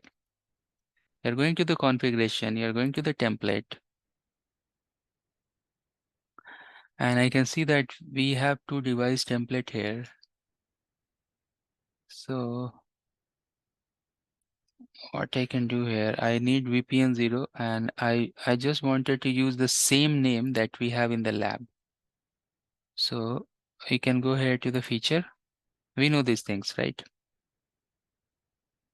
Add a feature template. And this is vEdge Cloud. You can go and search here. vEdge Cloud. And then VPN 0. Say this VPN.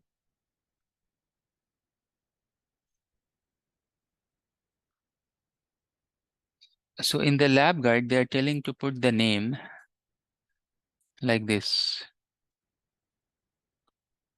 I have the template and other things in my other screen. So I'm using the same name. And description also, you can go and use the description, whatever we have, but I'll go and put the name and description same. VPN 0, yes. Now they are telling to go and add the DNS entry here, DNS for vBond. So that should come under new host mapping. It's the host name. that is vbond test drive. Now how I can confirm this? You can go log into the device and you can confirm this. This is the IP. Let's confirm this, the host name. For that, I have to go to any of the device. If I go to the vSmart and open the vSmart and do show run system vbond IP, vbond -test -dev like this. So we are using the same name. That's the correct name. And do we have multiple IPs with this particular vbond? Means that's the reason we are adding the list of IPs. So suppose if you have one DNS having 5 different IPs, we can go and add. Here in this case, we have only one, so we'll go and add. Now next, we want to create the gateway. So you can go to IPv4 route, IPv4 route. And here we have one default route, but we have to go and add 2 next hop. So you can go here 0, 0, next hop, click this blue icon button here. Next hop. Now this next hop name we want to define as a variable. So the name I want to give again the same thing that we have in the lab guide. VPN 0, inet, next hop. I have one next hop related to internet. Click add, and one more next hop I want to add. This time I will go and use name as a MPLS. So MPLS. Oops, what happened? We have 2 next hop, right? Let's quickly see this. So you can see here that we have 2 next hop. One is internet and one is MPLS as per the document. So click add and save. Now, if you watch that particular configuration guide, and I have shared, if you have, you can see. So your one subtask is over. One subtask was there where you have to go and create the VPN 0 feature template. Now we have to go and create a VPN 512 feature template. So I will go and create DC vEdge VPN 512 template. And in that will be very easy, right? Simply go and give the VPN name, right?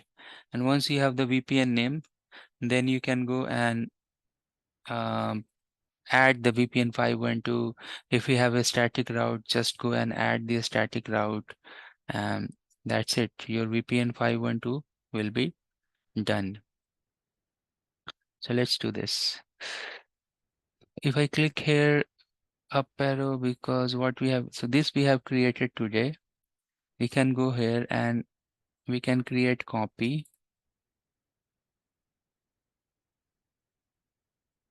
The name I will go and change to VPN 512. VPN 512 is the name. Click copy. And then we'll go and edit this. So let's see.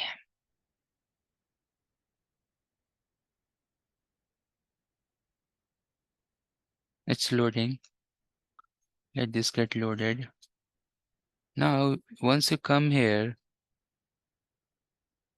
then this VPN should be VPN 512.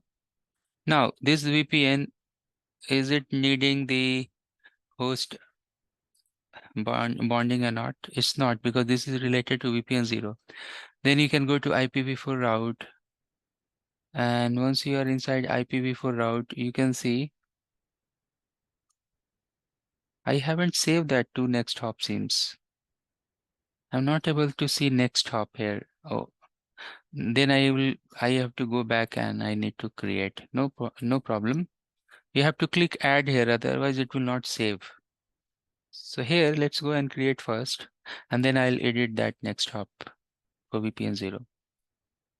Once you are here, make this as a variable. This is next hop for VPN 512. Like that, you can give any logical name, but we have to click add here and also here, update. So now we have created one more, but let me go and edit this, the VPN 0 that we have created earlier, because we have to go and add the next hop, two next hop there. It's loading. Click IPv4. See, it is not there because we haven't added. So .0/0 next hop, and just to make this little bit faster, I'll do inet. You can see inet is done, and then add one more. And just to make this little bit faster, I'll make this MPLS. Click here, add, and then here also we need to click add, otherwise it will not take. Great. So what we have done so far, that we have created the VPN 0, and these are related to DC, and DC we have the vEdge So we have created the template for VPN 0 and VPN 512 for the data center, but these VPN 0 should connect with some interfaces. So now we'll go and create the interface related template for internet and MPLS. So what we can do, we can go here. Once we are here, we can search vEdge Cloud, and then VPN interface Ethernet.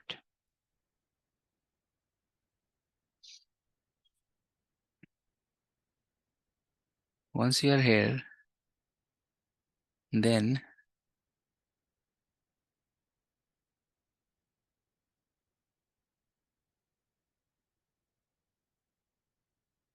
we will go here and give the template name.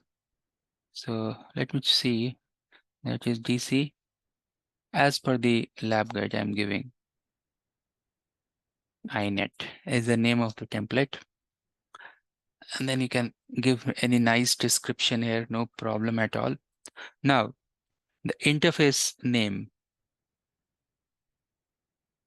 We can go and give the interface name. At the moment, we don't know what's the interface name.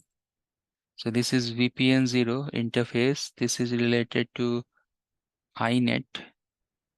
And this is related to VPN 0. We should know. Otherwise, if you check the lab guide, it is there mentioned in the lab guide to give the name like this. VPN 0, inet for internet, interface name. So make everything consistent and standard. Then we have the interface, right? This interface should have some IP. So once you come here, you can go and give the same thing here as well. VPN 0, inet, internet, interface IP. Now, one thing I just wanted to show you here, it should be shutdown should be no. No shutdown, interface name, IP name. And then because this is VPN 0 interface, so we should make this tunnel on. Right? If you go and make this tunnel on, then you have to go and give the tunnel color and the services. So where is the tunnel color? Because this is internet.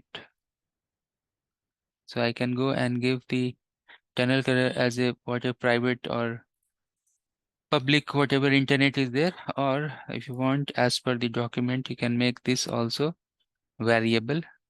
So let's make this variable. This is VPN 0 inet interface color.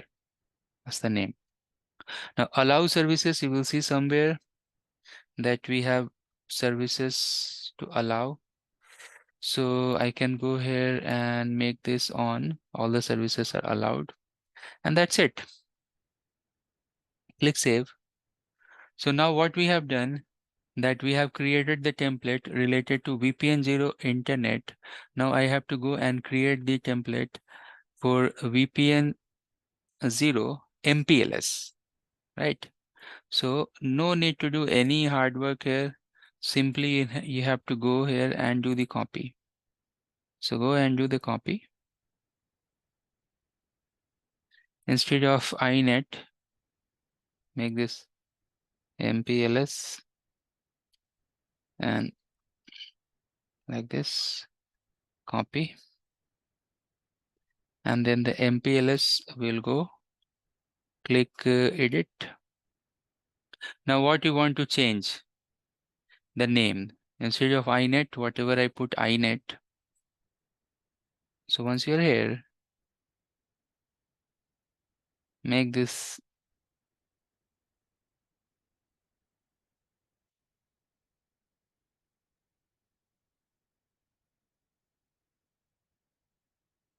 once we are here, MPLS, right? MPLS, everything is on, services are on, tunnel is on, the color name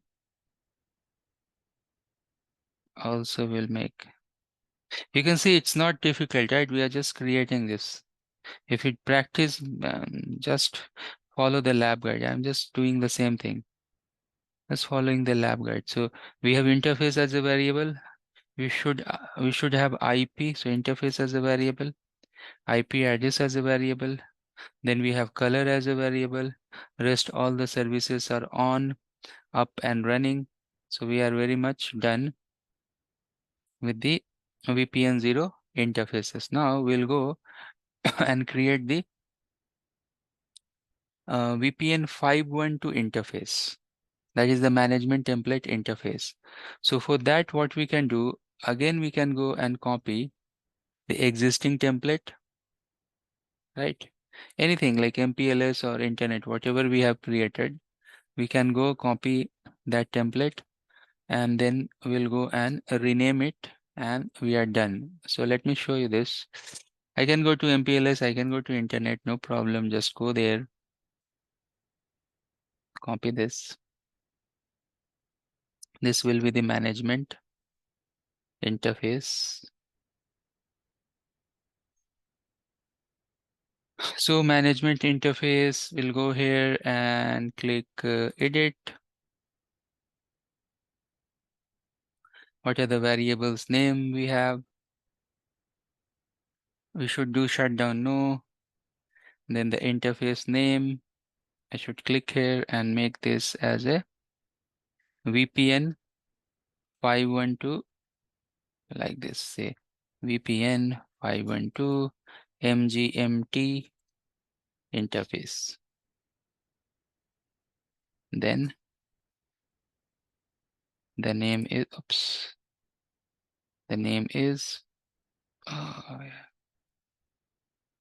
VPN 512 MGMT IP address. Right. So one thing we have to do while doing the copy paste, because since this is the management interface, so tunnel will be off. For management interfaces, we are not putting the tunnels. The tunnel, they are off. Let's click update. That means that we have VPN 0, VPN 512, interface for VPN 0, interface for VPN 512, everything we have, right? Now we have to go to the device template and we have to go and attach these parameters. So now we'll go to the device and we'll see, do we have any DC template? Unfortunately, we don't have any DC template here. So we'll go and create our DC device template. So let's go and do that. So how we can do? Create template from feature templates. What's the device model? We know that is vEdge cloud. That will be somewhere in the bottom, or you can search. What's the device role? SD-WAN vEdge. What's the template name? This is for DC vEdge device template. Now, do we have system-wide configuration? Have we created the system-wide configuration? No, we haven't. What we have done, so let's focus on that. We have created VPN 0. And for VPN 0, we have created this. Over VPN 0, we have two interfaces, VPN interface MPLS, internet, and MPLS. Then we have VPN 512 interface. And then here we have one interface, that is the MGMT interface, right? That's it. We have created only this. So now what we can do here, that we can click create. And now in data center, how many devices we have? In data center, we have vEdge 1 and vEdge 2. So one by one, we'll go and put the variables. So once you are here, click here, attach the devices. And you will see DC1 and 2, they are here in the list. Now we have to go and put the variables. It will ask you DC1. Let's choose DC1.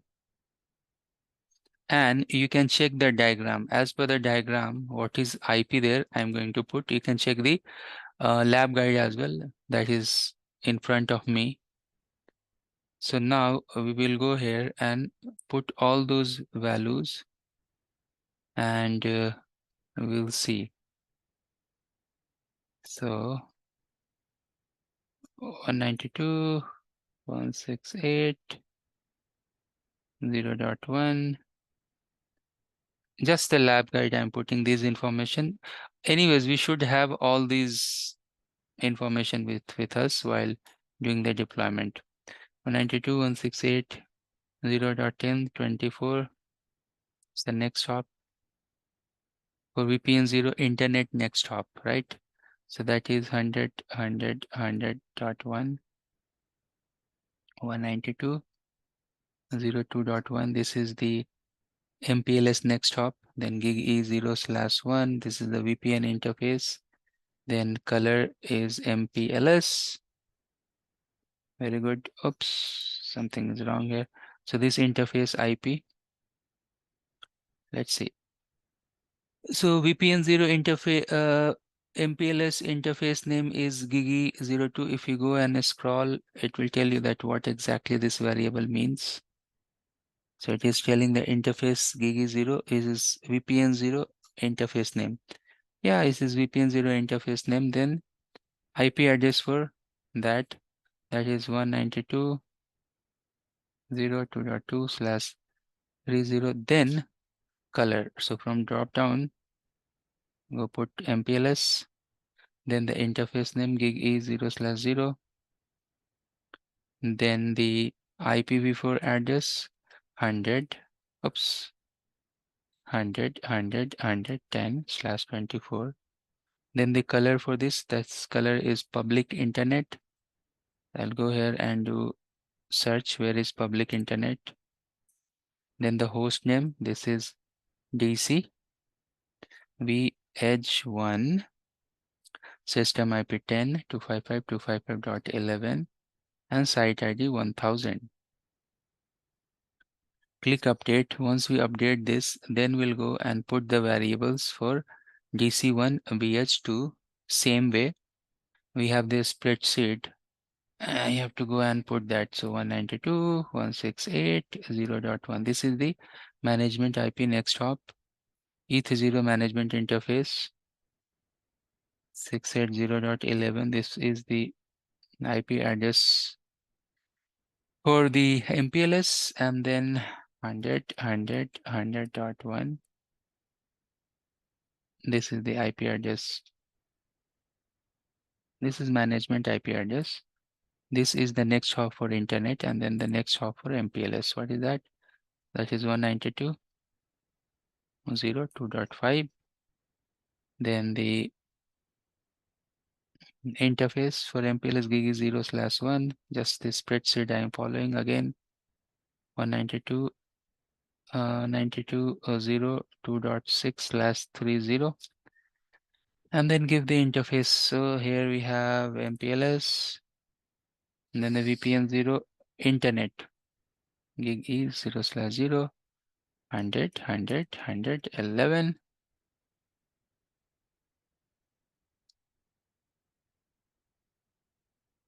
Public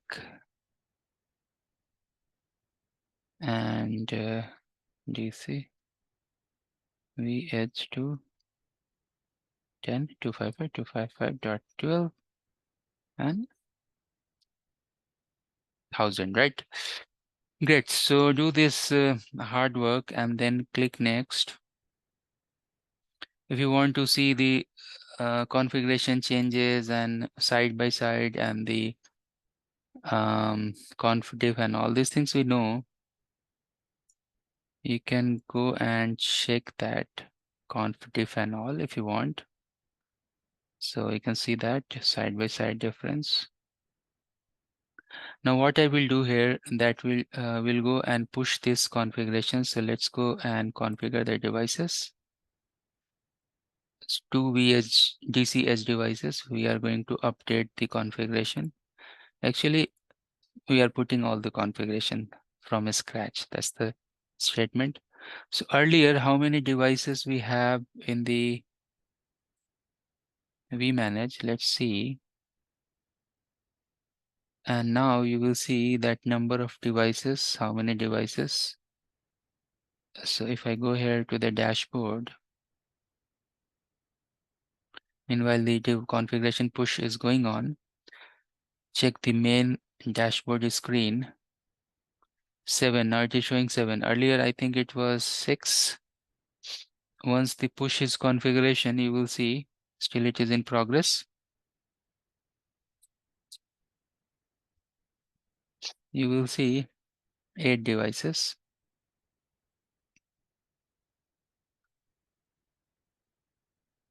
That's going on.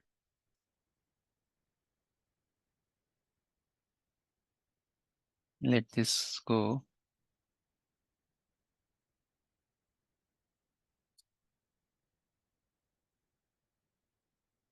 One is successful. Okay. You can see all 8 devices. And now if I click here, still it is syncing. You can see a little bit more detail as well. No problem on this side. Side 40, 20, 50. Now 50 is also up. BFD, OMP, everything is up and running. So we are good here. So what is the next task? Next task here is this, that put this template, this configuration to all the sites. So if you go here and see the site for site number 20, and the diagram also will go and see how many devices are there in site 20. Let's go back here.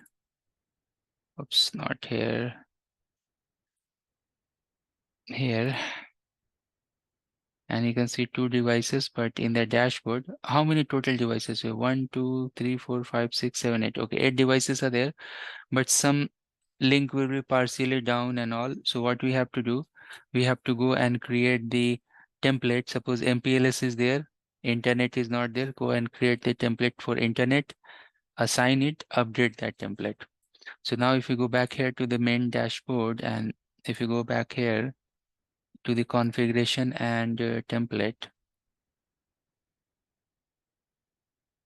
device template, you'll see that we have cEdge single link, cEdge dual link. Okay, great. So we have cEdge single link and cEdge dual link, right? So we have the template, but it is not complete. So our task is this, that create the templates and push to the devices. Okay, you have any question? Thanks for joining. Today is day number 25, and today we are going to create service-side VPN for cEdge devices or sites where we have cEdge routers. And then we'll go and enable the routing protocol towards the LAN facing interfaces. So what are the activities we want to do now? We can see this main diagram that we have, and then we have part by part diagram. But in this main diagram, you can see clearly that here in the data center, we are running OSPF. And then you will see that one of the site number 40, we'll see that later on as per the question, where we have the cEdge device. We want to go and enable EIGRP. We'll see that later on. So here you can see that we have a vEdge, and you can see that we have vEdge, and you can see that we have vEdge and vEdge, means these the data center and these two branches having vEdge. So whatever location we have vEdge, where we have VPN 10 and VPN 20. But if you see cEdge, so two of the branches, branch or site 40 and 50, they have cEdge devices. That location you'll find we have VPN 10, 20 and 30. Okay, so according to that, we will go and create the template. What we have at the moment, that we have the VPN 0 and management VPN and their interfaces that we have pushed earlier. Today we'll go first of all and create the service side VPN for the cEdge devices. Once we are done with those, then we will go and enable the routing protocol as per the scenarios that we have. In data center, obviously we have OSPF running, and the branches, they are running EIGRP. Let me quickly show you this. So here you can see that the DC LAN side will go and enable OSPF over VPN 10. And then you will see that one of the device that we have, CS40.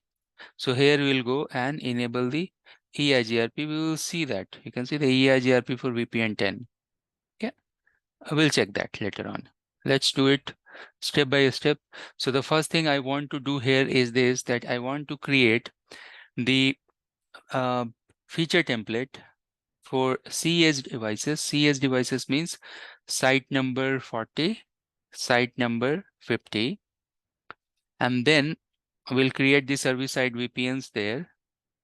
We'll attach and we'll see, slowly we'll move. Let's go on. Let's log into the vManage. Once we are in the vManage, what we want to create the feature template, add template. We know that the cEdge devices that we have in our lab, they are running CSR, virtual CSR. So if you go and search here CSR, you will see this CSR. Now for this CSR, what we want to create VPN 10. So if I scroll a little bit down, you can see now Cisco VPN. Click here. It's coming up. We'll wait. Now the name for this particular template, let me go and put the name. So name is something cEdge VPN 10. And obviously this will be VPN 10, right? Because this is for VPN 10. Then DNS, we know that we have two domain name. Let me go and put the value 10.2.1.5. And then we have 10.2.1.6.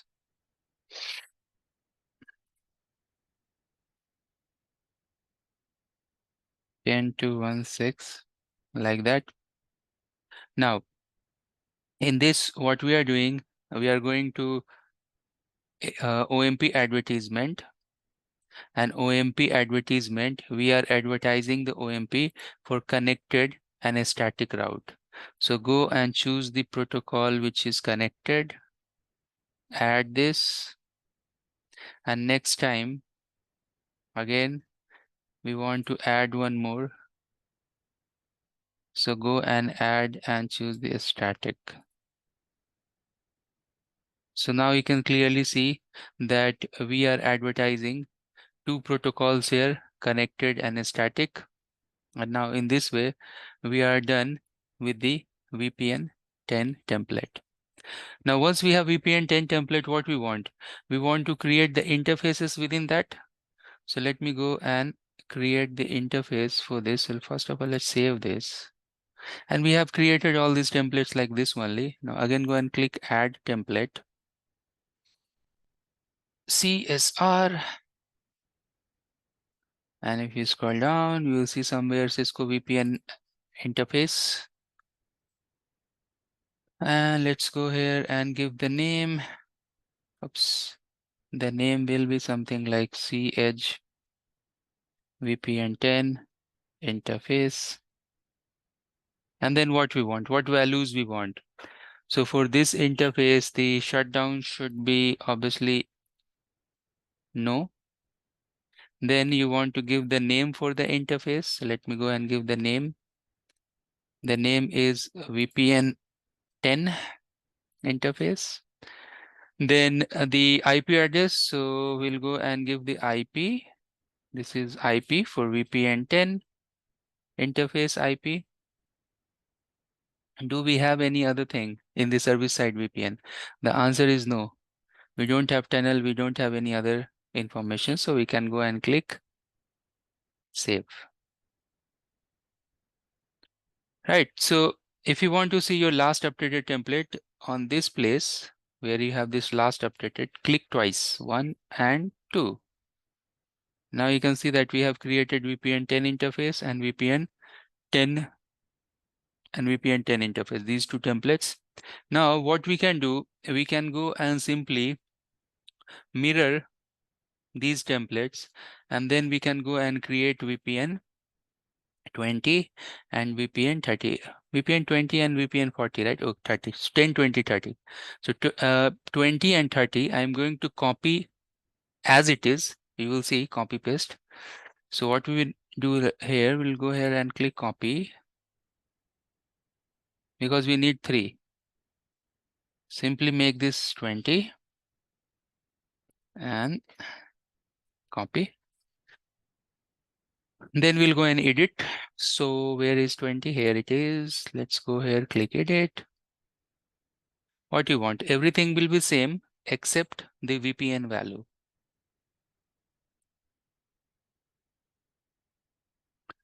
It's loading, it's coming. So here only just give this 20, rest everything will be fine. Click update. No problem. Then what we'll do, we'll go and create the interface. Last update, you can go here, click copy. It's coming. Make this 20. Make this 20. Click copy, and then we'll go and edit this. So go here, click edit. Once you are editing this, just instead of shutdown is no, instead of 10 in the variable, just give the number as a 20. So 20 VPN 20 interface name, this is the variable. Go here and make this 2020. Click update. Now you can see same repetition, same thing we are doing again and again and again. Now the same thing I'm going to do with VPN 30 as well. So let me quickly do that for VPN 30. So now we'll go here, click last. So VPN 20, let's go copy this. And 30.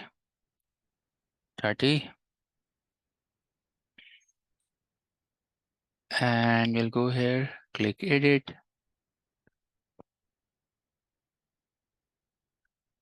It's loading. Let this get loaded. It's loading again. Yeah, so here, just make this 30. Oops. Yeah, 3030 and okay. And then last thing we want to do is the VPN 30 interface. So let's go here and click copy. And 3030, and then we'll edit. So what we are doing now, we are just creating these service-side VPN interfaces. These are connected with some of the routers, some of the LAN switches, some of the L3 switches, etc. Now we will go and we will assemble these interfaces over the correct routers. So let me quickly edit this, and then we'll go to the router. And we have to call these VPN, interfaces. Once we complete these activities, then we have to go and we have to enable the routing protocols over these sites. So now successfully we have all these feature templates created. Now we'll go to the devices one by one and we will update this. Okay. So what are the devices we have? As I told you earlier, that for data center, so if we go back here, data center, the LAN side interfaces we have VPN 10 and we have VPN 20. Even I can see 40 as well. Later on, it will be used for some guest traffic, etc. We'll see later on. But at the moment, we have VPN 10 and 20. For all the vEdge devices I have created, you can see all the vEdge devices, you have 10 and 20. The vEdge devices, you have 10 and 20, although IPs are little different. But cEdge devices, you have 10, 20, 30, 10, 20, 30. Those are the VPN. Right. So what I will do, I will go to the data center devices and all these vEdge devices. I will go and add 10 and 20 first for the nature of vEdge, and 10, 20, 30 second, in second time, one by one to all the device templates. So we can go to the devices. Now, once you are in the devices, what you want to go to the DC. Inside DC, you want to add a VPN 0. So let's see, where is my DC? Here it is. So I can go here to my DC. I can click edit. This is the template for data center. And now you will see that we have done this transport and management earlier. So let me click to transport and manage. This we have done earlier. Now we want to add the service VPN. So I'm going here to service VPN. All the version, they have different method to add the VPN. I can go here and now you can see 10 and 20, right? Select one by one we can do. That's actually better a way to do. Just do one first and then the second other next. So go and click next. Now what you have in all the VPN, we have VPN interface as well. And I can go and add vEdge.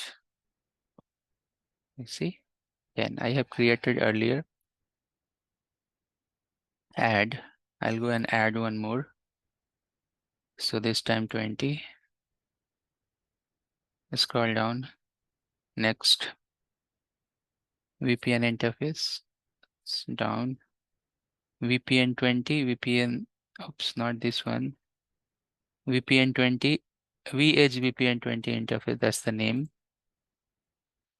Right. So you can see that with a few clicks, we can go and add. Now, if we go and click update button, obviously it will ask you the variables. Right, variables means the IPs and other information related to service side VPN, right? So you can check the data sheet, the IPs that we have, and according to that we can go and fill this. So it is asking that what is the VPN 20 interface name. I'll get from the lab guide. 20 interface name, everything is there. Just follow that. So 20 interface name is gig E0/3. Then the IP address for that you can refer the lab guide. 24. I have the cheat sheet with me. According to that, I am putting all this information. And then 10.100, 10.2, 24. So these are the two LAN interfaces we have, gig E0, 3 and 2, and these are the IPs. Anyways, if it is VPN 10, it will end with 10. 20 end with 20. Right? And rest all the information we have already filled here. So we can go and click update. This is for vEdge 1. Let's go and put for vEdge 2. vEdge 2, the interface is same, gigi 0/3. The IP for that is 10.100, 20.3, 24. Then you have gigi 0/2, 10.100, 10.3/24. Great. So we put those information. Let's click next, next, next. Now, if you want to see the configuration, you have always that option. You can go and check the config diff, and it will tell you that. So now we are configuring those templates. We can wait. Once it is done, then we'll go and configure this for site number 20. So now if you go and see this site number 20, you can see one device, one interface. So it has interfaces, but this also has VPN 10 and VPN 20. It's very much like data center type of architecture here also.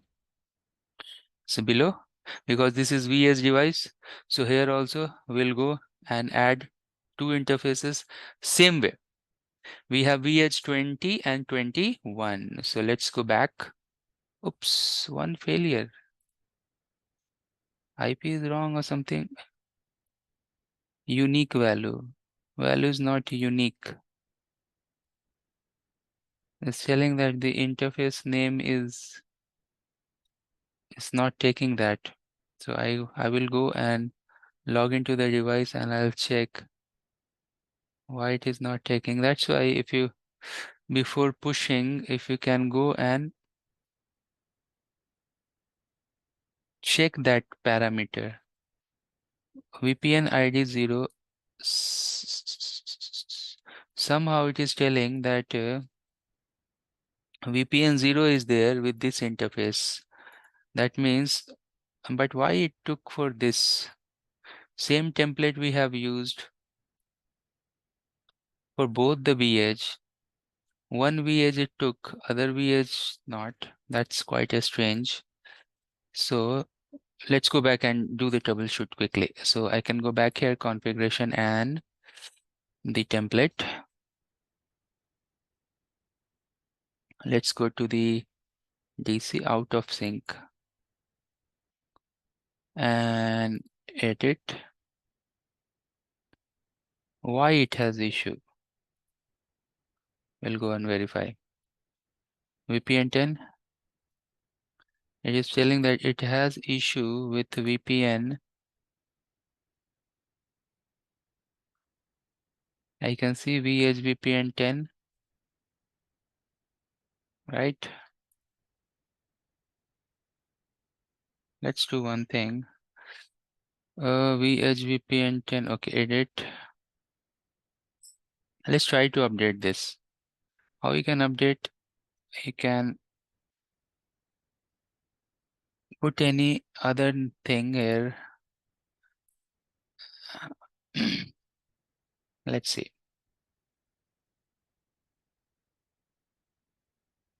Yeah, it will not work like this. It has some issue related to VPN 10. So let's do this thing. Let's go here and check this template that we have for VPN 10.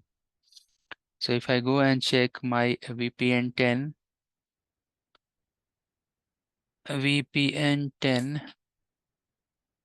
interface, this guy here, this guy here, although it is showing connected with 2. But let's see here, if I go and click edit, why? Shutdown, no. VPN 10 interface, yes. VPN 10 IP, yes. I think it is 100% correct. Let's quickly go and check VPN 10 without interface, this one. Let's go here and click edit. Let's see.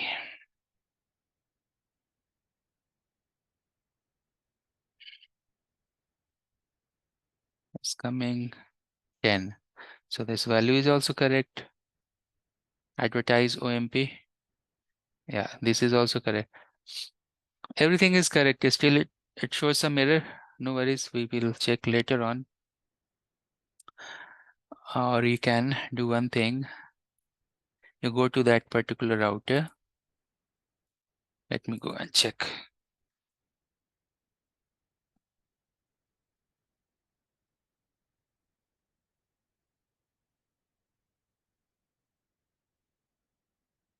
Yeah, so DC site. We'll go to DC site. And we'll go to vEdge 1 where we have this issue. You can see the interfaces are connecting. If I scroll a little down, oops. 10 and 22 interfaces are there. If you click here, it will tell you what is the interface name. This is gig 02 and this is gig 03, right? Let's do the console and see. Maybe the font is very small. You are unable to see, but try to stretch this and little bit top. Okay. Show run VPN 10. Oops. Show interface description. I think it hasn't created VPN 10 due to that error. Gig 02 is part of VPN. Oh, so maybe some everything is showing in VPN 0, VPN 0. So while creating the VPN 0 template, it should be 0001. By mistake, it is coming here. So some mistake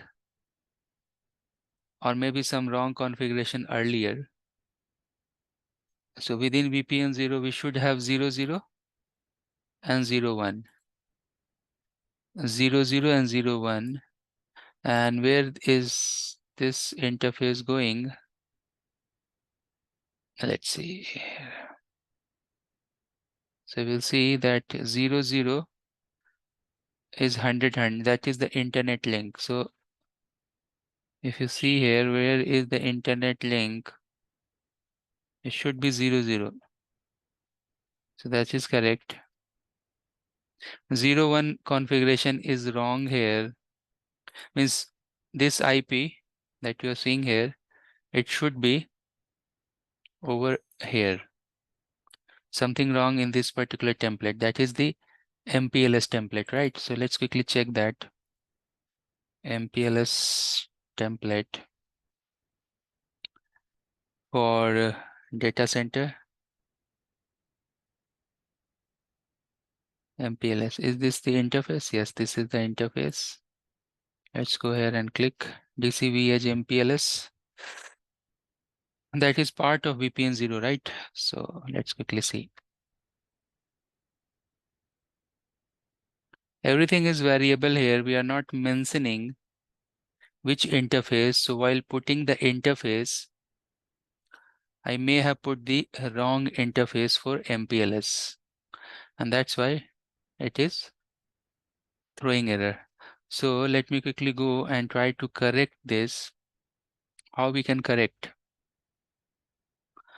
It's very difficult if you have some running template and you want to change.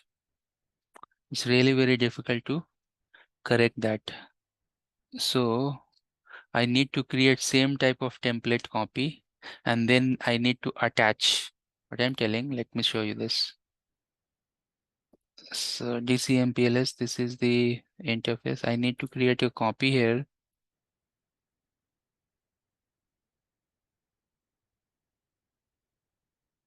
New, for example. Okay. And now we have that new. You will see new will come here. And now in this, everything is variable in this new. So I need to go and check that when we have created the DC VPN 0 template, I think that was the first task we have done yesterday, creation of DC VPN 0. So let me go and check that DC VPN 0, what are the IP addresses for those interfaces. Now what you need to do here, simply go here, devices, go here. Now you edit this, transport and management VPN. And we know that this is the incorrect information. Instead this, oops, TC VPN 0 MPLS should be there. This is, instead of this one, you can go and call this. Now if you go and pull this, put this information, then it will ask for the variables. DC vEdge 1.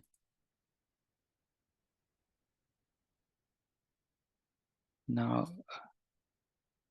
it is asking for the all the variables it is asking, right? So first of all, it is asking this Gigi 020 interface. What is that? Let's see. If I scroll little down, you will see this 20 is 03, 10 is 02. So this is 0/3. I don't know the IP. And this is Gigi 0/2. We'll see that IP. But what I want to change here is this. See, this is wrong. This should be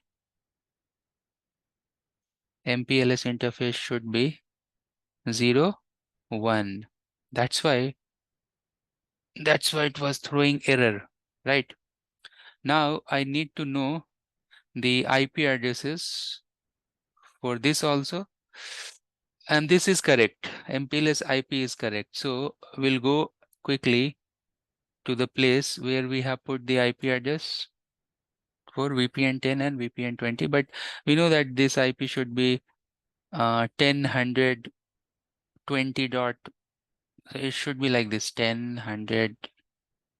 Oops, 20 dot, because this is vEdge 1, so 2/24. Like that we have IP. But let me quickly go and verify the data sheet. Just give me 1 second so I can go and put the correct IP. Checking the data sheet on other screen. Allow me 2 minutes to check that. Okay, I'm still checking. Still going on. 1 second, I'm reaching to that list of IPs page. And yeah, so this is a spot on 10.100.20, and here same like you have 10.100. This time 10.2/24, right? Update. Now, once you update this, you will see that on top, this is correct. If I scroll a little down, VH2 was correct. Inside VH2, gig 01 MPLS, gig 02, you can see everything is correct. That's why it was showing green earlier and configuration has been pushed. Wow. So let's do. Now you can see how we have corrected this. Let's push this. And once it is successful, then we'll go and do the configuration for site 20 and site 30. Site 20 and site 30 also, we have to go and add those interfaces. Let's wait. So data center, site 20 and site 30, they are vEdge devices. Site 40 and site 50, they are cEdge devices, right? So now let's go back here to configuration template, and you can see device template, and now you can see site 20 device template. So I'll go and edit. Once we are here, I'll go to the service VPN, and we want to add VPN 10 and VPN 20. Good practice is this, that you add one by one. So I can go scroll down. Next, VPN interface. This is something called VPN 10, vEdge VPN 10. Add, and then go and add one more. So this time we'll go and add this, scroll down,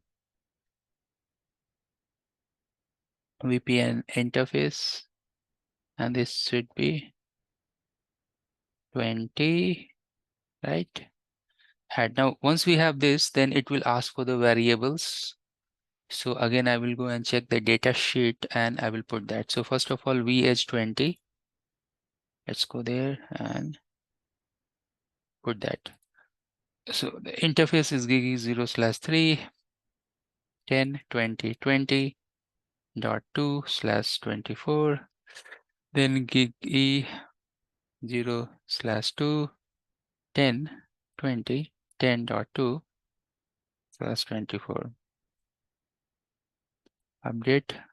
Then we'll go to 21, edit.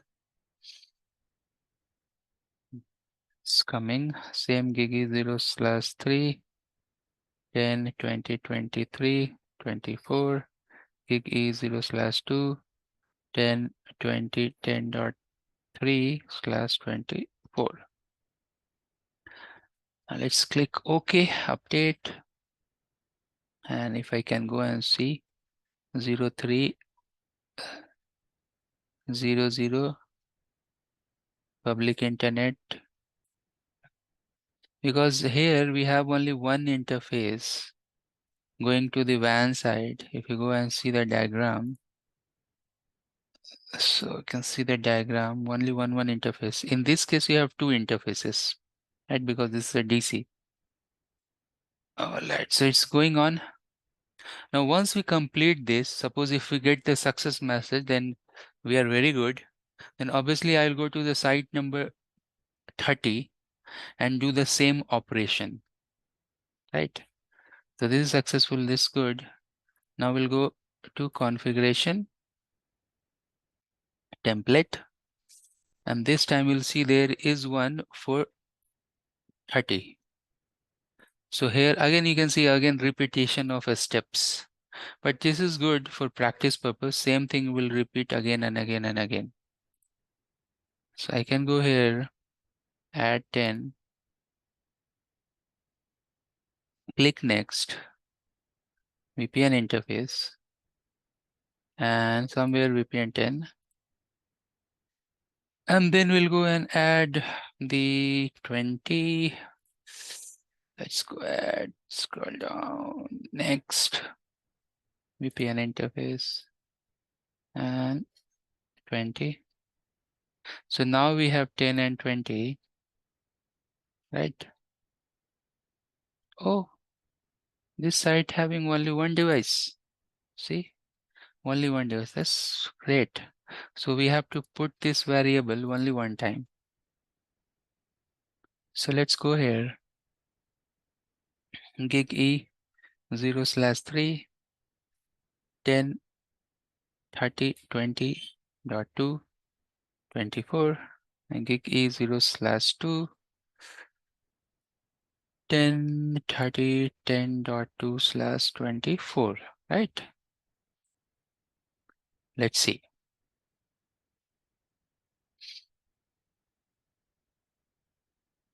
Okay, we'll wait. Now, if we are successful, then we have site 40 and site 50 where we want to add 3 VPN interfaces, right? What are those VPN? 10, 20, and 30. So that we will do. Now we'll go to the cEdge. If this is successful, you can see. Now we'll go to the cEdge device, site 40. Let's see site 40 diagram. It has only one. That's great. So we'll go here and we'll go to configuration and template. You can see somewhere, do we have device template? For cEdge, you will see that we have device template called single uplink and dual uplink. So dual uplink has which device? VH40 that we want to configure now. So we'll go here to this and we'll click edit. And same way, we'll go and add 3 interface, 3 service VPN. You will see if you go click service VPN, add VPN, you will see 3. Now 10, 20, and 30 I want to add. 10, 20, and 30. And then let's scroll down. Next. Now I want to add interface for 10, 20, 30. So VPN interface Ethernet. Let's see. We have created cEdge VPN 10. Add. Now that's the problem here. That you will see everywhere it is taking 10, 10, 10. This should be 20. And click edit. This should be 30. And the first one is anyways 10, right? So very good. Now we can click update. Next page we have to put the variables only. Now if you go back here and see the site number 40. 40 having LAN interface 10 is gigabit Ethernet 4, then 5, and then 6. So 10, 20, 30. Right? It's like 4, 5, and 6. Great. So let's go here and click 30. So starting with 30, what is that? Gigabit Ethernet 6. What's the IP?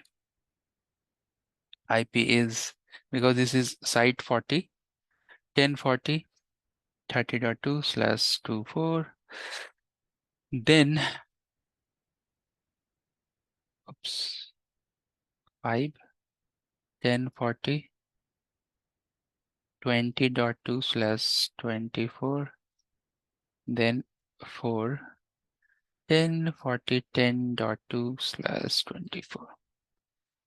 So we have the variables for all the LAN facing interfaces now. We can go and configure and we'll wait. If this is 100% correct, then the same task will go to the other side. But in this site, you will see that you have 2 devices, cEdge 50, cEdge 51, and their LAN interfaces.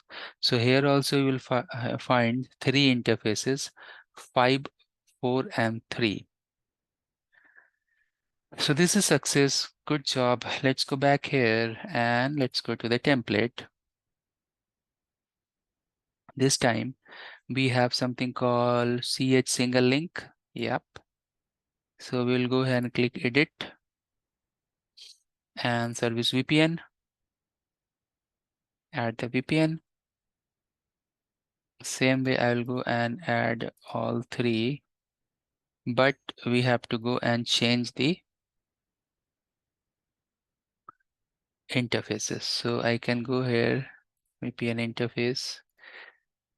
It should be start with CS10. It will go and add all three. So you have to go and edit. 10 becomes 20. And 20 will become 30. Good. Okay, great. So now we have 50 and 51. So I can go here to 50 and the interface is 6, right? That I copied earlier. 10.50 30.2 24 10.50 20.2 24 10.50 10.2 10.2 24 update, and obviously the other one should be, let's go, this is 10.50 30.3 and then 5 10 50 20.3 and then 4 10 50 10.3 / 24. So we have 30 20 and 10. 30 20 and 10. Click update. Great. So this way you will see that yesterday and today we have configured VPN 0 for all the devices. Then we have configured VPN 0 interfaces, VPN 512 interfaces, VPN 512 and then the interfaces. Then we have created service side VPN. That means we have done all the deployment for all the devices. Now once you do this much configuration, then only we can go and run the routing protocol. So if we have to go and run the routing protocol within the data center, we will go and see this. We'll go and see this, that the data center, what's the requirement we have. According to that, we'll go and create the OSPF template within the data center, and then we'll push that. So what we have done, actually all deployment we have done so far, all templates we have created, all IPs we have put.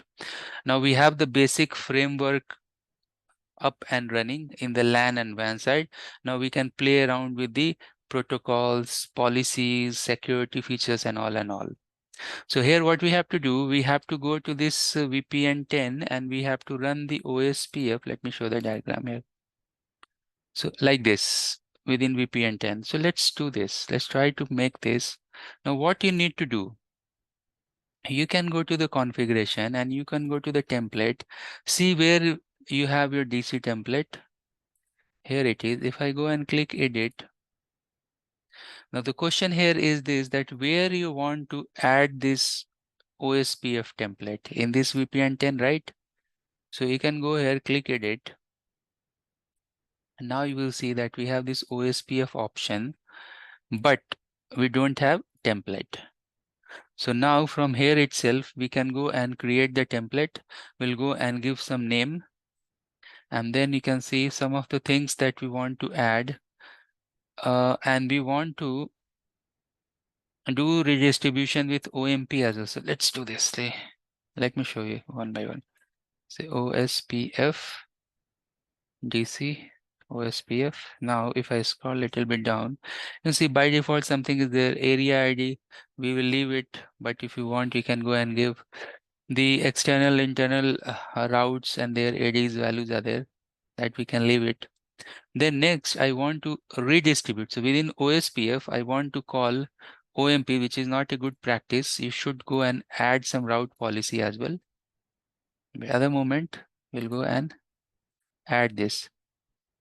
Now, once we'll go and add this, we should go and define the, so we are here in the distribute. LSA, we will leave it, but the data center is actually in area 0. So I will go and define the area 0. Now we want to enable OSPF over. So let's go ahead DC over VPN 10. So VPN 10 is service side VPN, where it is, you can see here you have one router, assume that you have one LAN router, gig is 0/2. So we will go to the gig is 0/2. We can go and add the interface here like this, click to this and add the interface. And this is a gig E0/2, and then different parameters related to OSPF point-to-point configuration. We have some advanced options as well that we don't want, but yeah, you have some authentication and all those features, right? So we are very much good here. Area we have defined, then we have defined the interfaces over that area. We can go and add, and then our OSPF template is good to go, that we will go and update. Once we'll go and update this, it will go and update to both the, say, click add. If you go and save this, so now this is the running template. If you go and click update, it will go and update to both the routers, right? DC1, vEdge1 and vEdge2. So click this. And anyway, if you want to see that configuration, OSPF configuration over VPN 10, so we can go and check that. So let's go here. And side by side difference is the good way to look into it. If you go to VPN 10 section,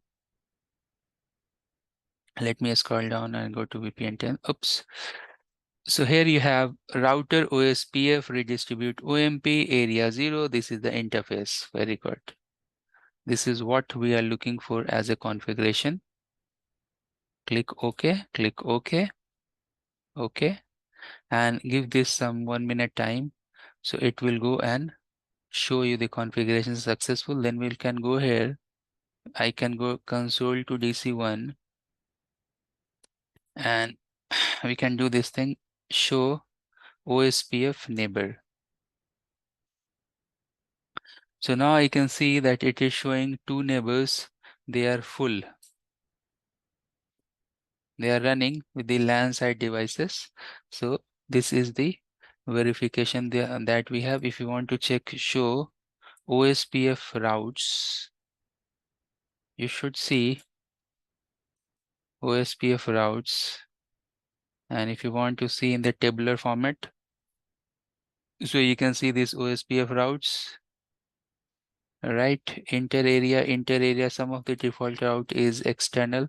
So yeah, the OSPF is working fine, and we can verify these routes in the other location as well. Remember, in this configuration, what we have done, VPN 10, we have redistributed OMP as well. So that means within OSPF, we are calling OMP all the routes, right? So that means this LAN interface will see all the OMP routes as well. That's the thing. But whenever we are redistributing OMP, we should do one thing, that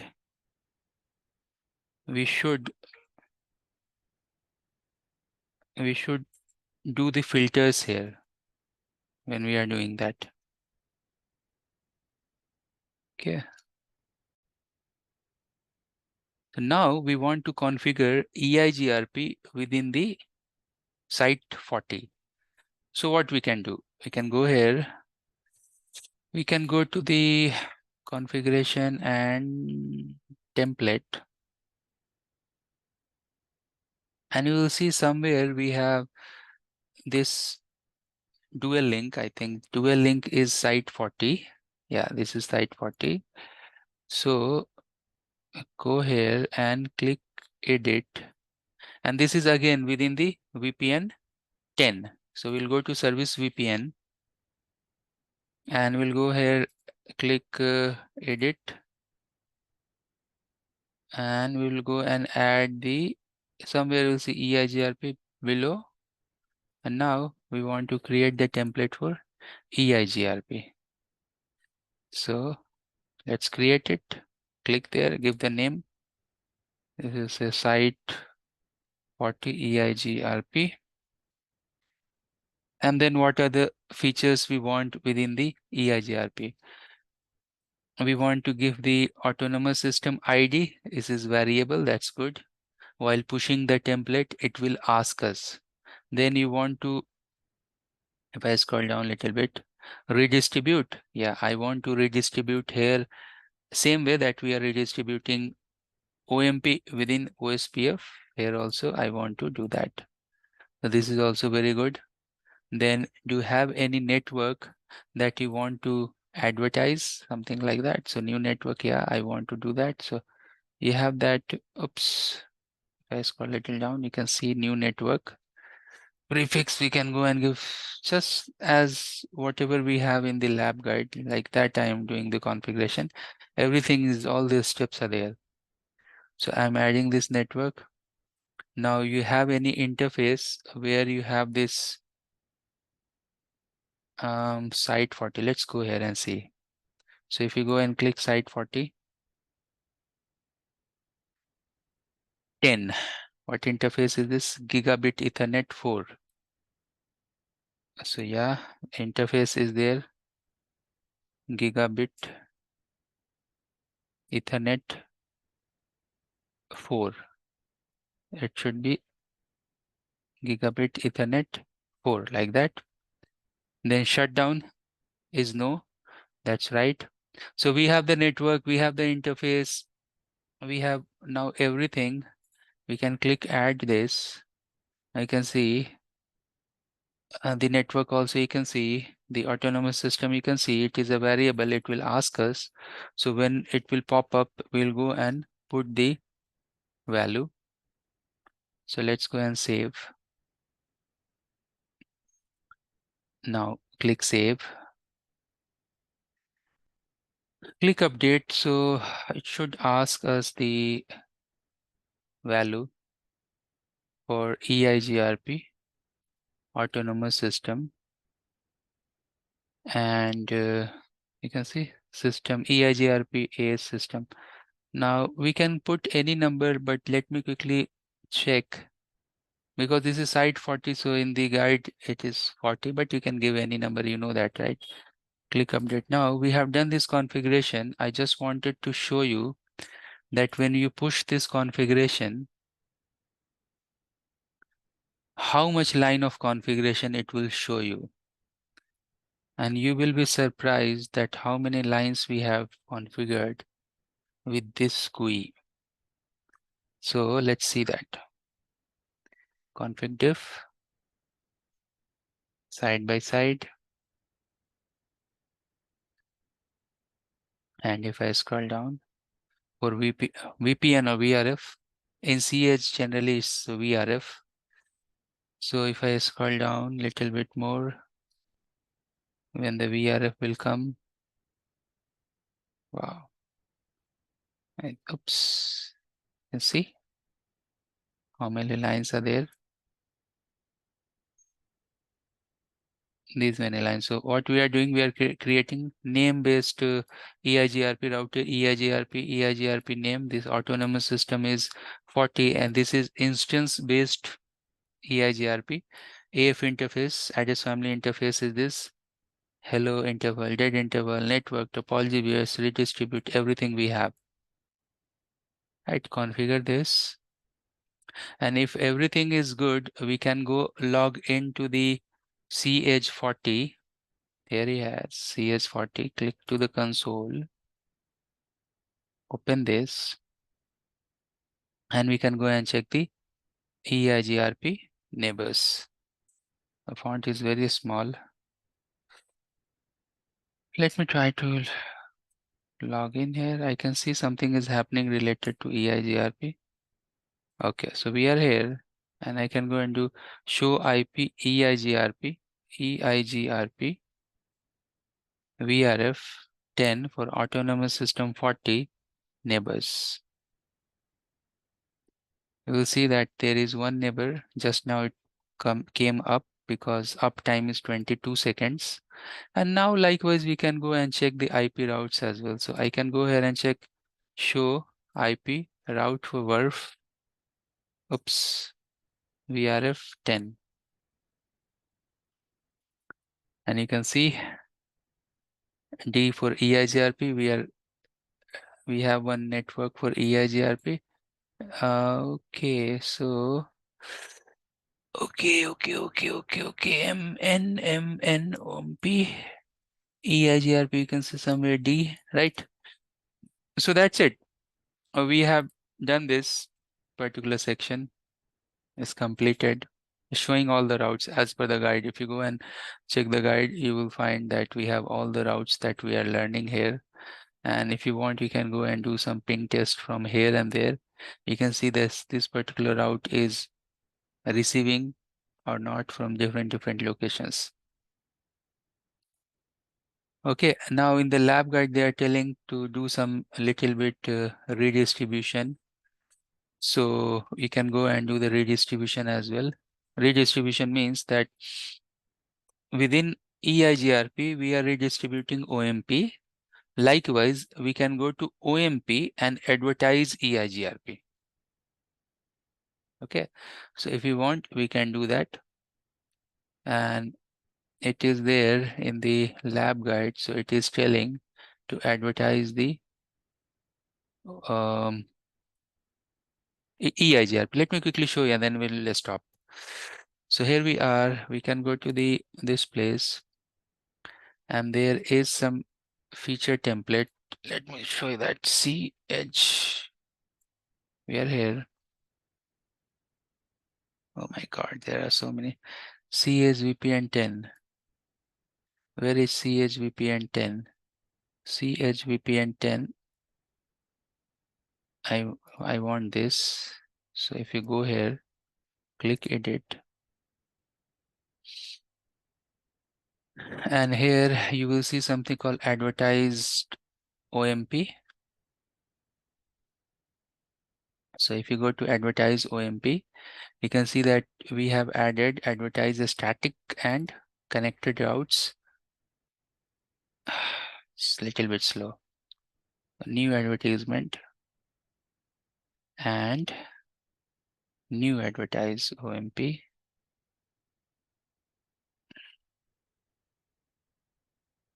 Why it is not allowing me to do that?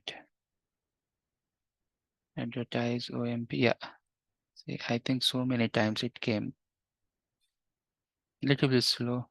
Let's see. So here you'll see that you have connected, you have a static, you have EIGRP that we want to do. Two-way type of redistribution. EIGRP, we are redistributing OMP. Now OMP, we are advertising EIGRP. So this route will reach to all the locations, right? And that's it. Great. We have done a good job today. Thanks for joining. Today in day 26, we'll go and discuss about VRRP and TLOC extension. VRRP, we know that it's just a first hop redundancy protocol. TLOC extension is interesting. That we will do after 10-15 minutes. So what we want here, you'll see that we have site number 50. This is site number 50 where we want to enable the VRRP, where we have the vEdge devices. And then we have site 20 where we'll go and enable the TLOC extension. So let's do one by one. Let's do the VRRP configuration first. And then we'll go and do the configuration for the TLOC extension. Let's do it. Okay. So how we can do that? Let me show you that we can go and do the VRRP configuration over the interfaces. So like we have created the interfaces for site number 50. So if I go to the configuration and template, site number 50, the device template we have is the cEdge dual link. You can see here you have cEdge. Let me click here. It will show you that this is site number 40. It should be single link, this one. So cEdge single uplink is coming up, where you have the site number 50, where we want to go and create the VRRP. So what we can do here is this: we can go to the feature template, and that VRRP we want to enable within the VPN 10. So we'll go here and try to search VPN 10 interface. So you can see cEdge VPN 10 interface, and this will copy and make this VRRP.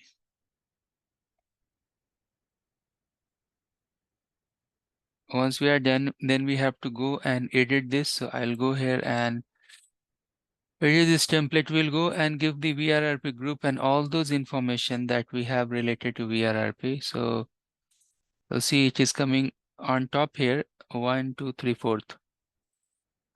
Fourth column, you can see that we have VRRP option. Let's go and click there. And now it is asking about new VRRP. So we can go and give the group ID as a 50. Priority I can go and make as user defined, because we have two cEdge devices. One cEdge will give higher priority, so it will become the master. Other cEdge will become the backup or a standby, like that we can think. Now what you want to track the OMP or any type of prefixes. I want to track the OMP and then the VRRP virtual IP. I can make this global because this will be common or same in both the cEdge devices. So we know that the network we have within VPN 10 is 1050.10.0. So I'll go and give this VRRP virtual IP as 1050.10.100. Great, we can go and add. And now once we can go and add, and we need to update this. So once we'll go and update this, it will go and ask the parameters related to the information. So you can see, because this is new interface that we have created, we have to go and update this within the device template. So I will go and do that. You can see this is our template that we created. It's not attached with anything. So let's go here. Let's go to the cEdge single uplink device template, click edit. Let's go to the service VPN, where we want to add this particular VRRP, click edit. And now you will see that you have this cEdge VPN interface. Instead of this, I want to go and add the VRRP, this one. So now it will ask you the variables. So let's go and put the variables related to priority. So vEdge 50 I want to make as a primary. So I'll go and give 110 as a priority, and then the 51 I'll give some lower priority, 90 something. Now go next, configure it, push this configuration to 2 devices. Let's push this. Now once this will be done, then we can go and log into the device. And then I will see this configuration. So let me quickly go here to the device 5051 from here.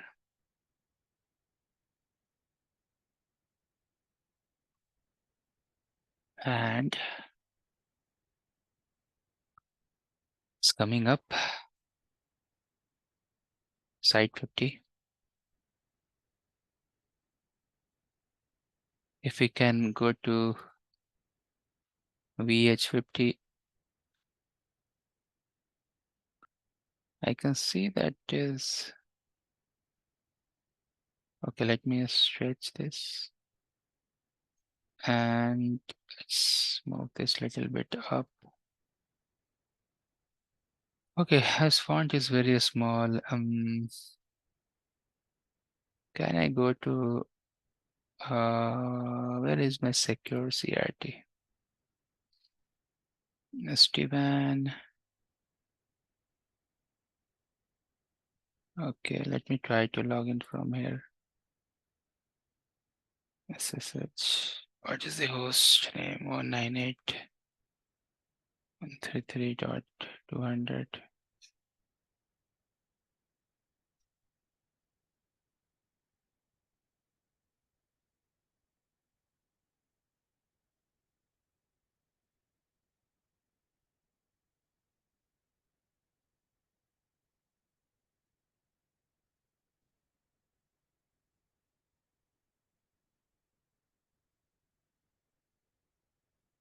Oops, what happened?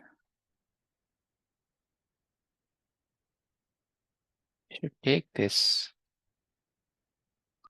Okay, let me try one more time. Somehow they are not taking the username and the password. 198.18133.200. 200. Yeah. Why it is not taking?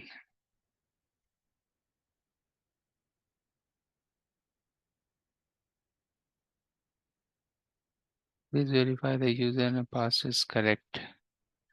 Okay, I will check that later on. To log in from there, because from here it's actually very small. The font is small here and there's no way that I can go and increase the font size.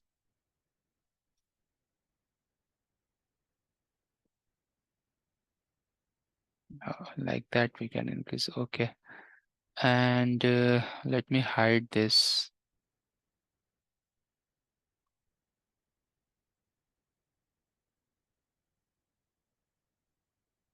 Okay, let me increase more.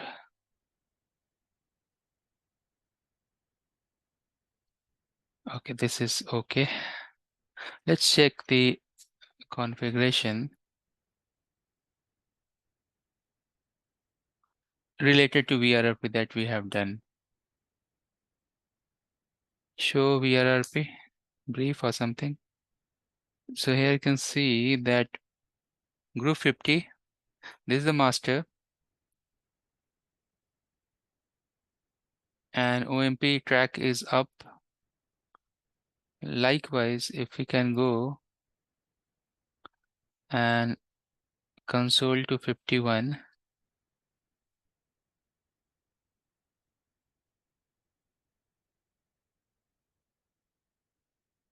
it's loading, it's a little bit slow. Admin, show VRRP brief. Now you can see this is the backup. Why? Because the priority is 90. We have given this. So VRRP configuration is working fine. Actually, it's very easy to configure VRRP via the template. So this way we can go and configure the VRRP. And in case if we have the clients, we can shut down one link and check that other is becoming master or not. Like that we can verify as well. But it's easy, a straightforward configuration. Right. Let's move on to next piece, which is little bit bigger. Here we have, you can see this TLOC extension. Now, what's the use of TLOC extension? We know that in case that you have only one physical interface connected to the ISP, you can see I have one interface, one leg going towards the internet, other going towards the MPLS. But what I want that this should think that it is connected with MPLS as well, and this should think that it is connected with internet as well. Likewise, you are increasing the number of control connections. That's the main purpose of TLOC extension. Now, what we are doing here is this in TLOC extension, that we are connecting back-to-back cable. Either you do connect back-to-back cables, or the other option here is this, that you should go, suppose if you have only one connection, then you should go and create sub interfaces. In this case, we have two cables connected, one over GIGI 0/1, other one is GIGI 0/4, right? And one connection is going towards the control, towards the internet, that is GIGI 0/0. That means 00, 01 and 04, they all part of VPN 0. Because we know that control connections or the transport VPNs, they are under VPN 0.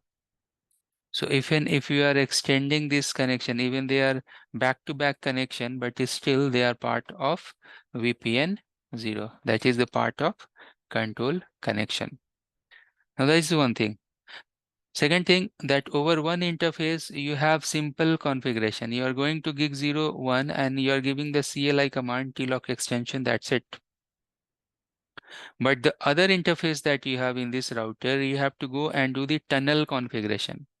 So that means that two interfaces that we have, one interface we have to give the non-tunnel configuration, other interface we have to give the tunnel configuration. Now, whatever configuration that we are creating here, it will be very much replica of this configuration.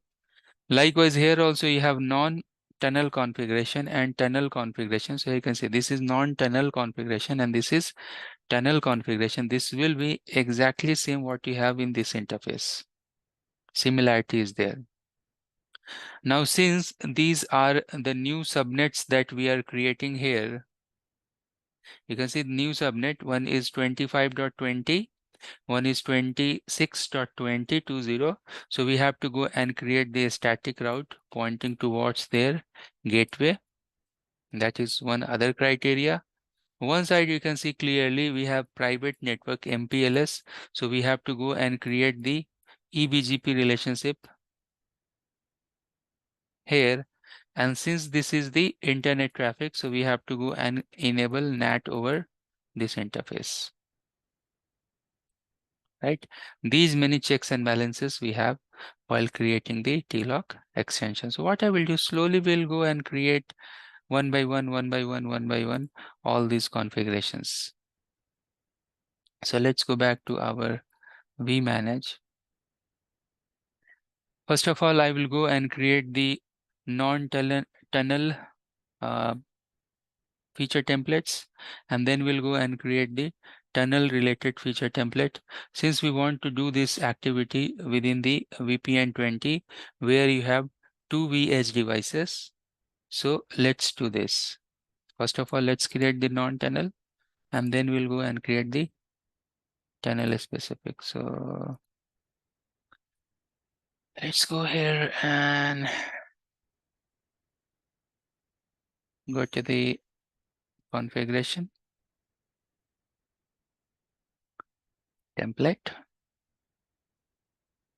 I think its session is gone. Why this session is gone? Just now I created.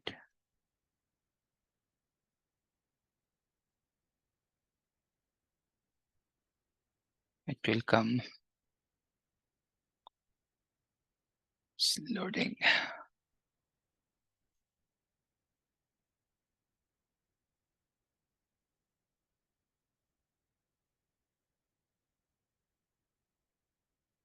Okay, let me log in here and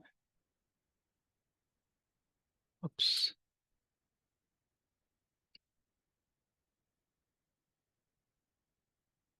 Let's go.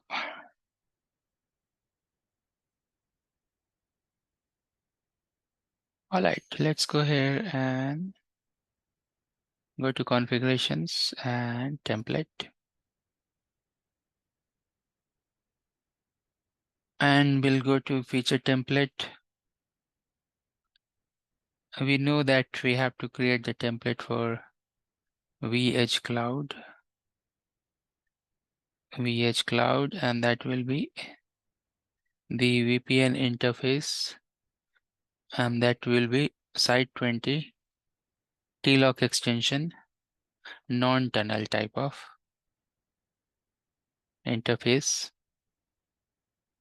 Now we'll go and give the shutdown as no, and the interface name we can go and specify this. Interface name is VPN interface, but this is non-tunnel, and this we are going to use the TLOC extension, TLOC XT extension.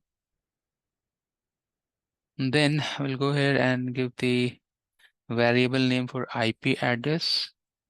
This IP address is for non-tunnel.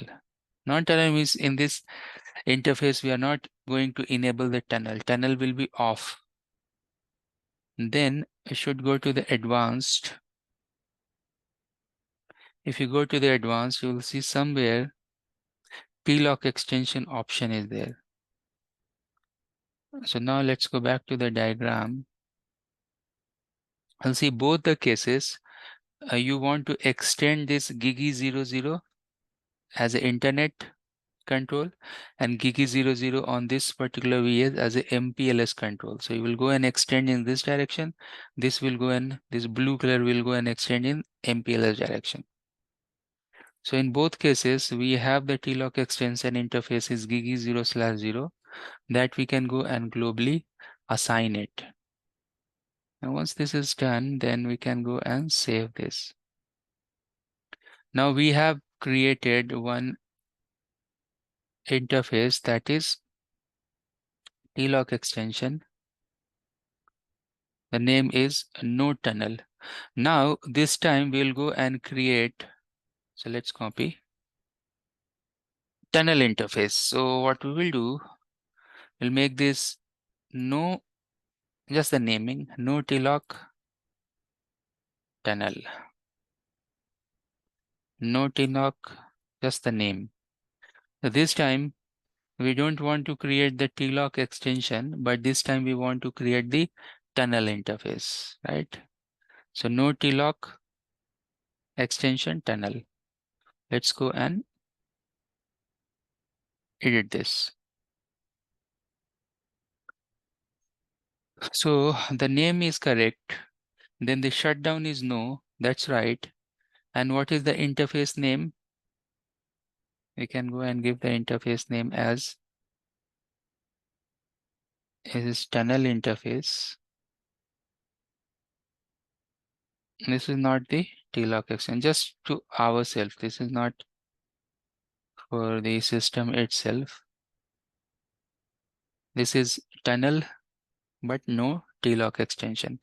Likewise, we'll go and go here and tell this that you are the IP address for the tunnel interface. You are the IP address for the tunnel interface, right?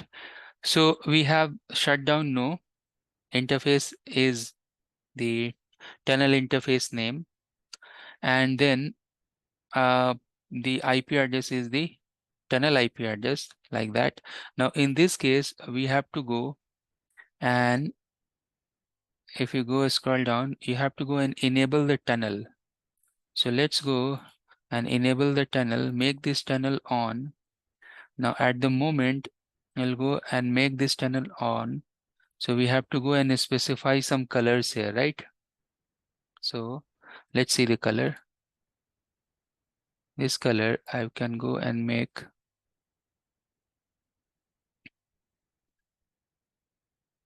TLOC. I will tell you why this is. Again, this is just the name.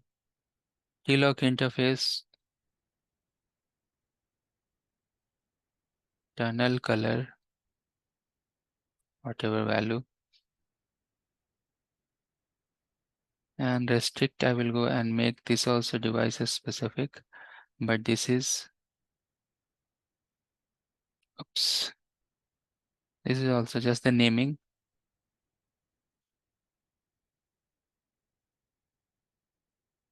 TLOC interface color restrict. So two variables we are creating here within the tunnel. Tunnel is on, up and running. And now we'll go and go scroll down, and here the allow services is on. I think that's it. If we do this much, go to advanced, make sure that your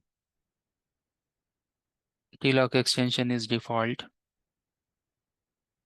because here we don't have TLOC extension, so it's gone. Click update. So now we are very much created two interfaces. One interface for the TLOC extension. Let me show you this. Last update. So one is for TLOC extension, no tunnel. Other one is no TLOC with tunnel. Like that we have created two. Now what we need to do here is this, that we have to create one template for BGP as well, this eBGP peering as well. So now I will go to the vEdge cloud and I will create one tunnel for one feature template for BGP. So let's go here. Let's go to the feature, add the template, search cloud, and here you will see BGP. Now BGP we want to create for vEdge 21. So vEdge 21 MPLS BGP TLOC. Now we have to go and define different parameters for BGP. So let's see. Shutdown. I can go and make the devices specific BGP shutdown. It will ask, because one router we don't have BGP, one router we have to go and enable the BGP. So we can make shutdown. What is the AS number? AS number we have as per our list. As per our AS list, we can go and give the AS value, that is 65534. Then rest of the things you can leave this as default, no problem. Now, do we have network? Yeah, we have network, and the network here is this. What network you want to advertise within the MPLS? So network is 192.168.26.0. This is the network, the below one where you can see the MPLS, the red wire below. This is MPLS network I want to advertise. So we can go to network, add the new network. Let's keep the value 192.168.26.0/24. Add this. Now we don't have aggregate address, so we can leave it. We can go to the neighbor and verify the neighbor information. What is my neighbor information? So let's go and put the neighbor is 192.0.2.9. That's the neighbor IP. We know what is the remote AS. So my AS plus 1. Here you can see this local AS is 65534. Remote AS is 65535. This AS. So let's go ahead and add the neighbor IP and the remote AS and all those information. So the 192.0.2.9 and then address family. Address family I want to add because this address family is IPv4 unicast. And what's the remote AS? The remote AS we have 65535. I think we are very much done the creation of this BGP. And now you will see that we have created so far for this TLOC extension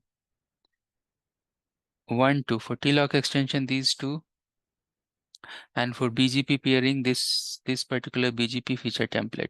Now what we need to do, we have to go and assemble all these parameters, right? So we'll go and assemble all these parameters within the device template.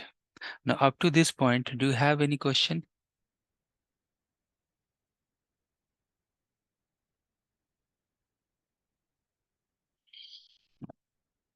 It's something that you have to plan, you have to write in your piece of paper, notebook, something, and then you have to come here and do, because so many pieces are here. Now you can see in this list, let me quickly go and highlight.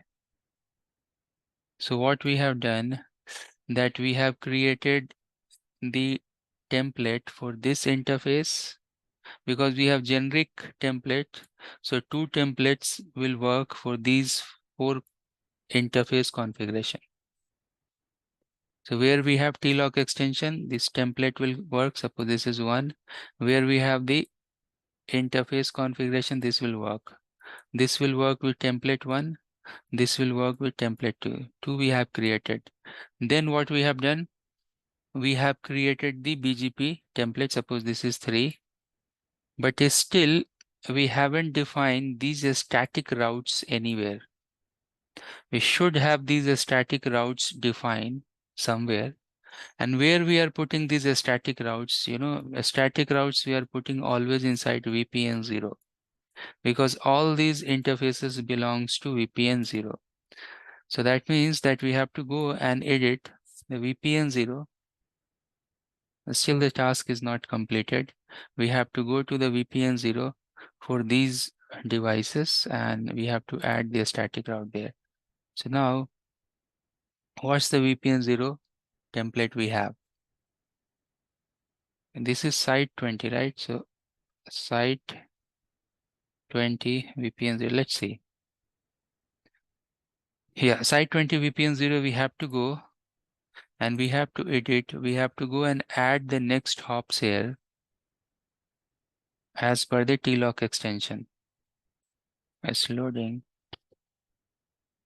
Give some time. Go to IPv4 route. See, we have 1.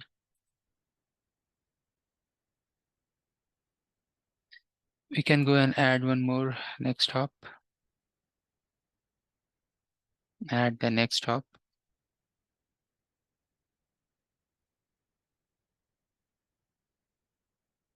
This is TLOC extension next hop. Save this. Make sure that you are seeing 2 next hops here. Click save. Update.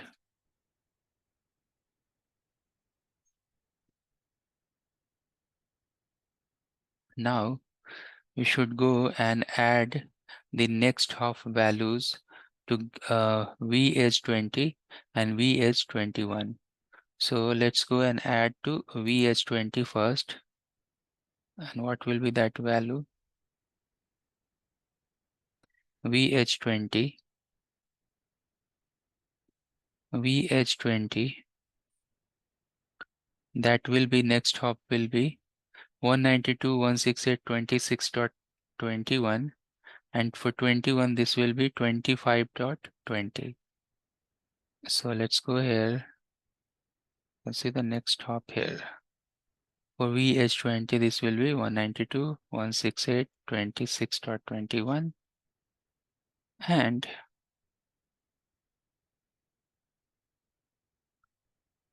for vEdge 21, it will be from here also you can put 192.168.25.20. Now you put these values, click next. Configure the devices. If you want to see the variables, the new updated informations, you can go and see. Click OK. So now what will happen that this static route will get updated. Right. Now next we have to go to the device template and we have to add whatever feature template we have created. We'll go and add that. So this will complete it. Then we'll go to the device template.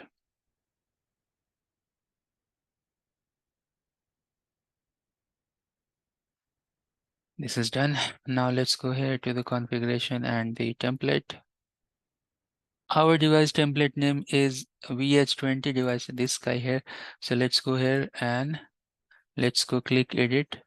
Once you click edit, you have to go and add all the values within the transport and management VPN. So transport and management VPN, the interface should add BGP. You should have 3 interfaces here. So VPN interface 1. Why we have 3? Because one interface is this is second, this is 3. 1, 2, 3. And since this is the only template that is pushed to 2 devices, so that's why we are doing like this. This is the BGP template. Then the tunnel and non-tunnel type of, see, this is TLOC extension, no tunnel. And then the TLOC extension with tunnel like that. So you are adding 1, 2, 3. 3 new tunnels. Actually 2 new tunnels and 1 BGP information we are adding. So now what will happen next? It will go and ask all these values that we need to put here. So let's go and put this one by one. First of all, I'll go to vEdge20. Let's go here and see what are the things we need. Let's see if I scroll down. So it is asking VPN interface tunnel, no TLOC extension. So what is this interface? No TLOC extension, tunnel interface. So if you go here to the diagram, you should have the diagram with you. So we are putting value in this. So what is the tunnel interface? We have GigE04. And what is the TLOC extension? GigE01. So this is no TLOC. This is tunnel interface. GigE0/4. Then what is the IP for that? Again, you can refer the diagram. That is 26.20. Let's go and see the IP to GigE0/4. 192.168.26.20. This IP. Then the color, that is, we know that is MPLS. In that we are MPLS, we have restrict is on. Then what is the TLOC interface? GigE0/1. And what is the IP? That is 192.168 in the range of 25. Right, like that, we'll go and put next these two very important information. Restrict. So do we have restrict? Yes, restrict is on. And BGP shutdown is enabled or not enabled. Let me scroll down. So here we don't have BGP, right? So we will go and shut down the BGP. Okay, so actually this is not required. Shut down the BGP because for internet color, we are not making restrict on. So leave this. and shut down the BGP and click update. Once you do update that, then we have the vEdge 21. And for vEdge 21, where you have to give all the internet information. So what is the tunnel interface? Again, you will see the tunnel interface for this is GigE01, just the reverse. Gig E0/1 is the tunnel interface. And then what is the IP? Again, we can go and check 192.168.25.21/24. And the color is internet, public internet. So we'll go and select the public internet. For that, restrict on is not required. Then the other interface is gig E0/4. We know that. And then the IP 192.168.26.21/24. Great. Now here, MPLS. For MPLS, obviously restrict we are making as on, and the BGP shutdown here is not checked, right? Click update. We're almost done. Okay, if I go and click these devices, you can see the configuration as well. So let me show you the BGP configuration. So let's go and check the BGP configuration for vEdge 21.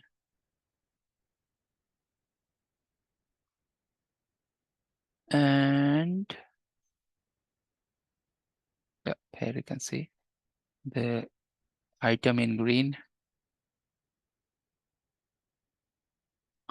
All this tunnel interface configuration. Where is the BGP configuration? Not seeing BGP configuration.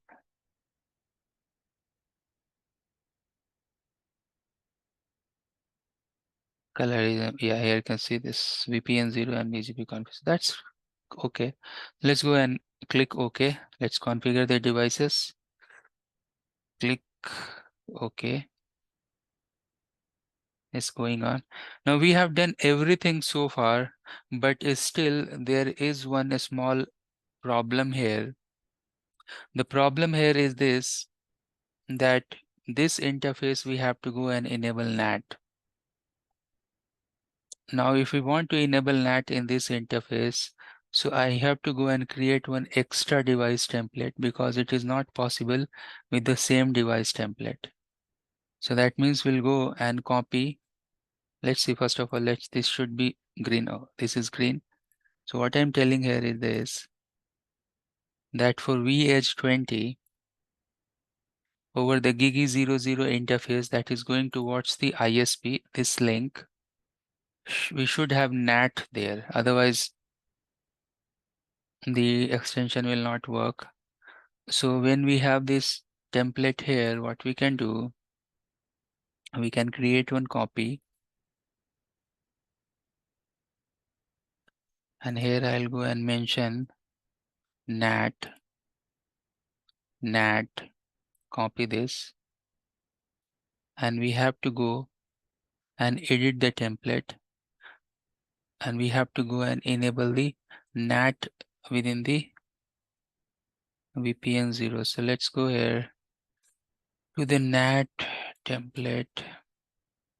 What I'm telling, if can I go here and edit that? Let me see.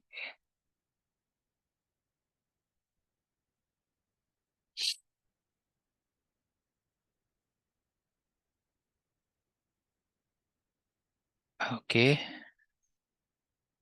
This interface that you have, this, I want to make this as a NAT interface, but we don't have edit here, right? So what we can do that, let's go to the feature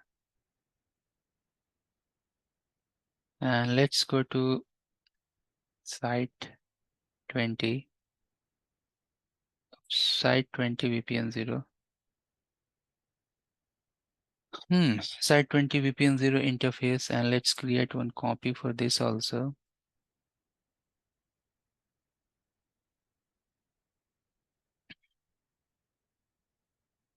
It's that.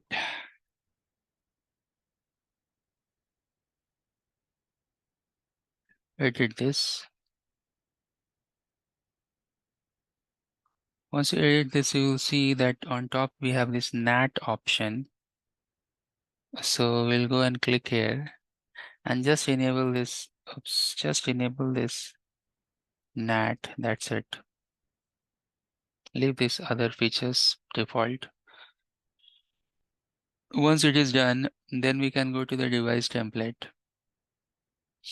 We have created one more template called NAT. I can go and click edit. I can go to the transport and management VPN. Instead of this, I can go and add the NAT here. Click update. This is done because this is not attached with anything. Now I can go and click attach a vEdge 20 with this. So we have vEdge 20, push share, attach.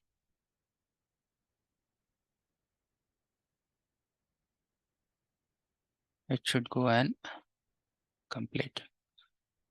So many things we have here in the TLOC extension that you can see. Now the TLOC extension will work. Now we can, okay, let's wait for 1 second to this get completed.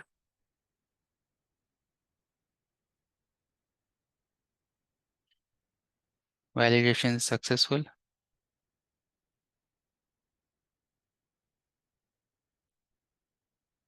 Configuration is successful. Now you can go to the site where we have vEdge 20.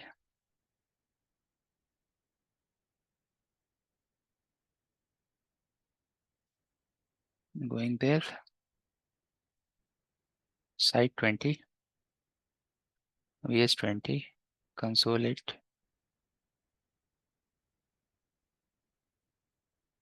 Click to vEdge 20. Admin.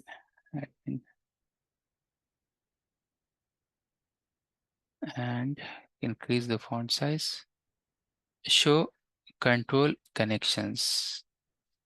I'll see because TLOC extension is now working. You can see the number of control connection. Not only this is over the internet, because you will see the diagram that vEdge 20 is only connected with internet. So its control connection should go over only internet. Now you will see that not only the internet, but now it is over the MPLS as well. So number of control connection, that's the redundancy got increased here in this particular case. This was the lab related to TLOC extension and VRRP at the recording. Thanks for joining. Today we are inside day number 27 and we have total 4 classes left, 27, 28, 29 and 30. Mostly these are security and security policies, and by the end of session we have one example related to configuring cloud on-ramp that we will see. So let's focus on security, how we can go and enable the DIA feature, direct internet access, like this DIA access configuration. And if you see this particular site, site number 40, you will see that there is one host. This particular host actually is a guest user. And for guest user, we want to provide this direct internet access policy. So we'll go and create some policy so he can't go and utilize or access few of the application, few of the services, few of the ports will go and allow this this host. Like that, we'll go and create the policy. Creating the firewall rules from the GUI is always easy. So if we know any of the firewall, that particular knowledge will be handy doing this particular lab. Even if you do not know any of the firewall policy itself, it's easy to understand the firewall policies and rule. And what we will do first of all in this, that we'll go and create the zones first. Once we have the zones created, then we'll go and create the policy. So let's do that. Let me quickly see that. Okay. So what you can do here, you can go to a hamburger menu that we have, that you can go there and click to configuration, and then you will see one tab is there called security.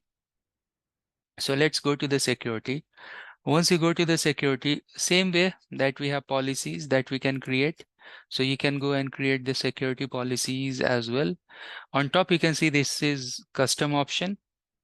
So we can go there and we can create some list.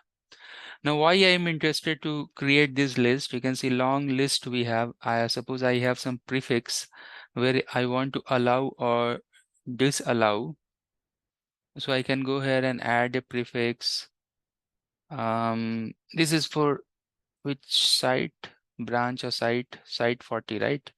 So for site 40 guest user, I will go and define one subnet. I know that is 104030 is for guest. So I can go and add this site 40 here as a data prefix. Then what we want to define some zones. So we can go and add the zone. Suppose the zone is guest, and the VPN, we know that VPN is 30. Like we are creating the VPN list earlier. So here we can go and define that. We can add this. Now, this guest user, where it wants to go.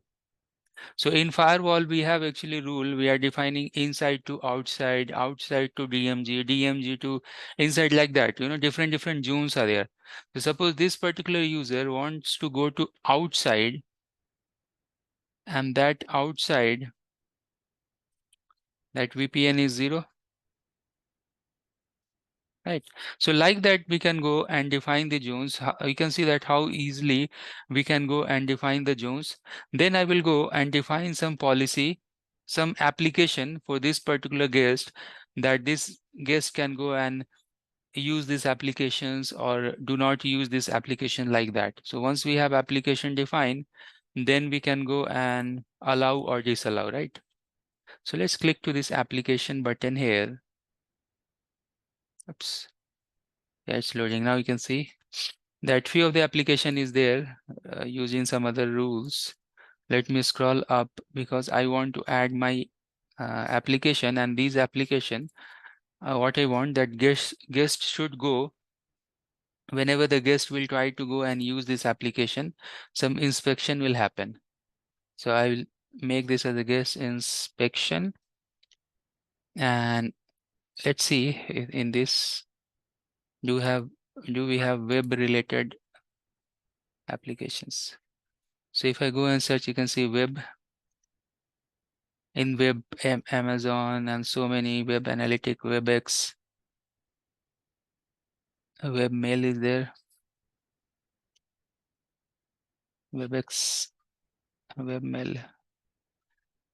This rule is there in the guide, so I'm just using this because later on we can go and do some inspection with this. Now let me go and check some social. Yahoo is there, Netflix is there, okay. Some social sites like Facebook. Oops. Can I go and search? It's a little bit slow. Let's wait. I just want to search Facebook. Facebook is there. And oops. And I want to search YouTube as well. YouTube. Let's see. Little bit slow, but it will come. So social, I created one more. and there I have added these social websites, etc. Now, what we have done, we have defined the prefix, means what is the guest user prefix. Then we have defined the applications, for example, social and webmail. Then we have defined the zone. The guest zone is 30, and then the outside is 0. So now we have this list created. Now we can go actually, and we can go and add the security policy. So on top, you can see, you can go to the security, add the security policy. And here you will see that we have security policies such as compliance, guest, direct cloud access, direct internet access, application quality of experience, and custom. Custom means that you can go and add 1, 3, 3, 4, like it's our made. We can go and cook this policy. It's like that. But here, better if we have, we are creating guest policy, so we can go and use this guest access. So I can go and click guest access. And below you will see that we have this proceed button. So let's click this proceed. Now you can see on top that we have long list here. We can go define firewall, URL filtering, TLS SSL decryption, and then policy summary, where you have to go and add if we are using all this policy. In this case, we will go and use this firewall policy, and then we'll go to the policy final stage. Let's see. So you can see how easy this is in Cisco SD-WAN nowadays to create the policy, to create the interesting traffic inside the list and all. So here we have this firewall policy, create new, copy from existing. If you have some already made policy, you can copy. What we want here, we want to create our policy, create new. Now, once you do this create new, then you can see this new page will come where you can go and define the name. Actually, there are sections here. So you can go and define source zone, destination zone, and the rule. So within this source to this destination, what do you want to do? Right? And here you can see that whenever we are creating firewall, we know that we are creating the checklist. So as per that checklist, like you are defining what's the source, what's the destination, those things within the policy. So actually, you'll create some table. You have some table. In that table, you are defining what's the source, what's the destination port, what is the source IP, what is the destination IP, what's the application you want to access, and finally, what you want. So what I'm telling here is this, that you will go and define the source, destination IP, for example, source IP, destination IP, source port, destination port, and then you will find long list of this table where you have so many columns and tables and entries and all, but you can see this action. So there is one specific task here, action. Task is action. What you want to do in the action, you want to drop. So you want to drop it, you want to allow it, and you want to inspect it. Nowadays, this is also an option. That means that nowadays we have a stateful packet filtering. Not only you want to drop or pass, when you pass, you want to pass this with some inspection, right? And now here you can see, let me highlight. So here you can see in the below that we have order, name, rule, action, log, source, source port, destination, destination port, protocol, application. So how many fields we have? 1, 2, 3, 4, 5, 6. 6 field we have from where we can go and filter. We can go and apply the rule. So what we can do first of all here, you can go here to the apply zone pairs, click there, define the source and destination. So once you click, what is the source? Guest. What's the destination? Outside. So I want to specify that my source and my destination is guest to outside, because I want to go, the guest traffic wants to go from source to destination. Then we can go here and define the name. Name you can give anything. Guest firewall access and guest traffic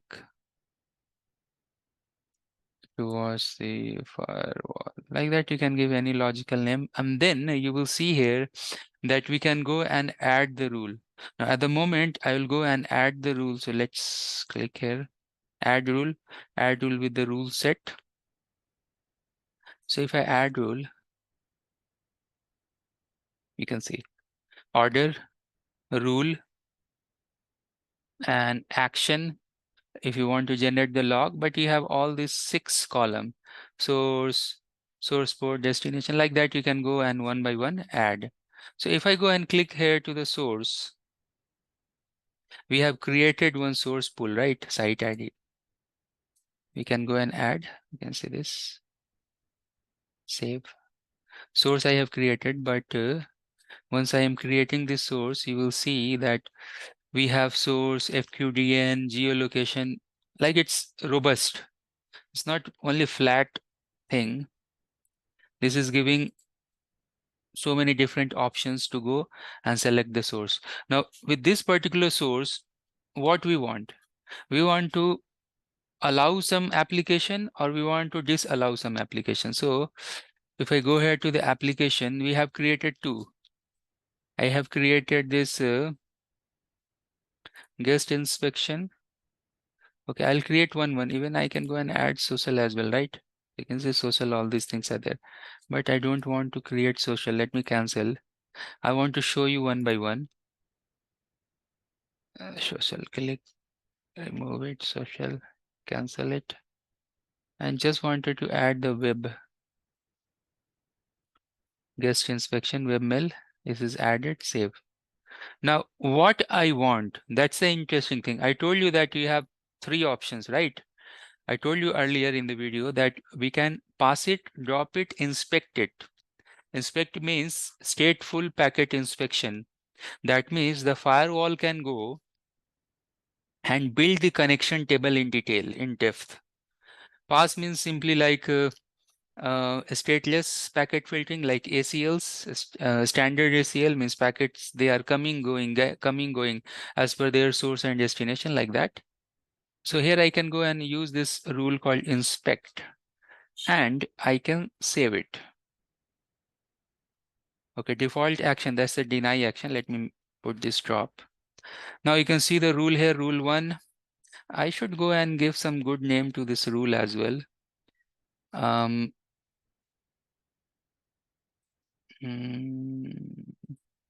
good name that is there in the guide. Give some logical name. So see, drop web app guest with the inspect. It will drop. What does it mean? This means that if you have already one connection that is going high priority zone to low priority zone, then only this will be successful. Otherwise, it will go and get dropped. Now, next what I will do, I will go and add one more. So let's go and add one more rule here. And this time, what we will do, just to show you that social. So we have that social, YouTube and Facebook and all those things. So we will go and allow this user to actually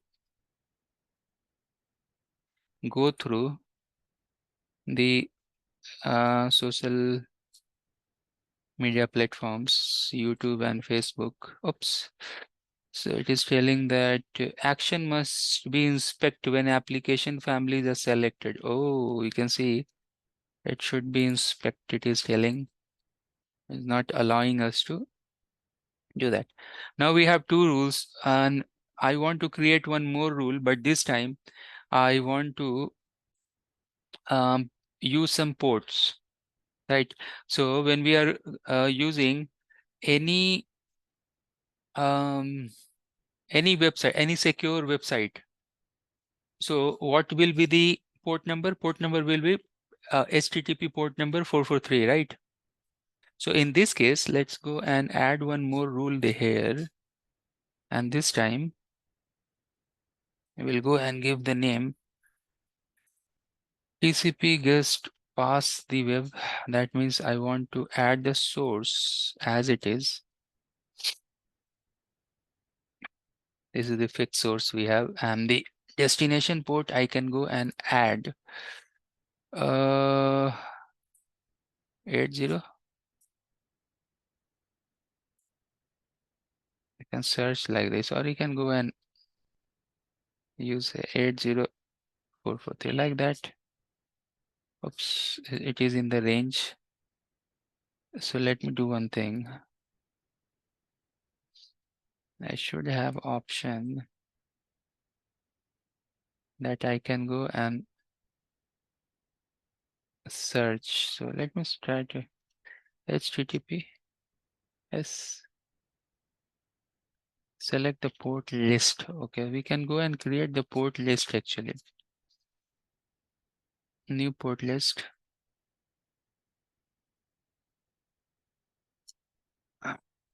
Say web access 80 and 443.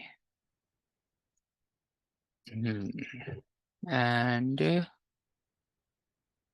here it goes, and save this, and this also we will inspect, save it.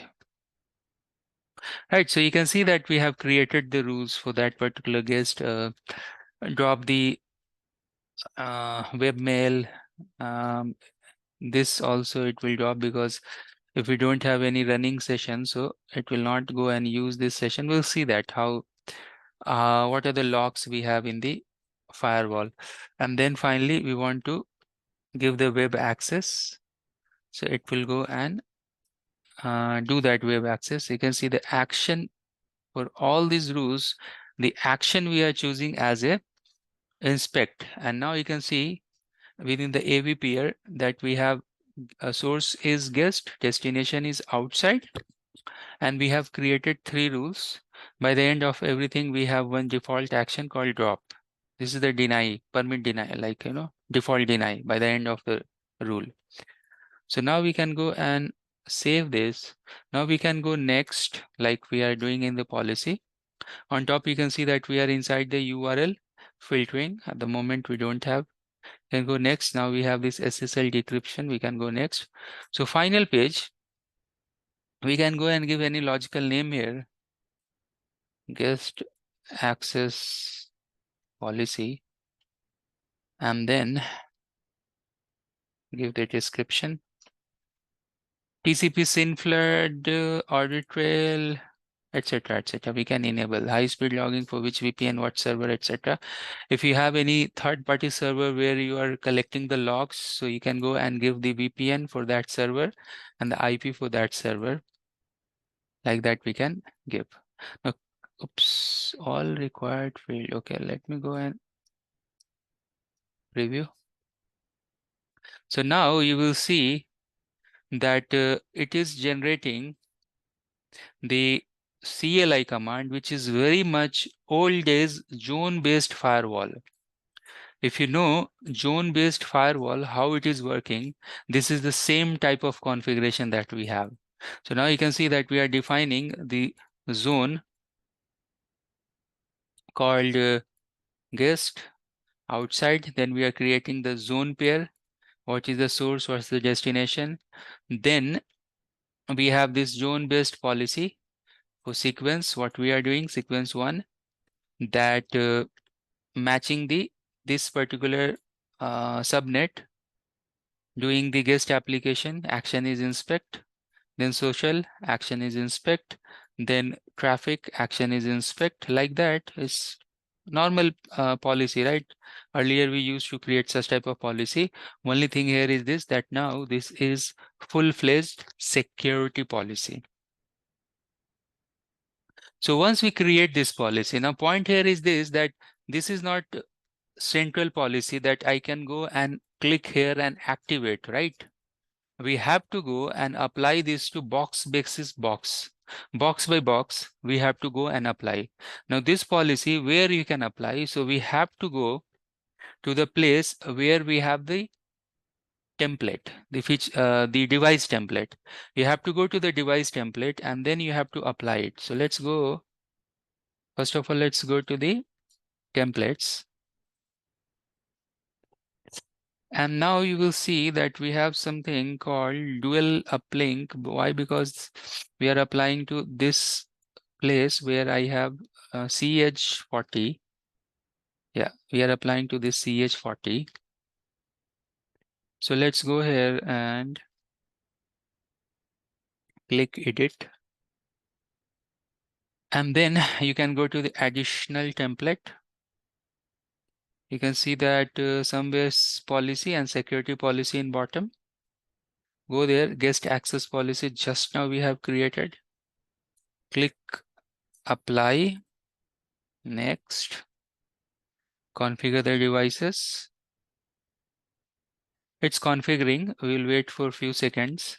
Once it will get configured, then we will go and log into the host machine that we have here. And then we'll try to access the few of the websites. We'll try for that. So let's wait. It is in progress. Validation is successful.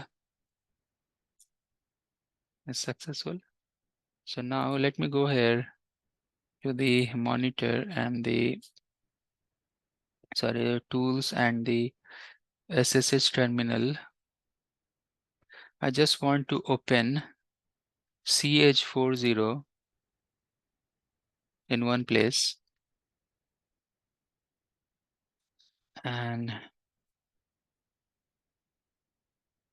I want to, let me increase the font size if I can increase. So what we will do on other hand, we will go and open that client we have. Yeah, here you have. Oops, why it is shutting down? So one of the client we have here, let me try to refresh the page so it should come. The client console. And vManage, let me log in as well here. Okay. You should see the logs. I haven't enabled the log. Have I enabled the log? Oops. So, okay. Oh, it's down. Start. Yeah. Let's wait. Will come. We'll wait. Oh, it's starting the Windows. Meanwhile, I haven't enabled the log. So let me go to the vManage once. Let's check the policy one more time. So I can see something here. Let's go back to configuration and the securities. Once we are here, then let's go and click edit. Policy summary, TCN, SYN, flood, max session, maybe some number. Save this. Next, it will go and reapply this configuration. And once it will get, then let's go back to the PC. Ask me later. It's a little bit slow. Oops. Slow. I clicked ask me later. Activate. I don't want to activate. Why it is activating? Okay. It's slow. Let me close this. Anyways, I just wanted to open some web browser. So anyways, we are here. Let me click here to this link and facebook.com. Oops, say something. Facebook.com. No internet. It is telling the internet is not there. So let me do and go and start this. First of all, this PC is very, very slow. Okay, let me close this.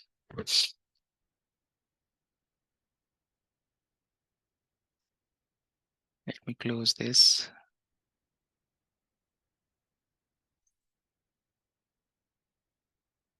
Close. And let's go to the web browser. I just want to initiate some traffic so we can see the in the GUI.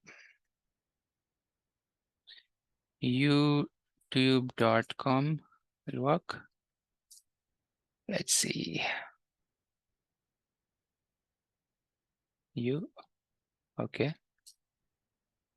tube.com. And let me go and open Facebook. I think this system do not have network. Okay. And then let's go to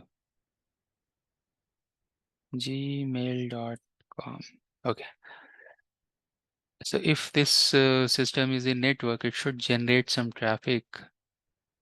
And I'm not seeing anything here in the console. But anyways, what we can do, we can go to the vManage here.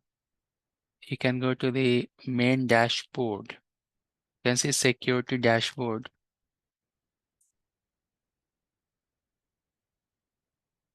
And you should see some traffic. Actually, this PC is not working fine. So that's why it is not showing anything. That's the reason it is like this. Thanks for joining. Today we reached to day number 27. And today you can see we have very interesting topic related to dynamic on-demand tunnels and IPS policy. This topic is actually quite big. So let's see that how much we can cover today. Now, yesterday when we are working on our lab section, so you have seen that device was not reaching to the internet, although we have created the firewall rule, but still we can see that it was unreachable. So what we can do here is this, that we need one NAT rule for that particular device to reach to the internet. So let's quickly go and create one NAT rule, and then further we will go and continue our section.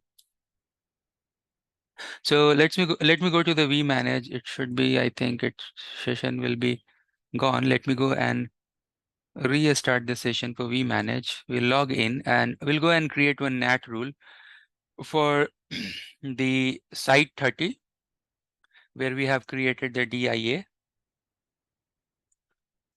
And then from there, we'll continue. Seems all the sessions are timed out.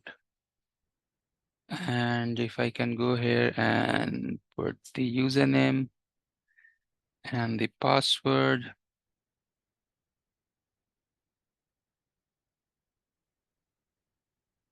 It's dialing in, it's going inside. All right, so we have access to the vManage. What we can do here is this, that let's go and see the configuration and the template So here we have the templates. And in that, we'll go and check the feature template. Do we have feature template for internet or dual link internet that we have? Let's see. So we have so many duals here. Let's see here. Do we have dual? And then the we are actually looking for cEdge VPN 0 internet dual. So I can see that we have VPN 0 here related to internet. We can go here and we can edit this.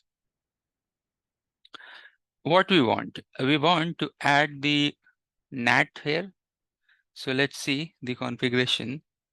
Once it will come, you will see this NAT tab here. You can go to the NAT tab and then we can go here and global, turn this on, and then the NAT type we can go and make this as an interface. It's like port address translation.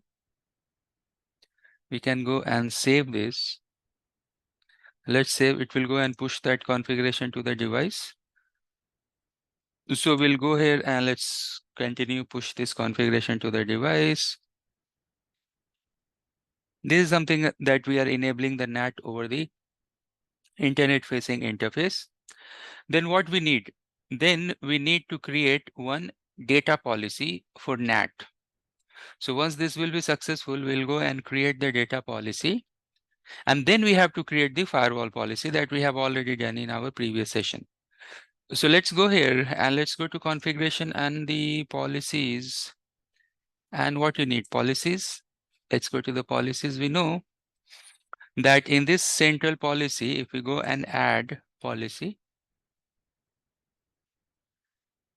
so we should have this data prefix list that we have created yesterday, 10.40.30.0. That's there, right? Great.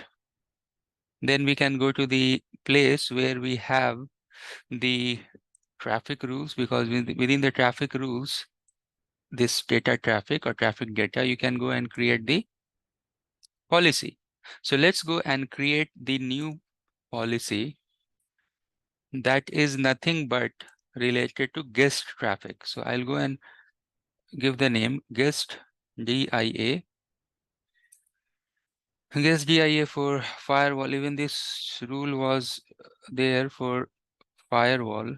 Later on, we have to go and add for IPS as well. So that's why I'll mention this firewall. Let's click to the sequence type. Once we click to the sequence type, we have this option called custom. Go click to the custom, and then we'll create the rule. So click to the sequence rule. Once we are here, you will see it will ask you match what you want to match. I want to match the list that I have created, and that is source data. What is that? Let's choose the name. We have created the site 40. Then with this particular IP subnet prefix, what we want to do, what action we want to choose. So then we can go to the action, and within the action you can see that we have this action accept, and then we have the NAT option. So I can go here and choose NAT VPN over VPN. By default, you can see here VPN 0. So then we can save this, and we should make this default action as accept, because by default it will be dropped. So we can go and make this accept, save this. Now we have our data policy for DIA. Now we can go next, and within the apply policy, I can go and make this rule as a guest DIA for firewall. Like that, we can go and give the name, and then we can go to the data traffic data where we want to apply this rule. And we know since this is the data policy, it will be applicable in both the directions. And then we can go and select the site, and we can go and give the VPN as well. So let's go and select the site.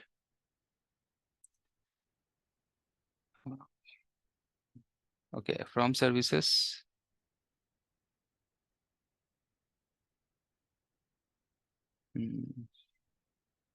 Let's change that. Not getting this option to to select the site. I'll go one more time backwards, and we want to add the site here and the VPN list. So when we are adding this, why it is not popping up? Select the site list 0, select the VPN list 0. Do we not have the site list and the VPN list already created? Site list, and seems it is not popping up here. That means some problem. So what I can do, no problem, we can go and save this policy before without allowing the site list VPN list. It will not allow you to save it. So let's cancel it. No problem. We'll go and call this policy because the data policy is already created. So I'll go here and I will call off this task that we have done. What we will do here, we will go to the list and we'll go to the sites, and we'll make sure that the site we should have the site. So you'll see, oh, no site is there. That's why. So what's the site? We have site 40. That's why it was not coming there. Site is 40. And then what is the VPN? That is the guest VPN. And that is VPN 30. These things we need. Now, once we have these interesting traffic lists, now we can go to the central policy. And now we can add the policy. Because already we have created those data policy. So here you have to go to the data traffic, and this time you can import because it should be there. So we'll go here and we'll search from the list, and it seems that the data policy is not saved. Wow. It's very strange. Generally, it is happening that the data policy is getting saved, but no problem. We'll go and create one more time. So let's go next, go here. Just a repetition. This was policy like this. And then the sequence type, custom. And then the rule, what we want to match, the source prefix list, source data prefix, and then from the drop down, then from the action, accept, and then the NAT VPN, save this, and then default action is accept, save this, should be accept. Now just click next.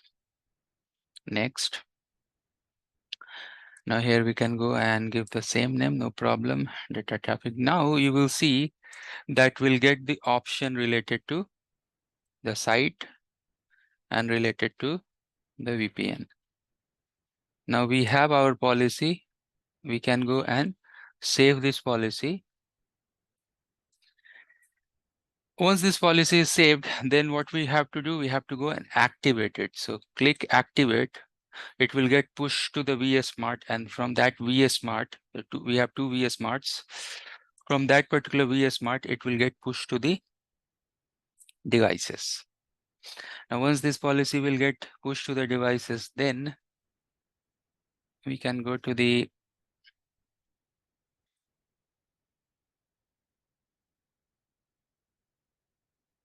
we can go here and we can log in.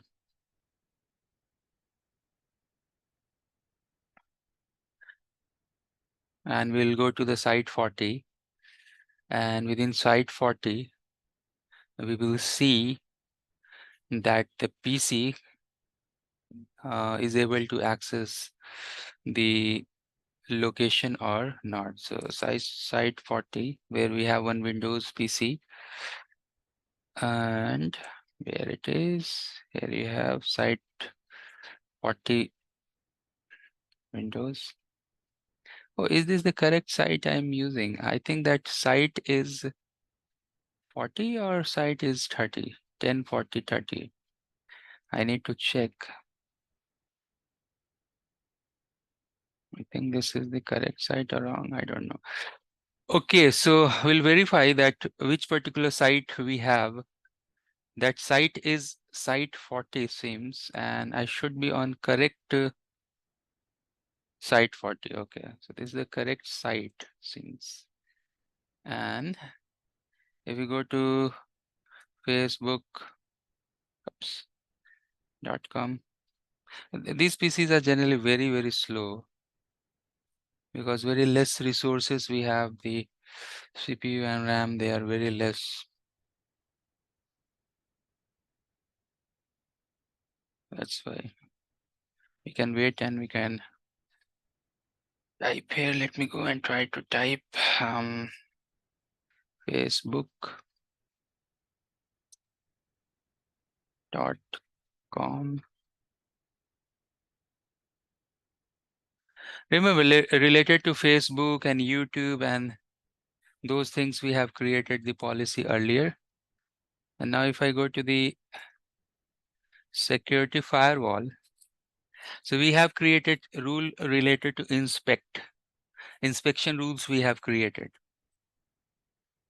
So if we have any activity, and obviously we'll see after some time, if that rule is hitting, the traffic is hitting the rule, you should see these things. But at least I can see that it is able to access the Facebook social media sites that it was not doing earlier. Now what we'll do, let's quickly go to the cEdge 40 and try to console it.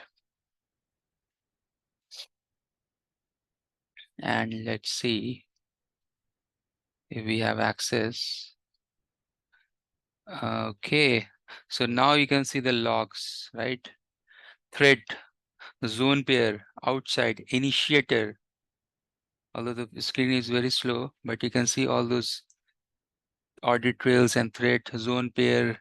That means that now it is 100% hitting the traffic, the rule. And if you do some activity within the client side, reaching out to the destination, you must see some traffic here. 100% you will see the traffic after some time. Take some time to generate, because you can see inspect, all those things are inspect.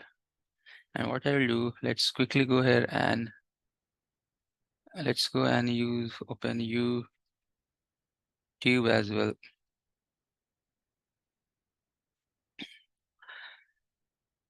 So clearly I am generating some traffic that should go and hit the firewall resources. And after some time, again, I'll come back and we'll see something should be showing here in this dashboard, some traffic related to pass through and all.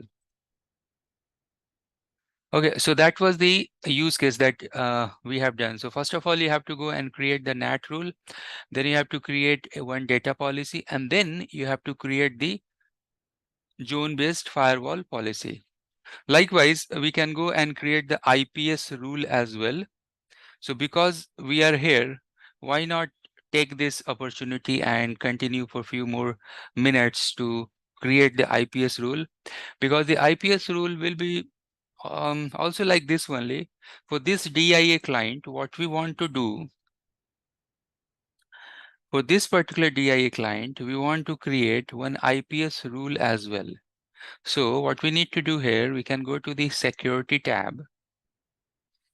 And once you are in the security, see, we have created one. So I can go here and can I go and I have option to edit, preview, delete, etc. Do I have option to copy as well? No, I don't have. So what I will do, I can go here and okay. So let's create our new policy. I will not copy, means we don't have copy option here in the menu, 3 dots, but let's go and create one more rule. But this time I will not only add the firewall, but in the same line, I will go and add the IPS as well. So I'll go and click to the custom and you will see the flexibility. Once we have objects created to firewall, we can go and utilize the same. So let's click add security policy and add this, because the resources are very limited. So that's why it is not allowing me to add. But anyways, let me close and reopen this. Add security policy. And then I want this custom. And if I go below, should have some proceed button. Yeah, because my proceed button is hidden from this zoom settings. All right, so now you can see here that I can go to add firewall and I can import the existing. Just now we have, oh, last class we have created one firewall. So let's go and import this first, this firewall policy. And on top, you can see the next rule that we have is related to intrusion prevention. So that means the IPS rule. So click next, and now we can go and create the add intrusion rule, and then create new, because we don't have any existing policy for intrusion. So create new, and now you will see all those information. So for which particular VPN you want to create this rule? We have VPN 30 that is used as a guest VPN. So I will go and use that VPN 30 as my target. Then policy behavior. What you want? Detection, balance, error detection, or prevention. We have option that you want to use IDS rule just to monitor, or you want to take some action. Policy name. This is guest access IPS rule. Now you can see the signature. There are 3 categories: balanced, connectivity, security. Security means it will go and check all the anomalies. If we have very high firepower, high power means that if you have very good compute and resources, RAM, etc. for the firewall or firepower or any security appliance, then you can go and use security. Otherwise, balanced is enough. Then you can go to the advanced and you can see the signature list and all. We'll see that. Little bit of this tuning we'll see later on. So now you see that what policy we are setting. We are setting that protection, then balanced. If you want to add some whitelist URLs are there, we have whitelist. Actually, not URL. Actually, these are the signatures. New signature. We can go and add that. URL will come in the URL filter section. And then what is this log label? So let's see log label. I can go and change this to info, right? So now we have the rule. I can go and save this intrusion rule. So now we have the firewall policy. Now we have the intrusion policy. URL filtering is easy. We'll see later on. AMP rule, DNS rule, TLS. Let's leave all these things and then go to the summary page where I want to give the name, say guest DIA for firewall and IPS, because here you are using the both. Logging level, I will go and set some 5,000. Audit trail, yes. That's why audit trail we are enabling. That's why you can see the log in our dashboard. Now I can go and save this policy. Once you save this policy, then you have to go and you have to apply this policy in a device configuration template. So let's go here.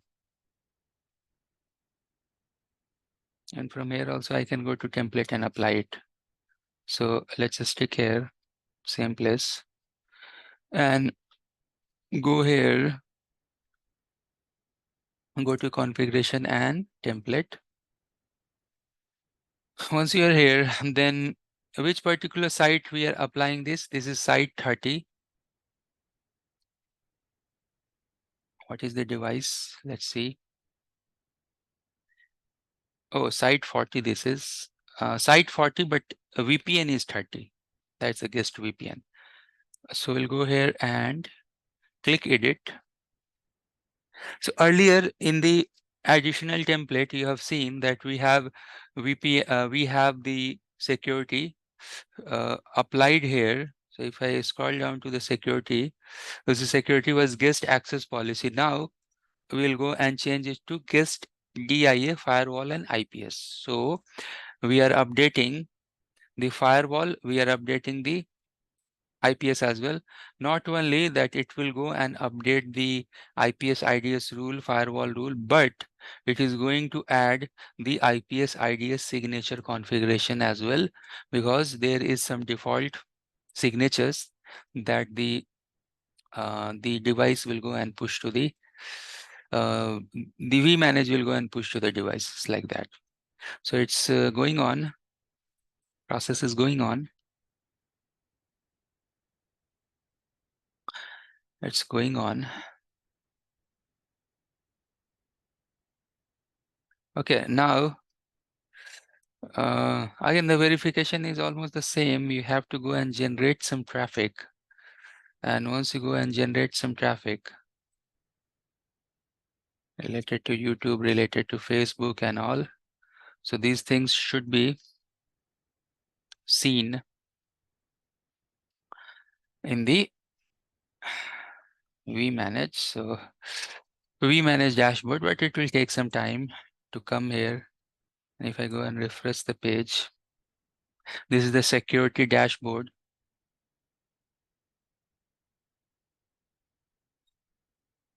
It should come. Some of the policy should come. This is for signature. This is for URL. This is for firewall. This is for AMP. So at least in the firewall and all, it should come. But anyways, no problem. I'll generate some traffic. So in the next session, you can see something there in the dashboard. You can go to the individual dashboard as well. Like you can go to monitor, network,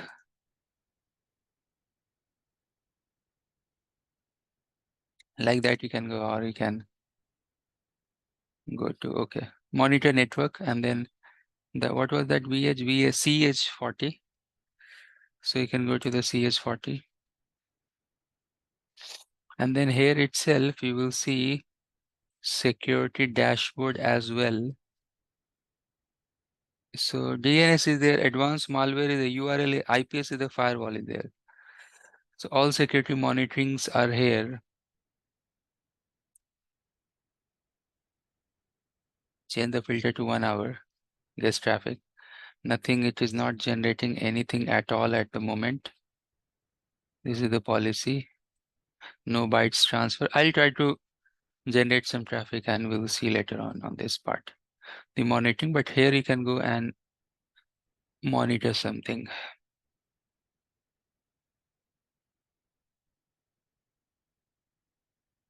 All right, so we'll see this later on. This was related to firewall and IPS IDS. Next topic that I want to explain you is actually very interesting. I can see something is happening here. Some bytes received. Yeah, it will take some time to populate the data. What is? You can see something is picking here. Some guests outside. Okay, no worries. Let's go back to the slide we have. So the topic we have is the on-demand dynamic tunnel. What does it mean?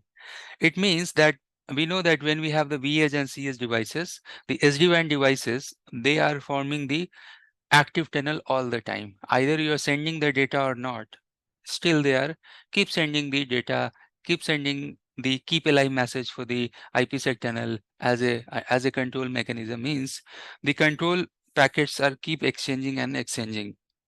So then suppose if we have 4,000 tunnels, and in some during maybe night time or weekends, those tunnels are not used, no traffic is going, then why not those tunnel will be inactive? In other words, that when you are sending the data, at that time only there should be active tunnel, right? So this is the feature that Cisco has added in the newer version of vManage, that is 20.3. That means this is very new feature we have, on-demand tunnel concept. But to configure it, you have to go and do so many tweakings. You have to go and do so many different configurations. So here you can see that if you want to enable this, and suppose we want to enable this in between vEdge 30 and 40. So in that case, you have to go create control policy. You have to go and create the OMP templates. You have to go and create this. You can see here, control policies, max path, equal cost multipath, ECMP, system templates, and then you have to go and enable it over the DC devices and all. Means a lot more configuration required. So before doing this activity, that you should have everything documented with you, and then you can go and use this, create this policy. So let's do this. Let's try to do this slowly, step by step. So first of all, what it is telling, that you can go and create the control policy, right? So I will do that. Let me quickly refresh this page. Still, I'm not seeing any active data is not there. So that's why. Anyways, let's go back here and go to the configuration, policies, and we will go and create one. Oops, session is down. We'll go and create one control policy for the on-demand tunnels. So we will wait. What happened? Let me refresh and let me close this PC as well, because it's taking this loading. It's taking some time.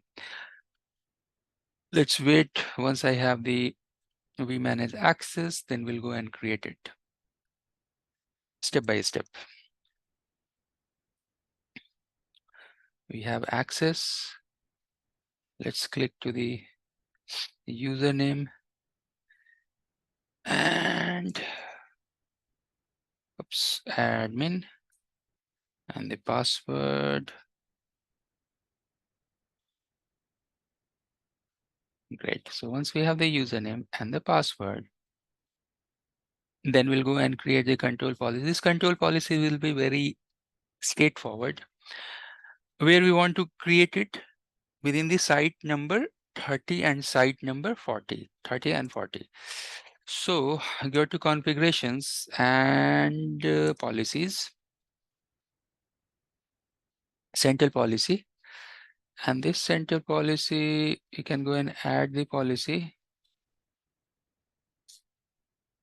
I should have site 30 and 40. So let's create one site 30 and 40, 30, 40. Add this. And I think we are good. Let's go next. We'll go and create the route and TLOC. That's the topology. That is, say, dynamic on-demand tunnel something. Demand tunnel. And then what I want to match, I want to match this site. So let's go to the policy. I want to match the site. And it's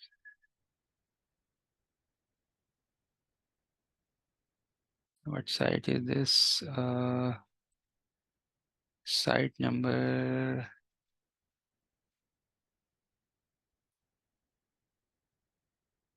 You can go here and let's see. Where is the site option that we have site here? And site number 30 and 40.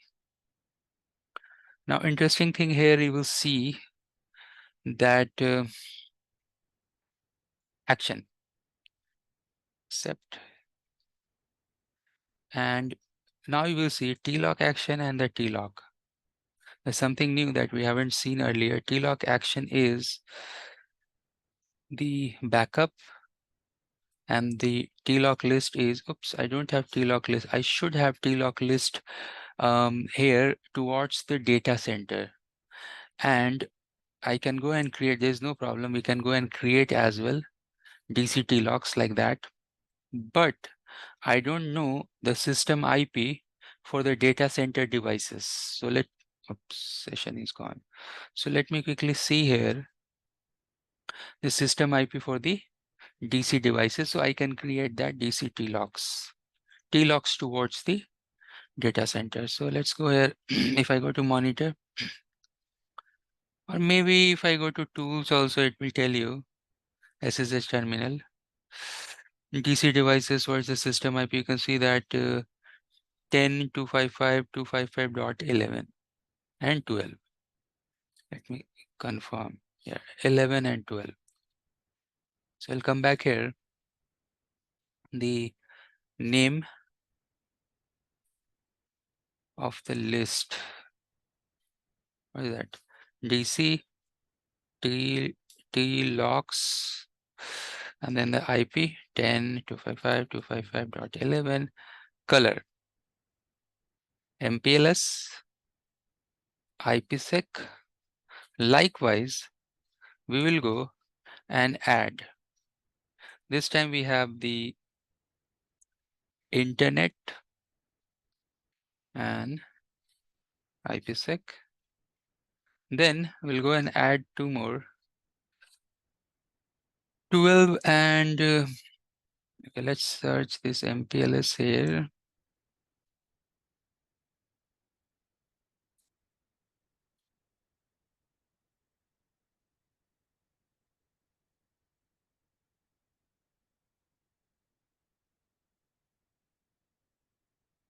What is the public internet or biz internet? I don't know. Let me quickly confirm it. While seeing the VPN 0, we can come to know that what's the internet. It's a public internet. Oh yeah, it's a public internet. So should correct this. This public is right and should have this public somewhere. Public internet. So that's the color. So now we are good. MPLS, and all system IP and everything. Let's quickly go and add this and save this. So this is the policy that we have created here. Add this DC TLOCs, and we can save it. Then default action, we should make this as a accept. So what we are doing actually, we are providing the next hop towards the data center and the backup for the site 30 and 40. Let's go and evaluate this policy. So topology, oops, what I'm doing here, say dynamic tunnel, something, any logical name we can go and give. And then site, mostly we are applying the policy to the egress or the outbound direction. So we can go here and we are very much done. Let's click save this policy. And then I can activate this. Now this is 30% of the configuration for dynamic tunnel. Then we have to go and do some other configurations as well. Other configurations means that we have to go and do the OMP related configuration related to ECMP. Let me quickly show this list. So I have to go and create the max path, ECMP, system-wide configuration, and then we have to go to the vEdges, and there we have to enable the dynamic tunnel configuration.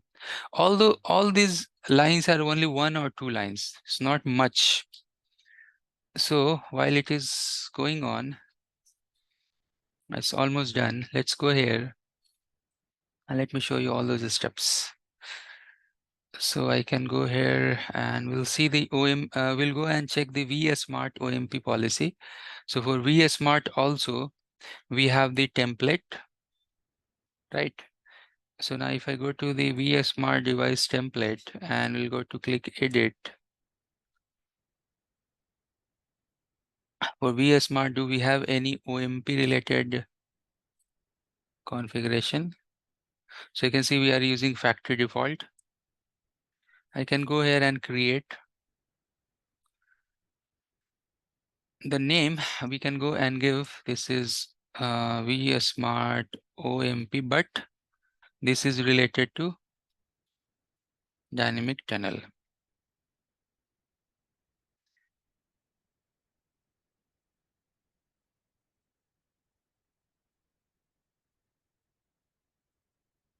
Now, once you do that, what is required here, that we have to go and add the number of prefixes that it should advertise. So let's see slowly. Number of prefixes it should advertise. Let's make this global. Maximum is 16. We can check the data set 16, 32, whatever the number. But we should give this as a 16 from OMP and then click save. So now in the OMP section, you will see that it will come here. vSmart OMP dynamic tunnel, click update. It's going on. It will go and push this configuration to both the vSmart. So we are very much 40% done. Then what we have to do, we have to go and change the ECMP settings to site number 30 and 40. So let's push this configuration first. Then I will go to the site 30 and 40 one by one and we'll change it. So on the other window, let's go to the configuration and the templates. And I can go to the device template for site number 30 and site number 40. Site number 30 you can see here, and this should be site number 40. So let's just start with 30. If you go to 30 and click edit, what you want. So you want to change the OMP template. So if you scroll a little bit down, you will see OMP will be there. You can see OMP. Yeah, this is factory default. So I want to create new. Oops, it's going fast. I can go here and create the template.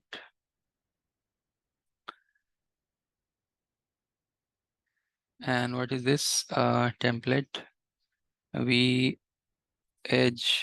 OMP DT. Like that, you can give the name. And then here, what we want is related to ECMP. ECMP limit will go and fix this to 16. I think rest everything is okay. This is for vEdge, and then we have one for cEdge. So let me click update this and go to next. Configure it. And then we'll go to the cEdge on the other window. So we can speed up a little bit. So I can go to the templates. And this is for cEdge 40. You can click edit. Here also you will see that you have OMP template. If it is not, then we'll go, okay, we don't have. So we'll go and create one. It's going fast. Create the template for OMP. And this is, instead of vEdge, we can make this as a cEdge.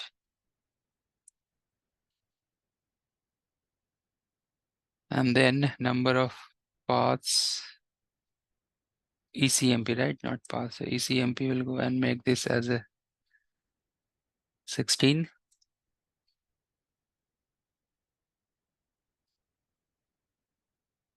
and OMP. I think rest everything is okay. We can click save. So now we have done almost 60% of the dynamic tunnel configuration. We have changed this within the OMP. So OMP, that's the VS Smart, can advertise 16 prefixes per tunnel, and then these VAs and CS can do the load balancing up to 16 paths. Like that, we have done the configuration. Before that, we have created one central policy, that is the control policy related to dynamic tunnel. So we have done good amount of task here. Now the only thing we have to do now is that we have to go to the data center VPN. What I'm telling, that you have to go to the DC devices, and then you have to go and enable the dynamic tunnel traffic engineering policy. So if you go to DC VPN 0, not this one, the feature template. Let me go here and check VPN 0. So we are inside the DC VPN 0.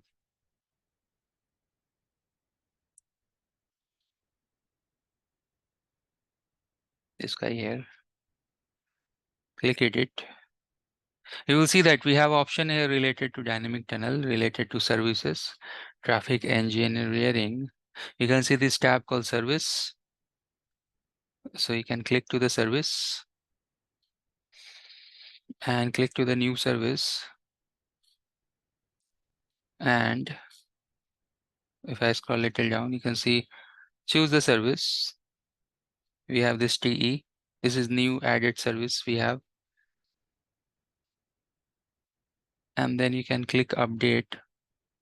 So it will go and update this service to both the devices.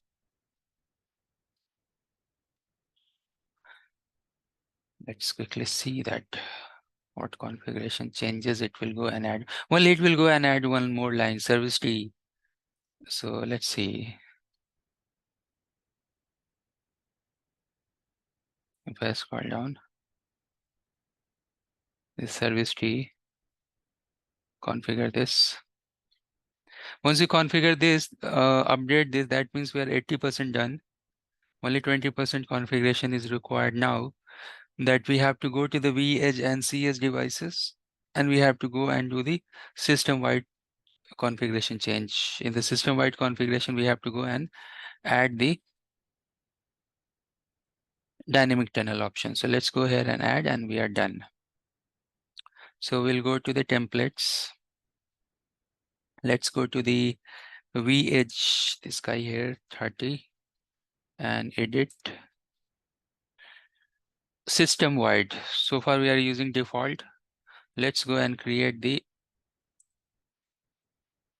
system DT. So we are here.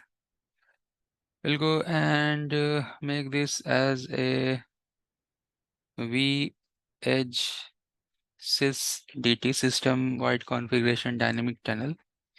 And then you should go and check this baud rate. It is telling that baud rate should be, let me show you this baud rate. Yeah, this is optional. So it should be 11520. That's the configuration. Then if you go to advanced, you'll see just below, by the end of all the configuration, there is on-demand tunnel option. So let's go here and make this on. Leave this idle timeout 10-minute default. If you want, you can change. So this is done. We are 90%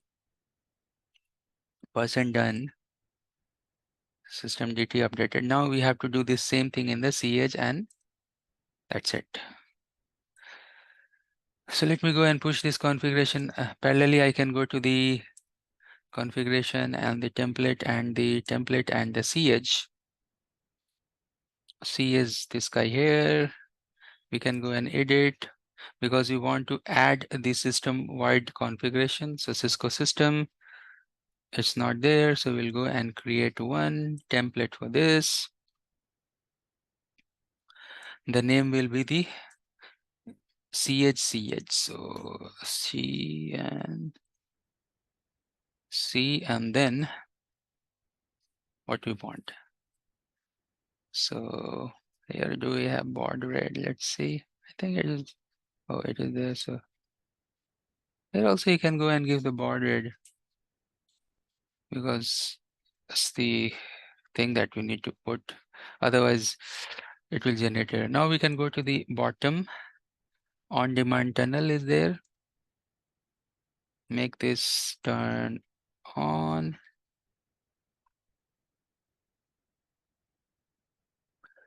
cEdge system DT. And I think I have to do one more thing here. Can I go and edit this? Okay. 1 second. I need to check one more check here. Max OMP session. So I'll do one thing. Create one copy because I can't edit. Everything is okay. I just wanted to see the OMP session here. Okay. That's okay. It should be default. Everything is okay actually. That earlier was also good. There's no problem. And this template is also okay. Save it. Now, everything is done. Let me quickly go and push this template, and then we'll do 1 or 2 verification command and we are good. So now what I will do, oops, let's go and push this first. This configuration, configure. So many things we have done for on-demand tunneling. It's better that whenever you are doing this activity, you should have all the steps with you before performing this task. So now we can go to the tools, and we can go to the vEdge 30. So let's go to vEdge 30 where we are. vEdge 30, yeah. Let's log into this. Increase the font size a little bit. And then I will go and run a few of the commands here. Let me log in and then increase the font size. Should increase, or it is not increasing the font size.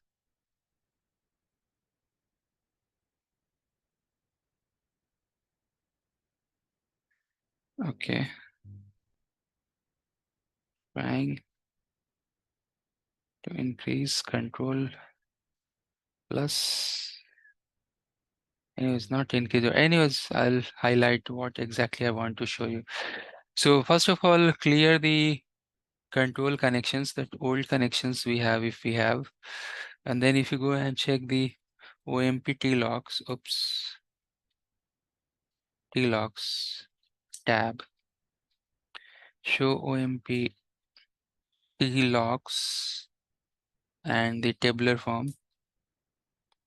That's a tab button we have. Click enter and let's see, analyze this. So if we can see the on-demand tunnel related. So on-demand show tunnel should have some on-demand type of verification. These are not on-demand. OMP should give us something that we should see and verify that I'm not seeing here. Okay, I'll do one thing. Let's go to the cEdge. cEdge, where you are, cEdge 40. And I can go here. It'll take some time to pop up and upload. Okay, admin, show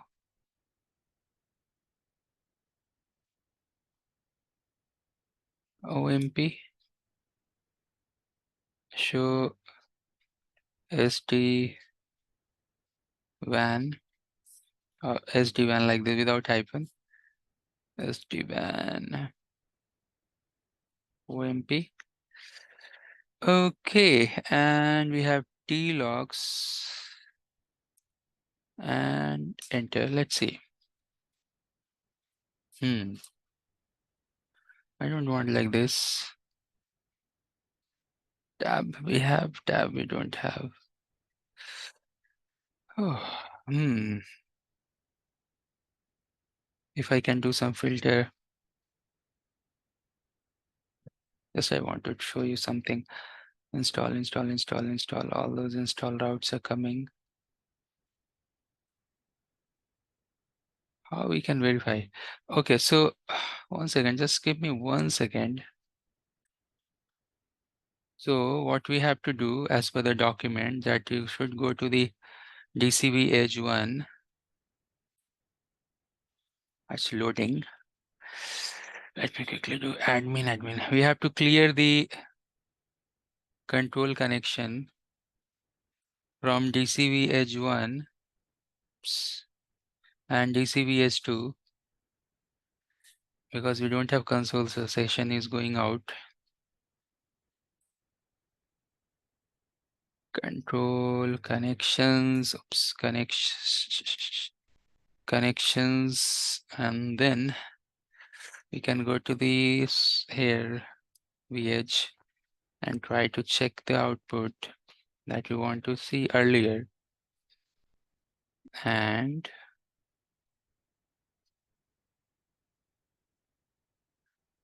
this is one of the output that the document is telling to see.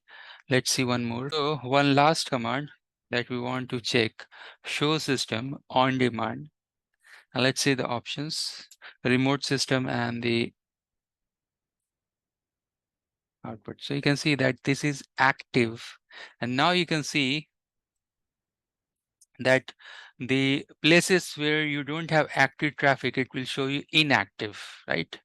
So the on-demand tunnel feature is on, which is active. And the places we don't have the active tunnels, those tunnels will show you inactive. That's the verification we have. Thanks for joining. Today we are inside day number 29 and our agenda is to configure the URL filtering and do the Cisco Umbrella integration. So these two tasks we'll try to perform today. Now URL filtering, it's very straightforward. What we have done so far that we have created the firewall policy and then we have created the IPS IDS rule as well. Now the same way we can go to our vManage. Somewhere you'll see our vManage. So we can go log into the vManage and within vManage, the same policy that we have created, we can go and add one more in that. So you can go to the configuration and you have the security policy. Within this security policy, you can see we have created one firewall and one IPS IDS policy. I can go here and I can edit as well.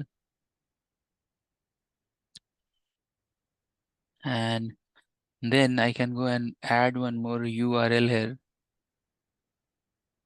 Oh, URL. And we can go and add one more feature here, URL. So what we want to do here in this, you can see this URL filtering option is there. And once you are there, you have this drop down. Means if you have any existing policy, you can copy. Otherwise, you can go and create new policy. It will be very simple, straightforward. So what is your target VPN? Just go and specify. For guest, we have targeted our VPN or VRF as 30. Save that. Now you can see so many categories are there. Block categories, web reputation, whitelist, blacklist, action, what you want to do, alerts are there. What you need to do, simply go and URL, just give the name. Filter, what you want to do, you want to block, okay? Which sites you want to block. You can see long list of sites are there. For example, you want to block the auctions, maybe some gaming side, gambling games. What is that? Games you should know. Okay, just to show you this. And then web repetition is high risk, suspicious, low risk, trust for the suspicious, high risk. Okay, I'll put high risk. And then advanced feature is there that you can go and give your own whitelist. Just the URL filter, how this URL filtering is working. Same thing you can go and assign. Now at the moment you are putting those information, you can see it is highlighting here, all those informations. Save this. And now we can go and I can show you the preview as well. So if you go and click preview, see that we have added IPS earlier. Today we have added this URL filters where high risk blocked means by default the system will go and generate CLI commands for us. The other CLI commands is for the different things that we have done in our previous sessions like firewall policies and all. And those things are there. Now we can go and save it. Now since this policy is already applied to CS device as an additional template, as an additional security template. So if you go and do any change here, it will simply go and update that change in the configuration. So we will see. And it's going on.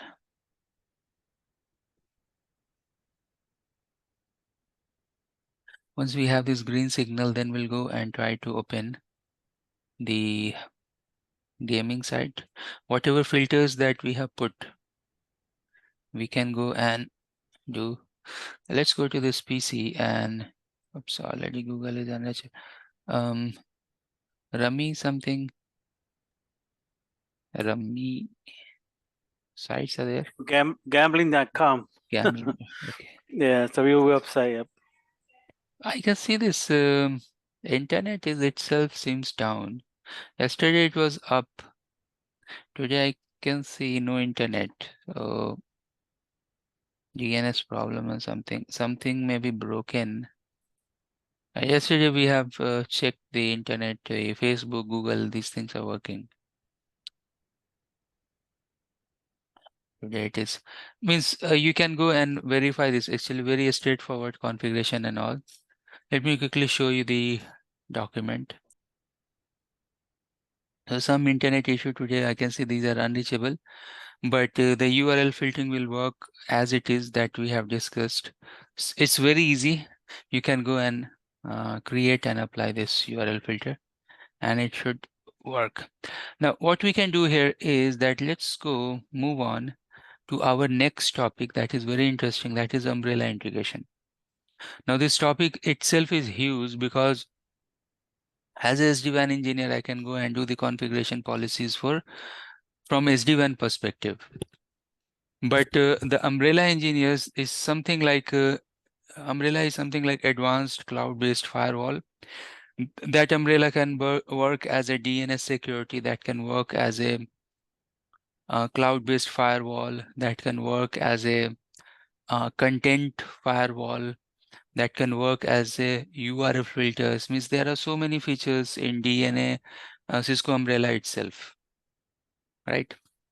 And in this lab, you have access to the umbrella. So you can go and check that umbrella. Let me see where it is, that Cisco Umbrella. You can see umbrella login. It should be logged in. Once you go and click there, it will not ask you much credentials and all. Let me see. It's loading. I'll wait. Here you have the umbrella, right? Now once you log in, and then we will go and see that what are the things you can do. See deployment, network devices, roaming mobile devices, Chrome users, then policies, you can go and create DNS, firewall. That's what I told you. DNS security, firewall, cloud-based firewall, web policy, DLP, data loss prevention method, IPS, that is IPS IDS, application settings. You can see how big that list is. And then it will go and generate the reports as well.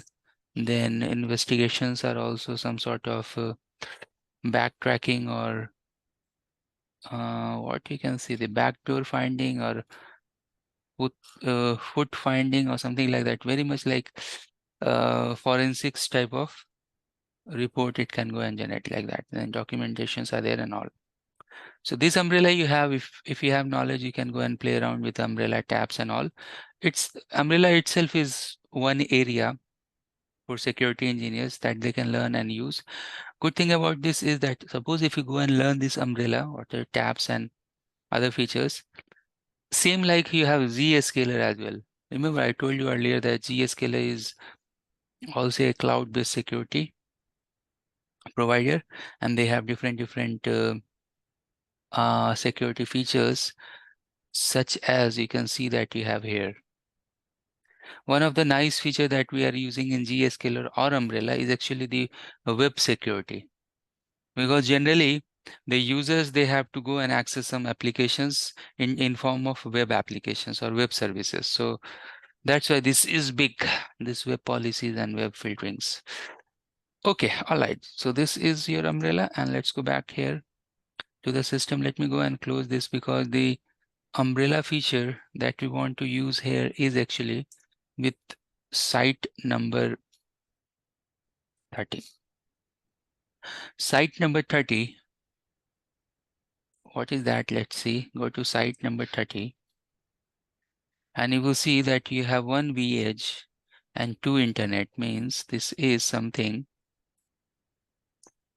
that two uplink. Okay. Now, first of all, what we want to do here is that this site 30 PC should be able to reach to internet. Then only we can go and allow some policy, right? So let's see why it is not reaching to internet. Now for any traffic, and you can see this is part of VPN 10, right? And VPN 10, why we are using in our lab? For corporate traffic. So until unless we go and create some rule for VPN 10 to access the internet, it will not do, right? So that means that we have to go and create some policies for this. We will go and we will do that. And before creating the policy for this, I should go and do some network related configuration for this particular site. So let me quickly go here, and I will go and define some DNS and other entities here. Let's go and do ncpa.cpl. So it will go and open the network setting. We'll quickly, oh, everything is unplugged. Wow. So where is my local area connection? I can go here. Let's go and go to the properties. It will be slow, but it will work. Once we are here, then we can go to this IPv4. Let's click here IPv4 and go to the properties.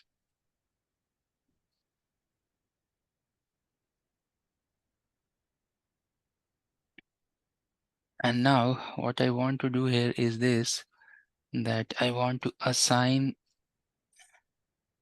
some static IP. Oops, static IP. These things are there in the lab guide. You can just follow that. So because this is site 30, so IP is 1030, and this is VPN 10. So that's why 103010. 0 and then 1030 10.2 is the gateway. Then the DNS 8. Oops. Okay, let me go and correct the DNS entry 8.8.8.8. So 8, and then we can write 8 and 8 and 8 and then 4 and then 2 2 oops and then like that. It will take 8.8.8.8 only because some spacing issues there, so that's why I'm typing like this. Now once we do this, then my zoom setting is coming in between. I'm unable to see what is below. Okay, now it's okay. So once we are done with this, let's click close. So IP got changed. Now you can see some network 2 is getting here. Let me quickly go and check. Now still obviously will not get the internet because we have to go and do some configurations here, but we'll do that. Let's see before doing anything if we can get something. It's loading. Okay, so this setting you have to do in the PC. That will be a little bit slow because it has very less memory in this lab. Memory issue there, but anyway, let's go back to the vManage and let's do the configuration for the site, a specific configuration. I'll go here and click vManage, refresh the page. Let's go here and log in. Admin and the password. Yeah, you can put yourself on mute. Okay, I'll mute it. Thank you. So we are logging in. Now I can go to the configuration and templates. And feature template. Let's check site 30 template if we have. Obviously we should have site 30. Site 30 vEdge VPN 0. This one vEdge VPN 0. vEdge 30 VPN 0. That I'm looking for. What we want, why we want this, because let me quickly show you.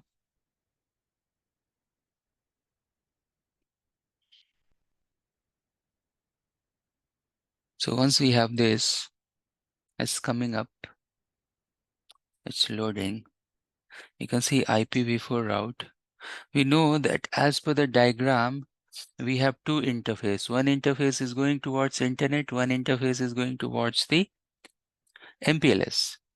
Now, I don't want this MPLS because now I want to make this particular site working as a DIA site. So let's see here. What I want is to delete this, and then we'll go and add few more next hops. So next hop address with different subnets. Okay, let me show you that what I'm telling.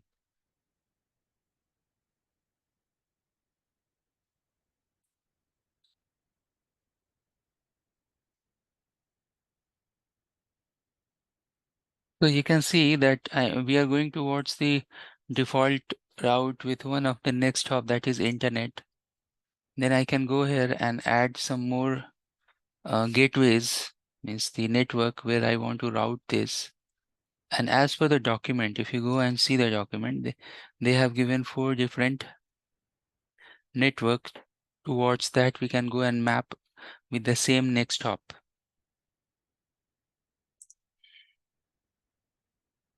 So they have given this 192.0.2.13.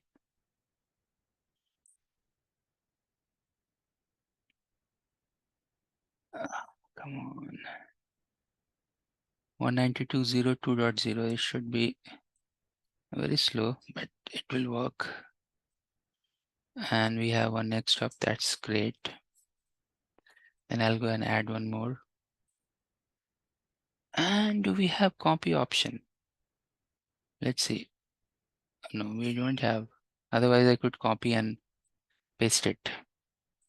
Next, they have given 192.168.26.0/24 with the same next hop. Oops, invalid IP because that having double slash. I'll correct that. Let me add, and add more IPv4 route. This time this is 192.1.2.0/24. Actually, we are doing some pre-work for our umbrella settings. This is the pre-works. Your gateway should be defined. Now this is for site 30, VPN 0. So now when we'll update this, it will go and update this in the configuration. So it is updating that. Let's go and update. Then we should go to the internet interface, and there we have to go and enable the NAT. So once this is successful, we'll do that. It's going on. Let this go. Yeah. Successful now. We'll go here. Again, we'll go and check the template.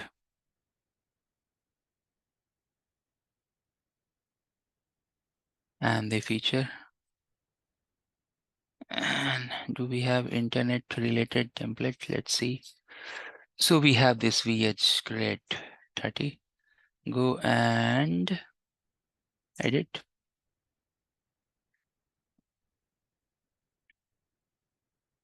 What we want to enable NAT. So we can go here, NAT.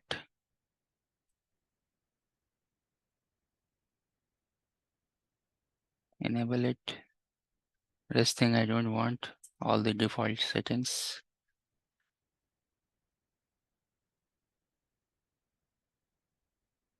Now where our host is connected? Our host is connected with VPN 10. So if I go here and if I show you the diagram, you can see the host is connected with VPN 10, VRF 10. So that means we have to go to VPN 10 and we have to allow the internet access there as well. How we can do it? Let's see. So once this is successful, then we'll go to the next template and we'll go and add the DNS entries within the VPN 10. So let's go here and let's see.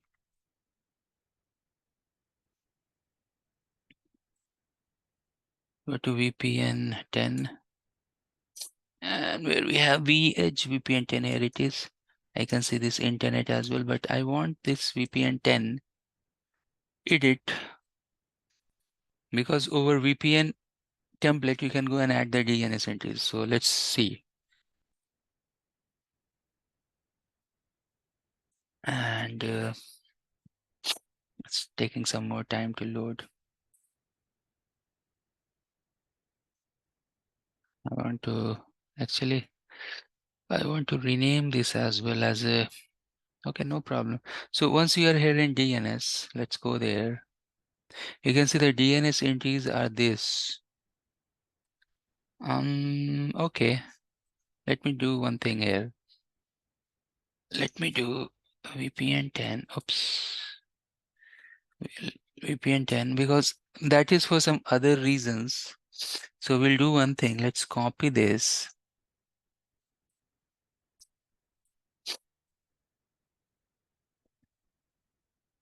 For umbrella.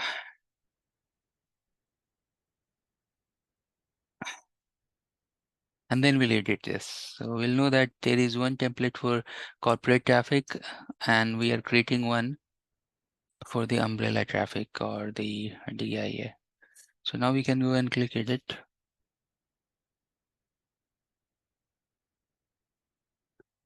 And we'll go to the DNS. DNS. And here, you know that what we want to add 8888 and okay, click update.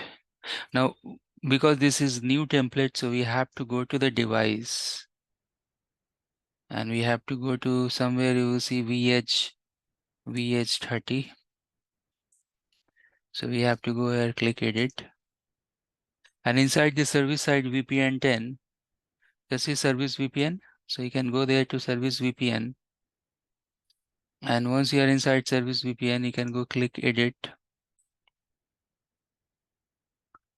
Actually, we don't want this VPN itself. So you can click here and remove this.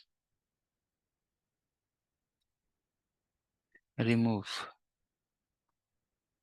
And then you want to add this umbrella one in the below. Add this. Next. And then we should add one interface as well. Let's see what is that VPN 10 interface like this. One NAT was also there.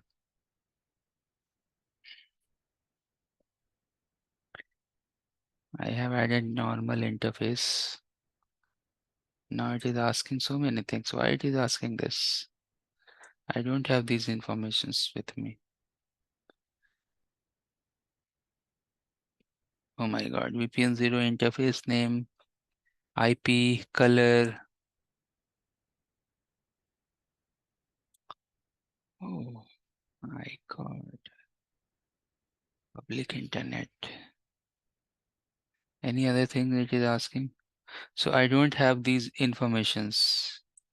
VPN 0 interface and the IP. What we can do now to get this? That's quite tricky. So for these reasons, what I have done that I already have these variables copied, means I have taken the backup for the variables. So if you click the, we want to upload, so it's very slow.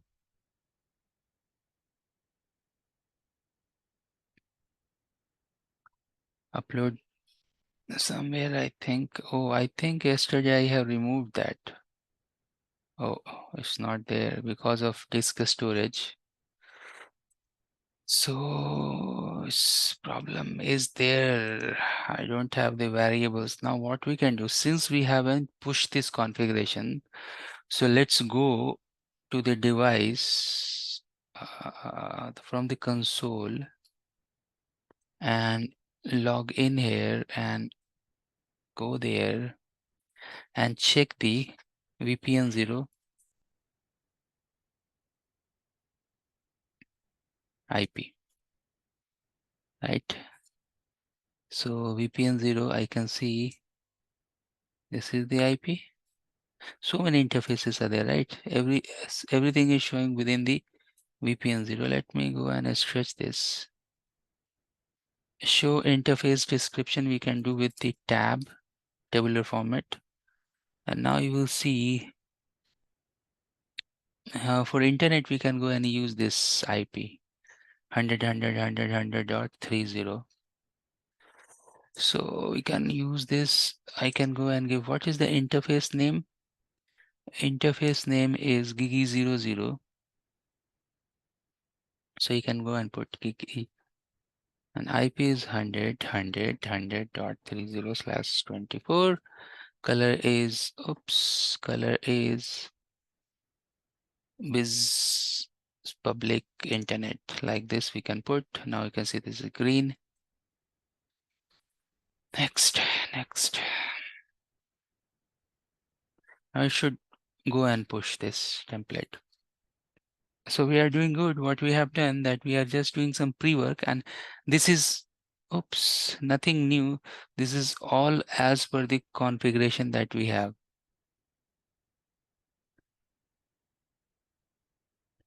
Telling there is no interface Gigi00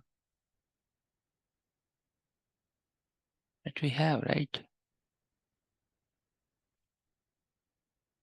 gig E00, gig E01 is also there. What wrong we have done? Let's see.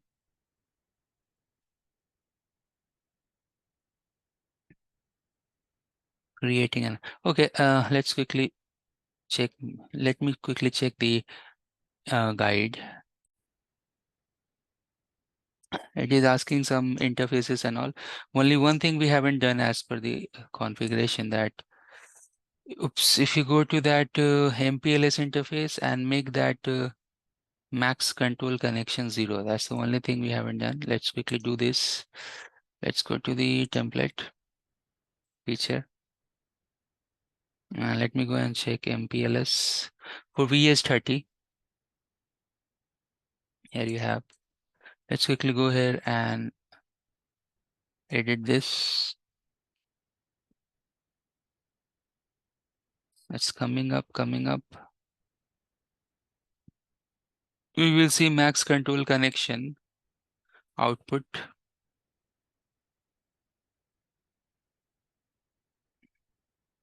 Max control connections.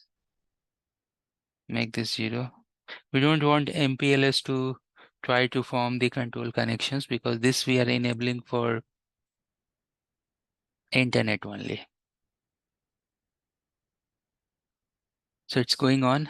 And then we have other configuration related to VPN 10. So once it is done, then we'll go.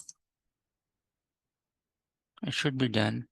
So now we'll go here to the configuration. Oops, it's coming up.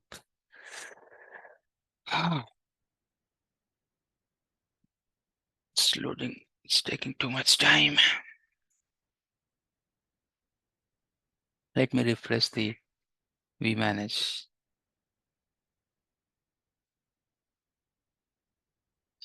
Come on. Let me go. Okay. So now you can go here and templates.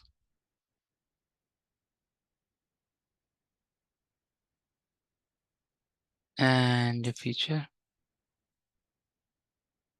What was that feature that we are looking for? Some VPN 10, right? We have done this, or even you can go and check the last updates. Click there twice, it will come. If you go and edit this,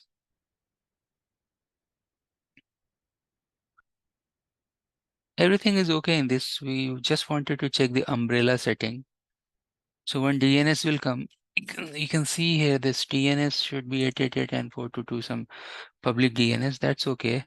So now in the device template, when we are adding this within the VS30, like this, and edit.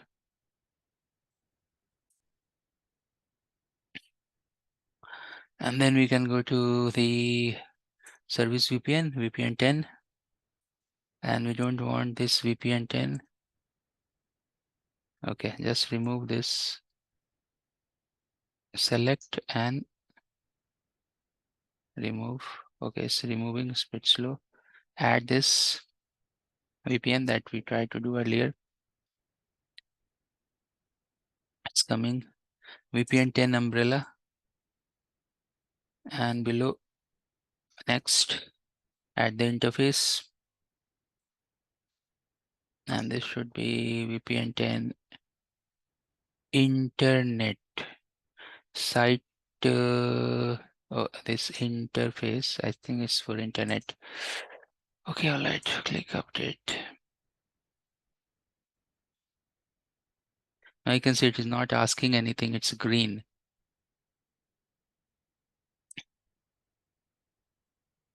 Great, so once we have done up to this, only last pre-work stage is this, that we can go to VPN 10. Again, VPN 10, this interface that we are updating, this template, and there we'll go and add the static route, we'll go and add the VPN. So what I'm telling, that you can go here, this is the last step before umbrella integration. So you can go to the template feature. Just now that the template we have created is this umbrella, and go here, edit.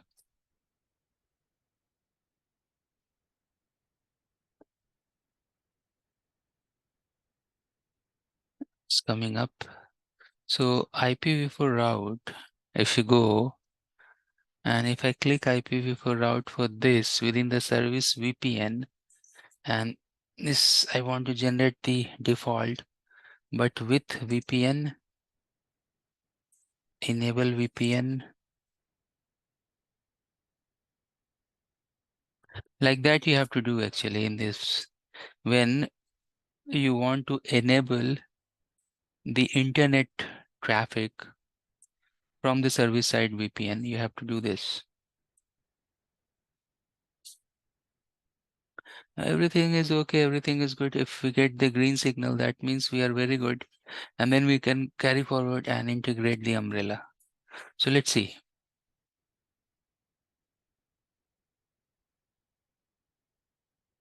It's taking some time to successful. Now we go to the PC.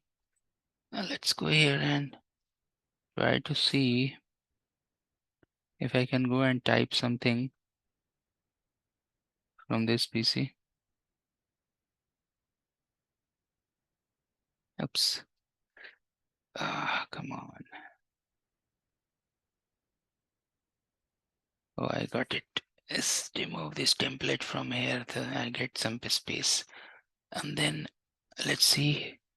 eBay.com is there. But now you will see that we have internet access. Earlier it was not there, right? And now if I can go and check the umbrella.com, Cisco Umbrella. You can see redirecting towards the HTTPS umbrella.com, modern security and all. And if you want to check some malicious sites, so there is internetbadguys.com. This is a site you can go and use for testing purpose. Internetbadguys.com is only the demonstration site. If you were using OpenDNS, real phishing sites would be blocked. At the moment it is opening. After umbrella integration, it should be blocked. Right? So we'll try to do that umbrella integration now. Let's try to do this. I need the command prompt first of all here. CMD. It's actually slow. When you're typing, it will take some time to come. So don't worry about that. When you're doing the lab, it's coming now. What I want to do here is this. I just want to do ipconfig plus DNS flush DNS. I think the spelling is correct or wrong. I don't know. Oh, successfully flushed. All right, so I have flushed that DNS, and then let's do the umbrella integration. So thank you, this PC. You were amazing. Let's go to the umbrella where it is. Here it is. It's coming. It's slow. I already clicked. Oh, oops, twice now. Gone. That's the problem. I want that saved session. Once you will go and click to the saved session, automatically it will come in the lab. Okay. Umbrella.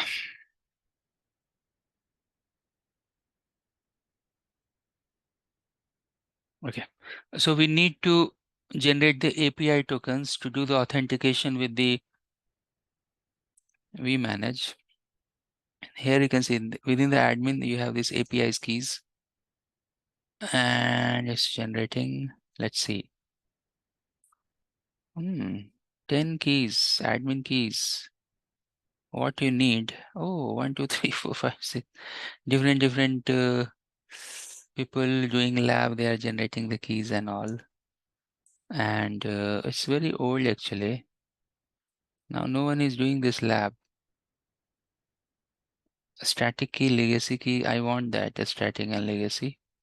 So since keys are already there, last 21st of never expired, so I can go and use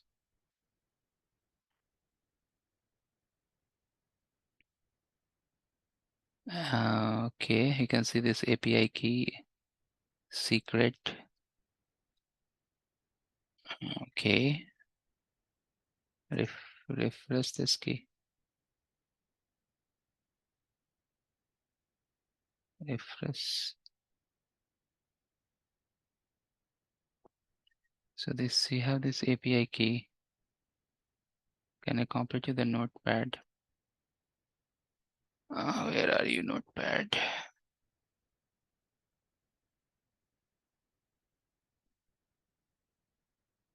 You can see API key, you can see secret key. This is API key. Then you can see this secret key. Accept and close. Okay. So we have API key, we have secret key, but we need one more. Key number. Oh, today we have generated. Great. So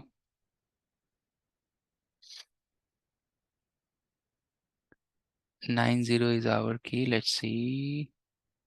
Oh, this is some different key, right? Let me delete. Or maybe refresh. Refresh. Let me refresh this.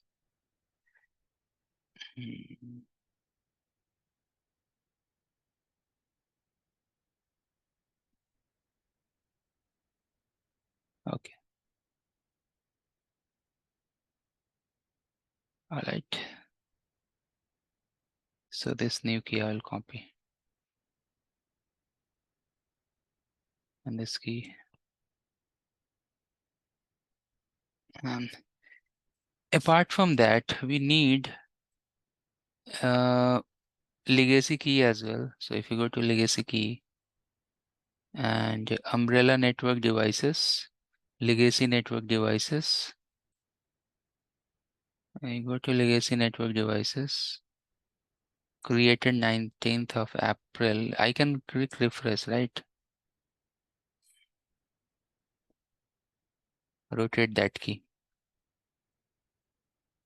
And now you can see the date and the creation. This is for legacy. So 3 keys we have. Now let's go back to the vManage. And what you need to do, you have to go to the security configuration and security. Once you are here in this page, on top you can see custom option. Click there. You can see umbrella registration. Click to umbrella registration. And it is asking about the organization ID that is there in the configuration guide 5584. I have noted down in my notebook here. This is 5584932. Then it is asking about the registration key and the secret key, and below is the umbrella legacy device. Okay, so let's do here. First is the registration key. Then you have the secret key, and then you have the token. It's very slow, it's coming. Legacy umbrella legacy token. Like that, if you do save changes, then umbrella and DNA integration will be there. Right now, if integration is there, we can go and create the policies within the umbrella and it should work. So what we can do now, if we go back to the umbrella and Maybe deployments, if you can go and check the somewhere it will show you that this deployment is successful and it is active, something like that. Some registration, it should show you. Okay, let me quickly check that guide and I'll come back to this 1 second. So what it is telling that you go here, creation of policy is very easy. We know that. Let's go and add one policy is coming. It's a little bit slow. Click to the custom here in the bottom. Proceed. If our umbrella integration is there, I'll go skip all these things. I will reach to the DNS security. That is nothing but your umbrella. So create new. And then what VPN is targeting all the VPNs, but I was looking for only one VPN. Okay, no problem. Because what happened that we are not calling the firewall policies, and also this is telling that is taking all the VPN, but it's okay. All VPN means VPN 10 will come in that. Now here you can see clearly that umbrella registration is configured because we have done that integration, right? So that's why it is there. You want to bypass any domain, you can. Other advanced settings are there. We'll leave it. We'll go next. I just wanted to complete this policy because any name I am giving ABC because we want to see that action in the umbrella page. So we have this policy. Now you have to go here to the configuration and the templates where you have to go and add within the additional template. So where we have this vEdge30, let's go and click edit vEdge30. Once it will come, go to the additional template. Within the additional template, we have the security policy. We can go and add this UMB. Click update. Go next. Next. Now this is going on. Let them go.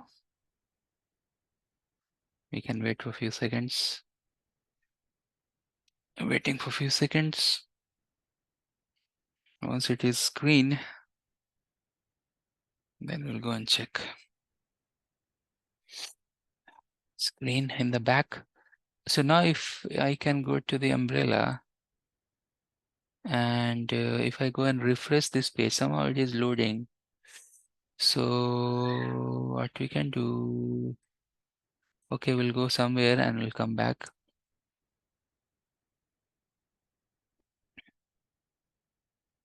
It should refresh and it should show you some active here. It's not showing anything. And meanwhile, let's go back here and go to the PC.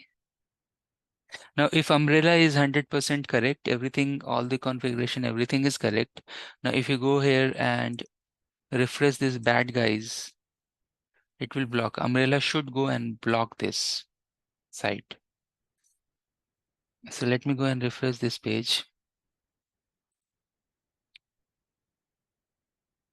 I can see that umbrella is not 100% successful because I can see that this is still, I can go and open. That means somewhere we have to go and create some other policies as well with umbrella. Okay, no problem. I will check this configuration. Configuration is 100% right. I will go and see if anything is there that we can go and flush the DNS and come back and open the page and all those things I can go and check. And we should see here in this page, we should see active. That vEdge30 should show you that it is active for take the policies from umbrella. It is telling not yet discovered anything. Okay, So if it is not discovered here, obviously it will not do anything related to umbrella. That will go and check. Okay, so your task is this, that you please go and have a look on this umbrella setting and all. And my task is this, that I will go and verify this, why it is not popping up here. You have any question, please feel free to ask. Hi there, thanks for your enrollment. We are in 1 minute ad break. In this break, I'm going to show you that I have so many courses uploaded over Udemy. And if you're going to enroll my courses, you will get 95% discount. Every month, 3 times. First week, mid of the month, and the last week of the month. I am sharing the coupons. If you go and use those coupons, then my courses related to CCNP, related to CCIE, all those courses, you are going to get heavy discount up to 95%. You can see the prices are a little bit higher here, but if you go and apply the coupon, the prices will go rock bottom. So go use those coupons. Suppose if you don't have those coupons, then you can always ping me over YouTube. You can send me email. You can ask for those coupons. I will provide you that coupon. So get the coupon, get the discount. Some of my courses over Udemy, they are bestseller. Some of the courses are quite new, like SD-WAN automation, DNA automation, CCIE data center 3.0. Those are the new uploads as well. So please go, continue your learning, take the coupon, enroll my courses, and study well. All the best. Hello, everyone. Welcome to my CCIE Enterprise course. In this course, you will learn all the technology related to your CCIE Enterprise journey. And in case if you are looking for the actual lab type of scenario and the solution, then you can reach out. You can send me email ratnesh721kumar721, that is here. And then I will send you that detailed info that how my students, they are preparing for their actual lab training. It will be almost similar that what you will expect in the exam. You can practice. I will help you. I will guide you for 1 month to clear this exam. I will help you step by step how to drill down the solution, drill down the technology into small pieces, and I will help you to pass your exam in first attempt. So go for this course. This will be a good place where you can learn the technology. But if you are serious about the CCIE lab exam, then you can drop me an email and you can get the detailed info. All right, so let me stop this video. And if you watch this video, you can simply contact me and you can get the information related to the new update that we have in the CCIE Enterprise Lab.